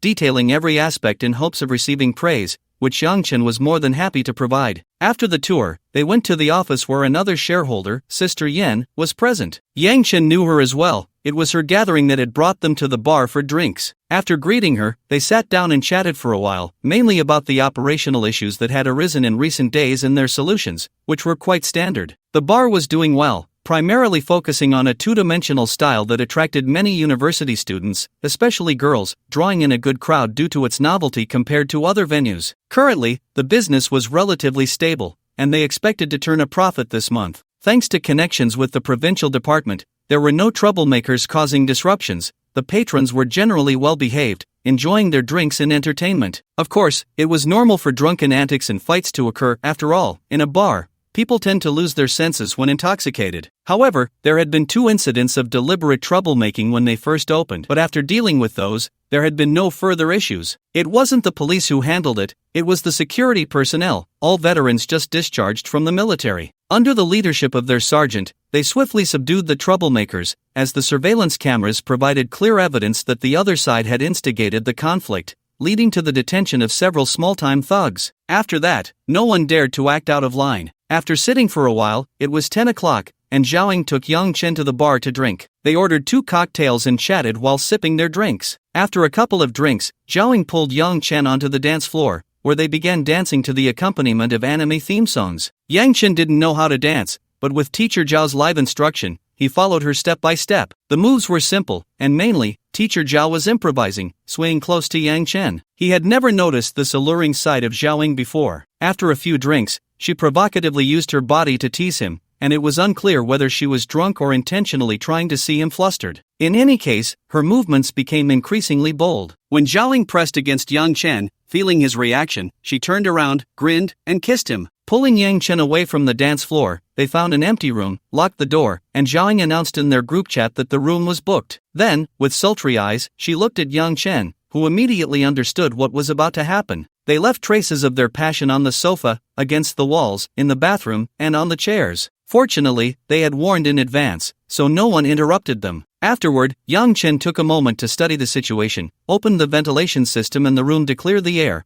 and tidied up the battlefield. He held Zhao Ying, who was still basking in the afterglow, cleaned up a bit, and helped her get dressed. However, her black stockings were beyond repair, having been torn into shreds. After resting for a while, Zhao Ying, still in a state of excitement, looked up and kissed Yang Chen softly. It was a kiss without any ulterior motives, and Yang Chen did not pursue anything further. In a serious tone, Zhao Ying said to Yang Chen, "Fei Ge, I love you, and thank you for taking me in and supporting my entrepreneurial journey. Without you, I wouldn't have everything I have now. I will always love you, even if one day you no longer love me." Yang Chen hugged her and called her a fool. He knew that Zhao Ying was expressing her true feelings because just a moment ago, the system had notified him that Zhao Ying's affection level had broken through the long-stuck 79 points, reaching 83 points. Consequently, the weekly payment from the system had increased to 500,000. The higher the affection level, the harder it became to upgrade. Zhao Ying, Li Jiachuan, and Sun Ruwei had been stuck at 79 points for a long time, while Lin Ling had reached 89 points, but they all needed an opportunity to break through. However, this opportunity was different for everyone. It required either great emotional satisfaction or significant change to achieve a breakthrough. So far, only 3 people had managed to break through, with Lin Ling being the smoothest and quickest. Lin Peiyun also had a short duration, while the other 3 had taken longer. It was uncertain when Li Jiachuan and Sun Rui would make their breakthroughs. Perhaps he should ask them about their dreams. Maybe fulfilling those dreams would lead to a breakthrough. After resting for a while, Zhaoying felt much better. After sending a message to Sister Yen, she went home with Yang Chen. Once they got home, it was another stormy night for them. After Yang Chen's health improved, his abilities became stronger, and he felt happier. They managed to get through 2 intense battles in one night without needing any supplements. On Friday, Yang Chen's property certificate for his shop was ready. However, before picking it up, he first contacted Qian Yaro, the owner of the restaurant leasing the shop. When he went to collect the property, he happened to run into Qian Yaro. They chatted for a bit and exchanged contact information, agreeing to sign a new contract once the property certificate was issued. When he called, there was some noise on the other end, which made him think it was during work hours. He said, "Hello, President Qian, this is Yang Chen. The property certificate has come through today, and since it's the 30th, do you have time to sign the contract again?" The noise on the other end gradually quieted down, likely because she found a quieter spot. Qian Yaro replied, "No problem, President Yang. I'm a bit busy in the morning, but I can do it in the afternoon." "That's fine. What time in the afternoon works for you? Where should we meet? How about 4 p.m. at the Byway Garden on the pedestrian street? That's my restaurant too." "Sounds good. See you this afternoon." "See you this afternoon." After hanging up, Yang Chen quietly searched for information about Byway Garden on his phone. It was a high-end restaurant with an average cost of 800 yuan per person. Although this was not as expensive as in the Magic City, it was still quite pricey in Luzhou. The recently announced average income in Luzhou for the first half of the year was only 28,617 yuan, averaging less than 5,000 yuan per month. This was already the highest in Anhui province. In Luzhou, a monthly salary of 8,000 yuan was considered above average, but at that level, one could only afford a few meals at Byway Garden. From this, it was clear that Qian Yaro was not only beautiful but also a strong woman. He wondered how fortunate that man was to marry such a beauty. After lunch, Yang Chen went out to take care of his business, as he had quite a few things to do that day. He drove his Flash Spirit out today. After taking it out yesterday, he didn't park it in the garage but left it in the garden's parking space. Yang Chen was too lazy to go to the basement to get the car, so he casually grabbed the keys to the Flash Spirit. By the time he realized it, he didn't mind, he just took it and drove off. He first went to the housing authority to pick up the certificate. After a few days, the property certificate was finally ready. Then he headed to the pedestrian street. Byway Garden was not located inside the pedestrian street but in the outer Fingrui building, occupying the 92nd floor. Fortunately, there were parking spaces available at the entrance of Fingrui building, so Yang Chen didn't have to fight for a spot in the pedestrian street, which was hard to park in and crowded with people. It was much more convenient here. In the afternoon, with fewer people and more parking spaces, Yang Chen found a suitable spot to park. After parking, he didn't go upstairs but instead headed to the Patek Philippe boutique on the pedestrian street. During the founding conference, many participants, including Yang Chen, were wearing watches, which sparked his desire to buy one. Coincidentally, a guest that day had connections with a Patek Philippe agent,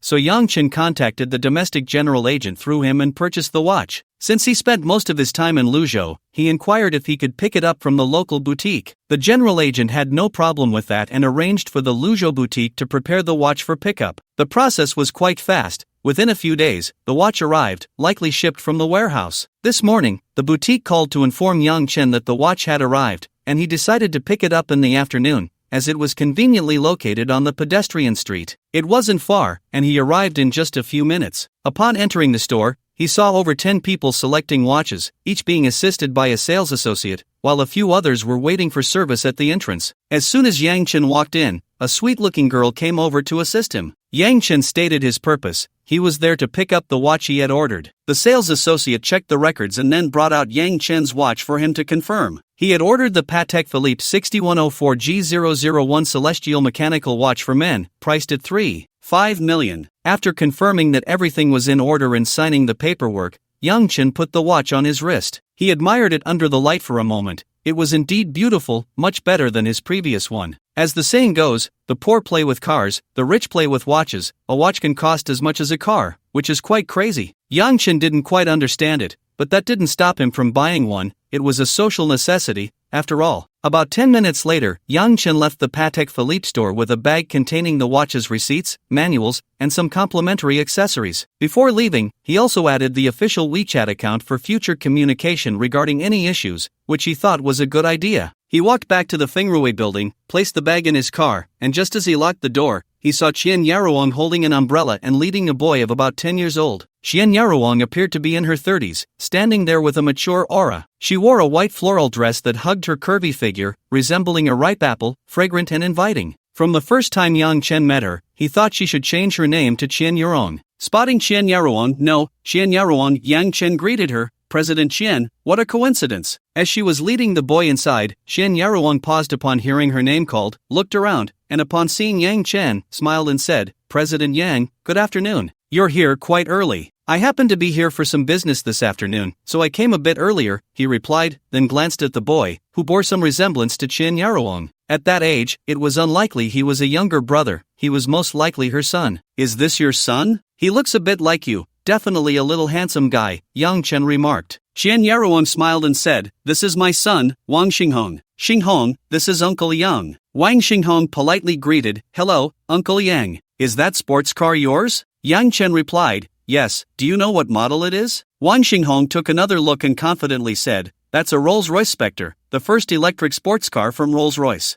I saw a report about it on a car website before." After chatting for a bit, Yang Chen was surprised that Wang Xinghong really knew about the car and could clearly state many details. Qian Yaruong explained with a smile, "Xinghong is really into cars. Sometimes when I give him some free time, he spends it browsing car websites." Hearing this, Yang Chen thought for a moment and said to Wang Xinghong, "Would you like to go see the car and touch the real thing?" Wang Xinghong was clearly moved, but his good upbringing made him turn to ask his mother's opinion. Qian Yaring was very pleased with his attitude and smiled, saying, "Since you want to go, then go ahead." She then looked at Yang Chen and asked, "Will this cause you any trouble?" "It's fine, he can't drive, so there won't be any trouble," Yang Chen replied. Seeing this, Wang Xinghong happily said, "Thank you, Uncle Yang." Then he turned to his mother and said, "Thank you, Mom." The three of them walked to the car, and Yang Chen took Wang Xinghong for a quick tour around it before opening the car door, letting Wang Xinghong sit in the driver's seat. He squatted beside him, introducing the car's interior and the functions of various buttons. Qian Yaring stood behind, smiling as she watched her son. Wang Xinghong excitedly grasped the steering wheel, pretending to drive fast on a racetrack. However, he didn't start the engine.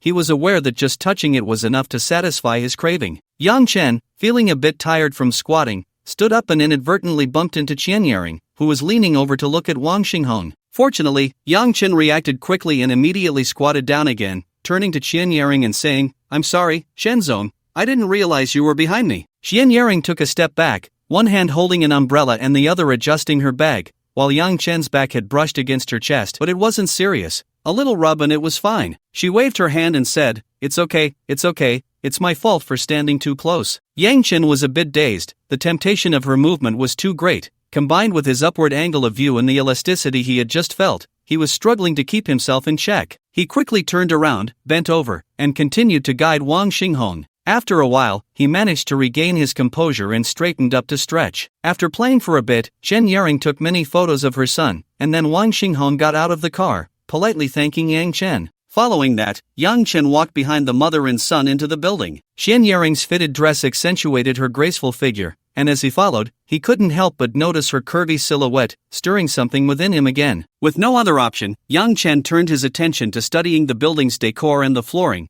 trying to discern some patterns. Upon entering the elevator, they found it quite crowded, and the three of them were pressed together for a while. In the enclosed space, the subtle fragrance from Qian Yaring wafted into Yang Chen's nostrils, and he stared intently at the elevator doors, not daring to move an inch. Fortunately, the 9th floor wasn't far, and they arrived shortly. As they stepped out of the elevator, Yang Chen let out a breath. A woman who was ripe with allure, even standing still, exuded an undeniable charm. Qian Yaring led Yang Chen to her office, asked him to take a seat, and took her child to the secretary. She then mentioned something before going to pour tea for Yang Chen. As she bent over, her curves were enticing, but Yang Chen didn't notice. He was busy looking at his phone. Before long, she brought him a cup of green tea. After exchanging a few words, the secretary knocked and entered, handing over 2 copies of a contract. These were the templates she had signed with the owner earlier. Yang Chen glanced at them, saw no issues, and signed. After signing, they chatted for a while. Since Yang Chen had let her son play in the car earlier, Chen Yaring suggested treating him to a meal, and Yang Chen was curious to see what the difference was at a high-end restaurant with an average cost of 800 per person. Chen Yaring took Yang Chen to a private room on the 10th floor, standing by the floor-to-ceiling windows, where they could overlook the entire pedestrian street and the nearby park. No matter how long Lu Zhou developed, the status of the pedestrian street had remained unshaken for so long, still being the first choice for many people to shop and enjoy gourmet food. Although it was just the two of them dining, Chen Yaring still ordered 8 signature dishes to treat Yang Chen. He tasted each one, and indeed, the flavors were excellent. Aside from the slightly high prices and smaller portions, there were really no drawbacks, especially a dish of chopped pepper fish head, with noodles inside, which is quite delicious. Yang Chen estimated that the noodles alone would sell well, and upon inquiry, it turned out they were indeed sold separately as a staple food. Most people who come here would try them. Chen Yaring said this was a skill she had learned from a master chef she invited from Shaanxi. During the meal, Chen Yaring gave him a card with an 85% discount, which could be used not only at Baiwei Garden but at all the restaurants under her name. Yang Chen glanced at the back, which listed 8 hotel names. Chen Yaring mentioned that counting all the branches, there were 20 in total. He had eaten at or seen the signs of a few of them, but he never expected they were her ventures. She truly was a strong woman. After the meal, Yang Chen didn't drink because he needed to drive. After bidding farewell to Wang Xinghong, he promised to visit him when he had time, and then he left. On Saturday, Yang Chen got up early and first sent pocket money to his several women, as tomorrow would be September 1st. After a series of operations, 1.3 million was transferred out. Today was the time for the second event, and everything had been delivered yesterday, received by Aunt Tian at home. The prizes this time were quite good. A total of 15 necklaces were bought, with an average price of 40,000 each, 15 bracelets with an average price of 30,000, 15 gold bangles with an average price of 30,000, 30 pairs of earrings with an average price of 5,000, 30 hair accessories with an average price of 5,000, 10 Huawei notebooks, and 10 Apple notebooks, with a purchase price of 20,000 each. There was also a grand prize of a car, totaling 126 prizes, not counting the car, with a total value of 2 million, of which Yang Chen personally covered 700,000. Yang Chen first printed out all the prize names, then cut them into small slips of paper and folded them to place at the bottom of the cups. A total of 100 glass cups were arranged, 10 rows of 10, with a 1 centimeter gap between each, the kind of cups used for drinking water, slightly larger than a ping pong ball, about 10 centimeters high. As for the remaining 46, if one was drawn, another would be added, and once they were filled, the number of cups would be reduced. To facilitate throwing, Yang Chen marked out a section of cement ground at the entrance, surrounded it with a frame, and covered it with a mesh to prevent the small balls from rolling away. Everything was ready, just waiting for the party to start. This time, in line, of the previous 36 people, except for Lin Ling, Zhao Ying, Li Jiachuan, Sun Ruerui, and He Mengmeng, only one young lady among the other 31 couldn't make it, the rest all arrived. Yang Chen then used a lottery app to draw 10 lucky winners, adding Lin Ling and a few others, making a total of 45 people. For this event, Yang Chen planned to shoot some material and then edit it to post on the various platforms of the club. He had originally intended to recruit a few people to shoot on site and handle post-production, and he had already bought all the equipment. So, in a small group with only He Mengmeng, Li Jiachuan, Zhao Ying, and Sun Ruerui, Yang Chen asked if they knew any friends who did short video operations to help with introductions. The group was newly created by Yang Chen for the convenience of organizing events, as new members would join in the future, and old members would organize activities. They couldn't just communicate directly in the main group, so he added a few people to a new group, which had 4 members, 3 of whom were his women, while Lin Ling was not present as she was fully focused on her cafe. After seeing the messages in the group, He Mengmeng immediately replied that her friend was indeed in the self-media business. Among the first-time participants, there were 2 people who cooperated in account, often filming their own skits. Although they weren't funny, they had over 3,000 fans. During the first event, they wanted to shoot some material, especially since the prizes were so generous, but considering that Yang Chen might not want to expose himself, they didn't send it out and only filmed a little for nostalgia. When Yang Chen heard that someone was doing this, he was delighted. Regardless of the quality, at least they knew how to play the game. So he asked for the account to check it out online. The Douyin account was called Sister Laughs, and there were quite a few videos, over 70 in total. Looking at the time, it had been about half a year. Yang Chen flipped through the videos. The content was actually quite ordinary, but the 2 girls were good-looking, with stunning figures. With over 3,000 fans, at least 80% were there to see them, and the comment section was clear evidence of that. Yang Chen felt it wasn't very reliable, but he still prepared to communicate with them. In the end, his thoughts were proven correct. Although the videos were poorly shot, both girls were actually majoring in media-related fields, had a keen interest in photography, were skilled in editing, and even added simple special effects, which he noticed while scrolling through their videos. As for why the videos were poorly made, it was due to the scriptwriting. Their technical skills were fine. Yang Chen talked with the two of them and inquired about their income. They were currently earning only a few thousand a month, less than 10,000. Yang Chen then decisively said, "How about this? You two can work with me from now on. I'll pay you 20,000 a month, and if you do well later, I'll raise your salary. You will be responsible for filming videos at each event, editing them, and managing the account part-time. I'll also provide you with a benefit. As long as you film videos at the event and can attend, I'll give you a spot." Luo Mengqin and Lai Jingyi, friends of He Mengmeng who were into self-media, naturally agreed with joy. They had been doing self-media for half a year without making any money, spending every day thinking of jokes, writing scripts, and filming videos, which had exhausted them. Now, being able to follow a big shot, what could be better? A salary of 20,000 was already a lot, but the profits from the events organized by the big shot were even greater. The prizes they won last time exceeded 20,000. Participating every time, 4 times a month, just from this income alone, they could make 100,000. If they relied on their own self-media, they would have to wait until the year of the monkey and the month of the horse. Thus, Yang Chen's club finally had 2 official employees, and he was also arranging to find a suitable venue to use as the club's base. As for now, without an office, they could only work from home. He felt a bit sorry for the 2 employees, but they didn't seem to mind. Chen Jiayu and Huang Jingwen were students at a vocational college near the university town, both quite attractive with stunning figures and many admirers. After the summer vacation, they would be in their 3rd year, but their school had them start internships in their 2nd year, and there were no classes in the 3rd year unless they chose to continue their studies for a bachelor's degree. Everyone else would leave school and return in June next year to collect their diplomas and take graduation photos. So, as soon as the vacation started, they were pushed into society. Of course, the school also contacted companies to introduce them for internships. Their major was in business management, but after graduation, there were no companies to manage, so they went to work as clerks in a factory. The pay was a bit low, but the weekends off were very comfortable. The 2 of them had participated in a dance club while in school, and previously, Li Jiachuan had worked in the student council and had interacted with them during various inter-school activities, so they became familiar with each other. They had also attended that lakeside gathering, but they arrived later. Being at an age where they loved to have fun, they had spoken to Li Jiachuan before the event ended, agreeing that she would directly inform them of any future activities. Last week, while they were at work,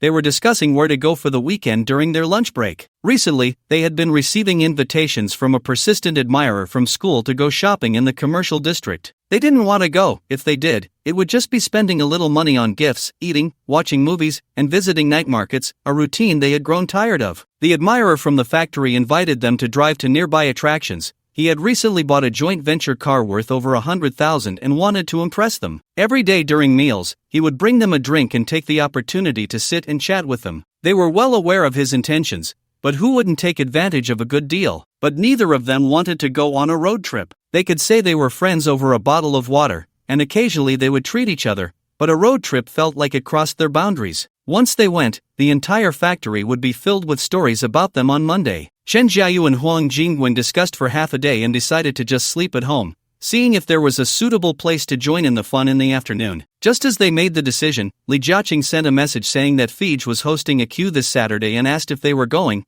a girls' gathering. Upon hearing Fij's name, they immediately recalled that joyful afternoon, and the 2 quickly replied that it was no problem since they both had weekends off. They could rest on Saturday morning, have fun in the afternoon until evening, and then take Sunday to recover before going back to work on Monday. In the end, although they didn't party all night, the joy they brought back was even greater. Both of them had good luck. Chen Jiayu won a necklace, a set of cosmetics, and a set of perfume, while Huang Jingwen got a bracelet, a set of cosmetics, and a pair of earrings. All were prizes worth around 40 to 50,000. If they had to buy them themselves, they could only hope for a dog to gift them some cosmetics or a single piece of perfume on their birthday. This time, they hit the jackpot all at once. They calculated that it would be enough for them to use for a long time, and Fij hinted that there would be another event next week, with games to win prizes. That week, starting from Monday, as long as they were awake, they would occasionally pull out their phones, afraid of missing the registration time for the event. Since the last time the prize content and results of the ring toss event were leaked, many girls outside were queuing up for Fij's favor. Although it was said that they would first select from those who had participated before, no one wanted to miss the information about the event starting. What if they didn't see it and Fij went directly to someone else? So on Thursday, when Lee Jiaqing confirmed in the group that the event would continue on Saturday, and asked who in the group would continue to participate, everyone replied within 10 minutes. Even the girl who couldn't go because she had to go home for a blind date replied immediately,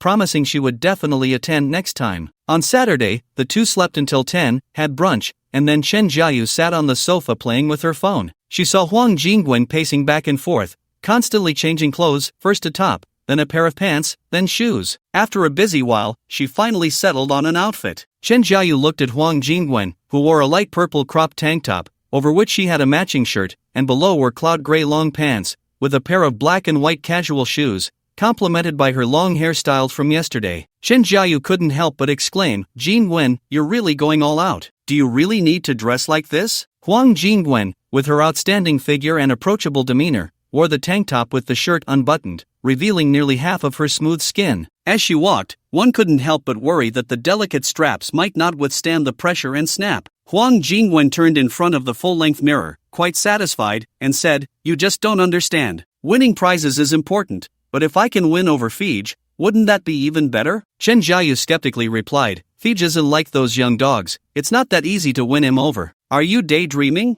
Of course, Fij won't chase me, but I can chase him. A man pursues a woman, there's a mountain in between, a woman pursues a man, there's a veil. As long as you can lower your stance, nothing is impossible. Then how do you plan to chase him?" Chen Jiayu asked with interest, leaning in. Huang Jingwen was fixing her hair in front of the mirror and said, "First, you need to showcase your unique charm to attract Fij's attention. There are many beautiful women at the event, dozens of them, and beauty is something everyone has. At this point, you need to highlight what makes you different." After saying that, she adjusted her bag, and the water bottle swayed. "Then, you need to find a way to have substantial communication with him. The first time is awkward, but the second time is familiar. As long as you can squeeze in, that's a success. Finally, find a way to secure a position. As long as he likes you, you can stay. Of course, it's best to have a child to maintain your relationship, that way, you'll have a long-term meal ticket." Chen Jiayu listened in shock to Huang Jingwen's sycophantic plan, momentarily dazed, wondering if she should also change her clothes and dress up. Although she wasn't as well endowed as Huang Jingwen, she had long legs and wasn't without her own charm. Just like the first time, the band arrived early. This time, they came before 2 o'clock. Lin Jiahong's girlfriend also joined the preparatory members group,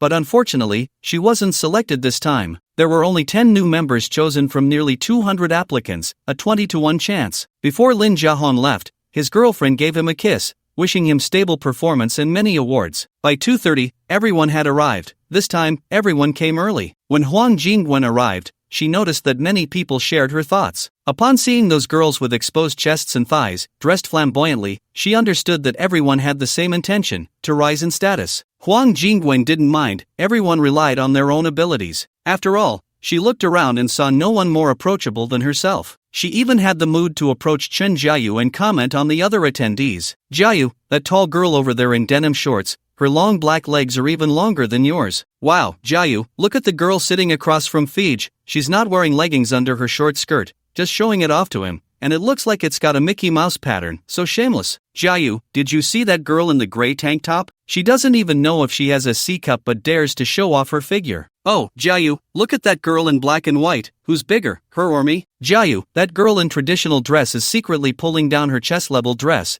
it's about to show her grapes, so cheap." Next to her, Chen Jiayu silently released her grip on her t-shirt, which she had been pulling down. In the end, she didn't dress like Huang Jingwen, but she did choose a fitted outfit that accentuated her long legs. After arriving at the venue, she realized that at least half of the girls had similar thoughts, and she suddenly felt dissatisfied with her choice, thinking about pulling her clothes down a bit to showcase her cleavage. Although hers wasn't as impressive as Huang Jingwen's, it was still considerable, and with her long legs and white stockings, she had a fighting chance. Once she was ready, she looked up at the girl in traditional dress that Huang Jingwen mentioned. It really is pulled down very low. Doesn't she fear that during the games, something might suddenly pop out? Or is it? Chen Jiayu looked at Huang Jingwen and suggested a possibility, maybe she's hoping something will pop out during the games. Then the two of them whispered in unison, so provocative. Today, many girls in traditional dress attended, most of whom had relatively modest figures. They looked beautiful in their outfits, some indeed exuding an ethereal quality. When everyone had arrived, those who were late to realize the situation also noticed the subtle intentions of others. Not wanting to fall behind, they all found places to adjust their clothing, looking for ways to showcase their strengths and hide their weaknesses. The result was that Yang Chen had quite the eye-opener. He saw many girls without leggings, exposing themselves. Besides Mickey Mouse, he also saw SpongeBob, Mei Yang Yang, and even little Maruko. Fortunately, no one wore bikinis or the kind that tied two pieces of cloth with strings. However, as a gentleman, Yang Chen claimed that he only glanced at them, though he might have stared a bit too long. As the band began to play their songs, the atmosphere lifted. Some girls started to go on stage to negotiate with the band, and then began to dance. Yang Chen's attention shifted to the stage. Yes, the stage. He had someone build a platform in the living room using wooden boxes, not very high, just about 40 centimeters, making it convenient for everyone to watch the performance. The first to take the stage was Huang Jingwen. After taking off her shirt, she pulled Chen Jiayu up with her. The two were part of the dance club at school and knew many dances, but in this setting, they performed a girl group dance. Once they stood on stage, they began to sway their bodies to the rhythm of the music. A girl group dance is just one word: seduction. Especially Huang Jingwen, with her chest shaking, even the girls watching felt the urge to touch. Several guys in the audience were captivated. Yang Chen looked on with a critical eye but felt the joy of a tycoon. Those arms, those thighs, TSK TSK TSK. Next, various skilled performers took turns on stage, some dancing hip-hop, others performing pure land dance, and some showcasing folk dance. Thankfully, there was no square dancing. Yang Chen didn't mind,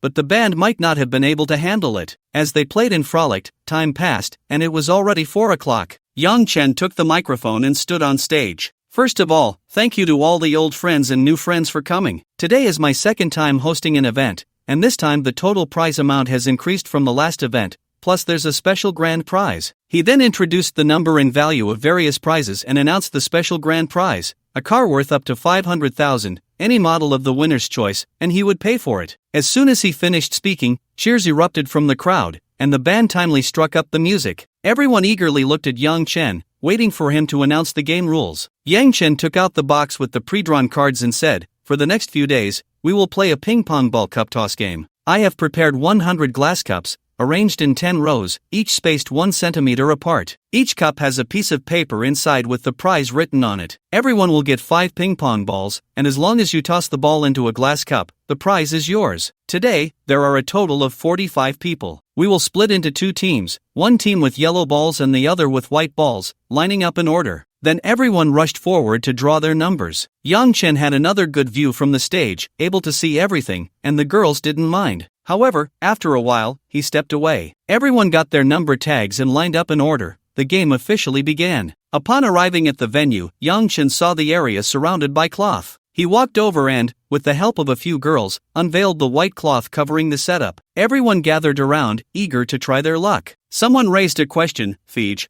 What if 2 people toss into the same glass cup? Yang Chen thought for a moment. It was a possibility. He replied, if 2 people toss into one, it only counts as 1. The other ping-pong ball can be retrieved and tossed again. If both people score, the one who tossed first gets the prize, and the other retrieves their ball to toss again. After familiarizing everyone for 10 minutes, Yang Chen called for the competition to start. He placed 2 large bowls beside him, one filled with 100 white ping-pong balls and the other with yellow ones. The first 2 contestants quickly approached the fence. One of them took 5 ping-pong balls and began to toss. The girl on the left was Chen Jiayu. She was tall, took a quick aim, and tossed the ball. Unfortunately, she had a bit too much power, and the ping-pong ball hit the rim of the cup and bounced out. Next to her was a girl who looked like a loli, about 1.60 meters tall, cute and charming. She had been aiming for a while, saw that Chen Jiayu had too much power and missed, so she followed suit but reduced her strength. As a result, her ball fell halfway and bounced off the outer rim of the cup before rolling out. After throwing, the two felt a bit regretful, then quickly adjusted their mindset. In the first round, both failed, so they adjusted their strength and proceeded to the second round. Chen Jiayu took aim and threw, while the little girl next to her followed suit. This time, Chen Jiayu's ball bounced around inside, hitting 5 times before finally going out, while the little girl's ball was faster,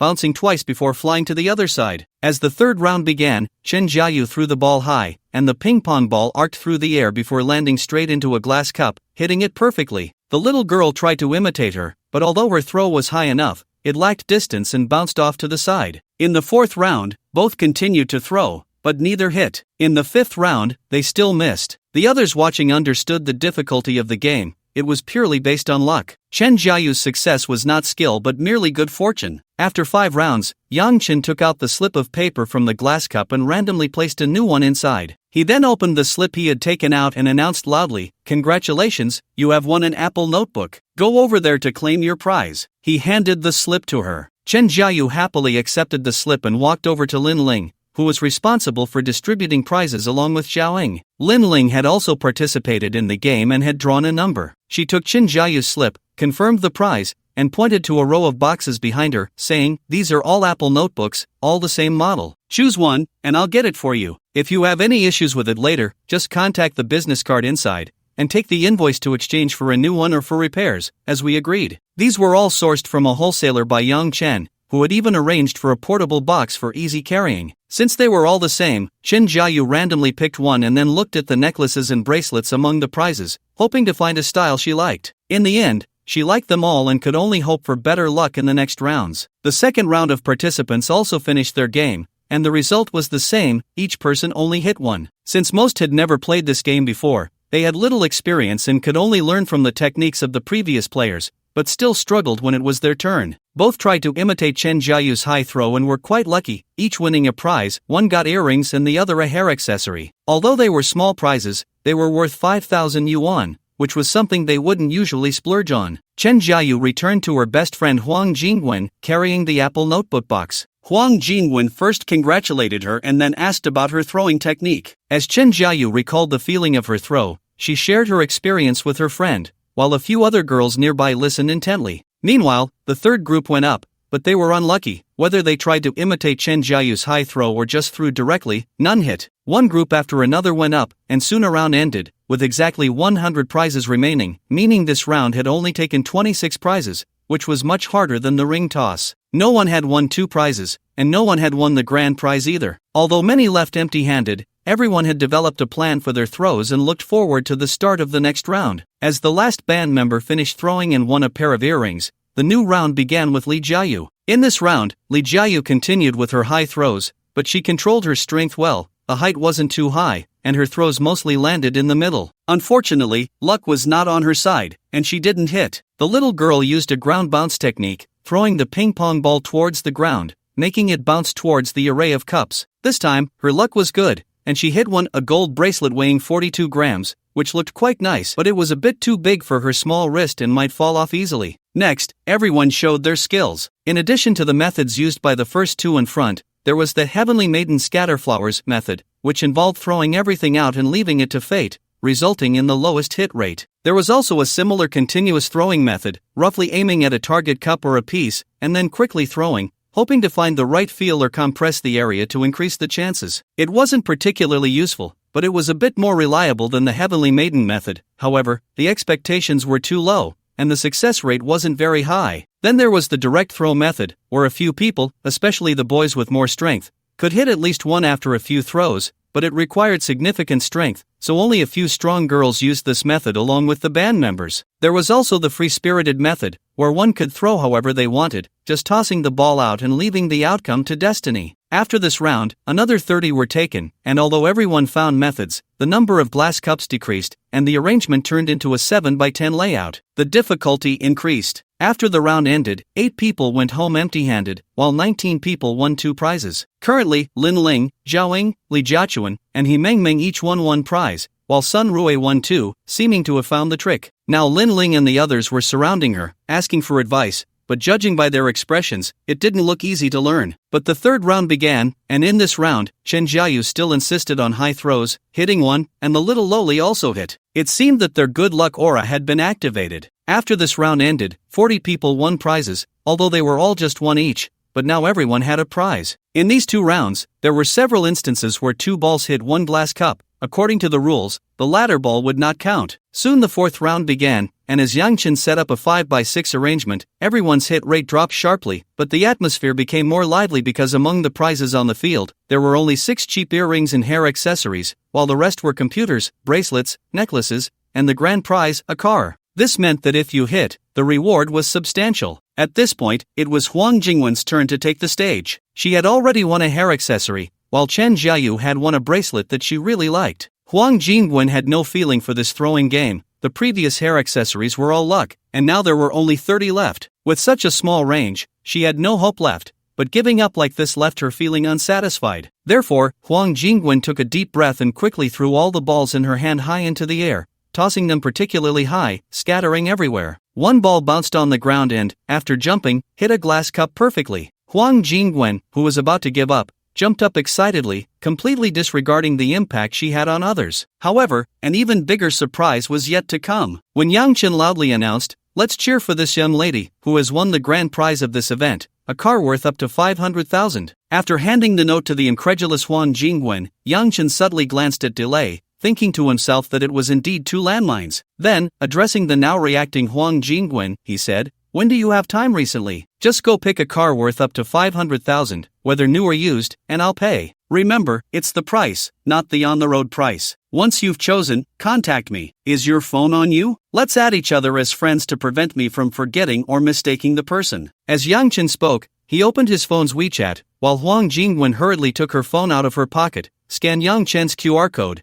and after confirming she hadn't mistaken anyone, Yang Chen directly changed the note to "Car under 500,000 won by Huang Jingwen." After the interlude of the car grand prize, everyone was still very excited, and there were still quite a few prizes left in the venue, including several grand prizes. After 3 rounds of tossing, the last award was won by a young lady in a hanfu dress. Under the lights, it was vaguely recognizable as the girl who adjusted her skirt. Although she revealed quite a bit, she didn't expose herself. When receiving the award, she took the opportunity to kiss Yang Chen when he wasn't paying attention. Yang Chen had been on guard all night, but in the end, he let his guard down, unsure if it was intentional. The final prize was a necklace, which looked quite nice, worth around 40,000. After receiving it, the young lady put it on right there with the help of her friends. As the event came to a close, everyone helped tidy up the venue and then went in to eat. Tonight's meal was a buffet, with 3 chefs and 3 aunties who had been busy all afternoon, contributing a variety of delicious dishes, including Southeast Asian cuisine, Western food, and Chinese dishes. The flavors were rich, the variety was abundant, and the combinations were nutritious. Everyone took their plates and got food one by one, taking as much as they wanted without any deliberate waste. Everyone was quite well-mannered. Yang Chen took a bowl of tom yum soup, then grabbed a piece of steak, a bit of fried rice, some stir-fried shredded potatoes, and a mixed buffet plate. He then ran over to sit with the band members. After a busy afternoon from 4 to 7:30, although the last event ended early, it was still quite tiring. For the later rounds, he let the band members come in to help. They were all easy to talk to and came in as soon as they were called, but they were also quite exhausted. Yang Chen thought it would be better to find a larger place soon, like an unused standalone office building, whether to rent or buy, to renovate it for use as a regular activity base. Coming to his villa was spacious enough, but it was still somewhat inconvenient. After all, it was a residential area. After taking a sip of soup, Yang Chen asked, "How was today's harvest? I remember you all won quite a few prizes." The 5 of them nodded. They each had about 3 or 4 prizes. In terms of games, the boys indeed had a slight advantage over the girls. Lin Jiahong performed well today, hitting 4 prizes, a bracelet, a hair accessory, a pair of earrings, and a Huawei laptop. He gave the jewelry to his girlfriend, and the laptop was just what he needed. The one he was using had already been 3 years old and couldn't keep up with the times, so it was just right to get a new one. He had checked the specifications, and it met both work and life requirements. In this event, the differences in everyone's gains were quite significant. Even without considering Huang Jingwen, who won the car grand prize, the disparities among others were much greater than in the first event. Some had necklaces, bracelets, and laptops, while others only got a pair of earrings. But games rely on skill and luck. If you lack skill, you can only blame your bad luck. The few of them chatted while eating, and the next day was Monday, September 2nd, when school would start, and this year's freshman military training would also begin. Lin Jiahong thought of something and said, "Fij, now that the school is in military training, several schools over at the university town are preparing to hold a welcome music party. If you have time, you can come over and have some fun." When is the welcome music party? On September 14th, Saturday, starting at 6 in the afternoon, planned to end at 9. Each school has to hold their own welcome party after the military training, so our music party is held in advance. This year's venue is in our school's indoor gym. Yang Chen thought about it. Since he had nothing else to do, it would be nice to join in the fun. Okay, I'll come take a look then. Do you need me to sponsor a bit? Lin Jiahong waved his hand and said, no need, we've already applied for funding, so it's not necessary. Yang Chen listened to Lin Jiahong and thought about how he could organize some competitions at school next. After all, there are many schools in the university town, and as long as he coordinates well, the number of participants wouldn't be small. So he said, what you just said reminded me. I'm considering organizing some activities at your school, like sports competitions, singing, and dance contests, and just invite the students from your university town to participate. But this needs your school's cooperation. Can you help me communicate this? I'll cover the costs. Lin Jiahong, hearing this, patted his chest and assured, no problem. The school actually wants to hold activities and competitions to enrich students' extracurricular lives, but no one is willing to invest. Now that Fij is willing, I think it won't be a big issue. I'll go to the school on Monday to discuss it. Yang Chen pondered further and felt that his idea was quite good. Student competitions wouldn't cost much, and the system would cover part of it. Plus, he could also promote his club's account. Since he had nothing else to do, it was a good way to keep himself busy. The group discussed preliminarily what types of competitions could be held. So far, they confirmed sports competitions: football, table tennis, basketball, badminton, and tennis. Then there would be singing, dancing, and aerobics competitions. They decided to skip martial arts competitions as they could easily lead to injuries, and there were no plans for track and field events. The competitions would be divided into male and female groups to attract more participants, and Wang Yuan and Yang Chen considered offering big prizes, but the specifics were not yet determined. After eating and drinking their fill, everyone went home. Once at home, Yang Chen replied in the group chat and waited until everyone confirmed before he went to take a shower and sleep. On the weekend, Yang Chen woke up in the big bed, with Li Jiachuan on his left and Sun Rui on his right. Last night was a three-way affair, and since they had to return to school in the morning, the sisters were united in spirit and spent a long time together. Although they could still meet outside of school, it wasn't as convenient as it was now. Therefore, last night, both Li Jiachuan and Sun Rui were very proactive,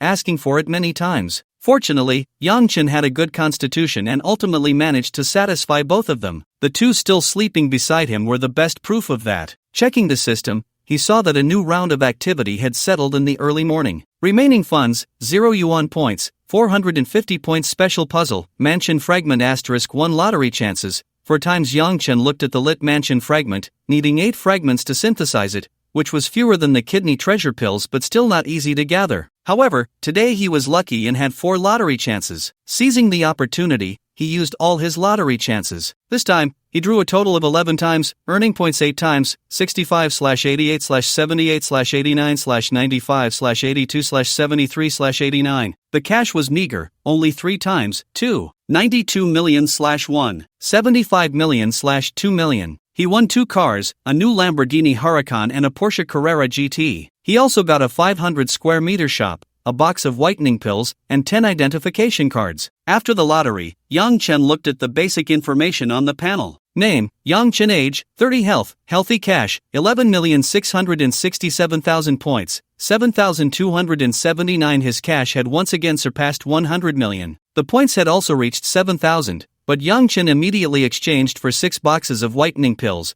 1 for each of Lin Ling's 5 people, and he would send Lin Peiyun's later via express delivery. He kept 2 boxes, 1 for his sister and 1 for his mother. Then he exchanged for 3 boxes of nourishing pills, preparing to give 1 each to his father and grandparents for health maintenance. After the exchanges, his points dropped to 4,879. He got up to wash up, then went to the study to put away the whitening pills and nourishing pills. Yang Chen went downstairs for breakfast, checking the 2 sports cars while eating. The Lamborghini Revuelto, the new generation of the Aventador. Yang Chen selected the configuration in the system, maxing everything out, bringing the total price to 10 million, while the base price of the Revuelto was 6,295 million, with an additional 3.7 million in options, which is over half the car's price. Why not just release a fully equipped model to save the trouble of choosing? The new Aventador is currently very popular, and it is said that the latest delivery date has already been scheduled for 2026, which is a year and a half away. This is a normal delivery date, but with the system in place, it won't take that long. The system arranges for priority processing,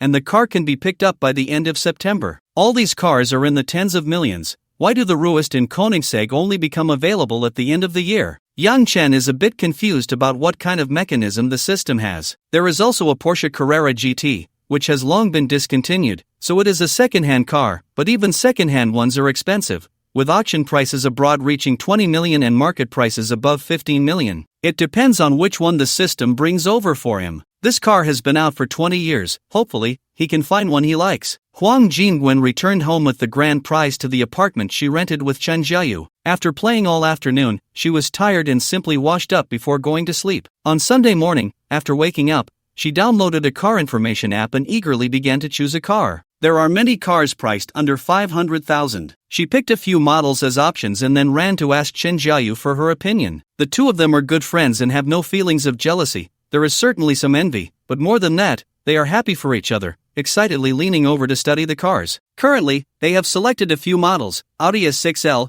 BMW Z4, 5 Series, Mercedes-Benz E-Class Coupe, Lexus NX, and then there are new energy vehicles like Tesla, Wuling M9, and NIO. As this is their first car, both are very cautious. After considering references from car apps, Douyin, Zaya Hanshu, and other platforms, Huang Jingwen decided to buy the BMW Z4. She contacted Yang Chen, and when the call connected, Yang Chen's voice came through, sounding like he had just woken up. "Hello, who is this?" "Hello, Brother Fei, it's Huang Jingwen." Yang Chen, just waking up, rebooted his brain and remembered who it was. Wasn't she the one who won the car grand prize? Now calling him must mean she had chosen a car. So he tentatively asked, "Miss Huang, have you chosen a car?" "Yes, Brother Fei, I want to buy a BMW Z4, is that okay?" "Of course, as long as the price doesn't exceed 500,000, it's fine. I'll pay, and you can pick up the car." Huang Jingwen quickly replied, "It hasn't exceeded, it's now discounted. The highest is only 499,900. Yang Chen smiled upon hearing that number. It was perfectly on point. He said, "Then when is it convenient for you, Miss Huang? Let's finalize the car deal." Huang Jingwen thought for a moment and said, "How about tomorrow? I'm available anytime. Let's meet at the Car City in Beijing at 9 a.m. tomorrow, okay?" Yang Chen decided proactively. "Sounds good. Brother Fei, see you tomorrow." After hanging up, Huang Jingwen cheered and hugged Chen Jiayu, happily saying, "Jiayu, let's go out and celebrate." Brother Fei agreed. "We're going to buy the car tomorrow morning." After their cheer, they went to change clothes and get ready to go out. For the sake of choosing a car, they ordered takeout for lunch. Before long, the well-dressed urban beauties stepped out. They found a nice Chinese restaurant and enjoyed a delicious meal, then went shopping. Huang Jingwen planned to buy an outfit to wear tomorrow. Of course, she didn't forget to ask for leave. On September 2nd, Monday, most universities had started, and the freshmen began their military training. At 9 in the morning, Yang Chen drove out in his Cullinan. It had been a while since he had taken it for a spin. Recently, he had been driving the Maybach GLS more often, along with a Ferrari and a Lightning. Before 9, Yang Chen arrived at the BMW dealership,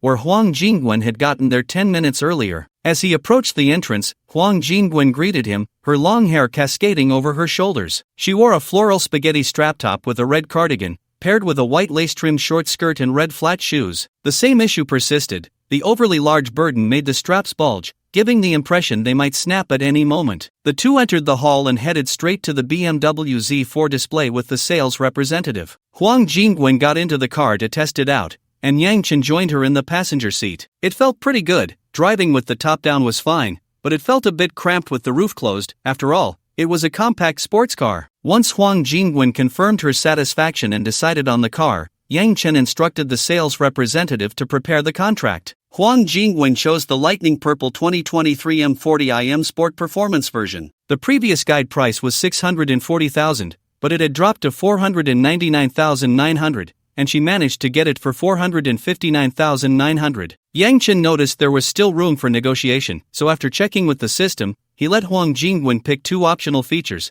adding over 30,000 to the price. After signing the contract and completing the payment, the car was secured, and they would come back in 3 days to pick it up. Huang Jingwen could come directly to collect the car, while Yang Chen would just be there to pay. He would pay first, and then the system would transfer the money to him. Before signing the contract, an excited Huang Jingwen suddenly surprised Yang Chen, stealing a kiss when no one was watching. After the kiss, she happily stepped aside, while Yang Chen shot her a glare, remaining silent. Once the paperwork was done, they left, and Yang Chen asked, "Miss Huang, are you going home or somewhere else?" "Going home," she replied. "Then let me give you a ride," he offered, walking towards the parking lot. Huang Jingwen thought for a moment and quietly followed him. As they got into Yang Chen's Cullinan, Huang Jingwen said, "This is a Rolls-Royce Cullinan, right? How much did it cost you, Brother Fei?" "Over 900 on the road," Yang Chen answered while driving. The young lady clicked her tongue. She had nearly 20 cars in her amusement park. Basically, one wheel for each BMW Z4, she couldn't even imagine it. Before long, they arrived at the apartment complex where Huang Jingwen rented. Sitting in the passenger seat, she said, "Brother Fei, it's so hot. Why don't we go up and have some water?" Yang Chen looked at the half bottle of water beside him, puzzled, and she said seriously, "We made some mung bean soup yesterday and put it in the fridge to chill. It's perfect to drink now, and it tastes good, much healthier than these drinks." Yang Chen thought about it. On such a hot day, having some mung bean soup to cool off sounded nice, so he followed her upstairs.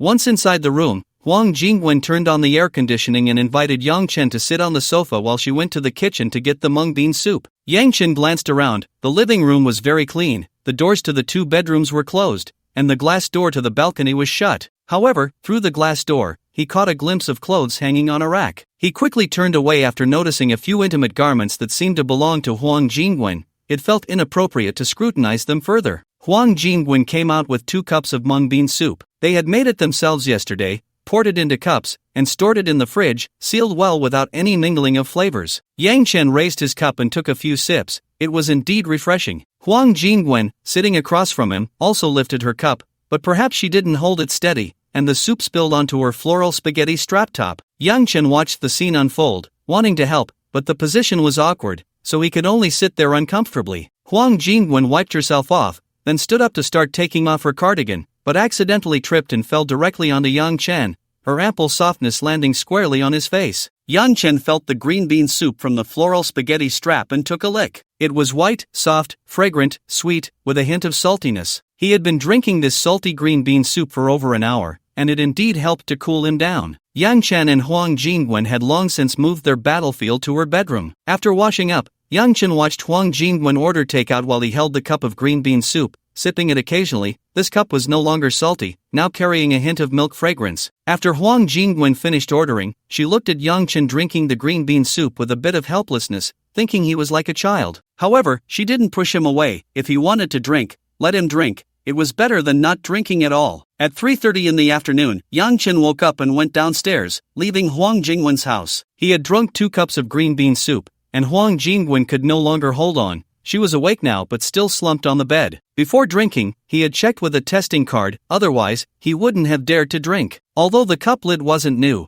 it hadn't been used much and was cleaned very well. It still required some effort to use, otherwise, the straw wouldn't pierce the lid. Yang Chen left decisively, putting on his pants and not recognizing anyone, but he was just there to eat some wild food. He would see how things developed. If he behaved, he would get daily payments, and after some time, they could talk about more. Before leaving, he checked Huang Jingwen's favorability level, which had already reached 30. He understood Huang Jingwen's thoughts, but he wouldn't let her in as easily as Lin Ling and the others. With his wealth, if he let everyone in, the entire Senai Manor wouldn't be enough to accommodate them. Lin Ling and the others were once poor and suddenly rich, lacking discretion with women, and since the conditions were decent and there were some feelings involved, he took them in back then and now found it hard to let go. Future newcomers wouldn't easily occupy a place by his side. He wouldn't take those he hadn't developed feelings for to meet Lin Ling. After leaving Huang Jingwen's house, Yang Chen was about to drive home when Guo Xiangrong called. "Fij, are you in Luzhou?" "Yes, where else would I be? Do you have time tonight? A friend of mine is hosting a party, and if you're free, we can go have some fun together." "A party? What kind of party?" "A friend of mine is about to get married, so he's hosting a bachelor party, only inviting single men, no women. If you're free tonight, let's go have some fun." Yang Chen indeed had no plans for the evening, so he agreed. At 6:30 in the evening, Yang Chen left with a red wine gift box, and Guo Xiangrong was already waiting outside in an Audi R8. Yang Chen didn't get in the car but walked around it. He had particularly loved watching Western action movies, which led him to encounter Audi sports cars. For a time, he was especially infatuated with the R8, always hoping to own one, but unfortunately, by the time he could afford it, the R8 had already been discontinued. The V10 engine had become a swan song, marking the end of an era. However, there had been recent news suggesting that the R8 might restart production, It had been said to be discontinued year after year, yet new models kept coming out. After looking for a while, Yang Chen finally got into the car at Guo Xiangrong's urging. Guo Xiangrong said to him, "Fij, if you like it, just buy one. Even a nearly new car that hasn't been driven much is only about 2 million. With your capabilities, that's more than enough. I don't want to drive this car. I'm reminiscing about my past. My biggest wish back then was to have an R8. Now I have a Rolls-Royce and a Ferrari, but the joy I got from cars when I was poor is gone." Guo Xiangrong rolled his eyes, thinking he was being pretentious. However, he had just seen the red wine Yang Chen had placed by his feet, so he asked, "Fij, what are you bringing the red wine for?" "I thought single parties required gifts, so I brought 2 bottles of Romani Conti." "What the hell? Why would you bring such expensive wine? It's not that pricey, it's not from the Grand Cru vineyard, it's 50,000 a bottle. I have plenty more in my wine cellar." Wei Xiangrong was completely speechless. Is 200,000 a bottle expensive, but 50,000 a bottle isn't worth anything? After driving for 20 minutes, they arrived at a villa area. Guo Xiangrong explained that the villas here had been developed into party venues, and they often rented a villa to have fun for a night. It's convenient, fully equipped, and once they're done, they just leave without worrying about cleaning up. They drove up to a standalone villa. There were quite a few luxury cars parked outside: Aston Martin, Porsche, Ferrari, Maserati, BMW, Mercedes. He couldn't see the specific models, but it was clear they were all million-dollar cars. After parking, Guo Xiangrong led Yang Chen inside. It was still bright out, and they could see people coming and going inside the villa. There was even a swimming pool, with many girls in bikinis playing by the water. On the grass, a DJ was spinning records, and several men and women were bouncing around on the lawn. "Didn't you say there were no girls? What are these people?" Yang Chen voiced his confusion to Guo Xiangrong.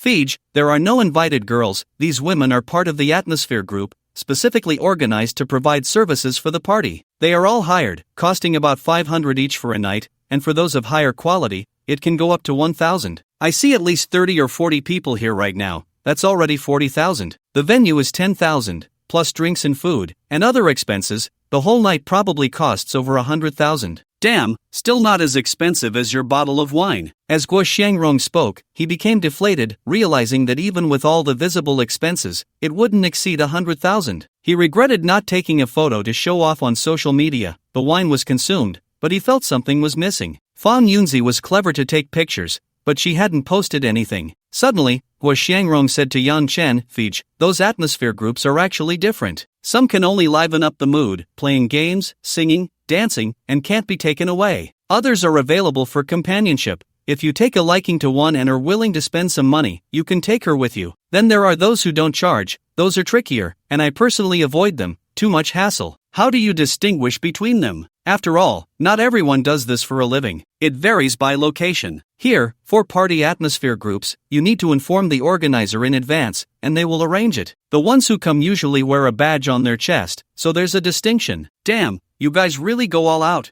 Aren't you afraid of getting caught?" Yang Chen asked. "The safety is actually quite high because it's mostly about taking them to a hotel, so even if something happens, it's considered personal behavior. If it's a spur-of-the-moment decision, it's easy to explain." As he spoke, Guo Xiangrong led Yang Chen into the villa's living room, where 6 young people were playing games. 3 men and 3 women stood up when they saw Guo Xiangrong approach. One slightly chubby man got up and walked over. "Guo Xiao, you're here. This must be Fij, right?" The chubby man hugged Guo Xiangrong and greeted him, indicating they had a good relationship. Guo Xiangrong introduced, "Fij, this is my best buddy Sun Xan. You can call him Xiao Xan or San Jin." "San Jin, this is Yang Chen, Fij." Sun Xan shook Yang Chen's hand and said, "Hello, Fij. Just call me San Jin, everyone does. Nice to meet you, and I hope you'll take care of me in the future." He then handed over 2 cigarettes. Yang Chen took the cigarette and then handed over the gift he had brought to Sun Xan, saying, "I came over in a bit of a rush today and didn't prepare a proper gift. This is from my family's wine cellar. I hope you don't mind." Sun Xan, being knowledgeable, naturally recognized the Romani Conti and opened the gift box to take a look, saying, "Fei good, this gift is so valuable. Thank you for thinking highly of me. This afternoon,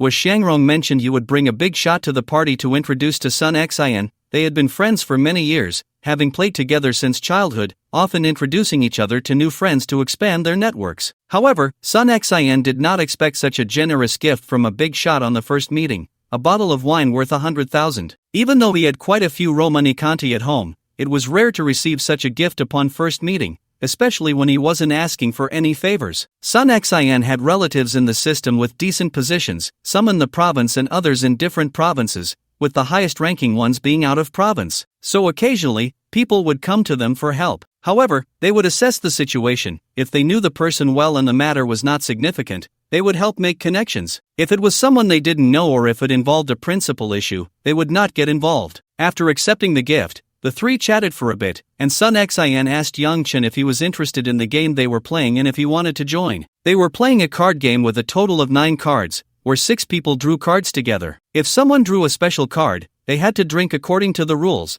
half a cup, a full cup, or double. Those who didn't draw a special card didn't have to drink. Yang Chen took a look. The cups were small, and the alcohol was low in alcohol content, which meant they could play for a long time. Yang Chen glanced at Guo Xiangrong, who was eager to try, so he gladly accepted the invitation. Originally, there were 6 people, but when Yang Chen and his group arrived, a guy had to leave due to something, and the girl next to him also left. Sun Xin then called another girl over, making it 4 men and 4 women. The game started again, and Sun Xin shuffled the cards. Since there were now 8 people, 3 more cards were added, 4 of which required drinking, 2 were double cards, 1 was a half card, and 1 was a 1-cup card. The cards were specially made, with flashy designs on the back, slightly larger than playing cards. It was said that they used to play with regular playing cards, but after a while, they became unusable, so they made a thicker version. After shuffling, Sun Xin arranged the cards in a 3x4 layout, and everyone chose their seats in a clockwise manner, alternating between men and women. Soon it was Yang Chen's turn to choose, and he randomly picked a card. After everyone had chosen, they flipped the cards together, and Yang Chen's luck was not good. He drew a double card. The 2 beautiful women next to him poured the wine,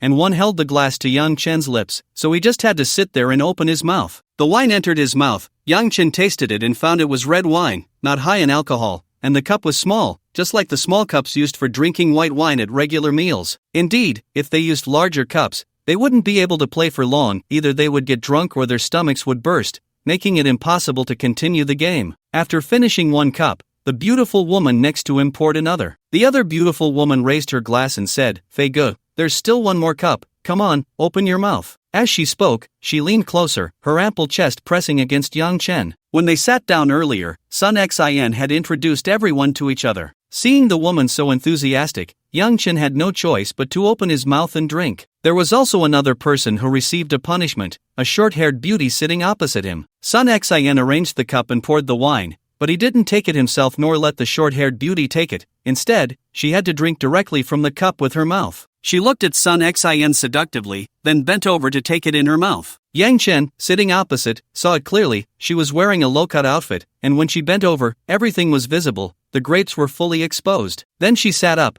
tilted her head back, and poured the wine into her mouth, swallowing it down. A trickle of wine spilled from the corner of her mouth, flowing down her long, fair neck into her chest. Then she bent over to spit the wine glass out and placed it on the table. This performance drew applause and cheers from the crowd, and the short-haired beauty smiled, taking a tissue to wipe the wine stains off her body. Yang Chen clapped his hands, thinking he had figured it out. It wasn't about drawing cards and drinking, but rather how to drink. And the method of drinking was determined by the people around him. The game continued, and in the second round, Guo Xiangrong, Sun Xin, and a slightly darker-skinned beauty were drawn. Guo Xiangrong followed the usual routine of feeding wine, but Sun Xin was different. The short-haired beauty next to him placed the wine glass on her thigh and clamped it, prompting Sun Xin to pick it up and drink. Sun Xin leaned in with a smile, took his time before standing up to drink, and then leaned back down to set the glass down. The last beauty placed the wine glass in the palm of the person next to her, then drank. She had 2 glasses, just enough for each person beside her to have one. The game continued, and Yang Chen had already drunk several rounds of flower wine. These girls seemed to be professionals, not caring at all about being taken advantage of, and instead actively cooperating. Yang Chen drank from thighs, from chests, mouth to mouth, and from palms, with all sorts of variations. Sometimes it was hard to tell whether it was a punishment or a reward. Each person's partner was fixed, which was a bit more hygienic. Yang Chen had also used a verification card in advance, ensuring that all participants were healthy and free of any undesirable diseases. It made sense. The organizers of the gathering must have checked beforehand to avoid any trouble. After playing for more than 2 hours, everyone felt a bit hungry, so they dispersed. Guo Xiangrong took Yang Chen to a restaurant,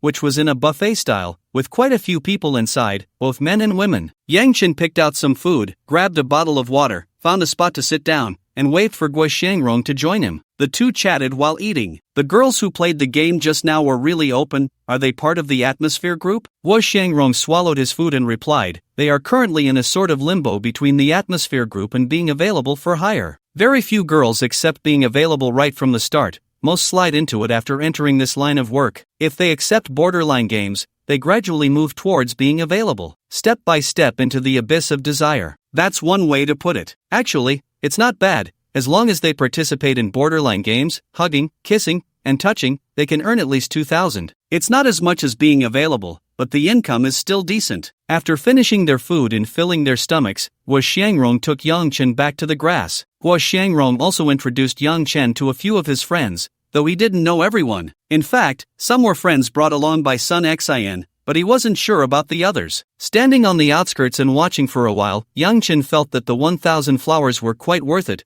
The girls present were all good-looking, youthful, and dressed in cool attire. He also noticed the available women, many of whom wore a brooch on their chests. He counted and estimated that they made up about a third of the crowd, always intentionally or unintentionally moving closer to the male guests present. A few of them lingered around Yang Chen for a while, noticing the watch he wore, realizing he was wealthy. Although most were healthy, Yang Chen wasn't very interested today. However, he did see some people leaving with girls, some heading to cars outside, others to rooms upstairs, where there were dedicated rooms for such activities. In any case, Yang Chen saw Sun Xian go upstairs with two girls, unsure if he could manage. After playing for a while longer, Guo Xiangrong also felt it was getting dull, and after discussing with Yang Chen, they decided to leave. However, they didn't go home. Instead, they headed to a massage parlor at the entrance of the villa. Guo Xiangrong was very familiar with the place. As soon as he entered, someone greeted him, calling him Young Master Guo. He nodded and asked, please arrange 2 suites for us. The service guy nodded, leading the way and taking the two to the lounge. Guo Xiangrong whispered something, and the guy nodded and left. Before long, the guy returned, followed by several beautiful women. They approached and bowed in unison, the technicians dressed in matching outfits, each with their own unique charm, smiling as they looked at the two. Guo Xiangrong leaned over and said, Fei Gu, choose a technician. Tonight, my brother has arranged everything. We'll be staying here, is that alright? Yang Chen nodded. Staying out was naturally fine. No one would be foolish enough to call and check up on him. After looking around, Yang Chen chose a busty lady with the number 60. The service guy then led everyone away. Yang Chen looked at Guo Xiangrong in confusion.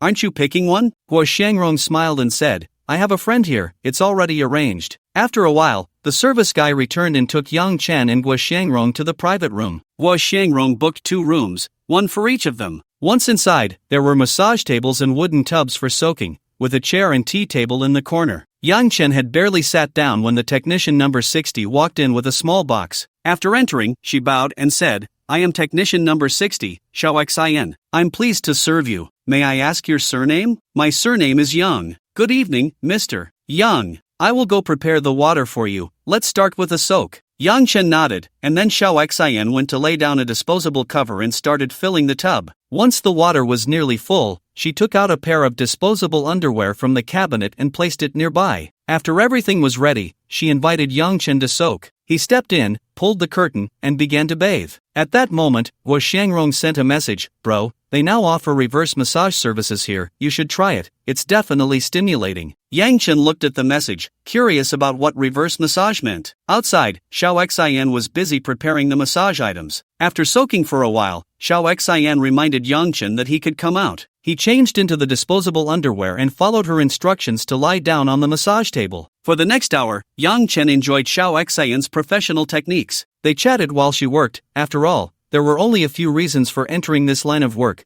A gambling father, a sick mother, a younger brother in school. Each story was different. After the massage, Yang Chen felt incredibly relaxed. Xiao Xian stood by and asked if he wanted to extend the session. Yang Chen asked, What other services do you have? Xiao Xian replied, We also have foot baths, ear cleaning, cupping, and gua sha. Do you have reverse massage? Upon hearing Yang Chen's request, Xiao Xian blushed slightly and nodded, Yes, but it's only available to regular customers. Since you are young Master Guo's friend, you can enjoy it too. Yang Chen said, Then let's do a reverse massage. How does that work? Xiao Xian blushed and said, This means you will be giving me a massage, not the other way around. Ah. Yang Chen was surprised, not expecting it to be like this. Xiao Xian looked at Yang Chen and asked, Mr. Yang, are you sure you want this? If so, I'll go take a shower and change. Yang Chen nodded. He was genuinely curious about this service and wanted to see for himself, with no other intentions. Before long, Xiao Xian returned in loose clothing, no longer in the shop's uniform. She lay down on the bed and gestured for Yang Chen to start. Yang Chen turned around, having never done this before. He thought for a moment and decided to start with her back. Remembering Xiao Xian's movements, he pressed down on her back through the fabric,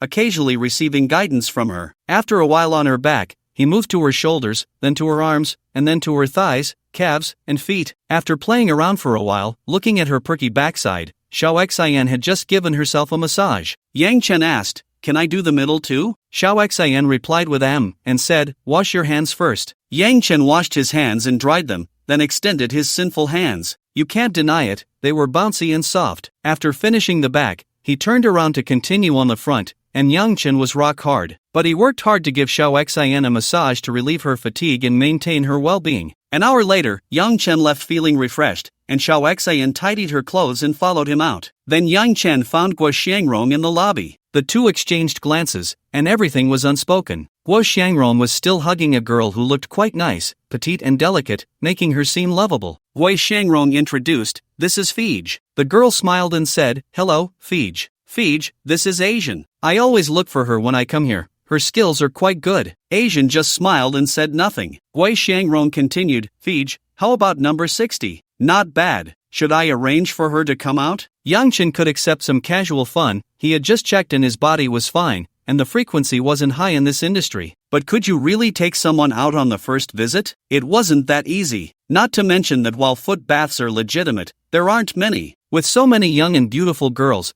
relying on those few packages and extra hours isn't enough to support them in this line of work. Maybe a few places can manage, but most can't. Everyone knows how the technicians make money. Yang Chen said, "Can we really arrange for her to come out? It's only the first meeting, and this doesn't seem like that kind of place." Yang Chen was referring to those informal massage shops where they don't need to go out, they can do things inside. But in places like this, the shop wouldn't openly organize such activities. If you have the ability, you arrange for the technician to go out. Anything that happens outside is none of their business. It's a personal matter. Guo Xiangrong said, "Usually, it's not possible, but Asian is friends with her, so it's fine with her around." He then turned to Asian and said, "Go inside and find Xiao Xian, Fij's happiness is in your hands." Asian saluted and went in. Yang Chen then sat down with Guo Xiangrong in the lobby and started chatting. Yang Chen said, "Brother, what's going on with you? It feels like your relationship is not ordinary." Guo Xiangrong replied, "As for her, we've known each other for a long time." "What kind of relationship?" "Essentially, it's a fleeting one. But I helped her out a bit before, so she feels grateful to me, and her looks are within my hunting range, so I always ask for her when I come. Over time, we got familiar. Occasionally, I take her out for a meal, and sometimes when I stay here overnight, I invite her along. But it's all just for fun, she understands that." Listening to Guo Xiangrong's narrative, he was genuinely afraid that his little brother might fall in love with a technician like in those online jokes. Fortunately, it was just familiarity, he could still distinguish things. After about 10 minutes, Asian came out with Xiao Xian, who had changed her clothes. As soon as they met, Xiao Xian stepped forward and linked her arm with Yang Chen's,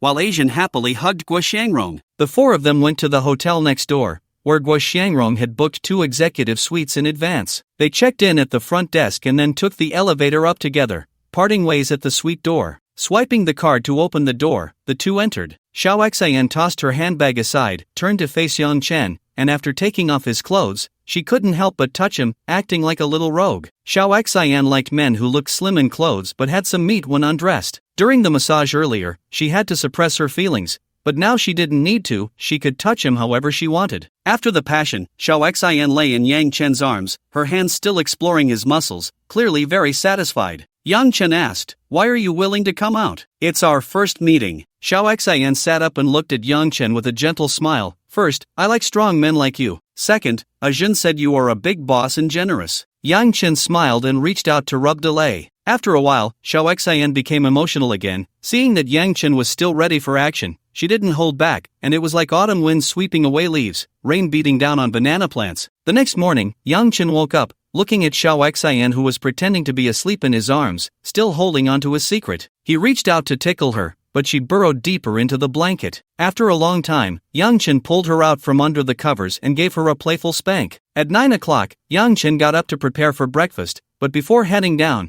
he transferred 10,000 to Xiao Xin. The delighted Xiao Xin loudly thanked her boss and expressed a desire for another round. Yang Chen waved his hand to decline. He was quite satisfied, the service was good, and the technique was decent, making the whole process more enjoyable than usual. After finishing breakfast downstairs, Yang Chen returned to Senenai Manor with Gui Xiangrong, while Xiao Xin and Ajin took a taxi home. In the afternoon, someone in the camping group where Yang Chen often spoke bubbled up, saying they had found a good fishing spot with plenty of crucian carp and asked if anyone wanted to go fishing. Upon hearing this, several fishing enthusiasts in the group chimed in, and they agreed to go together in the afternoon. Yang Chen looked on and decided to join as well. After lunch and a short nap, Yang Chen got up to prepare for fishing, first organizing his fishing gear, which he had bought while watching Douyin, a large haul that was finally coming in handy. He then set off in his big G. Following the navigation in the group, he drove to the bank of a small river. By the time he arrived, 3 to 5 people were already fishing by the water, all friends from the group.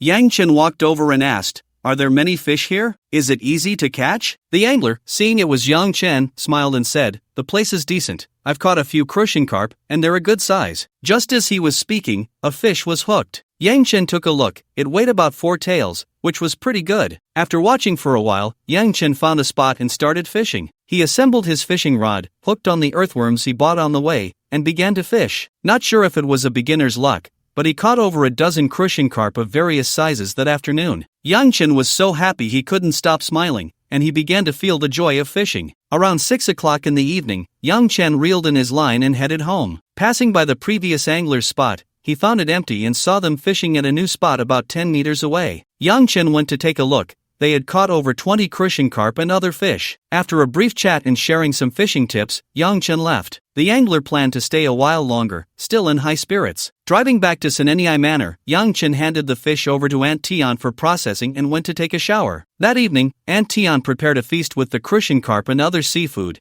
and Yang Chen enjoyed it especially, as it was the fruit of his labor. Lin Ling and Zhao Eng were also amazed, not expecting to catch so much on their first outing. On Wednesday afternoon, Huang Jingwen went to pick up her car. When she took leave yesterday, her supervisor had complained for a long time, saying she took a day off on Monday and wanted to take another day off on Wednesday, but in the end, it was approved. At the 4S shop, she followed the staff to check the vehicle's condition. After confirming everything was correct, she signed the paperwork. Standing outside the car, she asked the salesperson to take a photo with her new car, then sat inside to take a selfie. She combined the contract, vehicle photos, and 4S shop pictures into a 9-grid collage and posted it on her Moments. The caption read, "My first car in life, thank you for this gift." After that, Huang Jingwen drove away from the 4S shop and got onto the elevated highway. The first time someone drives, there's always a sense of novelty, filled with curiosity about everything. Huang Jingwen drove for almost an hour, and only when the sun began to set did she slow down, having satisfied her initial craving. Parking by the roadside, Huang Jingwen remembered she hadn't told Yang Chen about this, so she called him. "Fij, I picked up the car today and just took a spin. It feels great, thank you for the gift. This is a prize you won from the game yourself, no need to thank me, as long as you like it." "I like it, of course I like it, I'm so happy right now," Huang Jingwen said excitedly. At that moment, she suddenly missed Yang Chen a bit, so she asked, "Fij, do you still want to drink mung bean soup?" Upon hearing this, Yang Chen understood she was in need of some attention, so he replied, "Send me the address, I'll be right over." Seeing Yang Chen's message made Huang Jingwen's heart race, so she found a secluded, shady spot to park and sent him her location. A little over 10 minutes later, Yang Chen arrived in his car, parking behind the BMW Z4. He got out and took a look around. Huang Jingwen really knew how to pick a spot. It was dark, and while other places were lit up, the lights around here were out, making it very dim. Unless someone got close, it was impossible to see what was happening inside. The Z4's engine was running, likely with the air conditioning on. Moreover, the area was mostly open space, parked on the auxiliary road, so no one would pass by. Walking over to the Z4, he opened the passenger door and sat down. Before he could greet her, Huang Jingwen, with her sultry eyes,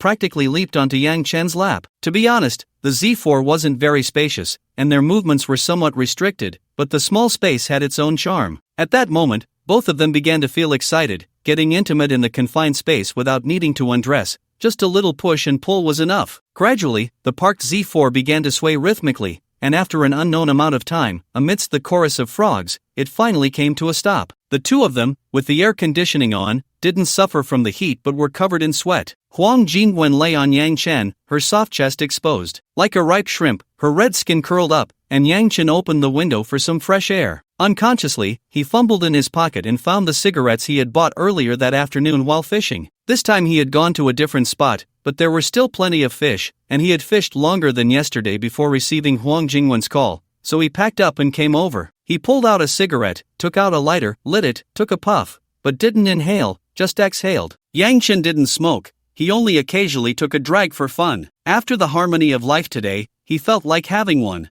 Huang Jingwen caught the scent of smoke, took the cigarette from Yang Chen's mouth, took a puff, then handed it back, blowing the smoke into Yang Chen's face. At that moment, faced with the temptation of a woman in half her clothes, Yang Chen found it hard to resist. With his interest already piqued, Yang Chen smoked while signaling to switch to full automatic mode. The car began to sway again, this time with sounds escaping, but unfortunately, apart from the surrounding insects and frogs, no one else could hear. The sounds didn't travel far, blending into the wilderness chorus. At 10:30 at night, Yang Chen drove home. Lin Ling was already asleep, and Xiaoying hadn't been staying here lately. She was at Greenland Huayu, closer to the bar for convenience. However, she often came back to stay, roughly splitting her time. Lin Ling rarely went to Jinyong Peninsula, it was simply too far for her to commute. He took the fish he caught today from the car and handed them to Aunt Tian, still alive. The car had oxygen equipment and independent power supply, so the fish were still lively. However, he hadn't caught many today, just 8 fish. The fishing buddy took him to a new spot, but it was unclear whether the fish were just not biting or if there were simply too few. They only caught a few that entire afternoon. Upon returning home, Lin Ling was asleep in bed. After washing up, he climbed into bed, put on his headphones, watched a live stream for a while, and scrolled through some carnival content. Before long, Yang Chen also drifted off to sleep. On Friday, Yang Chen went to look at a house. Previously, he had asked the real estate agent to find him a standalone villa with a large garden. After searching for more than half a month, they finally found a property that met his requirements. Unlike the bustling metropolis, Luzhou had many villas, but there were few that were satisfactory standalone ones with large gardens, especially those close to the city center. Yang Chen wasn't looking for a small garden of a few hundred square meters, he wanted several acres of land. In Luzhou, considering both new and second-hand houses, there weren't many that fit the bill, and even fewer were available for sale. The standalone villa the agent found was located in the Lakeside New District, by the edge of Chaowu, not far from Tanshi Jingmen, about a 10-minute drive away. The owner was said to be in real estate. When he was building the community, he specifically reserved a plot of land to build a standalone villa for himself. The owner passed away in 2016, and the house was inherited by his son, who, of course, did not die in this house but in a hospital. Recently, the owner planned to go abroad, so he wanted to sell it. Yang Chen drove his Cullinan, following the navigation to the villa. The villa covered an area of 4.5 acres, exactly 3,000 square meters, in an European architectural style. At the edge of the small villa area, there was a separate entrance, and it was also accessible from the villa district. Just 100 meters out the door was a main road. There was also a river nearby, well maintained, with a riverside park. The house was built quite early. The agent said construction began in early 2006 and was completed in 2010. Calculating the time, it was just before the development of the Lakeside New District. The land was originally in the suburbs, but once built, it became part of the city. It seemed the owner had insider information. The main structure of the villa occupied 700 square meters, with 3 floors above ground and 2 below, with a property certificate area of 1,800 square meters and an actual usable area of 2,500 square meters. The entire villa had 12 rooms, 8 halls, and 12 bathrooms. The overall decoration style was also European, opulent with grand chandeliers, large columns, and extensive stone decorations, perfectly fitting the aesthetic of that era. However, it was evident that the owner had made some renovations later on. Many of the electronic devices inside were products from after 2020, and the layout had been partially modified to keep up with the times. After all, it had been 15 years. The basement level was a garage. The garage was planned for 24 parking spaces, though it was unclear why it was so large. The parking area had a self-leveling floor, and there was a section for washing cars that could accommodate 2 vehicles. Additionally, there was a storage room, a utility room, and a power distribution room. The first basement level served as an activity center, featuring a game room, gym, gaming room, reception room, and conference hall, with complete office and entertainment facilities. The first floor included a dining room, living room, kitchen, and 2 bedrooms, while the second and third floors were all bedrooms, each with large terraces. On the third floor, there was also a small attic that led to the rooftop, where Yang Chen had also checked. it was waterproofed and had a pavilion, suitable for dining, drinking, and barbecuing. Moreover, there was a two-story annex connected to the main building by a corridor, and the backyard featured an outdoor swimming pool. The front yard also had outdoor parking spaces, a row of 10, all covered with carports. The rest of the area consisted of gardens and lawns. Yang Chen even spotted a patch of vegetable garden. After looking around, Yang Chen was quite satisfied. The space was ample, and after removing the buildings and the swimming pool,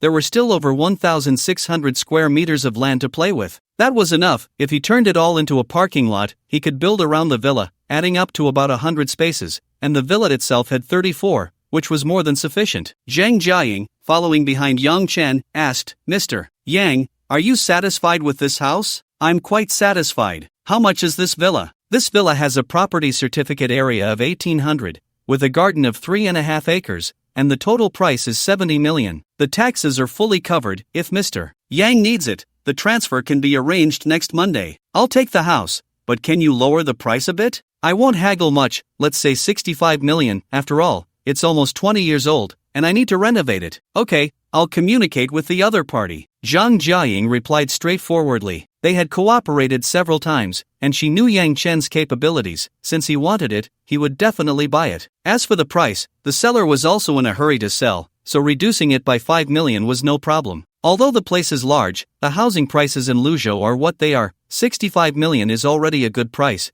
and it could even go lower. Yang Chen stood on the rooftop and looked over the entire villa again before turning to go downstairs. The house would be fine as it is. Once the transfer is done, he would find someone to plan the renovations. The next step was to find a larger place to serve as the club's base. He couldn't keep hosting events at his own home. Yang Chen also reminded Zhang Jiaying to help him keep an eye out for suitable locations. He wanted a bigger place for the base, making it easier to hold events, and it needed to be conveniently located, otherwise, it would be a hassle to get there. Also, he didn't mind some noise. It was hard to relax in a residential area. Currently, Zhang Jiaying was actively searching, but there weren't many suitable places, each with its own flaws. On September 5th, Saturday, a new round of activities began. This time, the location changed. It was no longer a villa party but a fishing competition. Originally, Yang Chen had planned to arrange an archery contest, with props already purchased, each person having 5 arrows to shoot at balloons. The change in plans came after Yang Chen went fishing on Thursday. At the first spot he visited, he nearly spent the entire afternoon without catching anything, only managing to reel in 2 fish. The whole afternoon was filled with lost hooks and broken lines, and he was so frustrated that he almost broke his fishing rod. Thus, Yang Chen changed his mind. Instead of archery, he decided to invite people to go fishing. He couldn't let out his frustration without catching those fish. Yang Chen sent a message in the group, notifying everyone that the activity had changed to a fishing competition. The location would be by the river where he had gone fishing on Thursday. There were still plenty of fish there, as it was said that a fish farm upstream had released quite a few. When he had come fishing with group friends before, he had met a village official. The friend who first posted about the fishing spot had a nephew working in the village committee. Yesterday, Yang Chen went to the village committee and met the friend's nephew, directly stating that he wanted to donate money to the elderly from 3 villagers groups by the riverbank, with each donating 100,000. The small village committee was immediately abuzz, especially when Yang Chen actually took out 2 bundles of cash he had just withdrawn. Everyone understood he wasn't joking. Counterfeit money? That was impossible. There were bank stamps on it. Then, Yang Chen took the opportunity to propose holding a fishing event at the village's riverbank. After some discussion, the village committee agreed decisively. Fishing wasn't like netting fish, and when people came to fish, the village only reminded them to be safe and not fall into the river, never driving them away. Besides, even if they were netting fish, it wouldn't be worth 200,000. Additionally, he had hired someone to bait the area by the river yesterday. The prizes offered this time were gold bars. Any fish caught over 10 centimeters would count, regardless of species, only size mattered. If they met the standard, they would receive a 10-gram gold bar, 1 gold bar for each fish. The system approved a budget of 1.5 million, and Yang Chen added a bit more himself, exchanging for a total of 300 gold bars. Although it was only 3 kilograms, once packaged, it looked quite spectacular displayed on the table. After sending the pictures to the group, those who had been skeptical about the fishing competition immediately became excited upon seeing the pile of gold. With the current gold price, flipping it would yield 55,000. How many of the girls in the group earned that much in a month? So everyone eagerly signed up. Those who worked on Saturdays came directly, and the girl from the last matchmaking event was the first to register in the group. Having missed the last opportunity, hearing that someone won a car made everyone envious. When Huang Jingwen posted her photo with the Z4 in the group, even more people were envious. As for the students who were working, some had classes on Saturday. They were initially hesitant about skipping class in the first week of school, but now they didn't care and just skipped. Today's event would last longer, starting at 9:30 in the morning, and would end when the gold exchange was over. Since this event was outdoors, Yang Chen couldn't manage it alone, and Zhaoying and Lin Ling also wanted to try their luck at fishing. After thinking it over, Yang Chen called a few members of the band over. His idea was that the 5 band members wouldn't participate in fishing. He would give them 50 grams of gold as compensation, and they would be responsible for patrolling back and forth, helping the fishermen with any issues. If the participants were boys, Yang Chen wasn't worried, even if they had never fished before, like himself, who had fished only a handful of times in 30 years. They would quickly get the hang of it after a week of practice. However, there were very few girls who fished. Among the girls who came this time, no more than 10% had fishing experience. And even counting those who had fished for small crayfish, it probably wouldn't exceed half. Many girls were afraid of worms and wouldn't dare touch red worms, so how could they participate in the game? At this point, the importance of the band members became evident. Yang Chen had learned that they had all fished before, and the drummer Zhang Yuanxiao was quite skilled. In his leisure time, he either drummed or fished, rarely playing games. The other 4 had also fished, and although they weren't as proficient as Zhang Yuanxiao, they had a certain understanding. They would patrol back and forth, helping those girls solve some problems and guiding those who knew nothing about fishing. They could also prevent cheating. Yang Chen believed no one would risk offending others by cheating in public, and even if he couldn't keep an eye on everything, the girls present would watch each other. However, some arrangements were still necessary to be cautious. Yang Chen expressed his thoughts, and the 5 band members readily agreed. From their perspective, Yang Chen assigning them this task meant he considered them as his own, and they would also receive payment. Although they could catch more fish if they participated, Yang Chen had the right to exclude them from the event. If the big brother calls you and assigns you a task and you don't listen, then it would be normal for him not to take you along next time. At 8 in the morning, Yang Chen drove the 5 band members in the G-Class to the river bay, found a flat spot to park, then opened the rooftop tent, pulled out the side tent, and set up several canopies. They also set up a few tents for the girls to handle some private matters. There was a sizable flat area by the river bay, likely from a former tidal flat that had dried up, but it was large enough for them to have fun. By 8:30, Yang Chen and the others had set everything up when a truck arrived. Yang Chen contacted the company that had provided food during the lakeside gathering, asking them to arrange everything needed for an outdoor team building event, including portable toilets, food, drinks, tables, and benches, requesting a complete set. This truck was delivering tables and chairs. Other supplies would arrive later. As the truck drove in, a few young people got out and began cleaning the ground, tidying up to clear space for the upcoming arrangements. At 9, the fishing gear supplier Yang Chen contacted arrived with a truck. Yang Chen had ordered enough fishing gear for 70 people, a complete set that included not just fishing rods but also fishing lines, nets, buckets, outdoor chairs, large umbrellas, and fish bags. Additionally, there was enough bait and worms. If it wasn't enough, a phone call would have them delivered in half an hour. Not making it too complicated, Yang Chen considered keeping it simple, because if it was too complex, the young ladies wouldn't be able to handle it. Each person would get a fishing rod, and the fishing lines were prepared in advance by the boss. When the time came, they would just attach the floats, distribute a box of worms, hand out a ball of well-mixed bait, and provide a fish net, a landing net, a chair, and a sunshade. They wouldn't understand anything more than that. It would be too much for them. Things like baiting spots, fishing platforms, and bait combinations were better left aside. They wouldn't be able to manage it. They would find their own fishing spots and thread their own worms. If they couldn't even handle that, then it was better to go home today, which Yang Chen had mentioned beforehand. However, their love for gold helped the young ladies overcome their fears. People often say they wouldn't do something for money, but when you really offer it, they will indeed do it. Of course, the 5 patrolling the site would provide guidance, but with only 5 people compared to the 50 participants present, it wasn't enough. They still had to rely on themselves. As for Yang Chen, his job was to distribute prizes back and forth while recording everyone's results. To prevent any skilled players from monopolizing the prizes, Yang Chen stipulated that each person could exchange for a maximum of 10 gold bars, otherwise, many newcomers wouldn't have a chance to play. Preparations were nearly complete, and the company providing the team-building equipment had set up a few tents, preparing food inside. Yang Chen planned to have lunch there, with the team-building company providing a chef team responsible for making lunch and snacks for the barbecue. The activity arranged by Yang Chen, while called a fishing competition, was also a team-building event, ensuring that all necessary guarantees were in place, with entertainment and enjoyment both prioritized. At 9:30, everyone had arrived, and the river bay was filled with cars. Yang Chen gathered everyone together and reiterated all the rules of the competition, as well as the rewards and penalties. Then, he scanned the group of girls around him, all dressed in various sun protection gear, and loudly announced the start of the fishing activity. The 50 girls who had received all their equipment cheered and then left the river bay to find their fishing spots. One by one, everyone found their fishing positions, spread out over a distance of more than 300 meters along the river bay. Yang Chen stood on the roof of a car, watching, and wondered if it was too crowded for fishing hooks, but looking at the river, which was more than 20 meters wide, it should be enough. If it wasn't, the girls would adjust and distribute themselves accordingly. These girls, who among them wasn't a fishing master in life, an expert in raising fish, and many had even hooked men like fish, they were all master-level anglers, but Yang Chen was very much looking forward to how they would actually fish in reality. In fact, while there were certainly reasons for holding a fishing competition, there was also a bit of dark humor involved. The bait had been prepared in the morning. With so many people, not baiting might not be enough to catch fish. After watching for a while, Yang Chen noticed that although most of the girls were flustered, they were just inexperienced. They still understood what they were supposed to do. A few were unclear and watched the actions of those next to them, learning as they went, or pulled out their phones to search for tutorials. There were even some who could fish and were already waiting for the fish to bite. This was normal. The participating girls knew that today's activity was fishing,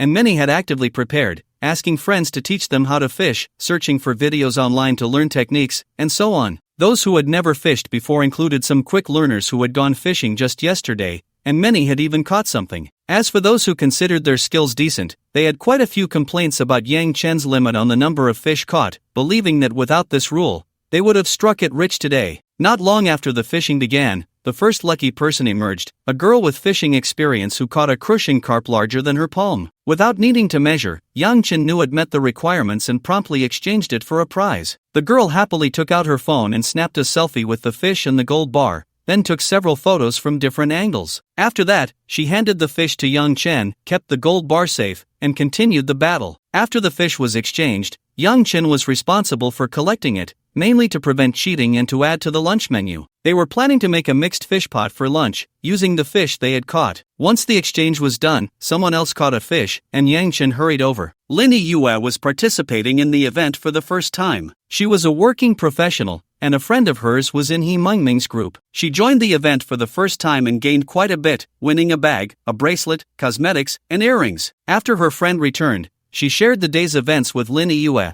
expressing regret for not having sneakily kissed Yang Chen. Having made contact provided an excuse for further communication, although Lin Yue thought it would be a meaningless kiss that he wouldn't care about. Later, when she learned that Yang Chen was still accepting participants, her friend quickly signed Lin Yue up. After passing the assessment from He Mengming, which was mainly about personal appearance, Lin Yue entered the preparatory member group. In the last event, Lin Yue was unlucky and didn't get selected, only able to drool over the notebook, necklace, and hair accessories her friend brought back. Fei Ge was truly generous, giving without mentioning any other conditions. This time, Lin Yue was fortunate enough to be drawn. However, she had never fished before. She had only watched her elders fish when she was young and was more interested in eating fish. Lin Yue had weekends off, but with a busy work schedule, she hadn't had time to practice. In the days leading up to the event, she watched a lot of fishing videos to learn. Her friend also participated in the fishing competition, and the two took a taxi to the venue in the morning,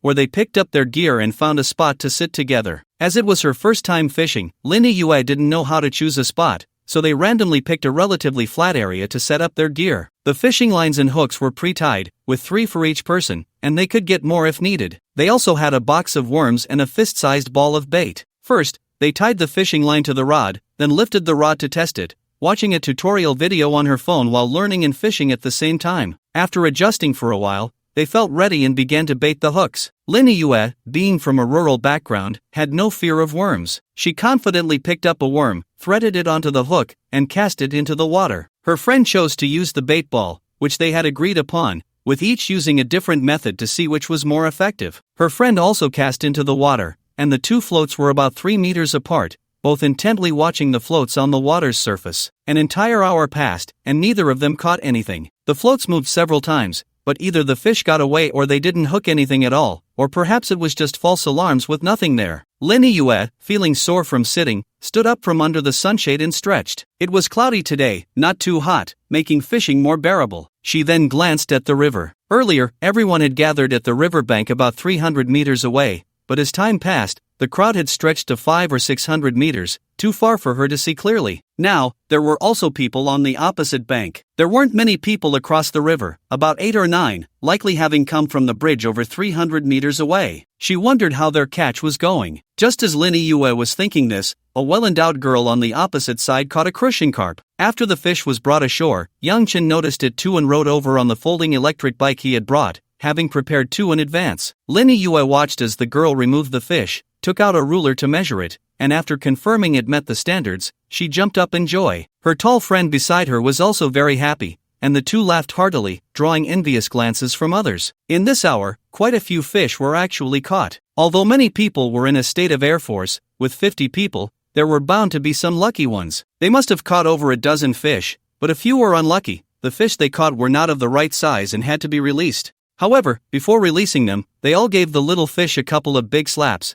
telling them to go back and call their parents, and spitting was out of the question since their mouths were too small to fit in. Lin Yue had good eyesight. Even from nearly 30 meters away, she could still see the waves surging beneath the other person's sun protection suit. She looked at herself and then at the person across from her. Her own figure was not small either, and she felt quite confident walking among the crowd, but when compared to the other side, the difference was significant. Over there, Yang Chen was also nearing the spot. The big-breasted girl who had caught fish earlier tidied up her appearance, then unzipped her sun protection suit, fanning herself to cool down. "Humph, flirtatious fox," a friend's voice came from beside Lin Yue. She looked over, and her friend explained, "The one with the big chest is the one who won the car lottery last time." "Humph, why pull it now and not earlier or later? It's just to attract Fei Gu. No wonder she chose a purple car, it's just too flashy." So she was the lucky one from last time. Lin Yue thought to herself that she actually quite liked that purple BMW Z4, and so did her best friend. When Huang Jingwen first posted about it, her friend had told her she liked it too, saying that if she won next time, she would choose that color. But looking at her best friend now, it seemed inappropriate to bring up that topic again. On the opposite bank,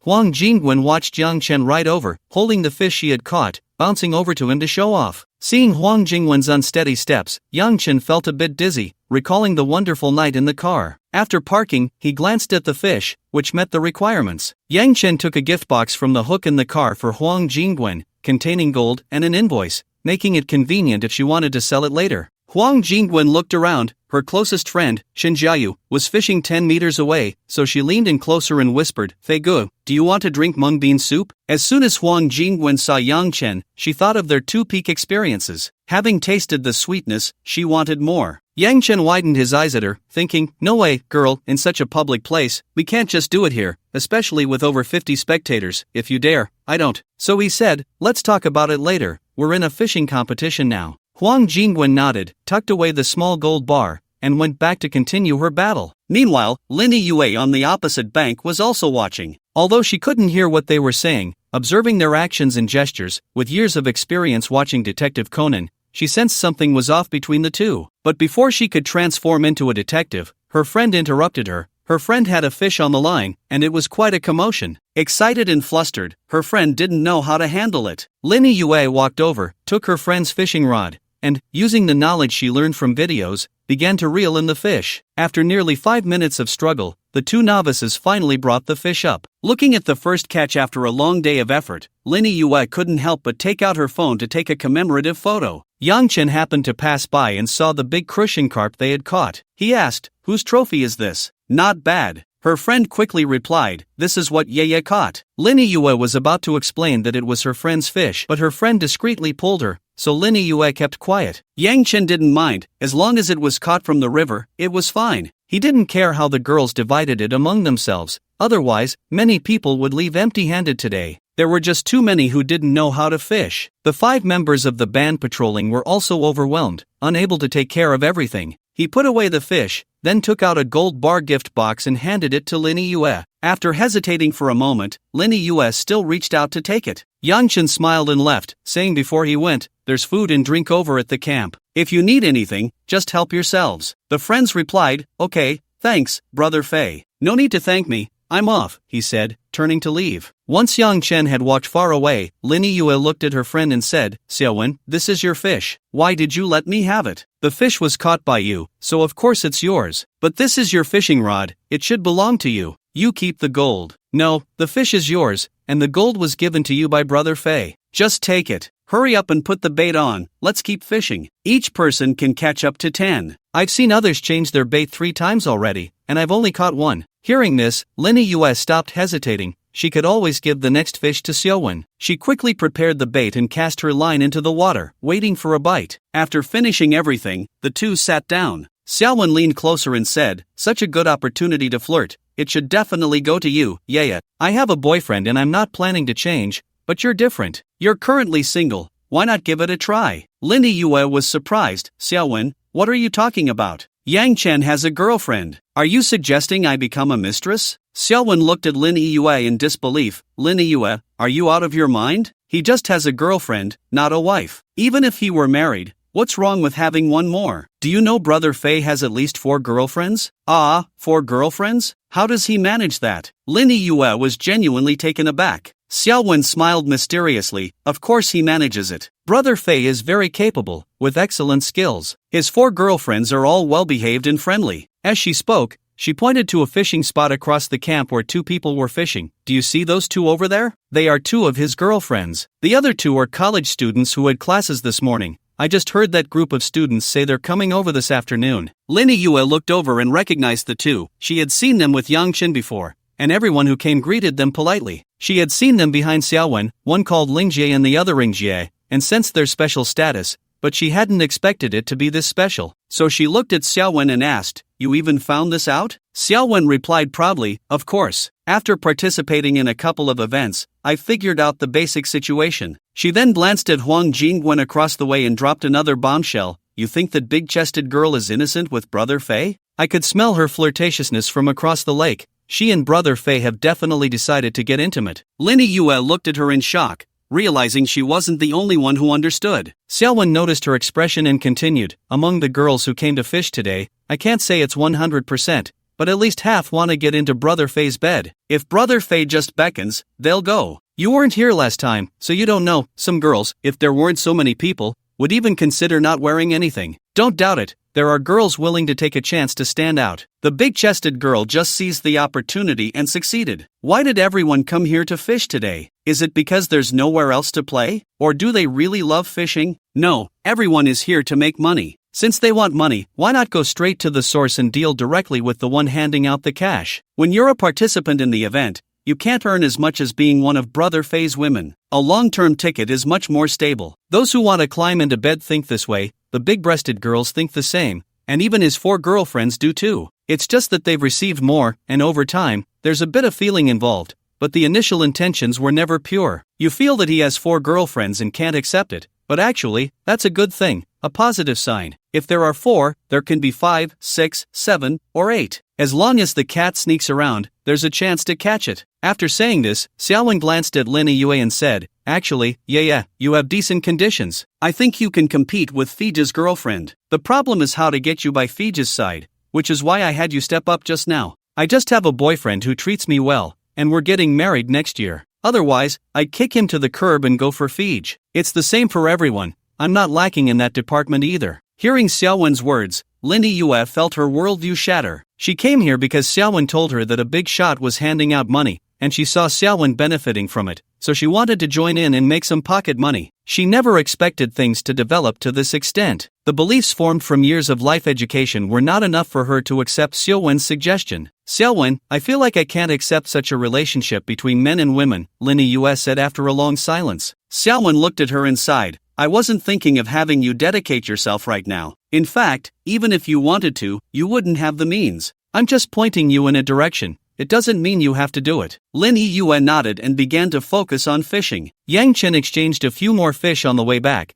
then returned to the camp and poured the fish into a large bucket filled with water, oxygenated by a machine. He also secured a small bucket on his electric bike, which had an oxygenator inside to ensure the fish stayed fresh. After securing the small bucket, Yang Chen went to check the dining area of the camp. It was almost 11 o'clock, and the kitchen had already started preparing meals. The barbecue and snacks were ready, they just needed to finish cooking the dishes. In the morning, he saw that Yang Chen was indeed holding a fishing competition, and the village had organized a group of people to bring some vegetables, chickens, ducks, and eggs, all from their own farms. The group leader's nephew said, "These are from the village's elderly, a little gesture from poor families. They're all natural and green, and it looks like a lot, but actually, each family contributed a little, so it's not a burden." Yang Chen then inquired about the donation arrangements, and the other party said, "I was just about to give you feedback on this. We held a meeting yesterday afternoon to arrange it. There aren't many poor families in the two villagers groups, just 5 households. We gave each household 15,000. There are 31 elderly people over 70 in the village, and we gave each of them 3,000. The rest we split among the lonely elderly." Then he took out a few sheets of paper and handed them to Yang Chen. When he opened them, they were receipts signed and stamped by all the recipients. "We require every recipient to sign and stamp. Even if they can't write, someone else can sign for them,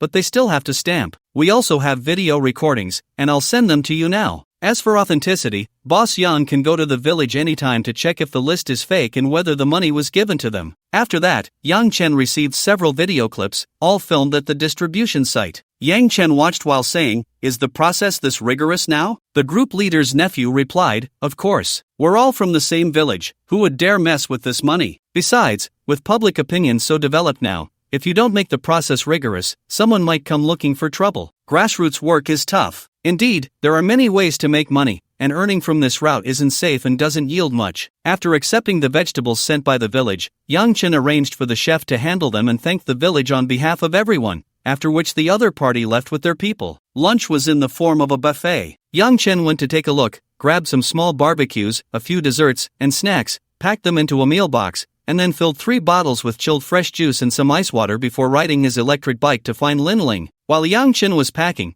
people gradually came to the restaurant to eat. Yang Chen informed everyone in the group that the restaurant was almost ready, and those who were hungry could come to eat or take food back, all for free, but there should be no waste and no littering. If, after the event, someone was found littering, they would be refused participation in future events. To this end, Yang Chen specifically purchased a batch of portable disposable trash bins, equipping each person with one, which they could take back when leaving. There would be designated personnel to handle the disposal later, while the campsite would be cleaned up by the owner providing the team-building equipment. After a short ride, he arrived at the spot where Lin Ling and Zhao Ying were. The two of them were sitting under a sunshade, intently watching the bobbers on the water's surface, chatting non-stop. Yang Chen had been here a few times before and had exchanged gold for them once, with Lin Ling and Zhao Ying each receiving a bar. He parked his bike, picked up the plastic bag, walked over, and leaned in to look at the bucket, saying, "Wow, not bad, caught 2 more, huh? Who caught them?" Seeing Yang Chen arrive, Zhao Ying stood up to take the plastic bag, then bent down to rummage through the food she was interested in, not forgetting to reply to Yang Chen, "All caught by Sister Ling, 1 grass carp and 1 crucian carp, took a while to reel them in." "Wow, that's impressive," Yang Chen exclaimed. Although the Mid-Autumn Festival was approaching, it wasn't the best time for fishing. Yang Chen had baited the area but wasn't sure if he could exchange his 300 gold bars today. So far, he had only exchanged a little over 50, with the most he had managed being 3 bars, and many people hadn't even started yet. Lin Ling took the water and grilled chicken wings that Zhao Ying handed her, eating while saying, "Just lucky, I haven't had a bite in a while. I was thinking about whether to change spots, but there are people everywhere, I can only walk to the outskirts." While they were talking, Lin Ling noticed Zhao Ying's bobber sink, realizing she had a catch. "Zhao Ying, stop eating, there's a fish on the line." Zhao Ying, who was dealing with a piece of roasted duck wrap, quickly shoved the wrap into Yang Chen's mouth and ran to grab her fishing rod. The rod had a locking mechanism, so she wasn't worried about it being pulled away by a fish when no one was around, especially since it wasn't a big one. After a while, Zhao Ying felt it was time and pulled up the fish, which broke the surface, a yellow fish. Looking closer, it was indeed a yellow catfish, not small at all, about the size of her palm, which was considered quite large for wild yellow catfish in Luzhou. Zhao Ying recognized the fish but hadn't expected to catch one. Yang Chen wasn't surprised, as others had caught them before. With such a large number, any type of fish could be caught. After a while, Yang Chen took the fish away and exchanged 3 gold bars for them. Then he rode his beloved little donkey to exchange more gold bars. When he reached the bridge, he saw Lin Jiahong helping a girl with her catch. The girl was someone Yang Chen knew, Lin Jiahong's girlfriend, Cui Meiling. However, Lin Jiahong wasn't cheating for his girlfriend. Yang Chen knew Cui Meiling's skills, she was one of the few girls on site who could fish. Although the weather this morning wasn't ideal, she had found a good spot and had already exchanged gold bars 3 times before. This time, she had another catch, and Yang Chen went over to take a look. It was a crushing carp, and there was another one in the bucket beside her. "Jiahong, it seems your girlfriend is quite the expert too," Yang Chen remarked. Lin Jiahong smiled and said, "It's mainly because her father loves fishing and took her along since she was little. Over the years, her hobby has gradually developed." Cui Meiling listened and smiled, feeling very happy inside. She had finally boarded this train to wealth. While handling her thoughts about what kind of activity she would participate in, she realized that the first 2 times were different, so the third time would likely be different as well. When she learned on Wednesday that it was an archery competition, she dragged Lin Jiahong to buy a bow and arrow to practice. But to be honest, with such short notice, just being able to pull the bow was already impressive. Accuracy was completely out of the question. Who would have thought that the situation would take a turn and it would change to a fishing competition? This was her forte. She had been exposed to it since childhood. She wasn't a master, but among ordinary people, her skills were quite good. From 9:30 until now, in just 2 hours, she had already caught 5 fish, and she estimated that reaching her goal of 10 fish today would be no problem at all. In her first activity, she had received 100 grams of gold, worth over 60,000, which, although not as valuable as the rewards from the previous 2 activities, was still good. Plus, there was Lin Jiahong's 50 grams. She was contemplating how to handle this gold, whether to turn it into jewelry now or keep it until they got married and make it into the traditional 3 golds and 5 medals. Cui Meiling and Lin Jiahong had already met each other's parents, and both sets of parents were very satisfied. Cui Meiling was beautiful and articulate, charming Lin Jiahong's parents greatly. Lin Jiahong's family background and looks also pleased Cui Meiling's parents. If nothing unexpected happened, they would likely prepare for marriage 2 years after Lin Jiahong graduated. Calculating it all, it would only be 3 years. She wondered if there would be more activities like this in the future. If she saved a bit more, she could make a nice set of jewelry. As for now, it wasn't necessary. With what she had bought before and what Lin Jiahong had won recently, it was enough for her daily use. Plus, now that she was on board, there would only be more in the future. Yang Chen exchanged gold for the 2 of them, and Cui Meiling took Lin Jiahong out to eat. Yang Chen was a bit surprised, and Cui Meiling explained, "Brother Fei, it might rain at noon. It's actually not a good time for fishing right now. After it rains and cools down, the fish will come out to feed, and it will be much easier to catch them then." Yang Chen asked, "Are you sure it will rain?" "Absolutely. It has already started raining. I have friends from the south who said it's raining there, and the weather forecast shows rain too. But it should just be a shower, lasting about 10 minutes. Yang Chen checked his phone and indeed saw that the weather forecast indicated showers. He then posted the rain news in the group, advising everyone to be cautious and to return to the camp to wait out the rain if necessary. Upon learning that it would rain at noon, the participants returned to the camp for safety, and sure enough, a torrential downpour arrived while everyone was eating. In an instant, the world turned white and misty. Everyone ate while watching the heavy rain outside, and then they had a bowl of fish soup. Although they hadn't made a mixed fish pot, they had prepared a pot of mixed fish soup using a total of 80 fish, filling a large pot, and everyone had a bowl of soup. On this rainy day, drinking soup made from the fish they caught brought a sense of accomplishment and happiness. The camp was situated relatively high, and the ground, which was previously unknown in purpose, was a hardened gravel surface. Yang Chen guessed it was an abandoned parking lot or a sand and gravel factory. In any case, it didn't accumulate water, and everyone was doing just fine. They had packed up their fishing gear properly before leaving, even taking the trash back with them. The heavy rain came quickly and left just as fast, lasting less than half an hour, but after the rain, it was noticeably much cooler. Fortunately, Yang Chen was prepared. When he learned it was going to rain, he had the fishing gear shop owner arrange for a batch of disposable waterproof fishing suits to be delivered, which were essentially disposable split raincoats, consisting of a raincoat and fully enclosed rain pants that started sealing from the soles of the feet, much thicker and more durable than regular disposable raincoats. Each person was given one, and the battle continued. It was unclear if the rain had affected the fishing, but the afternoon bite was much better. In the morning, Yang Chen had only exchanged for less than 100 fish, but the afternoon saw a significant increase. By 2:30, the first batch of girls with fishing experience had each caught 10 gold bars, and the others had also started catching fish. Everyone had managed to catch at least 1 fish. The girls who had caught 10 fish didn't run off to play or go home. Instead, they tidied up a bit and went to help the other girls who weren't as skilled at fishing. Thus, 5 patrolling band members, along with 6 girls who had completed the 10-fish challenge, totaled 1 person serving 46 girls. Excluding those who had already grasped the technique,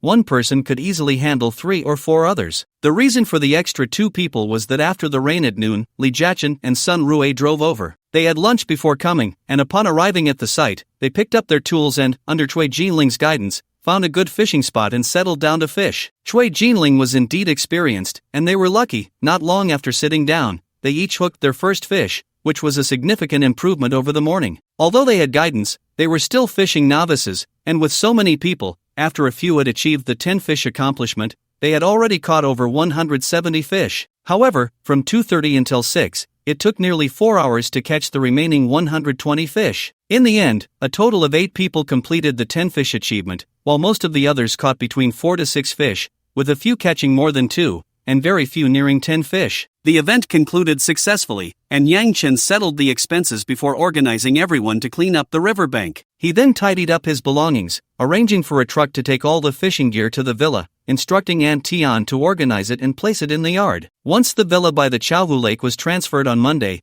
everything would be moved there since there was plenty of space. As for the bait, the unopened ones were taken away, the open ones were all fed to the fish, and the earthworms were released since they were living creatures and difficult to keep. Finally, there were the remaining 220 fish, which would either be released or eaten. After all, these were the fruits of everyone's hard work throughout the day, and Yang Chen decided against releasing them. Around 4 o'clock, he arranged for someone to drive the fish to the elderly in the nearby village. Previously, they had delivered chicken, duck eggs, and vegetables, which everyone enjoyed for lunch, praising the taste. As for the boys and girls on site, those who could catch a ride did so, while others took a taxi. Yang Chen had already made arrangements. Last time, Shen Yalong had given him a VIP card for a chain restaurant that served Chinese cuisine, which was considered mid to high-end in Luzhou. Yang Chen called and reserved 5 tables. The meal budget was set at 800 per person, with a total of 58 people, meaning the food alone would cost nearly 48,000, with drinks calculated separately, ensuring there would be plenty. Yang Chen wrapped things up at the end, letting Lin Ling take the group to the venue first. By the time Yang Chen arrived at the restaurant, everyone was already there. The restaurant had combined the 5 private rooms into one large room for easier communication. When Yang Chen arrived, Lin Ling notified everyone that they could start serving the dishes.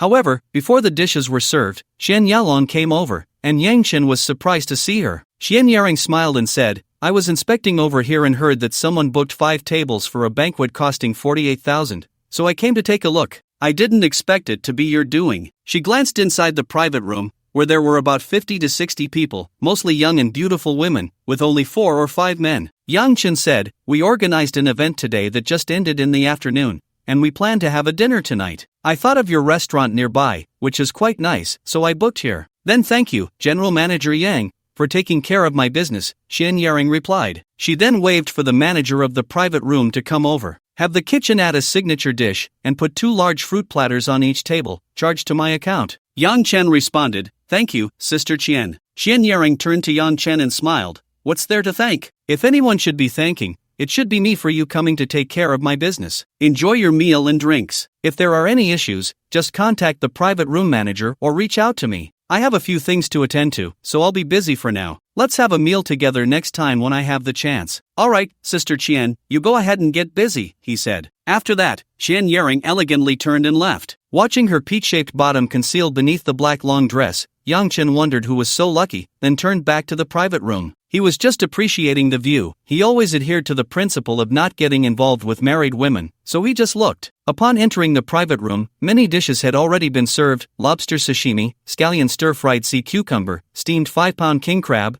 large abalone, large yellow croaker, and small blue dragon with shark fin. The small blue dragon was originally 1 portion per table, but Yang Chen found it insufficient and requested 1 for each person. Then came the stir-fried dishes: chicken, duck, beef, lamb, spare ribs, and shrimp. Although the cooking methods were common, the quality of the ingredients was excellent, using high-quality raw materials, and the chef's preparation made the flavors quite good. There were also 10 cold dishes. In total, there were more than 30 dishes, with a majority being substantial dishes. The restaurant initially planned to serve all substantial dishes, but after Yang Chen looked at the menu, he found it too heavy, so he added a lot of vegetables to balance it out. The restaurant provided drinks and beverages for the entire evening. In short, the meal, filled with eating and chatting, lasted from 7 to 9 o'clock. After the discount, Yang Chen paid 80,000. After dinner, some people went home, while others who enjoyed partying went to the KTV upstairs to sing. They were all young people, most of whom liked nightlife, but some were still students who had to return to their dorms before 10 o'clock, so in the end, half of them went. Yang Chen booked a large room, enough for 20 to 30 people to have fun together. The KTV was also owned by Qian Yaring,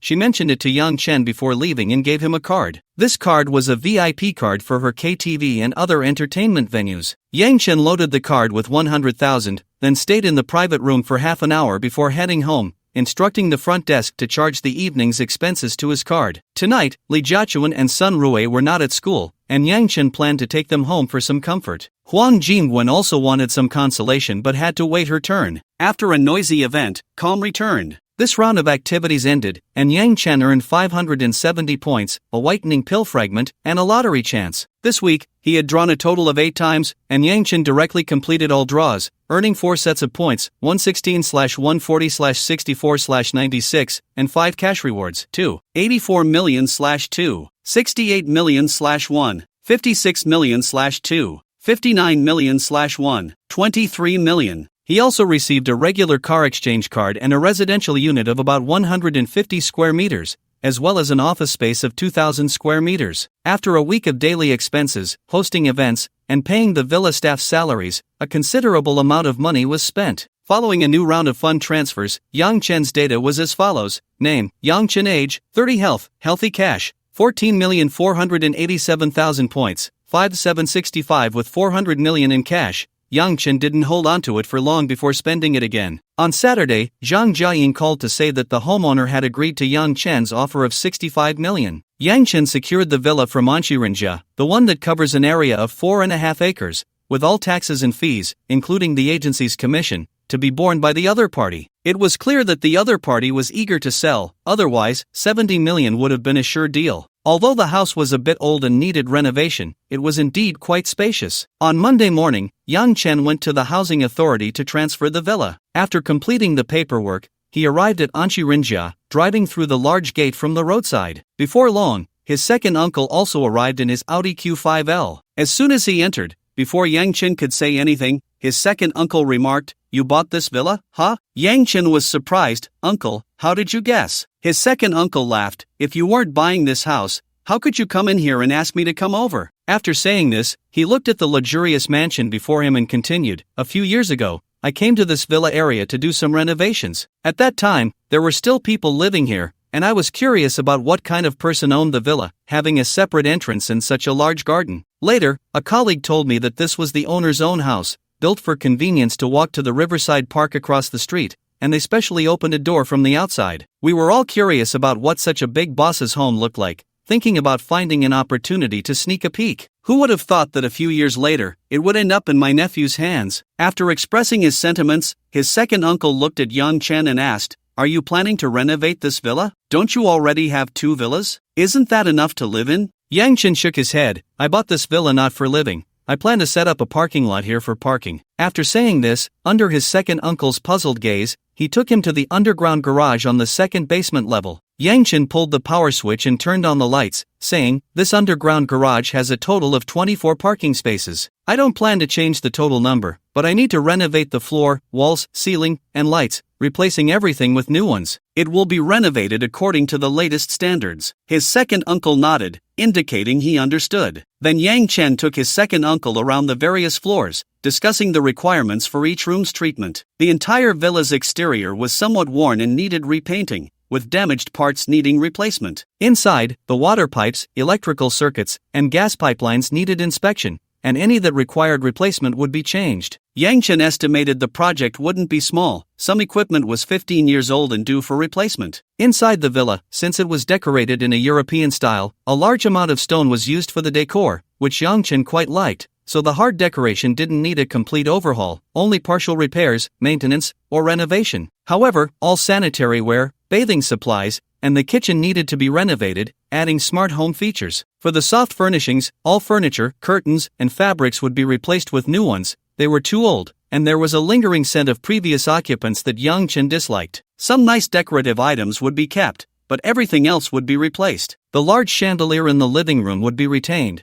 while everything else would be changed. Finally, Yang Chen took his second uncle to the rooftop on the 3rd floor. This rooftop also needs some tidying up. The floor needs to be relaid, and we should run hot and cold water pipes up here, set up a bathroom, and make a small kitchen for simple cooking. The pavilion over there also needs some maintenance. In the end, Yang Chen looked at the garden below and said, "I need to turn this empty space at the entrance into a parking lot, with a canopy to shield from wind and rain, and install car wash equipment. The parking spaces can be built against the wall. Uncle Air listened to Yang Chen's words, glanced at the space in front of the villa, and said, "All right, I understand. I'll arrange for a designer to come over tomorrow and give you a plan." Yang Chen nodded. He was planning to first develop half of the garden into a parking lot, while the other half, which had a pool and was relatively large, would remain untouched for now. He would arrange for its construction later when needed, allowing the villa to retain its residential attributes, so he could come over to stay whenever he wanted. After leaving the villa, Yang Chen handed a key to Uncle Air and then went to collect the property. The 500 square meter shop he won in the lottery last week was ready for acceptance today. The new shop was located next to the Jinyong Peninsula that Yang Chen bought for Lin Ling, in the Longhu development. Yang Chen's shop was a whole small building on the roadside of a commercial street,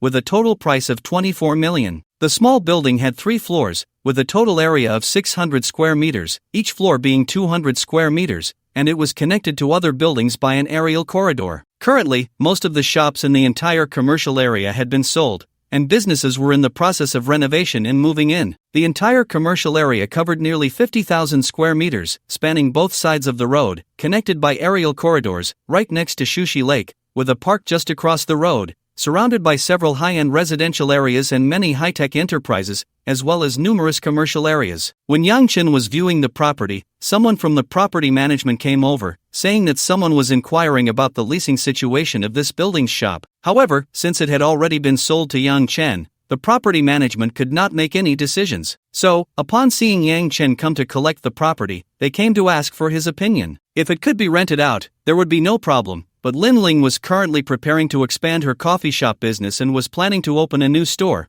which was right across from Jinyong Peninsula. It was possible that Lin Ling was considering opening a shop here, so Yang Chen decided to consult Lin Ling before considering whether to rent it out. He replied to the property management staff, expressing that he wanted to wait and think it over. In the afternoon, Yang Chen went to the housing authority to handle the paperwork. As he stepped out, he looked at the sun and realized that, unknowingly, he was accumulating more and more properties. If things went well, he might have a property in every commercial area of Luzhou, or even in every neighborhood. However, even if he acquired 1 or 2 properties each week, he would only have a maximum of 100 properties in a year, which was far from those big shots with thousands of properties. He still had 10 years to go. On the way back, Yang Chen received a call from the Rolls-Royce dealership, informing him that the Rolls-Royce Phantom he ordered had arrived and asking when he would come to pick it up. The caller was the salesperson who had been in contact with Yang Chen. He now held nothing but admiration for Yang Chen, who had bought 3 Rolls-Royces in less than 6 months, an unimaginable level of wealth. But he also felt a bit sad, as none of the 3 cars were ordered through him. If they had been, his commission would have skyrocketed. Instead, he was only getting a small benefit, just a taste, not the full meal. Yang Chen thought about his plans and decided to pick up the car tomorrow. In the evening, while having dinner, Yang Chen told Lin Ling about this. Lin Ling took the phone he handed her with a look of surprise. Yang Chen had taken many photos and videos of the small building while on site today, capturing every detail inside and out. As Lin Ling flipped through the photos on the phone, she asked Yang Chen about the details of the small building, and after a while, she put the phone down with satisfaction, saying, "The location is good, but I need to see it in person. However, it shouldn't be a problem. Sure, you can come with me tomorrow to pick up the car, and then we can go check out Longhu Guangyan in person," Yang Chen replied. Lin Ling nodded and curiously asked, "Honey, what car did you buy this time?" Lin Ling had gotten used to Yang Chen buying cars. Now, if a month went by without him picking up a new one, she hardly saw him visit the dealership. When she asked when he bought it, Yang Chen explained that it was arranged by the company, and he only needed to confirm the specific configuration of the car. Yang Chen said, "I bought a Rolls-Royce Phantom. Aren't you not fond of cars?" Yang Chen coughed and replied, "People change, and besides, the Phantom is different from ordinary cars." Lin Ling looked at him with interest, not probing further, just thinking about when she could take it out for a spin. However, it is said that Rolls-Royces are meant to be driven by chauffeurs.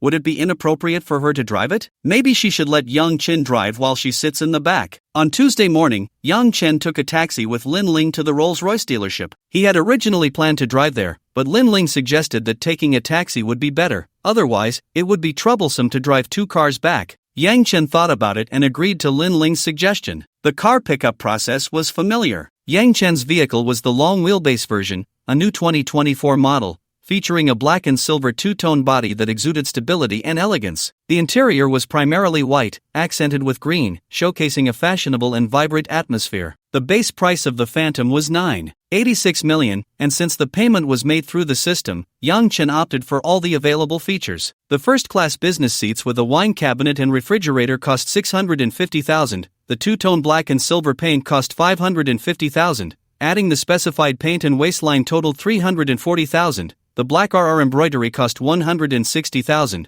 the starlight ceiling was valued at $380,000, the seat piping cost $100,000, the white piano wood material was $200,000, the custom clock was $150,000, the rear table was worth $90,000, the extendable wood trim was $90,000, and the curtains cost $170,000. The 22-inch large wheels were valued at $220,000, along with other configurations, bringing the total to approximately $3.44 million. The final price of the car, including the options, totaled nearly $15.5 million. After completing the paperwork, Yang Chen immediately got insurance and then took Linling for a drive. However, strangely, Linling insisted on sitting in the back seat, unwilling to sit in the front passenger seat. She said she wanted to experience the feeling of the business class seat. After a round of driving, Yang Chen felt that as a luxury business car in the 10 million range, the Rolls-Royce had an impressive and high-end appearance, and the interior was impeccable, excelling in every aspect. The car was long enough, providing ample space. The distance between the rear and front seats was very spacious, making the riding experience extremely comfortable. Even with Yang Chen adjusting his seat in the front,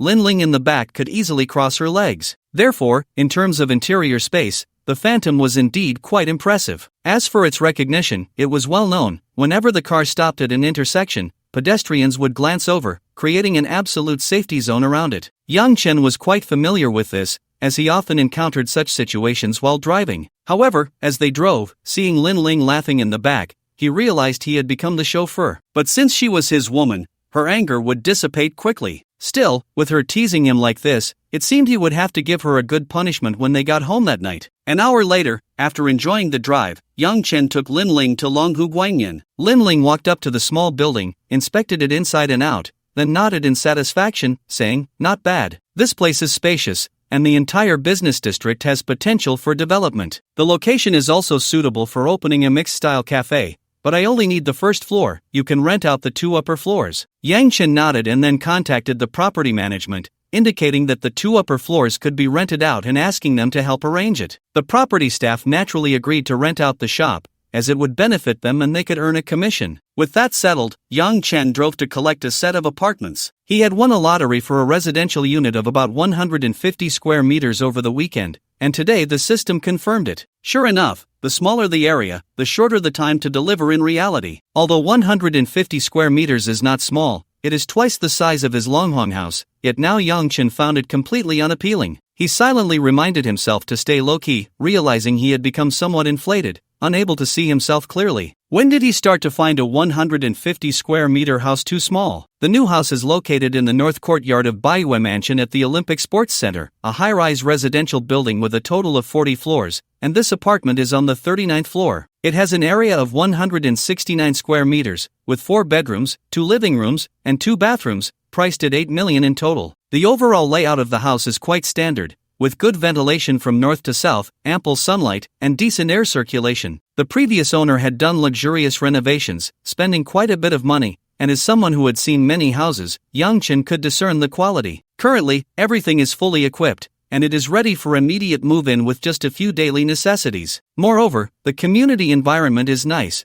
with a good location that makes living there quite pleasant. After taking a stroll around the community, Yang Chen planned to handle the transfer procedures tomorrow, not wanting to run around again today. After viewing the house, the two returned to Senei Manor. Before going to bed that night, Yang Chen naturally gave Linling a little reprimand as punishment for taking advantage of him today. Linling had no objections and sincerely accepted the punishment. In recent days, Yang Chen had become enamored with night cycling. The group he was part of was called the Swan Lake Night Cycling and Running Joy Group, and many members also went night cycling. Yang Chen had not been particularly interested, but one night while preparing to go for a run, he encountered Guo Shangrong and a few others waiting at a traffic light on their bikes. Guo Shangrong saw him and said, "Bro, you're out for a run? Want to join us for a bike ride?" Yang Chen looked at the group of men and women beside him. The men were unremarkable, but the few girls were not unattractive, especially in their cycling outfits that accentuated their figures, giving off a sporty and fashionable vibe. Yang Chen shook his head and replied, "I'm not going, besides, I don't have a bike." Guo Shangrong continued, "Fij, come on, cycling is much more fun than running,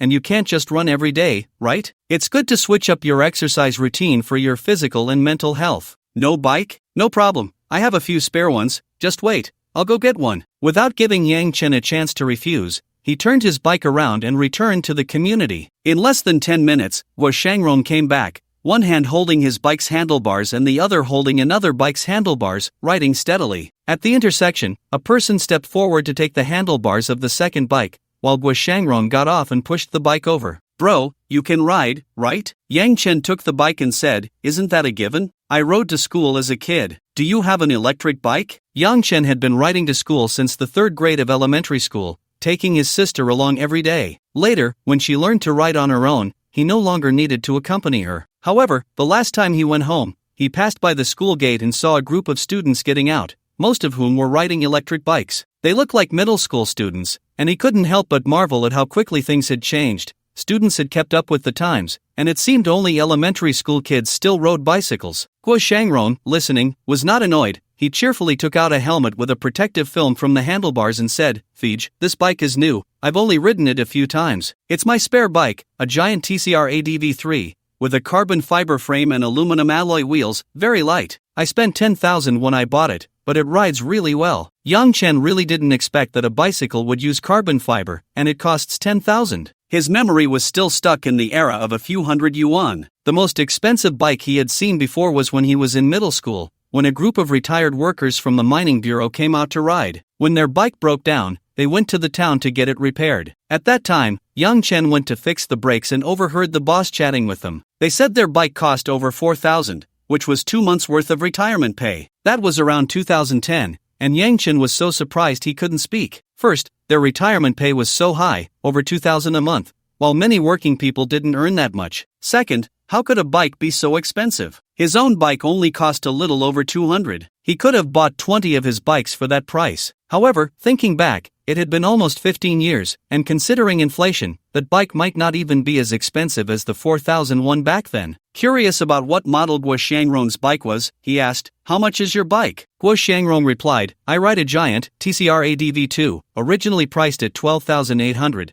but because of the custom paint job, it cost 19,800. Yang Chen thought it was reasonable. Changing the color cost 7,000. Since the bike was already there, Yang Chen naturally joined in for the ride. They rode from 8 to 9:30 for an hour and a half, and after this trip, Yang Chen felt that cycling was quite nice. Riding a bike covered much more distance than jogging, and the range of activity was much larger. Moreover, the experience of riding at night was very unique. The scenery at night was different from during the day, and Yang Chen enjoyed sights that were hard to see in the daytime, which felt refreshing. Also, due to the choice of route, the nighttime environment was usually quieter, allowing cyclists to feel more relaxed. Riding together with a group also prevented loneliness, and overall, the experience was quite good. Just like that, Yang Chen gained a new hobby. Yang Chen arranged his schedule to alternate between night runs and night rides, resting one day before repeating the cycle, distributing his exercise time this way. He couldn't always use Guo Shangrong's bike for night rides, so he decided to buy his own. He chose the Giant brand because he had a good experience riding Guo Shangrong's TCR ADV3,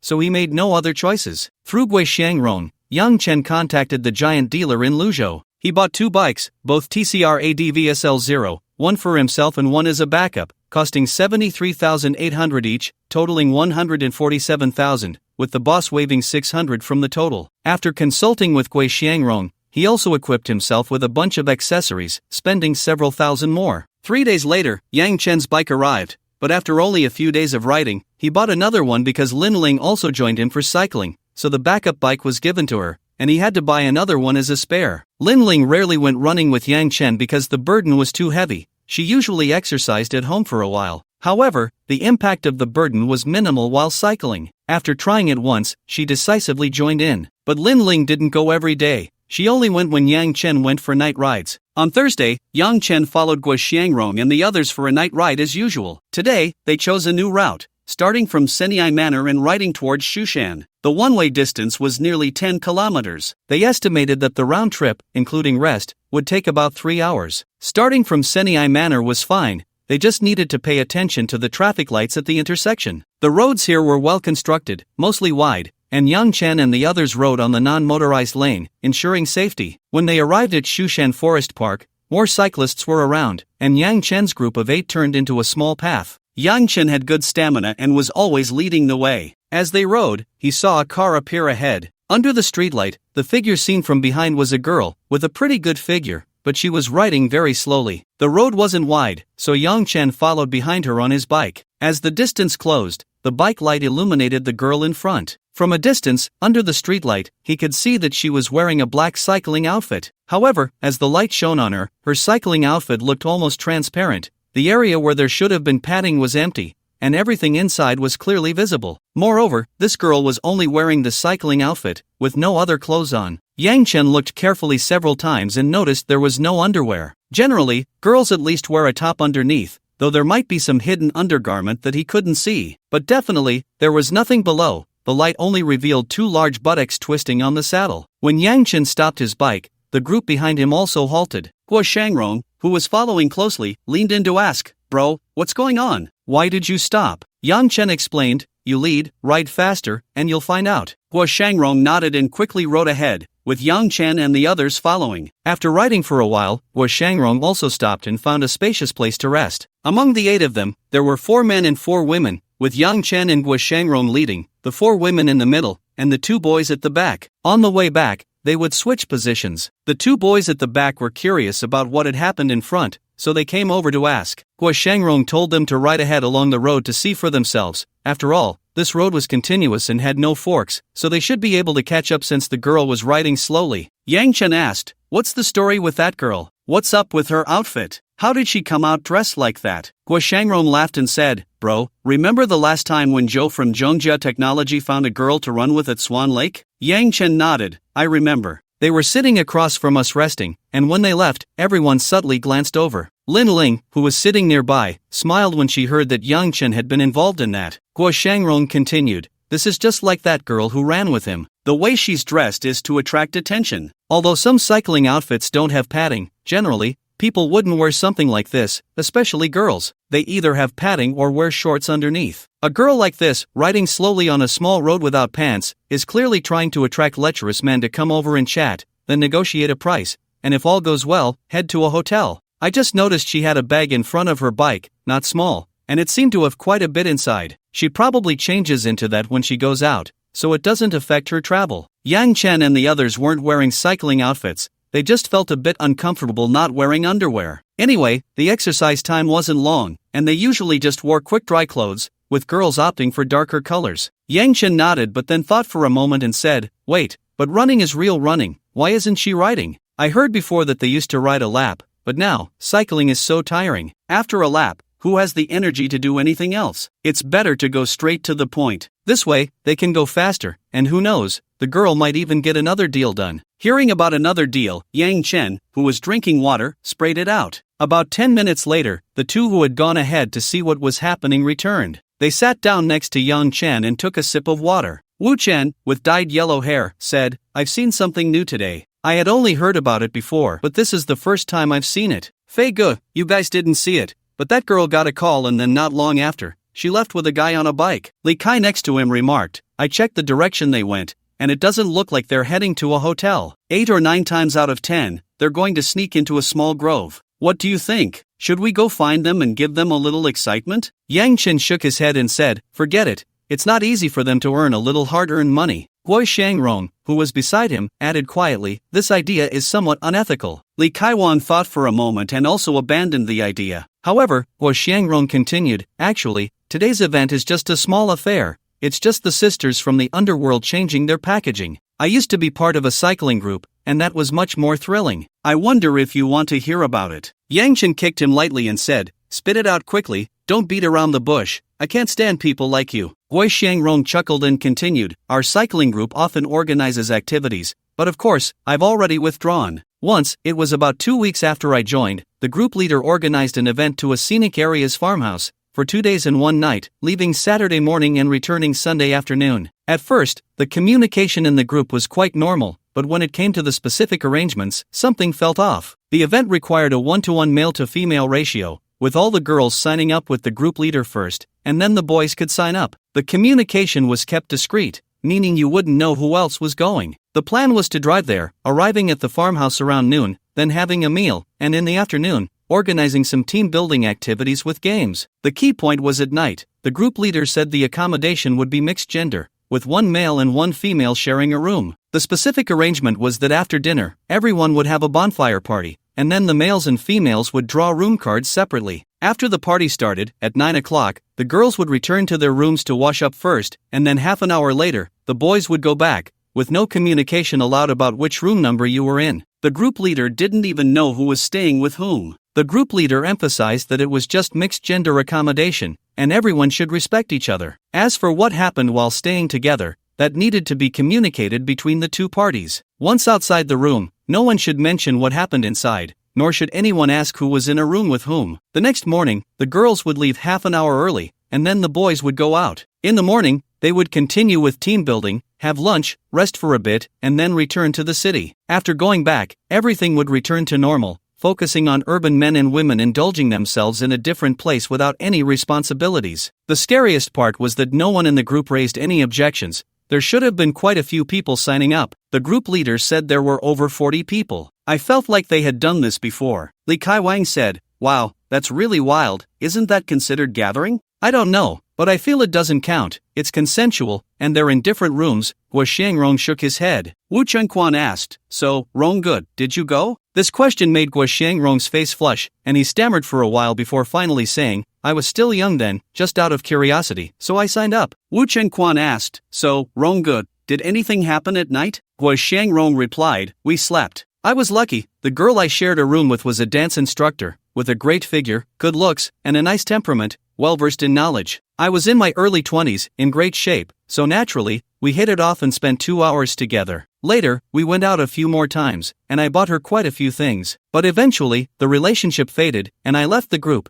mainly out of concern for safety, both physically and in life." At this point, Yang Chen curiously asked, "What happened to that cycling group later?" "It should have disbanded. It seems someone played around and caught a disease, and then unknowingly spread it to others in the group. Later, family members found out, and the matter blew up. Under pressure from everyone, the group disbanded," Wu Xiangrong pondered. At this moment, Li Kai-wang interjected, "Yes, it has been disbanded. I saw this news in the group 2 years ago. It said that several couples who were discovered have divorced." "Ronggu, you're lucky. If you had been a bit later, you might have been caught too, especially since you love to play so much." Guo Xiangrong nodded and said, "Yes, that's why even though I still play now, I'm being very careful. If I get caught, it won't be good." Yang Chen and a few others nodded in agreement. This week, Yang Chen didn't hold any gaming events. He changed the format. Last week, there was a fishing competition, and to use the village's venue, he donated to the elderly and impoverished families through the village committee. Later, when they were fishing, the families who received donations from the village sent over quite a few chickens, ducks, and vegetables. At that moment, Yang Chen was deeply moved and thought he should do something. Coming from a rural background himself, he knew that many families faced various difficulties and had poor living conditions. In the past, when he hadn't made much money, he would give a little when he encountered donation opportunities. Now that he had money, Yang Chen felt he should do something. With the Mid-Autumn Festival approaching, he decided not to hold a prize competition this week but to engage in charity work to spread warmth. Yang Chen shared his thoughts with Lin Ling, who supported him, and then they discussed how to organize the event. First, they determined the beneficiaries of the charity activity, focusing on social welfare institutions. Later, Yang Chen saw on Douyin that some schools in impoverished areas had very poor educational infrastructure. Upon checking in Luzhou, he found that there were indeed several schools that fell into this category, so he included these schools in the charity scope. Thus, they defined 3 categories of charity work. Since it was charity work and the scope was broad, many people needed help, so Yang Chen issued a call for the charity event in the groups of all formal and prospective members. Currently, there are 60 formal members, and the 2 groups of prospective members total over 800 people. Yang Chen was surprised when he sent the message. Even after removing duplicates, there were nearly 800 prospective members. As for whether there are that many attractive young women, there actually are. Luzhou currently has a permanent population of 9.6 million, with the actual population exceeding 12 million. over 5 million of whom live in the urban area. Among them, there are at least 300,000 girls aged 18 to 30, and according to online statistics, girls with above-average looks, commonly referred to as beauties, account for 13.6%, with stunning beauties at 2.1% and exceptional beauties at 0.14%. Considering this age group is in their prime, the proportion is likely even higher. Therefore, having 800 prospective members is already the result of strict screening and no large-scale promotion. Most of the people were introduced by friends. Every day, He Mengmeng and Li Jiachuan review numerous applications. After Yang Chen posted the information in the group, he counted over 300 participants, and by yesterday afternoon, the confirmed participants totaled 265, plus Lin Ling and the others, making a total of 270, with all formal members participating. Among the 800 prospective members, only about 25% actively participated, but this already exceeded Yang Chen's target. He thought 15% would be good. These prospective members had never participated in events before, and for something that didn't offer money and wasted their rest time, many were reluctant to join, especially since some needed to take leave on Saturdays to have time. Once the number of participants was confirmed, the next step was to contact government agencies for communication. For such charity activities, small-scale ones can directly contact the final welfare institutions, but Yang Chen planned something bigger, so he needed cooperation from relevant government agencies. Yang Chen drove directly to the Municipal Service Center and found the Civil Affairs Bureau to state his intentions. The person receiving them was Director Wei, a woman who looked to be in her 30s, and introduced herself as Zhang. First, Director Zhang expressed her affirmation and gratitude for Yang Chen's donation, then inquired about the amount of the donation. Yang Chen replied, "The donation amount is at least 10 million, we haven't calculated the exact figure." At this, Director Zhang became restless and asked, "Mr. Yang,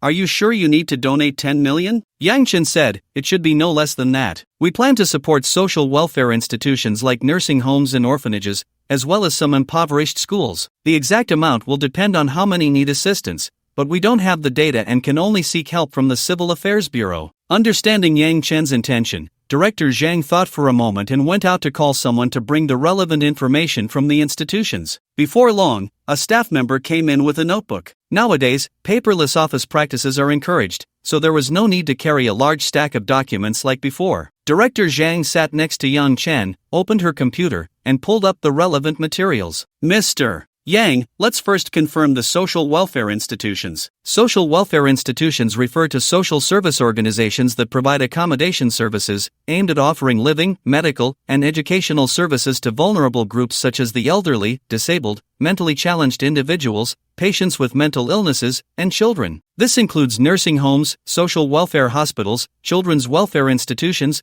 and management institutions for homeless individuals. Currently, there are 75 nursing homes of various sizes in the city, but most are privately owned profit-making institutions. There are 11 non-profit ones that meet the requirements. There are 3 social welfare hospitals, all located in the urban area. There are 6 children's welfare institutions, with 1 large children's welfare home in the city housing over 300 people, and each of the 4 counties in Chaohu has one, with numbers ranging from over 100 to over 200. Apart from the stable donations and substantial funding for the urban institution, the operations of the others are quite challenging. There is 1 management and rescue institution for homeless individuals, while the rest are substations. Yang Chen pondered and said, "I am considering a combination of material donations and cash donations, 500,000 for each nursing home, 1 million for each social welfare hospital, 500,000 for each children's welfare institution, and 2 million for the rescue station. The materials will be calculated separately, based on the number of people. Adding it all up, that totals 16.5 million plus a batch of materials." Director Zhang secretly marveled at Yang Chen's generosity. Although there had been large donations before, they were from big companies,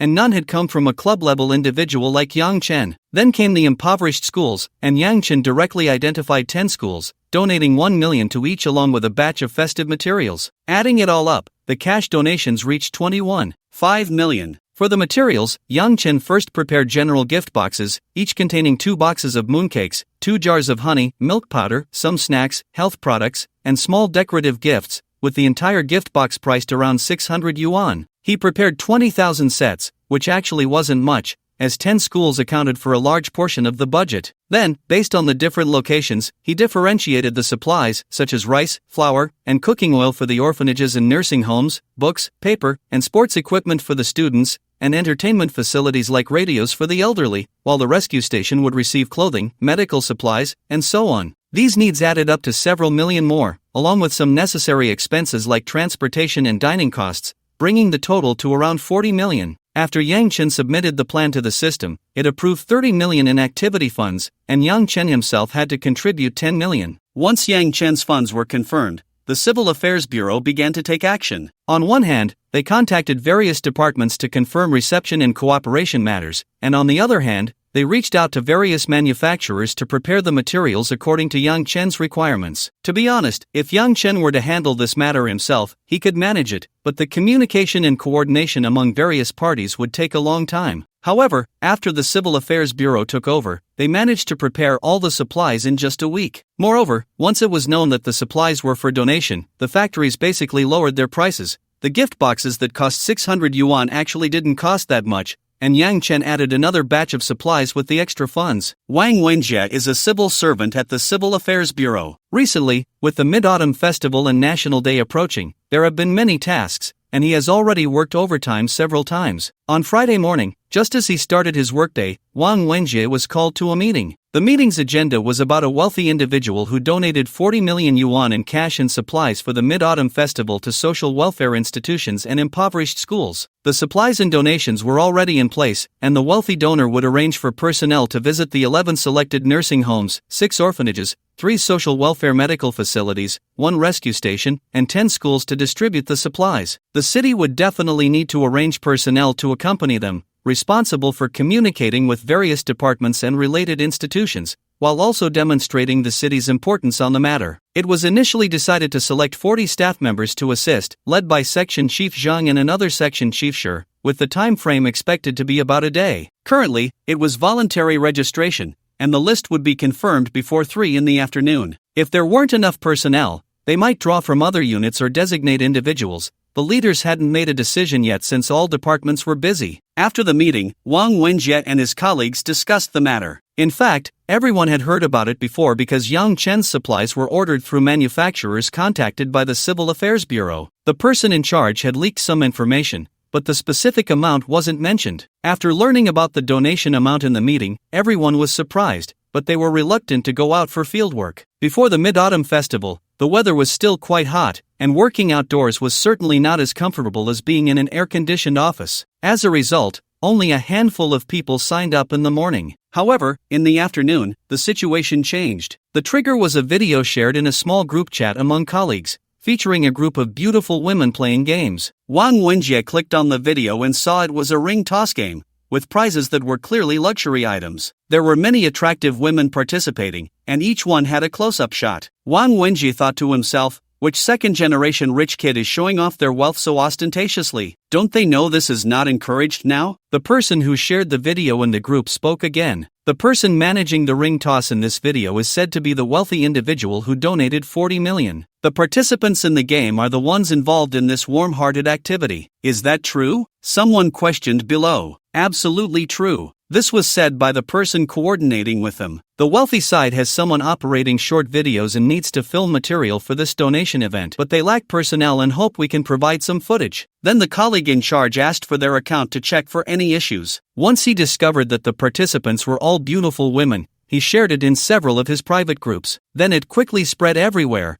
and the leaders didn't intervene. The current situation is that many single young male colleagues are signing up for fieldwork. Should we sign up too? Wang Wenjie looked at the messages in the group and felt something was off. Why was the video shared? The leaders didn't seem to care. Could it be intentional? In fact, he was overthinking it. The leaders were not that bored. They just noticed it and didn't stop it. However, the effect was evident, and the number of sign-ups surged instantly, mainly consisting of young male and female civil servants. Yes, there were female civil servants. Wang Wenjie also signed up, mainly to join in the excitement. The Civil Affairs Bureau ultimately selected 30 girls, with 10 participating, including Wang Wenjie. The event began at 8:30 in the morning, and people started arriving one after another. A total of 270 people were expected, but Yang Chen's place was simply too crowded, so the meeting point was arranged at the Municipal Affairs Center, where Director Zhang coordinated a hall. Inside the hall, a huge banner hung, reading Mid-Autumn Festival Warmth Delivery Action Conference, which was arranged by Director Zhang. There were 250 people gathered at the Municipal Affairs Center, while 20 went to the cargo yard to coordinate loading. The trucks were also arranged by the Civil Affairs Bureau, as Yang Chen had ordered too many items. Therefore, they arranged for people to load the trucks directly at the cargo yard and then meet up after departure. Lin Ling took 20 people to the cargo yard to check and unload supplies. They had a lot to do and left early at 6 o'clock. The Civil Affairs Bureau also arranged for a department head to lead the team over to guide and maintain order. Wang Wenjie was lucky. Today he was at the Municipal Affairs Center and did not go to the cargo yard. Upon arriving at the scene, he found the rumors to be true. Indeed, there were many beautiful women. Although due to his responsibilities and personal values, he would not do anything inappropriate. Working alongside attractive women did lift his spirits. After all, civil servants are human too. Once everyone had arrived, the top leaders of the Civil Affairs Bureau came over. Director Zhang introduced Yang Chen to them, and the leaders had a good impression of him. With the festival approaching, donating supplies through the Civil Affairs Bureau was also a political achievement,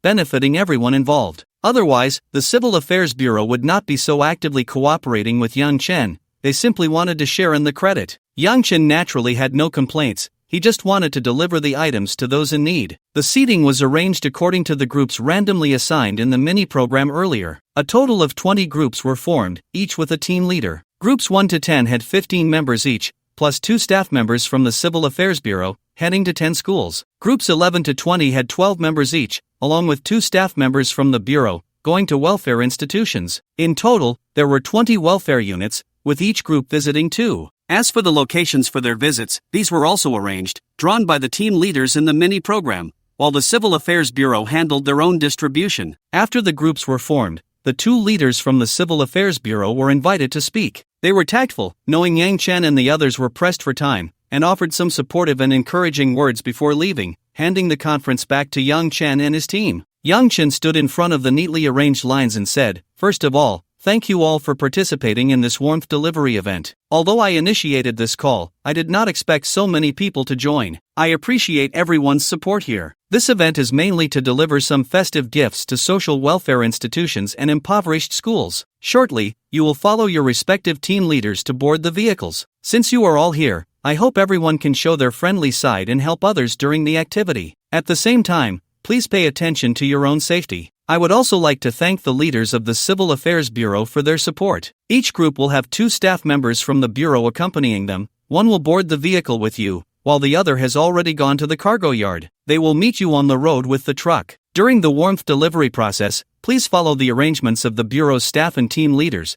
and promptly report any unclear or uncertain matters." Finally, Yang Chen said, "I have arranged a banquet for tonight. After completing your tasks, you can go directly to the restaurant, where someone will be there to receive you. You've worked hard all day, so let's treat everyone to a meal. You can order whatever you like." Then, Director Zhang also took the stage to say a few words, and everyone took a group photo together. After that, they exited in order, found their group's vehicle, and boarded the bus. At 9:30, the convoy began to prepare for departure. The bus rented by Yang Chen this time was a coaster, with a total of 20 vehicles, just enough for 1 vehicle per group. Otherwise, at least 2 business vehicles would be needed. Additionally, there were dozens of trucks, basically 2 to 3 trucks per group, to transport mid-autumn gift boxes and other supplies. Lin Yue also participated in the event today and happened to be assigned to the Lu Shop group. Last time they went fishing, Lin Yue and her friends were quite lucky, each catching a fish, and in the end, they each exchanged 6 fish for 6 gold bars. Although this event was about spreading warmth,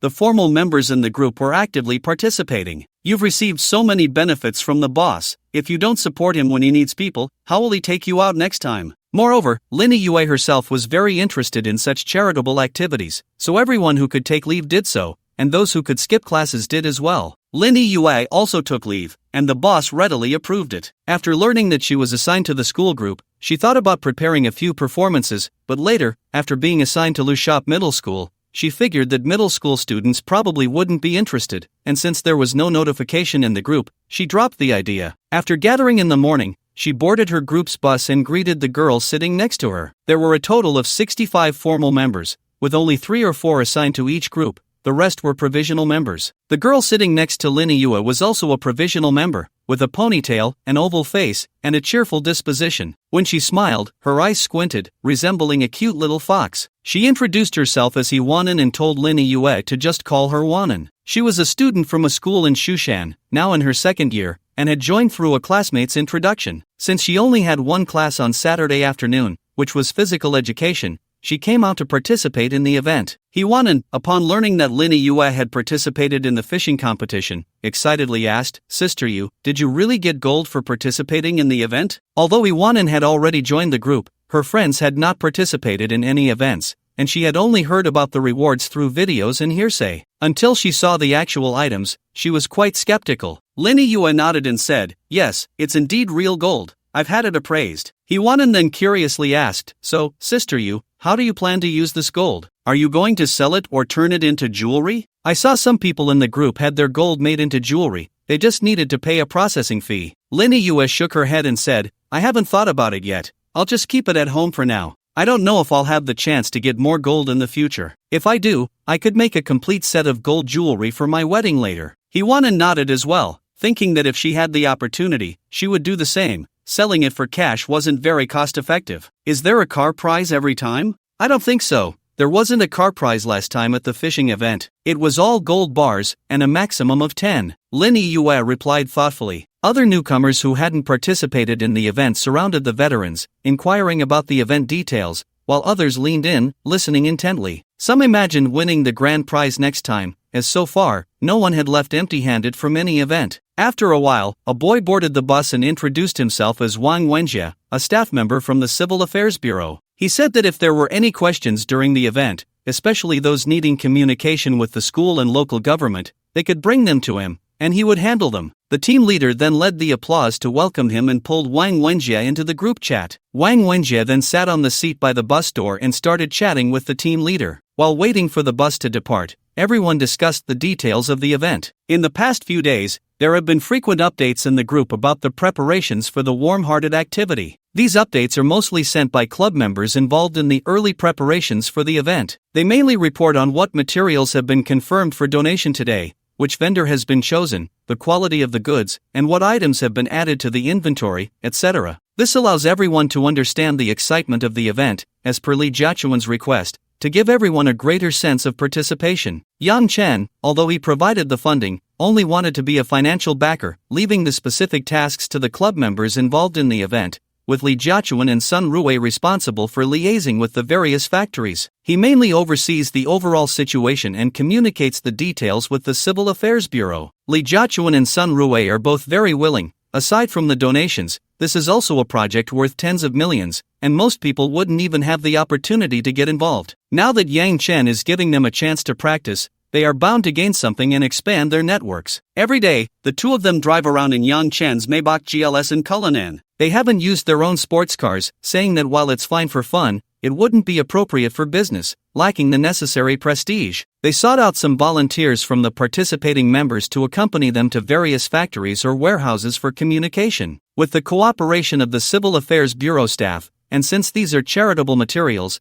there are basically no significant difficulties. The volunteers are mainly students from schools and some freelancers. Most of the students see this as a social practice to gain experience. Not all beautiful girls are just pretty faces. There are always some who possess both wisdom and beauty. The freelancers, on the other hand, are primarily too idle and secondarily want to do something meaningful. Thanks to their efforts, the warm-hearted activity has been progressing in an orderly manner. Through live updates, everyone gradually learned the scale of Yang Chen's contributions. Of course, some people didn't understand. 40 million, why not keep it for themselves? Why donate it? Shouldn't those people be managed by the state? Some girls even wanted to tell Yang Chen that if he really couldn't spend it, he could just give the money to them. They could be satisfied with anything, whether it was a few million, tens of millions, or even billions. Yang Chen was also preparing to get in the car and set off. He planned to deliver warmth to a poor school, and as for which school, it would be random wherever the car took him. Team leader Zhang, who was accompanying Yang Chen, exchanged a few words with the Civil Affairs Bureau staff on site before walking over to join Yang Chen. The two exchanged pleasantries, and when Yang Chen saw a car approaching, he raised his hand to stop it and then looked at Zhang to ask, "Director Zhang, are we taking this car?" Director Zhang naturally had no objections. Wherever Yang Chen went, she would go too. However, it was a coincidence that the coaster Yang Chen randomly chose was headed to the farthest school, Ludian Middle School in Luhua County, which was the same vehicle as Lin Yue and Wang Wenjie. What she didn't expect was that Yang Chen also got on this car. During the last event, while fishing, she had been quietly observing Yang Chen, mainly curious about who his close friends were. As a result, her friends mentioned that all 4 girls behind him were his public girlfriends, with only Huang Jingwen having slept with him privately. This raised her opinion of Yang Chen a bit. She initially thought that with so many girls around him and giving away so many things, he was trying to build a harem, tempting those with wavering will. Of course, Lin Yue understood her own goal was to make money. In the end, it turned out that Yang Chen wasn't tempting others, rather, many of those girls wanted to tempt him, even showing off their figures while exchanging gold, and some even deliberately throwing themselves into his arms. After understanding the scale of Yang Chen's charitable efforts, she was even more impressed. What kind of bad person would be willing to spend so much money on charity? Starting from the Government Affairs Center, the coaster convoy merged with the waiting truck convoy near the highway entrance. Some vehicles needed to take the highway together, while others in the urban group arranged their own meeting points, as there were people accompanying each vehicle. After the convoy stopped, they reorganized the lineup, confirmed the following trucks, and set off again. As for the club members who had previously gone to the cargo yard for coordination along with a staff member from the Civil Affairs Bureau, they also boarded the coaster. Communication with the convoy was handled directly via phone, and the address had been sent to them. They entered the highway, drove for over an hour, then exited the highway and drove for another 20 minutes. After a 2-hour journey, they finally arrived at Ludian town. Upon exiting the highway, the town government had arranged for someone to meet them. Several domestic cars were parked by the roadside, and quite a few people were standing nearby. Yang Chen and Section Chief Zhang got out of the car to meet them. Both the town mayor and the secretary were present, along with several leaders from the supervising units. After the introductions, Yang Chen shook hands with the secretary and the leaders of various departments in turn. Secretary Zhang of the town held Yang Chen's hand for quite a while, praising him for his compassion, youth, and ability to solve a major problem for the town. The other leaders also offered a few words of praise. Time was tight, so after a brief exchange of pleasantries,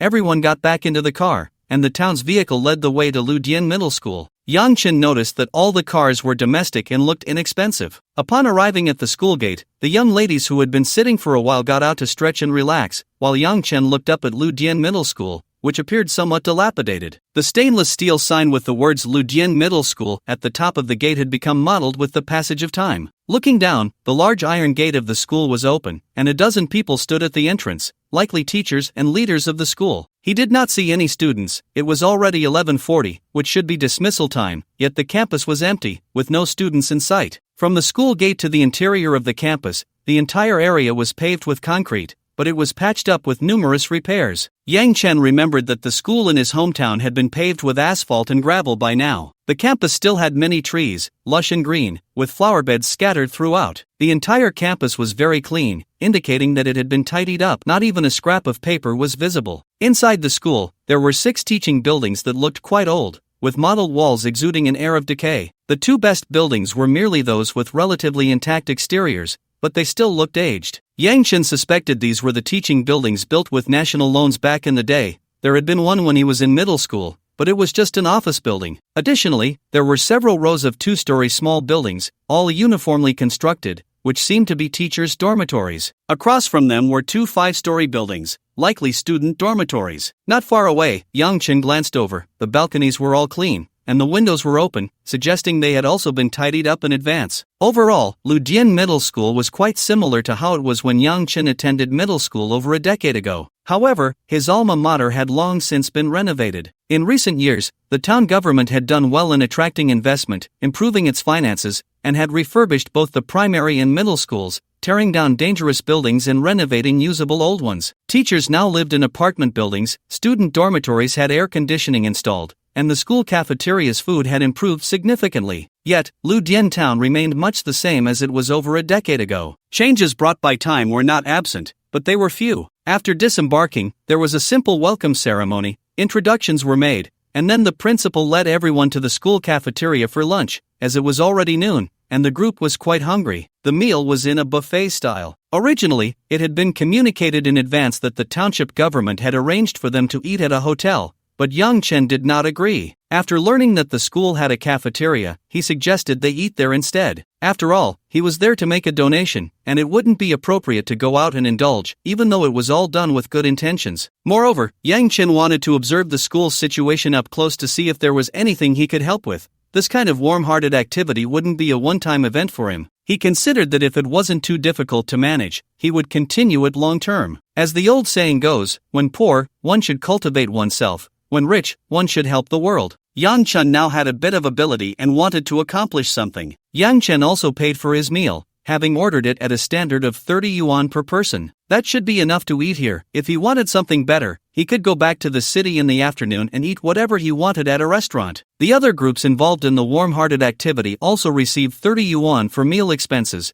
which was given to their team leaders. Each group either ate at the school or welfare institutions together or went out to solve their own meals. However, they were likely all eating together, as going out wasn't convenient, and both the social welfare institutions and the school had cafeterias. As for Section Chief Zhang and her colleagues, they paid for their own meals due to regulations within the system, which stated that they could not accept banquets during official duties and needed to pay for themselves. Otherwise, Yang Chen would cover it, but it wasn't much anyway. As soon as they entered the cafeteria, they saw a group of students sitting inside. When they noticed Yang Chen and the others coming in, they stood up and applauded at the teacher's reminder. The principal explained that they were arranged to participate in the ceremony. Since they were all teenagers and worried about causing a disturbance, they hadn't arranged for a welcome at the main entrance, so everyone was placed in the cafeteria instead. According to the principal, these were student representatives from the school, welcoming Yang Chen and his group, totaling 90 people, with representatives from various grades and classes present. The other students were in their classrooms, and the school would arrange a unified lunch to be sent over.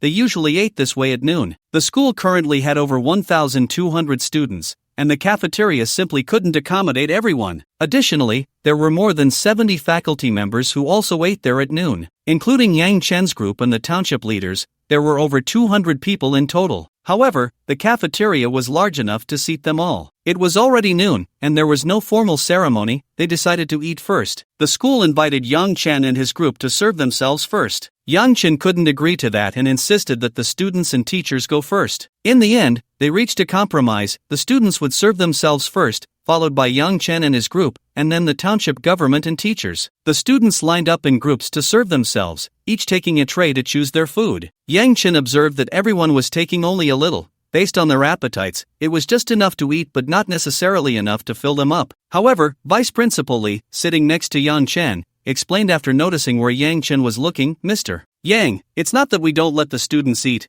we're just afraid they might waste food. If they finish and still feel hungry, they can come back for more. We definitely ensure that the students are well fed." Yang Chen nodded, indicating he understood. As long as they could eat enough, that was fine. Before long, it was Yang Chen's turn. He led 15 young ladies to start serving food, and once they gathered around the serving table, most of the attention in the room was drawn to them, including the students who were devouring their meals. The young ladies knew they were there to spread warmth, so they toned down their makeup and clothing a bit, but beautiful people are always the center of attention wherever they go. The township leaders and teachers were simply curious about the group of pretty girls from the donor club. To be honest, before today, they had never heard of any club by that name and didn't even know what it was about. There hadn't been any information provided. As for the students, it was simpler. They were just young and attracted to beauty. Today, they saw the kind of beautiful girls they had only seen in short videos, so they couldn't help but steal a few more glances. The bolder ones looked up, while the shy ones stole glances. When it was time to serve the dishes, Yang Chen could tell at a glance that this was not the standard for 30 yuan. The food was quite good,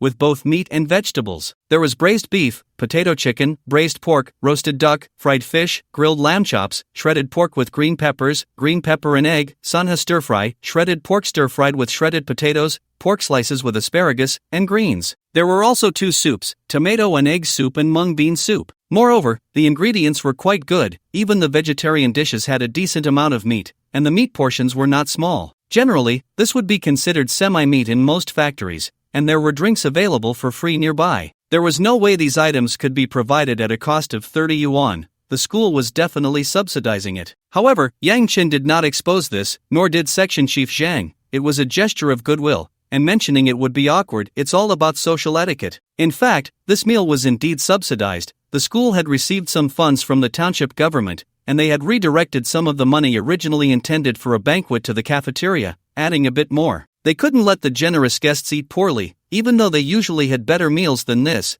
the attitude had to be shown. However, the students were quite happy. It was much better than what they usually had. The quality of the ingredients was one aspect, but the main chef was a hotel chef they had hired, not the original cafeteria cooks. The food tasted surprisingly good, and Yang Chen ate heartily, finishing half of his meal before picking up the mung bean soup to drink. He then looked up and noticed quite a few students getting up to get more rice and dishes. At the serving table, there was still plenty of food, both meat and vegetables, and everyone took what they needed. After the meal, the students returned to the classroom to rest for a while Yang Chen and the others relaxed in the cafeteria. Some teachers went home, while others stayed in the cafeteria. At this moment, Yang Chen was chatting with Vice Principal Li, inquiring about the funding arrangements. Yang Chen had donated 1 million yuan, which had already been transferred to the school's account. This time, they were just going through the motions. The same was true for other donations. They were all from different sources, with a total of 30 units involved, and Yang Chen was pressed for time. Principal Li spoke up. This 1 million yuan, along with the funds allocated by the Education Bureau and the town,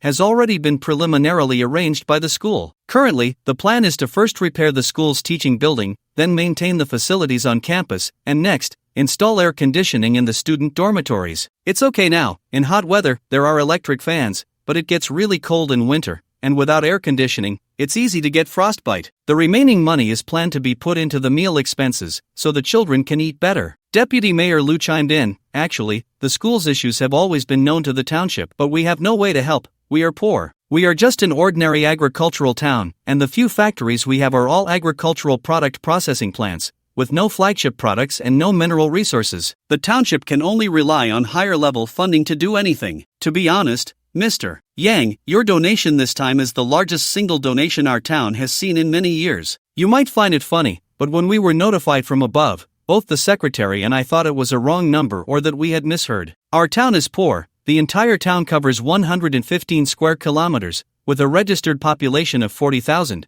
but there aren't that many people actually living here. Young people go out to work, often taking their children with them, but their household registrations haven't been moved. Last year's fiscal revenue barely broke 10 million. The township is struggling for economic development, and everyone is feeling the pressure. In fact, our township still has advantages. In recent years, we have established some cooperatives focusing on agricultural product processing, but we lack fame and can't sell our products. As he spoke, Deputy Mayor Lu took out a pack of cigarettes and offered it to Yang Chen. It was a box of hard Zhonghua, just unsealed. Yang Chen waved his hand to indicate he didn't smoke. Deputy Mayor Lu said it was good not to smoke and took it back, while Yang Chen repeatedly expressed that he didn't mind. However, Deputy Mayor Lu smiled and didn't take it out again. Village Chief LV continued. Later, the city connected us with several supermarkets, and we managed to get some agricultural products on the shelves. The sales have been mixed. Overall, the total isn't increasing, but it's a start. Currently, we are also reaching out to other supermarkets, factories, and schools to see if we can supply them. Yang Chen listened to Chief LV's words and fell into silence. The annual fiscal revenue had surpassed 10 million, yet it wasn't even worth a single car. Moreover, this income was genuinely low. To make a comparison, Yang Chen's hometown had a fiscal revenue of 290 million last year, which was more than 20 times that of Yangdian, while the top township in the county, Wanjia Town, reached 195 billion, over 100 times that of Yangdian. Last year, Lug County's fiscal revenue was 303 billion, which was 50% more than Wanjia Town. This time, the school that came out to provide warmth had 5 slots allocated to Luf. Yang Chen understood why the chief was saying all this. It was merely because he saw Yang Chen being generous and wanted him to help develop the local economy, to invest a little. However, if there were a company from the Fortune 500 sitting across the table, even a large factory, he could think of ways through the Zongheng Sihai Group. Perhaps just releasing a hint of investment intention would be enough for them to overcome difficulties. This had happened recently during the group's investment process. They only conducted a few inspections, and when it came time to invest, a bunch of other individuals and institutions joined in. But Yangdian was different. It was a township, covering over 100 square kilometers, with more than 40,000 people. Supporting it was quite difficult. Although they had already escaped the plight of mere subsistence, the common people had a little extra money in their hands, but living a good life was still hard. Moreover, there were many such townships, and their obscurity did not mean they did not exist. At this moment, Yang Chen, lost in thought, wanted to do something, but he felt powerless. He had money, but not enough. Sometimes money was very important, yet in this situation, it was both important and unimportant. For the first time, Yang Chen reflected on himself. As a person who enjoyed financial freedom in life, why was he facing these issues? He was not a government official, nor was he a local resident. He was just an ordinary person from outside with a bit of money, here to provide warmth. In the end, Yang Chen understood that it was because he was still a good person who had not lost his former conscience. He could not enjoy life while watching others suffer. Ignoring it was one thing, but seeing it and being unable to turn a blind eye was another. So, after seeing the lonely elderly in the village, he chose to donate money. In fact, treating the villagers to a meal would have sufficed, at most covering the usage fee. Thus, as the Mid-Autumn Festival approached, he thought of sending some supplies and donating some money to social welfare institutions and impoverished schools, allowing them to feel a bit of warmth during this family reunion day. In ancient times, when one achieved success, they would benefit the people. When unsuccessful, they would cultivate themselves to show in the world. When poor, one would focus on self-cultivation. When successful, one would benefit the world. At 2:30 in the afternoon, while the students were in class, Yang Chen held a donation ceremony in the multimedia lecture hall of the school. There were over 40 faculty members not in class, 16 from Yang Chen's club, and nearly 20 from the government side. No student representatives were arranged. After all, learning was more important. The ceremony was hosted by the leader in charge of education from the township, and Yang Chen donated 1 million in cash, along with 1,350 mid-autumn gift boxes worth 600 yuan each, distributed to the students, faculty, and township leaders attending the ceremony. That was about enough, with a few extra for flexibility. Additionally, there was a batch of books, sports equipment, and learning supplies like notebooks. He also donated a set of bedding and pillows to the school's dormitory. The total cost was around 400,000, plus the 30,000 worth of mid-autumn gift boxes, which, due to a price drop from the manufacturer, only cost 500 yuan to arrange. Yang Chen spent over 1.7 million on this school alone. The ceremony began with speeches from various leaders, followed by Yang Chen and the team leader representing the girls in the group. However, the speeches were relatively short, and it was fortunate that today was a cloudy day. Otherwise, the event could not have been held outdoors. Yang Chen then handed the oversized check displayed on the foam board to the principal, with both standing on either side. Several people below were taking photos and videos, including members from the club, the government publicity department, and the school. Next came various reports from school leaders, covering the use of funds and materials, as well as the development plans for the school, resembling the content introduced by Vice Principal Li at noon. Then it was time to distribute the materials. The mid-autumn gift boxes had already been arranged to be unloaded and placed on the basketball court during the meeting.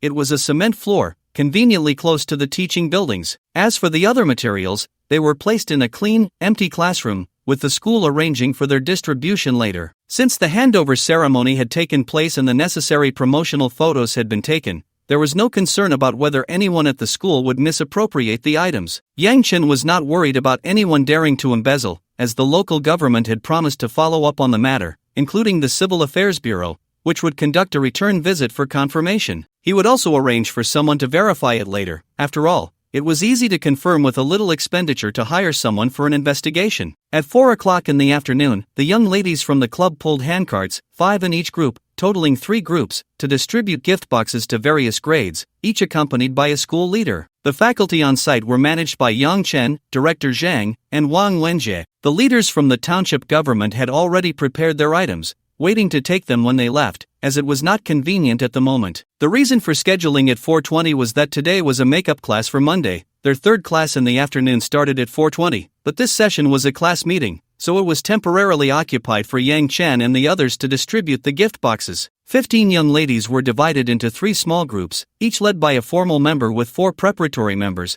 plus a teacher arranged by the school. The school provided 6 handcarts, 2 for each group, with 6 gift boxes stacked on each layer, totaling 4 layers. One cart carried 24 boxes, so 2 carts meant 48 boxes. One person pulled the cart while 2 others watched from behind. It wasn't heavy, and they had enough strength for this. Lin Yue led her companions to distribute to the second-year students. There were 8 classes in the second year, with about 50 students in each class. Ludian Middle School had 8 classes in each grade. The third year had 426 students, while the second year had only 403, and the first year had 380. Some students had gone to study in big cities with their parents, some to county middle schools, and others to private schools. Lindy US started distributing from class 1. The students inside sat quietly in their seats, but they curiously gazed at the beautiful young ladies standing at the door, along with the gift boxes they were pulling. The students had previously learned that a kind-hearted person had donated these to the school for them, but they were unclear about what was inside. Some classmates speculated it was toys since they were all children. Others thought it might be food, as the Mid-Autumn Festival was approaching, while some,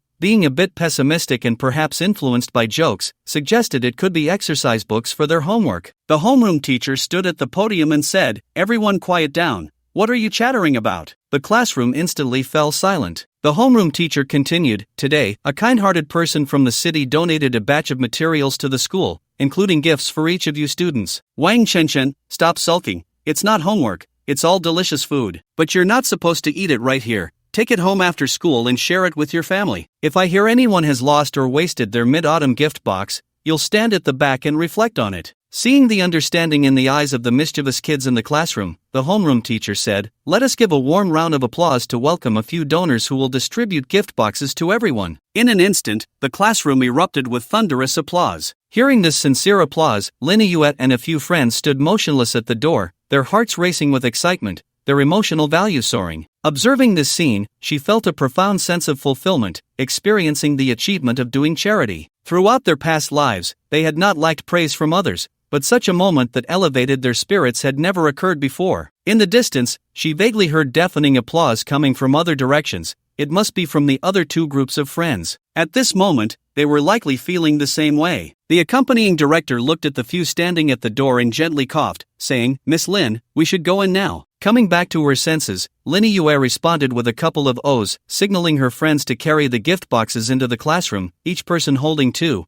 just enough to distribute to the two students at one desk. Every student who received a gift box stood up and said thank you, then accepted it with both hands. Their clothes were tattered and unclean, and perhaps their studies were poor, often getting into fights, but at this moment, they treated the girls distributing the gift boxes with great politeness. Lin Yue and her friends felt an increasing sense of accomplishment with each thank you, filled with energy. Finally, Lin Yue handed a gift box to the homeroom teacher, who did not decline and accepted it, knowing that Yang Chen had already accounted for their share during the donation. After receiving it, the teacher said thank you, followed by another round of applause. Amidst the resounding applause, Lin Yue and her friends quickly walked towards the basketball court to load the boxes for Class 2. While loading, they encountered the other two groups who had finished distributing, exchanging smiles, but their hands did not stop working. With a newfound recognition of the charity event in their eyes, they had come for various reasons, but now they felt a bit of achievement, gaining psychological satisfaction and joy, each filled with enthusiasm. From 4:20 to 5:30, they finally finished distributing the gift boxes to all the students. Later, Yang Chen and the teachers of the students also got involved, responsible for transporting the gift boxes, as some classes were upstairs and required manual transport. The girls were in charge of distributing the gift boxes to the students,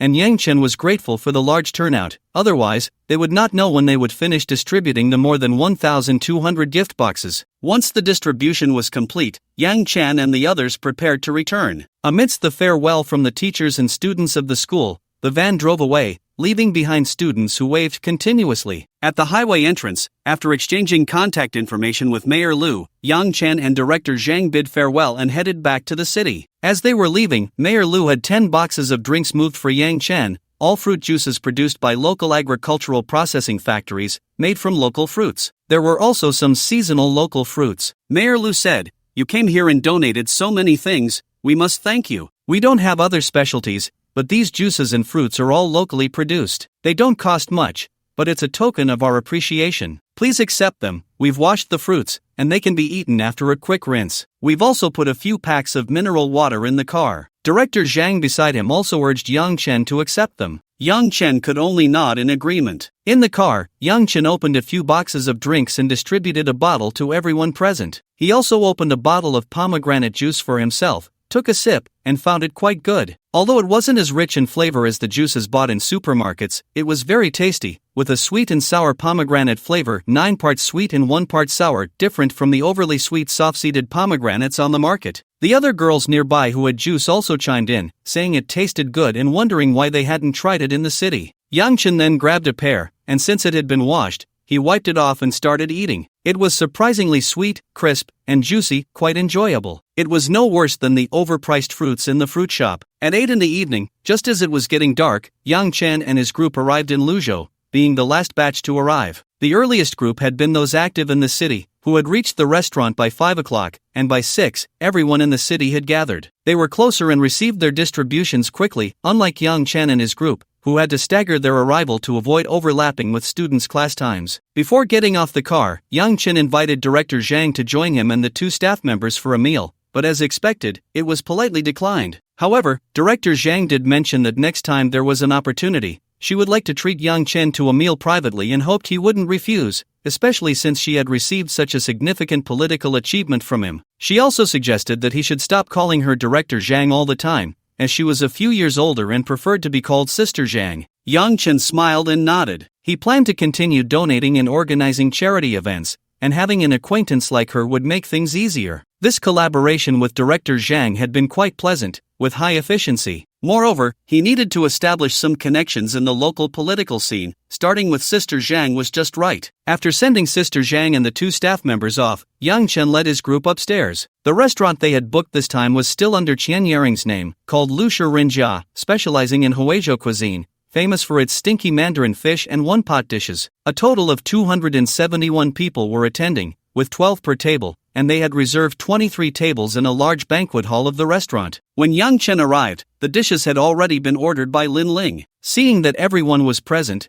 they began serving the food. Although it was all Huizhou cuisine, it was different from what Yang Chen had eaten before. The quality of the ingredients was better, the sources were more varied, and there were many innovative dishes. Perhaps it was more appropriate to call it New Huizhou cuisine. The meal standard for the banquet was still 8,000 per table, excluding drinks. However, each table had complimentary beverages and red wine. Lin Ling hadn't ordered any white wine since most of the attendees were girls, who primarily drank beer, cocktails, and red wine, with hardly anyone drinking white wine. Once the dishes were served, Yang Chen took the stage to give a summary of the event, concluding with, "Everyone has worked hard today, and I thank all the club members for their support of this charity endeavor. Tonight, I invite everyone to enjoy a grand feast. Let the banquet begin." The crowd below erupted in cheers, launching an attack on the delicious food before them. To be fair, the new-style Huizhou cuisine not only looked good on the plate but also tasted quite nice. Lin Ling had ordered all the signature dishes, along with the essential lobster, East Star grouper, sea cucumber, and abalone, otherwise, the meal standard wouldn't be met. Halfway through the meal, Yang Chen stood up and asked, "Is everyone enjoying the food and drinks?" The crowd responded loudly, "Yes, we are." Yang Chen smiled and said, "That's great. I'm glad to hear that. Following Brother Fei means there's meat to eat." With the Mid-Autumn Festival approaching, I, Yang Chen, would like to wish everyone a happy holiday in advance. Additionally, I have prepared gifts for everyone, a holiday bonus of 20,000 for each participating member, plus an extra 10,000 for those who helped with the material preparations, and a holiday gift box for everyone to take home. Lastly, I wish all the ladies present to become more beautiful and the gentlemen to become wealthier. The crowd erupted into even louder cheers. Everyone had come to participate in the warmth-giving event with a spirit of contribution, and during the event, they had felt a great sense of achievement. But now, with the holiday bonus to be received, how could they not be happy? 20,000 each, indeed. Following Brother Fei meant there was meat to eat. Yang Chen stepped off the stage, taking He Mengmeng with him to distribute red envelopes, while Lin Ling led Li Jiachuan and Zhao Ying on the other side. Apart from the 5 of them, there were a total of 265 people present, of which 15 participated in the initial preparation of materials, each receiving 30,000, totaling 450,000. The remaining 250 people each received 20,000, totaling 5 million,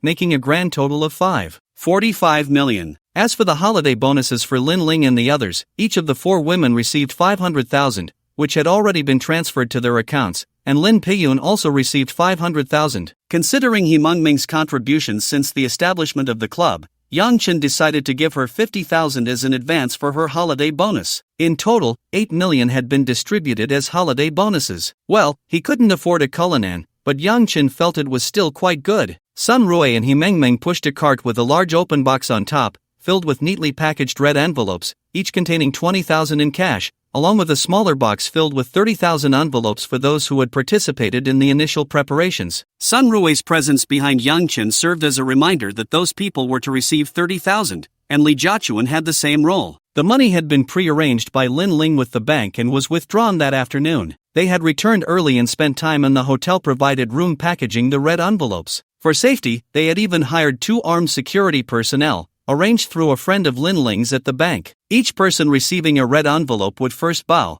then accept the envelope with both hands, saying thank you. Some girls, wanting to take advantage of Yang Chen, would hug or kiss him as he approached their seats. Yang Chen avoided the kisses, as there were too many people for that to be convenient, but he allowed the hugs, even though they were pressing too tightly against his chest. There were also tried and true methods to avoid embarrassment on the spot. Every person who received money opened their red envelope to see the bright red bills inside, their faces lighting up with joy. Previously, Lee Jiachuan and the others had suggested bank transfers, but Yang Chen proposed giving cash instead, knowing all too well that in this era of electronic payments, the satisfaction of holding actual money far surpassed that of a mere transfer. This feeling was even more fulfilling than winning a necklace or bracelet in a ring toss game. After a busy half-day, they finally finished distributing the envelopes, and Yang Chen ate for a while. During this time, people occasionally came over to toast him, but everyone was aware of the situation. They came over table by table, and after a couple of drinks, Lin Ling and the others left. Yang Chen sipped red wine, nearly wetting his lips and taking a small sip. Even so, after a round, he was quite tipsy. As for Lin Ling and the others, they ended up drinking juice, feeling a bit tipsy but not seriously so. Dinner started around 8, and by 10 o'clock, the banquet was over. Others left in groups or pairs for the next event or to head home. Many invited Yang Chen to join them, but he declined, pondering what there was to do and who would even be playing. As everyone left, Lin Ling arranged for someone to hand out gift boxes, truly an excellent manager. The gift boxes were specially ordered by Yang Chen, identical in appearance to the ones given out today, as he had ordered extra for this purpose. Inside the gift boxes were 2 boxes of mooncakes, 10 in total, 2 jars of honey, and some moisturizing skincare products suitable for autumn, appropriate for both men and women. There were also various delicacies ordered from different shops, emphasizing taste, delicacy, and a bit of expense. Lastly, there was a commemorative piece from this event, pre-ordered, valued at around 1,500 yuan. After wrapping up this affair, Lin Ling called for a designated driver, and they drove back to the villa. Zhao Ying, Li Jiachuan, and Sun Rui returned in another car. An Tian knew that Yang Chen and the others were gathering for dinner that night, so she had prepared a hangover soup in advance. Back home, sitting at the dining table, Yang Chen drank a bowl of hangover soup, feeling much more comfortable. After playing on his phone for an hour at the table, the effects of the alcohol had worn off quite a bit, so he went upstairs to take a shower and sleep. Tonight, Li Jiachuan and Sun Rui were in his room. Basically, every Friday and Saturday, the two of them would sleep in the same room as Yang Chen. Usually, they had classes in no time, so Yang Chen would generally accompany Lin Ling. As for Zhao Ying, she would come home for a night whenever she thought of it, but most of the time, she would come over in the morning, directly challenge Yang Chen to a battle, then rest a bit before heading to work in the afternoon, since running a bar meant a lot of night shifts. Occasionally, Yang Chen would go out for some street food, and currently, the only one he was seeing was Huang Jingwen. One night this week, Yang Chen invited Huang Jingwen out. She got off work early, at 5:30. Yang Chen took her to the mall, bought her 3 sets of clothes and 2 pairs of shoes, spending nearly 40,000, then they went out to eat, watched a movie, and by 10 o'clock, they headed to the hotel. That night, Yang Chen transformed into Spider-Man to battle Dark Spider-Man, with the costume specially bought by Huang Jingwen. After 2 hours of struggle, Yang Chen finally subdued the opponent with his web-slinging skills. The next morning, they had breakfast together, and then Huang Jingwen drove her BMW Z4 to work. Huang Jingwen was quite satisfied with her current life. Her job was easy, she had extra income, and she felt happy every day. Whenever she felt down, she would seek out Yang Chen to vent, and he would buy her things, giving her whatever she wanted. In her relationship with Yang Chen, she had a certain degree of autonomy. It wasn't that Yang Chen dictated what she had to do, he respected her opinions, which made her very happy. Although she loved money and was materialistic, she didn't sacrifice all her dignity for it. Yang Chen, along with Li Jiachuan and Sun Rui, learned a lot of new knowledge fueled by the alcohol, which they had figured out together in the dormitory. Taking advantage of the occasion today, they wanted to showcase their learning results to Yang Chen. Naturally, Yang Chen was pleased with their serious attitude towards studying, giving them full affirmation and encouraging them to continue their diligent learning to master more knowledge. By 2 in the morning, the 3 of them finally fell asleep. The next day, on the weekend, Yang Chen woke up at 6:30. After just 4.5 hours of sleep, he had regained his energy. He gently moved Li Jiachuan and Sun Rui's hands, which were resting beside him, and got up to wash up. Then, dressed in a sports outfit, he went downstairs to the gym to work out. While exercising, Yang Chen opened the system panel to check the earnings from yesterday's activities. Points, 9,050 special fragments, 1 whitening pill fragment, 1 supercar fragment, 1 growth pill fragment. Lottery chances, 5 times. Seeing the 90-50 points, Yang Chen could hardly believe it. It had been just a few hundred before, and now it was nearly 10,000, a huge difference. He clicked on the points to view the system explanation. A total of 270 people participated in this event, each earning 15 points. totaling 4,050 points. The host held a public welfare event, spreading positive energy and promoting social harmony. The event was effective and had a wide impact, so a special reward of 5,000 points was given. It seemed that doing good deeds earned more points, so he could do more in the future. There were 3 special fragments and 5 lottery chances, which Yang Chen checked. They were also rewards from the public welfare event. The 3 fragments included 1 whitening pill fragment, 1 supercar fragment, and 1 growth pill fragment. Yang Chen was moved to tears. He finally had a second whitening pill fragment,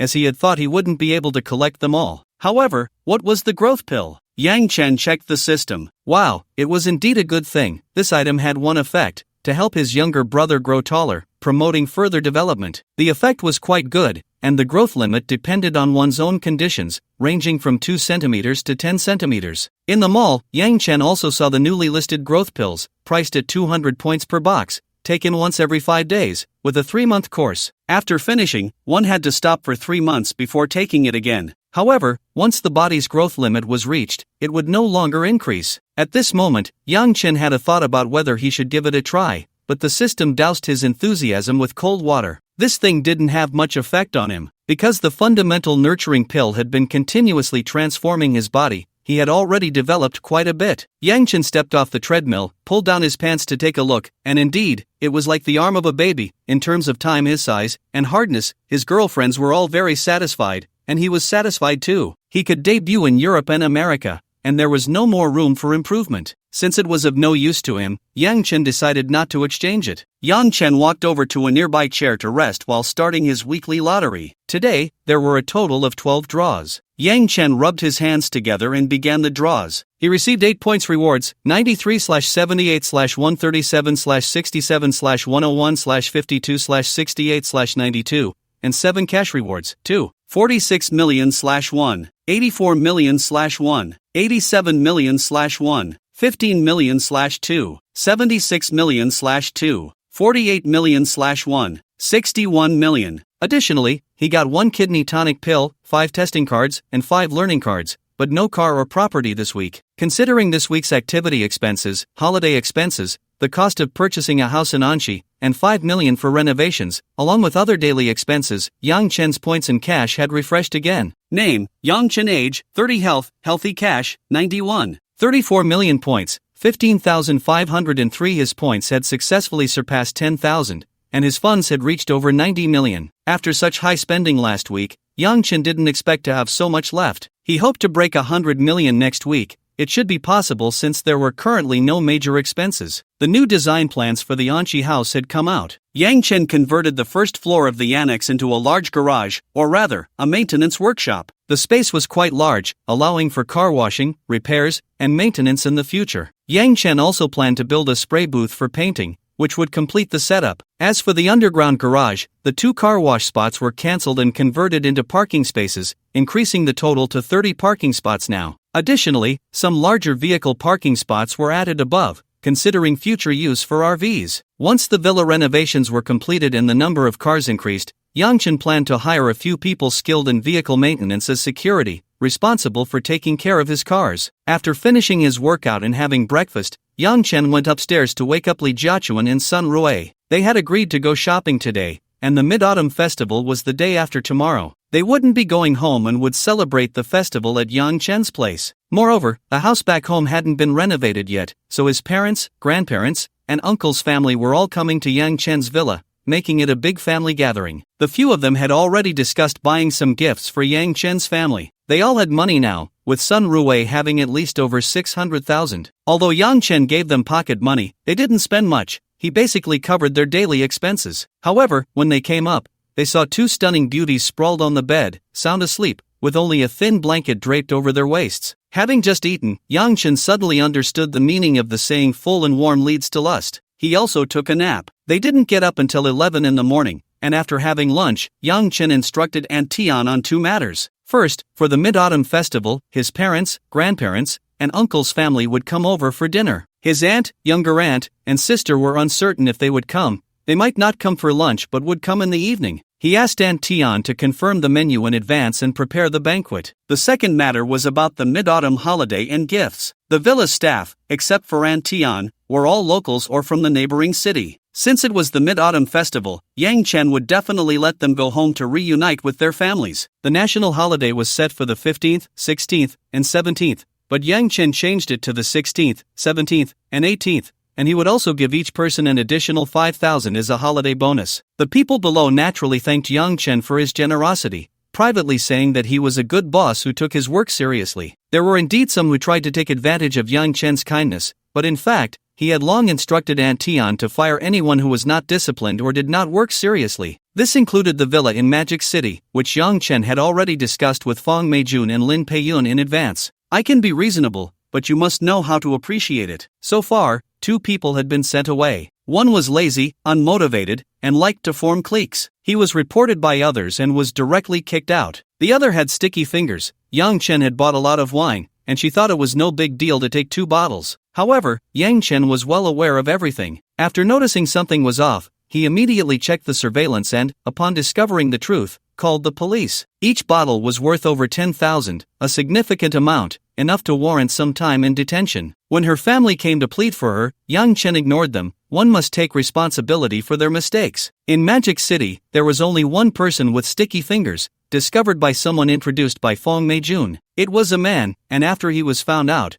the security guard immediately detained him. They were all retired veterans from the city, and they reported him to the police for handling. Yang Chen firmly refused any settlement. Since then, the work atmosphere of the villa service teams in both locations changed significantly, becoming much more honest. Besides the holiday bonuses, Yang Chen also prepared gift boxes worth 2,000 each for everyone, but the contents were different from those for club members. There were no skincare products or souvenirs. Instead, they were gifts for children. Yang Chen understood that most families had kids, so although they were called gift boxes, they were actually packed in suitcases. As for the arrangements in Magic City, they were the same, coordinated by Lin Peiyun and Fong Meijun. Yang Chen transferred the money to Lin Peiyun for distribution later. For Aunt Tian and Fong Meijun, Yang Chen gave each of them a holiday bonus of 20,000, along with the same gift boxes. However, since Aunt Tian was unmarried and had no descendants, Yang Chen invited her to celebrate the holiday with them. After some thought, Aunt Tian agreed, and she gave her gift box to a diligent and careful aunt who had 2 children. Fong Meijun expressed her gratitude to Yang Chen over the phone, saying she planned to go home for the holiday. It had been many years since she had returned for the festive season, and this year she encountered a good boss, making it a perfect opportunity to visit home. Now that everyone had left, Lin Peiyun took the chance to find Yang Chen to celebrate the holiday, not returning to her hometown. She missed Yang Chen very much, calling him every day to express her longing, occasionally even video calling to tease him with some risque content. After thinking it over, Yang Chen decided to introduce her to his family, as she was now wholeheartedly following him, and the past was like smoke dissipating in the wind. Lin Peiyun's high-speed train was scheduled for noon the next day. There was no way around it. Flights from Magic City to Luzhou all departed at 10 in the evening, arriving at 11:30, and the airport was far away, meaning she wouldn't get home until 1 in the morning. It was better to take the high-speed train, which only took 2.5 hours with more frequent departures. Yang Chen had originally planned for Lin Peiyun to bring back some gold, but after considering it, he realized it was inconvenient. It was troublesome to carry gold on planes or trains, and the procedures were complicated. It wouldn't be safe for her to travel alone, so he thought it would be better for him to drive to Magic City next time and bring it back himself. Additionally, he contacted Yuan Zijie to help buy a batch of gold to be sent to Luzhou. It was very troublesome to purchase large quantities of gold from banks and jewelry stores here, and there was no guarantee he could buy it. He planned to buy 100 kilograms first, which was currently valued at 60 million. Yang Chen wanted to stockpile some gold for future activities, and his collecting habit was acting up. He had developed a liking for these yellow objects. Yuan Zijie replied that it would be arranged within a week, and the price would be calculated based on the gold price at the time of handover. After making arrangements, Yang Chen drove the 4 women away. It was now 4 in the afternoon, with a refreshing autumn breeze, just the right temperature. Yang Chen drove the Rolls-Royce Phantom, taking Li Jiachuan, Sun Rui, Lin Ling, and Zhao Ying to the pedestrian street. Last time, Yang Chen had driven Lin Ling once, and she had mentioned it in a chat with the other 3 women, even sharing photos. The other 3 insisted they wanted the same treatment. What about his own women? He could only indulge them, so when Yang Chen went out, he drove the Rolls-Royce Phantom, playing the role of a driver. Zhao Ying even got him a set of driver's uniform, which Yang Chen naturally wouldn't wear while driving, but he had no qualms about using it to spank her, and he had done so many times. As they walked along, passers-by who recognized the phantom glanced inside, seeing Yang Chen looking smug while surrounded by beautiful women, and they couldn't understand how someone so arrogant could be a driver. Was there something special about him? Yang Chen wasn't arrogant, he was just unhappy because Zhao Ying had taken the hat from the driver's outfit and, while he wasn't paying attention, put it on his head, prompting the others to take pictures frantically. Yang Chen looked at them, speechless. It seemed he would have to deal with them again. Tonight, they would all be under his control, and he would see if they would still misbehave. After driving for about half an hour, they arrived at the pedestrian street. Yang Chen didn't go to the parking lot but parked directly at the Fengrui building. Luckily, there were 2 parking spaces at the entrance, and he took one. After getting out, Yang Chen stood by the car, waiting for the women to come down. When Zhao Ying got out, she provocatively said, "How can you call yourself a driver if you don't open the door for us?" Yang Chen looked at the brazen Zhao Ying and thought to himself, "You've already chosen your fate. Tonight, I'll deal with you first." The other women laughed as they watched the two, and when they saw Yang Chen silently staring at them, Zhao Ying felt a chill and quickly lowered her head, saying, "Brother Fei, don't be angry. I was just joking, don't take it to heart. Smile a little." She even reached out to make a smile on Yang Chen's face. Yang Chen snorted, turned, and pulled Lin Ling away. As Lin Ling followed him, she glanced back at Zhao Ying, signaling her. Zhao Ying realized and quickly stepped forward, linking her arm with Yang Chen's on the other side, holding him tightly. Li Jiachuan and Sun Rui exchanged glances and giggled, hurrying to follow behind. Thus, Yang Chen began shopping with the 4 women. Although they were looking at the displays in various shops, they were also a sight to behold, especially the 4 uniquely beautiful women. After continuously taking whitening pills, Lin Ling and the others had improved their health, and their quality of life had enhanced their charm. Now, each of them had seen an increase in their looks. Lin Ling rose to 95 points, Zhao Ying to 91 points, Li Jiachuan to 92 points, and Sun Rui to 93 points. Such levels of beauty, while not exactly 1 in a million, were still quite rare. At least,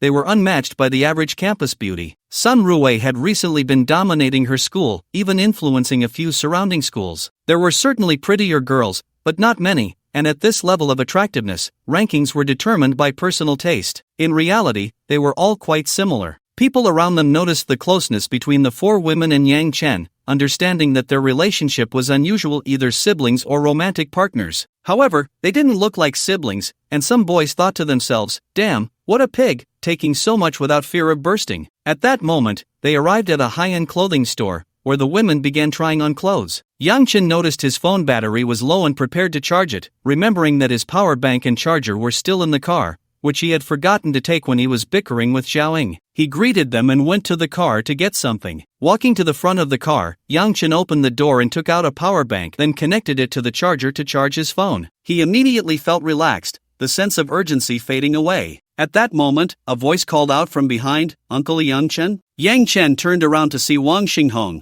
with his mother Qian Yaruong holding an umbrella beside him. Yang Chen smiled and said, "Xinghong, President Qian, good afternoon." Qian Yaruong nodded and said, "President Yang, good afternoon. Xinghong just told me he saw you, and I didn't believe it at first. I didn't expect it to really be you." She glanced at the Rolls-Royce in front of her and added, "President Yang, you've changed cars again." Yang Chen nodded, "Yes, I just got this Rolls-Royce Phantom recently. What do you think? It's not bad, right?" Qian Yaruong smiled and said, "Of course it's good. Only a big boss like President Yang can handle such an impressive car." Having been in business for many years, she naturally recognized the Rolls-Royce Phantom. She herself drove a Maybach S680. She had a certain understanding of luxury car brands, but having seen the flashy car last time and now another one worth tens of millions, it seemed that this President Yang was not just somewhat capable, but very capable. However, phantoms were usually driven by chauffeurs, and this President Yang was clearly not following the usual path. Yang Chen noticed Wang Xinghong curiously staring at the driver's seat of the Phantom and understood that he wanted to give it a try. Thinking that Lin Ling and the others were shopping and wouldn't need him around for a while, he said to Wang Xinghong, "Xinghong, do you want to come up and try it?" Wang Xinghong turned to look at Qian Yaruong, just like before. Seeing the desire in her son's eyes, Qian Yaruong said, "Mr. Yang, you still have things to do, right? Don't let it delay you. It's fine, it won't matter for a little while. Then thank you so much. Xinghong really loves these cars. Xinghong, don't forget to thank Uncle Yang." Seeing his mother agree, Wang Xinghong politely said to Yang Chen, "Thank you, Uncle Yang." Then he turned to his mother, "Thank you, Mom." Qian Yaruong smiled and patted her son's shoulder, feeling proud of her polite son. Although she had been busy with work all these years, she had not neglected his education, and she felt she had lived up to his father's spirit in heaven. Her son happily walked past Yang Chen, who was opening the car door, and jumped into the passenger seat of the Phantom. Yang Chen squatted beside the driver's seat, just like before, introducing the various instruments to Wang Xinghong. Wang Xinghong clearly understood a lot as well and reciprocated by introducing many things to Yang Chen, allowing him to learn new knowledge. Despite the age difference, the two engaged in a lively discussion in this small space. Yang Chen really liked this polite, knowledgeable, and cheerful boy. There's a saying about friendships across generations, and that was what they had. Qian Yaruang quietly watched from behind. If Xinghong's father were still alive, he would probably be half-squatting in front of the driver's seat,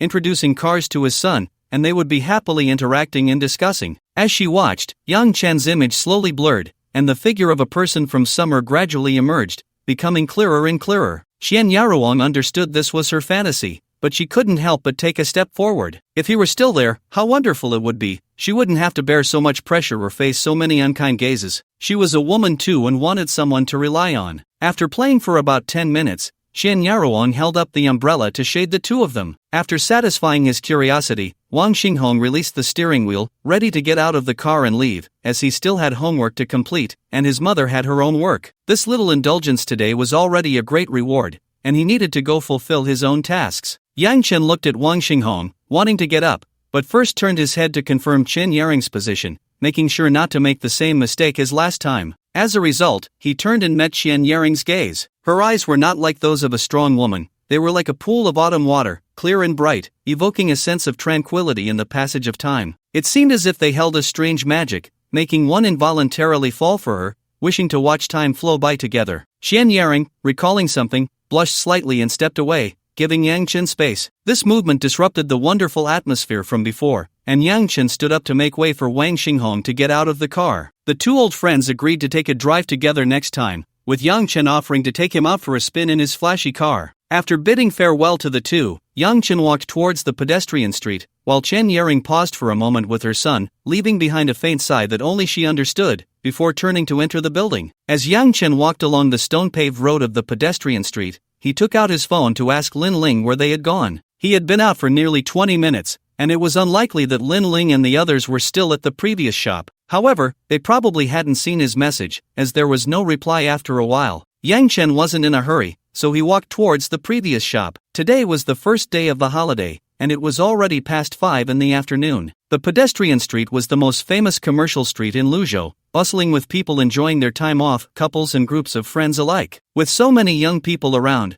many were live streaming on the pedestrian street, which attracted more viewers. Yang Chen encountered several people setting up equipment to stream, some singing, some dancing, and others just chatting. It was still manageable now, but after 8 o'clock, there would be even more live streamers. As Yang Chen walked and observed, the crowd was too dense, making it hard to move quickly. When he reached Mingjiao Temple, the road widened a bit, but he was stopped by someone. Yang Chen saw a young girl holding a mini microphone in front of him, along with a young man behind her holding a phone to film, and 2 followers carrying equipment and bags. He thought to himself that she must be a video blogger, but he wondered what she wanted from him. Xia Yi was a street interview video blogger, and moments like the Mid-Autumn Festival holiday were perfect for making videos simply because there were so many people. Although many street interviews involved actors following a script, they still needed some ordinary people, especially since sometimes a random person could say something memorable that could make their account go viral online. According to the company's arrangement, Xia Yi had come to the pedestrian street to conduct street interviews. The sky was still bright, but only 3 of the scheduled actors had arrived. She conducted interviews as required, but after a long time, the material she gathered was still insufficient. She felt that the script provided by the company lacked any highlights. It was either too forced or too conventional, and she wasn't sure if it would even be usable. There were still 5 or 6 scheduled actors on their way, but due to coordination issues, they wouldn't arrive until after 8. Following the company's instructions, Xia Yi began to randomly find people for street interviews. Although people in the country loved watching street interviews, when faced with an actual interview, many would shy away, as not everyone had the courage to present their image to the public. After searching for a long time, Xia Yi finally found 2 girls willing to cooperate, but the results were mediocre, usable for filler, but still lacking any highlights. So, Xia Yi continued her search, and in the vast sea of people, she spotted Yang Chen. At first glance, he seemed ordinary, but upon a second look, he was somewhat attractive, exuding a unique sense of freedom and ease, devoid of the vague confusion that often comes from the pressures of life. Xiaoyi then signaled for her 3 companions to follow her and walked towards Yang Chen. Walking up to him, Xiaoyi smiled and said, "Hello, sir. I'm a blogger doing street interviews. Would you mind spending a little time for a Q&A interview?" Yang Chen looked at her. She was decent looking, with influencer makeup and a nice figure, curvy and well dressed, definitely a beauty that caught people's attention in a crowd. Yang Chen noticed several guys glancing in their direction. As for the 3 followers behind her, he glanced at them and ignored them. They were ordinary, at most slightly handsome. Yang Chen looked at the microphone she was holding and asked, "Street interview? What's your Douyin account called? I need to confirm." Xiaoyi was used to this kind of thing and skillfully reported her Douyin account. "You can search for scary street interviews." Yes, I'm the first one." Yang Chen operated his phone, clicked in, and saw 22.8 million likes, 450,000 followers, and 298 works. Then he scrolled through the comments section and found no mentions of scams. Xiaoyi quietly watched beside him. She was accustomed to such scenes. Usually, at this point, most people would agree to the street interview. Those who were unwilling would have refused right from the start. Sure enough, after browsing for a while, Yang Chen nodded in agreement. After all, he wasn't in a hurry. Lin Ling hadn't replied to his message yet, so accepting a street interview was fine. He had never been interviewed before, and it felt quite novel. After confirming Yang Chen's agreement, the group adjusted their positions and began filming officially. Xiaoyi handed Yang Chen a microphone, and he held his phone and power bank in his right hand while taking the microphone with his left. Xiaoyi smiled at Yang Chen, posed for the camera, and without any introduction, since editing would be done later, she directly asked, "Handsome, how old are you this year?" Yang Chen replied, "I'm 30 this year." Xiaoyi feigned surprise, "Really? I thought you were only 26. Although it was acting, there was a hint of genuine surprise. She hadn't expected Yang Chen to be 30, thinking he was 28. She continued, "So, are you married?" Yang Chen shook his head, "No." "Do you have a girlfriend?" "Yes, I do." "Then why didn't you bring your girlfriend shopping today?" "I went to the car to get a charger. They went shopping first." After saying this, Yang Chen raised his right hand to show his phone and charger. Xiaoyi then asked, "What do you do for a living?" Yang Chen thought for a moment and said, I just play every day." Xiaoyi chuckled, "Be serious." "I am serious. I don't have a job." "Then how do you make a living?" "I do investments. I have income every month." Xiaoyi nodded, "Oh, right. Some investment projects can yield quite a bit each month." "I do financial management myself. After deducting all taxes and fees, my annual income is about 5%. If I have 1 million, that's 50,000 a year. As long as the principal is large enough, one can indeed live off financial management without needing a job." "You must have a great life that others envy," Xiaoyi said. She also wanted to live off investments and play every day, but unfortunately, her capital wasn't enough, and she occasionally faced losses. "So, how much do you earn each month?" Xiaoyi asked curiously. 20,000 a month, Yang Chen replied casually. Xiaoyi was stunned. Was it really that high? She then asked, "Brother, are your investment projects difficult? Can you share some with everyone?" Yang Chen nodded and looked seriously at the camera. "Not difficult at all. It's very easy. If you deposit 1 million in the bank for a year at an interest rate of over 2%, after a year, you can get 20,000 after taxes and fees. Then just keep the money deposited, and the interest will come out early. However, the interest rates are lower this year. I estimate it will only be 18,000 next year." When Xiaoyi heard this answer, her vision went dark, and several assistants exchanged glances. Even the cameraman couldn't help but voice, "What about the other 11 months?" Yang Chen smiled and sincerely said, "It's simple. You save 1 million every month, and after a year, you'll have money to take." Everyone felt a wave of darkness before their eyes. It was clear Yang Chen was joking. Xiaoyi couldn't help but poke Yang Chen, saying, "Bro, tell me the truth. What job do you have, and how's the income?" "I'm not working right now. I'm currently investing. As for the income, it's not good to disclose, but I'm financially free." Looking at the sly Yang Chen, Xiaoyi felt a pang of frustration, but she was unwilling to let go of her curiosity about his first-day situation. However, an idea struck her, and she said, "Bro, since you won't tell me your income, let me show you a video. You can check the requirements in it, and if you can't meet them, just call it off. This way, you don't have to say anything, and I'll have a rough idea, okay?" Yang Chen saw how eager Xiaoyi was to know his income and understood that her curiosity was getting the better of her. He thought it wouldn't hurt to play along. "Sure, go ahead and play the video." Xiaoyi scrolled through her phone, saying, "Just a moment, I'm looking for it." After a flurry of searching, she finally found it and happily turned her phone to landscape mode, handing it to Yang Chen before hitting play.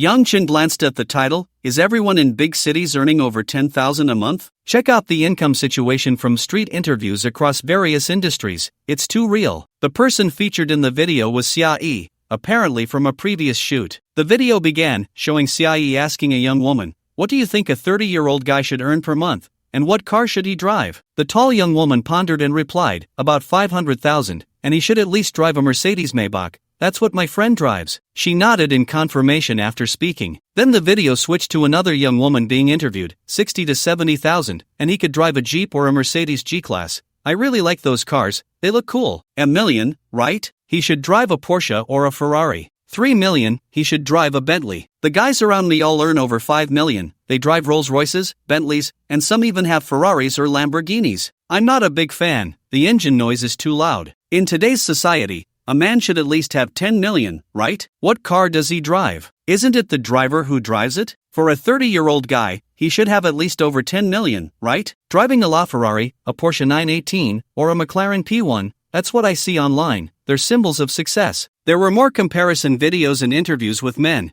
but Xia Yi paused the video, feeling that Yang Chen didn't need to see anymore. She looked at Yang Chen and said, "Bro, didn't you see clearly? Do you want me to play it again?" Yang Chen shook his head. "No, I saw it very clearly." "Then why didn't you say pause? Did you forget? Adjust it yourself. Where should I pause? This video didn't give me a place to say pause, so why should I?" Yang Chen looked at Xia Yi sincerely again. Xia Yi couldn't believe it. "Are you saying you can meet all the conditions in this video?" Yang Chen nodded and then took the microphone with his right hand, reaching into his waist with his left to pull out the key to a Rolls-Royce Phantom. Under the sunset, the metallic edge gleamed, deeply piercing Xia Yi's heart. Yang Chen then added, "I also have some sports cars at home. I didn't drive them today, and I have a Lamborghini on order, but it hasn't arrived yet." Xia Yi and her little friends were all roaring inside. "Damn it, I really should be damned, I let him show off again." No one questioned the authenticity of the key. They were too flustered to think about such things. At that moment, Yang Chen's phone rang. It was Lin Ling calling. "Fei Good, where are you? Why haven't you come over yet? Didn't you see the location I sent? I'm at Mingjiao Temple doing a street interview. I didn't check my phone just now." Yang Chen had seen his phone flash earlier and assumed it was the location from Lin Ling. "Oh, then I'll come find you and grab some milk tea. We ordered you a cup too." "Okay, come over. I'll be waiting here." Yang Chen hung up the phone, and Xia Yi snapped out of her flustered state. Seeing Yang Chen end the call with his friend, she knew time was running out and quickly continued with her questions. "Brother, do you think men should give their girlfriends pocket money? Do you give your girlfriend money every month?" "It depends on the guy's own capabilities. If you earn a lot and have extra money, then give your girlfriend some pocket money so she can enjoy the joy of your success. If the guy is still working hard for his career, then I think the girl should support him and take care of him. Without sharing hardships, how can there be shared joys? As for me, I definitely share joys. I give my girlfriend pocket money every month. It's about 200,000 now, and it should increase in the future." Listening to Yang Chen's analysis, Xia Yi nodded continuously. It aligned with her values. However, his later words made her unable to suppress a smirk. "Damn it, here he goes again, showing off endlessly." Xia Yi held back her urge to tease him and asked, "Brother, what's your favorite song?" Without hesitation, Yang Chen replied with a song he often listened to while driving. "With or without wind, all is free." After saying that, he started singing his favorite part. "If the heart desires nothing, with or without wind, all is free. Yearning for the distance, seeking the tenderness of ideals. In ordinary days, no contention, no worries. Walking through the sea of people, being a certain someone." Yang Chen sang with great enthusiasm. Although his singing was average, the essence of the song was expressed clearly. Xia Yi then asked, "Brother, what kind of girlfriend do you like?" "Good figure, obedient personality," Yang Chen answered promptly. "Obedient? What does that mean?" Xia Yi was puzzled. What kind of personality type was that? But Yang Chen had already returned the microphone to her and walked forward. Lin Ling had arrived. Xia Yi looked in the direction Yang Chen had left and saw a stunning beauty. Dressed in a floral dress and high heels, she wore a beige coat due to the dropping temperature. Xia Yi thought the woman had an elegant demeanor and must have a gentle personality. Yang Chen walked over, took the 5 cups of milk tea from her hand with one hand, and held her hand with the other. He then turned to Xia Yi, signaling that his girlfriend had arrived, and the interview was over. Lin Ling smiled and nodded at the group before following Yang Chen away. Watching such a beauty, Xia Yi suddenly felt that Yang Chen might not be just showing off.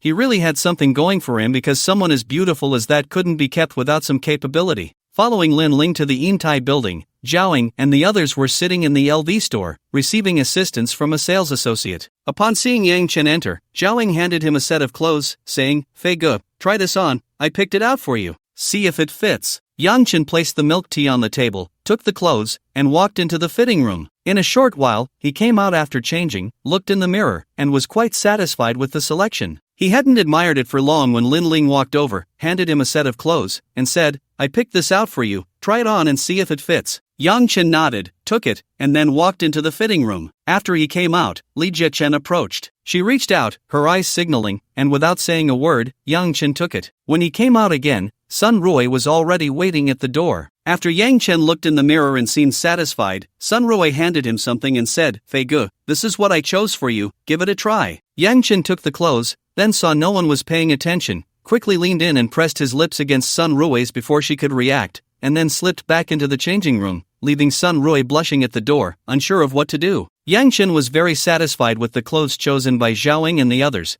and each of the 4 girls paid for the clothes they picked out as a holiday gift for Yang Chen, so they each paid their own way. Yang Chen also bought each of them a bag as his gift to them. Before Yang Chen arrived, the 4 girls had already browsed various shops and bought quite a few gifts for Yang Chen's family for the Mid-Autumn Festival, mainly for Yang Chen's parents, grandparents, and his sister's little niece. As for others, Yang Chen said there was no need to buy, so they didn't look. After leaving LV, Yang Chen took them out to eat. It was already past 7, time for dinner. While scrolling through Douyin earlier, Yang Chen saw that a Southeast Asian restaurant had opened on the pedestrian street, right in Yintai. They were all used to and liked Aunt Tian's Southeast Asian dishes. So, before coming, Yang Chen suggested they not go home for dinner tonight but try out this newly opened Southeast Asian restaurant to see if it was better than Aunt Tian's cooking. Yang Chen had already reserved a booth in advance and showed the reservation message to the waiter at the entrance, who then led them to a booth by the window. This restaurant actually had private rooms, but unless necessary, Yang Chen rarely dined in private rooms because he felt that a too private environment was not much different from being at home. There was no need to cook for themselves, they could order dishes, which were carefully prepared by the chef, and the dining environment was clean, comfortable, and private. He might as well eat at home. Even if Zhao Gu and his wife couldn't cook,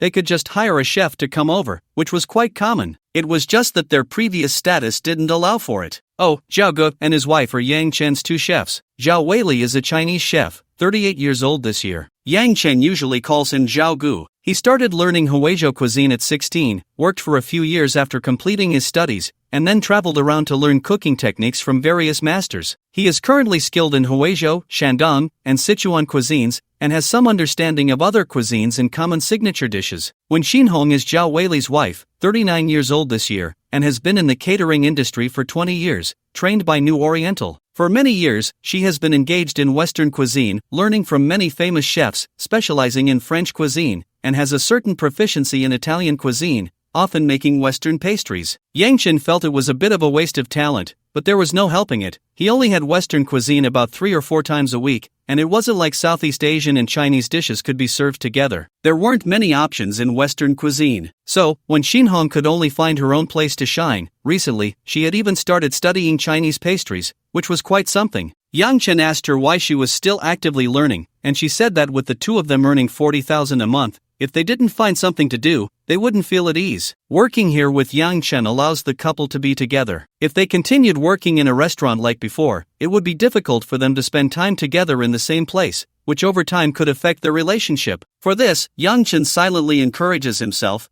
workers should enhance their own value, and he doesn't need to pay extra. What's there to disagree about? As for dining in a restaurant, Yang Chen still wants to be closer to the public, as it brings a sense of human warmth that comforts his mortal heart. However, he also desires some distance to maintain a certain level of privacy, so he generally prefers a booth. Upon entering the booth, he scans the code to order. Yang Chen chooses the signature Southeast Asian dishes: tom yum soup, pineapple seafood fried rice, curry king prawns, bok cut teh, sete, Vietnamese spring rolls, grilled fish with ginger, green papaya salad, and lemongrass chicken with noodles. He also orders a few glasses of freshly squeezed Southeast Asian-style juice. The dishes arrive quickly, and Yang Chen tastes each one. These are all Southeast Asian dishes that Aunt Tian had made before. Compared to this restaurant, Aunt Tian's tom yum soup is a bit better, as she has modified it to suit local tastes, and what Yang Chen drinks is her slight adjustment. As for the other dishes, Yang Chen believes each has its merits. However, the restaurant's signature dishes, bok cut teh and grilled fish with ginger, are indeed well made, and the others agree. Zhaoying even suggested bringing Aunt Tian next time, as the booth here offers live cooking services, and it would be interesting to have Aunt Tian give pointers on the spot. Definitely a case of enjoying the spectacle without caring about the trouble. At 10 o'clock in the evening, Yang Chen drove them home. On the way back, he decided to hire a driver after the holiday. He wouldn't drive next time, as it felt too stifling. Once home, Yang Chen first went to his room to take a shower, then walked into Zhao Ying's room wearing a bathrobe. In the main building of the villa, only Aunt Tian lived on the first floor, everyone else stayed in the annex, and no one would come over at night unless necessary. Aunt Tian also wouldn't go upstairs, and the soundproofing of the rooms was good, so Yang Chen often wandered around at night to sleep in different rooms. Entering Zhao Ying's room, Yang Chen found her still in the shower, so he made a little noise after opening the door. Zhao Ying immediately turned off the water and asked, "Who's out there?" Yang Chen adjusted the indoor lighting to a softer ambience and replied, "It's me." Hearing Yang Chen's voice, Zhao Ying relaxed and was about to continue her shower when Yang Chen pushed the door open. Zhao Ying turned to look and didn't mind being seen. Instead, she raised her arms to stretch, showcasing her graceful curves, saying, "Fei Ge,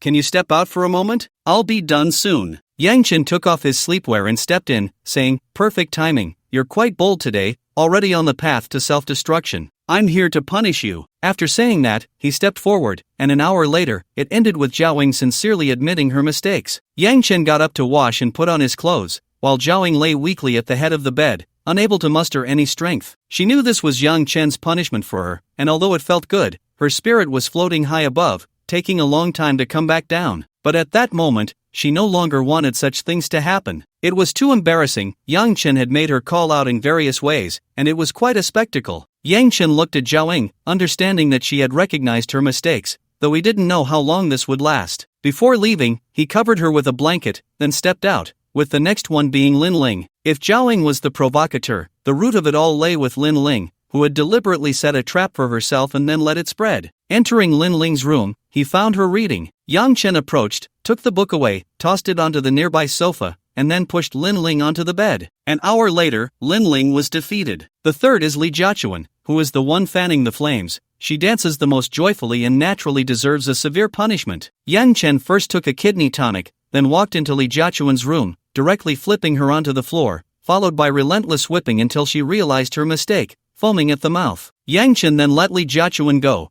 covering her with the quilt just the same. Next, he went to find Sun Rue. The young girl had received the news and was sitting by the bed in sexy cartoon pajamas, waiting for him. Upon seeing Yang Chen enter, she took the initiative to walk over, and by 2 in the morning, Yang Chen finally fell asleep, holding Sun Rue, who was still savoring the aftertaste, drifting into dreamland. On Monday morning, Yang Chen distributed holiday bonuses to everyone on break in the living room. The gift boxes had already been handed out. All the maids and the 2 chefs came over one by one to collect their bonuses. Yang Chen would never delegate such matters. If he could do it himself, he would definitely do it. Each person receiving money would wish him a happy Mid-Autumn festival, as they had friends working in other villas. Some had to work during the holidays, some received less holiday pay, or were given shopping cards as a trick, while others had generous employers with both gift boxes and red envelopes, but it still fell a bit short compared to Yang Chen. After collecting their red envelopes, the maids and chefs in the villa left. Today they began their holiday, just missing the return peak from yesterday. Some drove back in their own cars, while others went to the station to catch a ride. Yang Chen asked if they had any difficulties returning,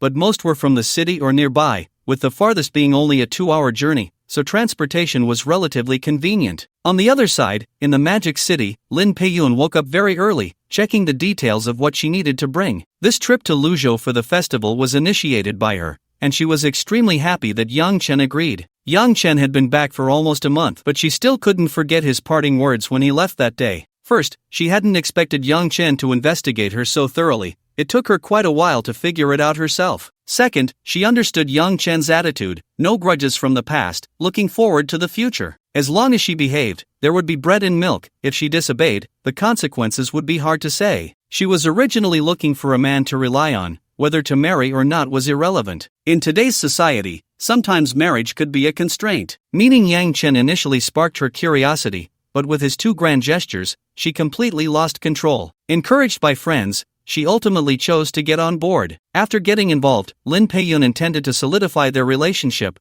She adored the life praised by others when the Zongheng Sihai group was established. Even knowing that all this was directed at Yang Chen, and that it was merely love for the house and its crow, she still enjoyed the brilliance he brought. He was her man, What was wrong with her enjoying it? Whether it was others' flattery, Yang Chen's villa, his car, or the villa staff he employed, she felt completely justified. After Yang Chen left, her daily life consisted of visiting various shopping malls and decoration cities, buying furniture and appliances to decorate Yang Chen's 2 villas and the large flat in Baihui Garden. After Yang Chen left, she was busy for about 10 days, finally getting everything sorted out. Most of the furniture, appliances, and decorative items had been delivered, while some ordered items would take time to arrive. Sometimes Lin Peiyun would also attend gatherings, mostly with wealthy ladies she met during the banquet for the establishment of the Zongheng Sihai Group. When she was first invited, Lin Peiyun called Yang Chen to ask if she needed to participate in such gatherings. Yang Chen naturally understood that the wealthy men behind these ladies wanted to befriend him, and he also needed to expand his network. Moreover, sometimes the socialite route is actually very useful, so she encouraged Lin Peiyun to boldly and confidently participate. After receiving confirmation from Yang Chen, Lin Peiyun began to represent him, stepping into the wealthy socialite circle of the Magic City for the first time. Although she was just an ordinary wealthy socialite and not among the top tier, it still broadened her horizons. That day, there weren't many people at the gathering, only 7 or 8. The one who brought Lin Peiyun into the circle was Mrs. Hua, whom she met at the banquet. Their family was in the electronic product export business, mainly operating in Southeast Asia. They had quite a few collaborations with the Asian branch of Zongheng Investment,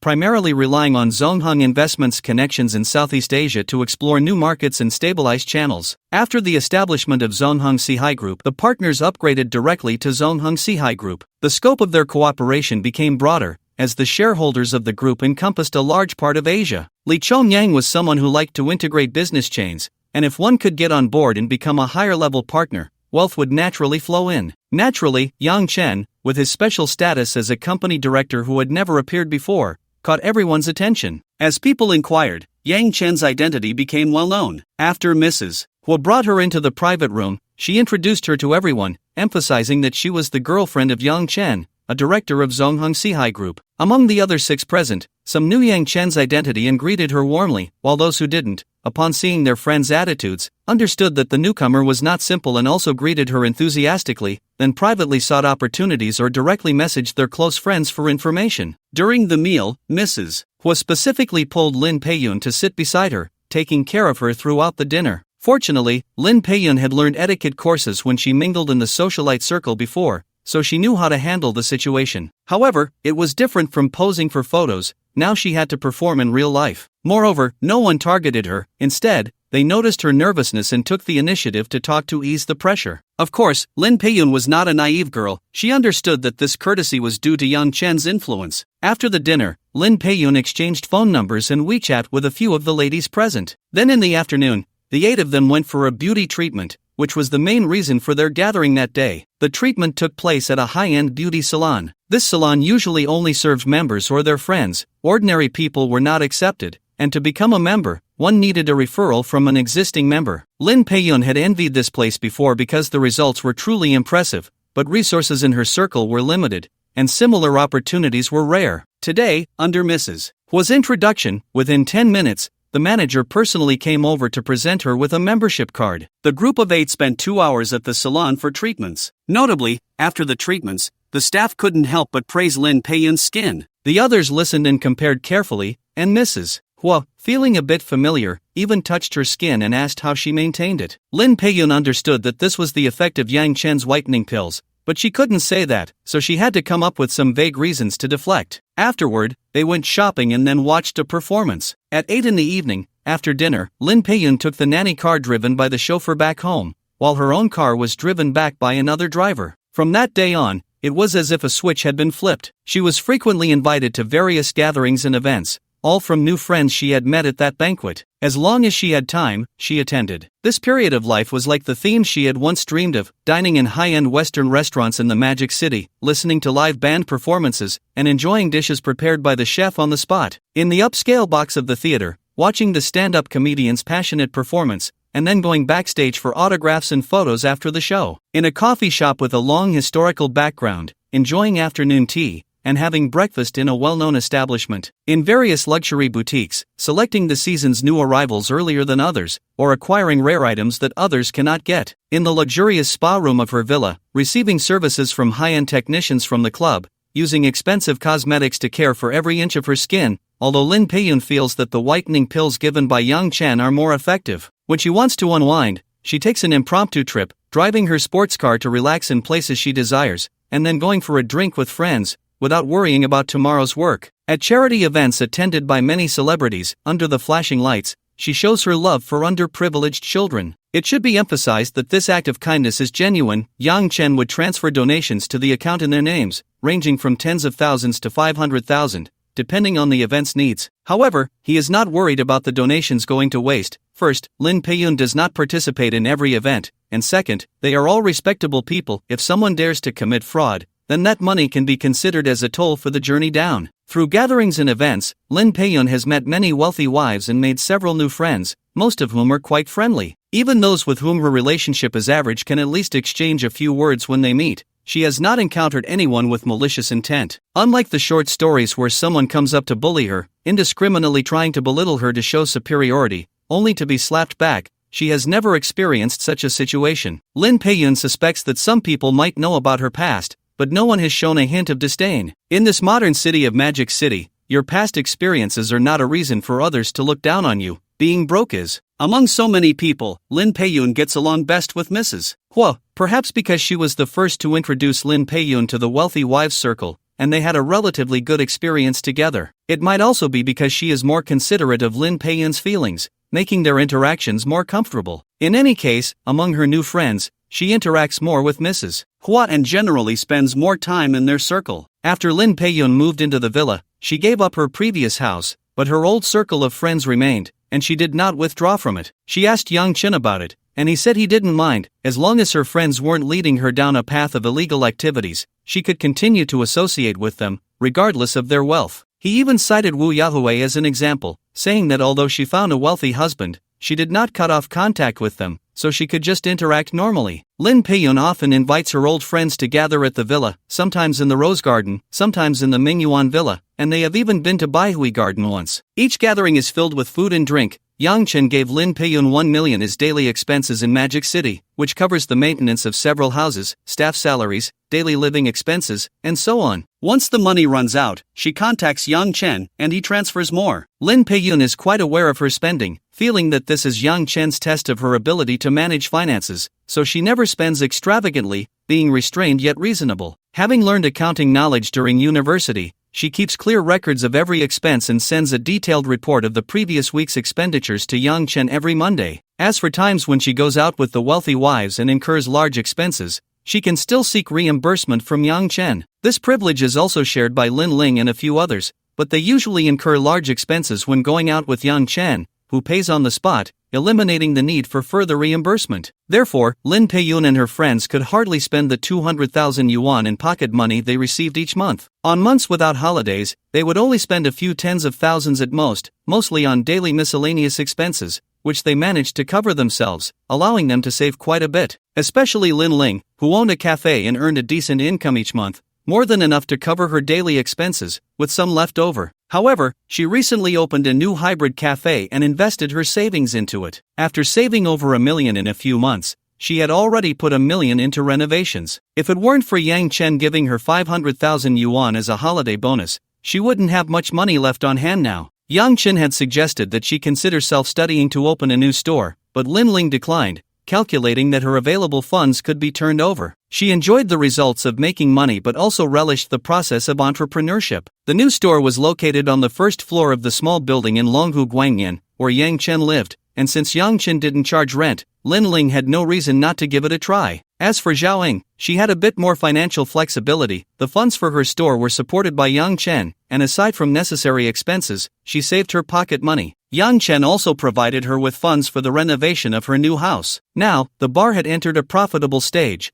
but there were no dividends, as the profits were kept as operational funds. Lin Pei-yoon hosted friends, and since they usually played late into the night, they often stayed over at her villa. However, Lin Pei-yoon followed Yang Chen's instructions and only invited women to her home. Occasionally, if a man came along, he wouldn't stay overnight. Her girlfriends were also considerate and generally wouldn't bring men over. If they had to, they would ask in advance if it was convenient. As for Mrs. Hua and her friends, Lin Pei-yoon had invited them over for a visit, to get acquainted, and then they would have a simple meal or afternoon tea at the villa. She treated them as true friends. Mrs. Hua and her friends were very happy, especially Mrs. Hua, who felt particularly pleased, knowing she had made the right move. At a gathering in early September, Hong Jia quietly asked Lin Peiyun, "Xiaoyun, do you know about Yang Chen's family situation?" Lin Peiyun nodded and said, "Feech told me about his family. He has a younger sister, 3 years younger, who has been married and has a daughter." "Why do you ask, Hong Jia? Has Yang Chen mentioned taking you to meet his family?" "He has mentioned it. He said he would take me home to meet his parents when the time is right, but I don't know when that will be." After saying this, Lin Peiyun felt a bit anxious. Having secured a stable position next to Yang Chen, she was now thinking about taking a further step. Yang Chen had previously told Lin Peiyun about his marriage plans,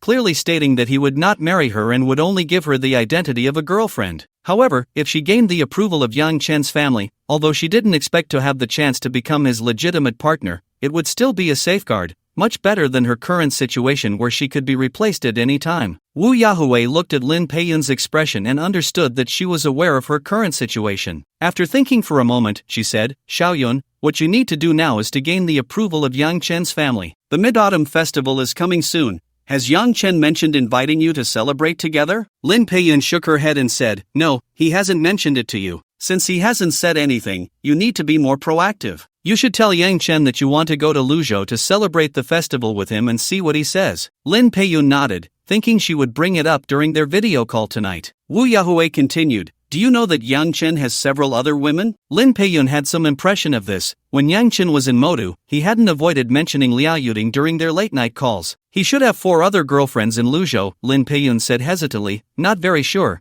as it was not a good topic to inquire about. Wu Yuhong nodded, saying that for wealthy people, these trivial matters were nothing. Yang Chen's situation wasn't even that unusual. Among the countless billionaires in the Magic City, how many men could claim to have only one wife without any mistresses? Her own husband had 2 mistresses and 2 children outside, but they were all daughters, so they didn't threaten her son's position. In fact, she herself was a mistress who had risen to the top before she met her husband Li Changfeng. His marriage was already heading towards its end. However, although it wasn't because she wanted a divorce, when Wu Yuhong was with Li Changfeng, he indeed still had a wife. Fortunately, after marriage, the two were affectionate, and Old Li treated her well. She also worked hard and gave birth to 2 sons, securing her position. By the way, his ex-wife and the other 2 mistresses had given Old Li a total of 3 daughters. Wu Yuhong looked at Lin Peiyun and said, "Sister, as someone who has been through this, let me share a few heartfelt words with you. First, win your man's favor, that's fundamental. Don't throw tantrums or show your displeasure. Second, be nice to his family, that's how you can secure your position. Third, if Yang Chen lets you interact with his other women,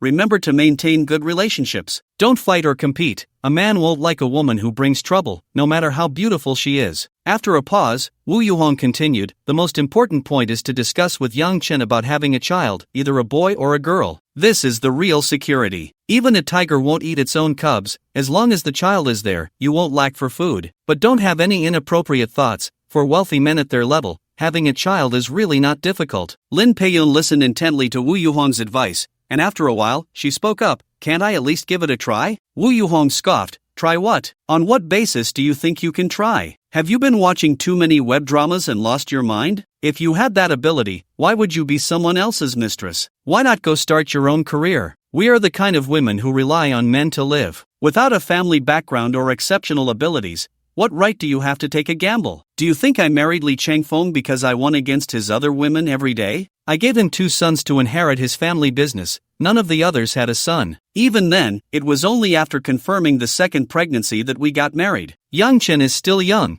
He is much wealthier than my husband Li. He will have many children in the future. Even if you give birth to a son, you might not have the opportunity. Just go with the flow. This matter depends on fate. Instead of thinking about having a son to secure your position, it's better to focus on raising the child well. No father will neglect his own child. Competing for the child is more effective than competing for yourself." Wu Yuhong's words drilled into Lin Peiyun's ears, taking root in her mind. They shattered the faint fantasies deep within her heart. That night, Lin Peiyun rarely suffered from insomnia, her mind constantly replaying Wu Yuhong's words. The more she thought about it, the more she felt that what she said made sense. The next day, Lin Peiyun called Yang Chen, expressing that she hadn't seen him for a long time and missed him. With the Mid-Autumn Festival approaching, she asked if she could visit him in Luzhou and celebrate the festival together. Yang Chen naturally understood what Lin Peiyun meant, but thinking that so much time had passed, if she hadn't betrayed him, it was time to accept her back. So Yang Chen readily replied, "Sure, just let me know when you're coming, and I'll pick you up. But you can only take the high-speed train. The flights arrive in the early morning. There are also your 4 sisters here, and I'll introduce you to them." Lin Peiyun happily responded, "Okay, husband." In the following days, Lin Peiyun prepared for her trip to Luzhou. First, there were gifts for Yang Chen's family. Lin Peiyun had inquired and found out that Yang Chen had quite a few family members. She currently had 450,000 yuan, with 100,000 being her savings over the years and 350,000 being the leftover pocket money Yang Chen had given her. For Yang Chen's grandparents, who were simple folks, Lin Peiyun arranged for someone to buy some health products from a pharmacy. Yang Chen's father received a high-end leather belt, while his mother initially wanted to give cosmetics,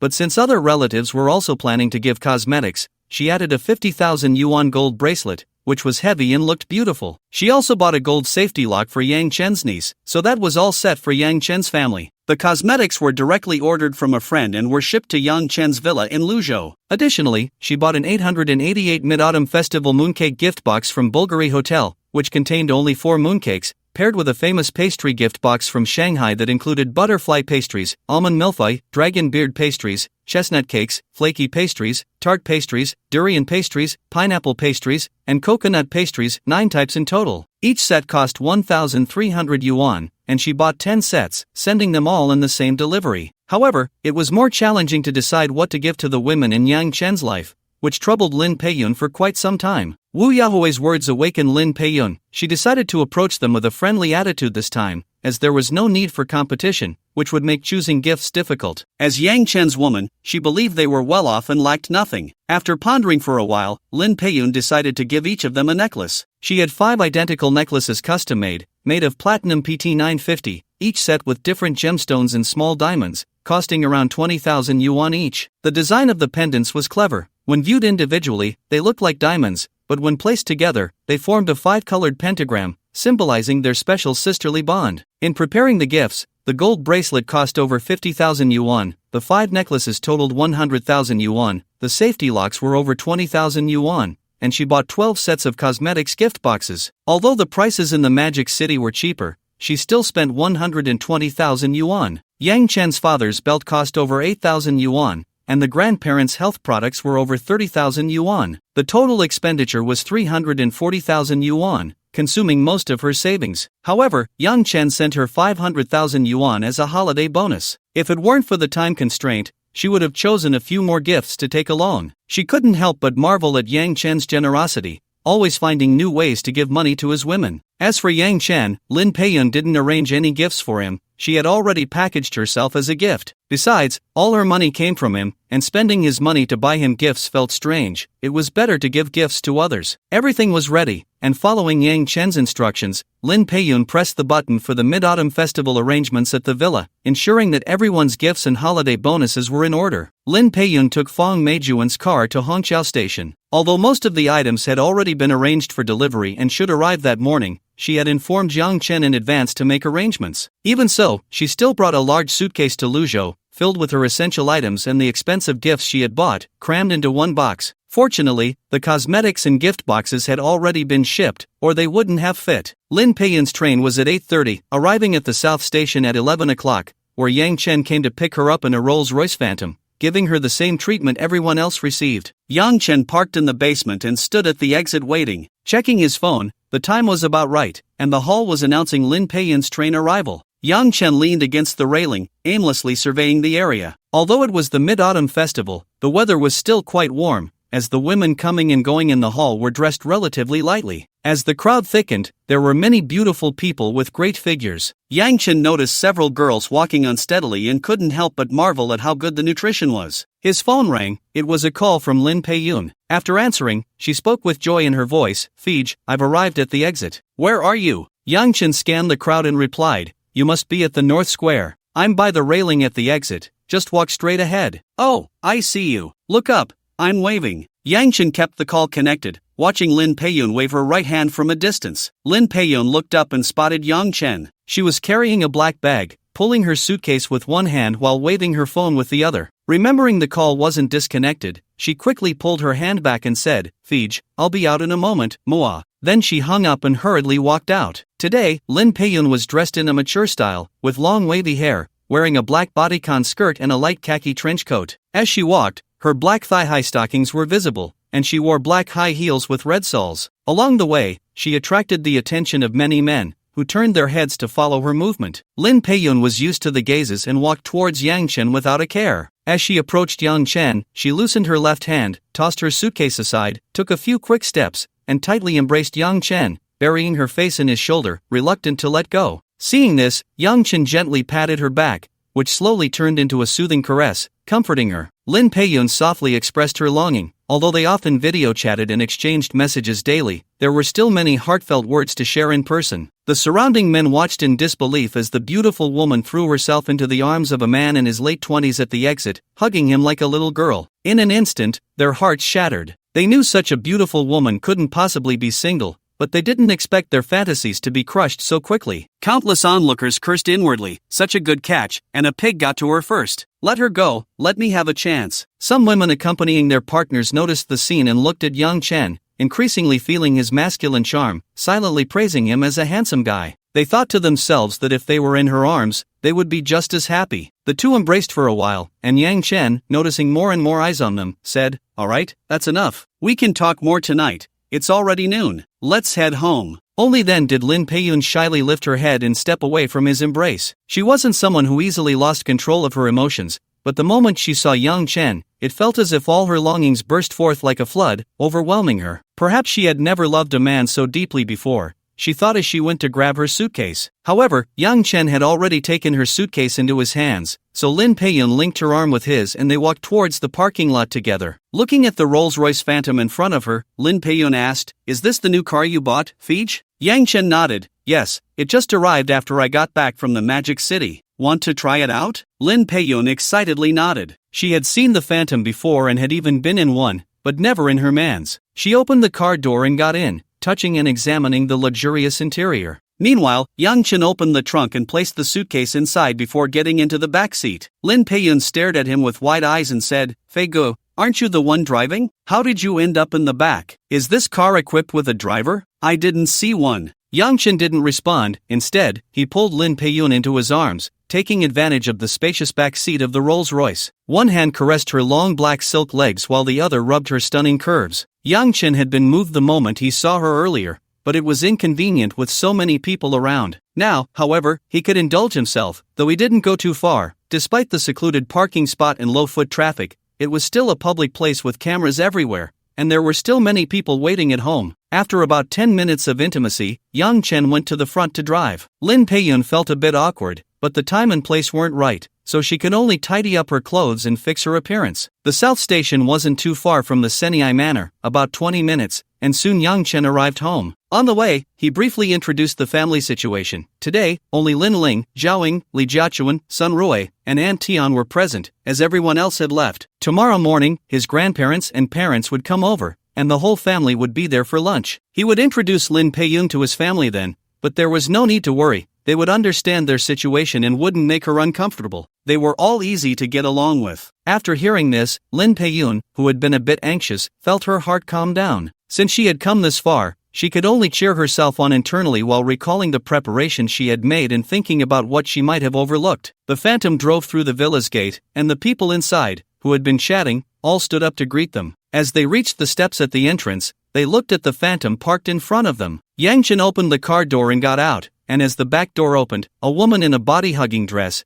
carrying a black Hermes bag, stepped out. She had taken off her trench coat, feeling hot, just as Yang Chen had moved. Zhao Ying, Li Jiachuan, and Sun Rui's eyes were filled with curiosity, glancing between the woman in front of them and Lin Ling, then shooting a glare at Yang Chen, seemingly blaming him for stirring up trouble and bringing home a good catch. After Lin Peiyun got out of the car, she surveyed the villa. The main structure looked quite large, though the garden wasn't as big as a rose garden, but it was well kept. She realized that Yang Chen must live here, having seen many backgrounds in videos. Then she looked at the four people in front of her. One was a cool, sexy girl, who must be Zhao Ying, as Yang Chen had mentioned earlier. The other two looked like university students, likely Li Jiachuan and Sun Rui. The taller one was probably Li Jiachuan, while the gentle and lovely one was Sun Rui. The three of them looked at her with curiosity and exploration in their eyes, but there was no hostility, they seemed easy to get along with. Lin Peiyun then turned her gaze to the woman standing quietly in front of her, smiling, with an elegant demeanor and a beautiful face. She wore light makeup that enhanced her beauty, exuding a refined and composed aura. Lin Ling was also assessing Lin Peiyun, as Yang Chen had previously informed her that he would be bringing a sister for her to meet. She was 2 years older, but it wouldn't shake Lin Ling's position as the eldest sister, and Yang Chen had shown her a photo. Now that she saw her in person, it was clear that she was a beautiful sister, with a figure that matched Yang Chen's usual preferences. She had a dignified and graceful appearance, bright eyes, full lips, and a mature, charming demeanor. Her outfit was stylish and appropriate, with a hint of sexiness. Every gesture radiated elegance and refinement. In that moment, there was not a sound among them. Zhaoying and the others were like oscillating fans, observing the two women back and forth. One was trying to establish her authority as the eldest sister, while the other needed to find her place in the family. They felt as if a fierce conflict might erupt at any moment. However, Yang Chen took a step forward to break the silence. He wrapped his arm around Lin Ling's waist and said, "This is Lin Peiyun, my girlfriend, your new sister, and also a new member of our big family." Lin Peiyun smiled and nodded to everyone. Yang Chen continued to introduce Lin Ling. "This is the eldest sister, Lin Ling. You can call her Ling Jia like the others." Yang Chen knew that Lin Peiyun was older than Lin Ling, but calling her Ling Jia was not about age, but about the special status he, Yang Chen, had given her. Lin Peiyun understood this clearly and without hesitation called out, "Hello, Ling Jia." Hearing Yang Chen's introduction and Lin Peiyun's greeting made Lin Ling very happy, but she had to maintain her composure and nodded slightly, saying, "Welcome to our big family. From now on, we are all sisters and family. Over time, you'll find that everyone is actually easy to get along with." Then she took out a jewelry box from her pocket and handed it to Lin Peiyun, saying, "This is a gift for you, something every sister has. Please accept it." Lin Peiyun received it with a smile, saying, "Thank you, Ling Jia." She understood that she had been accepted by the harem led by Lin Ling. The first step of coming to Luzhou, which was also the hardest step, had finally been taken. Yang Chen looked at the scene before him with satisfaction, and it was within his expectations for both of them. He continued with the introductions. He pointed to Zhaoying and said, "This is Zhaoying." Zhaoying said, "Hello, Yun Jia." Lin Peiyun smiled and replied, "Hello, sister. This is Li Jiachuan." "Hello, Yun Jia." "Hello, sister. This is Sun Rui." "Hello, Yun Jia." "Hello, sister." Just like that, the order of the harem was established. The eldest sister Lin Ling, the second sister Lin Peiyun, the third sister Zhaoying,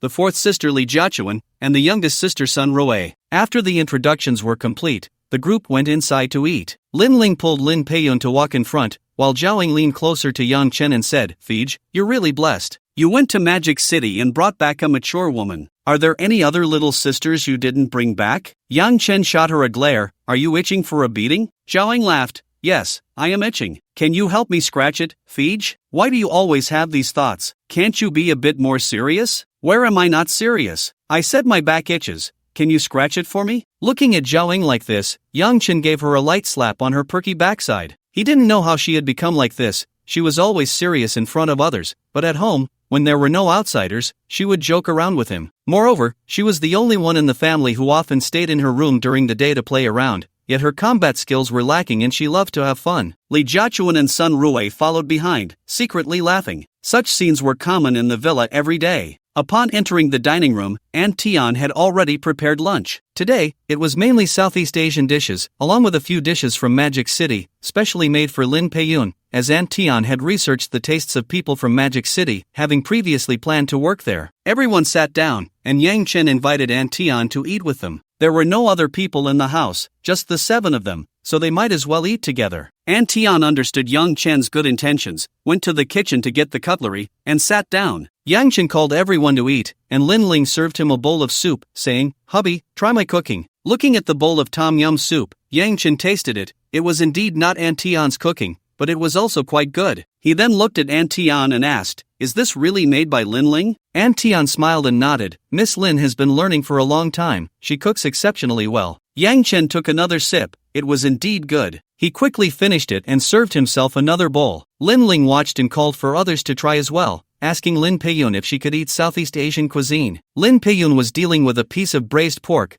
which was done quite well, with a bright red color, a tender texture, and rich but not greasy. It was made from streaky pork with a good balance of fat and lean meat, slow cooked for a long time, making the meat tender and melt in your mouth. not inferior to the dishes in the restaurants of the Magic City. Additionally, there were sweet and sour ribs, a treasure duck, and crab roe eggs on the table, all dishes she liked, which Yang Chen had arranged in advance. Hearing Lin Ling's inquiry, she swallowed the piece of meat in her mouth and said, "Sure, I'll do it myself, thank you, Sister Ling." It turned out that Lin Ling had brought her a soup bowl filled with food. Living in the bustling metropolis of the Magic City, Lin Peiyun had naturally tried Southeast Asian cuisine. She wasn't particularly fond of it, but she didn't dislike it either. It was the kind of food she could eat to fill her stomach without craving it. However, after sipping the soup Lin Ling had made and tasting several other dishes, her eyes lit up. They were different from the Southeast Asian dishes she had eaten before and much more delicious. Yang Chen watched as he picked up a piece of curry king prawns for her and said, "Tasty, right? This is Aunt Tian's adaptation based on the tastes of the people from Xia country, so it differs from traditional Southeast Asian cuisine. Once you get used to it, I'll make you some traditional flavors." Lin Peiyun nodded and began to dig into the prawns. During the meal, everyone ate to their fill, and after finishing, they all sat on the sofa in the living room to rest. Lin Ling and the other girls weren't worried about gaining weight because after taking the whitening pills, their daily food intake had increased. Perhaps maintaining their body condition required more energy, so even if they ate a lot, they wouldn't gain weight. Even Lin Ling had lost a few pounds. She used to be plump with a bit of meat, but now the meat was disappearing. After resting for a while, Lin Peiyun took out 5 long jewelry boxes from her bag and said, "These are a few necklaces I ordered, everyone can take one." As soon as Lin Peiyun finished speaking, Lin Ling got up to take one, followed by Zhao Ying, then Li Jiachuan and Sun Rui, leaving the last one for Lin Peiyun herself. Lin Ling opened hers to find a silver-white platinum necklace with a certificate stating it was made of PT 950 material. The pendant was designed in a diamond shape. The overall design was nice, but the shape felt a bit strange. Lin Peiyun noticed Lin Ling's confusion, smiled, took the necklace from Lin Ling's hand, and matched it with her own. The other 3 looked at theirs and also brought them over, finally forming a beautiful pentagram. Everyone marveled at this clever design. It might not be very expensive, but the design was indeed worth the price. Yang Chen was also very happy to see the deep sisterly bond in front of him. On the day of the ping-pong competition, after the post-match gathering, Yang Chen spoke to Lin Jiahong about wanting to hold a campus competition in the university town. Lin Jiahong and the others immediately took it to heart, but since school hadn't started yet, they didn't know whom to approach for this matter. After school began, they were swamped with tasks. As seniors in their 4th year, they were not only playing music at school but also held positions in the student council and other clubs. Otherwise, they wouldn't have so many conveniences at school. However, after the fishing competition, they finally finished their tasks. The 5 of them gathered to discuss how to handle this matter. Fei Gu entrusted the task to them, which was a sign of his trust. If they didn't do well, how would they participate in activities at Fei Ji's place in the future? The 5 of them were different from the other female members. Yang Chen had told them that they would participate in every activity from now on. It felt strange without a band at the event, and as more female members joined, a lottery would be needed, ensuring they could at least participate in one activity each month. The 5 of them sat in the dormitory, thinking for a long time, but they couldn't come up with a good channel. They couldn't just approach the school leaders directly, could they? In the end, it was Lin Jiahong who found a channel, which was their music club's advisor, He Yao. He Yao was not only the advisor of the club but also involved in organizing various school events, knowing the leaders responsible for campus activities and who to approach to get things done. With this in mind, the few of them immediately set out to find He Yao. After asking a few people along the way, they learned that He Yao was currently in her office, so they headed to the school's administrative building. Their band held a certain status in the school and even in the entire university town. Although they couldn't compare to the bands from the Performing Arts College and several media colleges, they were still among the top ranks, so they were quite familiar with the music teacher and advisor, He Yao. After knocking and entering, they stood in a row, exchanging glances until Lin Jiahong stepped forward to explain the situation to He Yao. "Teacher He, it's like this, we have a friend, you know, the one from the lakeside gathering before the break," Lin Jiahong said, watching He Yao nod. He continued, "He is the boss who is funding this. A few days ago, while we were having dinner together, he mentioned wanting to collaborate with the school. He is temporarily residing here, and the school would organize a campus competition to enrich the extracurricular life of students, like singing, dancing, and sports competitions. My friend just loves lively events and said he would cover all the expenses, and the school just needs to organize it. The only requirements are that the sponsor's club name should be mentioned and that the competition should be fair and just." He Yao had already taken out a pen and opened her notebook, quickly jotting down what Lin Jiahong said. Her handwriting was beautiful, elegant, and free-flowing, just like her personality. He Yao was also quite attractive, working in the music industry, which added an artistic orateur, reminiscent of a music teacher from school, but with a more intense charm. After she finished recording, she spoke, "This is a good thing. The school has just started, and the activity funds haven't been allocated yet. Our music club hasn't secured much sponsorship this semester either. If your friend is willing to sponsor, he can directly support our music club. Just in time for the end of military training, we can hold a singing competition for new students. The prizes in previous years have been a bit meager, and students haven't been very enthusiastic about participating. By the way, your friend hasn't mentioned how much he can sponsor. If it's a larger amount, we can divide it into several categories for competition." Hiyao was planning as she spoke. She had loved music since childhood, and her family supported her. All the music teachers who came to the school wanted to accomplish something, but unfortunately, the funding was limited. They couldn't just dig into their own pockets, although she always took a little from her salary. After hearing this, Lin Jiahong and the others exchanged glances, pondering Yang Chen's words from that day, trying to recall if he had mentioned how much he could sponsor. They had been a bit tipsy at the time and couldn't remember clearly. They had no doubt about Yang Chen's ability to pay. He had already spent 7 to 8 million on these 3 events. On the other side, Hiyao had not received a response and was only met with a few people looking at each other in thought. She directly said, "Since it's that person, he must have 50 or 100,000, right? If not, even 10,000 would be fine." If there was 50 or 100,000, she could organize the competition very well. If it was only 10,000, that would still be decent, and she could find more sponsors to make it work. Lin Jiahong recalled Yang Chen's words and shook his head, saying, "Fei Ge said he would put in 1 million for each project." Hiyao felt a bit disappointed when she saw Lin Jiahong shake his head,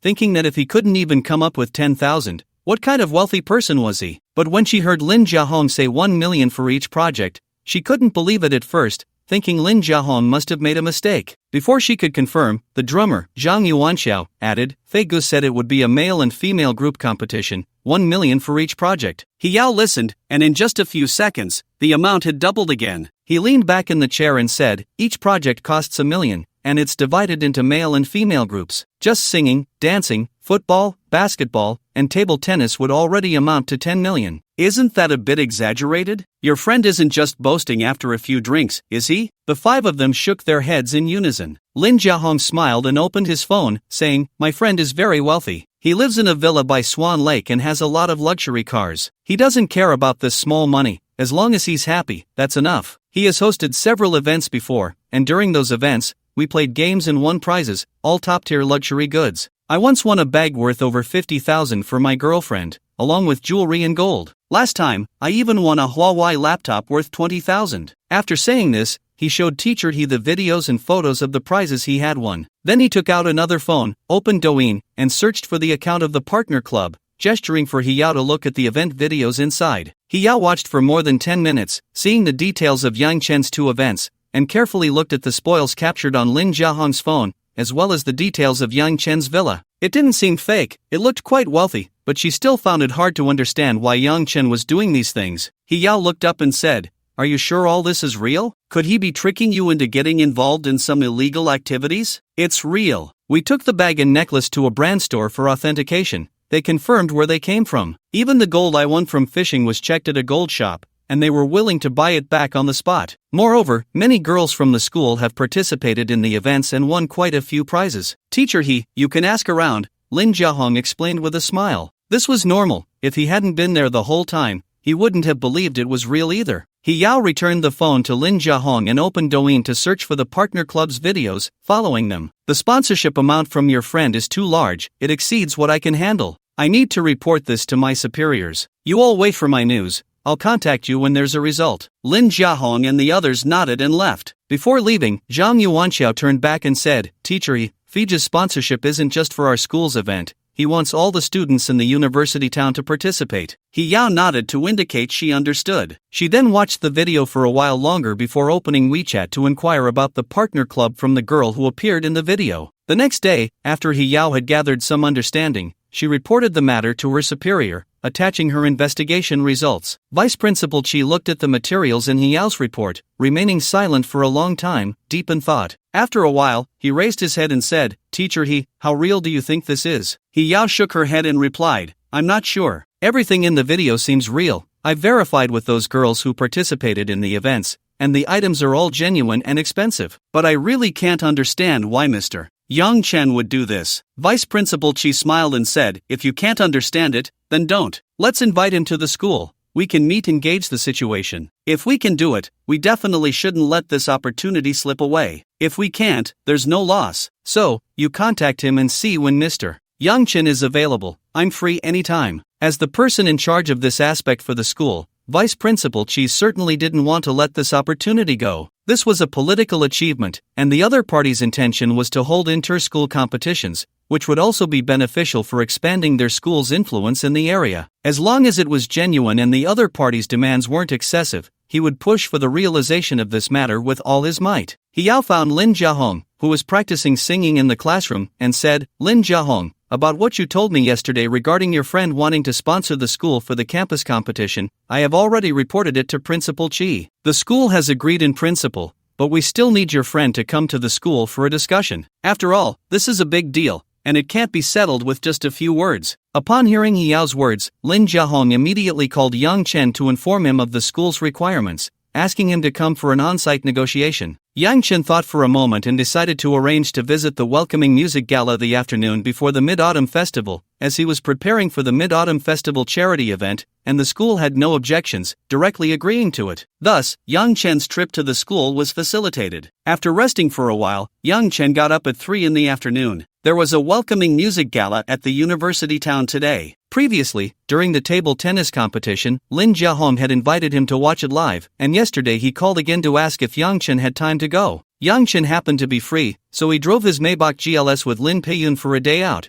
while Li Jiachuan and Sun Rui followed in a different car, driving Li Jiachuan's 911. Lin Ling had something to do at the store in the afternoon. Tomorrow was the Mid-Autumn Festival, and there would be a dinner at the store in the evening, followed by 2 days off, returning to work on the 19th. Anyway, the store employees were all from the city, so it was convenient for them to go home. Zhaoing had activities at the bar these days and needed to be on site to handle things, but she had already arranged to rest at home tomorrow. Lin Peiyun followed Yang Chen down to the basement and sat in the passenger seat of the Maybach. Yang Chen playfully touched Lin Peiyun's thigh, chuckling. Lin Peiyun had changed into black stockings. The previous pair had been ruined by Yang Chen during his nap. Lin Peiyun had chosen a room on the second floor at noon as her space in this home, and Yang Chen had assured her that even if she wasn't in Luzhou, he would keep it for her. However, she didn't rest in her room at noon and secretly ran to Yang Chen's room. Yang Chen had spent nearly an hour helping Lin Peiyun relieve her longing, but the price was that her stockings were torn and unwearable. Fortunately, there were spare ones in Yang Chen's room, always prepared for them to use. Luckily, Lin Ling was at the store and not at home, otherwise, she would have definitely discovered it since her bedroom was next door. That said, if Lin Ling were around, Lin Peiyun wouldn't have dared to come up. As for Zhaoing and the others, they would know but wouldn't say anything. Zhaoing was even bolder, wanting what she thought of, focusing on excitement. Yang Chen had tried many different scenarios with her, at home, in the car, in the store, and in the mall restroom.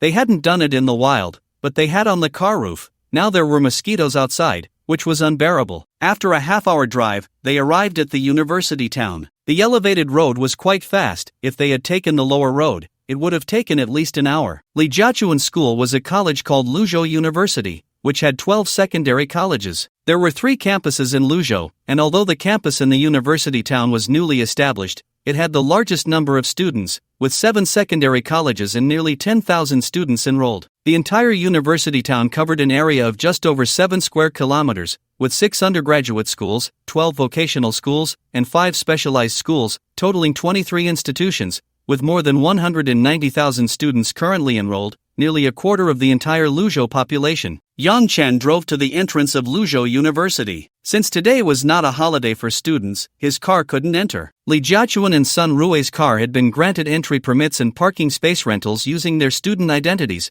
allowing them to come and go freely. However, there were also designated parking spots along the roadside. After parking, Yang Chen took Lin Peiyun into the campus. On the way, Lin Peiyun curiously observed everything about the school. This was a newly built campus, and in just a few years, everything looked much better than her dilapidated alma mater. However, she hadn't been back to her old school in 6 years. After graduation, she never returned. After all, it wasn't convenient to be away from the Magic City. She had heard that a new campus was planned, and a few new buildings had been added. Good things always seemed to happen after her graduation. After walking for a while, they arrived at Li Jiachen's dormitory building, where Li Jiachen and Sun Rui were already waiting. The two leaned against the car, and the other two roommates, Zhang Qingping and Yi Huanhuan, were also there. The two of them were now club members as well. To be honest, their looks were a bit lacking, barely passing the standard. In the public sense of beauty, they looked decent but not stunning, and Li Jiechen had opened a back door for them. After greeting each other and chatting for a bit, while others might not be aware, Yi Huanhuan and Zhang Qingping definitely knew about the relationship between Li Jiechen, Sun Rui, and Yang Chen. After all, both Sun Rui and Li Jiechen had bought cars,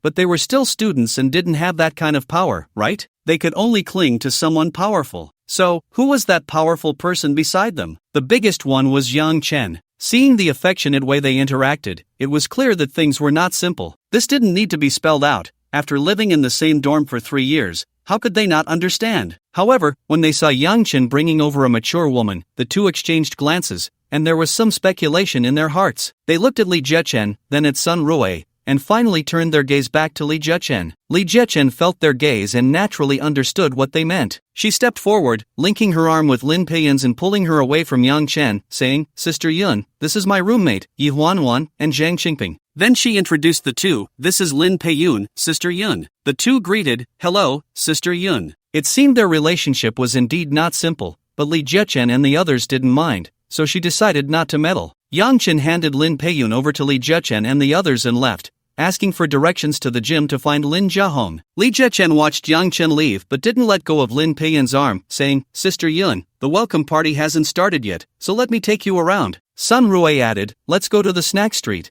There are plenty of cheap eats there." Lin Peiyun nodded, "Sure, I haven't stepped into a school for 6 years, but I still miss that snack street by the school. It seems every school has such a setup, a snack street, an internet cafe street, and a hotel street." The others thought about it and agreed, but this area had many schools and snack streets, and the area was quite large. They headed to the snack street next to the school. Today was a holiday. Aside from the freshmen still in military training, many students from other grades had gone home, but most were still at school, waiting to return home for the National Day holiday. It was already 3:30, and the snack street was bustling with people wandering around looking for food, all in groups. The welcome music party would start at 6 in the afternoon, and students from several surrounding schools were also heading this way. It was normal for those who arrived early to find friends and then go out to eat together. The 5 of them weaved through the snack street, occasionally stopping to buy some snacks. Lin Peiyun was particularly excited, watching the vendors prepare food. After 6 years since graduation, she suddenly felt a carefree sense of returning to her school days. After wandering and eating for a while, they returned to campus with a pile of food and began to explore. The new campus was quite large, with many buildings, some of which had trendy designs. There was even an artificial lake on campus. The 5 of them walked and looked around, finally sitting in a small pavilion by the lake to eat. Yang Chen followed the navigation on his phone and arrived at the gymnasium. Before he even entered, he could hear the deafening music coming from inside. He guessed they were doing the final rehearsal. Upon entering, he found himself in an indoor sports arena. To the left was a stage used for performances or meetings, and to the right was a tiered audience seating area, with a second and third floor that housed some offices and dance studios. It was similar to the place where Yang Chen studied, but the buildings were larger, with more rooms and more advanced equipment. In a corner at the edge of the sports arena, Yang Chen found Lin Jiahong and the others who were maintaining and tuning the instruments. They greeted each other and started chatting. Their band was not new to such events, so they were quite familiar with the process. They had 2 songs to perform today, a classic song, A Sea of Stars, and a new song written by their band. The concert lasted a total of 3 hours, 180 minutes, with a maximum of 45 songs. Getting to perform 2 songs was already a recognition of their strength, as this event was jointly organized by 6 undergraduate institutions in the university town. It was quite good for any school to secure 2 slots. After chatting for a while, Hiyao walked over, as Lin Jiahong had just called her. She was also present today, responsible for representing the school and coordinating with the guest performers and instructors from other schools. This welcome concert was quite famous in the university town, and the school placed great importance on it. Upon receiving Lin Jiahong's call, she quickly handed over her current tasks to a colleague who had come with her and walked over. As soon as they met, Lin Jiahong introduced both parties, and Hiyao nodded with a smile while also observing Yang Chen. He was not short, about 1.8 meters tall, looking to be in his mid-20s to late 20s, strong and masculine, dressed in a short-sleeved shirt, shorts, and sneakers. He had a smile on his face and a friendly demeanor. He wasn't the handsome type, but he had an unexpected charm that grew more appealing the longer one looked at him, exuding a strong sense of masculinity. He wore a watch that Hiyao recognized as a Patek Philippe, She wasn't sure of the specific model or price, but it was likely not cheap. After a brief exchange of pleasantries, Yao got straight to the point. Mr. Yang, Lin Jiahong mentioned to me earlier that you are interested in sponsoring our school's student competition, with a single sponsorship of 1 million? I wonder if this is true. Yang Chen glanced at Lin Jiahong and then turned to Yao. I do have such considerations, but I hope that all the schools in the university town can participate. This can only be coordinated through your school. In principle, the more participants, the better. As for the sponsorship, it starts at 1 million. I'm willing to contribute as much as is reasonable. He raised his hand, holding up one finger. Of course, it was the index finger. Yao nodded. Thank you, Mr. Yang, for your support and trust in our school, but the specifics need to be discussed with the principal in charge of these matters. I wonder if it's convenient for you to go over now. No problem at all. Teacher could you lead the way? Is it convenient for us to go back now? Yao took out her phone and made a call. After confirming that Vice Principal Chi was available, she turned and led Yang Chen out of the gymnasium. On the way, the two chatted. Yao was actually a bit curious about Yang Chen. In the past few days, she had inquired about the details of Yang Chen's activities from several students. Through her calculations, she learned that his events cost at least over 1 million, and just a couple of days ago, there was a warm giving event that cost tens of millions, where everyone received a bonus of 20,000 for the holiday. As a teacher at the school, she only gave out some gifts for the Mid-Autumn Festival, totaling just a few hundred yuan, far less than the gift boxes Yang Chen provided to his members, and even less than the poverty alleviation gift boxes. Although wealthy people might not care about money, she had never heard of anyone spending money like this. Moreover, Yao had joined a club through a familiar female student and became a prospective member. However, she joined too late and missed the warm giving event. Of course, teacher he was mainly curious about this club, and secondarily wanted to get some cosmetics, skincare products, jewelry, and bags. What girl doesn't love these things? On the way to the office building, they passed by the playground, where groups of students were undergoing military training, and many resting students stood by, pointing and commenting on the new freshmen, reminiscent of their own first year. In Luzhou, some vocational colleges have military training for only half a month, ending just in time for the Mid-Autumn Festival, while many undergraduate institutions have a month-long training period,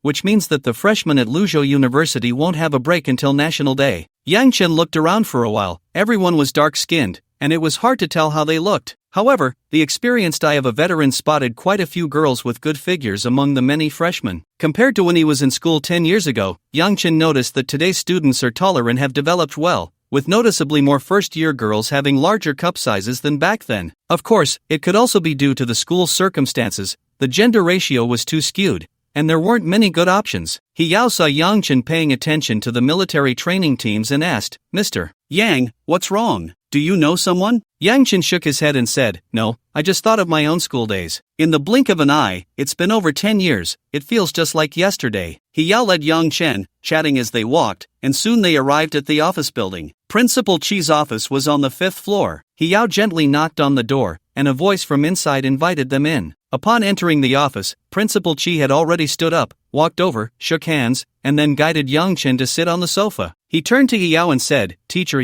please pour a cup of tea for Mr. Yang. The tea leaves are in the second drawer on the left side of my desk. Then he turned around, took out a box of Zhonghua cigarettes, pulled one out, and handed it to Yang Chen. Yang Chen waved his hand to decline. Principal Chi smiled and said, It's good not to smoke. At my age, it's hard to quit. Now I can only control it to a pack every 3 days, and I can't dare to smoke more. My body can't take it. After saying this, he put the cigarette back in the box and placed it on the table, then said to Yang Chen, Mr. Yang, regarding the sponsorship of the campus competition, teacher he has briefly reported to me. I've also communicated with the school, and in principle, the school agrees. The purpose of inviting you today is to discuss the process of the sponsorship activities. I wonder if you have any specific requirements? Yang Chen thought for a moment and said, For this campus competition, I hope your school can take the lead and coordinate the participation of all the schools in the university town. If we're going to do it, let's do it big. A small scale wouldn't be interesting. To show my sincerity and facilitate the preparations for the event,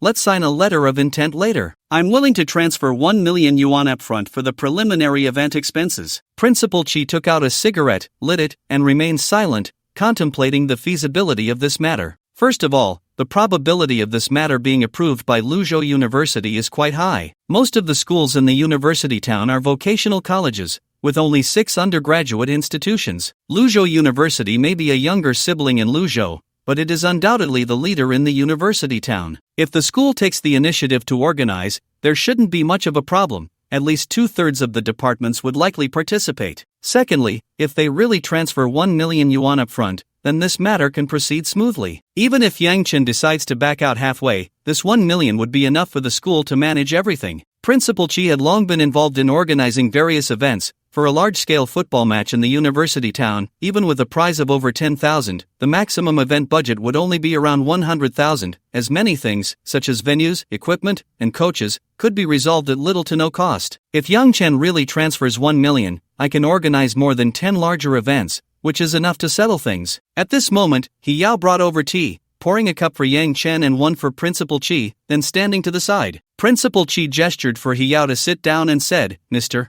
Yang, I can agree to your request. I believe there won't be too many issues at the school level. I wonder if you have any other requirements." Yang Chen continued, "I will sponsor the competition under my club, the Dazi Club, and will arrange for personnel to shoot related videos to promote on the club's video account. At that time, I will need the school's cooperation. To be honest, I am hosting this event partly to build up this account and partly to discover potential newcomers and train them to enter the short video live streaming field. I am already in talks to acquire an MCN company. Of course, if we do sign, it will be in a way that does not affect their studies." Yang Chen's words were half true and half false. He was looking for an excuse to host the event while also considering the future development of his career. Recently, he had come across videos about various MCN agencies while browsing videos and suddenly realized he could try this industry. He had already contacted a headhunting company to prepare for the acquisition of an MCN agency, which would provide him with a group of experienced operational staff, making it easier to get started. Building from scratch would be too troublesome. Having financial resources was indeed a good method. Principal Chi took a deep breath of smoke. As a nearly 50-year-old middle-aged man, he was not so rigid. He had a certain understanding of MCNs, short videos, and live streaming sales. There were professors at their school researching these topics, and he himself had some knowledge. Moreover, many people at the school were already engaged in live streaming or short video industries. Therefore, any obstruction was meaningless. You could stop Yang Chen, but you couldn't stop people from wanting to become famous and make money. After coming to this realization,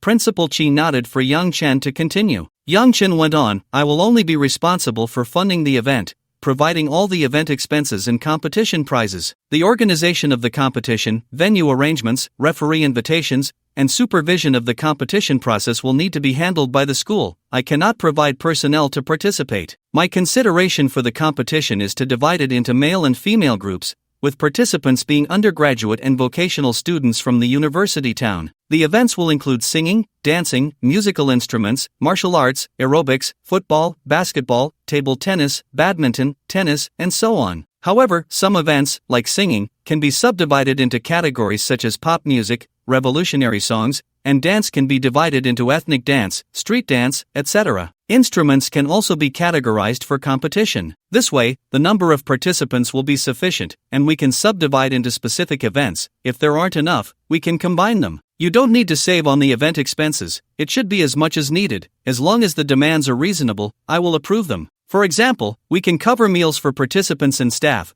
and for the judges, we will provide a certain amount of compensation. We can't let people work for free. As for the prizes, I mean that it's not just the champion, runner-up, and third place that will receive them. I can provide prizes for those who reach the semifinals as long as they stand out through intense competition and have certain abilities. This needs to be determined by the school, and I will handle the costs. Regarding the final grand prize for each event, I want to make it substantial. For the champion, I can provide rewards including a gold medal, cash prizes, and a car or other prizes of similar value. As long as the rewards are generous enough, I believe there will be plenty of participants. This requires the school to promote it fully and mobilize people to participate, ensuring the smooth running of the competition. Finally, Yang Chen put forward his last point. Since the competition is so grand, I can't help but think that some people might want to reach out. I need the authority to supervise. If I find anyone interfering with the fairness of the competition, I want the right to kick them out. Additionally, I need the school to provide a plan to ensure the fairness of the competition and to handle any violations that may arise. I believe Principal Chi and the school wouldn't want a grand event with such a significant investment to end in disgrace due to issues that shouldn't occur. I just did a quick calculation. For a single competition, the minimum cost is over 2 million. With so many competitions, there should be at least 20. And if divided by gender, that's 40 events. Just the hosting costs would be at least 80 million. I don't mind spending money, I just want the money I spend to have some meaning. Principal Chi listened to Yang Chen's account, having completely forgotten about his cigarette. It wasn't until Yang Chen finished speaking that he realized the cigarette was almost burning his fingers. He hurriedly extinguished it and looked at Yang Chen, saying, "Mr. Yang, I can reflect your concerns to the school, but how can we trust that what you say is true and not just a joke at our expense?" The cake was simply too big, the kind that could choke someone. Their school's new campus was built for just over 100 million, and they initially thought the collaboration project would be at most in the tens of millions. Now Yang Chen was talking about starting at 80 million, and it could easily exceed 100 million. If it were true, he was sure no school would give up the opportunity to participate, as it would significantly enhance their influence. However, the bigger the cake, the more cautious he had to be. It wasn't just about being afraid of being deceived and damaging his own reputation. It was that if something went wrong, the school's reputation could be severely affected. To address Principal Chi's concerns, Yang Chen had a good solution. He took out his phone, searched for some information, and pulled up the news about the establishment of the Zongheng Sihai Group, opening it and gesturing for Principal Chi to take a look. Principal Chi picked up the phone, and He Yao leaned in as well. She had been somewhat confused earlier, shocked and unable to believe everything, especially the starting figure of 80 million. The two of them watched intently, not missing any details, as Yang Chen's voice came through. "This is the video of the Zongheng Sihai Group's establishment. It should have been aired by the Magic City TV station. You can find the video online. I, unfortunately, was lucky enough to be elected as a board member of the group, and I believe I also appeared in the video, probably during the segment with the vice mayor of Magic City. But if you don't see it, that's fine, you should be able to find the company's board member information online. Oh, right, tonight's Anhui Province News and the official website of the Luzhou Civil Affairs Bureau should have reports on our club's recent charity news. You can also confirm with Lin Jiahong, he was involved as well." After watching the video, Principal Chi and He Yao searched online, and when they saw the investment of $30 billion along with a long list of shareholder information, Principal Chi was convinced that Yang Chen indeed had the strength. The remaining task was to verify the authenticity of the matter through channels. With a smile, Principal Chi said, "Mr. Yang, I can agree to your request, but I need to report to the school and coordinate with various schools. It will take a few days before I can give you a formal response." Yang Chen understood the implication and nodded, immediately taking his leave to attend the welcome music gala. Principal Chi and He Yao escorted Yang Chen downstairs. After watching him walk away, they turned back to the office. Today was a holiday, and he had come in specifically because Yang Chen was visiting. Moreover, Luzhou University had 3 campuses, but such a large-scale event definitely required a report to be submitted for confirmation in a school meeting. However, the leaders of other schools had gone home to prepare for the festival, and some were not even in Luzhou. Back in the office, Principal Chi took a sip of water, organized his thoughts in his mind, and then, following Yang Chen's words, entered the official website of the Civil Affairs Bureau to check the news report on the warmth delivery event. After that, Principal Chi called the school's principal, Zhang Jishue, to report on Yang Chen's situation. Principal Zhang was also not at the university town campus, although the school's plan was for the main administrative bodies to relocate here later. The other 2 campuses would only retain a portion of their branches for daily operations. The relocation had not yet occurred. The main leaders, including the principal, were still working at the old campus in the city center, even though the offices and renovations for various leaders and departments here were completed, and the dormitories were arranged. Upon hearing Principal Chi's report, Zhang Jishua's first reaction was to think that the other party was old and confused, joking around. But he quickly realized that this was impossible, so he searched the Civil Affairs Bureau's official website based on the information provided by Principal Chi. To his surprise, he indeed found information about the warmth delivery event. Zhang Jishue then began searching for news about the Zongheng Sihai Group and confirmed that there was indeed a director named Yang Chen. After confirming the information for a while, Zhang Jishue, having made up his mind, said, "Old Chi, if this donor named Yang Chen is telling the truth, as long as we successfully hold the event, the impact on the school will be undeniable. You handled this very well, I fully support your opinion. However, to be safe,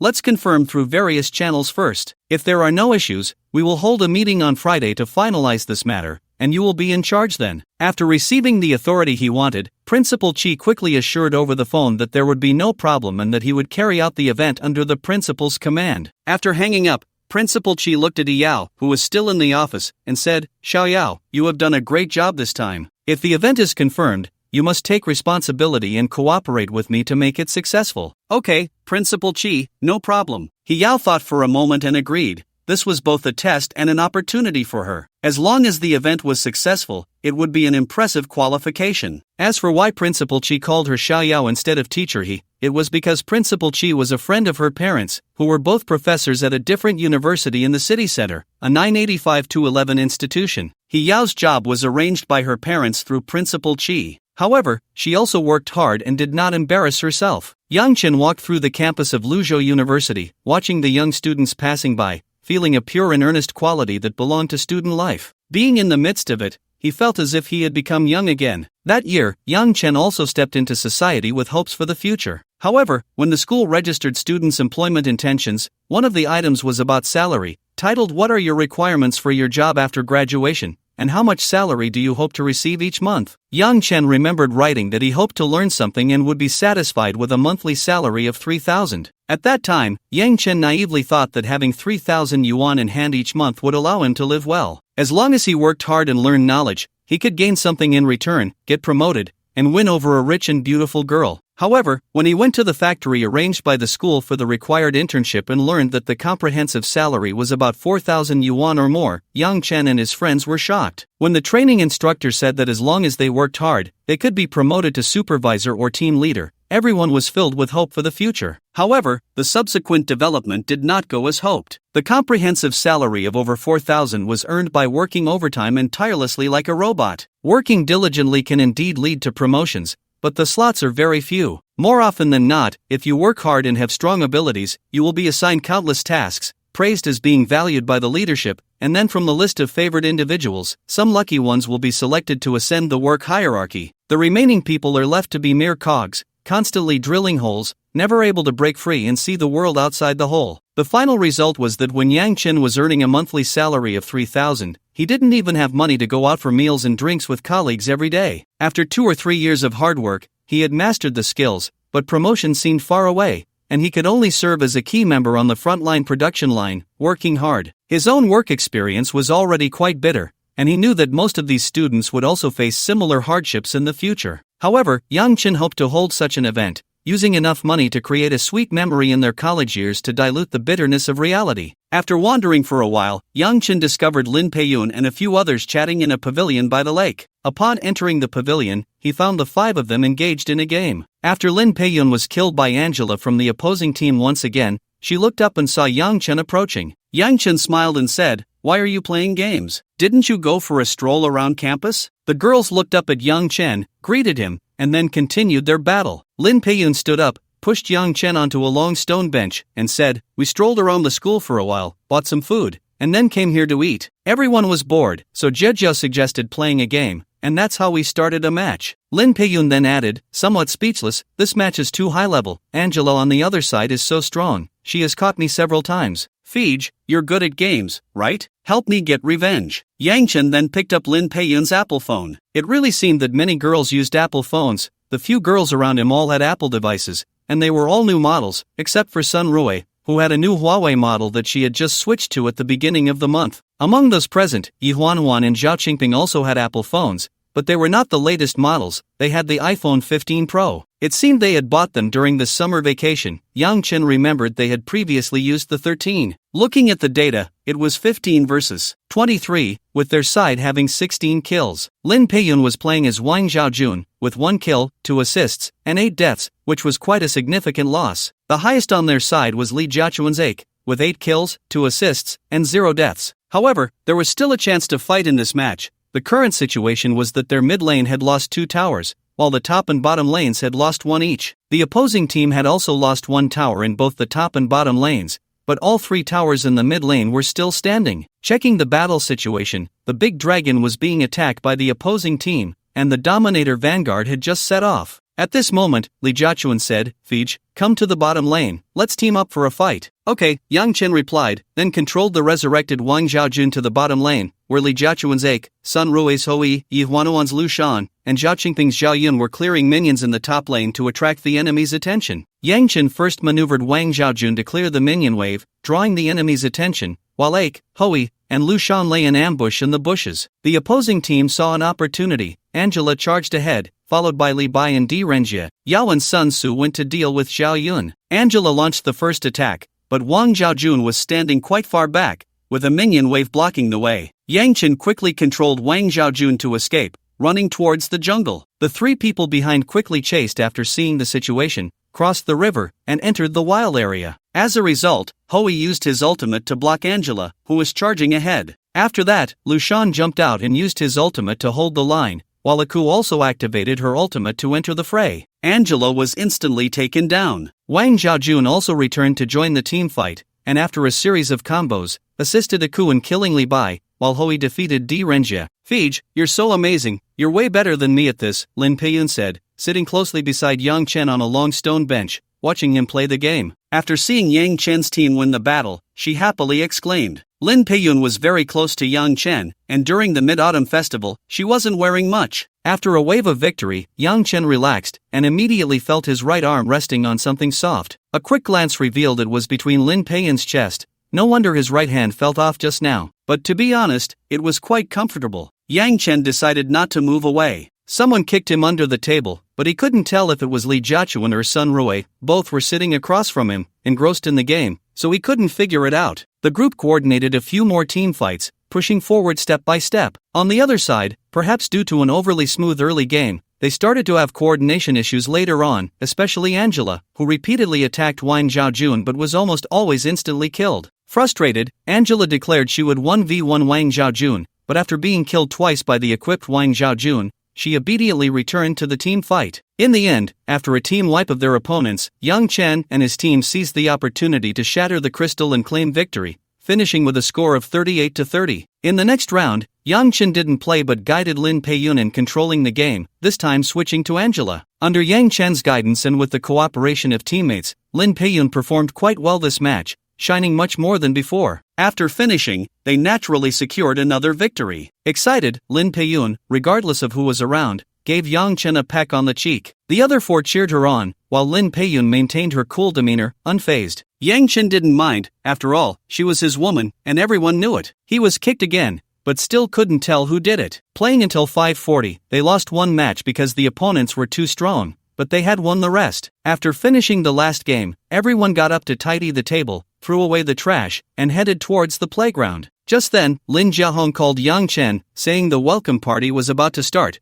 and there were a lot of people on site, urging him to come quickly, or else he wouldn't be able to squeeze in later. Yang Chen had two things to do this time. First, to reach a preliminary cooperation agreement with the school regarding the campus competition, and second, to attend the welcome music party. Hearing Lin Jiahong's words, Yang Chen checked the time and realized it was about right. He expressed his gratitude over the phone and then told the focused group, "It's getting late, let's finish this match quickly, and then we can head to the playground. The welcome music party is about to start. He Yao found us a good spot." The others nodded in understanding and sped up their gameplay. The opposing players cooperated well, and after several consecutive team wipes, both sides successfully met at each other's crystal. As they walked towards the gym, the crowd gradually increased, and by the time they reached the gym entrance, it was already a packed situation. Yang Chen estimated that there were at least 10,000 people now. The welcome music party was originally scheduled to be held in the gym, but after a rough count by the organizing committee yesterday, they realized the original venue might not accommodate so many participants. The preliminary count showed that 15,000 people were willing to attend the concert,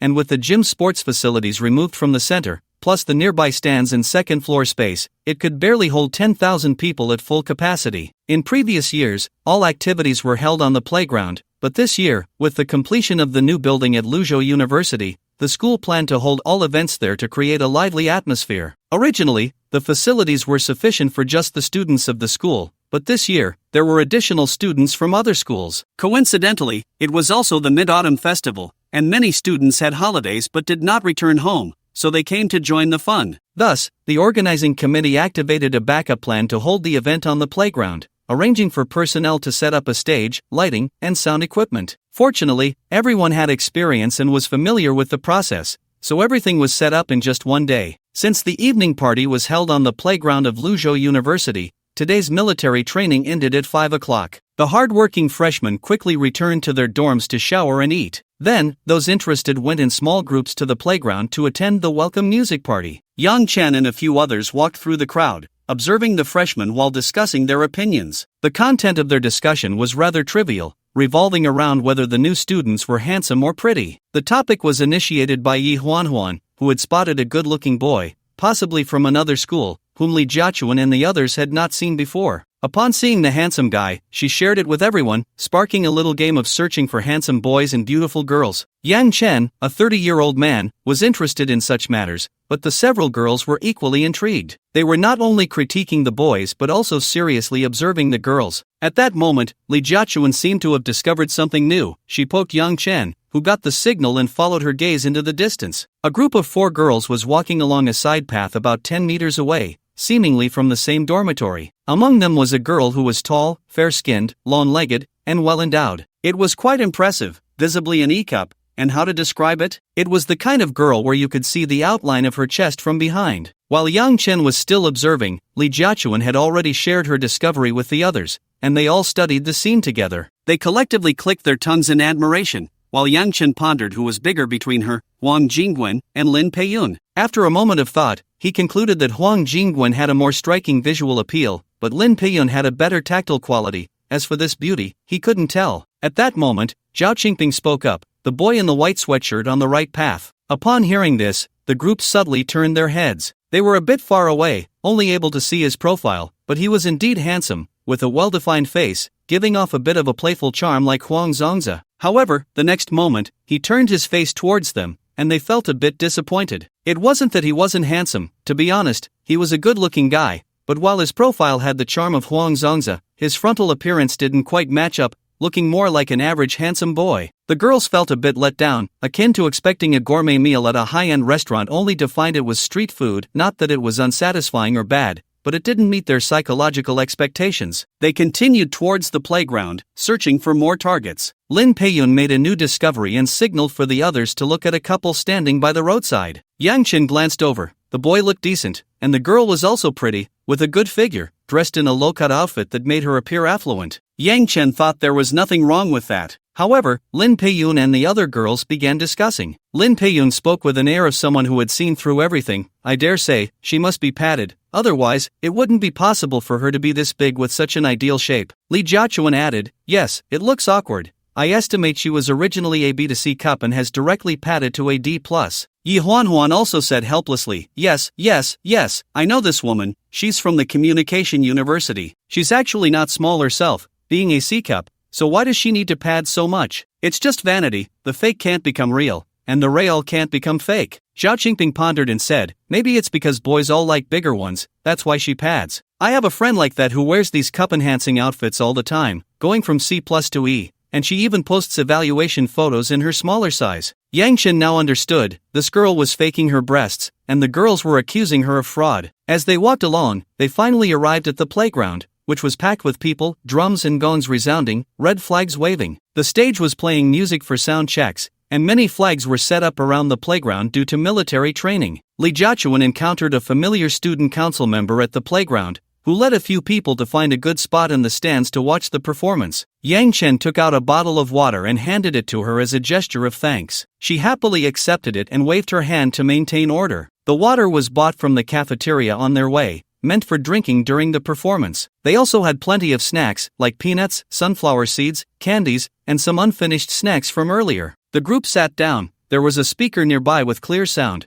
and although they were a bit far away, the view was acceptable. On the podium, there was a large screen playing promotional videos of the university town, arranged by the school, as the promotional work couldn't be neglected. The screen was already there for regular activities, and a few additional screens had been set up later, as evidenced by the scaffolding still being present. Sun Rui also mentioned that it wasn't there before and was intended to be built. Although time was tight, the team had blended well, and the live effect looked good. Yang Chen was pleased because they had proven their capability and experience in hosting campus competitions. Soon it was 6 o'clock, the sky was still bright, but the host had already taken the stage, briefly introducing the history of the evening and expressing blessings to the new students while looking forward to the future, then officially announced the start of the event. The first to perform was Yang Chen's acquaintance, Lin Jiahong, and her band, singing A Sea of Stars. Yang Chen didn't expect their strength to be so impressive that they could open the show, but considering their school was the organizer of the event and their band was well known there, it was understandable. Lin Jiahong's band was called Luzhou Wild Wolves. When Yang Chen first met them, he asked why they chose that name. Lin Jiahong said it was originally called Luzhou Wild Dogs,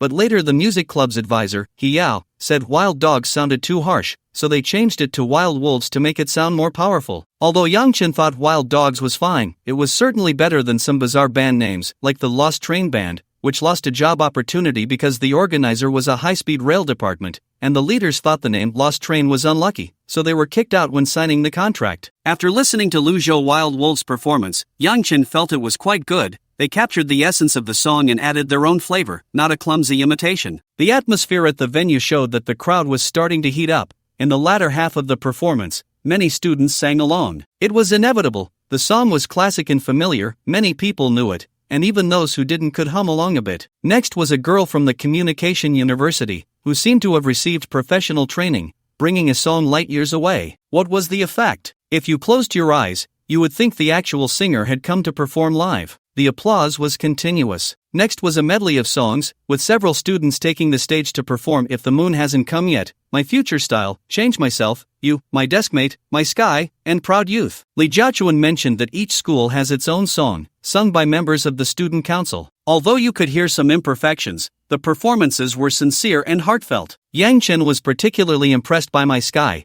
as there was a live rap segment that was clearly not lip-synced. The subsequent performances were equally captivating, with careful selections of songs that were popular among the student body. This gala featured a total of 45 acts over 3 hours, with 20 of them being song medleys, where a few people sang a few lines each. However, those who performed complete songs were truly remarkable. One boy, who imitated Zhang Jie, came on stage to sing Youth of China, and Yang Chen heard someone remarking if Zhang Jie himself had arrived. A tall girl with a cool demeanor sang Whether There's Wind or Not, a song Yang Chen had recently come to love, having listened to various versions. This girl ranked among the best in covers, her singing level feeling no less impressive than the girl who had sung Beyond Light years earlier. Yang Chen also listened to Lin Jiahong's second song, New Boy, where Lin Jiahong performed a duet with a girl, and their chemistry was excellent, receiving a warm response from the audience. However, the most soul-stirring moment came from a short girl wearing a hat who took the stage alone. The big screen introduced her as Grandma, and as the music began, she started to sing. In my childhood, I often heard people say, the one with bound feet is the grandma trapped in the deep mountains. She sang with deep emotion, keeping a good rhythm, and her enunciation was clear. But if it had ended there, it would have been just another normal performance. Just as everyone was thinking this, she continued, she gave birth to one after another, all blown away by the call of the horn. At that moment, a boy ran up from the audience, and Yang Chen saw he was holding a bugle. He dashed to a microphone, and as the girl paused, he took a deep breath and blew the bugle. A few seconds later, as the bugle call ended, the girl seamlessly continued singing, What is beyond the mountains? It is the heroic spirits of the martyrs. It is their desperate defense of the new China. What is beyond the river? It is the raging flames of war. In that instant, everyone felt their souls explode. When the bugle sounded, it was as if the brutal era of war materialized before their eyes. The bloody battlefield lay ahead. Many listeners felt an urge to rush forward and perish alongside the enemy. The original Grandma is quite good, satirizing children who neglect their elderly parents, but this adapted version is a tribute to heroic mothers and heroes. Each has its merits, but many people learned about the original version because of the patriotic adaptation. Yang Chen was one of them. He believed that bugle segment was a stroke of genius, elevating the song to an unexpected height beyond the original. Additionally, the gala featured dance performances, with a total of 5 dances. One girl, dressed in revealing attire, showcased her abs and dance moves in a street dance. There was also a girl group dance, flaunting long legs, slender waists, and seductive movements, leaving the boys in the audience dry-mouthed and screaming. Yang Chen was fine, not just appreciating the performance, as his hand was quietly exploring Li Jiachuan's long, silky legs, which were quite enticing. Of course, there were also traditional ethnic dances performed by girls in Hanfu. Li Jiachuan explained that the Hanfu girls choreographed their dances themselves, as there is a cross-school Hanfu enthusiast club in the university town where they study. At the end of the evening, the 6-school choir performed collectively, singing As You Wish and 10,000 Territories, followed by everyone joining in to sing My Country and I, and then the event concluded. To be honest, Yang Chen initially thought it would just be an ordinary welcome party, but he didn't expect it to be so impressive. Why didn't he have such talented performers when he was in school? Upon reflection, he realized he hadn't attended many events, mostly staying in the dorm playing games, so it was no wonder. However, having so many talented individuals was a good thing. It made the campus competition more interesting. If there were no skilled participants, the event would lack meaning. After the performance, Yang Chen didn't leave. He waited for the crowd to thin out before heading to the backstage next to the main stage, where he found Lin Jiahong and his group. They had agreed in the afternoon that Lin Jiahong and the others wanted to treat Yang Chen to dinner, as they had participated in several events and received many benefits, thinking it was time to give back. In fact, Yang Chen often had people inviting him out to eat. The girls who participated in the events had mostly added him on WeChat, as had many of the prospective members in the group. After adding him, some girls wanted to improve their relationship. They would chat for a bit, and then after some time, they would find an opportunity to send him some outfit photos for his reference and evaluation, often with revealing clothes that hinted at more. They were showcasing their assets. Then came the invitations to go out for meals, with various excuses, thanking Yang Chen for organizing the event, celebrating a birthday, feeling down and unable to eat, or just happening to be nearby and wanting to grab a bite together, and so on. If these chat records were to leak,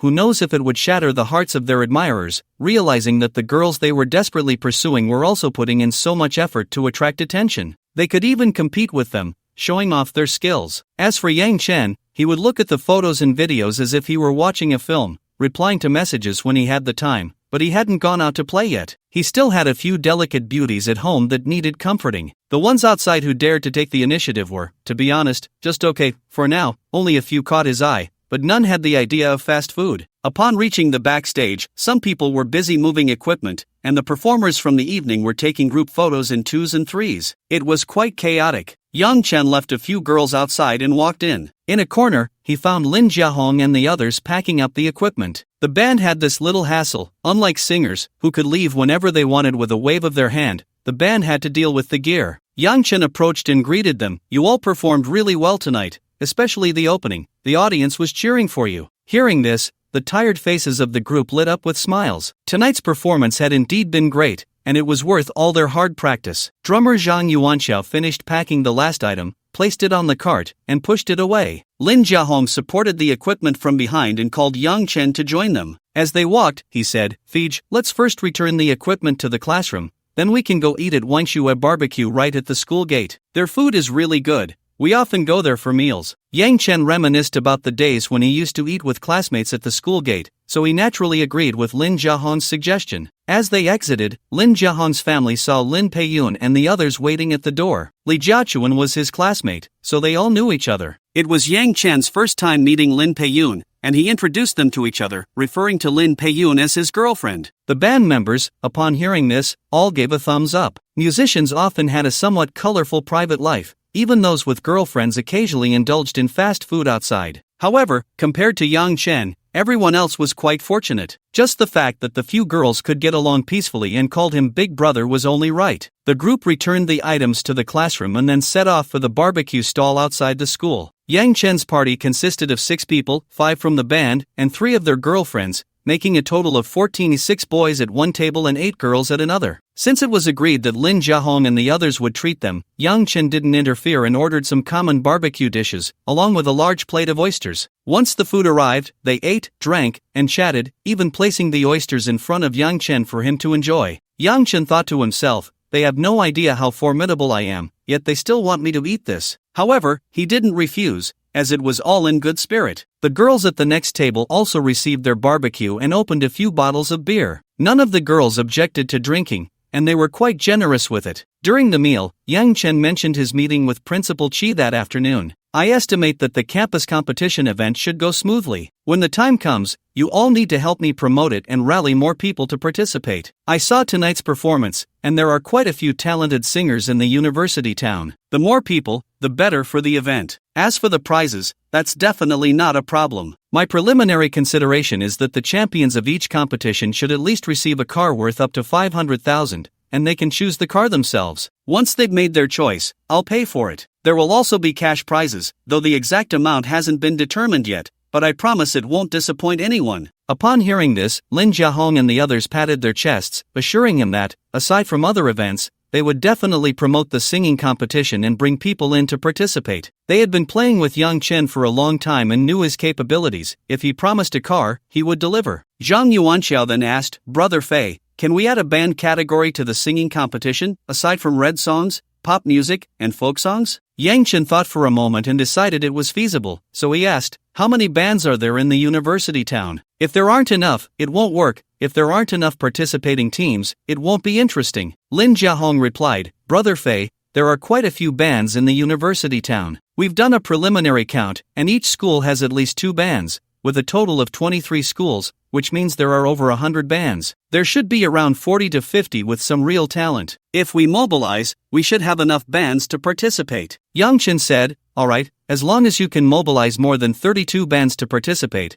I'll make the decision to add a band competition category. The group quickly assured him that it was no problem. With their connections, mobilizing 32 bands would be a breeze. After all, playing music costs money, and now that Brother Fei was willing to sponsor the campus competition, having a separate band competition would be much better than competing with other singing categories. They also wanted to secure some benefits and attention for their fellow band members, as Brother Fei had said that rewards weren't just for the top 2. As long as they made the cut, there would be rewards. After eating until past 11 at night, everyone dispersed. Lin Jiahong and those with girlfriends took them out to have fun, while those without also invited some girls over. As the saying goes, those who play in bands never lack girlfriends. Yi Huanhuan and Zhao Qingping returned to the dormitory. With the recent holiday, the dormitory closing time had changed to midnight. The 4 of them also went home, having drunk. They couldn't drive, so they called a ride to take them back to Seniai Manor, leaving Li Jiachuan's sports car at the school. By the time they got home, it was already midnight. Lin Ling was already asleep, while Zhao Eng had just returned and was chatting with Aunt Tian in the dining room. Aunt Tian had, as usual, prepared the hangover soup, so a few of them sat at the dining table, each holding a bowl of the soup. Even Zhao Eng had a bowl. On this deep night of the Mid-Autumn Festival, drinking such a bowl of soup warmed the stomach and aided sleep. As they drank and chatted, Zhao Eng talked about the lively activities at the bar these past few days. Their bar had a 2-dimensional style and often held themed events. With the Mid-Autumn Festival approaching, they naturally wouldn't miss out. This time, the event was quite substantial, and with the holiday, many people came dressed in cosplay outfits, making the bar very lively. Zhao Eng took a sip of the soup and said, Our bar is now quite famous in the cosplay scene in Luzhou. Every day, many people come dressed in cosplay to have fun. Our prices are low, the venue is spacious, and importantly,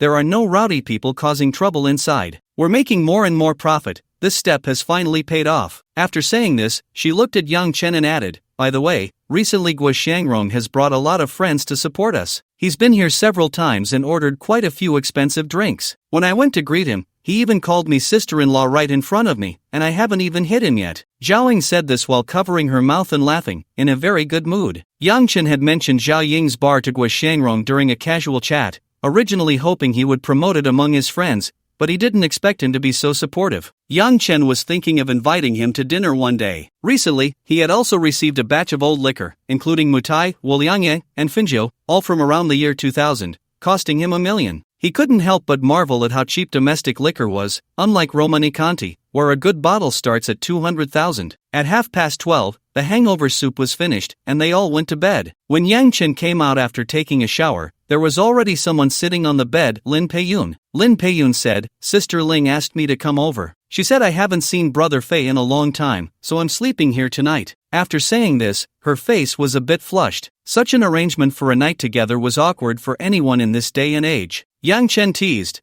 So this is what Sister Ling arranged for you. I remember she's not bigger than you. Lin Peiyun retorted, I call her Sister Ling not because of her age, but because of her status. Besides, isn't this the result you wanted? Yang Chen fell silent. In fact, everyone knew about his little tricks, they just accepted it. Plus, with Lin Ling's personality and methods, she indeed united several women. Seeing Yang Chen silent, Lin Peiyun stood up, took off her clothes, revealing a set of black lace lingerie. Her ample bosom was heavy and alluring, and her rounded hips were captivating. The sight reminded Yang Chen of their previous encounters, and he couldn't help but feel overwhelmed by the temptation. He tossed aside the towel and pounced. On Tuesday, the 15th day of the 8th lunar month, Yang Chen woke up as usual at 6 o'clock. Lin Peiyun was sleeping beside him, and Yang Chen's head was nestled in her arms, a sleeping position he particularly liked. Gently shifting Lin Peiyun's arm that was wrapped around him, Yang Chen sat at the head of the bed, the clothes scattered on the floor showing the madness of the previous night. One hand caressed Lin Peiyun's smooth back as he silently recited and opened the system panel. During holidays, the system would grant lottery chances, including points, cash, cars, real estate, and props, and now there was an additional one, special fragments. With 2 days' worth of lottery chances, Yang Chen opened them all at once. After accumulating points twice, scoring 90/56, and cashing out 3 times, totaling 216 million/1, 94 million/1, 80 million, along with 1 vehicle, a 2025 George Patton armored vehicle, and a property, a 40 million villa, plus a box of foundational elixirs and a piece of a 4-person aircraft fragment. After the lottery, deducting recent expenses, Yang Chen's data is as follows. Name, Yang Chen. Age, 30. Health, healthy. Cash, 95. 5 million points, 15,649. Yang Chen likes off-road vehicles and is familiar with quasi-armored vehicles like the George Patton armored vehicle. There was a time when such vehicles were quite popular domestically, touted as the big toys for men. No real man could refuse them, especially in a country where military equipment is so prevalent. Quasi-armored vehicles are a way for everyone to get close to military gear. Yang Chen knows of the Knight 15, George Patton, Paramount Marauder, Kaibo Shield, Hummer H2,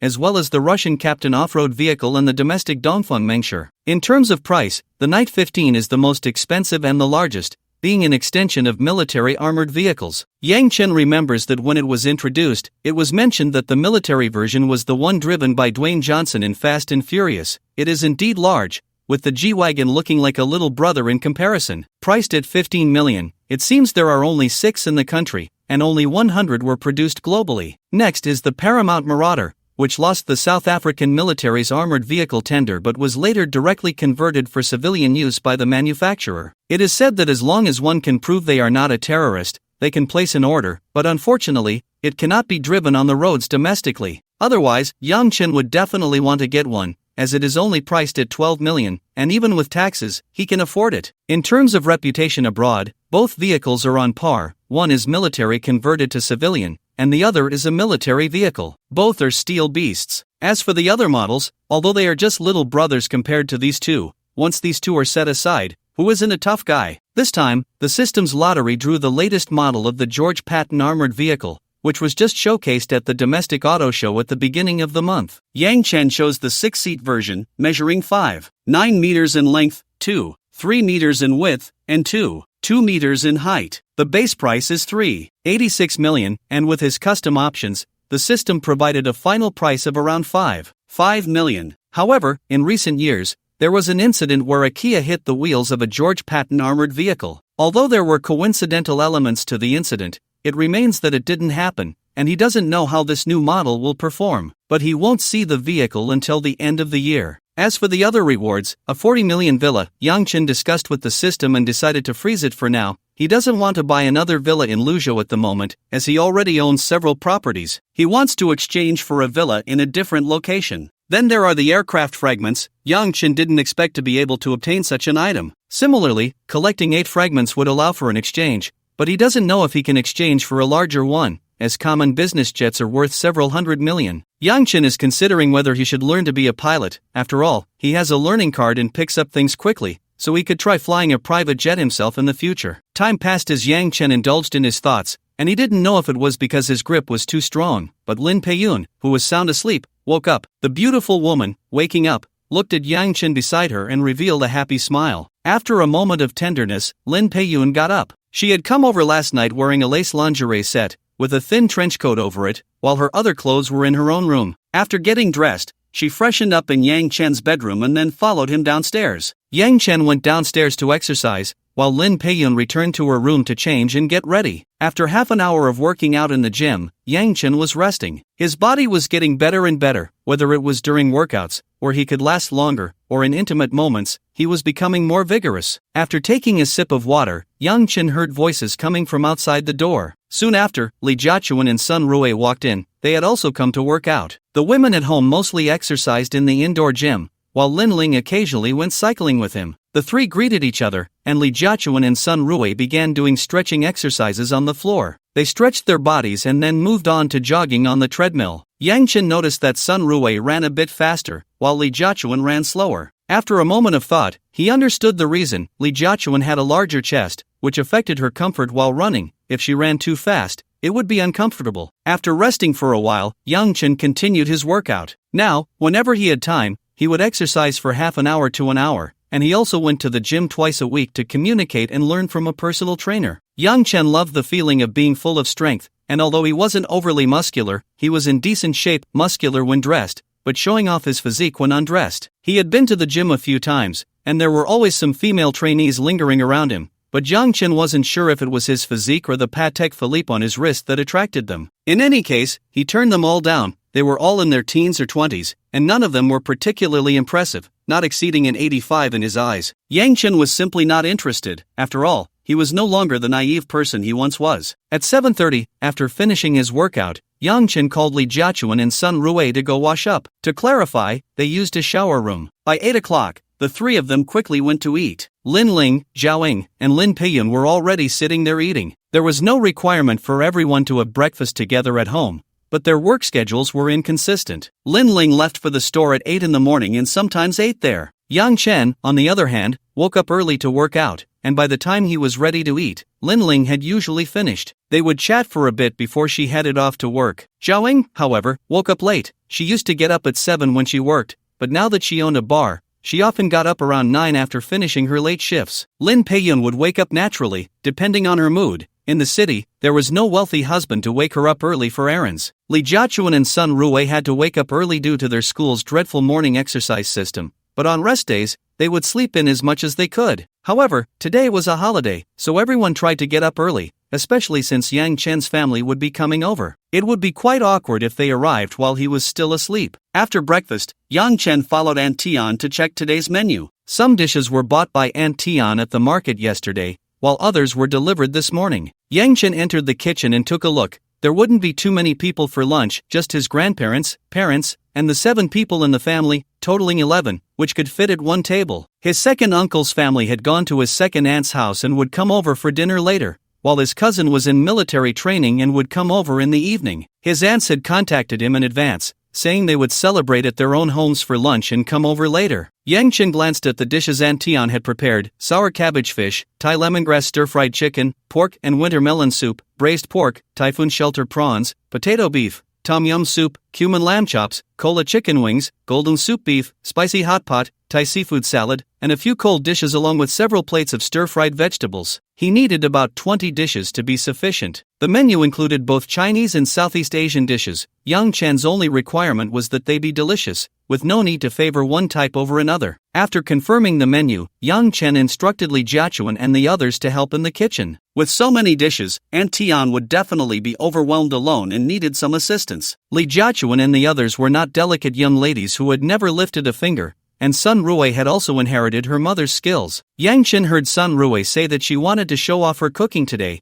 which would also lighten Aunt Tian's burden. To be honest, Yang Chen had not had the chance to eat Sun Rui's cooking very often. As for Yang Chen, he went to deliver gifts. It was a holiday, after all, and he had to bring something for his girlfriend's family. There were others in his social circle who needed gifts as well, but Yang Chen's current circle was quite simple, with no need to maintain relationships. Wei Shangrong and the others interacted equally, so there was no need for gifts during such holidays. Actually, Lin Ling and Zhao Ying were both from Luzhou, but Zhao Ying's family lived in a town in a lower county, and it was too late for her to go back today, so she had to return by herself. As for Yang Chen, he would have to find another time to visit. After all, their daughter had been with him for so long, they had slept together many times, and they had even bought a house. Sooner or later, he would have to show his face. As for the other 3 girls, since they were not in Luzhou, Yang Chen transferred 50,000 to each of them, asking them to pass it on or arrange it themselves. Sun Rui was the simplest. She directly transferred the money to her mother, saying that Yang Chen lived too far away and had not been able to visit,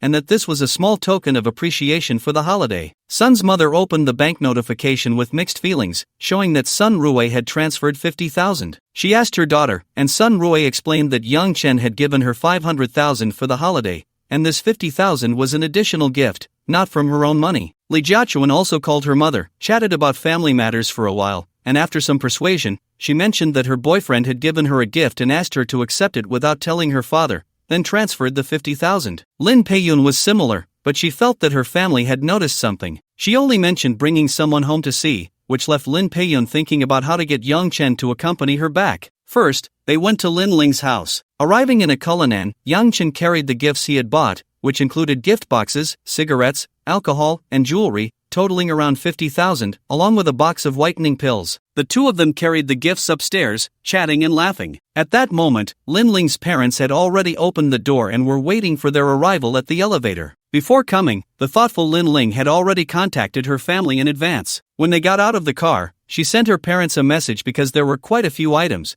and it would be difficult to carry everything at once without help. When the elevator doors opened, Yang Chen smiled and said, "Uncle, Auntie, happy Mid-Autumn Festival," and handed the carefully prepared jewelry to Lin Ling's mother. Lin Ling's mother received the gift, her face beaming with surprise and gratitude, repeatedly saying, "Oh my, this is too much. Just the fact that you two can come to see us makes us very happy." Seeing that there were still many items, Lin Ling's father stepped forward to take the gift boxes and fruits. Yang Chen held a box of Mao Tai, while Lin Ling carried the other packages as they entered the house. Sitting on the sofa, Yang Chen thanked Lin's mother for the tea she brought, then sat down to chat with Lin's father about family matters and international affairs. Meanwhile, Lin Ling was trying on clothes with her mother. She had bought her mother a set of autumn clothes and wanted her to try it on to see how it looked. If it didn't suit her, they could exchange it. However, Lin Ling had good taste, and the clothes fit her mother well. After sitting for half an hour, the two of them took their leave, as they still had to visit Zhao Ying's house. Lin's mother wanted to keep them for dinner,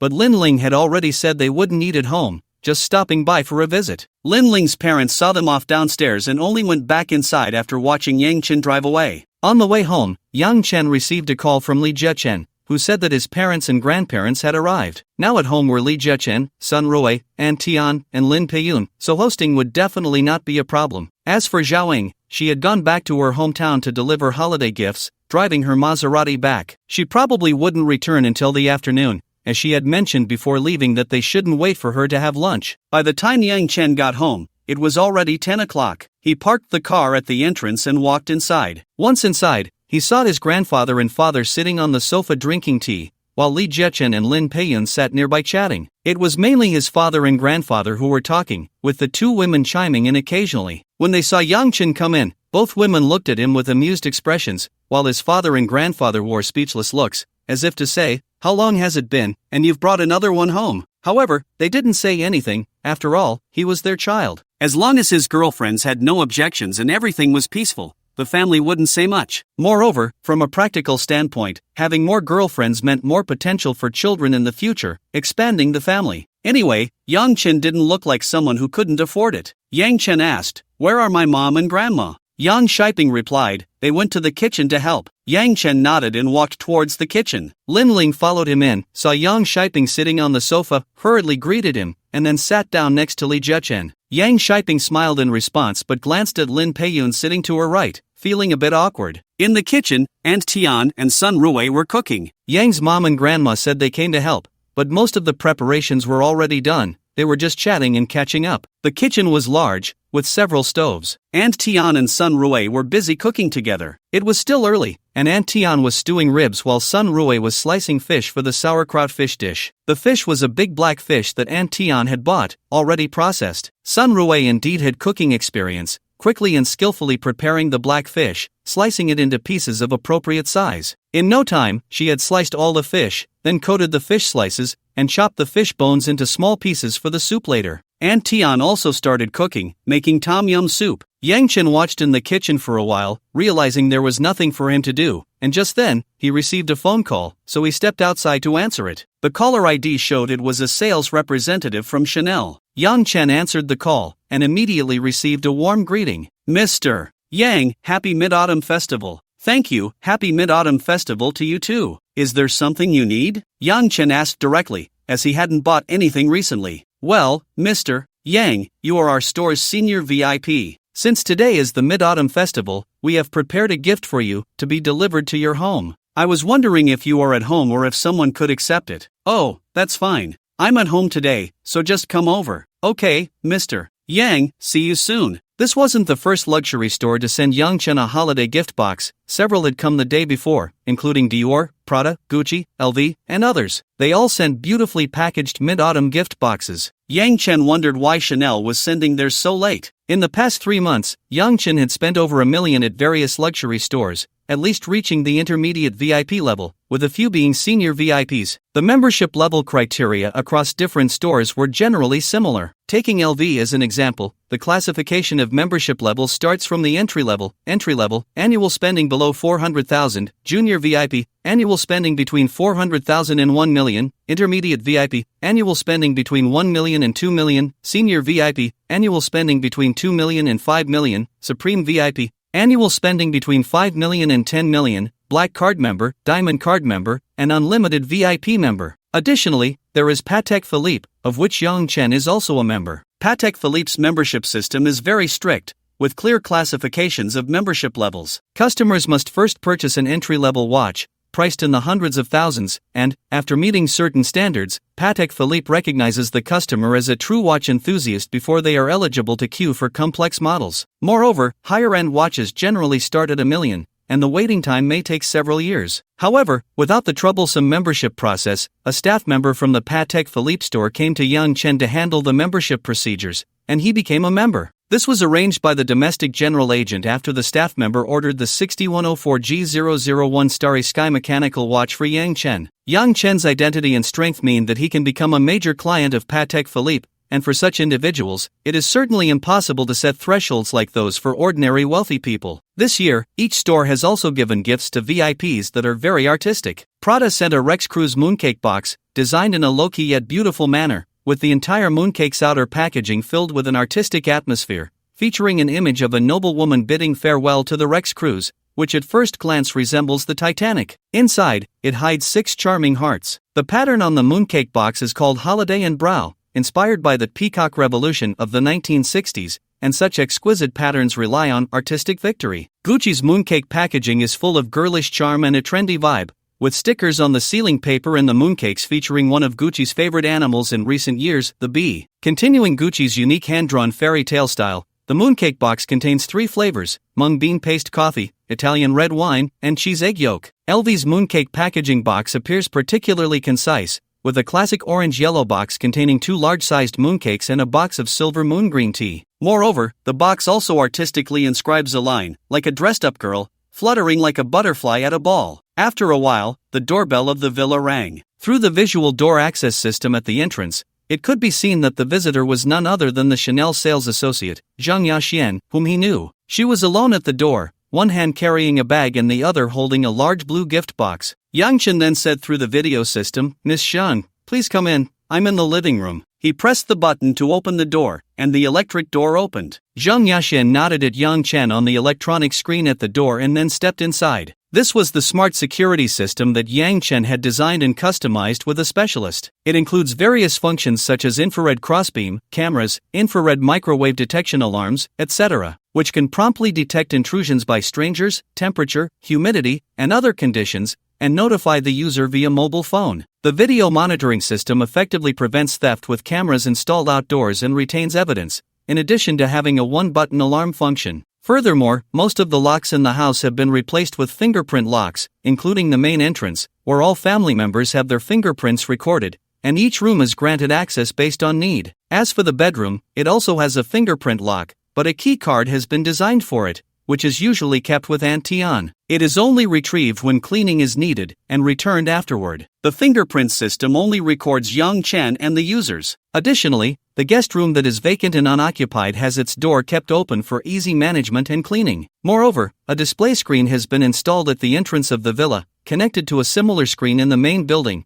allowing those inside to see who is visiting and even communicate via video. It can also control the villa's main gate, including the distance it opens and closes. Yang Chen just confirmed Zhang Yaqian's identity this way and opened the door for her. This system has been installed in all of Yang Chen's villas, and he can check the specific situation through the monitoring room or a mobile app. In the high-rise residential area, there is a simplified version of the smart security system. Relying on this system, Yang Chen has ensured the safety of his property to a certain extent. Zhang Yaqian walked into the villa, where Yang Chen was already waiting at the door. She quickly jogged forward and extended her right hand, saying, "Hello, Mr. Yang, we meet again." Yang Chen took her hand, feeling its smoothness and delicacy. Zhang Yaqian's skin was beautiful, fair, and glossy, and she was quite pretty, matching Yang Chen's perception of the appearance of a saleswoman. Today, she was dressed in work attire, looking a bit weary, and he wondered how many clients he was for her. "Thank you, Miss Zhang, but you really didn't have to come personally. You could have just sent someone to deliver it," he said. Mr. Yang is joking. For VIP clients' holiday gifts, The company requires us to deliver them personally to show our sincerity in service. Besides, you can't just let a runner into your villa area, Jung Yakian explained with a smile. Yang Chen thought about it and realized she was right. The security at the villa area was very strict.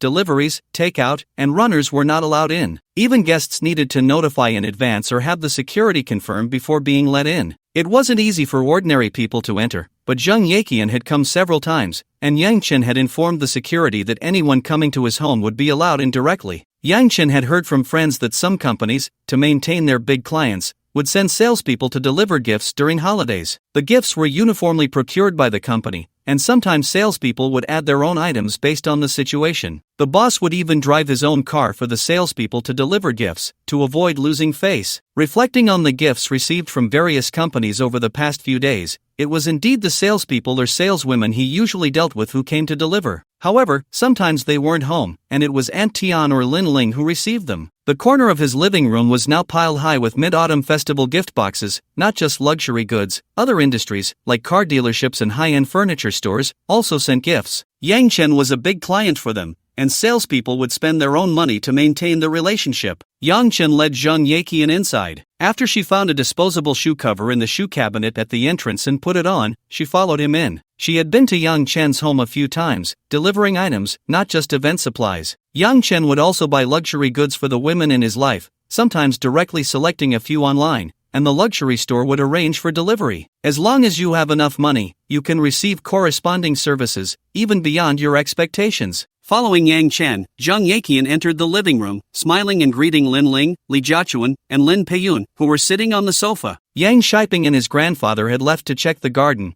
which was quite large and well kept, with plenty of lounge chairs, umbrellas, and tables. Yang Chen liked to sit there and daydream while enjoying the breeze when he had nothing to do. However, Grandpa and Father must have gone out for a smoke. Jung Yakian knew Lin Ling and Li Jiachuan. In fact, she was familiar with all four of Yang Chen's women. As she visited the villa more often, she became acquainted with them. They were both her clients, and the relationships they had with Yang Chen made them hard to forget. As for Lin Peiyun, who was sitting next to her, although it was their first meeting, just by observing her posture, demeanor, and appearance, it was clear that she was another one of Yang Chen's girlfriends. However, having seen so much, Jung Yakian was not surprised. Here, it was merely a matter of women coexisting harmoniously. It was nothing unusual. They had witnessed even more explosive situations, such as several women living with children in the same villa, with a wealthy man arranging for dedicated caretakers, and the legitimate wife being none the wiser. As a service provider directly facing the wealthy class, Jung Yakian had encountered this tier too often. Many urban rumors, to them, were just events happening around them, and they often heard all sorts of gossip from their clients. Many times, clients thought that if they spoke softly, others wouldn't hear, but in reality, their voices were almost like shouting through a megaphone. The sales assistants or servers simply refrained from spreading the word due to professional ethics and a desire to avoid trouble,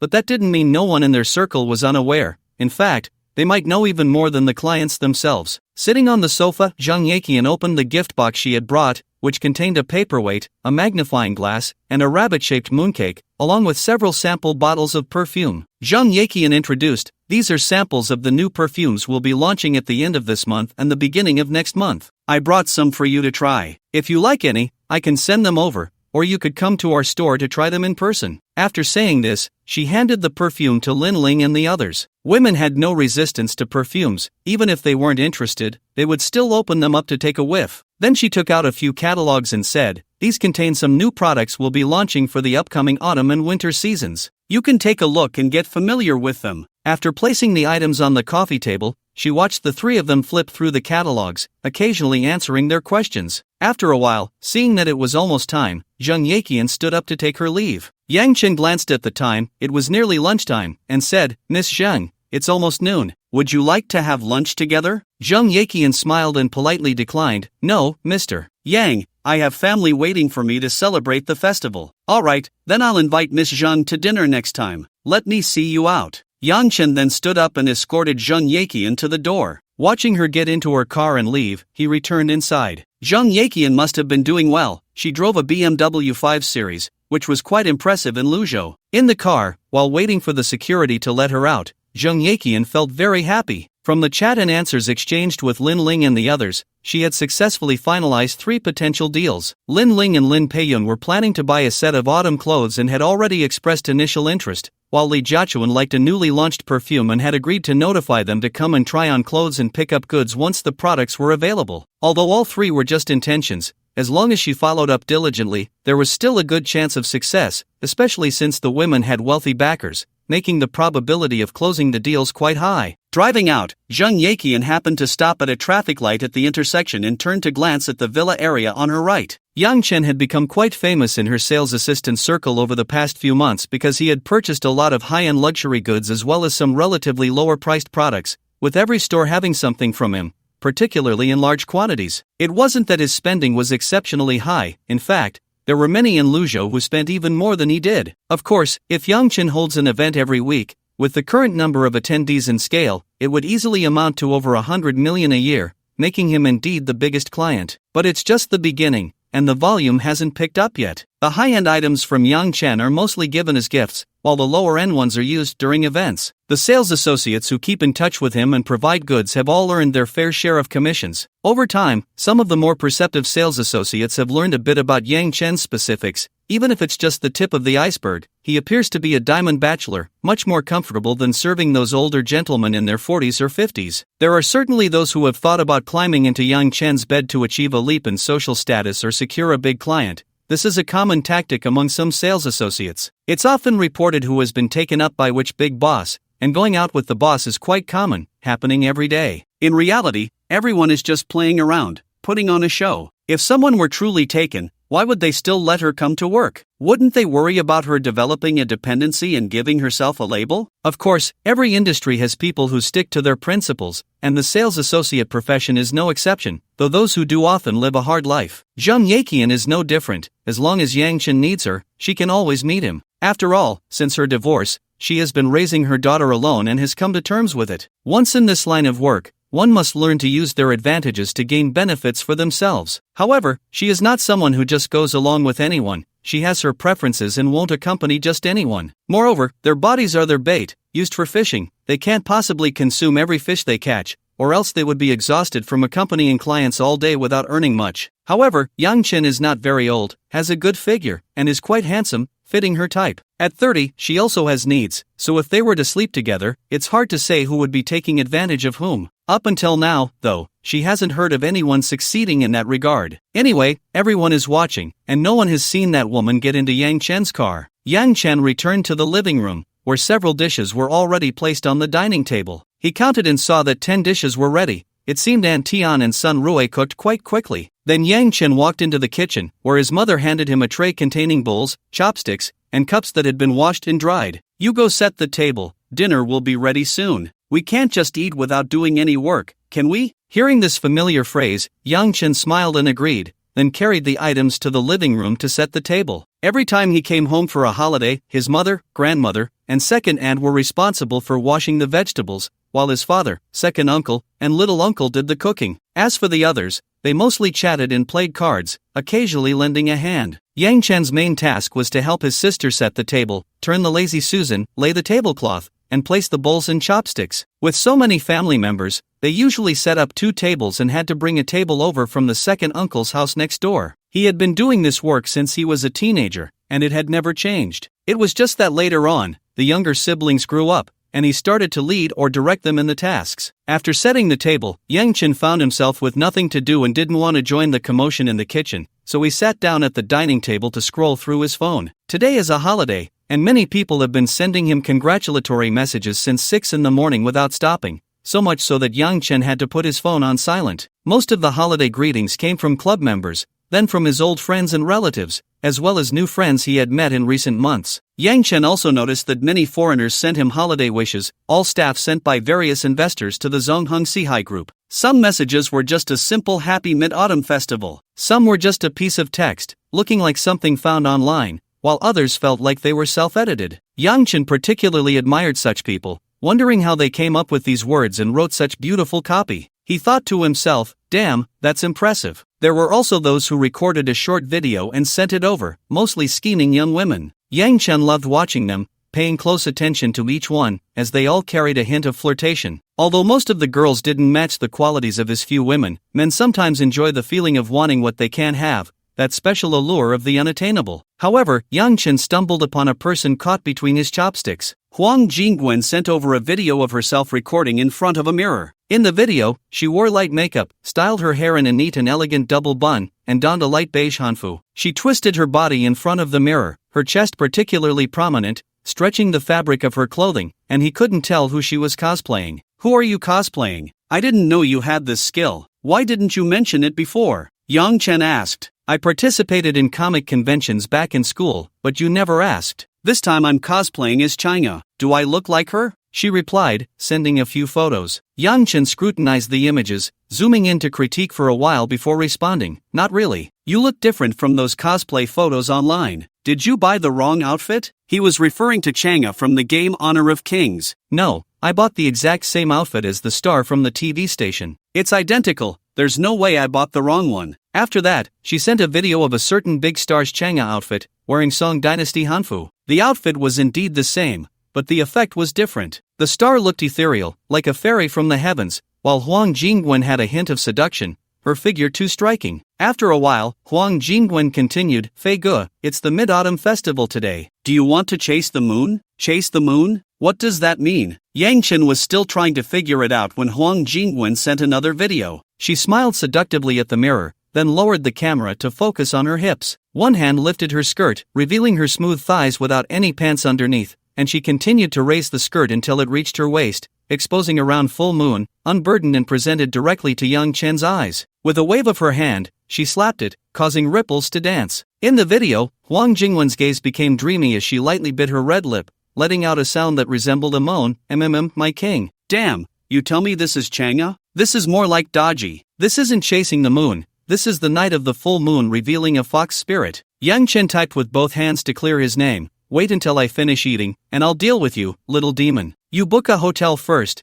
You definitely need some discipline." Huang Jingwen sent a voice message, her tone lingering, filled with desire and temptation. "Okay, China awaits the king to come chase the moon." Suppressing his desires, Yang Chen opened a video app to distract himself. After a while, he got up and walked around, finally managing to suppress his urges. It seemed that being in good shape wasn't enough, eating meat every day still left him craving. After getting up, Yang Chen went to the wine cellar and brought up a case of Wolyanya aged liquor, then grabbed a case of Romanicanti, not the Grand Cru, but one priced around 50,000 a bottle. When he arrived at the dining room, he looked around and waved for Li Jiachuan to bring 2 decanters. He opened 2 bottles and poured them into the decanters, not worried about running out since there were plenty of people. Then he placed 2 bottles of Wolyanya on the table, estimating that only his father and grandfather would drink. Yang Chen looked at the wine on the table, pursed his lips, set aside his desire to drink, and took a bottle of juice instead. He had important matters to attend to in the afternoon. When it was 11:30, all the dishes were ready, and a few people brought out the remaining dishes. Aunt Tian also served each person a bowl of tom yum soup, placing it in front of their seats, and Yang Chen invited everyone to sit down. After everyone was seated, Yang Chen opened a bottle of Wolyanya and poured a glass of white liquor for his father and grandfather, while the others helped themselves to red wine, juice, or plain water, whatever they wanted. He himself opened the juice and started drinking. This juice was made by Yang Chen himself. He had bought a complete set of tools to make juice from the fruits he purchased. He usually made a bit more, sealed it well, and stored it in the fridge, which would last for 3 to 5 days without issue. Lin Ling sat next to Yang Chen, watching him drink juice, and curiously asked, "Why don't you pour some wine to drink with Uncle and Grandpa?" "I'm not drinking at noon. I have things to do in the afternoon. I need to go out after lunch," Yang Chen replied. Lin Ling nodded and didn't ask further. Yang Chen was never one to talk much when he went out. If he wanted to say something, he would, and if not, he would remain silent. The meal lasted for over an hour, with many people chatting and eating, making the time fly by. To be honest, Aunt Tian's dishes were indeed quite good, but everyone had certain expectations. Sun Rui's cooking was surprisingly good as well, especially the pickled fish, which was delicious. The few people at the table praised her while eating, making her feel a bit shy. As they reached the latter part of the meal, Yang Dad, feeling the effects of the alcohol, picked up Yang Mom's red wine and took a sip, savoring the taste. It was quite good, so he asked, "What brand is this red wine? How much does it cost? If it's not too expensive, bring me 2 bottles home. It would be nice to have something to serve guests in the future." Without hesitation, Yang Chen replied, "This is Romanicanti, about 50,000 a bottle." There are still quite a few in the wine cellar. Dad, when you leave, take a couple of boxes back to drink. You and Mom should drink some red wine. It's good for your health. Is the house renovation almost done? In a few days, find someone to install the wine cellar equipment. I'll contact someone to stock the wine. It will definitely be filled before the new year, so it won't affect your entertaining guests during the holiday, Yang Chen added. Hearing the first part of what Yang Chen said, Yang Dad was already speechless. He didn't pay attention to what Yang Chen said afterward, frowning as he picked up an empty wine bottle from the table, examining it repeatedly, trying to figure out why this bottle of wine was so expensive. Grandpa and Grandma were also listening intently, paying attention to the situation at the table. As for the others, they were all aware of the prices of these wines, and Tian, due to her work, even had a certain level of wine appreciation ability. Lin Ling and the others often used the wines from the cellar for meals, including Lin Peiyun, who frequently took Yang Chen's collection of wines in the Magic City, which was more than what was available in Luzhou. Although they didn't drink much of the Romani Conti, knowing it was reserved for guests, they occasionally opened a bottle. However, they had tried various other types of wine, and over time, they became accustomed to the prices, no longer being sensitive to them. Especially Li Zhechen, who would take a few bottles of wine back to school every time he returned, using them for gatherings with classmates, which were not cheap at all. As for cheaper options, Yang Chen didn't have any. However, Yang Chen's parents and grandparents were not like that. For the previous few decades, the Yang family was an ordinary rural family until Yang Chen became wealthy, which changed their lives in certain ways. They had just begun to accept the fact that Yang Chen was a billionaire, able to accept that a rural villa could be worth over 10 million, but they had not yet reached the point of treating a $50,000 bottle of red wine as ordinary wine, nor could they accept that a single meal could cost as much as their annual income. Ultimately, it was still a case of poor people suddenly becoming rich, struggling to adapt to new living habits, and not knowing how to spend their money properly. Yang Mom clicked her tongue and said, "Can this wine make you a god? It's so expensive." She was happy today. Under the persuasion of Lin Ling and the others, she had just drunk 2 glasses. A bottle of wine could only fill a few glasses. Wasn't that like she had spent tens of thousands? If that money were used to buy daily necessities, how many things could she have bought? Yang Ma, who had lived her whole life in the countryside, relied on digging in the soil and doing odd jobs to earn a living. She couldn't earn that much in a year. Although Yang Chen had given them a lot of money, aside from Yang Chen, Lin Ling and the others had bought expensive things she had never purchased before. The money was all in her card, and daily life remained the same. It was just that life was more comfortable now, without pressure. Yang Chen looked at his parents' expressions and explained, "This is Romani Conti, a famous winery in France, from the best batch, and these 2 bottles are high-end products from the winery, so naturally, they are expensive. In the past, we were poor and couldn't afford to consume. We could only watch the scenes on TV to satisfy our cravings. Now that we have the means, why not give it a try? If we earn so much money and don't spend it, are we just waiting for it to grow mold? Just drink, I have plenty of wine left." Yang Dad was silent for a moment before asking, "How much is this bottle of Wuliangye old wine?" "This one is cheap, from 1990, a bottle costs 5,500. Yang Dad looked at the wine and the table full of dishes, unsure of what to say. It was all the child's filial piety, hoping to let himself enjoy, and with Lin Ling and the others present, some things were not appropriate to say. So he said, "Let's eat. Next time we come, you can just take the wine from the cellar that you bought before,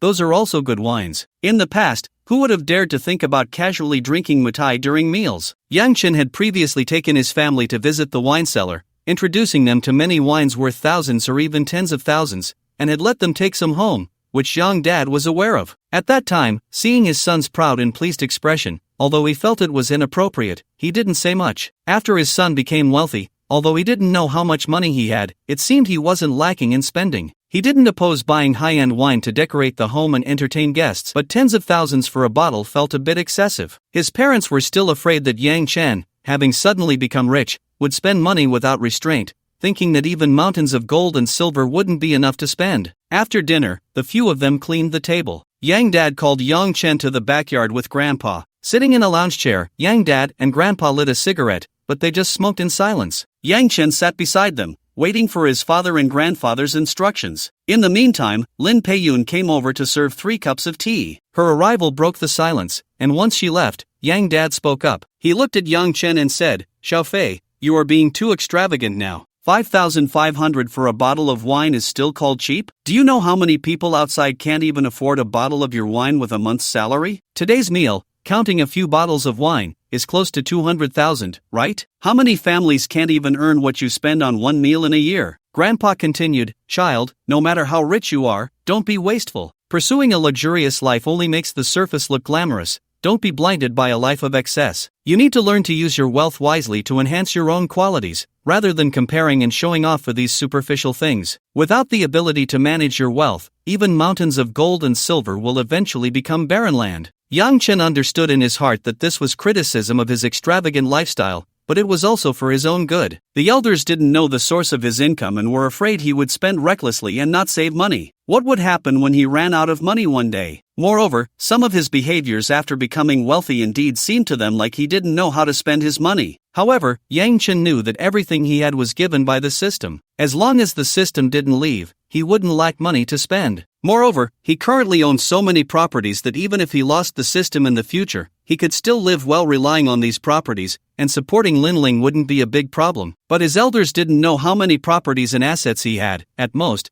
because of his second uncle, they knew about a few residences and villas he had in Luzhou. They also didn't understand his monthly cash flow situation. After organizing his thoughts, Yang Chen said, Dad, Grandpa, I understand what you're saying. I will correct my behavior. Recently, I've been a bit lost and didn't know where my feet should land. Actually, I'm not as extravagant as you think. It's just that since you came today, I brought out those wines. Usually, we just drink the ones from the wine cellar that cost a few thousand each, and the reason I buy these wines is also to entertain friends. When friends come to visit, it's indeed not good to host without some fine wine. But I promise you, I will definitely practice rational spending and won't waste money anymore. Grandpa said, as long as you understand. True wealthy people don't treat spending money as a form of show-off. No matter how rich you are, you must never waste money. Yang Chen sat and drank tea, chatting casually with his father and grandfather for a while. At that moment, his phone vibrated, and Yang Chen had a hunch. He opened his phone to see a hotel address sent by Huang Jingwen. There was another message, My king, when are you coming? Chang'e wants to fly to the moon.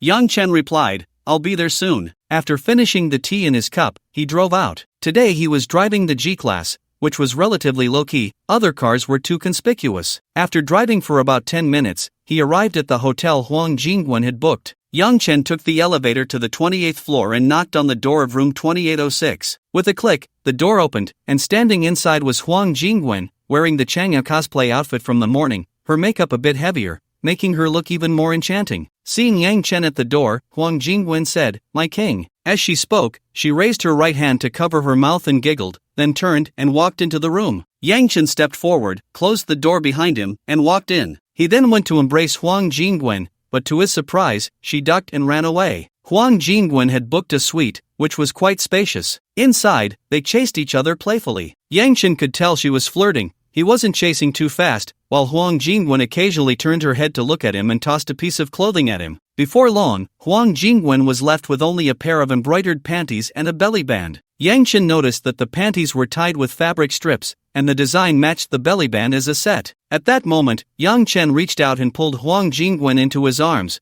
The archer had finally caught up with Chang'e. Holding the alluring beauty in his arms, he felt the soft touch against his chest. Yang Chen leaned in to kiss her, his hands exploring, preparing for the right moment to embark on their moonlit adventure. Yang Chen arrived at 1:30, and by 3 o'clock, feeling refreshed, he left the hotel with a satisfied Huang Jingwen. He somewhat understood why ancient emperors and nobles indulged in wine and feasts. It was truly irresistible. Now Huang Jingwen had changed back into her own clothes, while the battle robe was put away by her, perhaps to be used next time. At the hotel entrance, they parted ways, each returning home. Yang Chen still had people at home, while Huang Jingwen wished to continue their intimacy, whether staying at the hotel or going to her place, but that was unrealistic. She could only go home alone, but fortunately, the drainage had been cleared. When Yang Chen entered the room, he used a detection card, and the results showed that she hadn't been with any other men recently. Yang Chen was very pleased, although he had no intention of taking her home and was just planning to grab a quick meal. Her self-loyalty made him happy. So, he transferred 20,000 yuan to Huang Jingwen, saying it was the holiday fee for today. Huang Jingwen didn't say much and happily gave Yang Chen a kiss on the cheek. She thought it through. She had her fun and also got money, 20,000 at once, which was more than many mistresses would get. Moreover, being close to him required serving him and dealing with the people around him, unlike now, where all she had to do was take a shower and clean up. Since that was the case, keeping herself pure for him wasn't a problem at all. This was what she considered the tacit understanding between herself and Yang Chen. She could feel that if she were to find another man, she might be able to maintain a relationship, but it wouldn't be as good as it was now. At least, she wouldn't get 20,000. Although she had a big chest, she wasn't some lewd woman. If she needed something, she could just ask Yang Chen to take care of it. After all, he was very strong, and one time could last a long while. If not, there was always Brother Wu. Yang Chen got into the car, started the engine, and prepared to leave. Just then, a car drove by and stopped in front of him. It was a Porsche Cayenne, but Yang Chen felt the car looked familiar. He glanced at the license plate. The last 3 digits were 868, which seemed to belong to his cousin Li Hongyu. Li Hongyu had chosen the plate himself and had mentioned it to Yang Chen once, but he couldn't remember the details. What was he doing at the hotel? Wasn't he supposed to be going home with his aunt? Then the car door opened, and a young couple got out, neither of whom was Li Hongyu, and Yang Chen didn't recognize them. The two were laughing and walking into the hotel affectionately. They looked like a good match, with the man handsome and the woman beautiful, but upon closer inspection, Yang Chen felt they seemed rather frivolous and a bit indecent. However, thinking he might have mistaken the car or that Li Hongyu had lent it to someone else, Yang Chen decided not to dwell on it. He drove home, planning to ask Li Hongyu what was going on when he got there. When he arrived home, Yang Chen saw quite a few cars parked at the entrance of the villa. Walking into the living room, he found everyone had gathered: his uncle's family of 3, his aunt's family of 3, his younger aunt's family of 3, and his sister and brother-in-law with their niece. Upon entering, everyone was playing with the niece. His sister, Lin Ling, and Li Jiachuan were standing in a corner, making noise with some items to entice the niece to walk around on the carpet. Perhaps tired from walking, when Yang Chen came in, the niece plopped down on the carpet, babbling and refusing to get up, no matter who tried to coax her. The niece was wearing a sizable gold lock, which Yang Chen recognized as a gift from Lin Peiyun. Lin Peiyun had mentioned it to him after coming over yesterday and had even shown it to him. As for the other women, they had previously given the niece gifts, and this time they didn't buy anything expensive, just some clothes and shoes for children, enough for her to wear, likely until the new year. As for the gifts for Yang Chen's parents and grandparents, they had already been given, and Yang Chen's parents accepted them, appreciating the thoughtfulness of their son's girlfriend. In this round of gift-giving, Lin Peiyun's gift was the most substantial since it was her first visit, so she brought something heavier. The others were slightly less but still spent several thousand yuan, with Lin Ling's being relatively thicker. Yang Chen greeted his relatives and then asked, "Where's Li Hongyu? Where did they all go?" Lin Ling replied, "They went to the entertainment room to play games." Yang Chen had renovated a room in the villa into an entertainment room, installing 5 high-spec esports pods. Because the configuration was top-notch, each machine cost Yang Chen 100,000 yuan, fully automated,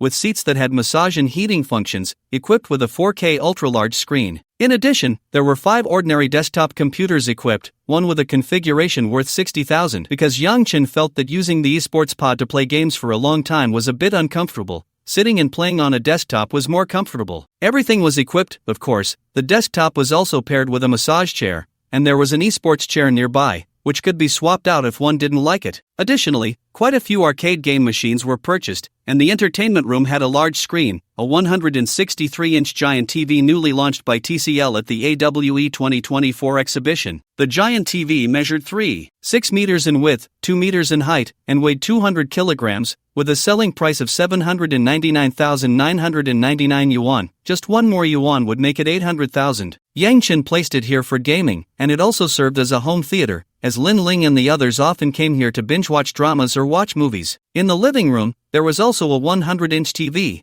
but it wasn't used often. They said it wasn't big enough to be satisfying. Yang Chen went down to the basement, where the entertainment room was located. As he opened the door, he saw Li Hongyu with his cousin and younger cousin. The 3 of them were playing arcade games. Yang Chen leaned over to take a look, and to his surprise, Li Hongyu, as an adult, was actually losing to his younger cousin. Yang Chen thought he was letting him win, but it turned out he really wasn't good at it. In esports, being bad is a sin. After watching for a while, Yang Chen said, "Xiaoyu, where's your car?" "I didn't see it." While playing, Li Hongyu replied, "I lent my car to a friend. She needed it today." "Friend, male or female?" "Female, bro, why do you ask that?" After his character died, Li Hongyu passed the controller to his younger cousin and looked at Yang Chen with confusion. Yang Chen didn't respond and showed Li Hongyu a photo he took. "Is this the girl?" Li Hongyu took the phone and looked. "Not this girl, but I know the guy, he seems to be her brother. I guess she borrowed my car for him." "Where did you see this?" "At the hotel entrance." Confirming it wasn't this girl, Yang Chen breathed a sigh of relief. Li Hongyu had done well in school over the years,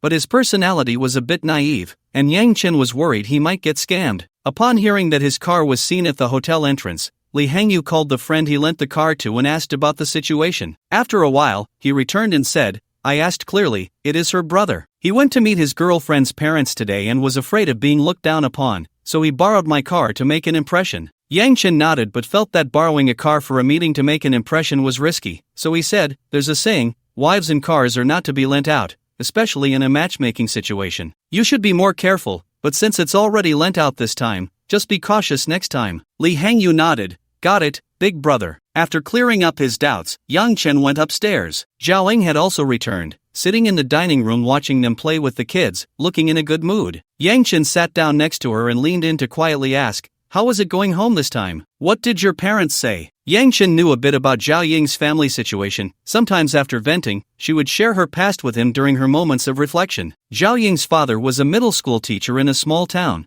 and her mother was a civil servant working in an office in the town. She also had a younger brother who was 8 years old this year. With such a family background, their living conditions in the town were quite good. Zhao Ying had always had sufficient material conditions since she was young. However, one thing was that her parents were strict in their upbringing. In that era of only children, given her parents' status, they were basically central figures in their respective large families, which made Zhao Ying a focal point among her peers. Starting at the age of 5, her family enrolled her in dance, painting, music, and other interest classes. While other children were playing, she was already on the path to the arts. The effect was that during festivals, she would showcase her talents to her elders, whether by singing, dancing, writing calligraphy, or reciting ancient poetry. It was to bring honor to her parents and win the affection of her elders. Moreover, her father, as a teacher, had urged her to study hard since she was little. Zhao Ying was quite intelligent and consistently ranked at the top of her class in elementary school. Anyone who saw her parents would praise them, saying their child was doing exceptionally well in her studies and would surely be a candidate for Tsinghua or Peking University in the future. At that time, her parents would humbly wave their hands, indicating that the child wasn't that remarkable and that it would be good enough if she could get into college,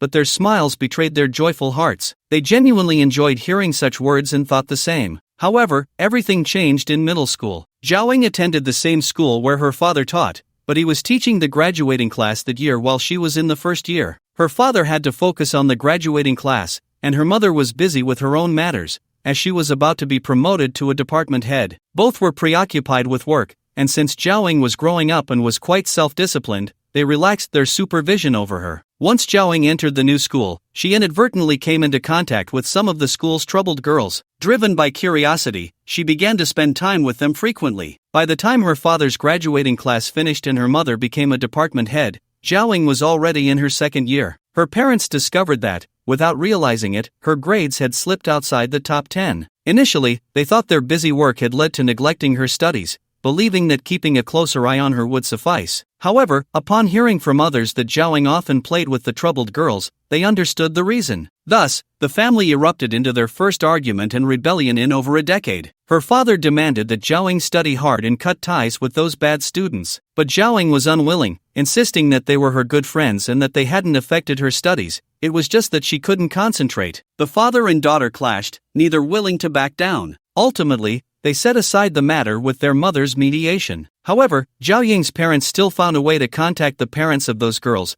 warning them to keep their children away from Zhao Ying and not to influence her studies, as she needed to go to college. From then on, her friends began to distance themselves from Zhao Ying, and her life and studies seemed to return to normal. During the high school entrance exam, she achieved good results and entered the key class at the county's top school. In 2016, the country opened up for a second child, and her mother gave birth to a younger brother. After entering high school, with her parents no longer around and the focus on her brother, Zhao Ying became freer. She began to indulge herself, dating, hanging out in internet cafes, and even smoking. It wasn't until her second year of high school, when she got into a fight with a girl from her school over a boy, that her parents were called to the school. Her mother discovered the cigarettes and love letters that Zhao Ying hadn't had time to hide in her backpack, and the truth came out. Back at home, her father scolded Zhao Ying for disappointing their hopes, not studying hard, and even brought up the issue of her associating with bad students in middle school. In her rebellious phase, Zhao Ying faced her father's anger and expressed her true feelings. She said that year was the happiest time of her life,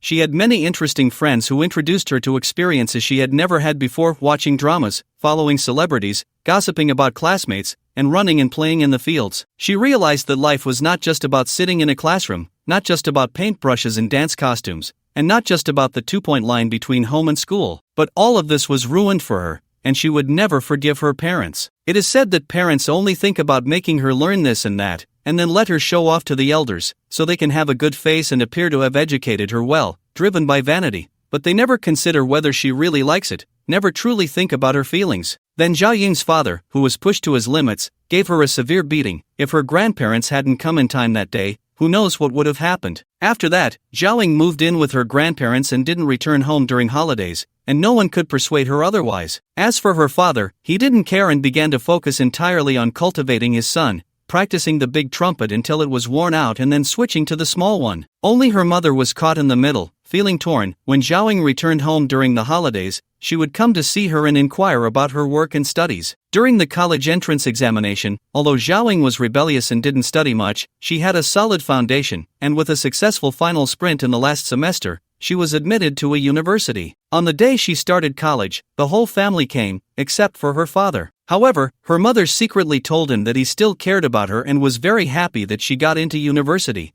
but he couldn't let go of his pride. Since then, although the father and daughter had not reconciled, at least they could sit together for meals. During holidays, Zhao Ying also returned home to stay, but the estrangement remained. A few days ago, her mother called to ask if Zhao Ying would return home today. Since Zhao Ying graduated and started working, she rarely went home. After the new year this year, she hadn't returned. Although her hometown was far from the city, there were still buses. Zhao Ying thought that she hadn't been home for over half a year and felt a bit homesick, so she replied that she would go back on the morning of the Mid-Autumn Festival. On the other end of the line, her mother joyfully asked if she wanted her to pick her up at the station. The family had a Buick sedan, worth over 100,000, which they had bought 4 or 5 years ago, mainly for her mother's work. Her mother lives near the school, and her father usually walked to work. Every time she returned home, she would get off at the town's entrance and her mother would drive her back. The entrance was right next to the town government, while the school was a bit farther, over 4 kilometers away. Zhao Ying replied that she had a car now and didn't need her mother to pick her up,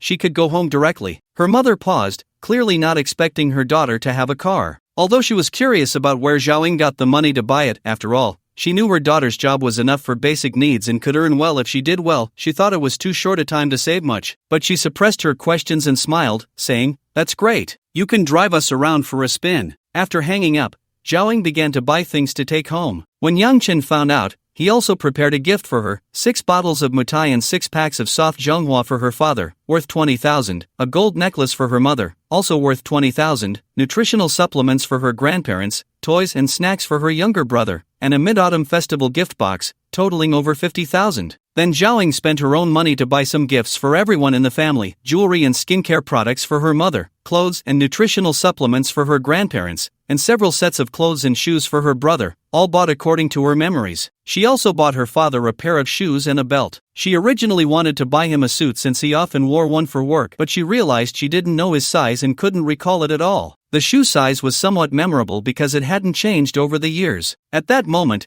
Zhao Ying realized that while her father didn't understand her, she also didn't understand him. On the morning of the Mid-Autumn Festival, Zhao Ying woke up early, had breakfast, and got ready to head home. She left with Yang Chen and the others, but Zhao Ying headed straight for the highway while they took the elevated road. It was a bit far from the city of Luzhou to Zhao Ying's hometown. After all, driving further would take her to the neighboring county, but most of the journey was on the highway, taking about an hour and a half in total. At 10 o'clock, Zhao Ying drove to the entrance of the first high school. Earlier, around 9, her mother, Zhao Yaping, had called to ask where she was, and she mentioned her arrival time. Now, there were security guards at the school gate, and generally, social vehicles were not allowed inside. As Zhao Ying pulled up to the gate, the guard approached, ready to advise her to leave. At that moment, Zhao Ying rolled down her window and called out, "Uncle Ming, could you please open the gate?" She then took out a pack of Zhonghua cigarettes and handed it over. She usually kept a few packs in her car, including Jinwan and Zhonghua, not for herself but to share with others. Uncle Ming squinted at Zhao Ying for a moment before accepting the cigarettes, smiling as he said, "Oh, it's little Ying back. Your mom mentioned you were coming home for the festival today." He glanced at Zhao Ying's sky blue Maserati GT. Uncle Ming recognized the Maserati. Someone had previously parked that model at the school to pick someone up. Other parents had commented on it, and although he didn't know the specific model Zhao Ying drove, it was clear it was not a cheap car, much nicer than the one he had seen before. He then said, "I'll open the gate for you now. Just drive right in, little Ying." "Is this car yours?" Zhao Ying smiled and replied, "No, it's a friend's. They lent it to me for the festival." Uncle Ming nodded and went to open the gate. Zhao Ying didn't mention it was her friend's to avoid any gossip, considering the car was worth over $1 million. Her family and her previous job couldn't afford such a vehicle. Following the familiar yet strange campus road, she soon arrived at the staff building. The building had been constructed about 5 or 6 years ago, replacing a cluster of tile-roofed houses and small 2-story buildings. It was now a 5-story building without an elevator. Zhao Ying drove directly to the entrance, where her mother and younger brother, Zhao Junkai, were already waiting. It had been a while since she last saw her mother, but she felt her mother hadn't changed much. Her mother was still a section chief. She had a chance to be promoted to deputy director but didn't succeed. Her mother didn't seem to care much, perhaps due to Zhao Ying's educational failures, which made her lean more towards family life while balancing work. Yang Yaping held her son Zhao Junkai's hand, her eyes constantly scanning the area. Today, her daughter was coming home for the festival, and she had woken up early. Although she knew her daughter wouldn't arrive that early even if she drove, she just couldn't sleep. After contacting her daughter to say she was almost home, she went downstairs with her son to greet her. She had called her husband to join them, but he just sat there playing on his phone, seemingly oblivious. She didn't mind. The long-standing conflicts between father and daughter had eased somewhat since Zhao Ying went to college, but the rift remained, not easily mended. Just being able to sit together for a meal was already a good sign. In fact, Zhao Yaping knew that Zhao Ying's father, Zhao Yuan, cared deeply for his daughter, but family matters are often complicated. The caring teacher in the eyes of his students struggled to maintain a good relationship with his daughter at home. The misunderstandings caused by impulsive actions years ago had lingered, and although he had always wanted to make amends, the results were not good. His inability to let go of his authority and pride as a father was his biggest issue. Who would have thought that the teacher who could easily connect with his students would struggle to shed the burdens of fatherhood at home? Fortunately, as time passed, the sharp edges began to soften. Yang Yaping calculated the time. Zhao Ying should be home by now. She strained her eyes to look out, worried since it was Zhao Ying's first time driving such a long distance. Just then, Zhao Ying's car stopped in front of her. She circled around, coming from behind her mother. Yang Yaping only glanced and didn't pay much attention. Such an expensive car couldn't possibly belong to Zhao Ying, assuming it was a relative's vehicle. However, Zhao Junkai, being shorter, spotted his sister driving right away. He tugged at Yang Yaping's hand and said, "Mom, sister is here." Zhao Ying also turned off the engine, opened the door, and got out. She looked in her mother's direction, and all the words she wanted to say condensed into one word, "Mom." Yang Yaping looked at her daughter, released Zhao Junkai, and walked over, carefully examining her daughter, saying, "It must have been tiring driving all the way. Was there a lot of traffic? How long did it take?" In fact, Yang Yaping could tell from her daughter's appearance that it wasn't too bad. There was no sign of exhaustion, and she knew the time it took from Luzhou to the school. Yet, she still felt the need to ask again. Perhaps every parent is the same, even if they know the answer. As long as it isn't their child saying it, it doesn't feel complete. Zhao Ying happily took Yang Yaping's hand and said, "I'm not tired. I'm used to driving. The traffic was okay today, a bit more in the city, but once I got on the highway, it wasn't much. I left at 8:30 this morning, and now it's 10. It took me an hour and a half to get home." Zhao Ying detailed her journey, and Yang Yaping nodded in satisfaction. Only Zhao Junkai, standing nearby, shook his head in silence. Their mother had been checking the Gouda map on her phone these past few days, calculating the time it would take for his sister to get home. After his sister sent her location in the morning, she checked it again and again to see if there was traffic on the highway, calculating the time to get home. She was quite informed. After chatting for a while, Zhao Ying remembered she had brought back many things, so she opened the trunk and took out the gifts she had brought home. She placed the gifts for her parents and younger brother in the trunk,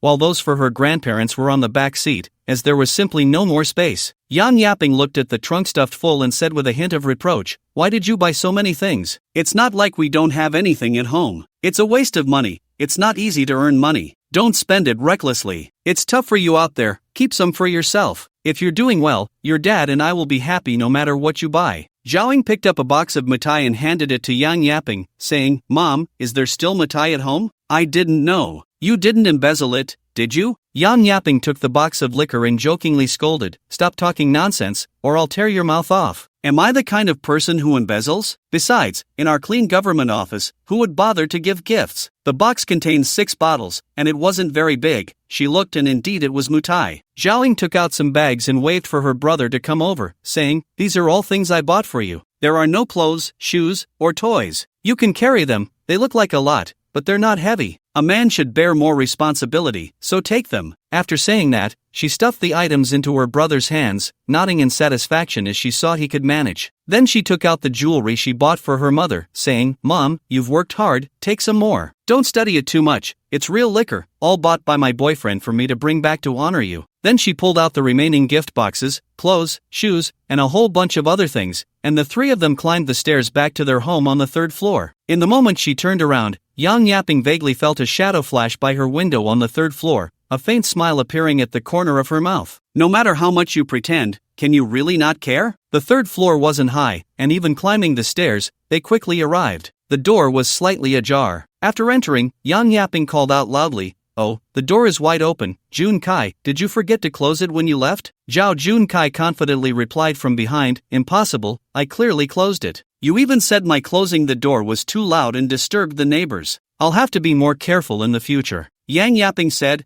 "Oh, really? Then that's strange. Why is the door not closed? Did your strength push it open?" When Zhao heard this, she understood that her father had opened the door early. Listening to her brother's explanations, she shook her head and walked into her own home. Her father was still the same, maintaining his dignity at home, upholding his authority. She had actually seen the figure by the window as soon as she got out of the car, but pretended not to see it. After all, she didn't know how to interact with her father. If you say she hated him, there was a bit of that. After all, his domineering nature at home and his plans for her life were the reasons for her rebellion. But without her father's plans, without the foundation laid in earlier years and the habits formed, she wouldn't have been able to turn her life around in her last semester of high school, get into college, and change her life. Otherwise, she would now be just a waitress working in a bar. If you say she didn't hate him, well, he was her father after all. Everything he did was out of deep love and strictness. She had indeed done wrong back then, and it was unreasonable no matter where she went. Getting beaten was normal. But it was also because of his strong interference that she lost many good friends and a lot of happiness. After putting things away, Zhao introduced each gift to her parents. She pulled her brother over and said, "I bought you some clothes and shoes, go try them on. If they don't fit, I'll take them back." Then she sent him off. She then took out the jewelry she bought for her mother from a pile of gifts, opened each piece, and said, "This necklace was bought by my boyfriend for you, it cost 20,000. This bracelet is from me, isn't it pretty? And these earrings too, I spent over 30,000 in total." After showing them to her mother, Zhao helped her put them on. Her mother nodded in satisfaction, though it was unclear whether she was pleased with her own taste or with how good her mother looked wearing them. Yang Yaping looked in the mirror, also very pleased. Zhao Yuan watched his wife wearing the jewelry, and it did look good. However, Zhao Yuan couldn't help but speak in a sharp tone. "Zhao, where did you get all that money? You haven't done anything illegal, have you?" Zhao replied, "These gifts, part of them were given by my boyfriend. He couldn't come today, so he asked me to bring the gifts back and said he would visit you both soon. As for my money," Zhao paused and said, "I opened a bar with my friends. These gifts were bought with my share of the bar's profits from last month. It's my own money. In fact, it was the holiday bonus given by Yang Chen that she used to buy them." The bar was making money, but it had just started,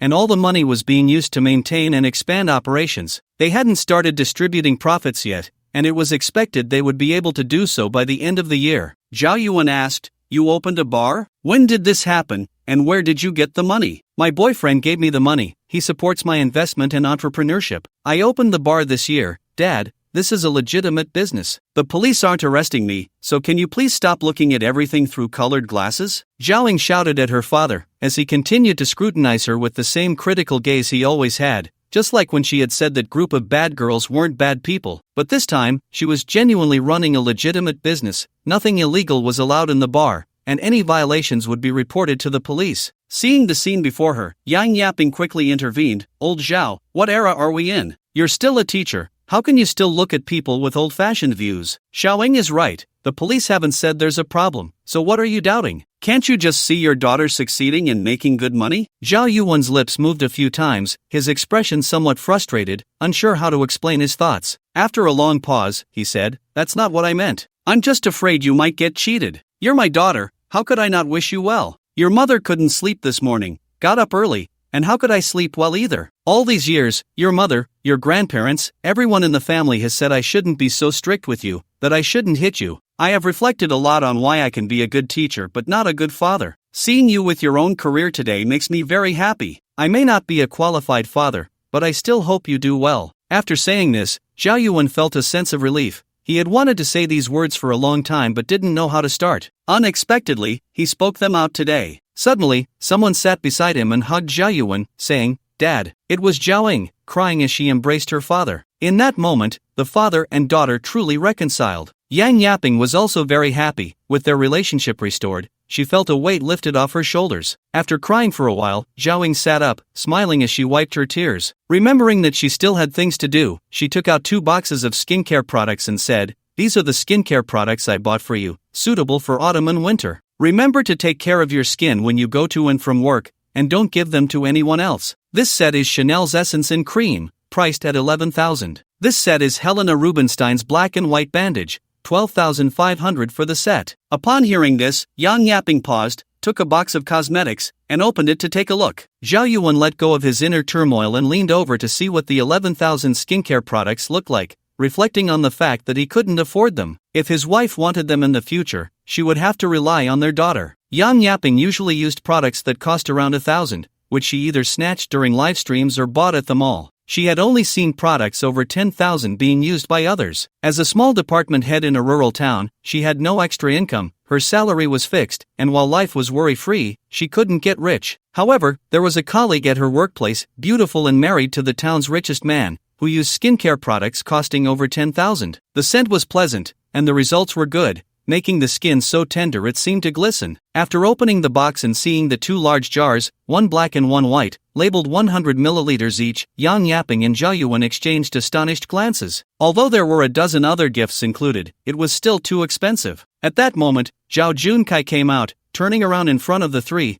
his clothes fitting well and his shoes looking nice. Zhao Ying nodded in satisfaction. Zhao Ying then picked up a box of Mutai liquor, found a utility knife to open it, and handed a bottle to Zhao Yuan, saying, "This is the 2021 Mutai, bought by my boyfriend to honor you. There are 6 bottles in a box, drink as you like, and if you want more, I can bring you some. There are hundreds of bottles in the wine cellar." She then took a red plastic bag containing 6 packs of soft Zhonghua cigarettes and handed them to her father, saying, "You can smoke these, but remember to smoke less, smoking is harmful to health. You're a teacher, you understand the reasoning, so I won't elaborate." Finally, she handed over some clothes, saying, "Mom, these are clothes, pants, and shoes I bought for you. Try them on." "Dad, these are shoes and a belt I bought for you. You can try them on here, they should fit." Both of them went to try on the clothes. Yang Yaping was very satisfied with the outfit Zhao Ying had chosen. The fabric, design, and craftsmanship all reflected top-notch quality, transforming her entire demeanor. Zhao Yuan looked at his leather shoes, feeling them, they were comfortable and fit well. He just didn't know if they were expensive. If not, he would buy a couple more pairs. Zhao Ying looked at her happy parents and said, "The fit is great. It seems my taste is still good." Yang Yaping asked, "Zhao Ying, how much did you spend on the clothes and shoes?" Zhao Ying replied, "Mom, your set is just 10,000. Dad's belt is from Berluti, 9,000 each, and the leather shoes are also Berluti, 20,000 a pair. I didn't know Dad's size for the clothes, otherwise, I would have arranged an Armani set for you." After saying this, Zhao Ying looked at Zhao Yuan. Upon hearing the price, Zhao Yuan asked, "Did you earn all this from the bar? Is the bar really that profitable?" Zhao Ying replied, "Of course it is." Yang Yaping thought of the car downstairs and asked, "Xiao Ying, did you buy that Maserati yourself? How much was it?" She recognized Maserati as a sports car but didn't know the price, just that it was over $1 million. "That car was a gift from my boyfriend, a Maserati GT. With options it cost over $1.7 million. Pretty, right? I chose it myself." Zhao Yuan couldn't help but inquire again about his daughter's boyfriend. "Your boyfriend seems quite wealthy. What does he do? How old is he? Where is he from?" "Oh, he's 30 this year, a senior at my company. We met during a team building event. He's into investments, and he's from Fengtai County in Luzhou."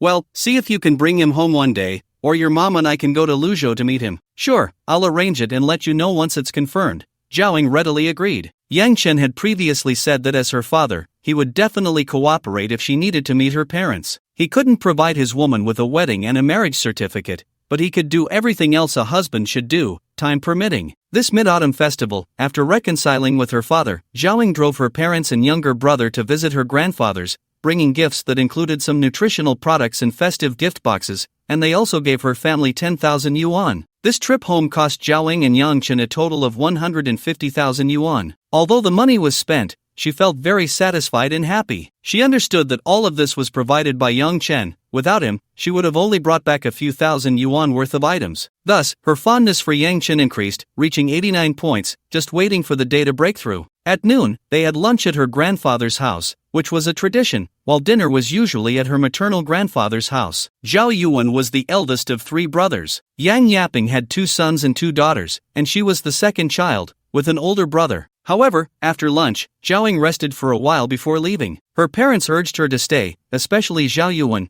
as the long-standing rift had finally healed. But Zhao pulled her parents aside, saying her boyfriend in Luzhou was waiting for her to celebrate the festival, and they understood, even encouraging her to leave quickly and drive safely. Thus, Zhao, feeling a mix of emotions, said goodbye to her grandparents and 4 uncles and aunts, then called her maternal grandparents to inform them she wouldn't be coming over that evening, before driving away. At 3:30 p.m., she returned to Senai Manor. When Yang Chen asked about her trip home, Zhao replied, "Everything's good. My younger brother is well behaved, my mom is comfortable at work, and my grandparents are healthy." Then she looked at Yang Chen and said, "The biggest gain from this trip home was reconciling with my father. What's past is past. Let's look forward from now on." With many people in the living room, Yang Chen didn't ask for details about what had happened, but it was a good thing that Zhao Ying's relationship with her father had improved. He reached out and hugged Zhao Ying. In the living room, a new round of monkey-chasing activities began, as Sun Rui and the others brought some food from the kitchen to entice their niece, making her run around. The rest of the family watched with great interest, enjoying the warm atmosphere together. Yang Mingxue reported to university in Anhui on September 1st, starting military training on the 2nd, and by the time of the Mid-Autumn Festival, she had already been in training for half a month. On the 16th, the counselor notified the group that due to the Mid-Autumn Festival, military training would end 2 hours early the next day. In the evening, the school had arranged a celebration, and everyone could either attend or, for those living nearby, return home for the festival, but they needed to report it. Yang Mingxue and her fellow freshmen started military training at 7 in the morning and finished at 6 in the afternoon, with a 2.5-hour break at noon. Ending 2 hours early meant they would finish training at 4. When she returned to the dormitory at noon, the 3 classmates in her room were discussing their plans for the evening. All the students in Yang Mingxue's class were from Anhui province, which the school had specifically arranged, though she didn't know why. Among the 4 in her dorm, she was the only one from Luzhou, the others were from different cities, and none were the same. Listening to her roommates talk about their plans for the evening, some wanted to rest in the dorm, play on their phones, and sleep when they got tired, as they were all worn out after 2 weeks of military training. Others wanted to check out the Mid-Autumn Festival celebration organized by the school. Being young, they enjoyed the excitement. Yang Mingxue felt conflicted about whether to go home or stay at school. Although they had only known each other for half a month, they lived together every day, went through military training together, and shared a common language as young people. Their dorm had a good atmosphere, unlike others where there were conflicts. They had already become very close friends. After struggling with her decision for a while, Yang Mingxue called her father. After a few beeps, the call connected. Yang Mingxue said, "Dad, our military training ends at 4 tomorrow afternoon. The teacher said the school is having a Mid-Autumn Festival celebration, and students can celebrate together or go home for the festival as long as they report it. What do you think I should do, stay at school or go home?" Yang Shuren pondered and replied, "Tomorrow evening, we're going to your brother's house to celebrate the festival. Your grandparents will be there too. Is anyone else going?" "Everyone's going, your aunt's family, your younger aunt's family, your sister's family, and our family. Everyone's going." Yang Mingxue calculated, "So, everyone except me is going?" "That's right. You can't come. I want to go, but I have to return to school in the evening, and tomorrow morning is too rushed. Can you drive me back?" "Sure, I'll take you back." After hanging up, Yang Mingxue decided to go home that evening. However, when she glanced at her roommates, a thought struck her. Could she bring them along to celebrate? It would be inconvenient to go home, but her brother's place was spacious. But would that be appropriate? As she contemplated the feasibility, she called her father to share her idea. Yang Shuren didn't oppose it, the more, the merrier, and besides, they were his daughter's classmates. However, it still depended on Yang Chen's opinion, so he asked Yang Mengxue to call Yang Chen. After hanging up, Yang Mengxue texted Yang Chen. Upon hearing her request, Yang Chen readily agreed. It was not easy for his sister to ask, and besides, it meant more chopsticks at the table. Then Yang Mengxue raised her voice in the dorm. "Excuse me, for the festival tomorrow, I'm planning to go home. Are there any sisters who want to come with me?" One of her roommates, Wu Yeling, said, "Is it appropriate to go to your sister's place for the festival?" "Of course it's appropriate. We are sisters. I've said it before, my family welcomes you. Actually, we're going to my brother's place. He lives in a villa by Swan Lake. Tomorrow evening, our whole family is going.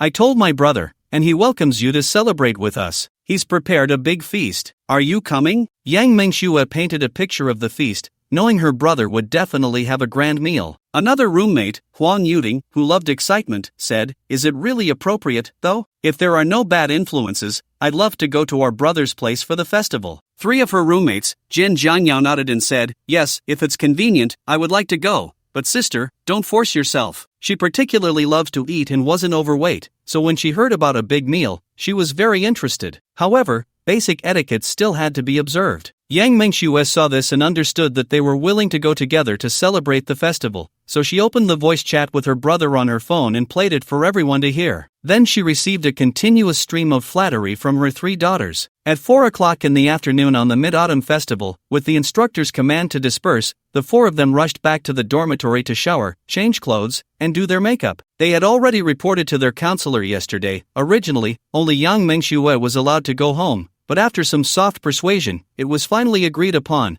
with the condition that she must return in the evening. Back in the dormitory, the four spent more than half an hour getting ready, and then they headed downstairs with the gifts they had bought. This was the idea of the other three. When visiting someone, one shouldn't go empty-handed. After going downstairs, they headed straight for the school gate, where they would drive to Yang Chen's house to pick up the car. In the afternoon, Yang Shuren had driven Yang Mengxue's Porsche Panamera to a parking lot near the school and handed her the keys, so she could pick up the car herself later. Finding her beloved car in the parking lot, Yang Mengxue took the lead and got into the driver's seat, but the other three didn't join her. Instead, they stood outside, sizing up the car. Yesterday, when they discussed how to get there, Yang Mengxue had said they would drive, and no one thought much of it. Among them, only Huang Yuding didn't have a driver's license. The others had learned after the college entrance examination. Huang Yuding was too young, having just turned 18 at the end of August, but she had already enrolled in the driving school and was preparing for the first subject. As for the car, they assumed it belonged to Yang Mengxue's father. After all, which family didn't have a car these days? However, this car didn't seem like her father's. He wouldn't be driving a car with a feminine style for work. So whose was it? Yang Mengxue started the Panamera and rolled down the window to urge the others to get in. Only then did they all take their seats, with Huang Yuding sitting in the front passenger seat. After fastening her seatbelt, she couldn't wait to ask, "Mengxue, is this car yours?" Yang Mengxue skillfully backed out of the parking space and replied, "Yes,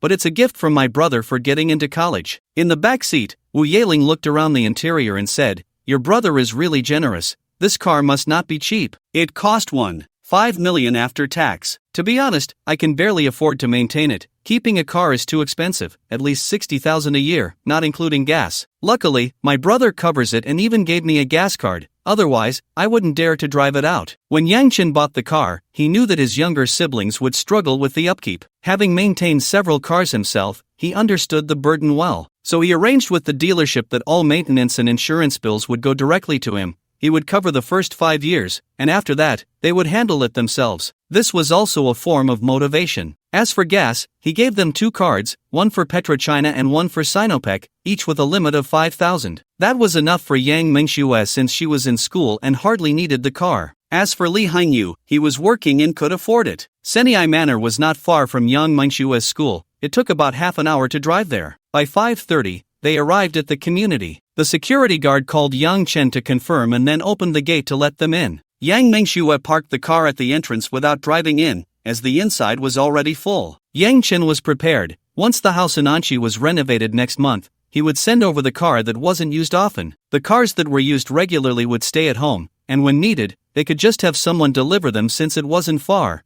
Taking the elevated road would only take about half an hour. The four of them got out of the car and walked straight inside, the main gate wide open. Walking along the garden path leading to the villa, Yang Mengshua's three roommates looked around. The villa was quite spacious, not smaller than some houses in their rural hometown, but here it was in the city, by Swan Lake, so the wealth was evident. Upon entering the room, it was already filled with people, and Yang Mengshua introduced her three roommates to her family. Earlier, Yang Shiren had mentioned that Yang Mengshua would bring classmates over to celebrate, so everyone was very welcoming as soon as they arrived. A few people sitting on the sofa stood up to make room for the four of them. Lin Ling brought out some pastries and homemade fruit juice, which were high-end treats sent by Lin Peiyun from the Magic City. She had just opened them for everyone to try. It was perhaps their first time tasting these, and since Lin Peiyun had bought high-quality goods, everyone found them quite enjoyable. Yang Chen took a piece of butterfly pastry and then a small slice of mooncake, taking a bite and finding it much better than he had imagined. It was a bit pricey, over 800 for a box of just 4 pieces, each cut into 8 segments, making it nearly 31 bites. Second Aunt Shenli said to Yang Mengshue and the others, "You should try this pastry and mooncake. It's from your sister Yun." She said it's a high-end gift box from the Bulgari Hotel, and there are only 4 in a box for 888. The pastries are also quite good, all from time-honored brands. The 4 were curious. In this age of information, they had seen news online about various exorbitantly priced gift boxes, fruits, and pastries. However, due to their living conditions, they rarely encountered such things, so they all reached for a mooncake and popped it into their mouths to taste. The mooncakes were small to begin with, and after being cut into 8 pieces, they were hardly larger than quail eggs, making them easy to eat in one bite. They didn't understand why they weren't just biting into them. Perhaps it was to maintain an elegant image, or maybe they were afraid it would taste bad. They shared and took 1 bite each, so if it was bad, it wouldn't go to waste. In any case, the 4 savored it, finding it delicious. They were eating vanilla custard mooncakes, which had a texture similar to mung bean cakes. They then selected a few other pastries that caught their interest to share, and they all tasted quite good. Eating and drinking, they chatted, sharing stories about their military training life at school and some amusing incidents. Meanwhile, people nearby kept bringing them various foods. Yang Chen's family had all sorts of fruits, pastries, cookies, bread, and more, plenty to go around. The 4 were overwhelmed, occasionally picking out foods they were interested in, not worried about overeating since they had burned a lot of calories during military training and had all lost a bit of weight over the past few days. At 7 o'clock, Aunt Tian came over to announce that the meal was ready and asked if they could start eating. Yang Chen checked the time. It was almost mealtime, so he clapped his hands to attract everyone's attention and said loudly, "Everyone wash up. It's time to eat." There were a total of 26 people at the dinner, seated at 2 tables: grandparents, Yang Chen's parents, second uncle and aunt, elder aunt and uncle, younger aunt and uncle, Yang Chen, brother-in-law, and a few others at one table, while Yang Mengshua and her 3 roommates, along with some cousins, sat at another table. The younger sister, who needed to take care of her child, was also at this table. Tonight, it wasn't Aunt Tian and son Rue cooking. A team of chefs had been hired, skilled in seafood and adapted to the local flavors of Luzhou. Some ingredients were brought by them, while others were prepared by the family. The main focus of the evening was a seafood feast, featuring large king crabs, giant mantis shrimp, Australian lobsters, black gold abalone, sea cucumbers, large yellow croakers, tuna, various shellfish, and shrimp. There were also snowflake beef, chicken, duck, fish, and other common dishes, totaling 28 dishes served hot and cold, along with some snacks on the side, chosen as per request and not counted in the total. Each dish had a generous portion, even those with expensive ingredients. Aunt Tian had also been busy. She started preparing yesterday, making Buddha jumps over the wall, which had been simmering for over 10 hours, finally ready just before dinner. Yang Chen asked Aunt Tian to use the best ingredients she could find, and the taste of the stew was naturally excellent. The dishes were served according to seating, with each person getting a portion, and if they wanted more after finishing, they could have it. During the meal, there were waitstaff brought in by the chef team, all young and beautiful ladies. Since it was a holiday, Yang Chen paid a decent service fee, 2,000 per person for the night, hiring a total of 6, with 5 chefs, each getting 5,000. The cost of the ingredients brought in was calculated separately. This was just the payment for their work. Yang Chen didn't know how much it usually cost to hire them, but he knew he must have paid more. However, it was a holiday, so it was reasonable to increase the service fee a bit. The handling of ingredients before and after the banquet, hygiene, washing dishes and pots, and banquet service were all managed by their team. Originally, Yang Chen wanted Aunt Tian to eat with them, but she was unwilling. As the housekeeper, her job at that moment was to maintain the operation of the event. Yang Chen didn't insist, and since there were still plenty of leftover ingredients in the kitchen, he asked the chefs to prepare another table of dishes for themselves. If they couldn't celebrate together on this reunion day,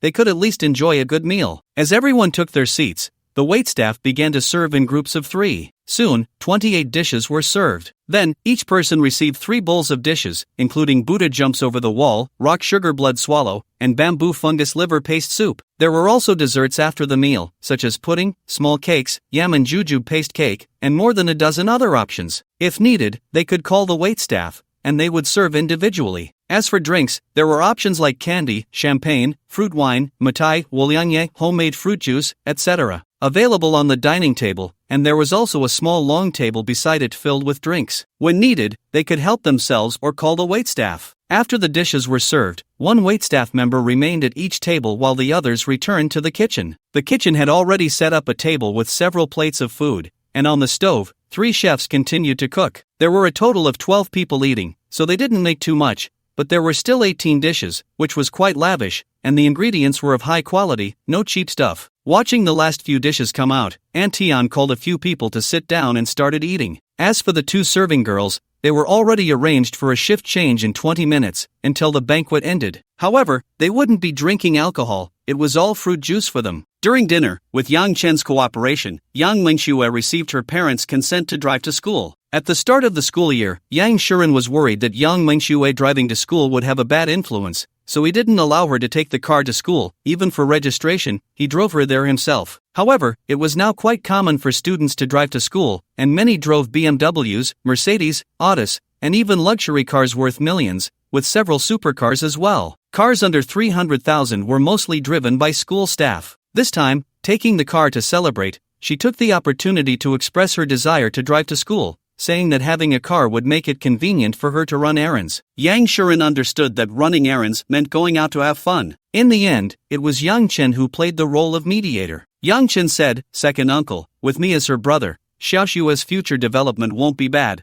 I'll always have her back. Her school is among the top 3 universities in Anhui province, and the students who graduate from there will have bright futures. If Xiaoshue drives over, it's like a business card, making it easier for her to expand her network and broaden her horizons. That's a good thing." Hearing Yang Chen say this, Yang Shiren thought for a moment and agreed. However, he still laid down 3 rules, reminding Yang Mengxue to pay attention to driving safety. After the meal, Yang Chen also pulled his cousin aside to give her some advice. Besides reminding her to drive safely, Yang Chen added, "Xiaoshua, what I just said to your dad wasn't just casual talk. I have plenty of stages here, and they're big enough, but your ability will determine how big of a stage you can stand on. When you are in school, not only should you study hard, but you should also expand your network. As long as you have the ability, I will give you the space to develop." Although Yang Mengxue did not understand her elder brother's capabilities, she could tell from what she had seen that he was quite powerful. What he meant now was that he was willing to support her, provided she had the ability. So, Yang Mengxue nodded and said, "I will, big brother." Dinner ended at 9 o'clock in the evening. After eating, they chatted a bit more before everyone went home. Yang Chen's parents and grandparents stayed the night and would return home in the morning. Yang Mengxue and her friends left first,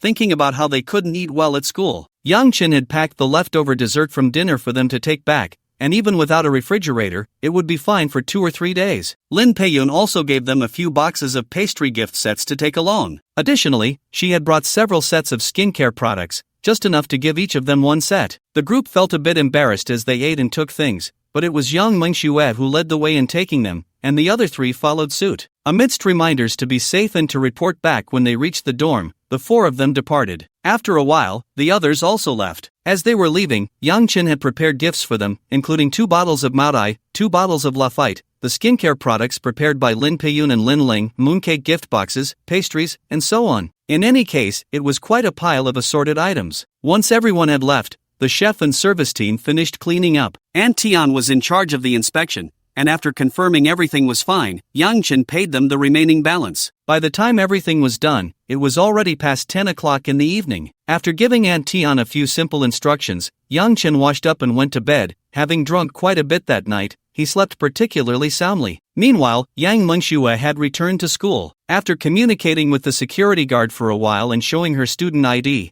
she drove the car into the dormitory parking area, where there were parking spaces available. Although most students did not have cars, there were still quite a few vehicles given the number of people. However, she still needed to find time to apply for an access pass, otherwise, it would be inconvenient to come and go in the future. The next day, Yang Chen got up early and went out to exercise. For breakfast, he had rice porridge, which Aunt Tian had arranged for the previous night. While eating, the system notified Yang Chen of an update. He opened the panel while eating. Previously, Yang Chen had asked the system why his Koenigsegg Rausch would not be available until the end of the year, while the Lamborghini could be picked up at the end of the month. This time, he inquired whether he could pick up the George Patton battle vehicle earlier. The system update was about this matter. After the update, he could spend points to expedite the pickup time for the vehicles, though it was not an unlimited advance. It was not possible to win a car today and pick it up tomorrow. Currently, for the Rausch and Lamborghini, he could spend up to 1,000 points to pick them up by the end of the month. The George Patton battle vehicle could not be expedited, as the system stated it was already the fastest available. Yang Chen did not hesitate and directly spent 2,000 points to move the pickup time for both vehicles forward. After a hearty meal, he drank something light for his stomach, feeling comfortable. Once he was full, Yang Chen began his work, which was to collect the properties. Yang Chen previously had a residential unit of about 150 square meters and an office building of 2,000 square meters. He had actually planned to take care of this before the holiday, but due to the break, he had no time to handle it. As soon as work resumed, Yang Chen scheduled an appointment with the real estate agent to process the transfer. The residential unit was located in the north courtyard of Bayue Mansion, south of the provincial radio and television station, which is just south of Swan Lake. Yang Chen's current residence, Seniai Manor, is to the west of Swan Lake, not far away, and it takes only a short walk. The building has 40 floors, and Yang Chen's apartment is on the 38th floor, offering a truly great view. The area is 182 square meters, priced at 10 million. The original owner of the house had it beautifully renovated and lived there for 2 years, so everything inside shows signs of use. Yang Chen plans to replace everything. The renovation is decent, but he is not entirely satisfied with some areas and intends to make minor adjustments. Nearby, there is another large flat owned by Yang Chen, located in Luzhono. One courtyard. The houses near Swan Lake are all quite nice, and the prices are attractive. After completing the property transfer, Yang Chen wondered if he would eventually circle Swan Lake, as that community has its own houses, but he has no idea what that scene would be like. However, if he doesn't spend his own money and relies solely on the system's lottery, it won't be easy. There are about 30 to 40 communities of various sizes nearby, and even the more expensive ones that are close by exceed 10. Relying solely on the lottery presents quite a challenge. A 2,000 square meter office building has also come up for sale, located next to Luogang Park in a newly opened industrial park. The entire 5-story standalone office building has an area of 2,400 square meters, but this is the certificate area. The actual usable area, according to the sales introduction, exceeds 3,000 square meters after renovation. It has already undergone simple renovations and can be used directly. The price is also reasonable, only 20 million, which is cheaper than housing prices, as no community nearby is below 10,000. After handling the property matters, news came from the school that a meeting was held in the morning, and Yang Chen's cooperation request had been approved. The next step is to contact 5 other undergraduate institutions and then call on other schools in the university town to participate under the banner of the 6 universities. The preliminary prediction is that it can be launched by next week at the latest. After learning this, Yang Chen completed the property transfer procedures and went to the school to sign an intention contract with Principal Chi. He then requested the account provided by the school and transferred 1 million as initial startup funds. Principal Chi expressed his admiration for Yang Chen's trust and decisiveness, patting his chest and assuring that he would make everything perfect for Yang Chen. He also mentioned that subsequent activities would be coordinated by Teacher He. Although Principal Chi is in charge, he is so busy that most of the communication work is coordinated between Teacher He and Yang Chen,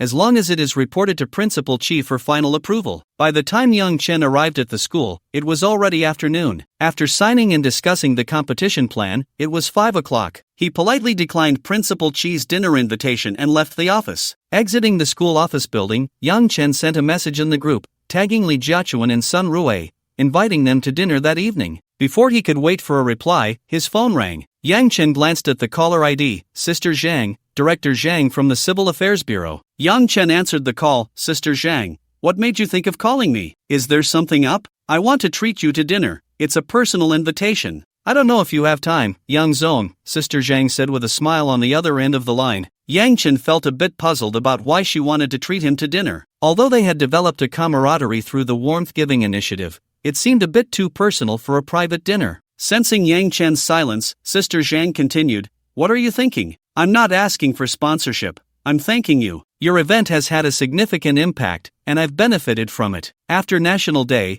I will be promoted to Deputy Director. The organization has already talked to me. It's just that the appointment hasn't been announced yet." She then laughed and added, "I consider you a friend, which is why I'm sharing this with you. You can't let this get out, or I might get into trouble." Yang Chen chuckled, "Then congratulations, Director Zhang." "Oh no, Deputy Director Zhang." "What director? It's all about serving the people. Just call me Sister Zhang, it's more friendly." As Yang Chen chatted and responded, he pondered Sister Zhang's intentions. On the surface, it seemed she was treating him to dinner to thank him for her promotion due to his influence. However, Yang Chen did not think so. He did not believe that a single event could have such a significant impact, influencing the appointments of personnel in the municipal government. If you said that Sister Zhang was already a candidate and that his event provided her superiors with a satisfactory promotion condition, that would be more plausible. So, should he attend this banquet? Of course, he would go. With his current status, he could either spend his life eating and waiting to die or do something meaningful, which required connections. Sister Zhang was one option, and from her demeanor, it seemed she was also interested in networking,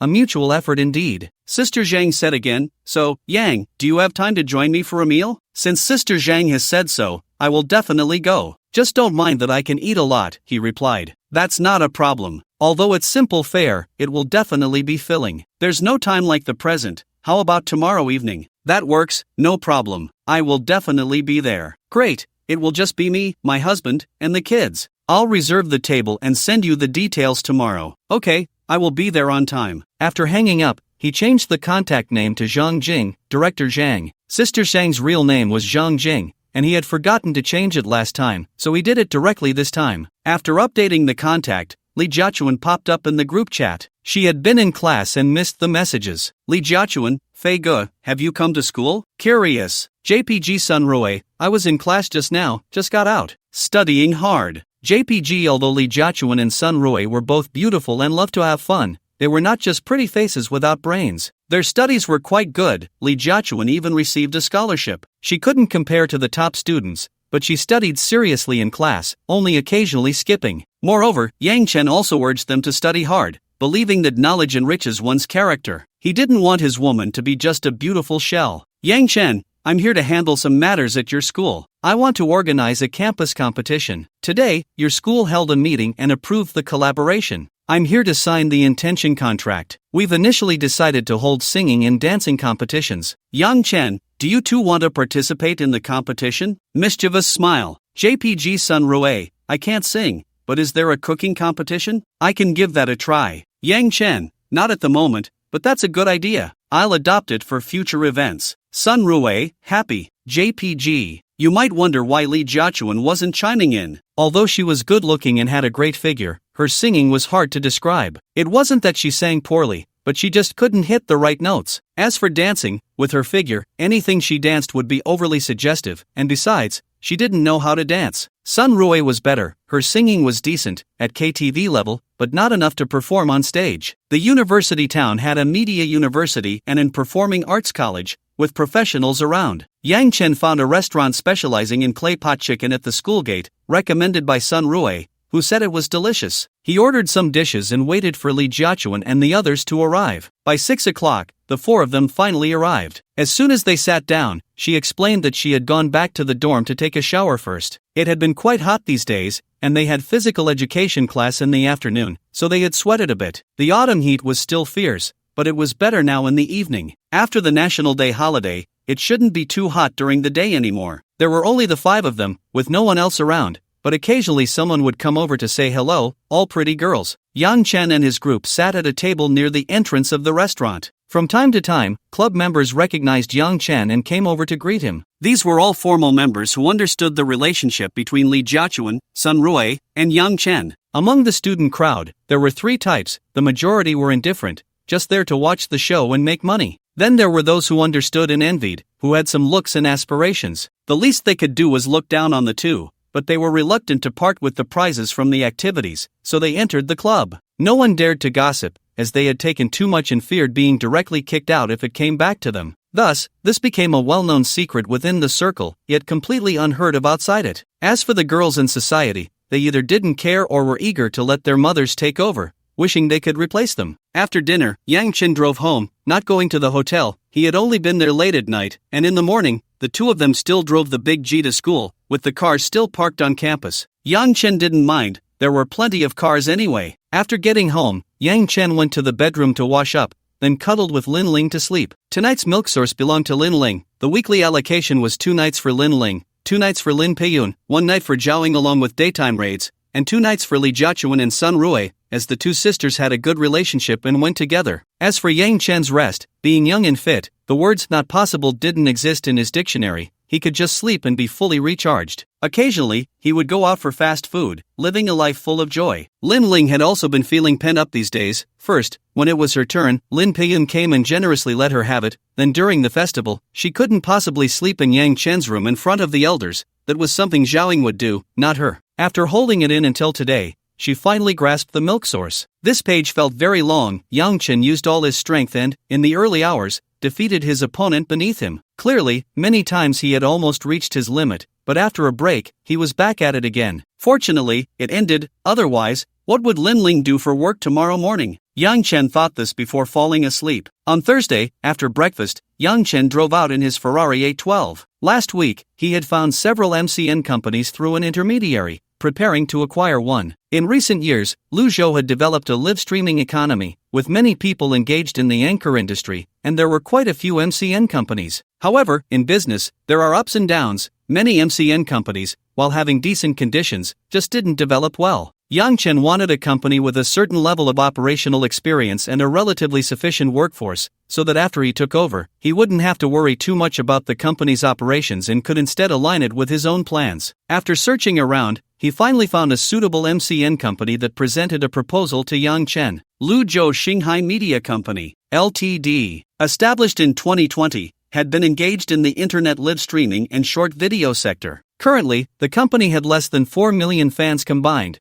with the highest just over 800,000, and not a single influencer with 1 million fans. However, it had been operating for many years, and the relevant personnel were relatively well equipped. Yang Chen focused on this point. He needed familiar hands, and as for whether it would make money, he thought he could just give it a try. He could afford to lose. Today, Yang Chen went to Xinghai Media to conduct an on-site inspection. If it met his requirements, he would take it directly. After all, the other party quoted 7 million, and the intermediary said it was the market price. Yang Chen had also asked around, and given Xinghai's situation, it wasn't high. At 9 a.m., he arrived at the building where Xinghai Media was located. The intermediary's manager was waiting downstairs with Xinghai's boss for Yang Chen. The boss of Xinghai looked young, at most 28, but he seemed a bit dispirited, with a hint of relief in his eyes. The intermediary's manager introduced Yang Chen to Xinghai's boss, Ko Jianghao. Then Ko Jianghao led the way, taking the two up. Xinghai Media was on the 16th floor of the building, and Ko Jianghao had rented the entire floor as an office,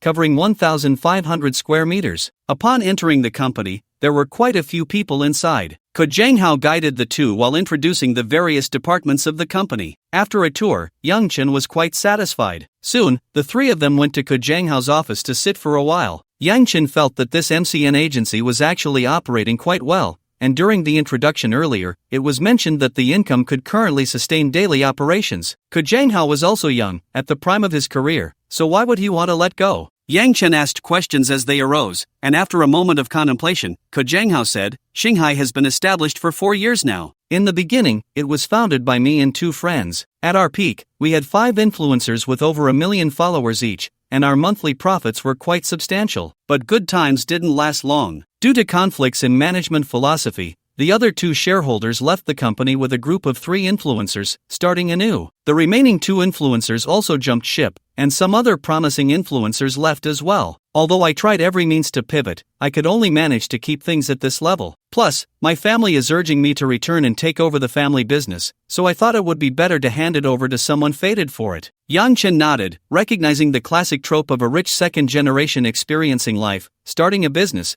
and ultimately failing to return home to inherit the family fortune. It made things difficult for us first-generation entrepreneurs. After chatting for a while, Yang Chen agreed to the offer and signed a preliminary contract, allowing Ko Jianghao to handle the transition issues. The official handover would take place next Monday, after which the payment would be settled. The deposit was waived, and Ko Jianghao remarked, "Someone who can drive a Ferrari 812 wouldn't struggle to come up with 7 million. If the deal falls through, it definitely won't be about the money." Yang Chen nodded and turned to leave. Once downstairs, he briefed the agency manager to find suitable operational staff for himself. The current company manager was Ko Jianghao's person, who had clearly stated he would take them with him. Additionally, there were financial staff as well. There was also a small influencer with around 300,000 followers, considered one of the company's backbones. Ko Jianghao mentioned that this person was his confidant and would be leaving with him. Yang Chen looked at the photo. She was a charming little enchantress. It seemed to be one of those plots involving a boss and a beautiful subordinate, which Yang Chen understood well. He wanted Ko Jianghao to sort this out before the handover. As he exited the building, Yang Chen glanced back. Ko Jianghao had also mentioned that he rented the 16th floor of the building,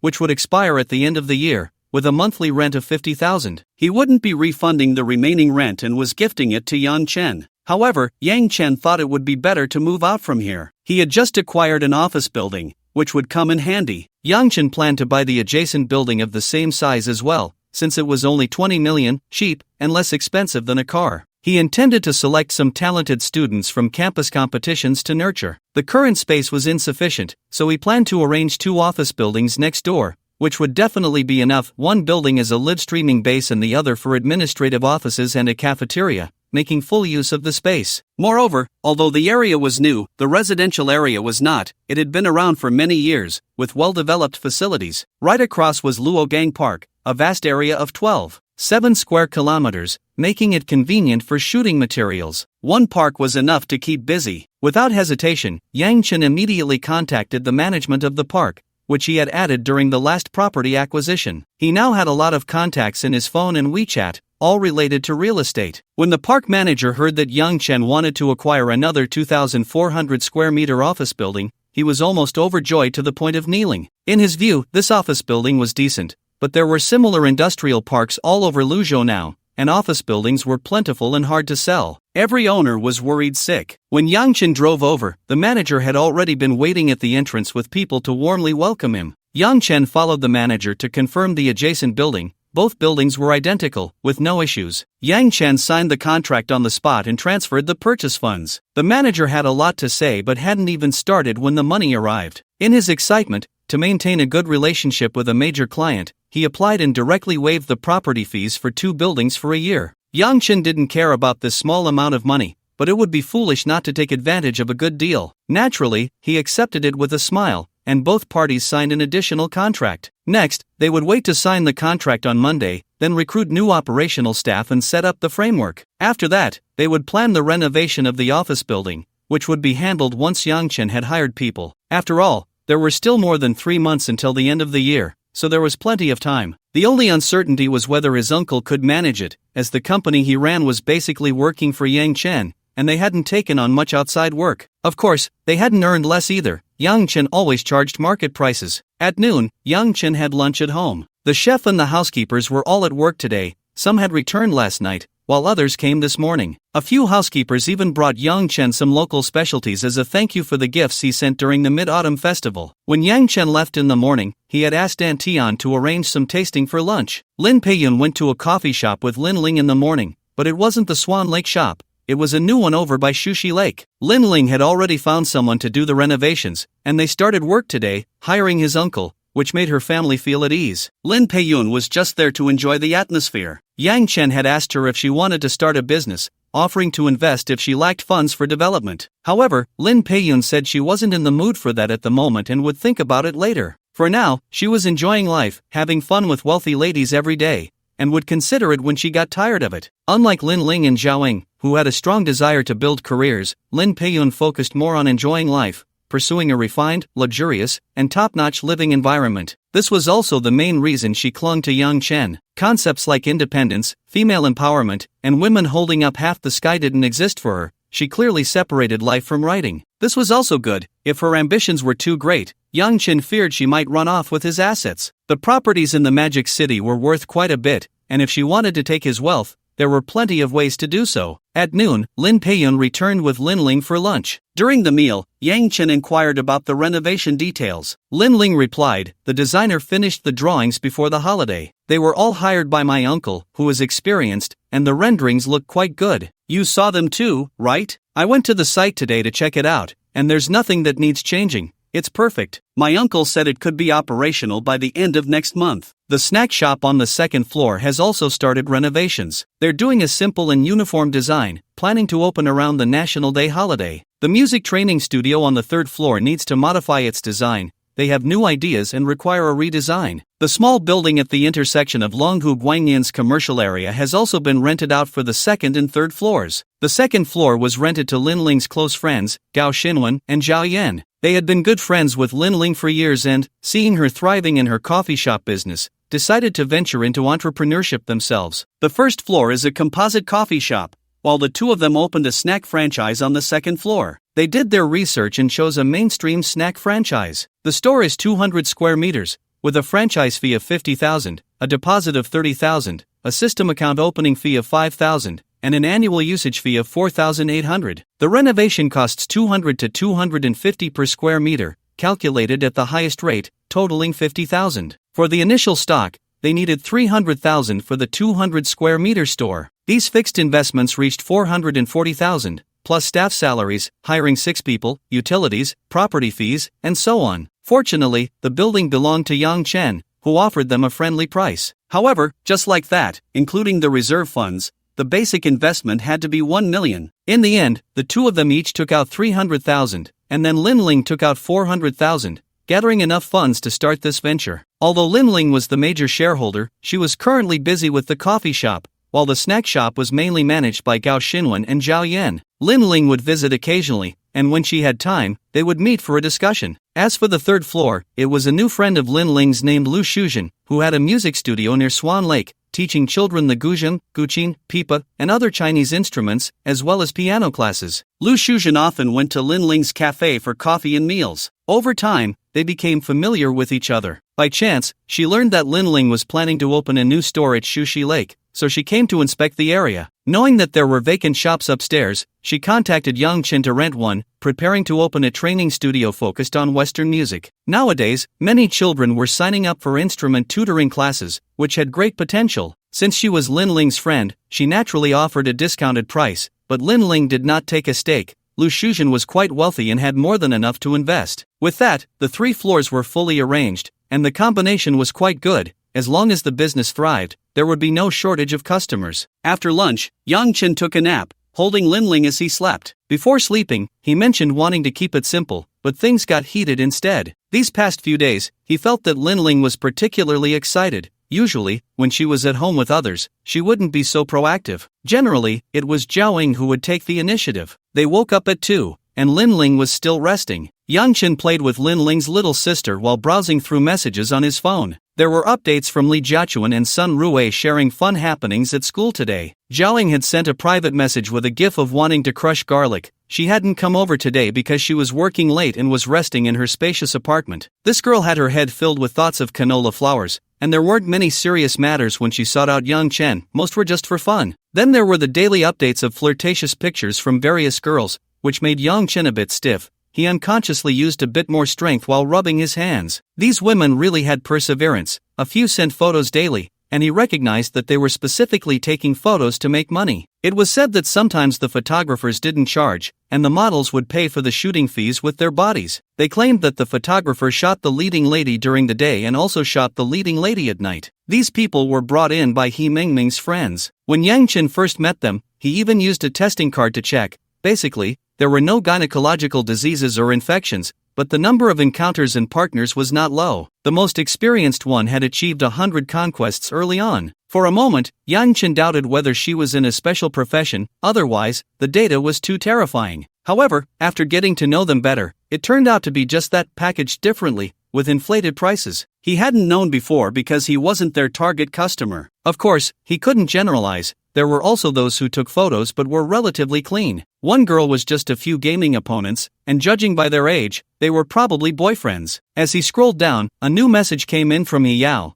updating on the progress of their activities. Teacher he, Mr. Yang, this morning, a meeting was held with 6 undergraduate institutions at the school. The other institutions have agreed to your cooperation plan, and preparations for the competition organizing committee have already begun. The meeting decided that by Saturday, we should contact the remaining schools in the university town, and on Sunday, we will hold the founding meeting of the campus competition organizing committee. Teacher he, the preliminary decision is to invite you to serve as an advisor to the organizing committee, responsible for the preparation and supervision of the event. Your presence is required for the activities on Sunday. After the establishment meeting, we will hold a meeting to confirm the rules for the singing and dancing competitions, as well as the organization and arrangement of prizes. Teacher he, please ask General Young to arrange a time in advance. If it's inconvenient, please let us know ahead of time, and we can send someone to your place to discuss the specific details of the event. Yang Chen thought for a moment. He had no plans for the weekend, so he replied, thank you, Teacher he, I can come on Sunday. Zhang Jing is hosting a dinner tonight, and Yang Chen spent the afternoon thinking about what to bring as a gift. It was said that Zhang Jing was treating to thank Yang Chen for his help with her promotion, so he couldn't really show up empty-handed without any sense of social etiquette. However, Zhang Jing is a civil servant, and Yang Chen had spent several days with her during the last event, knowing that there were regulations in place, so she probably wouldn't dare accept expensive gifts. This made choosing a gift a dilemma. When in doubt, he turned to the internet. Yang Chen opened his phone and started searching. After browsing multiple platforms, he decisively abandoned the idea. The platforms were filled with advertisements, offering pens, health products, creative ornaments, or specialized gift boxes. If Yang Chen were Zhang Jing's colleague, such gifts would be appropriate, but he wasn't. He was a wealthy man. Giving something worth a few hundred yuan would be insulting, right? After pondering for a long time, Yang Chen had an idea. If adults were not suitable, he could buy something for children. It wouldn't be a problem to get some toys for them. The more he thought about it, the more he felt this idea was feasible, so he drove out to a mall to buy toys. Zhang Jing was 36 this year and had 2 children. The eldest, a boy, was 10 years old and in elementary school, while the youngest, a girl, was not yet 2. He learned all this during their casual chats when they were together last time. Yang Chen went to the mall and bought a high-end drone for children, spending 3,000 yuan, and also got a set of dolls with a bunch of clothes and props, costing 2,000. This seemed just about right and avoided any risks. After returning home,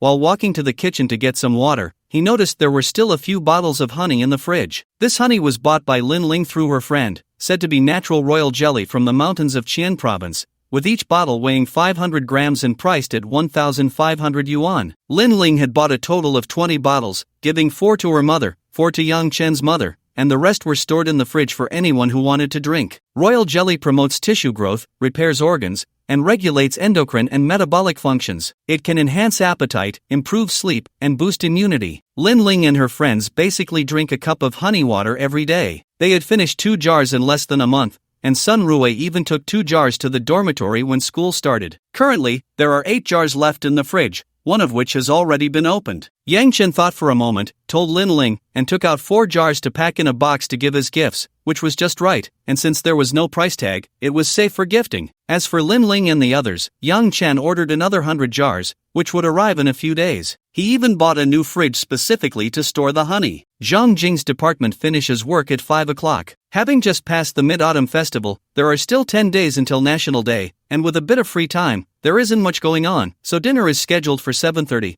allowing her to go home and change clothes, freshen up, and get ready. This dinner invitation was not only Zhang Jing's way of thanking Yang Chen for his help with her promotion but also an opportunity to get to know him better. This suggestion came from Zhang Jing's husband, Wang Jiming, who was also in the system, serving as a deputy director in the municipal committee, but he was promoted much earlier than Zhang Jing. Wang Jiming is 36 years old this year and has been the deputy director for 4 years. Recently, during a conversation with his superiors, he caught wind that he might be transferred to work in a county below. In the municipal party committee, individuals who rise to a certain position are often assigned to work in the counties, and then promoted based on their performance. At 36, being a deputy-level official within the system can be considered young and promising. Wang Jiming also hopes to advance further. The implication from his superiors is that he might go to that county to serve as the deputy secretary of the county committee, to hone his abilities, and then based on his performance, a decision will be made regarding his next appointment. As a deputy-level official in the municipal party committee, Wang Jiming's best development path would be to succeed the current head as director,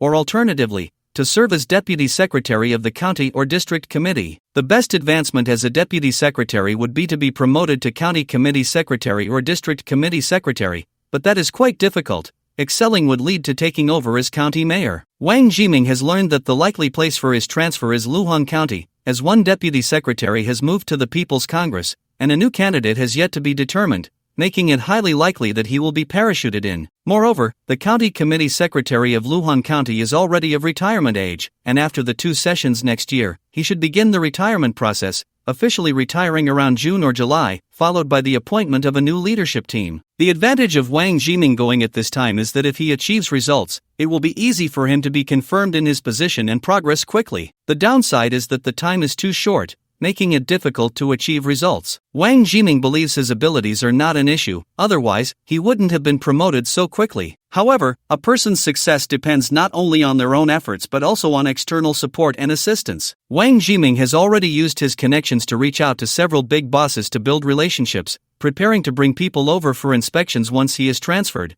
confident that he can deliver a good performance. But in terms of connections, no one can have too many. After learning about Yang Chen's achievements from Zhang Jing, especially after observing that Yang Chen is a soft-hearted person, Wang Jiming is even more inclined to befriend him. It was almost 7 in the evening when Yang Chen set off in his car. The restaurant they had chosen was a bit far from Swan Lake. The atmosphere was casual, and there was no traffic. After driving for nearly 20 minutes, Yang Chen finally arrived. The restaurant occupied a large area. Before coming, Yang Chen had checked online and found it quite famous. It was said to be a renovated old factory, founded by an elderly gentleman who had worked as a chef there in his youth. After venturing out for years, he returned in recent years, bought a factory building and several structures from his former workplace, redesigned them, and spent over 10 million to transform it into a restaurant. The price of the meals was not expensive. Some said that one could eat well for just over 100 per person. Yang Chen drove a flashy car for safety and parked inside the courtyard. After parking, he noticed many young men and women taking photos, clearly a new hotspot for social media. As he walked into the lobby, Yang Chen noticed a children's playground at the entrance, where several kids were playing, while many parents stood nearby watching their children. He noticed that many parents were looking at a girl. From Yang Chen's angle, he could only see her profile, but it was clear she had a good figure and a beautiful side profile. She wore a white casual sweatshirt set and had long wavy hair cascading down. At that moment, she was puffing her cheeks and playfully interacting with a child playing nearby, making the child laugh heartily. The little girl was also adorable, a beauty in the making, and it seemed she would grow up to be a stunning young woman, her every smile and frown particularly charming, exuding a cleverness. As Yang Chen walked, he thought that if he had a daughter in the future, she would likely be just as beautiful, considering his girlfriend was not unattractive. Yang Chen asked a waiter for directions and, under her guidance, arrived at the private room 108 that Zhang Jing had reserved. Because Yang Chen was holding a gift, all the waiters kindly helped him open the door. Only after confirming it was this private room did she leave. The service was very considerate. After entering, Yang Chen quickly scanned the room. It was quite spacious, roughly over 40 square meters, and currently, there were only 2 people sitting inside. One was Zhang Jing, and the other was presumably her husband. Upon seeing Yang Chen enter, the couple immediately stood up to greet him. Zhang Jing walked over and said, "Mr. Yang has arrived. Was the journey smooth?" Yang Chen replied, "Not bad, quite smooth. Sister Zhang, you can just call me Xiao Yang or Xiao Fei from now on. Calling me Mr. Yang all the time feels too distant." He then handed the items in his hands to Zhang Jing, saying, "Sister Zhang, this is a small token for the kids. This drone is for your son, I checked, and a 10-year-old can play with it. This doll is for your daughter. I think girls would like these dolls, right?" He then took out several bottles of royal jelly from the bag and said, "These are a few bottles of royal jelly. They're not expensive. You can drink them. You're about to get promoted, and work will be busier. Drinking some honey water will be just right for you. My family drinks this every day, 1 cup. It's good for health." Zhang Jing looked troubled and said, "Xiao Fei, you know our rules. These items are clearly not cheap. I can't accept them, not even privately." Yang Chen persuaded, "First of all, we are friends, right? I'm not asking you to do anything for me. Secondly, this is a gift for the 2 kids. I like children, buying something for them isn't illegal, is it? Moreover, this is just a few bottles of honey, some local specialties, not worth much. Is that against the rules? Listening to Yang Chen's reasoning, Zhang Jing opened her mouth a few times but couldn't find the words. At that moment, Wang Jiming stepped in to ease the situation, saying, "If he wants you to take it, just take it. Mr. Yang has good intentions for the kids, and besides, we're all friends, it's fine." Seeing her husband say the same, Zhang Jing accepted the gifts and then introduced their identities. Wang Jiming said, "Hello, Mr. Yang. I've heard about your achievements from Zhang Jing. You're quite generous, accomplished at a young age, and a caring person. Such people are rare nowadays." Yang Chen replied, "Hello, leader. You flatter me too much. Sister Zhang is exaggerating. I've just done what I can. It's really people like you, who serve the public, that bring real change to the lives of ordinary folks." Yang Chen wasn't being sarcastic or flattering. He didn't deny that there were bad apples in the civil servant team, but with the country's resurgence, this group had also contributed. If the government didn't act and the staff didn't work hard to implement policies, many people would still be struggling to meet their basic needs. Wang Jiming said, "What leader? If you call Zhang Jing's sister Zhang, then just call me Old Wang." Yang Chen waved his hand. "Let's stick with Wangu, you can call me Xiao Fei." After a pause, he added, "Didn't you say the kids were coming? Why haven't I seen them?" Zhang Jing explained, "The eldest is in 5th grade, under a lot of pressure with schoolwork, so he's at home doing homework. We didn't bring him out. The youngest is playing at the door with her aunt. She should be back soon." Just as she finished speaking, the door opened, and a woman in a white sweatshirt entered, holding a delicate little girl, who was exactly the one playing at the door earlier. Seeing her sister and daughter come in, Zhang Jing stepped forward to take her daughter and said, "Xiao Fei, this is my sister Zhang Yi. You can call her. Just call her Zhang Yi." Zhang Jing felt it was inappropriate halfway through and changed her words. Then she looked at her sister and said, "This is Yang Chen, Mr. Yang." Zhang Yi smiled gracefully and said, "Hello, Mr. Yang." Zhang Jing added, "Now that everyone is here, you can notify the waiters to serve the dishes." Zhang Yi nodded and went out to find the waiters to bring the food. When she returned, a few people began to sit down. The private room was not small, and the table was large, so they did not sit apart but together. After some mutual politeness, they finally settled down. From the left, Yang Chen, then Wang Jiming, Zhang Jing, Wang Jiasen, and Zhang Yi. Wang Jiasen was Zhang Jing's daughter, sitting in a baby chair, quietly playing with her aunt Zhang Yi. Although they were close, they did not disturb the conversation among the other three. The child was very well-mannered. As Yang Chen chatted about some recent events, he observed Zhang Yi, who was effectively sitting opposite him due to the seating arrangement. He hadn't seen her clearly outside, but now that they were closer in the private room, his view was good, and he could see her clearly. Zhang Yi was indeed beautiful, looking about 25 or 26, with an oval face, large bright eyes, fair skin, and a captivating smile that was infectious. After a short while, the dishes were served. This restaurant was spacious and busy, but the food came out quickly, and soon they had 8 hot and cold dishes on the table. After asking Yang Chen, Wang Jiming opened a bottle of wine and poured a glass for him. Zhang Jing and Zhang Yi, needing to take care of the child, opted for juice. The 4 of them gathered without any formalities for toasting. Only Yang Chen and Wang Jiming drank. The wine was estimated to be over 30 degrees. Wang Jiming said it was a gift from a friend, homemade sorghum liquor that he usually enjoyed, which was why he brought it along. Yang Chen didn't mind, as long as it tasted good, that was all that mattered. After all, he had already drunk red wine worth 200,000 a bottle and white wine worth tens of thousands. Now that they were out for a meal, he didn't care about the price of the wine, it just had to be good. After a few rounds of drinks and several dishes, the topic shifted several times until they somehow started discussing the club. Yang Chen clinked glasses with Zhang Jing and said, "It was originally just for fun, looking for someone to hang out with, and then doing something meaningful for society within my capacity. I didn't expect it to grow so large. Now that it's grown, it's not appropriate to keep the club at my home. I've been looking for a suitable venue to move the club." Wang Jiming was very interested. After filling Yang Chen's glass, he asked, "What kind of venue are you looking for?" Yang Chen replied, "First, I want to establish a base for the club, with some activity rooms, game rooms, a fitness center, and such facilities, so that members have a place to engage in activities. It's not normal to have no regular activities apart from going to my house. Then, I want to build a parking lot. I plan to provide some cars for convenience in holding self-driving events in the future. The venue should also be large enough to host some outdoor activities. Finally, it should be a well-equipped place with convenient transportation, not too far from the city. We can't just find a desolate and remote area, that would deter people from coming. Zhang Jing summarized, so you're looking for a large place with existing buildings and convenient transportation to set up, right? Yang Chen nodded. Sister Sang's summary is very accurate. He continued, recently, the agents have found quite a few places for me, but either they are too small or too remote. Some were even in the 3 counties, which would take over half an hour to drive. My members are either working or studying, so no one would go. At this point, Wang Jiming said, I actually have a location that might meet your requirements. Yang Chen was curious, Brother Wang, don't keep me in suspense. Just tell me. After saying this, he clinked glasses with Wang Jiming. Wang Jiming took a sip of wine and said, there's a new grain warehouse, the 1952 Cultural and Creative Park, near the Government Affairs Center. Do you know it? Yang Chen nodded. I know that place. I've been there once before. It has a lot of foot traffic, and being in the city, it's a place everyone loves to go. Wang Jiming said, the new grain warehouse covers an area of 150,000 square meters,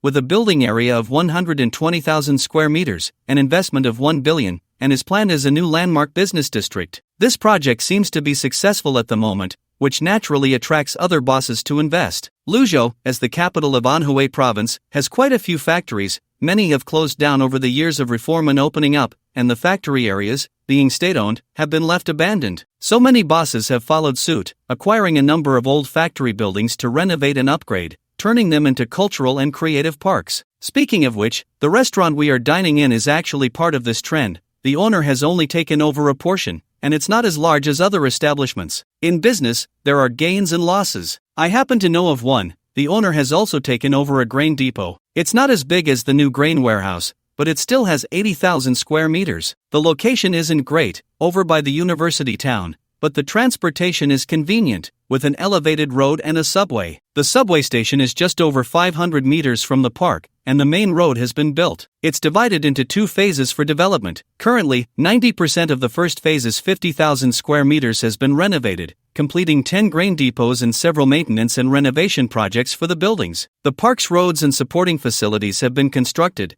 and the work has also begun, with some businesses already signing contracts to move in. However, the economy is not good this year, and with the owner's tight cash flow, there's a bit of a desire to withdraw. Wang Jiming looked at Yang Chen and said, if you're interested, Mr. Yang, you can go on site to inspect it, buy a grain depot, and renovate it yourself. It would be enough for club use. Zhang Yi, who was playing with Wang Jiasen, was taken aback upon hearing Wang Jiming's introduction, as the grain depot industrial park her brother-in-law mentioned was exactly where she currently worked, managing the property there. After listening to Wang Jiming's introduction, Yang Chen calculated in his mind and said, sure, I'll go take a look. I wonder if Brother Wang can arrange it quickly. Wang Jiming replied, no problem. I'll contact you first thing tomorrow at work. I'll definitely get it done as fast as possible. Once this matter was settled, the conversation quickly shifted to other topics. From around 7 in the evening, they drank until 10, and by the end, the little one had already fallen asleep in her aunt's arms. However, this meal also brought Yang Chen closer to the couple, Zhang Jing and Wang Jiming. Both sides were eager to make friends, and naturally, the atmosphere was harmonious and much more familiar. The group left the restaurant, laughing and chatting, and before Yang Chen left,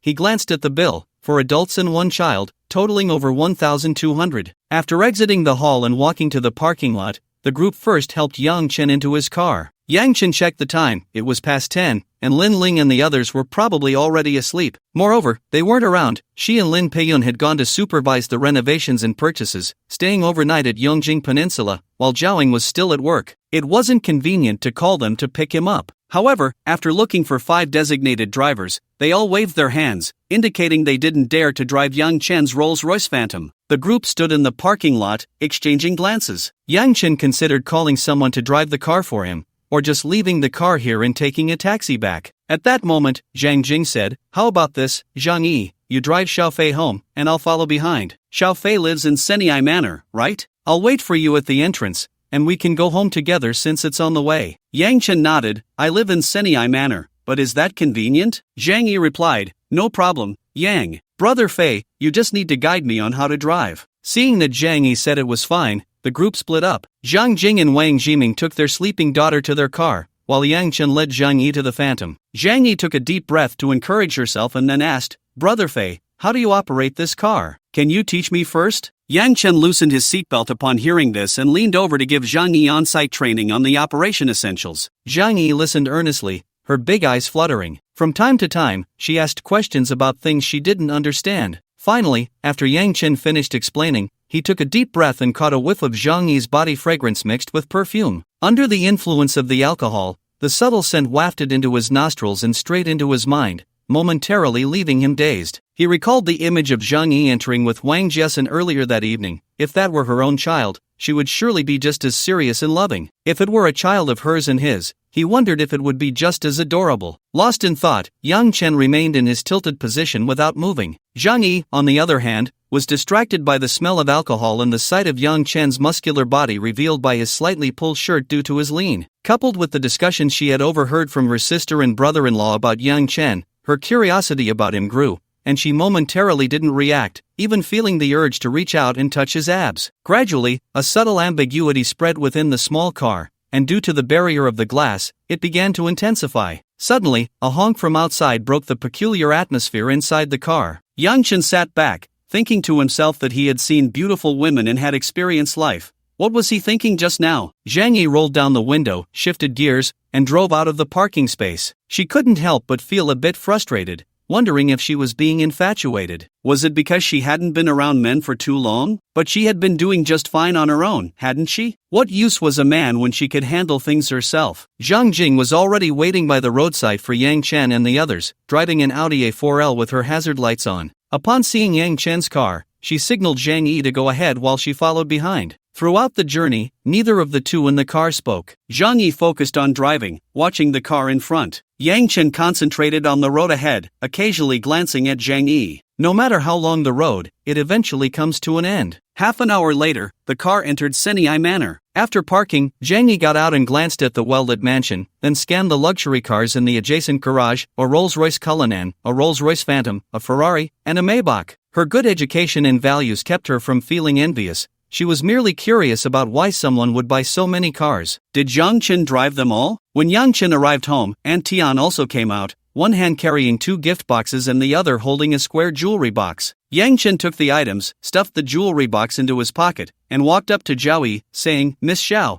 what do you think of my cars?" Zhao Yi replied, "They're all luxury cars, of course they're good." "Is that so? Next time we have the chance, let's go for a drive together," Yang Chen said with a smile. Zhao Yi pursed her lips, not responding. What did he mean by that? Was he flirting with her? Was it really that direct? Seeing Zhao Yi silent, Yang Chen handed over the gift box in his left hand, saying, "This is a set of skincare gift boxes. Take it, after all, you helped me get back." Zhao Yi didn't take it, raising an eyebrow. "What does this mean then? Is it my driving fee? Driving fee? That sounds so harsh. We're friends now, right? This is a gift for a friend I'm meeting for the first time, just a little token of appreciation, a testament to our friendship." Hearing Yang Chen's explanation, Zhao Yi smiled but still didn't take the boxes, looking at the 2 gift boxes in front of her. "Why are there 2 sets of skincare products for me?" Yang Chen took Zhao Yi's hand and stuffed the gift box into her palm, saying, "One is for you, and the other is for you to pass on to your sister. I can't give it to her directly, so you can just hand it over." Oh, Zhao Yi responded, realizing there were indeed 2. That was good, but she felt a bit disappointed for some reason. Noticing the change in Zhao Yi's expression, Yang Chen found it amusing and then pulled out the jewelry box from his pocket, holding it up in front of Zhao Yi while opening it with the other hand. Inside lay a pair of ruby earrings, surrounded by small diamonds forming a heart shape. The rubies were as bright and striking as blood, while the diamonds sparkled brilliantly under the light. Yang Chen stepped forward and stood in front of Zhao Yi, saying, "These are specially for you. I noticed you have ear piercings, so I thought you might like to wear earrings. This pair of ruby earrings perfectly matches your temperament. It's simply a match made in heaven. Once you wear them, you'll look stunning." Zhao Yi instinctively raised one empty hand to touch her earlobe as Yang Chen spoke. In fact, she hadn't worn earrings in a long time, her piercings might even be closed. She brushed her hair back and said, "Why are you giving me earrings? And it's obvious they're quite valuable. No free lunch, you should take them back." Yang Chen leaned closer to her ear and said, "This is to commemorate the moment I felt my heart race for you." After saying this, he stuffed the jewelry box containing the earrings into her pocket and playfully patted her bottom twice. Zhao Yi's face instantly turned red, and she scolded, "Pervert." Then she walked away without looking back. Yang Chen smiled and turned to head home. On the way back, he used a detection card on Zhao Yi. Name, Zhao Yi, unmarried, age, 27, height/weight, 172 cm/56 kg, attractiveness, 90 figure, 90 affection, 40 passes, 1/30 health status, healthy. He had previously chatted with Zhang Jing, who mentioned that her sister was approaching 30, currently without a boyfriend, and wanted Yang Chen to help introduce her to a quality bachelor. It seemed true, at 27, if she had a boyfriend, her score wouldn't be so low. Although Zhao Yi had left, Yang Chen checked her affection score, which had risen to 45. It seemed that the saying, "the more beautiful the woman, the more deceitful," held some truth. She might call him a pervert, but in her heart, she was intrigued. After Zhao Yi walked out of the villa gate, she slowed her pace. She didn't know what was happening to her, why she had such a strong reaction. In that moment, it was a feeling of excitement. Clearly, Yang Chen wasn't a good match. She had heard from her sister that he had a girlfriend and was entangled with several other girls. After hearing about Yang Chen from her sister for the first time, she had been curious about what a young, successful, wealthy, and flirtatious man was like. After their interaction today, he didn't seem arrogant and was quite approachable. During that brief moment in the car, she noticed Yang Chen looking at her multiple times, and each time her heart raced, forcing herself to look straight ahead. Logically, it had been a long time since their breakup, and she wasn't lacking suitors. There were plenty of good candidates, many of whom were handsome. Yet Yang Chen was already 30, and his looks could only be considered decent. He clearly wasn't at the top of her list. Lost in thought, she walked under a streetlight and couldn't help but take out the jewelry box, opening it to look at the ruby earrings. Do they really suit me? Zhao Yi wondered if she should go get her ears re-pierced. Realizing her face was flushed again, she stomped her foot in embarrassment, then put the earrings away carefully. Taking a deep breath, she walked toward the gate. Zhang Jing had been waiting for a while, curious about how big this community was. It took so long to come out, she wondered if Zhao Yi had gotten lost. Just as she was about to call and check, she saw Zhao Yi coming out, carrying something. Zhao Yi got into the car and sat in the passenger seat. As she fastened her seatbelt and changed lanes, she said, "I took a little longer. Yang Chen gave me 2 boxes of skincare products and insisted I take them, saying it was a gift for our first meeting as friends. I'll keep one for myself and give you the other. That's what he taught me to say." Zhang Jing laughed in surprise. If it came down to it, would anyone believe that line? But they were friends, so if he wanted to give them, why not? After all, he wasn't asking her for anything in return, and she might even ask him for sponsorship later, so it was fine to accept them. Nothing bad would come of it. In less than 10 minutes, the 4 of them arrived home. Tonight, Zhao Yi was sleeping at her sister's house, which had 4 rooms, 1 living room, 1 kitchen, and 2 bathrooms, a spacious place for an ordinary working-class family. Zhang Yi often stayed overnight at her sister's, mostly to help take care of the kids for the 2 busy adults. After washing up, Zhao Yi returned to her room. The eldest, 10 years old, had his own room, while the second child was still small and slept with their parents. During the day, their grandmother took care of the kids, and when there were things to do at home, Zhao Yi would come over to help. Lying on her bed, Zhao Yi took out her jewelry box and began to try on the pieces in front of the mirror. They looked beautiful, like a flame burning brightly. After admiring herself for a long time, Zhao Yi finally couldn't resist any longer and reluctantly put the jewelry down before going to bed. The next day, Zhao Yi arrived at the industrial park on time. It had just started, and a few companies had already settled in, filling 3 factory buildings and 2 small office buildings, with 3 factory buildings and 1 office building still vacant. After a busy day, she was about to leave at 5 o'clock when she was stopped. A gym in the park was opening that evening and had invited everyone for dinner. Zhao Yi couldn't refuse and had to attend. After a night of toasting and chatting, the gathering finally ended around 10 o'clock. As she was leaving, Zhao Yi saw several gym instructors waiting for a ride by the roadside, both men and women. After thinking for a moment, Zhao Yi walked over, rolled down her car window, and said, "Is anyone going my way? I can give you a lift for a bit." She then gave them her address. In the end, 3 people got in, 2 men and 1 woman. After confirming the destination, Zhao Yi set off. On the way, she could clearly feel the male instructor in the passenger seat stealing glances at her, occasionally shifting his body to show off his muscle definition. Zhao Yi inwardly scoffed at the guy, thinking there was nothing impressive about his muscles. It was really annoying. Why did she have to be so nice? If she had known, she would have just left.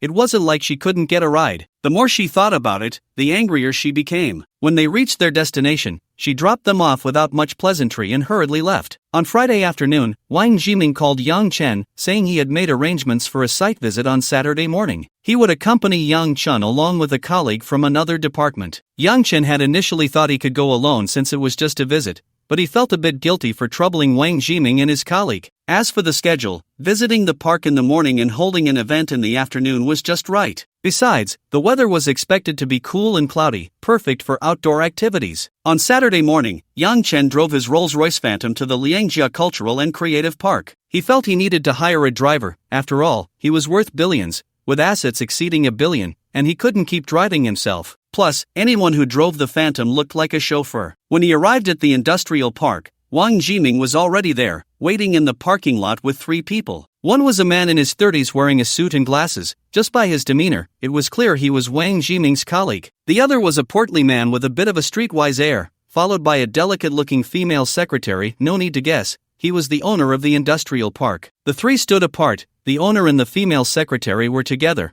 while Wang Jiming was discussing something with the man in glasses. When Yang Chen got out of the car, Wang Jiming teased, "Nice car, Yang. It must be over $1 million, right? Why not hire a driver?" Yang Chen replied, "It's a bit over that, 13.5 million after tax. I don't usually need a driver, I prefer to drive myself, and I don't drive this car much anyway." Then Wang Jiming introduced the people present to Yang Chen. "This is Section Chief Li Jianghua, who is in charge of park affairs in the district, and this is Mr. Wang Chang, the owner of the park." "Hello." Yang Chen shook hands with both of them, and then under Mr. Wang's guidance, they began to tour the park, with the explanation work handled by Mr. Wang's secretary. The young lady, although beautiful and dressed like a vibrant flower, was also quite capable in her work. The park has currently developed and renovated 10 grain silos. Each silo has been cleaned, reinforced, and repaired in damaged areas, with waterproofing, insulation, and anti-corrosion measures completed. The interior and exterior walls have been repainted. The warehouse spans 24 meters and is 60 meters long, covering an area of 1,800 square meters,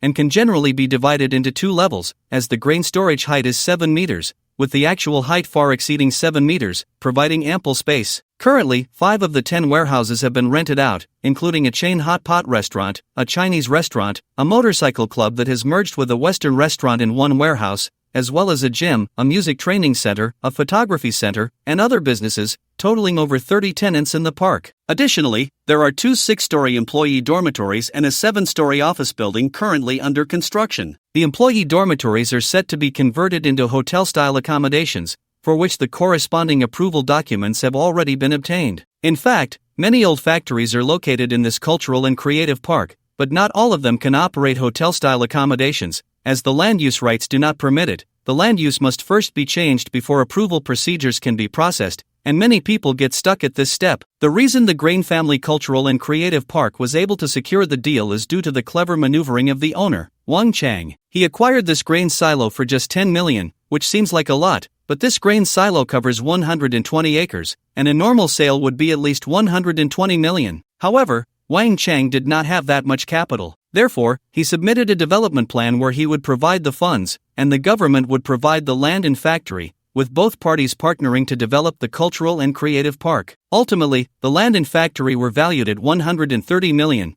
and Wang Chang paid 13 million to the government, obtaining 55% of the shares, while the government retained 45% of the shares, only having dividend rights without interfering in operations. It was also stipulated that after a certain period or under certain conditions, Wang Chang could purchase part or all of the government shares at market price. At the same time, if Wang Chang's investment failed or he did not invest as required, he would bear the losses, and the government would have the right to reclaim the land. This means the district rented out 120 acres of land, earning rent whether it failed or not, and could reclaim it to sell or rent again. If successful, they would gain profits, thus not losing out. As for Wang Chang, this arrangement reduced his financial pressure. Otherwise, developing such a large project would cost at least 2 to 3 billion, if not 10 billion. This way, when Wang Chang applied to open a hotel, the approval process was easily passed. There is also an office building, part of which is used for park administration and part leased to other entrepreneurs, as a supportive policy led by the district government, with the park providing the space. However, as the construction of the park neared completion, Wang Chang realized he might be trapped and needed to increase investment, while other businesses were currently struggling due to the economic and international situation, leading to a tight cash flow that his funds could not sustain. At this point, he had to either seek external funding or take out a bank loan. However, external funding was hard to find. He had approached many friends, but everyone was being very cautious. He had already taken out a loan from the bank, and taking another loan would put too much pressure on him, risking entangling his other businesses, so he was reluctant to borrow more. Therefore, his plan was to sell part of the factory's ownership to maintain the park's operations, with the best outcome being that he could cut his losses and exit. He would transfer his shares to others and cash out, because according to the agreement, if he did not continue to invest or if his investment failed, the district could directly reclaim the land without any compensation to him. This meant he would essentially be giving away tens of millions to the district. So far, he has invested a total of 13 million in land acquisition, 42 million in park construction costs, an additional 20 million in loans, and 23 million in construction payments that have not been settled, part of which is still pending, and part of which has not yet been completed, such as the decoration of the accommodations nearing completion. Yang Chen, accompanied by a few people, took a tour around the park, and finally, Wang Chung brought him to a granary near the parking lot. After the secretary introduced the data of the warehouse, Wang Cheng smiled and said, "General Manager Yang, Director Wang Jiming, Deputy-level Deputy Director, mentioned your requirements earlier. I calculated that this granary best meets your needs. It's close to the parking lot, and we can allocate a portion for your use. There's a 20-meter wide and 60-meter long piece of open space between the parking lot and the warehouse, where you can completely renovate and expand the usable area. The procedures are quite simple. Or you could directly add some facilities at the edges without affecting other businesses. What do you think, General Manager Yang?" Yang Chen was quite satisfied with the environment here, but he had a new idea, so he said, "Director Wang, this park is built very well, you indeed have an eye for it." Wang Cheng smiled proudly. Although the park had become a burden for him now, it was due to various reasons that led to the current predicament. However, one could not say that the park's construction was poor. A lot of money was spent hiring designers, and it also reflected some of the experience he had gained over the years. Yang Chen continued, "From what I just heard from Director Wang, you are considering selling. I wonder what the price is. Would it be convenient to share?" The people present exchanged glances, genuinely surprised by Yang Chen's approach. Wang Chang, who had been longing to escape the predicament, was the first to react, saying, "General Manager Yang, this isn't the place to discuss business. Shall we go to the office to talk?" Yang Chen nodded. This was indeed just a warehouse, not suitable for negotiations. So, they moved to Wang Cheng's office. After sitting down in the reception area of the office, Wang Cheng signaled the secretary to pour some water and then said, "General Manager Yang, do you really want to take over? You're not joking, are you?" Yang Chen leaned back on the sofa and glanced at the others. Wang Cheng was the most eager, his face showing excitement, along with a hint of doubt and reluctance. He had always wanted to find a way out,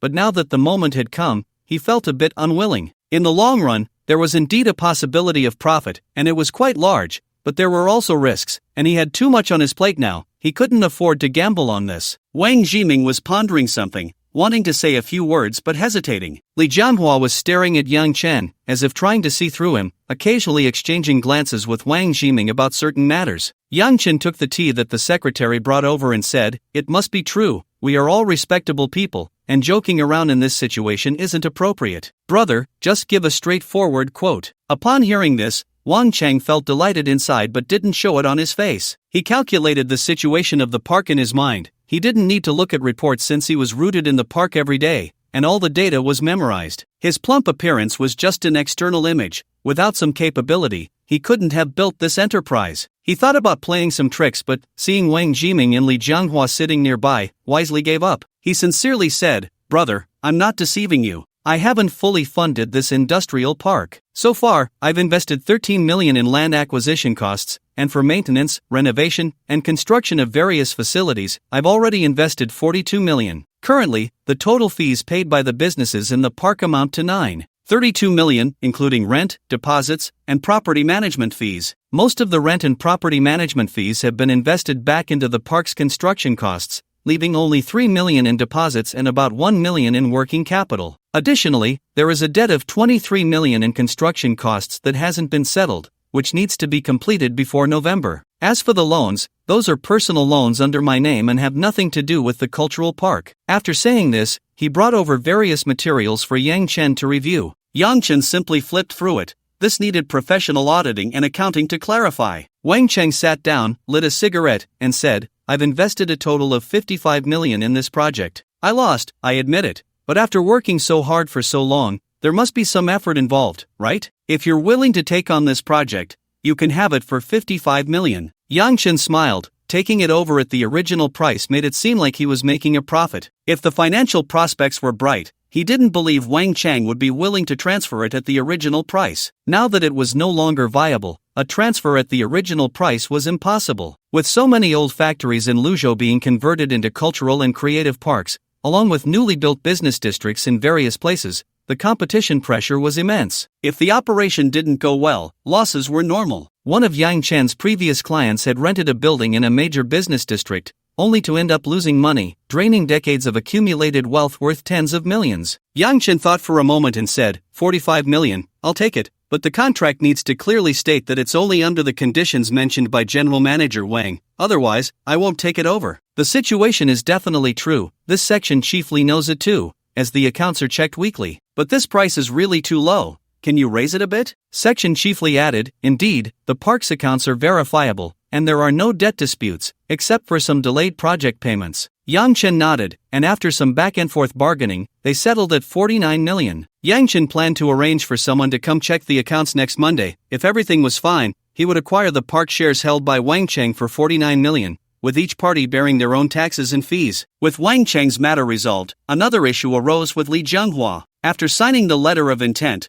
Wang Jiming took Yang Chen out, with Li Jianghua following behind. The few of them got into Yang Chen's Phantom, with Yang Chen and Li Jianghua sitting in the back, and Wang Jiming in the passenger seat. Wang Jiming turned to Li Jianghua and said, go ahead, you'll have to talk about this sooner or later, so you might as well say it now. Li Jianghua organized his words and said, it's like this, General Manager Yang, when the park was established, the district contributed the land of the granary as equity, which you also know. Yang Chen nodded. It had been mentioned when introducing the park. Li Jianhua continued, now the district is facing financial difficulties and needs to adjust the equity ratio, so they want to modify the contract, eliminating the buyback mechanism, and the district will reduce its shares to 5%. Yang Chen thought for a moment and directly asked, what is the selling price required by the district? Li Jianhua replied, the district means that the total price of the land is 130 million. They've already given 13 million. So they need another 100 million.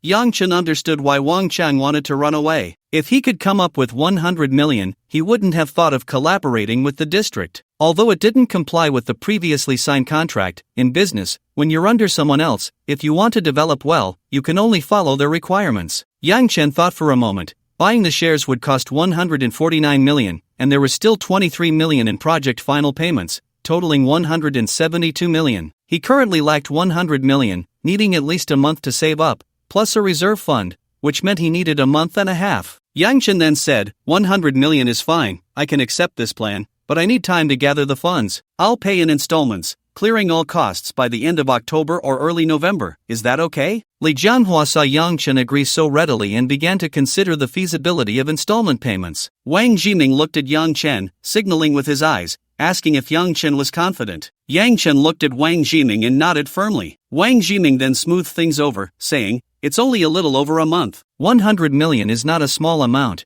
it still takes time to mobilize. Jianhua, you go back and write a report outlining the difficulties. Anyway, there's no rush in the group for now. Hearing Wang Jiming's words, Li Jianhua nodded, no problem, I'll write the report when I get back. The chances of it being approved are quite high, after all. The district broke the contract first. Once the transfer is completed next week, we can proceed with this matter. And then 2 million a week, General Manager Yang has no problem with that, right? Yang Chen nodded, that's definitely not a problem. In fact, it was quite a problem. Wang Cheng sold 55% for 49 million, while the district sold 40% for 100 million, which was also the reason Li Jianhua hadn't brought it up in the office. If it weren't for the agreement between the district and Wang Chang, this operation wouldn't be possible. This kind of operation is very complex. Without government cooperation, it would be quite difficult for an ordinary company to do this. After the three of them discussed the equity acquisition plan, they went out to eat. They had run around the park in the morning and then talked in the office for a while, and it was already noon. The restaurants in the park were still under renovation and hadn't opened yet. The little secretary mentioned earlier that the earliest they could open would be after the holiday, and most of the businesses in the park were not yet operational. Only a few places like the fitness center, motorcycle club, and photography center were open. Yang Chen drove and found a restaurant that looked decent from the roadside, and the three of them went in and ordered a few dishes to eat. They didn't drink alcohol since Yang Chen had to drive, Li Jianghua needed to go back to work to write the report, and Wang Jiming had to go home to take care of his child. After finishing the meal, Yang Chen paid the bill first. Li Jianhua was about to transfer the money to Yang Chen but was persuaded by Wang Jiming with a single sentence, Yang Chen is my friend, which makes him your friend too. There will be plenty of opportunities to deal with each other in the future. Next time, you can treat him. Li Jianhua understood Wang Jiming's meaning, thought for a moment, and didn't insist any longer. Yang Chen dropped the two of them off at the subway station and then drove away. The two of them were not on the way, so it was just right for them to take the subway home and back to work. Yang Chen then drove to the location of the event being held today. The event this week was an archery competition, which should have been held half a month ago but was delayed due to the fishing competition and the warm-up activity. Now it was finally taking place. Yang Chen considered that the space in the villa was not large enough.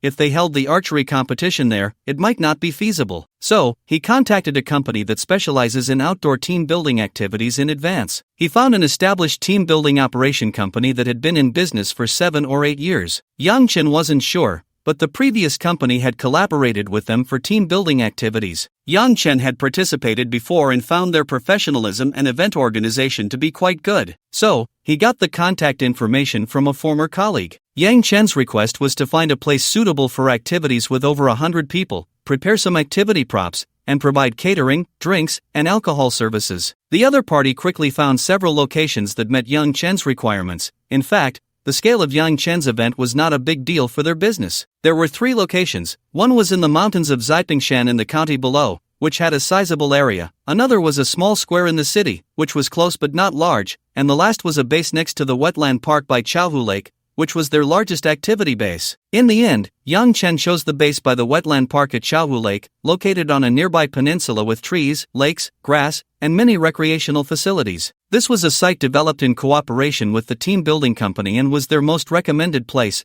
large enough to accommodate around 500 people for activities. Since the venue is large, Yang Chen arranged for more people to come this time, planning a total of 140 members. He selected 130 from the official members, making a total of 270 official members. After excluding Lin Ling and her 3 companions, as well as the 5 band members, it perfectly matched half of the members. Yang Chen also mentioned in the group that the other half would participate in the next event. Then, he drew 10 members from the reserve members. Many reserve members regretted not participating in the charity event last time, and now more people were involved, but the number of participants drawn did not increase. Adding the 5 band members and his 5 women, the total came to 150 people. Before the event started, the team building company arranged 5 large buses to pick people up. The meeting address and the team building address had already been sent to the group, so everyone could either go to the team building address on their own or take the bus. Yang Chen stated that as long as they were members, they could attend. Only those who were not drawn could not participate in the competition to win prizes. The event started in the morning. Yang Chen had something to attend to at the park, so he instructed Lin Ling to go to the site first,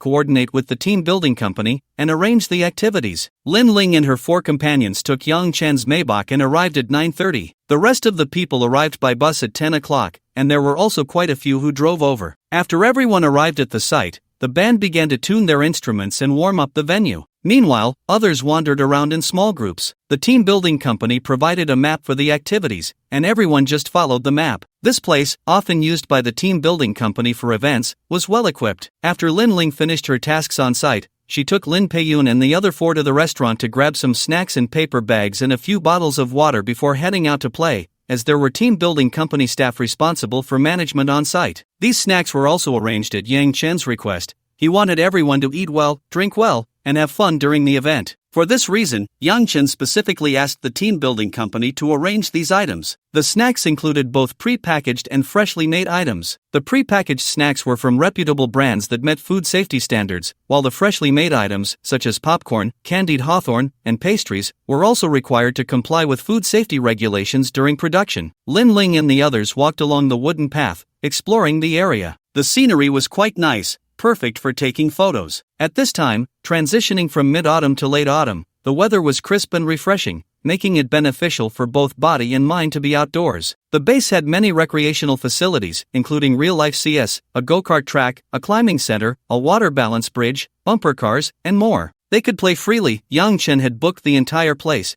and he would cover all expenses. However, time was limited, so they first played a round of real-life CS, dividing into 2 teams of 10 without any waiting. The base was large, and since Yang Chen had booked the venue, there weren't many people for each activity. Otherwise, they could organize a 20 versus 20 match for this project. Lin Yue and Xiaowen also participated in the event, while Huang Jingwen was not selected. However, her sister Qin Jiayu came. Huang Jingwen wanted to find a way to get Yang Chen to let her in, but he refused. Nevertheless, Yang Chen promised to spend the night with her next week because Huang Jingwen had released a new skin for a female police officer and wanted Yang Chen to try it out. In this CS competition, Lin Yue and Xiaowen teamed up with Lin Ling. Lin Yue arrived quite early and saw Lin Ling and the others while waiting in line. She recognized 4 of them, but there was one elegant woman she had never seen before. She quietly asked Xiaowen, who also said she had never seen her. During the team formation, Lin Yue and Xiaowen joined Lin Ling's group, with all the members being female. Before the competition, to facilitate cooperation, everyone introduced themselves. Hello everyone,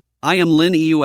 Lin Peiyun stood behind Lin Yue, smiling as she said, "What a coincidence, my family." Hello everyone, I am Lin Peiyun. Lin Yue looked at the kind and elegant older sister, then glanced at the other 4, guessing that this was most likely another of Yang Chen's old flames. This was a fickle man, a damn scumbag. How could so many women not satisfy him? Another one has appeared, Lin Yue thought to herself. The competition soon began, and Lin Ling's team coordinated better than their opponents. After suffering more than half of their casualties, they successfully defeated the other side. They played a total of 3 rounds, and Lin Ling's team won the match 3-2. After the match, the group removed their protective gear, returned their equipment, and after bidding farewell to their teammates, they continued to wander around. Lin Yue pulled Xiaowen to go play on the go-kart track. Lin Ling and the others continued to stroll, stopping occasionally, and eventually arrived at the bumper car area. Although the game was slightly violent, the girls were eager to try it out. Lin Ling saw this and said, "What are we waiting for? Let's go." After playing bumper cars for a while, the girls exited the area and, almost in unison, rubbed their chests. The game was fun, but the jolting had left them sore. After playing bumper cars and noticing that it was already noon, the 5 of them headed back to the camp for lunch. The camp had several buildings, including restrooms and a kitchen cafeteria built by the team building company. The lunch was quite good. Yang Chen had requested high standards, so there were many varieties, including barbecues, various desserts, and stir-fried dishes, with chicken, duck, fish, and meat available. The staple foods included noodles, steamed buns, fried rice, fried noodles, and white rice. Everyone could take what they wanted. There was no limit to how much one could eat, but waste was not allowed. There were also various drinks and juices, as well as beer, cocktails, and champagne, mostly from brands that everyone usually drank at gatherings, unlike the small brands often found at buffets. It was also unlimited as long as there was no waste. Yang Chen had spent over 100,000 just on food for this event. The 5 of them took a bit of everything and grabbed some drinks, then sat down to eat. Not long after they started, they saw He Mengmeng and her friends come in, so they went to grab more food and shared a table. During this time, He Mengmeng's status in her social circle had risen significantly due to Yang Chen's events. When dining out, she hardly had to spend her own money, as friends treated her, especially those girls who wanted to join the club, all trying to curry favor with her. Joining the club required approval, and currently, the authority to approve was in the hands of He Mengmeng, Zhaoying, Li Jiachuan, and Sun Rui, who were also responsible for daily management. Among them, only He Mengmeng was not Yang Chen's woman, but Li Jiachuan and the others speculated privately that as long as He Mengmeng stayed, she would eventually fall into Yang Chen's hands. She wasn't unattractive, had no boyfriend, and her personal style didn't clash with the others. She was completely within Yang Chen's hunting range. The only question was when he would make his move. He Mengmeng was also consciously trying to build a good relationship with Lin Ling and the others, subtly inquiring about Yang Chen's preferences, while also focusing on her own self-improvement. She enrolled in a training class specifically for cultivating poise, striving to enhance herself. Although she loved to have fun and was a bit wild, she now had an opportunity and was determined to seize it. After lunch, Yang Chen did not go home to change cars but drove directly to the event site in a Rolls-Royce Phantom. By the time he arrived at the site, it was already 1:30. Most people had finished eating, with only a few lingering to eat and chat. However, upon seeing Yang Chen arrive, they all quickened their pace. The team building company had set up an archery range on a sufficiently large patch of grass, with a total of 15 targets erected. Originally, Yang Chen had planned to use the large circular boards with balloons tied around them, like those at temple fairs. He had arranged for someone to stuff notes inside the balloons beforehand, with rewards written on the notes. Then the contestants shot arrows at the targets, bursting balloons, and the prizes inside would float out. However, it was later discovered that there were 150 people, divided into 15 groups, with 10 people in each group, and each person was given 5 arrows. Yang Chen spent half a day each round to confirm the rewards, and it was unclear how long it would take for everyone to complete a round of competition. not to mention when all the prizes would be cleared. Yang Chen changed it to 30-meter archery, with targets still being those large round discs that burst balloons, and there were specialized 80 cm archery targets, but Yang Chen was worried they might miss. Although it had been announced that this competition was archery, Yang Chen remained skeptical, estimating that most people would probably miss all 5 arrows. By switching to a larger target, the chances might be a bit better, and Yang Chen had arranged for a target range to be set up in the morning, providing 45 bows for them to practice and get accustomed to it. As for the new rules, hitting the target with 1 arrow would earn a chance to draw a prize. After each round of archery, a lottery would be held, with prizes including electronic products such as mobile phones, tablets, smartwatches, and high-end Bluetooth headphones, totaling 450 prizes. There were also points that could be exchanged for bracelets, necklaces, luxury clothing sets for autumn and winter, and the grand prize, 2 cars priced under 500,000 each. In addition, Yang Chen commissioned a classmate of Li Jiachuan to develop a mini-program with the following functions. First, it could automatically sort and divide the 150 participants into 15 groups,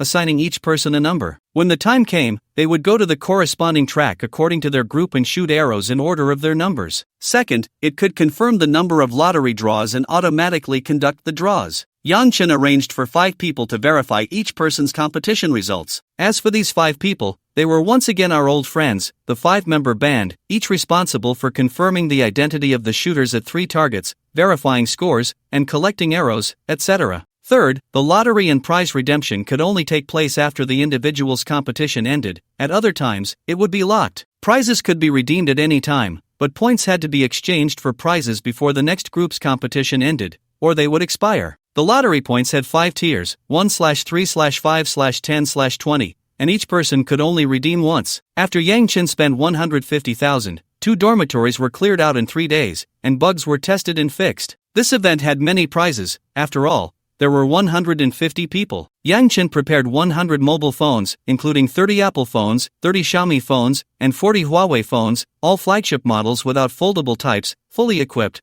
costing Yang Chen 1 million for the 100 phones. Then there were tablets, with 40 Huawei, and 30 each from Apple and Samsung, averaging around 10,000 each, totaling 1 million for the 100 tablets. Next were 50 Apple smartwatches, each paired with various different straps, costing 7,500 each, totaling 375,000. There were also 50 Huawei watches, each costing 10,000, totaling 500,000. 50 Apple AirPods Max Active noise-canceling wireless Bluetooth headphones, each costing 4,000. 50 Dyson OnTrack noise-canceling headphones, each costing 3,900. 50 Devialet Gemini 2 Bluetooth headphones, each costing 5,000, totaling 645,000. Then there were 20 bracelets averaging 30,000 each, and 20 necklaces averaging 50,000 each, totaling 1.6 million. Now that it was autumn and winter, Yang Chen arranged for 20 slots, each with a shopping subsidy for luxury autumn and winter clothing under 100,000, allowing selection of a luxury outfit including clothes, shoes, hats, ties, scarves, etc., as long as the total did not exceed 100,000, with Yang Chen footing the bill, tentatively set at 2 million. Finally, there were the super grand prizes, 2 cars priced under 500,000 each. Chapter 148, Archery Competition, 3. In this competition, the prizes were primarily electronic products, with the remaining items available for points redemption. There were a total of 62 prizes. Accumulating enough points could earn you bracelets, necklaces, luxury clothing, and even the grand prize, a car. The bracelet cost 10 points, the necklace 20 points, the clothing 30 points, and the ultimate grand prize, the car, 100 points. At the same time, Yang Chen arranged for 2 large screens to be placed on either side of the venue, connected to a dedicated computer that displayed each contestant's points, the prizes they had redeemed, and the types and quantities of remaining prizes. Due to the points redemption rules, it was possible for someone to have a high score but end up with nothing, which Yang Chen couldn't help. He was playing for excitement and adrenaline, while the contestants were playing for strategy. This event, along with the venue and team building expenses, cost Yang Chen a total of 9 million. The system approved 7 million for him, and with 2 redemption cards, he only needed to contribute an additional 1 million to host the event. When Yang Chen arrived at the venue, he rested for a while before notifying everyone to line up.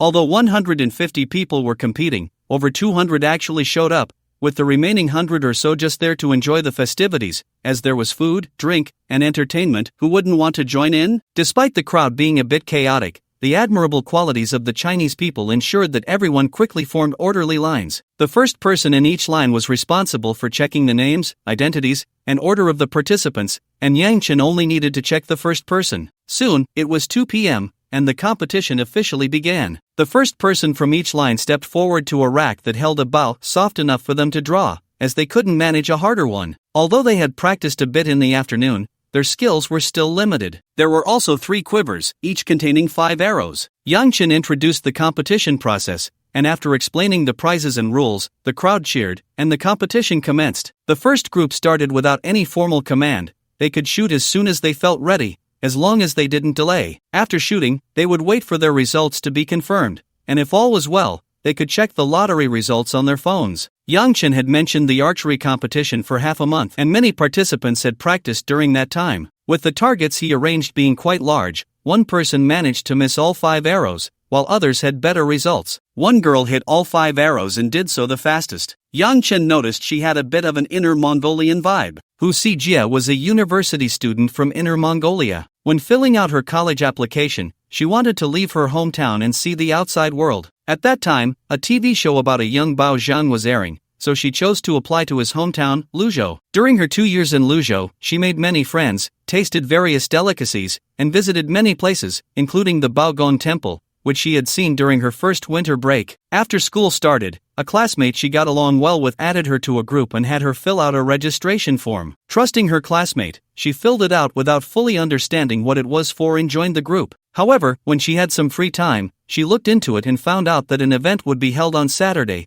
where participants could win gifts, including grand prizes. To be honest, she was skeptical at first until her classmate showed her many videos of games and prize-winning moments. Later, she watched several previous event videos on Douyin. Hu Xijie felt that this might actually be real. Before the Mid-Autumn Festival, the warmth-giving activity was announced, and Hu Xijie immediately pulled her classmate to sign up. Both of them joined the Buddy Club, which was one of only 2 in the entire grade, consisting of 4 classes and over 200 people, with more than 150 girls, yet only the 2 of them signed up. She felt there were a few more who met the criteria, but they just didn't register. In their school, girls were abundant, and beauties even more so. Later, it proved that her choice was indeed correct. Although she had a tiring day running around, she was part of the group from the school delivering warmth. However, upon returning, there was a big feast to reward them, along with a gift box and 20,000 yuan as a holiday allowance. She took the gift box back to the dormitory, shared the food, and kept the skincare products for herself. The key was the 20,000 yuan holiday allowance, given in cash,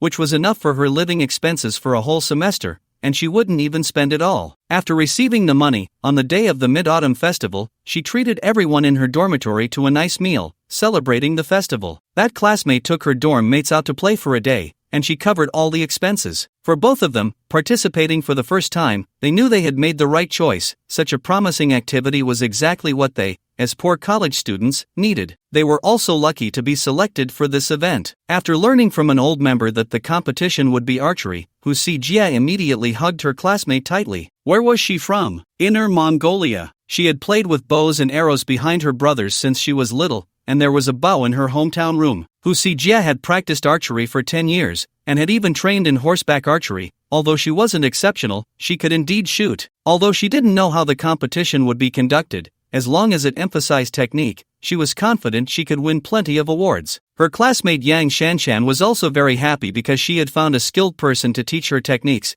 and now she could get some extra practice, greatly increasing her chances of winning a big prize. So, Yang Shanshan arranged to borrow a bow and target, and whenever they had free time, she would drag Hu Xijie to practice. Even though cramming at the last minute isn't effective, it must be said that in just a few days of study, along with pushing herself, she had indeed practiced to a decent level, at least able to hit the target, with very few misses. After arriving in the morning, the 2 strolled to the competition venue, practiced with their bows and arrows, and observed the techniques of others nearby, feeling more confident. Hu Xijie was definitely head and shoulders above the rest. There were very few who could compare with her. Yang Shanshan was also better than average. When Yang Chen announced the competition rules, informing them that the ultimate prize was a car, which could be exchanged for points earned through hitting the target in archery, Hu Xijie saw that she was ranked first and understood that her opportunity had come. The results of the competition were as she expected. She hit all 5 arrows. To be honest, the difficulty of this competition was much easier than when she practiced at home. In the end, Hu Sijia won 5 chances to draw lots, while others hit the target with 2 or 3 arrows. No one hit 4 or 1. During the drawing, Hu Sijia won an Apple iPad, earning points 4 times, 1/3/5/10, totaling 19 points. Although she could now exchange for a necklace, she refused. Her goal was the car, or at least luxury clothing. Hu Sijia glanced at the statistics on the big screen and understood that everyone had single-digit points, which reassured her.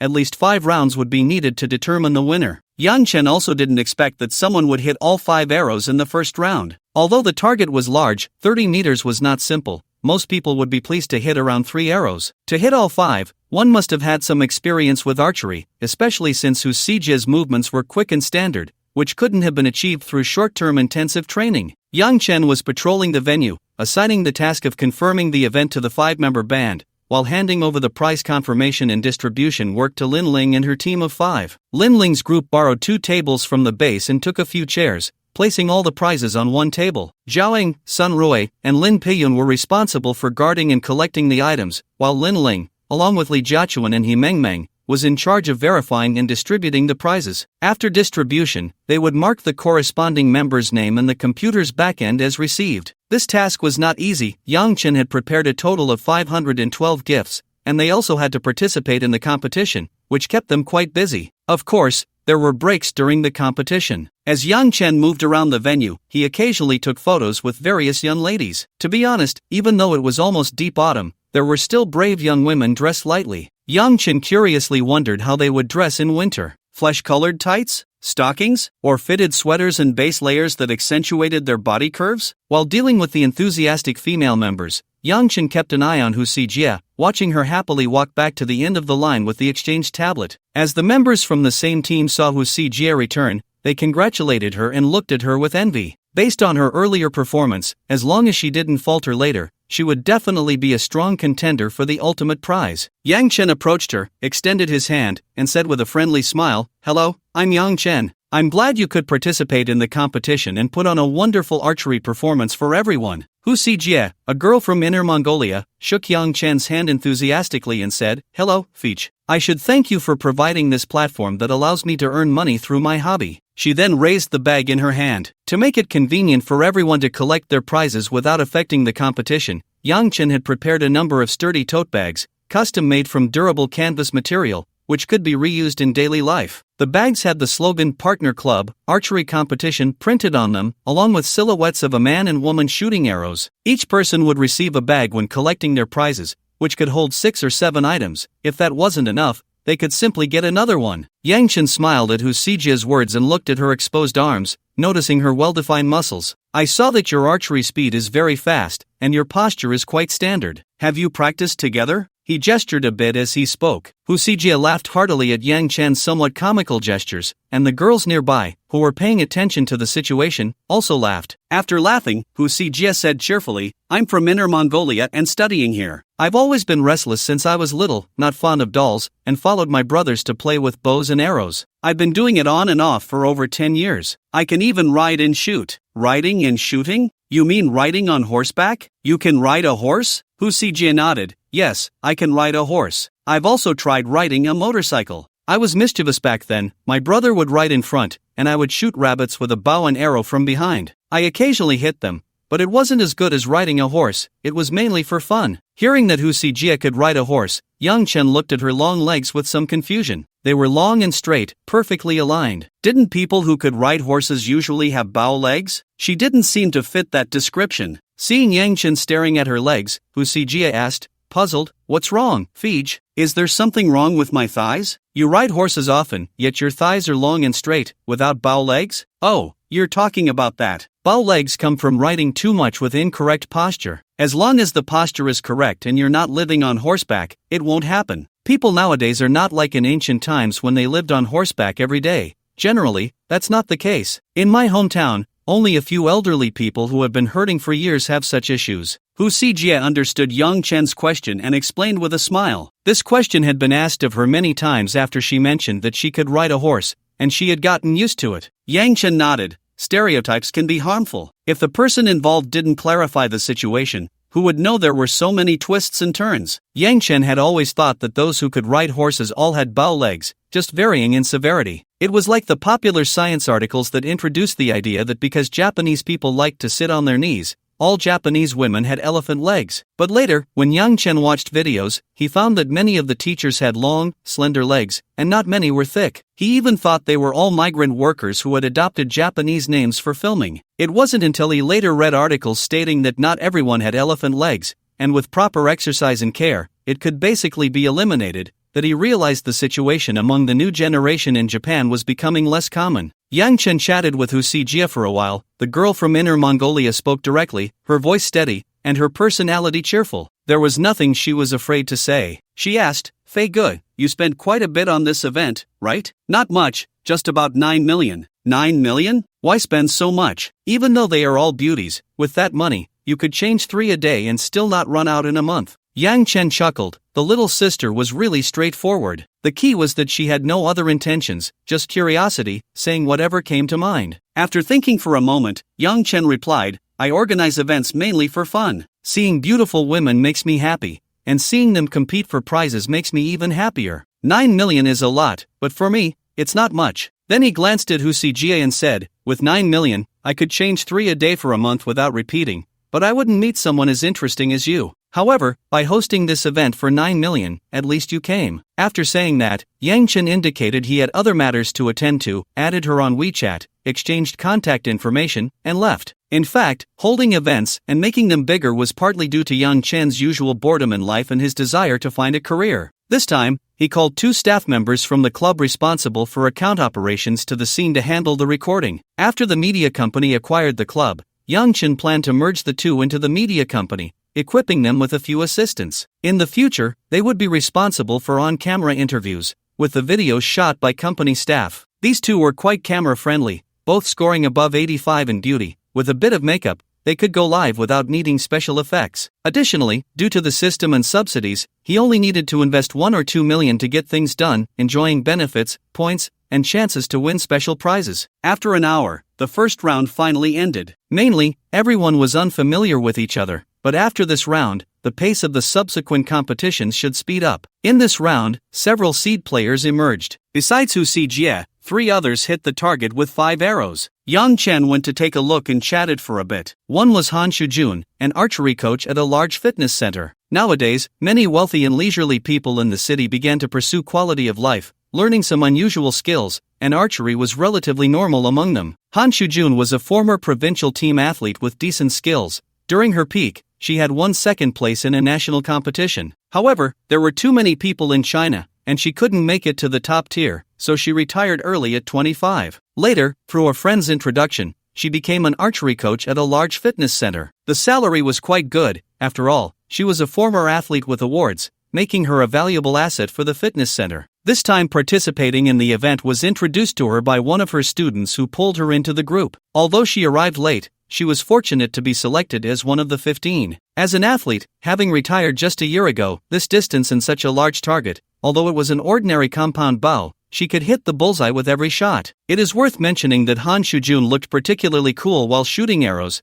She brought her competition outfit and some equipment from before, which made quite an impression, and she quickly gained a number of little fans as soon as she stepped onto the field. There were 5 rounds of draws, all based on points, 3/5/3/3/10, totaling 24 points. When the results were announced, it immediately became the highest score in the venue, scaring Hu Sijie so much that her face turned pale. But fortunately, there were 2 grand prizes, so she still had a chance. Another participant was an archery enthusiast named Wu Lilan, a university student from the university town, who was among the first batch to join and was a veteran of the club. With skills in hand, her results were naturally good. She came today aiming for the grand prize, but her luck wasn't great. In 5 draws, she won a Huawei phone and scored points 4 times, 1/1/3/10, totaling 15 points. The last participant was a novice named Lu Jiayu, 25 years old, a working professional who only practiced archery for a short while after work each day. However, during the competition, she seemed to have divine assistance, hitting all 5 arrows, and all in the center. If there were rings, she would have scored 8. Han Shujun, seeing this, couldn't help but sigh. It was as if the heavens were feeding her. If it weren't for her age, which had already set her ways, she believed that if she had been trained from a young age, she would have gone much further than herself. However, the girl's luck was just average. In 5 draws, she got an Apple smartwatch, a Huawei watch, and scored points 3 times, 5/5/5, totaling 15 points. There were others who hit 4 arrows, but their luck in the draws was average,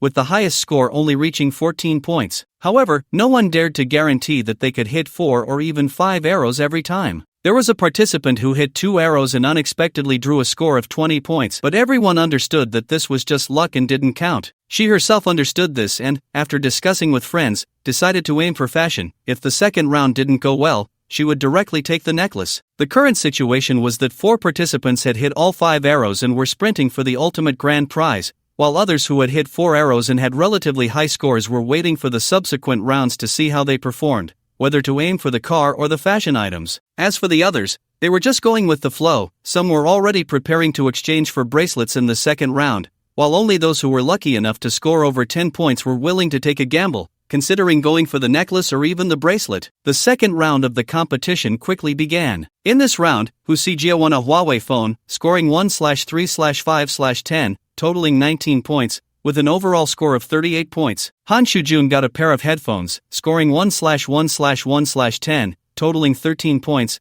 with a current total of 38 points. Wu Lilan also got a pair of headphones, scoring 3/3/3/10, totaling 19 points, with an overall score of 34 points. Lu Jiayu scored points 5 times in this round, 3/3/3/3/10, totaling 22 points, with an overall score of 37 points. Additionally, the girl who previously scored 20 points hit 3 arrows this round, earning 13 points, and decisively exchanged for fashion items. In this round, those who had previously hit 4 arrows had someone hit 5 arrows, with the highest score reaching 30 points. However, there was at least a 1-arrow gap in the top scores, and those in the earlier positions were still thinking of taking a gamble, while those further back had already given up and directly exchanged for fashion items. In this round, 3 fashion items were exchanged, 10 bracelets, and 5 necklaces. In fact, many had reached the required scores. More than 20 people had qualified. Because they were just 10 points short, many were hoping to reach the fashion requirement in the third round. Only those who were extremely unconfident or had been closely watching the competition,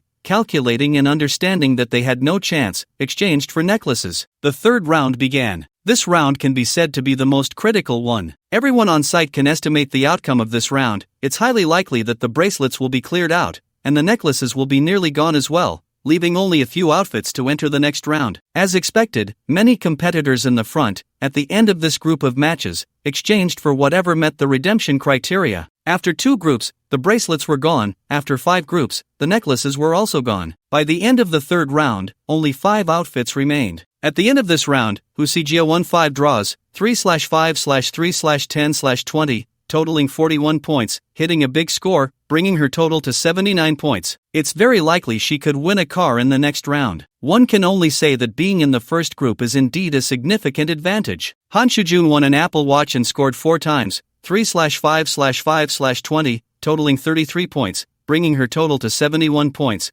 closely following Husijia. Wu Lilan won 5 draws, 1/3/5/1/5, totaling 15 points, bringing her total to 49 points. Looking at the huge gap between herself and the 2 ahead, Wu Lilan nearly broke down on the spot. With the same performance, her score wasn't good enough, and her ranking was still low, leaving her with no hope of victory. Thus, Wu Lilan chose to exit early and directly exchanged for an outfit. Lu Jiayu made a bit of a mistake this round, hitting 4 arrows, resulting in 4 draws, all points, 3/3/5/5, totaling 16 points, bringing her total to 53 points. Not high, and like Wu Lilan, she also chose to surrender and directly exchanged for an outfit, as what she held in her hands was real. However, there were still some who were determined. This round saw others reaching over 60 and 70 points, and some were even ranked ahead of Han Shujun. Thus, 3 people chose to take a gamble. This was a real gamble. If they failed, they would definitely lose everything, and the next round could clear out the outfits. Currently, the one under the least pressure is Husijia. Her pressure is minimal. Han Shujun is also okay,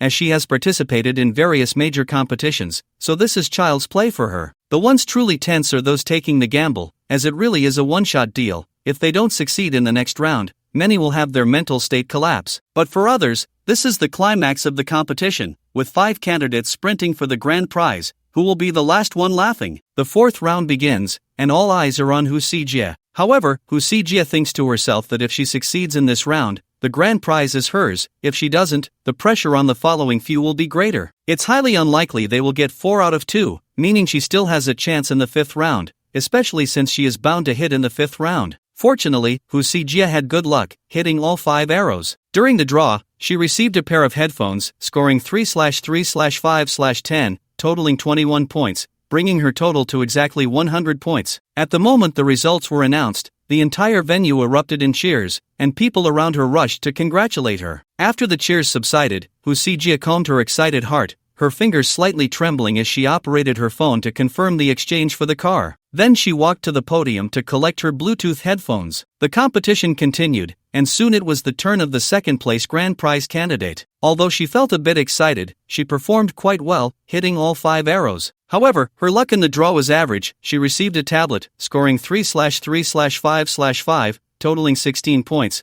bringing her total to 85 points. After a fierce internal struggle, she secured one of the last 2 outfits. She had discussed with her friends that if she made mistakes in all 3 subsequent attempts, she would still have a chance, but as long as she succeeded in one, she would end up with nothing. Not even electronic products were left. After so many rounds, there were basically less than 10 items remaining, so securing an outfit was the safest bet. Next was Han Shujun, who naturally hit all 5 shots, her hands steady as ever. In the 5 rounds of the lottery, the scores were 3/5/5/5/10, totaling 28 points, bringing the overall score to 99. Unfortunately, it was just 1 point short. Han Shujun showed no reaction and returned to the end of the line. The next 2 contestants took the stage. One scored 1/3/3/20 for a total of 27 points, with an overall score of 97, but received nothing because the last set of outfits had already been redeemed. The other contestant, with a score of 3/1/5/5, won a Xiaomi phone, totaling 14 points and an overall score of 83. At this point, all suspense was gone. Han Shujun was guaranteed to win the second car. In the 5th round, the still handsome and cool Han Shujun hit all 5 arrows steadily, and the audience continued to cheer, applause thunderous. Many people, including staff from the team building company, took out their phones to record her spectacular final round. Many felt she was terrifyingly steady, discussing among themselves. Some, aware of her athlete status, explained her past experiences, emphasizing her runner-up position in the national competition. Han Shujun only began to repeatedly ask Lin Ling about the details of buying a car when it was time to redeem the car prize, at which point her excitement became evident. 500,000 was a lot for her. Her current job as an archery coach, even with the boost of being a national runner-up, only earned her about 15 to 20,000 a month in Luzhou, so 500,000 was enough for her to save for 2 to 3 years. After Han Shujun finished the lottery and redeemed her prize, the competition ended, and the time was 5:30. Everyone was very satisfied today. Every participant received a prize, with the most anyone got being 7 prizes. The only sadness was for the 2 contestants who took a gamble. Despite their high scores, they received nothing. Even sadder than them was the one who got off the car early. If she hadn't redeemed the outfit, she would have had a fighting chance. Of course, it was also possible that Han Shujun changed her timing, altering the lottery score results and meeting the redemption criteria. However, this did not prevent her from regretting her actions. After the competition, the archery venue was handed over to the base staff for cleanup, while the other 200 participants moved to the other side of the grass, where a stage had already been set up. The 5-member band had set up their equipment and began to play music. They had also gained quite a bit today. Although they hadn't practiced, the boys had more strength than the girls, and those playing with knives and guns had an advantage over the girls, all receiving point prizes, whether necklaces or outfits. However, Yang Chen considered that he still needed to find another band, otherwise, it would always be the same few of them, and after one event, they would be exhausted, plus Yang Chen often assigned them tasks. But this matter could wait until he had time to chat with Lin Jiahong, either for recommendations or to choose during the campus competition. As the music started, the girls in the audience swayed joyfully, and the base staff joined in. They had never encountered such a situation before. Over 200 people, none of whom were unattractive. Previously, they couldn't get close due to work, but now, if they didn't make a move, there would be no opportunity. Occasionally, someone would go up to sing a song. The band would accompany those they could, and for those they couldn't, they played music since they had the equipment. There were also dancers, mostly street dance and group dances that were quite hot and sexy. As night fell, the base staff opened up the venue, turning it into a sea of celebration, a large dance party. Yang Chen did not join in. He took a bottle of beer and found a spot to sit and drink. Lin Ling and a few others went to join the fun. After all, in their 20s, who didn't love a lively atmosphere? After sitting for a while, someone tapped Yang Chen on the shoulder. Turning around, he saw He Meng. He Meng was still dressed like a hot girl today, wearing a baseball cap and letting her hair down. She wore a printed white t-shirt that revealed her slim waist and belly button, paired with denim shorts, long legs and white stockings, and sneakers. It might get cold at night, so she added a shirt. He Meng also held a can of beer, clinking it with Yang Chen's, and downed it in one go. Yang Chen was surprised by her boldness, but as a man, he couldn't let a girl outdo him, so he glanced at the remaining half bottle he had and finished it off too. After drinking, He Meng looked at the dance floor and said to Yang Chen, "Come with me." She took his hand and walked away without looking back. Yang Chen was confused about what she was up to, feeling lost. All he could see was that He Meng's face was flushed, and he couldn't figure out why. It wasn't from the alcohol, as he had experienced her drinking capacity. Half a crate of beer was no problem for her. People from Yang Chen's hometown could drink, regardless of gender. Even his mother, who rarely drank, could down half a bottle of liquor and still wash the dishes afterward. He Meng led Yang Chen away from the venue to a restaurant next to the base. The team building company had built a building there, with several rooms available for those participating in team building activities to rest. He Meng had booked a room in advance. At that moment, she pulled Yang Chen into the room and pushed him onto the bed, pouncing on him. After a moment of intimacy, He Meng fumbled to start undressing, and it was Yang Chen who helped her unbutton her clothes. The two were completely bare before each other. Yang Chen asked, "There are people coming and going here, isn't it inappropriate?" He Meng replied, "It's fine, I've tried it. The soundproofing in the room is good, you can't hear anything outside, and there are no cameras inside, I checked." Yang Chen said, "Have you thought this through?" At this point, with the atmosphere set, what more was there to say? Just enjoy it. Half an hour later, He Meng reached Cloud 9 twice, her mind exploding with fireworks. An hour later, she came a few more times but was puzzled about how Yang Chen still had the energy. An hour and a half later, He Meng's mind was almost overwhelmed by the fireworks, and amidst her pleas for mercy, Yang Chen finally softened and let her go. After the passionate moments, during the calm afterward, Yang Chen tossed the safety measures into the trash and, holding the cat like He Meng, asked, "Why were you so proactive today?" "I'm not exactly a good person." He Meng scratched Yang Chen's chest and said, "No reason, I just like you. Is it wrong to want to sleep with you? I don't need you to take responsibility." Alright,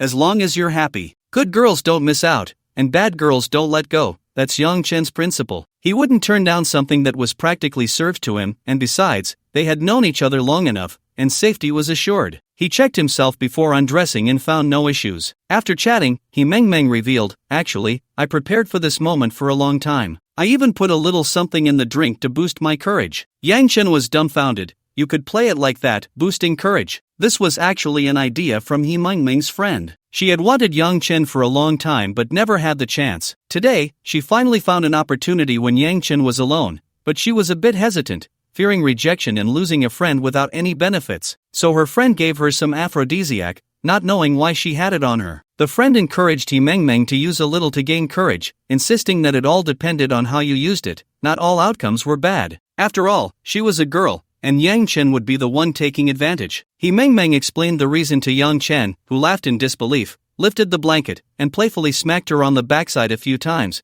causing He Meng to rub her rear and sit up. Yang Chen looked up a bit, and He Meng, seeing this, stopped rubbing and quickly covered herself with her hands. After all the fuss earlier, her stomach hurt, and walking was a struggle. Seeing this, Yang Chen didn't want to cause any more trouble and held her to rest for a while. Half an hour later, Yang Chen took a shower with He Meng and then changed into the new underwear she had prepared, stepping out right after. Yang Chen didn't make any promises. He couldn't afford to be that relaxed about things now. As for what happened next, it depended on fate and the woman's own efforts. When they came out, it was already 8 o'clock. Everyone had been having fun for over 2 hours and was tired. Yang Chen ate a little to replenish his energy. Although he was physically strong, he ate a lot every day, energy conservation, after all. At 8:30, Yang Chen decided to wrap things up and arranged for everyone to head home. After the two hot girls finished their dance, Yang Chen took the microphone and prepared to go on stage. As he passed the two girls, one of them, dressed very provocatively, called out, "Fei Gu." Yang Chen looked up, and she stepped forward to kiss him, a wet kiss on the lips, even sticking out her tongue. If no one was around, Yang Chen suspected she might just devour him. He discreetly and skillfully squeezed her chest with one hand while the other patted her butt, signaling her to let him go. The girl left with a satisfied expression, giggling with her companion. The mindset of the post-00s generation is different from that of the 90s. They have a group that pursues individuality and self-expression, somewhat like the young people in Western movies, doing what they want, loving fiercely, and not considering the consequences. Yang Chen thought that if he beckoned, there was a real possibility she would go out with him. However, having just eaten, Yang Chen wasn't very hungry, so he decided to wait for next time. He tidied up his appearance, then smiled confidently as he walked onto the stage, waving one hand at the crowd below. The band timely began to play music. The audience erupted in loud cheers, applause, and whistles. Yang Chen raised the microphone and said, "Brothers and sisters, thank you all for gathering here today and spending a wonderful day together. Happy times are always short. It's already 8:30. I have arranged for the convoy, so everyone can exit in an orderly manner and head home. I had the restaurant prepare plenty of food, all packed up. Please take what you need. It can serve as a late-night snack if you're hungry later. You can also take drinks. Feel free to take as much as you want since I've already paid for everything. Just don't waste it." Laughter erupted from the crowd, and everyone present was grateful to Yang Chen for providing them with a joyful time, a place to enjoy, and, importantly, at no cost. Finally, Yang Chen raised the microphone and said, "Goodbye, friends, see you next time." Then Lin Jiahong cleverly played Happy Tonight. The crowd began to disperse slowly, each person taking their share of the day's bounty and heading to the restaurant to see if there were any interesting food or drinks. Yang Chen had arranged a lot, and there were no inconsiderate people hoarding everything, so everyone could take a little without it running out. Once everyone had taken care of their business, the convoy set off, 5 large buses taking people back to the city. Some who drove themselves returned on their own. Yang Chen was among the last to leave, riding in a Rolls-Royce Phantom driven by Li Jiachuan, accompanied by Lin Peiyun, He Mengmeng, and Yang Chen. Lin Ling and the others came in a Maybach GLS, and on the way back, Sun Rui and Zhaoing sat in the back. Yang Chen settled into the back seat, lying on Lin Peiyun's lap, inhaling the mixed scent of her sweat, femininity, and perfume, feeling a bit sleepy. Lin Peiyun noticed no one was paying attention in front, so she secretly leaned down, pressing her chest against Yang Chen's face. He didn't react, and Lin Peiyun straightened up, then pressed down again. This time, Lin Peiyun didn't get up but instead bent down a little more. At first, there was no reaction, but after a while, a damp sensation came from one side of her chest, and it was clear who was causing the mischief. Although it was through her clothes, the itch was unbearable. Lin Peiyun quickly sat up straight and looked down at her chest. She was wearing a floral shirt today, loose-fitting, with white lace lingerie underneath. The design was special, exposing most of her bosom, making it particularly suitable for Yang Chen to play tricks and make small moves. Lin Peiyun felt a tingling sensation, a kind of forbidden thrill. She sat quietly for a while, ignoring Yang Chen, who was also unconcerned, continuing to savor the fragrance. However, after a short while, Lin Peiyun raised her hand to adjust her position slowly, bending down to press down, and Yang Chen followed suit, continuing his mischief. Unexpectedly, this time there was no barrier. It seemed Lin Peiyun had adjusted her lingerie,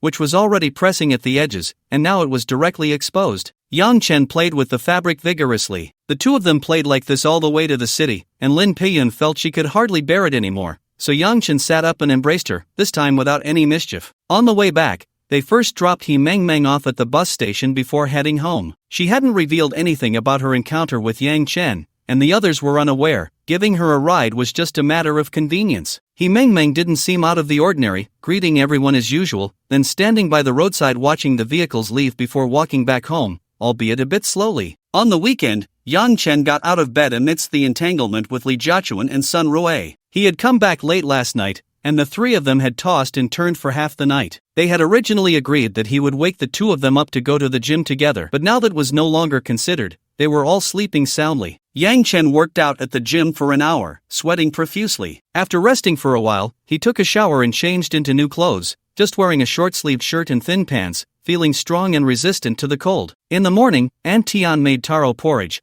paired with delicious pickled vegetables made by his mother. Yang Chen drank 2 large bowls and ate a few xiaomai made by Aunt Tian. After breakfast, Yang Chen lit incense at the incense burner in the living room, not offering anything, or rather, it was meant for the ancestors in that position. Anyway, in his hometown, there was a table in the middle of the main room with an incense burner on it, and a painting hung on the wall, either a landscape or a flower and bird painting along with couplets, mostly a combination of several paintings and couplets. The family didn't believe in gods or Buddhas. Young Chen guessed it was meant to honor the ancestors. Last Mid-Autumn Festival, his father had specially brought over a few paintings and bought an incense burner and candlestick. After arriving, he found time to set everything up, and later Yang Chen paired it with a table, an antique from the Ming and Qing dynasties, which cost him hundreds of thousands. Mainly, Yang Chen considered honoring his ancestors, so he chose better antiques for the arrangement. After lighting the incense, Yang Chen sat on the sofa, appearing to play on his phone, but in reality, he was drawing rewards. This time, there were 150 participants in the event, each earning 15 points, totaling 2,250 points. Given the large number of participants, each person received a substantial amount of points. He then obtained a fragment of an air freshener candy and 3 lottery chances,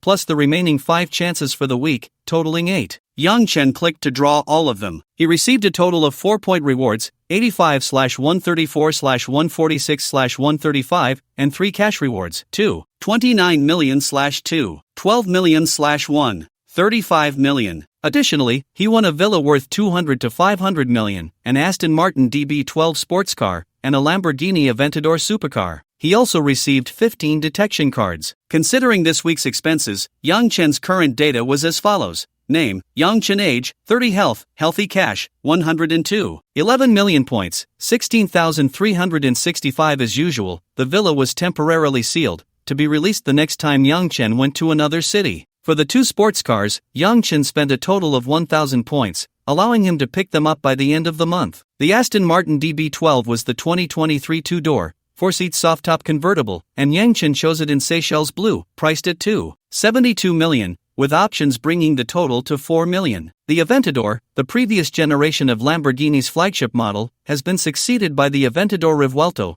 which Yang Chen has already received and will arrive by the end of the month. The system has arranged for Yang Chen a special Aventador. To commemorate the 60th anniversary of Lamborghini, it is the Aventador SVJ 63 Special Edition. Limited to just 63 units worldwide, it is said that only a white version of the 63 Special Edition exists in Macau. The others are mostly Aventador SVJs modified with the 63 kit. After all, aside from the additional 63 decorative symbols, there are no differences in configuration or interior. Yang Chen chose a metallic mist blue paint, and the configuration is quite high. The system kindly provided the on-road price, 13 million. He has no idea who ordered the car, but it should not be from within the country. With 2 more cars arriving, Yang Chen calculated that he could contribute 10 cars to form a convoy for his cousin's wedding, 8 sports cars, including a Rolls-Royce Dawn, a Ferrari 812, a Porsche Carrera GT, a Lotus Evija, a Koenigsegg Gemera, an Aston Martin DB12, a Lamborghini Revuelto, and the Aventador SVJ 63 Special Edition. Additionally, there's a Rolls-Royce Phantom and a Cullinan. There's also a Maybach GLS 600 that can serve as a camera car, or he could use the Aston Martin since it's a convertible,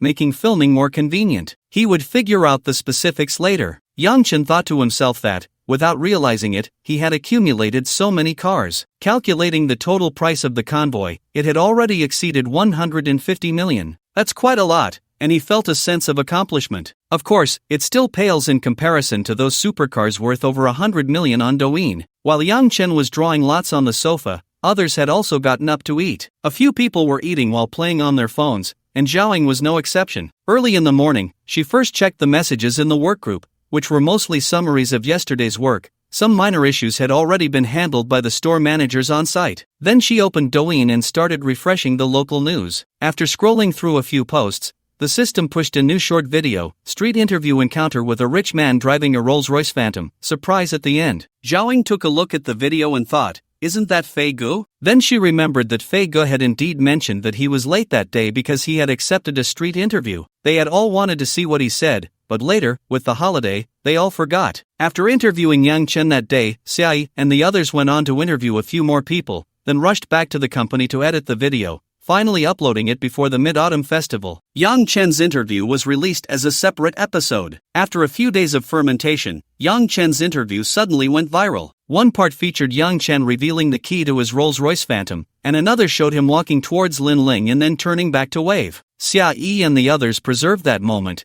and the cameraman captured it particularly clearly. Zhaoying opened the comments section, which already had over 6,000 comments. Heaven rewards diligence. This guy must be an actor. He doesn't look like a rich person at all. The street interviewers really missed the mark this time, lacking any professional quality. Drinking up the past, So extravagant? 200,000 a month? Brother, you're just inflating prices. Vini 100. Let's see your strength. Interior design Mei Hailin, wasn't it 50? Why has the price gone up? Bank loan manager Zhao, 50 doesn't show the boss's strength, 100 is what counts. If the boss needs help, he can contact me for cash flow, mortgage loans, credit cards, all from major banks, with proper qualifications, fast disbursement, and low interest rates. Beautiful life. The last girl is really beautiful, stunning looks, and such a great figure, not losing to those female stars. Love it. Macau Supreme. Tonight's dream material is here. That big shot. Send me the girl's Douyin account. I'll follow her and check out her videos for more material. The school heartthrob bullied by the female principal. I feel like it's all an act,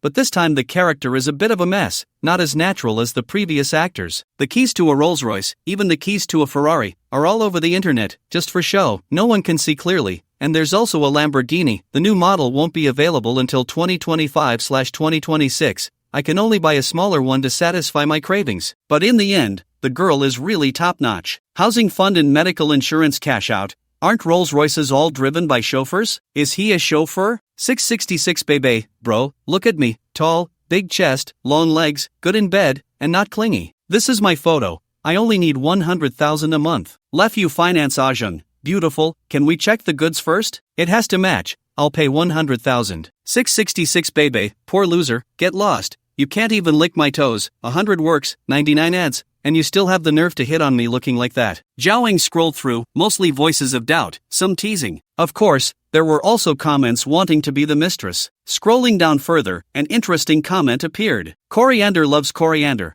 A big shot has dug up detailed information. Come take a look. A link was attached after the text. Zhaoing didn't hesitate and clicked on it. The video loaded quickly, showing it was uploaded just the day before. It started with a girl wearing a black hoodie, a hat, and a black mask, only her eyes visible. Due to her noticeable chest movement, her voice was modified by a machine to sound neutral. Host, hello, dear viewers, I'm Brother Ba. Yesterday, a netizen sent me a street interview video, asking me to check the background of the interviewee to see if he was bragging. After our team's investigation, we finally found out. First, I want to clarify that all the information we found comes from public sources and does not involve any privacy inquiries. If there's any offense, we hope the parties involved will contact us, and we can take down the video. After that, there was a video introduction, the one featuring Yang Chen's street interview. Then the host appeared again. Friends, the content of this video features a wealthy man driving a Rolls-Royce Phantom being interviewed on the street. The first question is whether the items this gentleman displayed are real. After our careful repeated viewing, we can confirm that what this gentleman said is true. First, regarding his outfit, although there are no obvious brand logos, after investigation, it is a piece from a designer brand in Luzhou. Here's the price from the store's official website. The shirt, shorts, and shoes total around 10,000. Zhaoing thought, this is what I bought for Yang Chen. How much was it? After the discount, it seems to be 9,000. Since I'm a member, it was cheaper. The host continued, the car key shown in the video, after comparison, is indeed a Rolls-Royce Phantom key, and it's not a replica. There's a difference between replicas and genuine ones. Everyone can take a look at the detailed comparison chart we made. Also, did everyone notice the watch on this gentleman's wrist? After careful comparison, it's a Patek Philippe 6104G001 Starry Sky mechanical watch, priced at 3.5 million. Considering the Phantom key is real, the likelihood of the watch being genuine is very high. Now, let's boldly assume that this gentleman in the video is a wealthy man, owning a Rolls-Royce Phantom worth tens of millions and a watch worth 3.5 million, so he must be a billionaire. As for the doubts about him driving himself, he looks relatively young, so it's normal not to want to hire a chauffeur. Plus, his overall demeanor doesn't seem like that of a chauffeur. Then we captured this gentleman's profile picture and searched the entire internet. After the efforts of our colleagues, we finally found his identity. Then it showed a segment of how the team dug up information online. This is the founding conference of the Moto Group that took place in August this year. In the news video at that time, we spotted this gentleman. After various comparisons, we confirmed that he is Mr. Yang Chen, a director of the Moto Zongheng Sihai Group. As for the Zongheng Sihai Group, after investigation, we found that among its shareholders, board members, and supervisors, the known identities include major consortiums from Xia country, Japan, South Korea, Southeast Asia, and the Middle East, with the chairman being the internationally renowned tycoon Mr. Li Chongyang. According to publicly available information, the total investment capital of the Zongheng Sihai Group is $30 billion, and recently it has been very active in the domestic market, acquiring shares in multiple companies. Additionally, we found a Douyin account, Dazi Club, where we also discovered traces of Mr. Yang Chen, as well as the beautiful lady who appeared at the end. This account mainly updates indoor and outdoor game videos, but the rewards are quite generous. Considering Mr. Yang Chen's identity, it is highly likely to be genuine. If you're interested, you can check it out yourself. Furthermore, based on rumors and calculations, Mr. Yang Chen's net worth should be over 10 billion. Alright, that's it for this episode. If you have anything you want me to dig into, feel free to leave a comment in the comment section. See you next time. It's worth mentioning that the background music of the video is, with wind or without wind, all is free, because during the interview, Yang Chen said he liked it, and the host listened to it and felt it matched the video quite well, so they used it. After watching the video, Zhaoing scrolled through the comments section, which had just been uploaded not long ago, with just over 1,000 comments. Most were praising the host's skills, and Zhaoing also thought the host was impressive.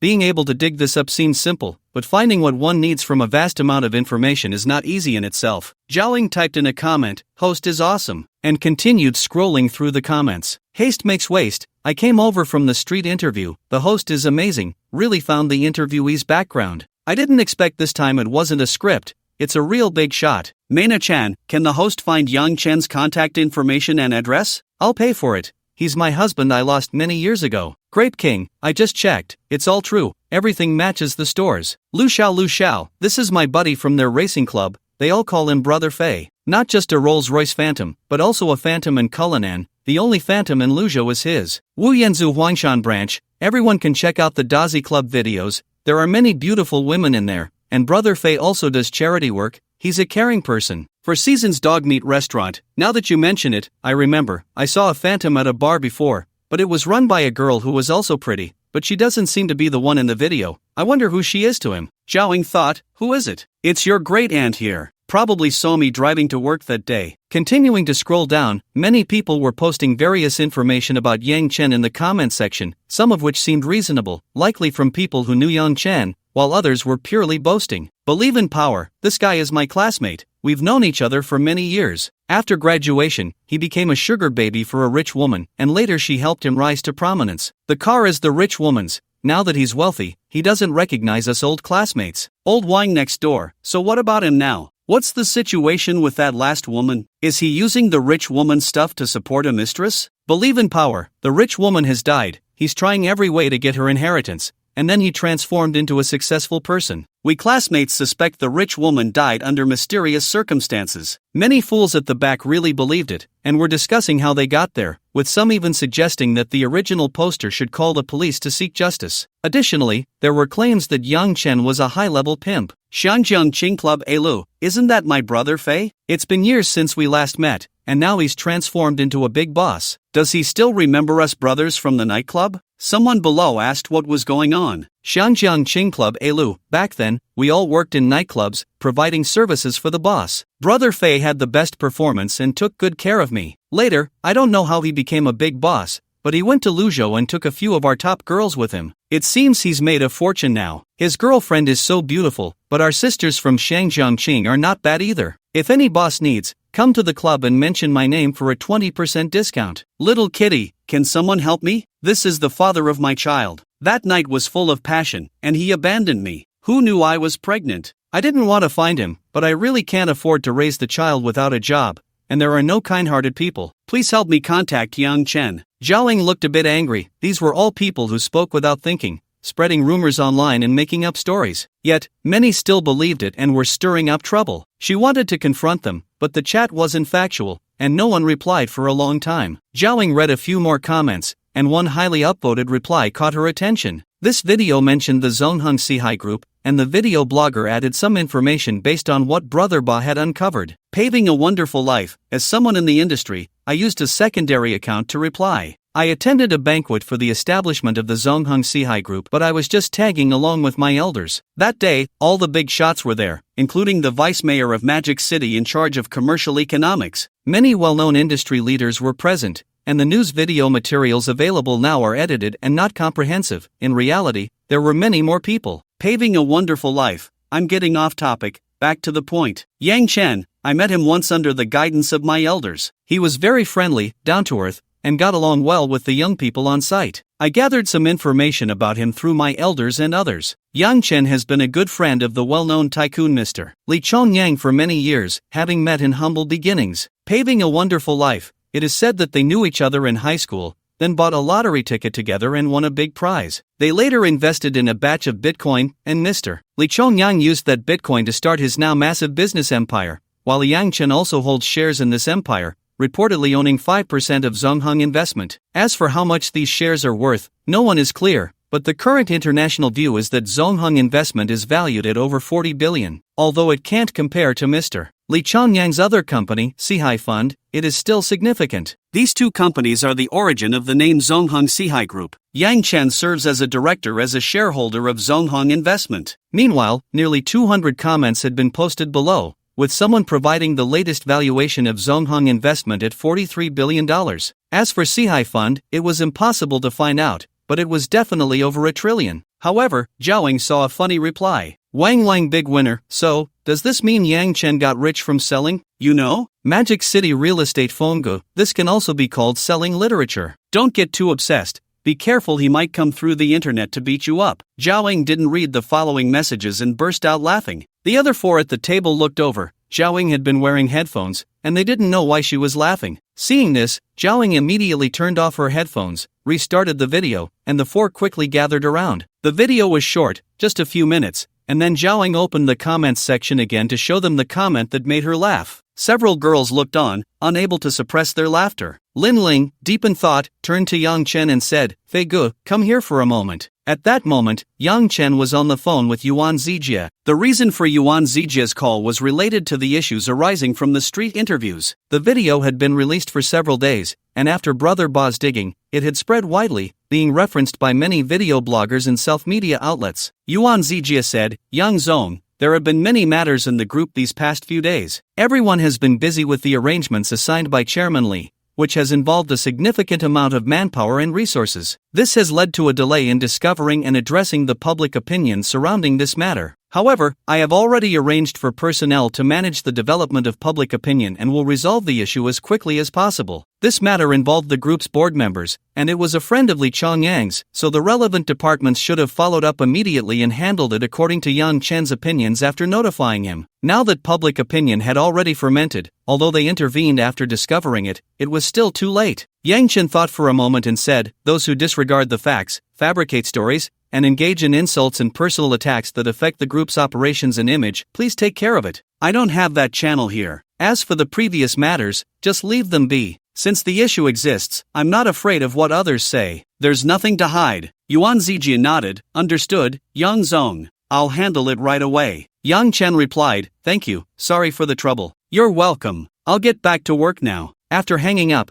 Yuan Zijie looked at the secretary and the head of the publicity department and said, "You all heard what Yang Zong meant. Control those malicious comments. There's no need to worry about the rest. However, you must monitor the direction of public opinion and intervene when necessary. Communicate in advance with various internet organizations and news media." "Minister Wang, I don't want this to happen again. Don't use the excuse that you just established a few days ago to brush me off. If it were simple and without difficulty, the group wouldn't need to hire you. Other executives in the group called me this morning to ask about the situation. If you take the money, you need to do the work. Yang Zong is a good friend of Chairman Li. If anything inappropriate reaches Chairman Li's ears, we all know the consequences. Secretary Gua, follow up on this and report back promptly." Minister Wang and Secretary Gua nodded in agreement and then went out to handle the matter. Yuan Zijie thought for a moment and picked up his phone to make a call. After a few rings, the call connected. "Chairman Li, there's a situation regarding Director Yang that I need to report to you." Yang Chen hung up the phone and saw Lin Ling calling for him, so he walked over. When he reached the table, it turned out to be about the street interview as well. Yang Chen glanced at the video and comments, frowned slightly when he saw the Guzi literature, and then put down his phone. He switched to his personal account for the Dazi Club. He usually used his private account and only logged in to post videos,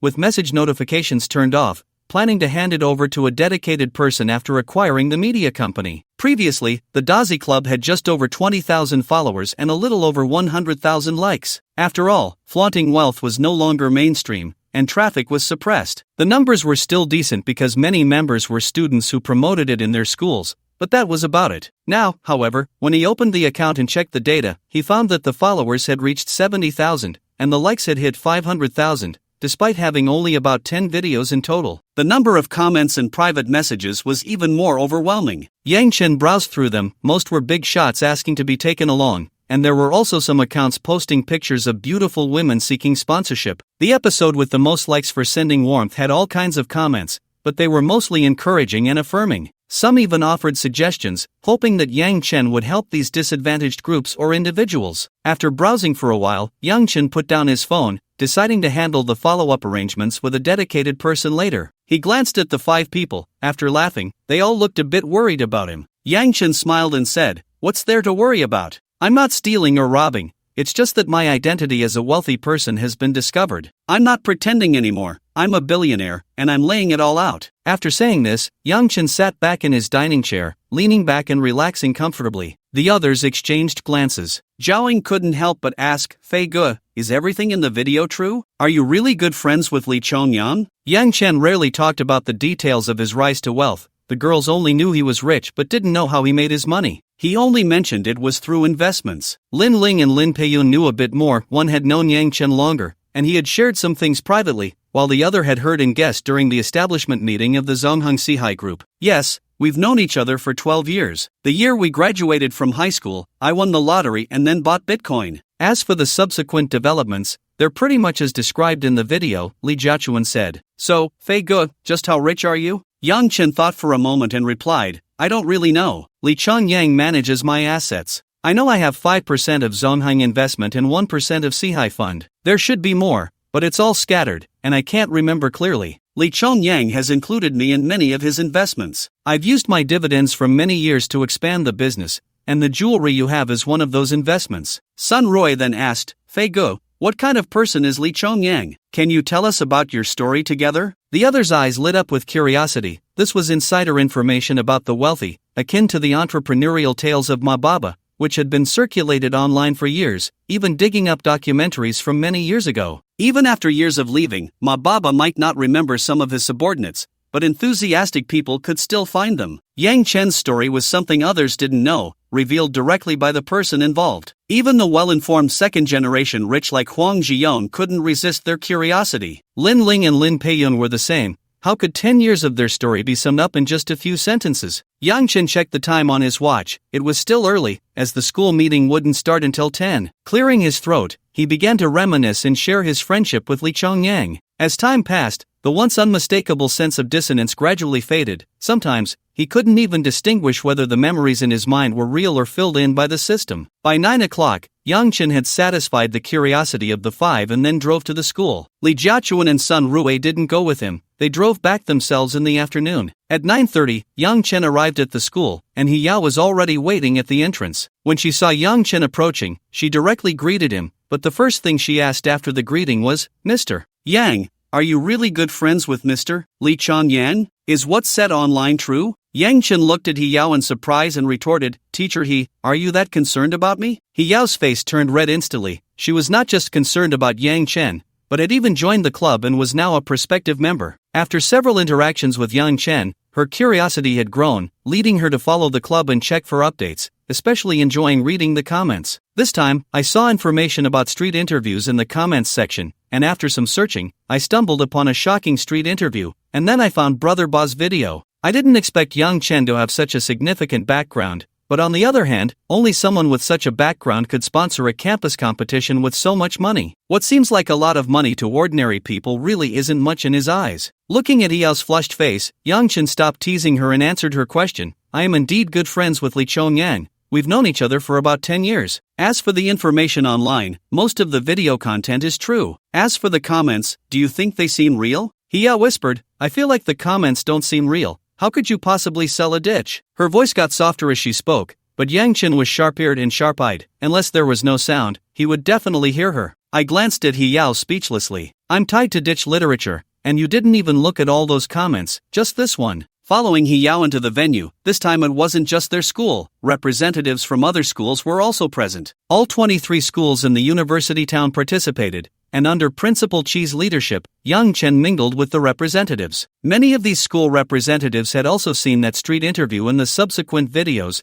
with many praising Yang Chen for being young and promising, and for having a very humble attitude. Some were a bit sycophantic, while others, who were unaware of the situation, learned about Yang Chen from others and were even more flattering. To be honest, if Yang Chen were just an ordinary wealthy person, everyone would definitely be willing to support him out of respect for his money, and their attitude would be sincere, but it wouldn't reach the level of sycophancy. However, with the Zongheng Sihai Group, the Zongheng investment shareholders, and being a good friend of Li Chongyang, along with their legendary entrepreneurial experiences, all these factors combined made it impossible for anyone to ignore him. The attendees were all leaders from their respective schools. If the school could establish a connection with the Zongheng Sihai Group or even Li Chongyang, it would be a significant opportunity. Those who had been able to talk to Brother Belt in those years had all taken off. Rumors about Li Chongyang investing in Xia country had been circulating for a long time, and now the first step, the Zongheng Sihai Group, had been established, with funding in place. In the future, whether it was recommending outstanding students for internships or attracting investments,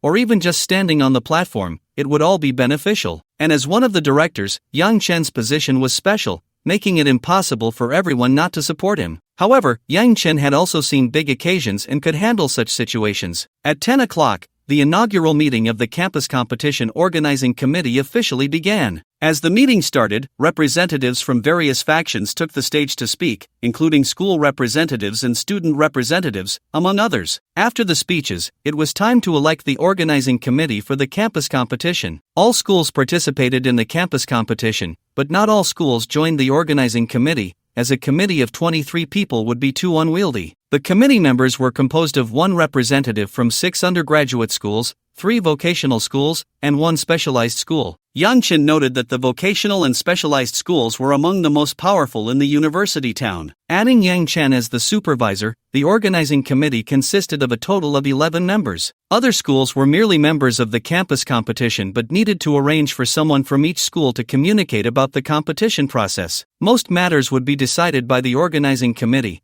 with only a few major issues requiring a vote from all members. At noon, we had lunch at Luzhou University, where the school had specially arranged a small kitchen in the cafeteria. The school covered the meal expenses, allowing us to eat freely. In fact, the costs were charged to the 1 million yuan sponsorship from Yang Chen. The school had informed Yang Chen about this in advance, and he agreed. This 1 million was meant for this purpose, as long as it wasn't spent recklessly. Yang Chen had also given a heads up that he would arrange for someone to come and check the accounts later, which was only proper, and the school and organizing committee had communicated this matter beforehand. During the meal, Yang Chen specifically greeted and sat down opposite He Yao. Principal Chi had originally planned to pull him over to meet the leaders of various schools. However, seeing Yang Chen go to find He Yao, he thought for a moment and decided not to stop him, instead pulling away the vice president of the media university who had come along to invite Yang Chen. The reason Yang Chen sought out He Yao was purely because of the amusing events of the day, and among a group of old men and women, who could compare to teacher He, who was cute, beautiful, and soft. When He Yao saw Yang Chen coming over, she quietly shifted to the side, but to her surprise, Yang Chen sat directly across from her. After sitting down, he said, "Teacher He, I see no one is sitting here, I hope you don't mind if I take this seat." He Yao replied softly while eating her noodles, realizing that sometimes Yang Chen didn't seem as serious as he looked. After lunch, He Yao took Yang Chen to the school's guest house to rest for a while, but it was just Yang Chen alone. The other participants in the meeting were also resting nearby. The university town was not small, and going back to their own schools only to return was quite a hassle. At 2 in the afternoon, the first meeting of the organizing committee was held, with a total of 11 people attending, and personnel from other schools observing. No one dared to skip, as missing any news could put their own school at a disadvantage. The meeting first confirmed the competition events. Principal Chi chaired the meeting, following the script he had previously discussed with Yang Chen, saying, "For this campus competition, according to Mr. Yang Chen's requirements, we will have 3 main categories: dance, singing, and ball sports. Participants will be students currently enrolled in various schools, including undergraduates, vocational students, and postgraduates. Students from other campuses of each school can also register if they wish to participate. Singing will be divided into male and female pop songs, male and female red songs, bands, a comprehensive group of summer national instruments, and a comprehensive group of Western instruments, totaling 7 events. Among them, for male and female pop songs, male and female red songs, and the comprehensive instrument group, each school will select the top 3 for the next round, totaling 69 contestants advancing. Additionally, contestants can perform live at their school's gymnasium. Those who pass the preliminary selection will have videos uploaded to the University Town Campus Competition website, with each person performing one song. Based on the final ranking of likes, 31 contestants not in the top 69 will be selected, totaling 100 contestants advancing to the next round. Each will receive a prize of 20,000. The third place prize is 200,000, the second place prize is 300,000, and the champion will receive 300,000 plus a car worth up to 500,000, with the model chosen by the winner. The total prize expenditure for these individual competitions is 3 million. Upon hearing this figure, everyone present gasped in surprise, and discussions erupted. Principal Chi looked at the crowd before him and smiled inwardly, realizing they were shocked. He had been taken aback during his discussions with Yang Chen as well. Principal Chi said loudly, "Everyone quiet down, it's not over yet. We haven't reached the communication and discussion phase. The preliminary selection for the band competition is 2 bands from each school,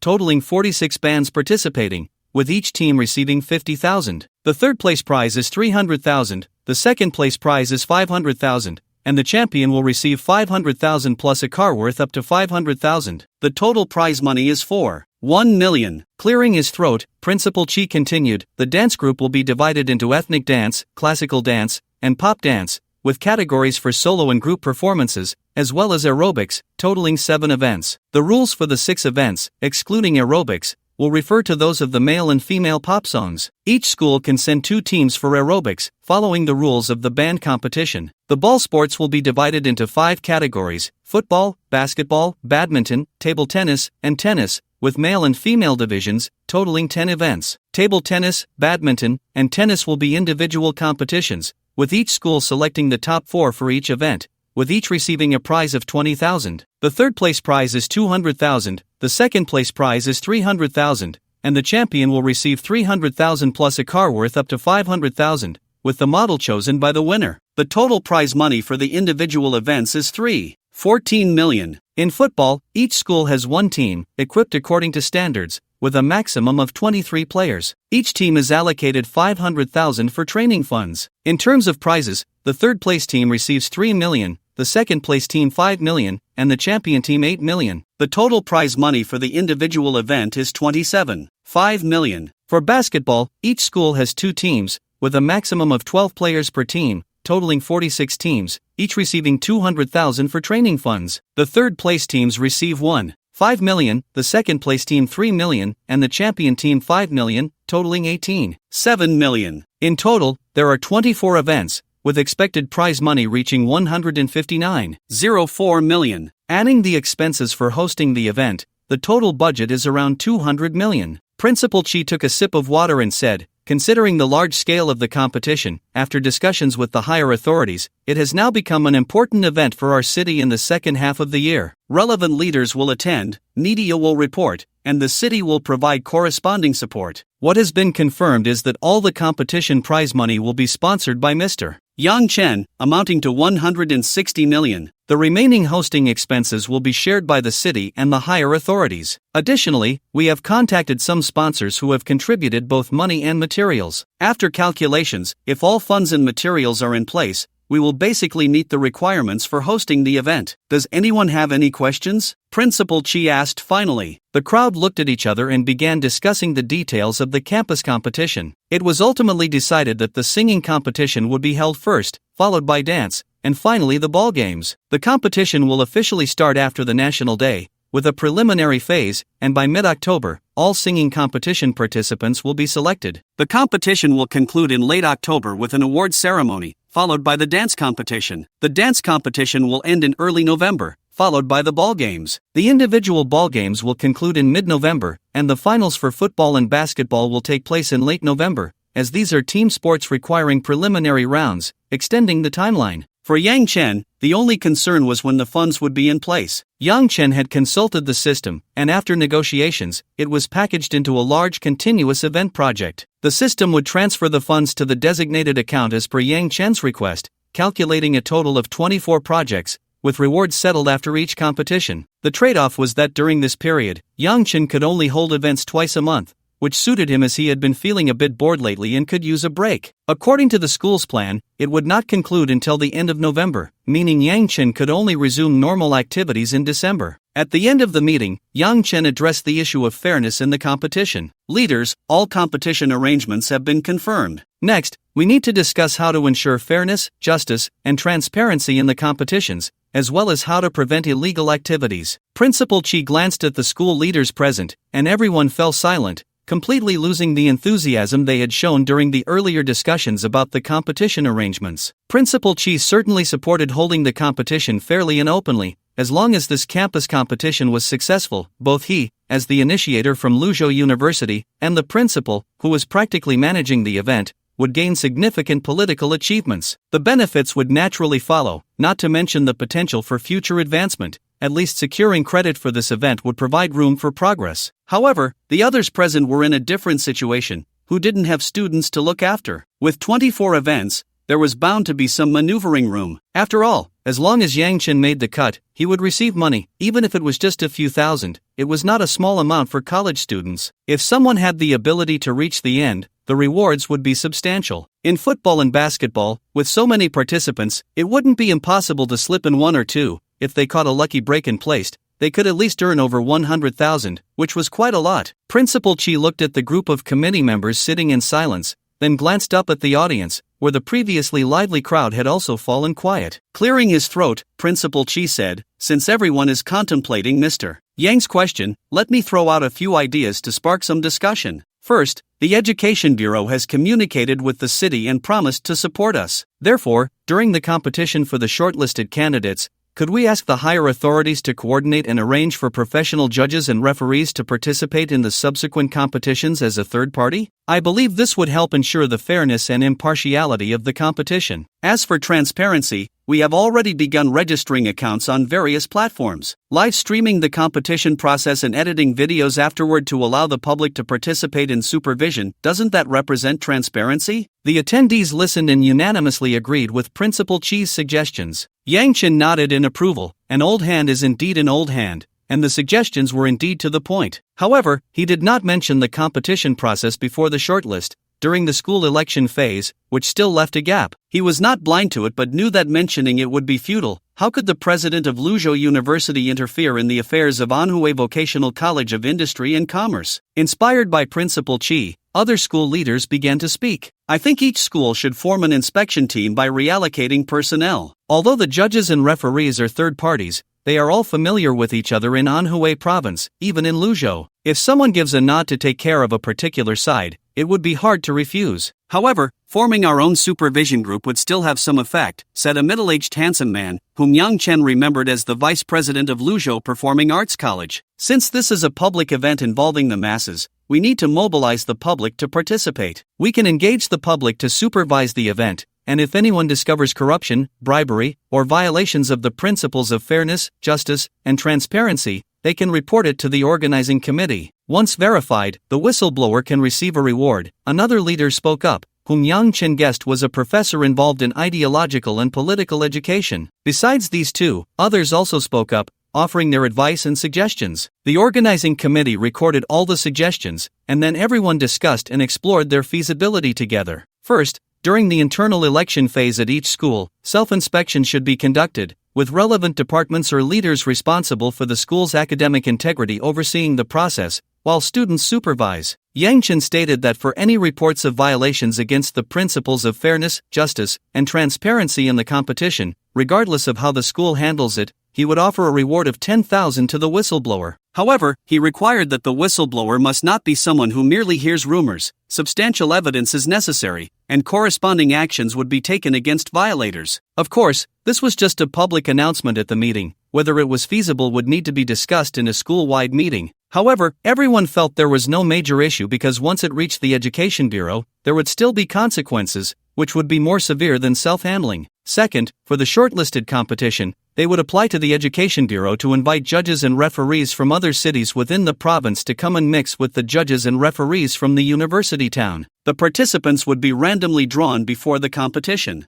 faculty and staff from the school would not be allowed to participate in judging to avoid conflicts of interest. Third, Yang Chen requested that a third-party auditing agency be involved throughout the competition as professional supervisors to check the flow of funds. As the largest investor, this request was still reasonable. Fourth, every match after the shortlist would be live-streamed, and afterward, the videos of the contestants would be edited and posted on various platform accounts for public supervision. Additionally, dedicated personnel would monitor public opinion, and if many people reported insider issues or problems, timely intervention would be made. However, this public opinion group is only responsible for following up and managing public sentiment. The specific verification and handling will be arranged by the organizing committee. Considering the competition arrangements, it has been decided that each platform will apply for 6 accounts, and if that is not enough, more will be arranged. The public opinion group will be formed after the meeting, with the initial selection being teachers from relevant majors at various schools accompanied by students. The expenses will be covered by the organizing committee, essentially allowing them to intern with public funds,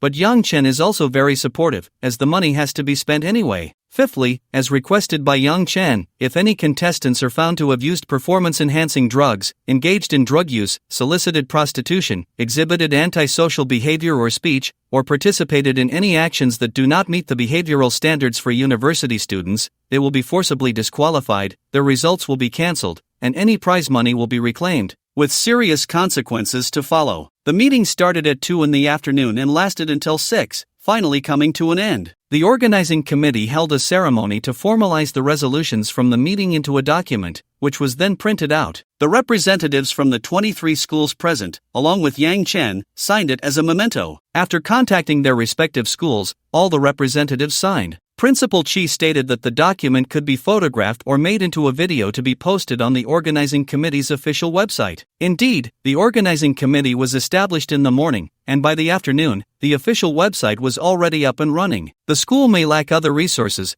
but it certainly has no shortage of talent in various fields. As for the document, it doesn't really have any legal or binding effect. What needs to come will eventually come. However, once something goes wrong, the school involved will be left with a tarnished reputation. After the meeting, Yang Chen declined the dinner arrangements for the evening and went to eat with Li Jiachuan and the others. He also called Hiao along, who, for reasons unknown, agreed. The dining location was recommended by Sun Rue, a spicy grilled fish place called Little Fish at the entrance of the neighboring school. Sun Rue claimed that their grilled fish was exceptional, unmatched by any other. Yang Chen met up with Li Jiachuan and the others at the school before heading to Little Fish. When Hiao saw Yang Chen with Li Jiachuan and Sun Rue in a close manner, her suspicions were confirmed. She had previously watched videos of several activities from the partner club, where Li Jiachuan and Sun Rue appeared, and later learned through students who invited her into the group that Li Jiachuan and Sun Rue were among the leaders and also students from her school. After observing and analyzing, she suspected their relationships were not simple, and now it seemed to be true. However, it was quite bold of them to be so open about it at school. For Li Jiachuan and Sun Rue,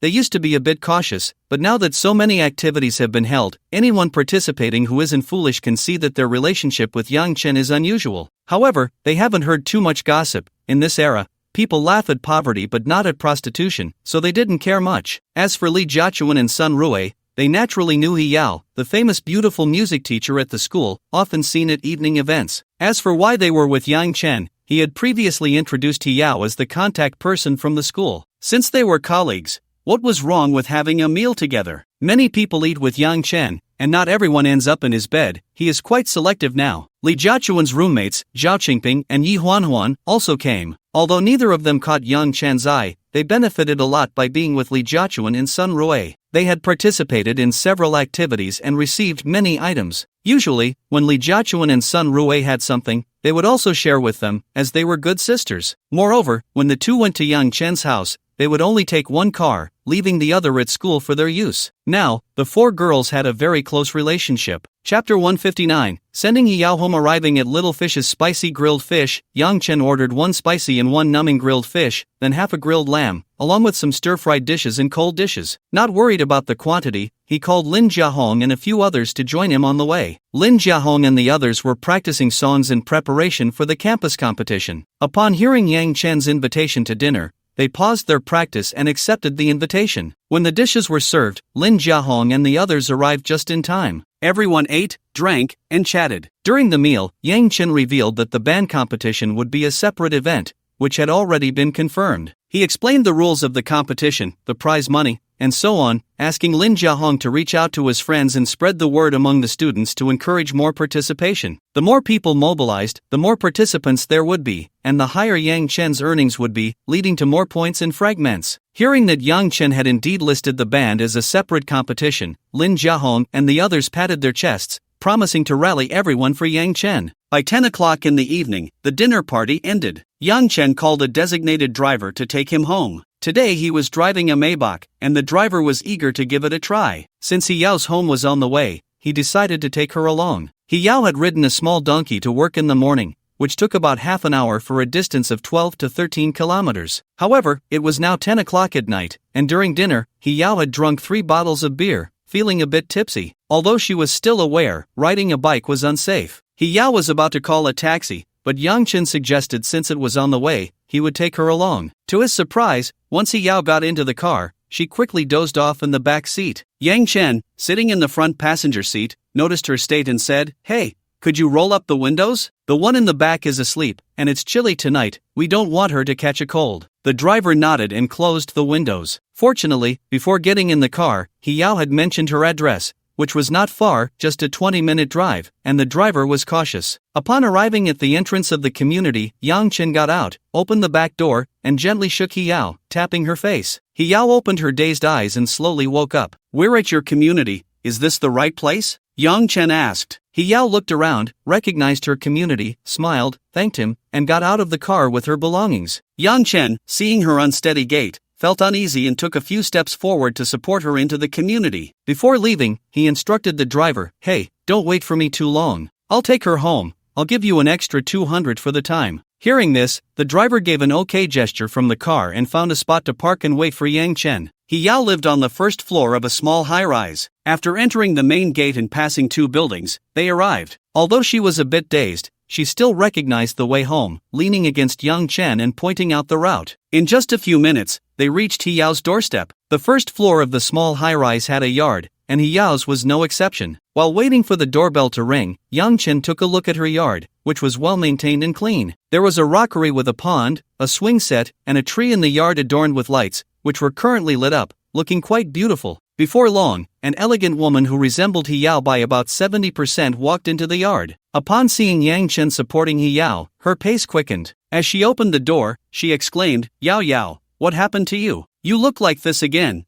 Did you drink again?" Yang Chen replied, "Hello, auntie, I'm Yang Chen, a friend of He Yao. We had dinner together today, and she had a bit of beer, which is why she's like this. She doesn't have a good tolerance for alcohol." The woman reached out to take one of the arms and then quietly sized up Yang Chen, saying, "Hello, could you please bring her back? I am He Yao's mother. This child has a poor tolerance for alcohol and loves to drink, often getting herself drunk. I really don't know what to do with her, so I trouble you to make this trip." "It's no problem, auntie. I'm just passing by, so I brought her back. If it weren't for us having dinner, she wouldn't be like this," Yang Chen said, recalling He Yao's hesitant and conflicted expression from earlier that evening. He had wondered why at the time, but now he understood. Supporting He Yao as they entered the house, a middle-aged man walked out from one of the rooms. He looked like a handsome uncle, and it seemed he was He Yao's father, resembling her a bit. It appeared that He Yao had inherited the best traits from both parents. He Yao's mother said, "Old He, what are you standing there for? Come over and help." Oh. Old He quickly took He Yao's arm from Yang Chen and, together with He Yao's mother, helped her sit on the sofa. Seeing He Yao's parents taking care of her, Yang Chen said, "Uncle, auntie, He Yao is home now, so I'll be leaving first." He Yao's mother stood up and said, "Oh, Yang Chen, thank you for running this errand. Have a glass of water before you go." "No, auntie, my car is still outside,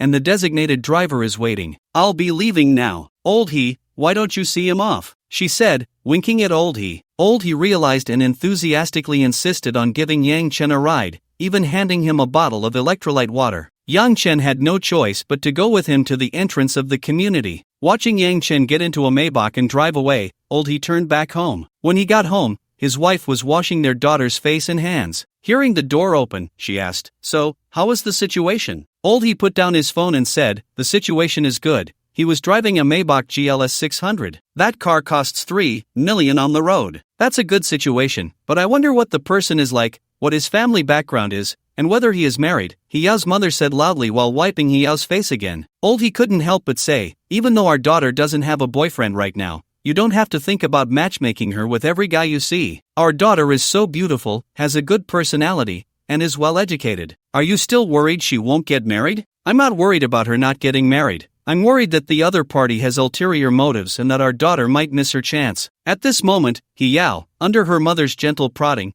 became a bit more alert and said, what are you guys talking about? Old He looked at his daughter, speechless, and said, we're talking about the guy who brought you back. Your mom wanted me to check what kind of car he drives and how capable he is, hoping to set you two up. He-Yao rubbed her head and said, Mom, you're overthinking it. He has a girlfriend, and not just one. He-Yao's mother threw the towel into the water and said, isn't he afraid of capsizing while having two boats? I thought he was polite and was considering matchmaking you too. He-Yao replied, he's a billionaire, worth over 10 billion. How many girlfriends does he have? Over 10 billion? Have you had too much to drink? Even 10 billion Korean won is a lot, Old He questioned. I'm not mistaken. He is the sponsor of our University Town's campus competition, sponsoring 160 million as prizes for 24 events. You know I've been busy with this lately. If you don't believe me, ask Uncle Chi. Old He called Principal Chi, and when the call connected, after hearing Old He's question, he confirmed that what He-Yao said was true and suggested he look up the news about the establishment of the Zonghung Sihai Group. He added, Old He, is your wife trying to match Yang Chen with He-Yao? You better let her think it through. Yang Chen is a real dragon, and our family can't hold him down. After hanging up, Old He found the news about the establishment of the Zonghung Sihai Group and then watched Yang Chen's street interview video and the video from Bagu. After watching, he turned to his wife and said, this time you really have your eye on a golden son-in-law.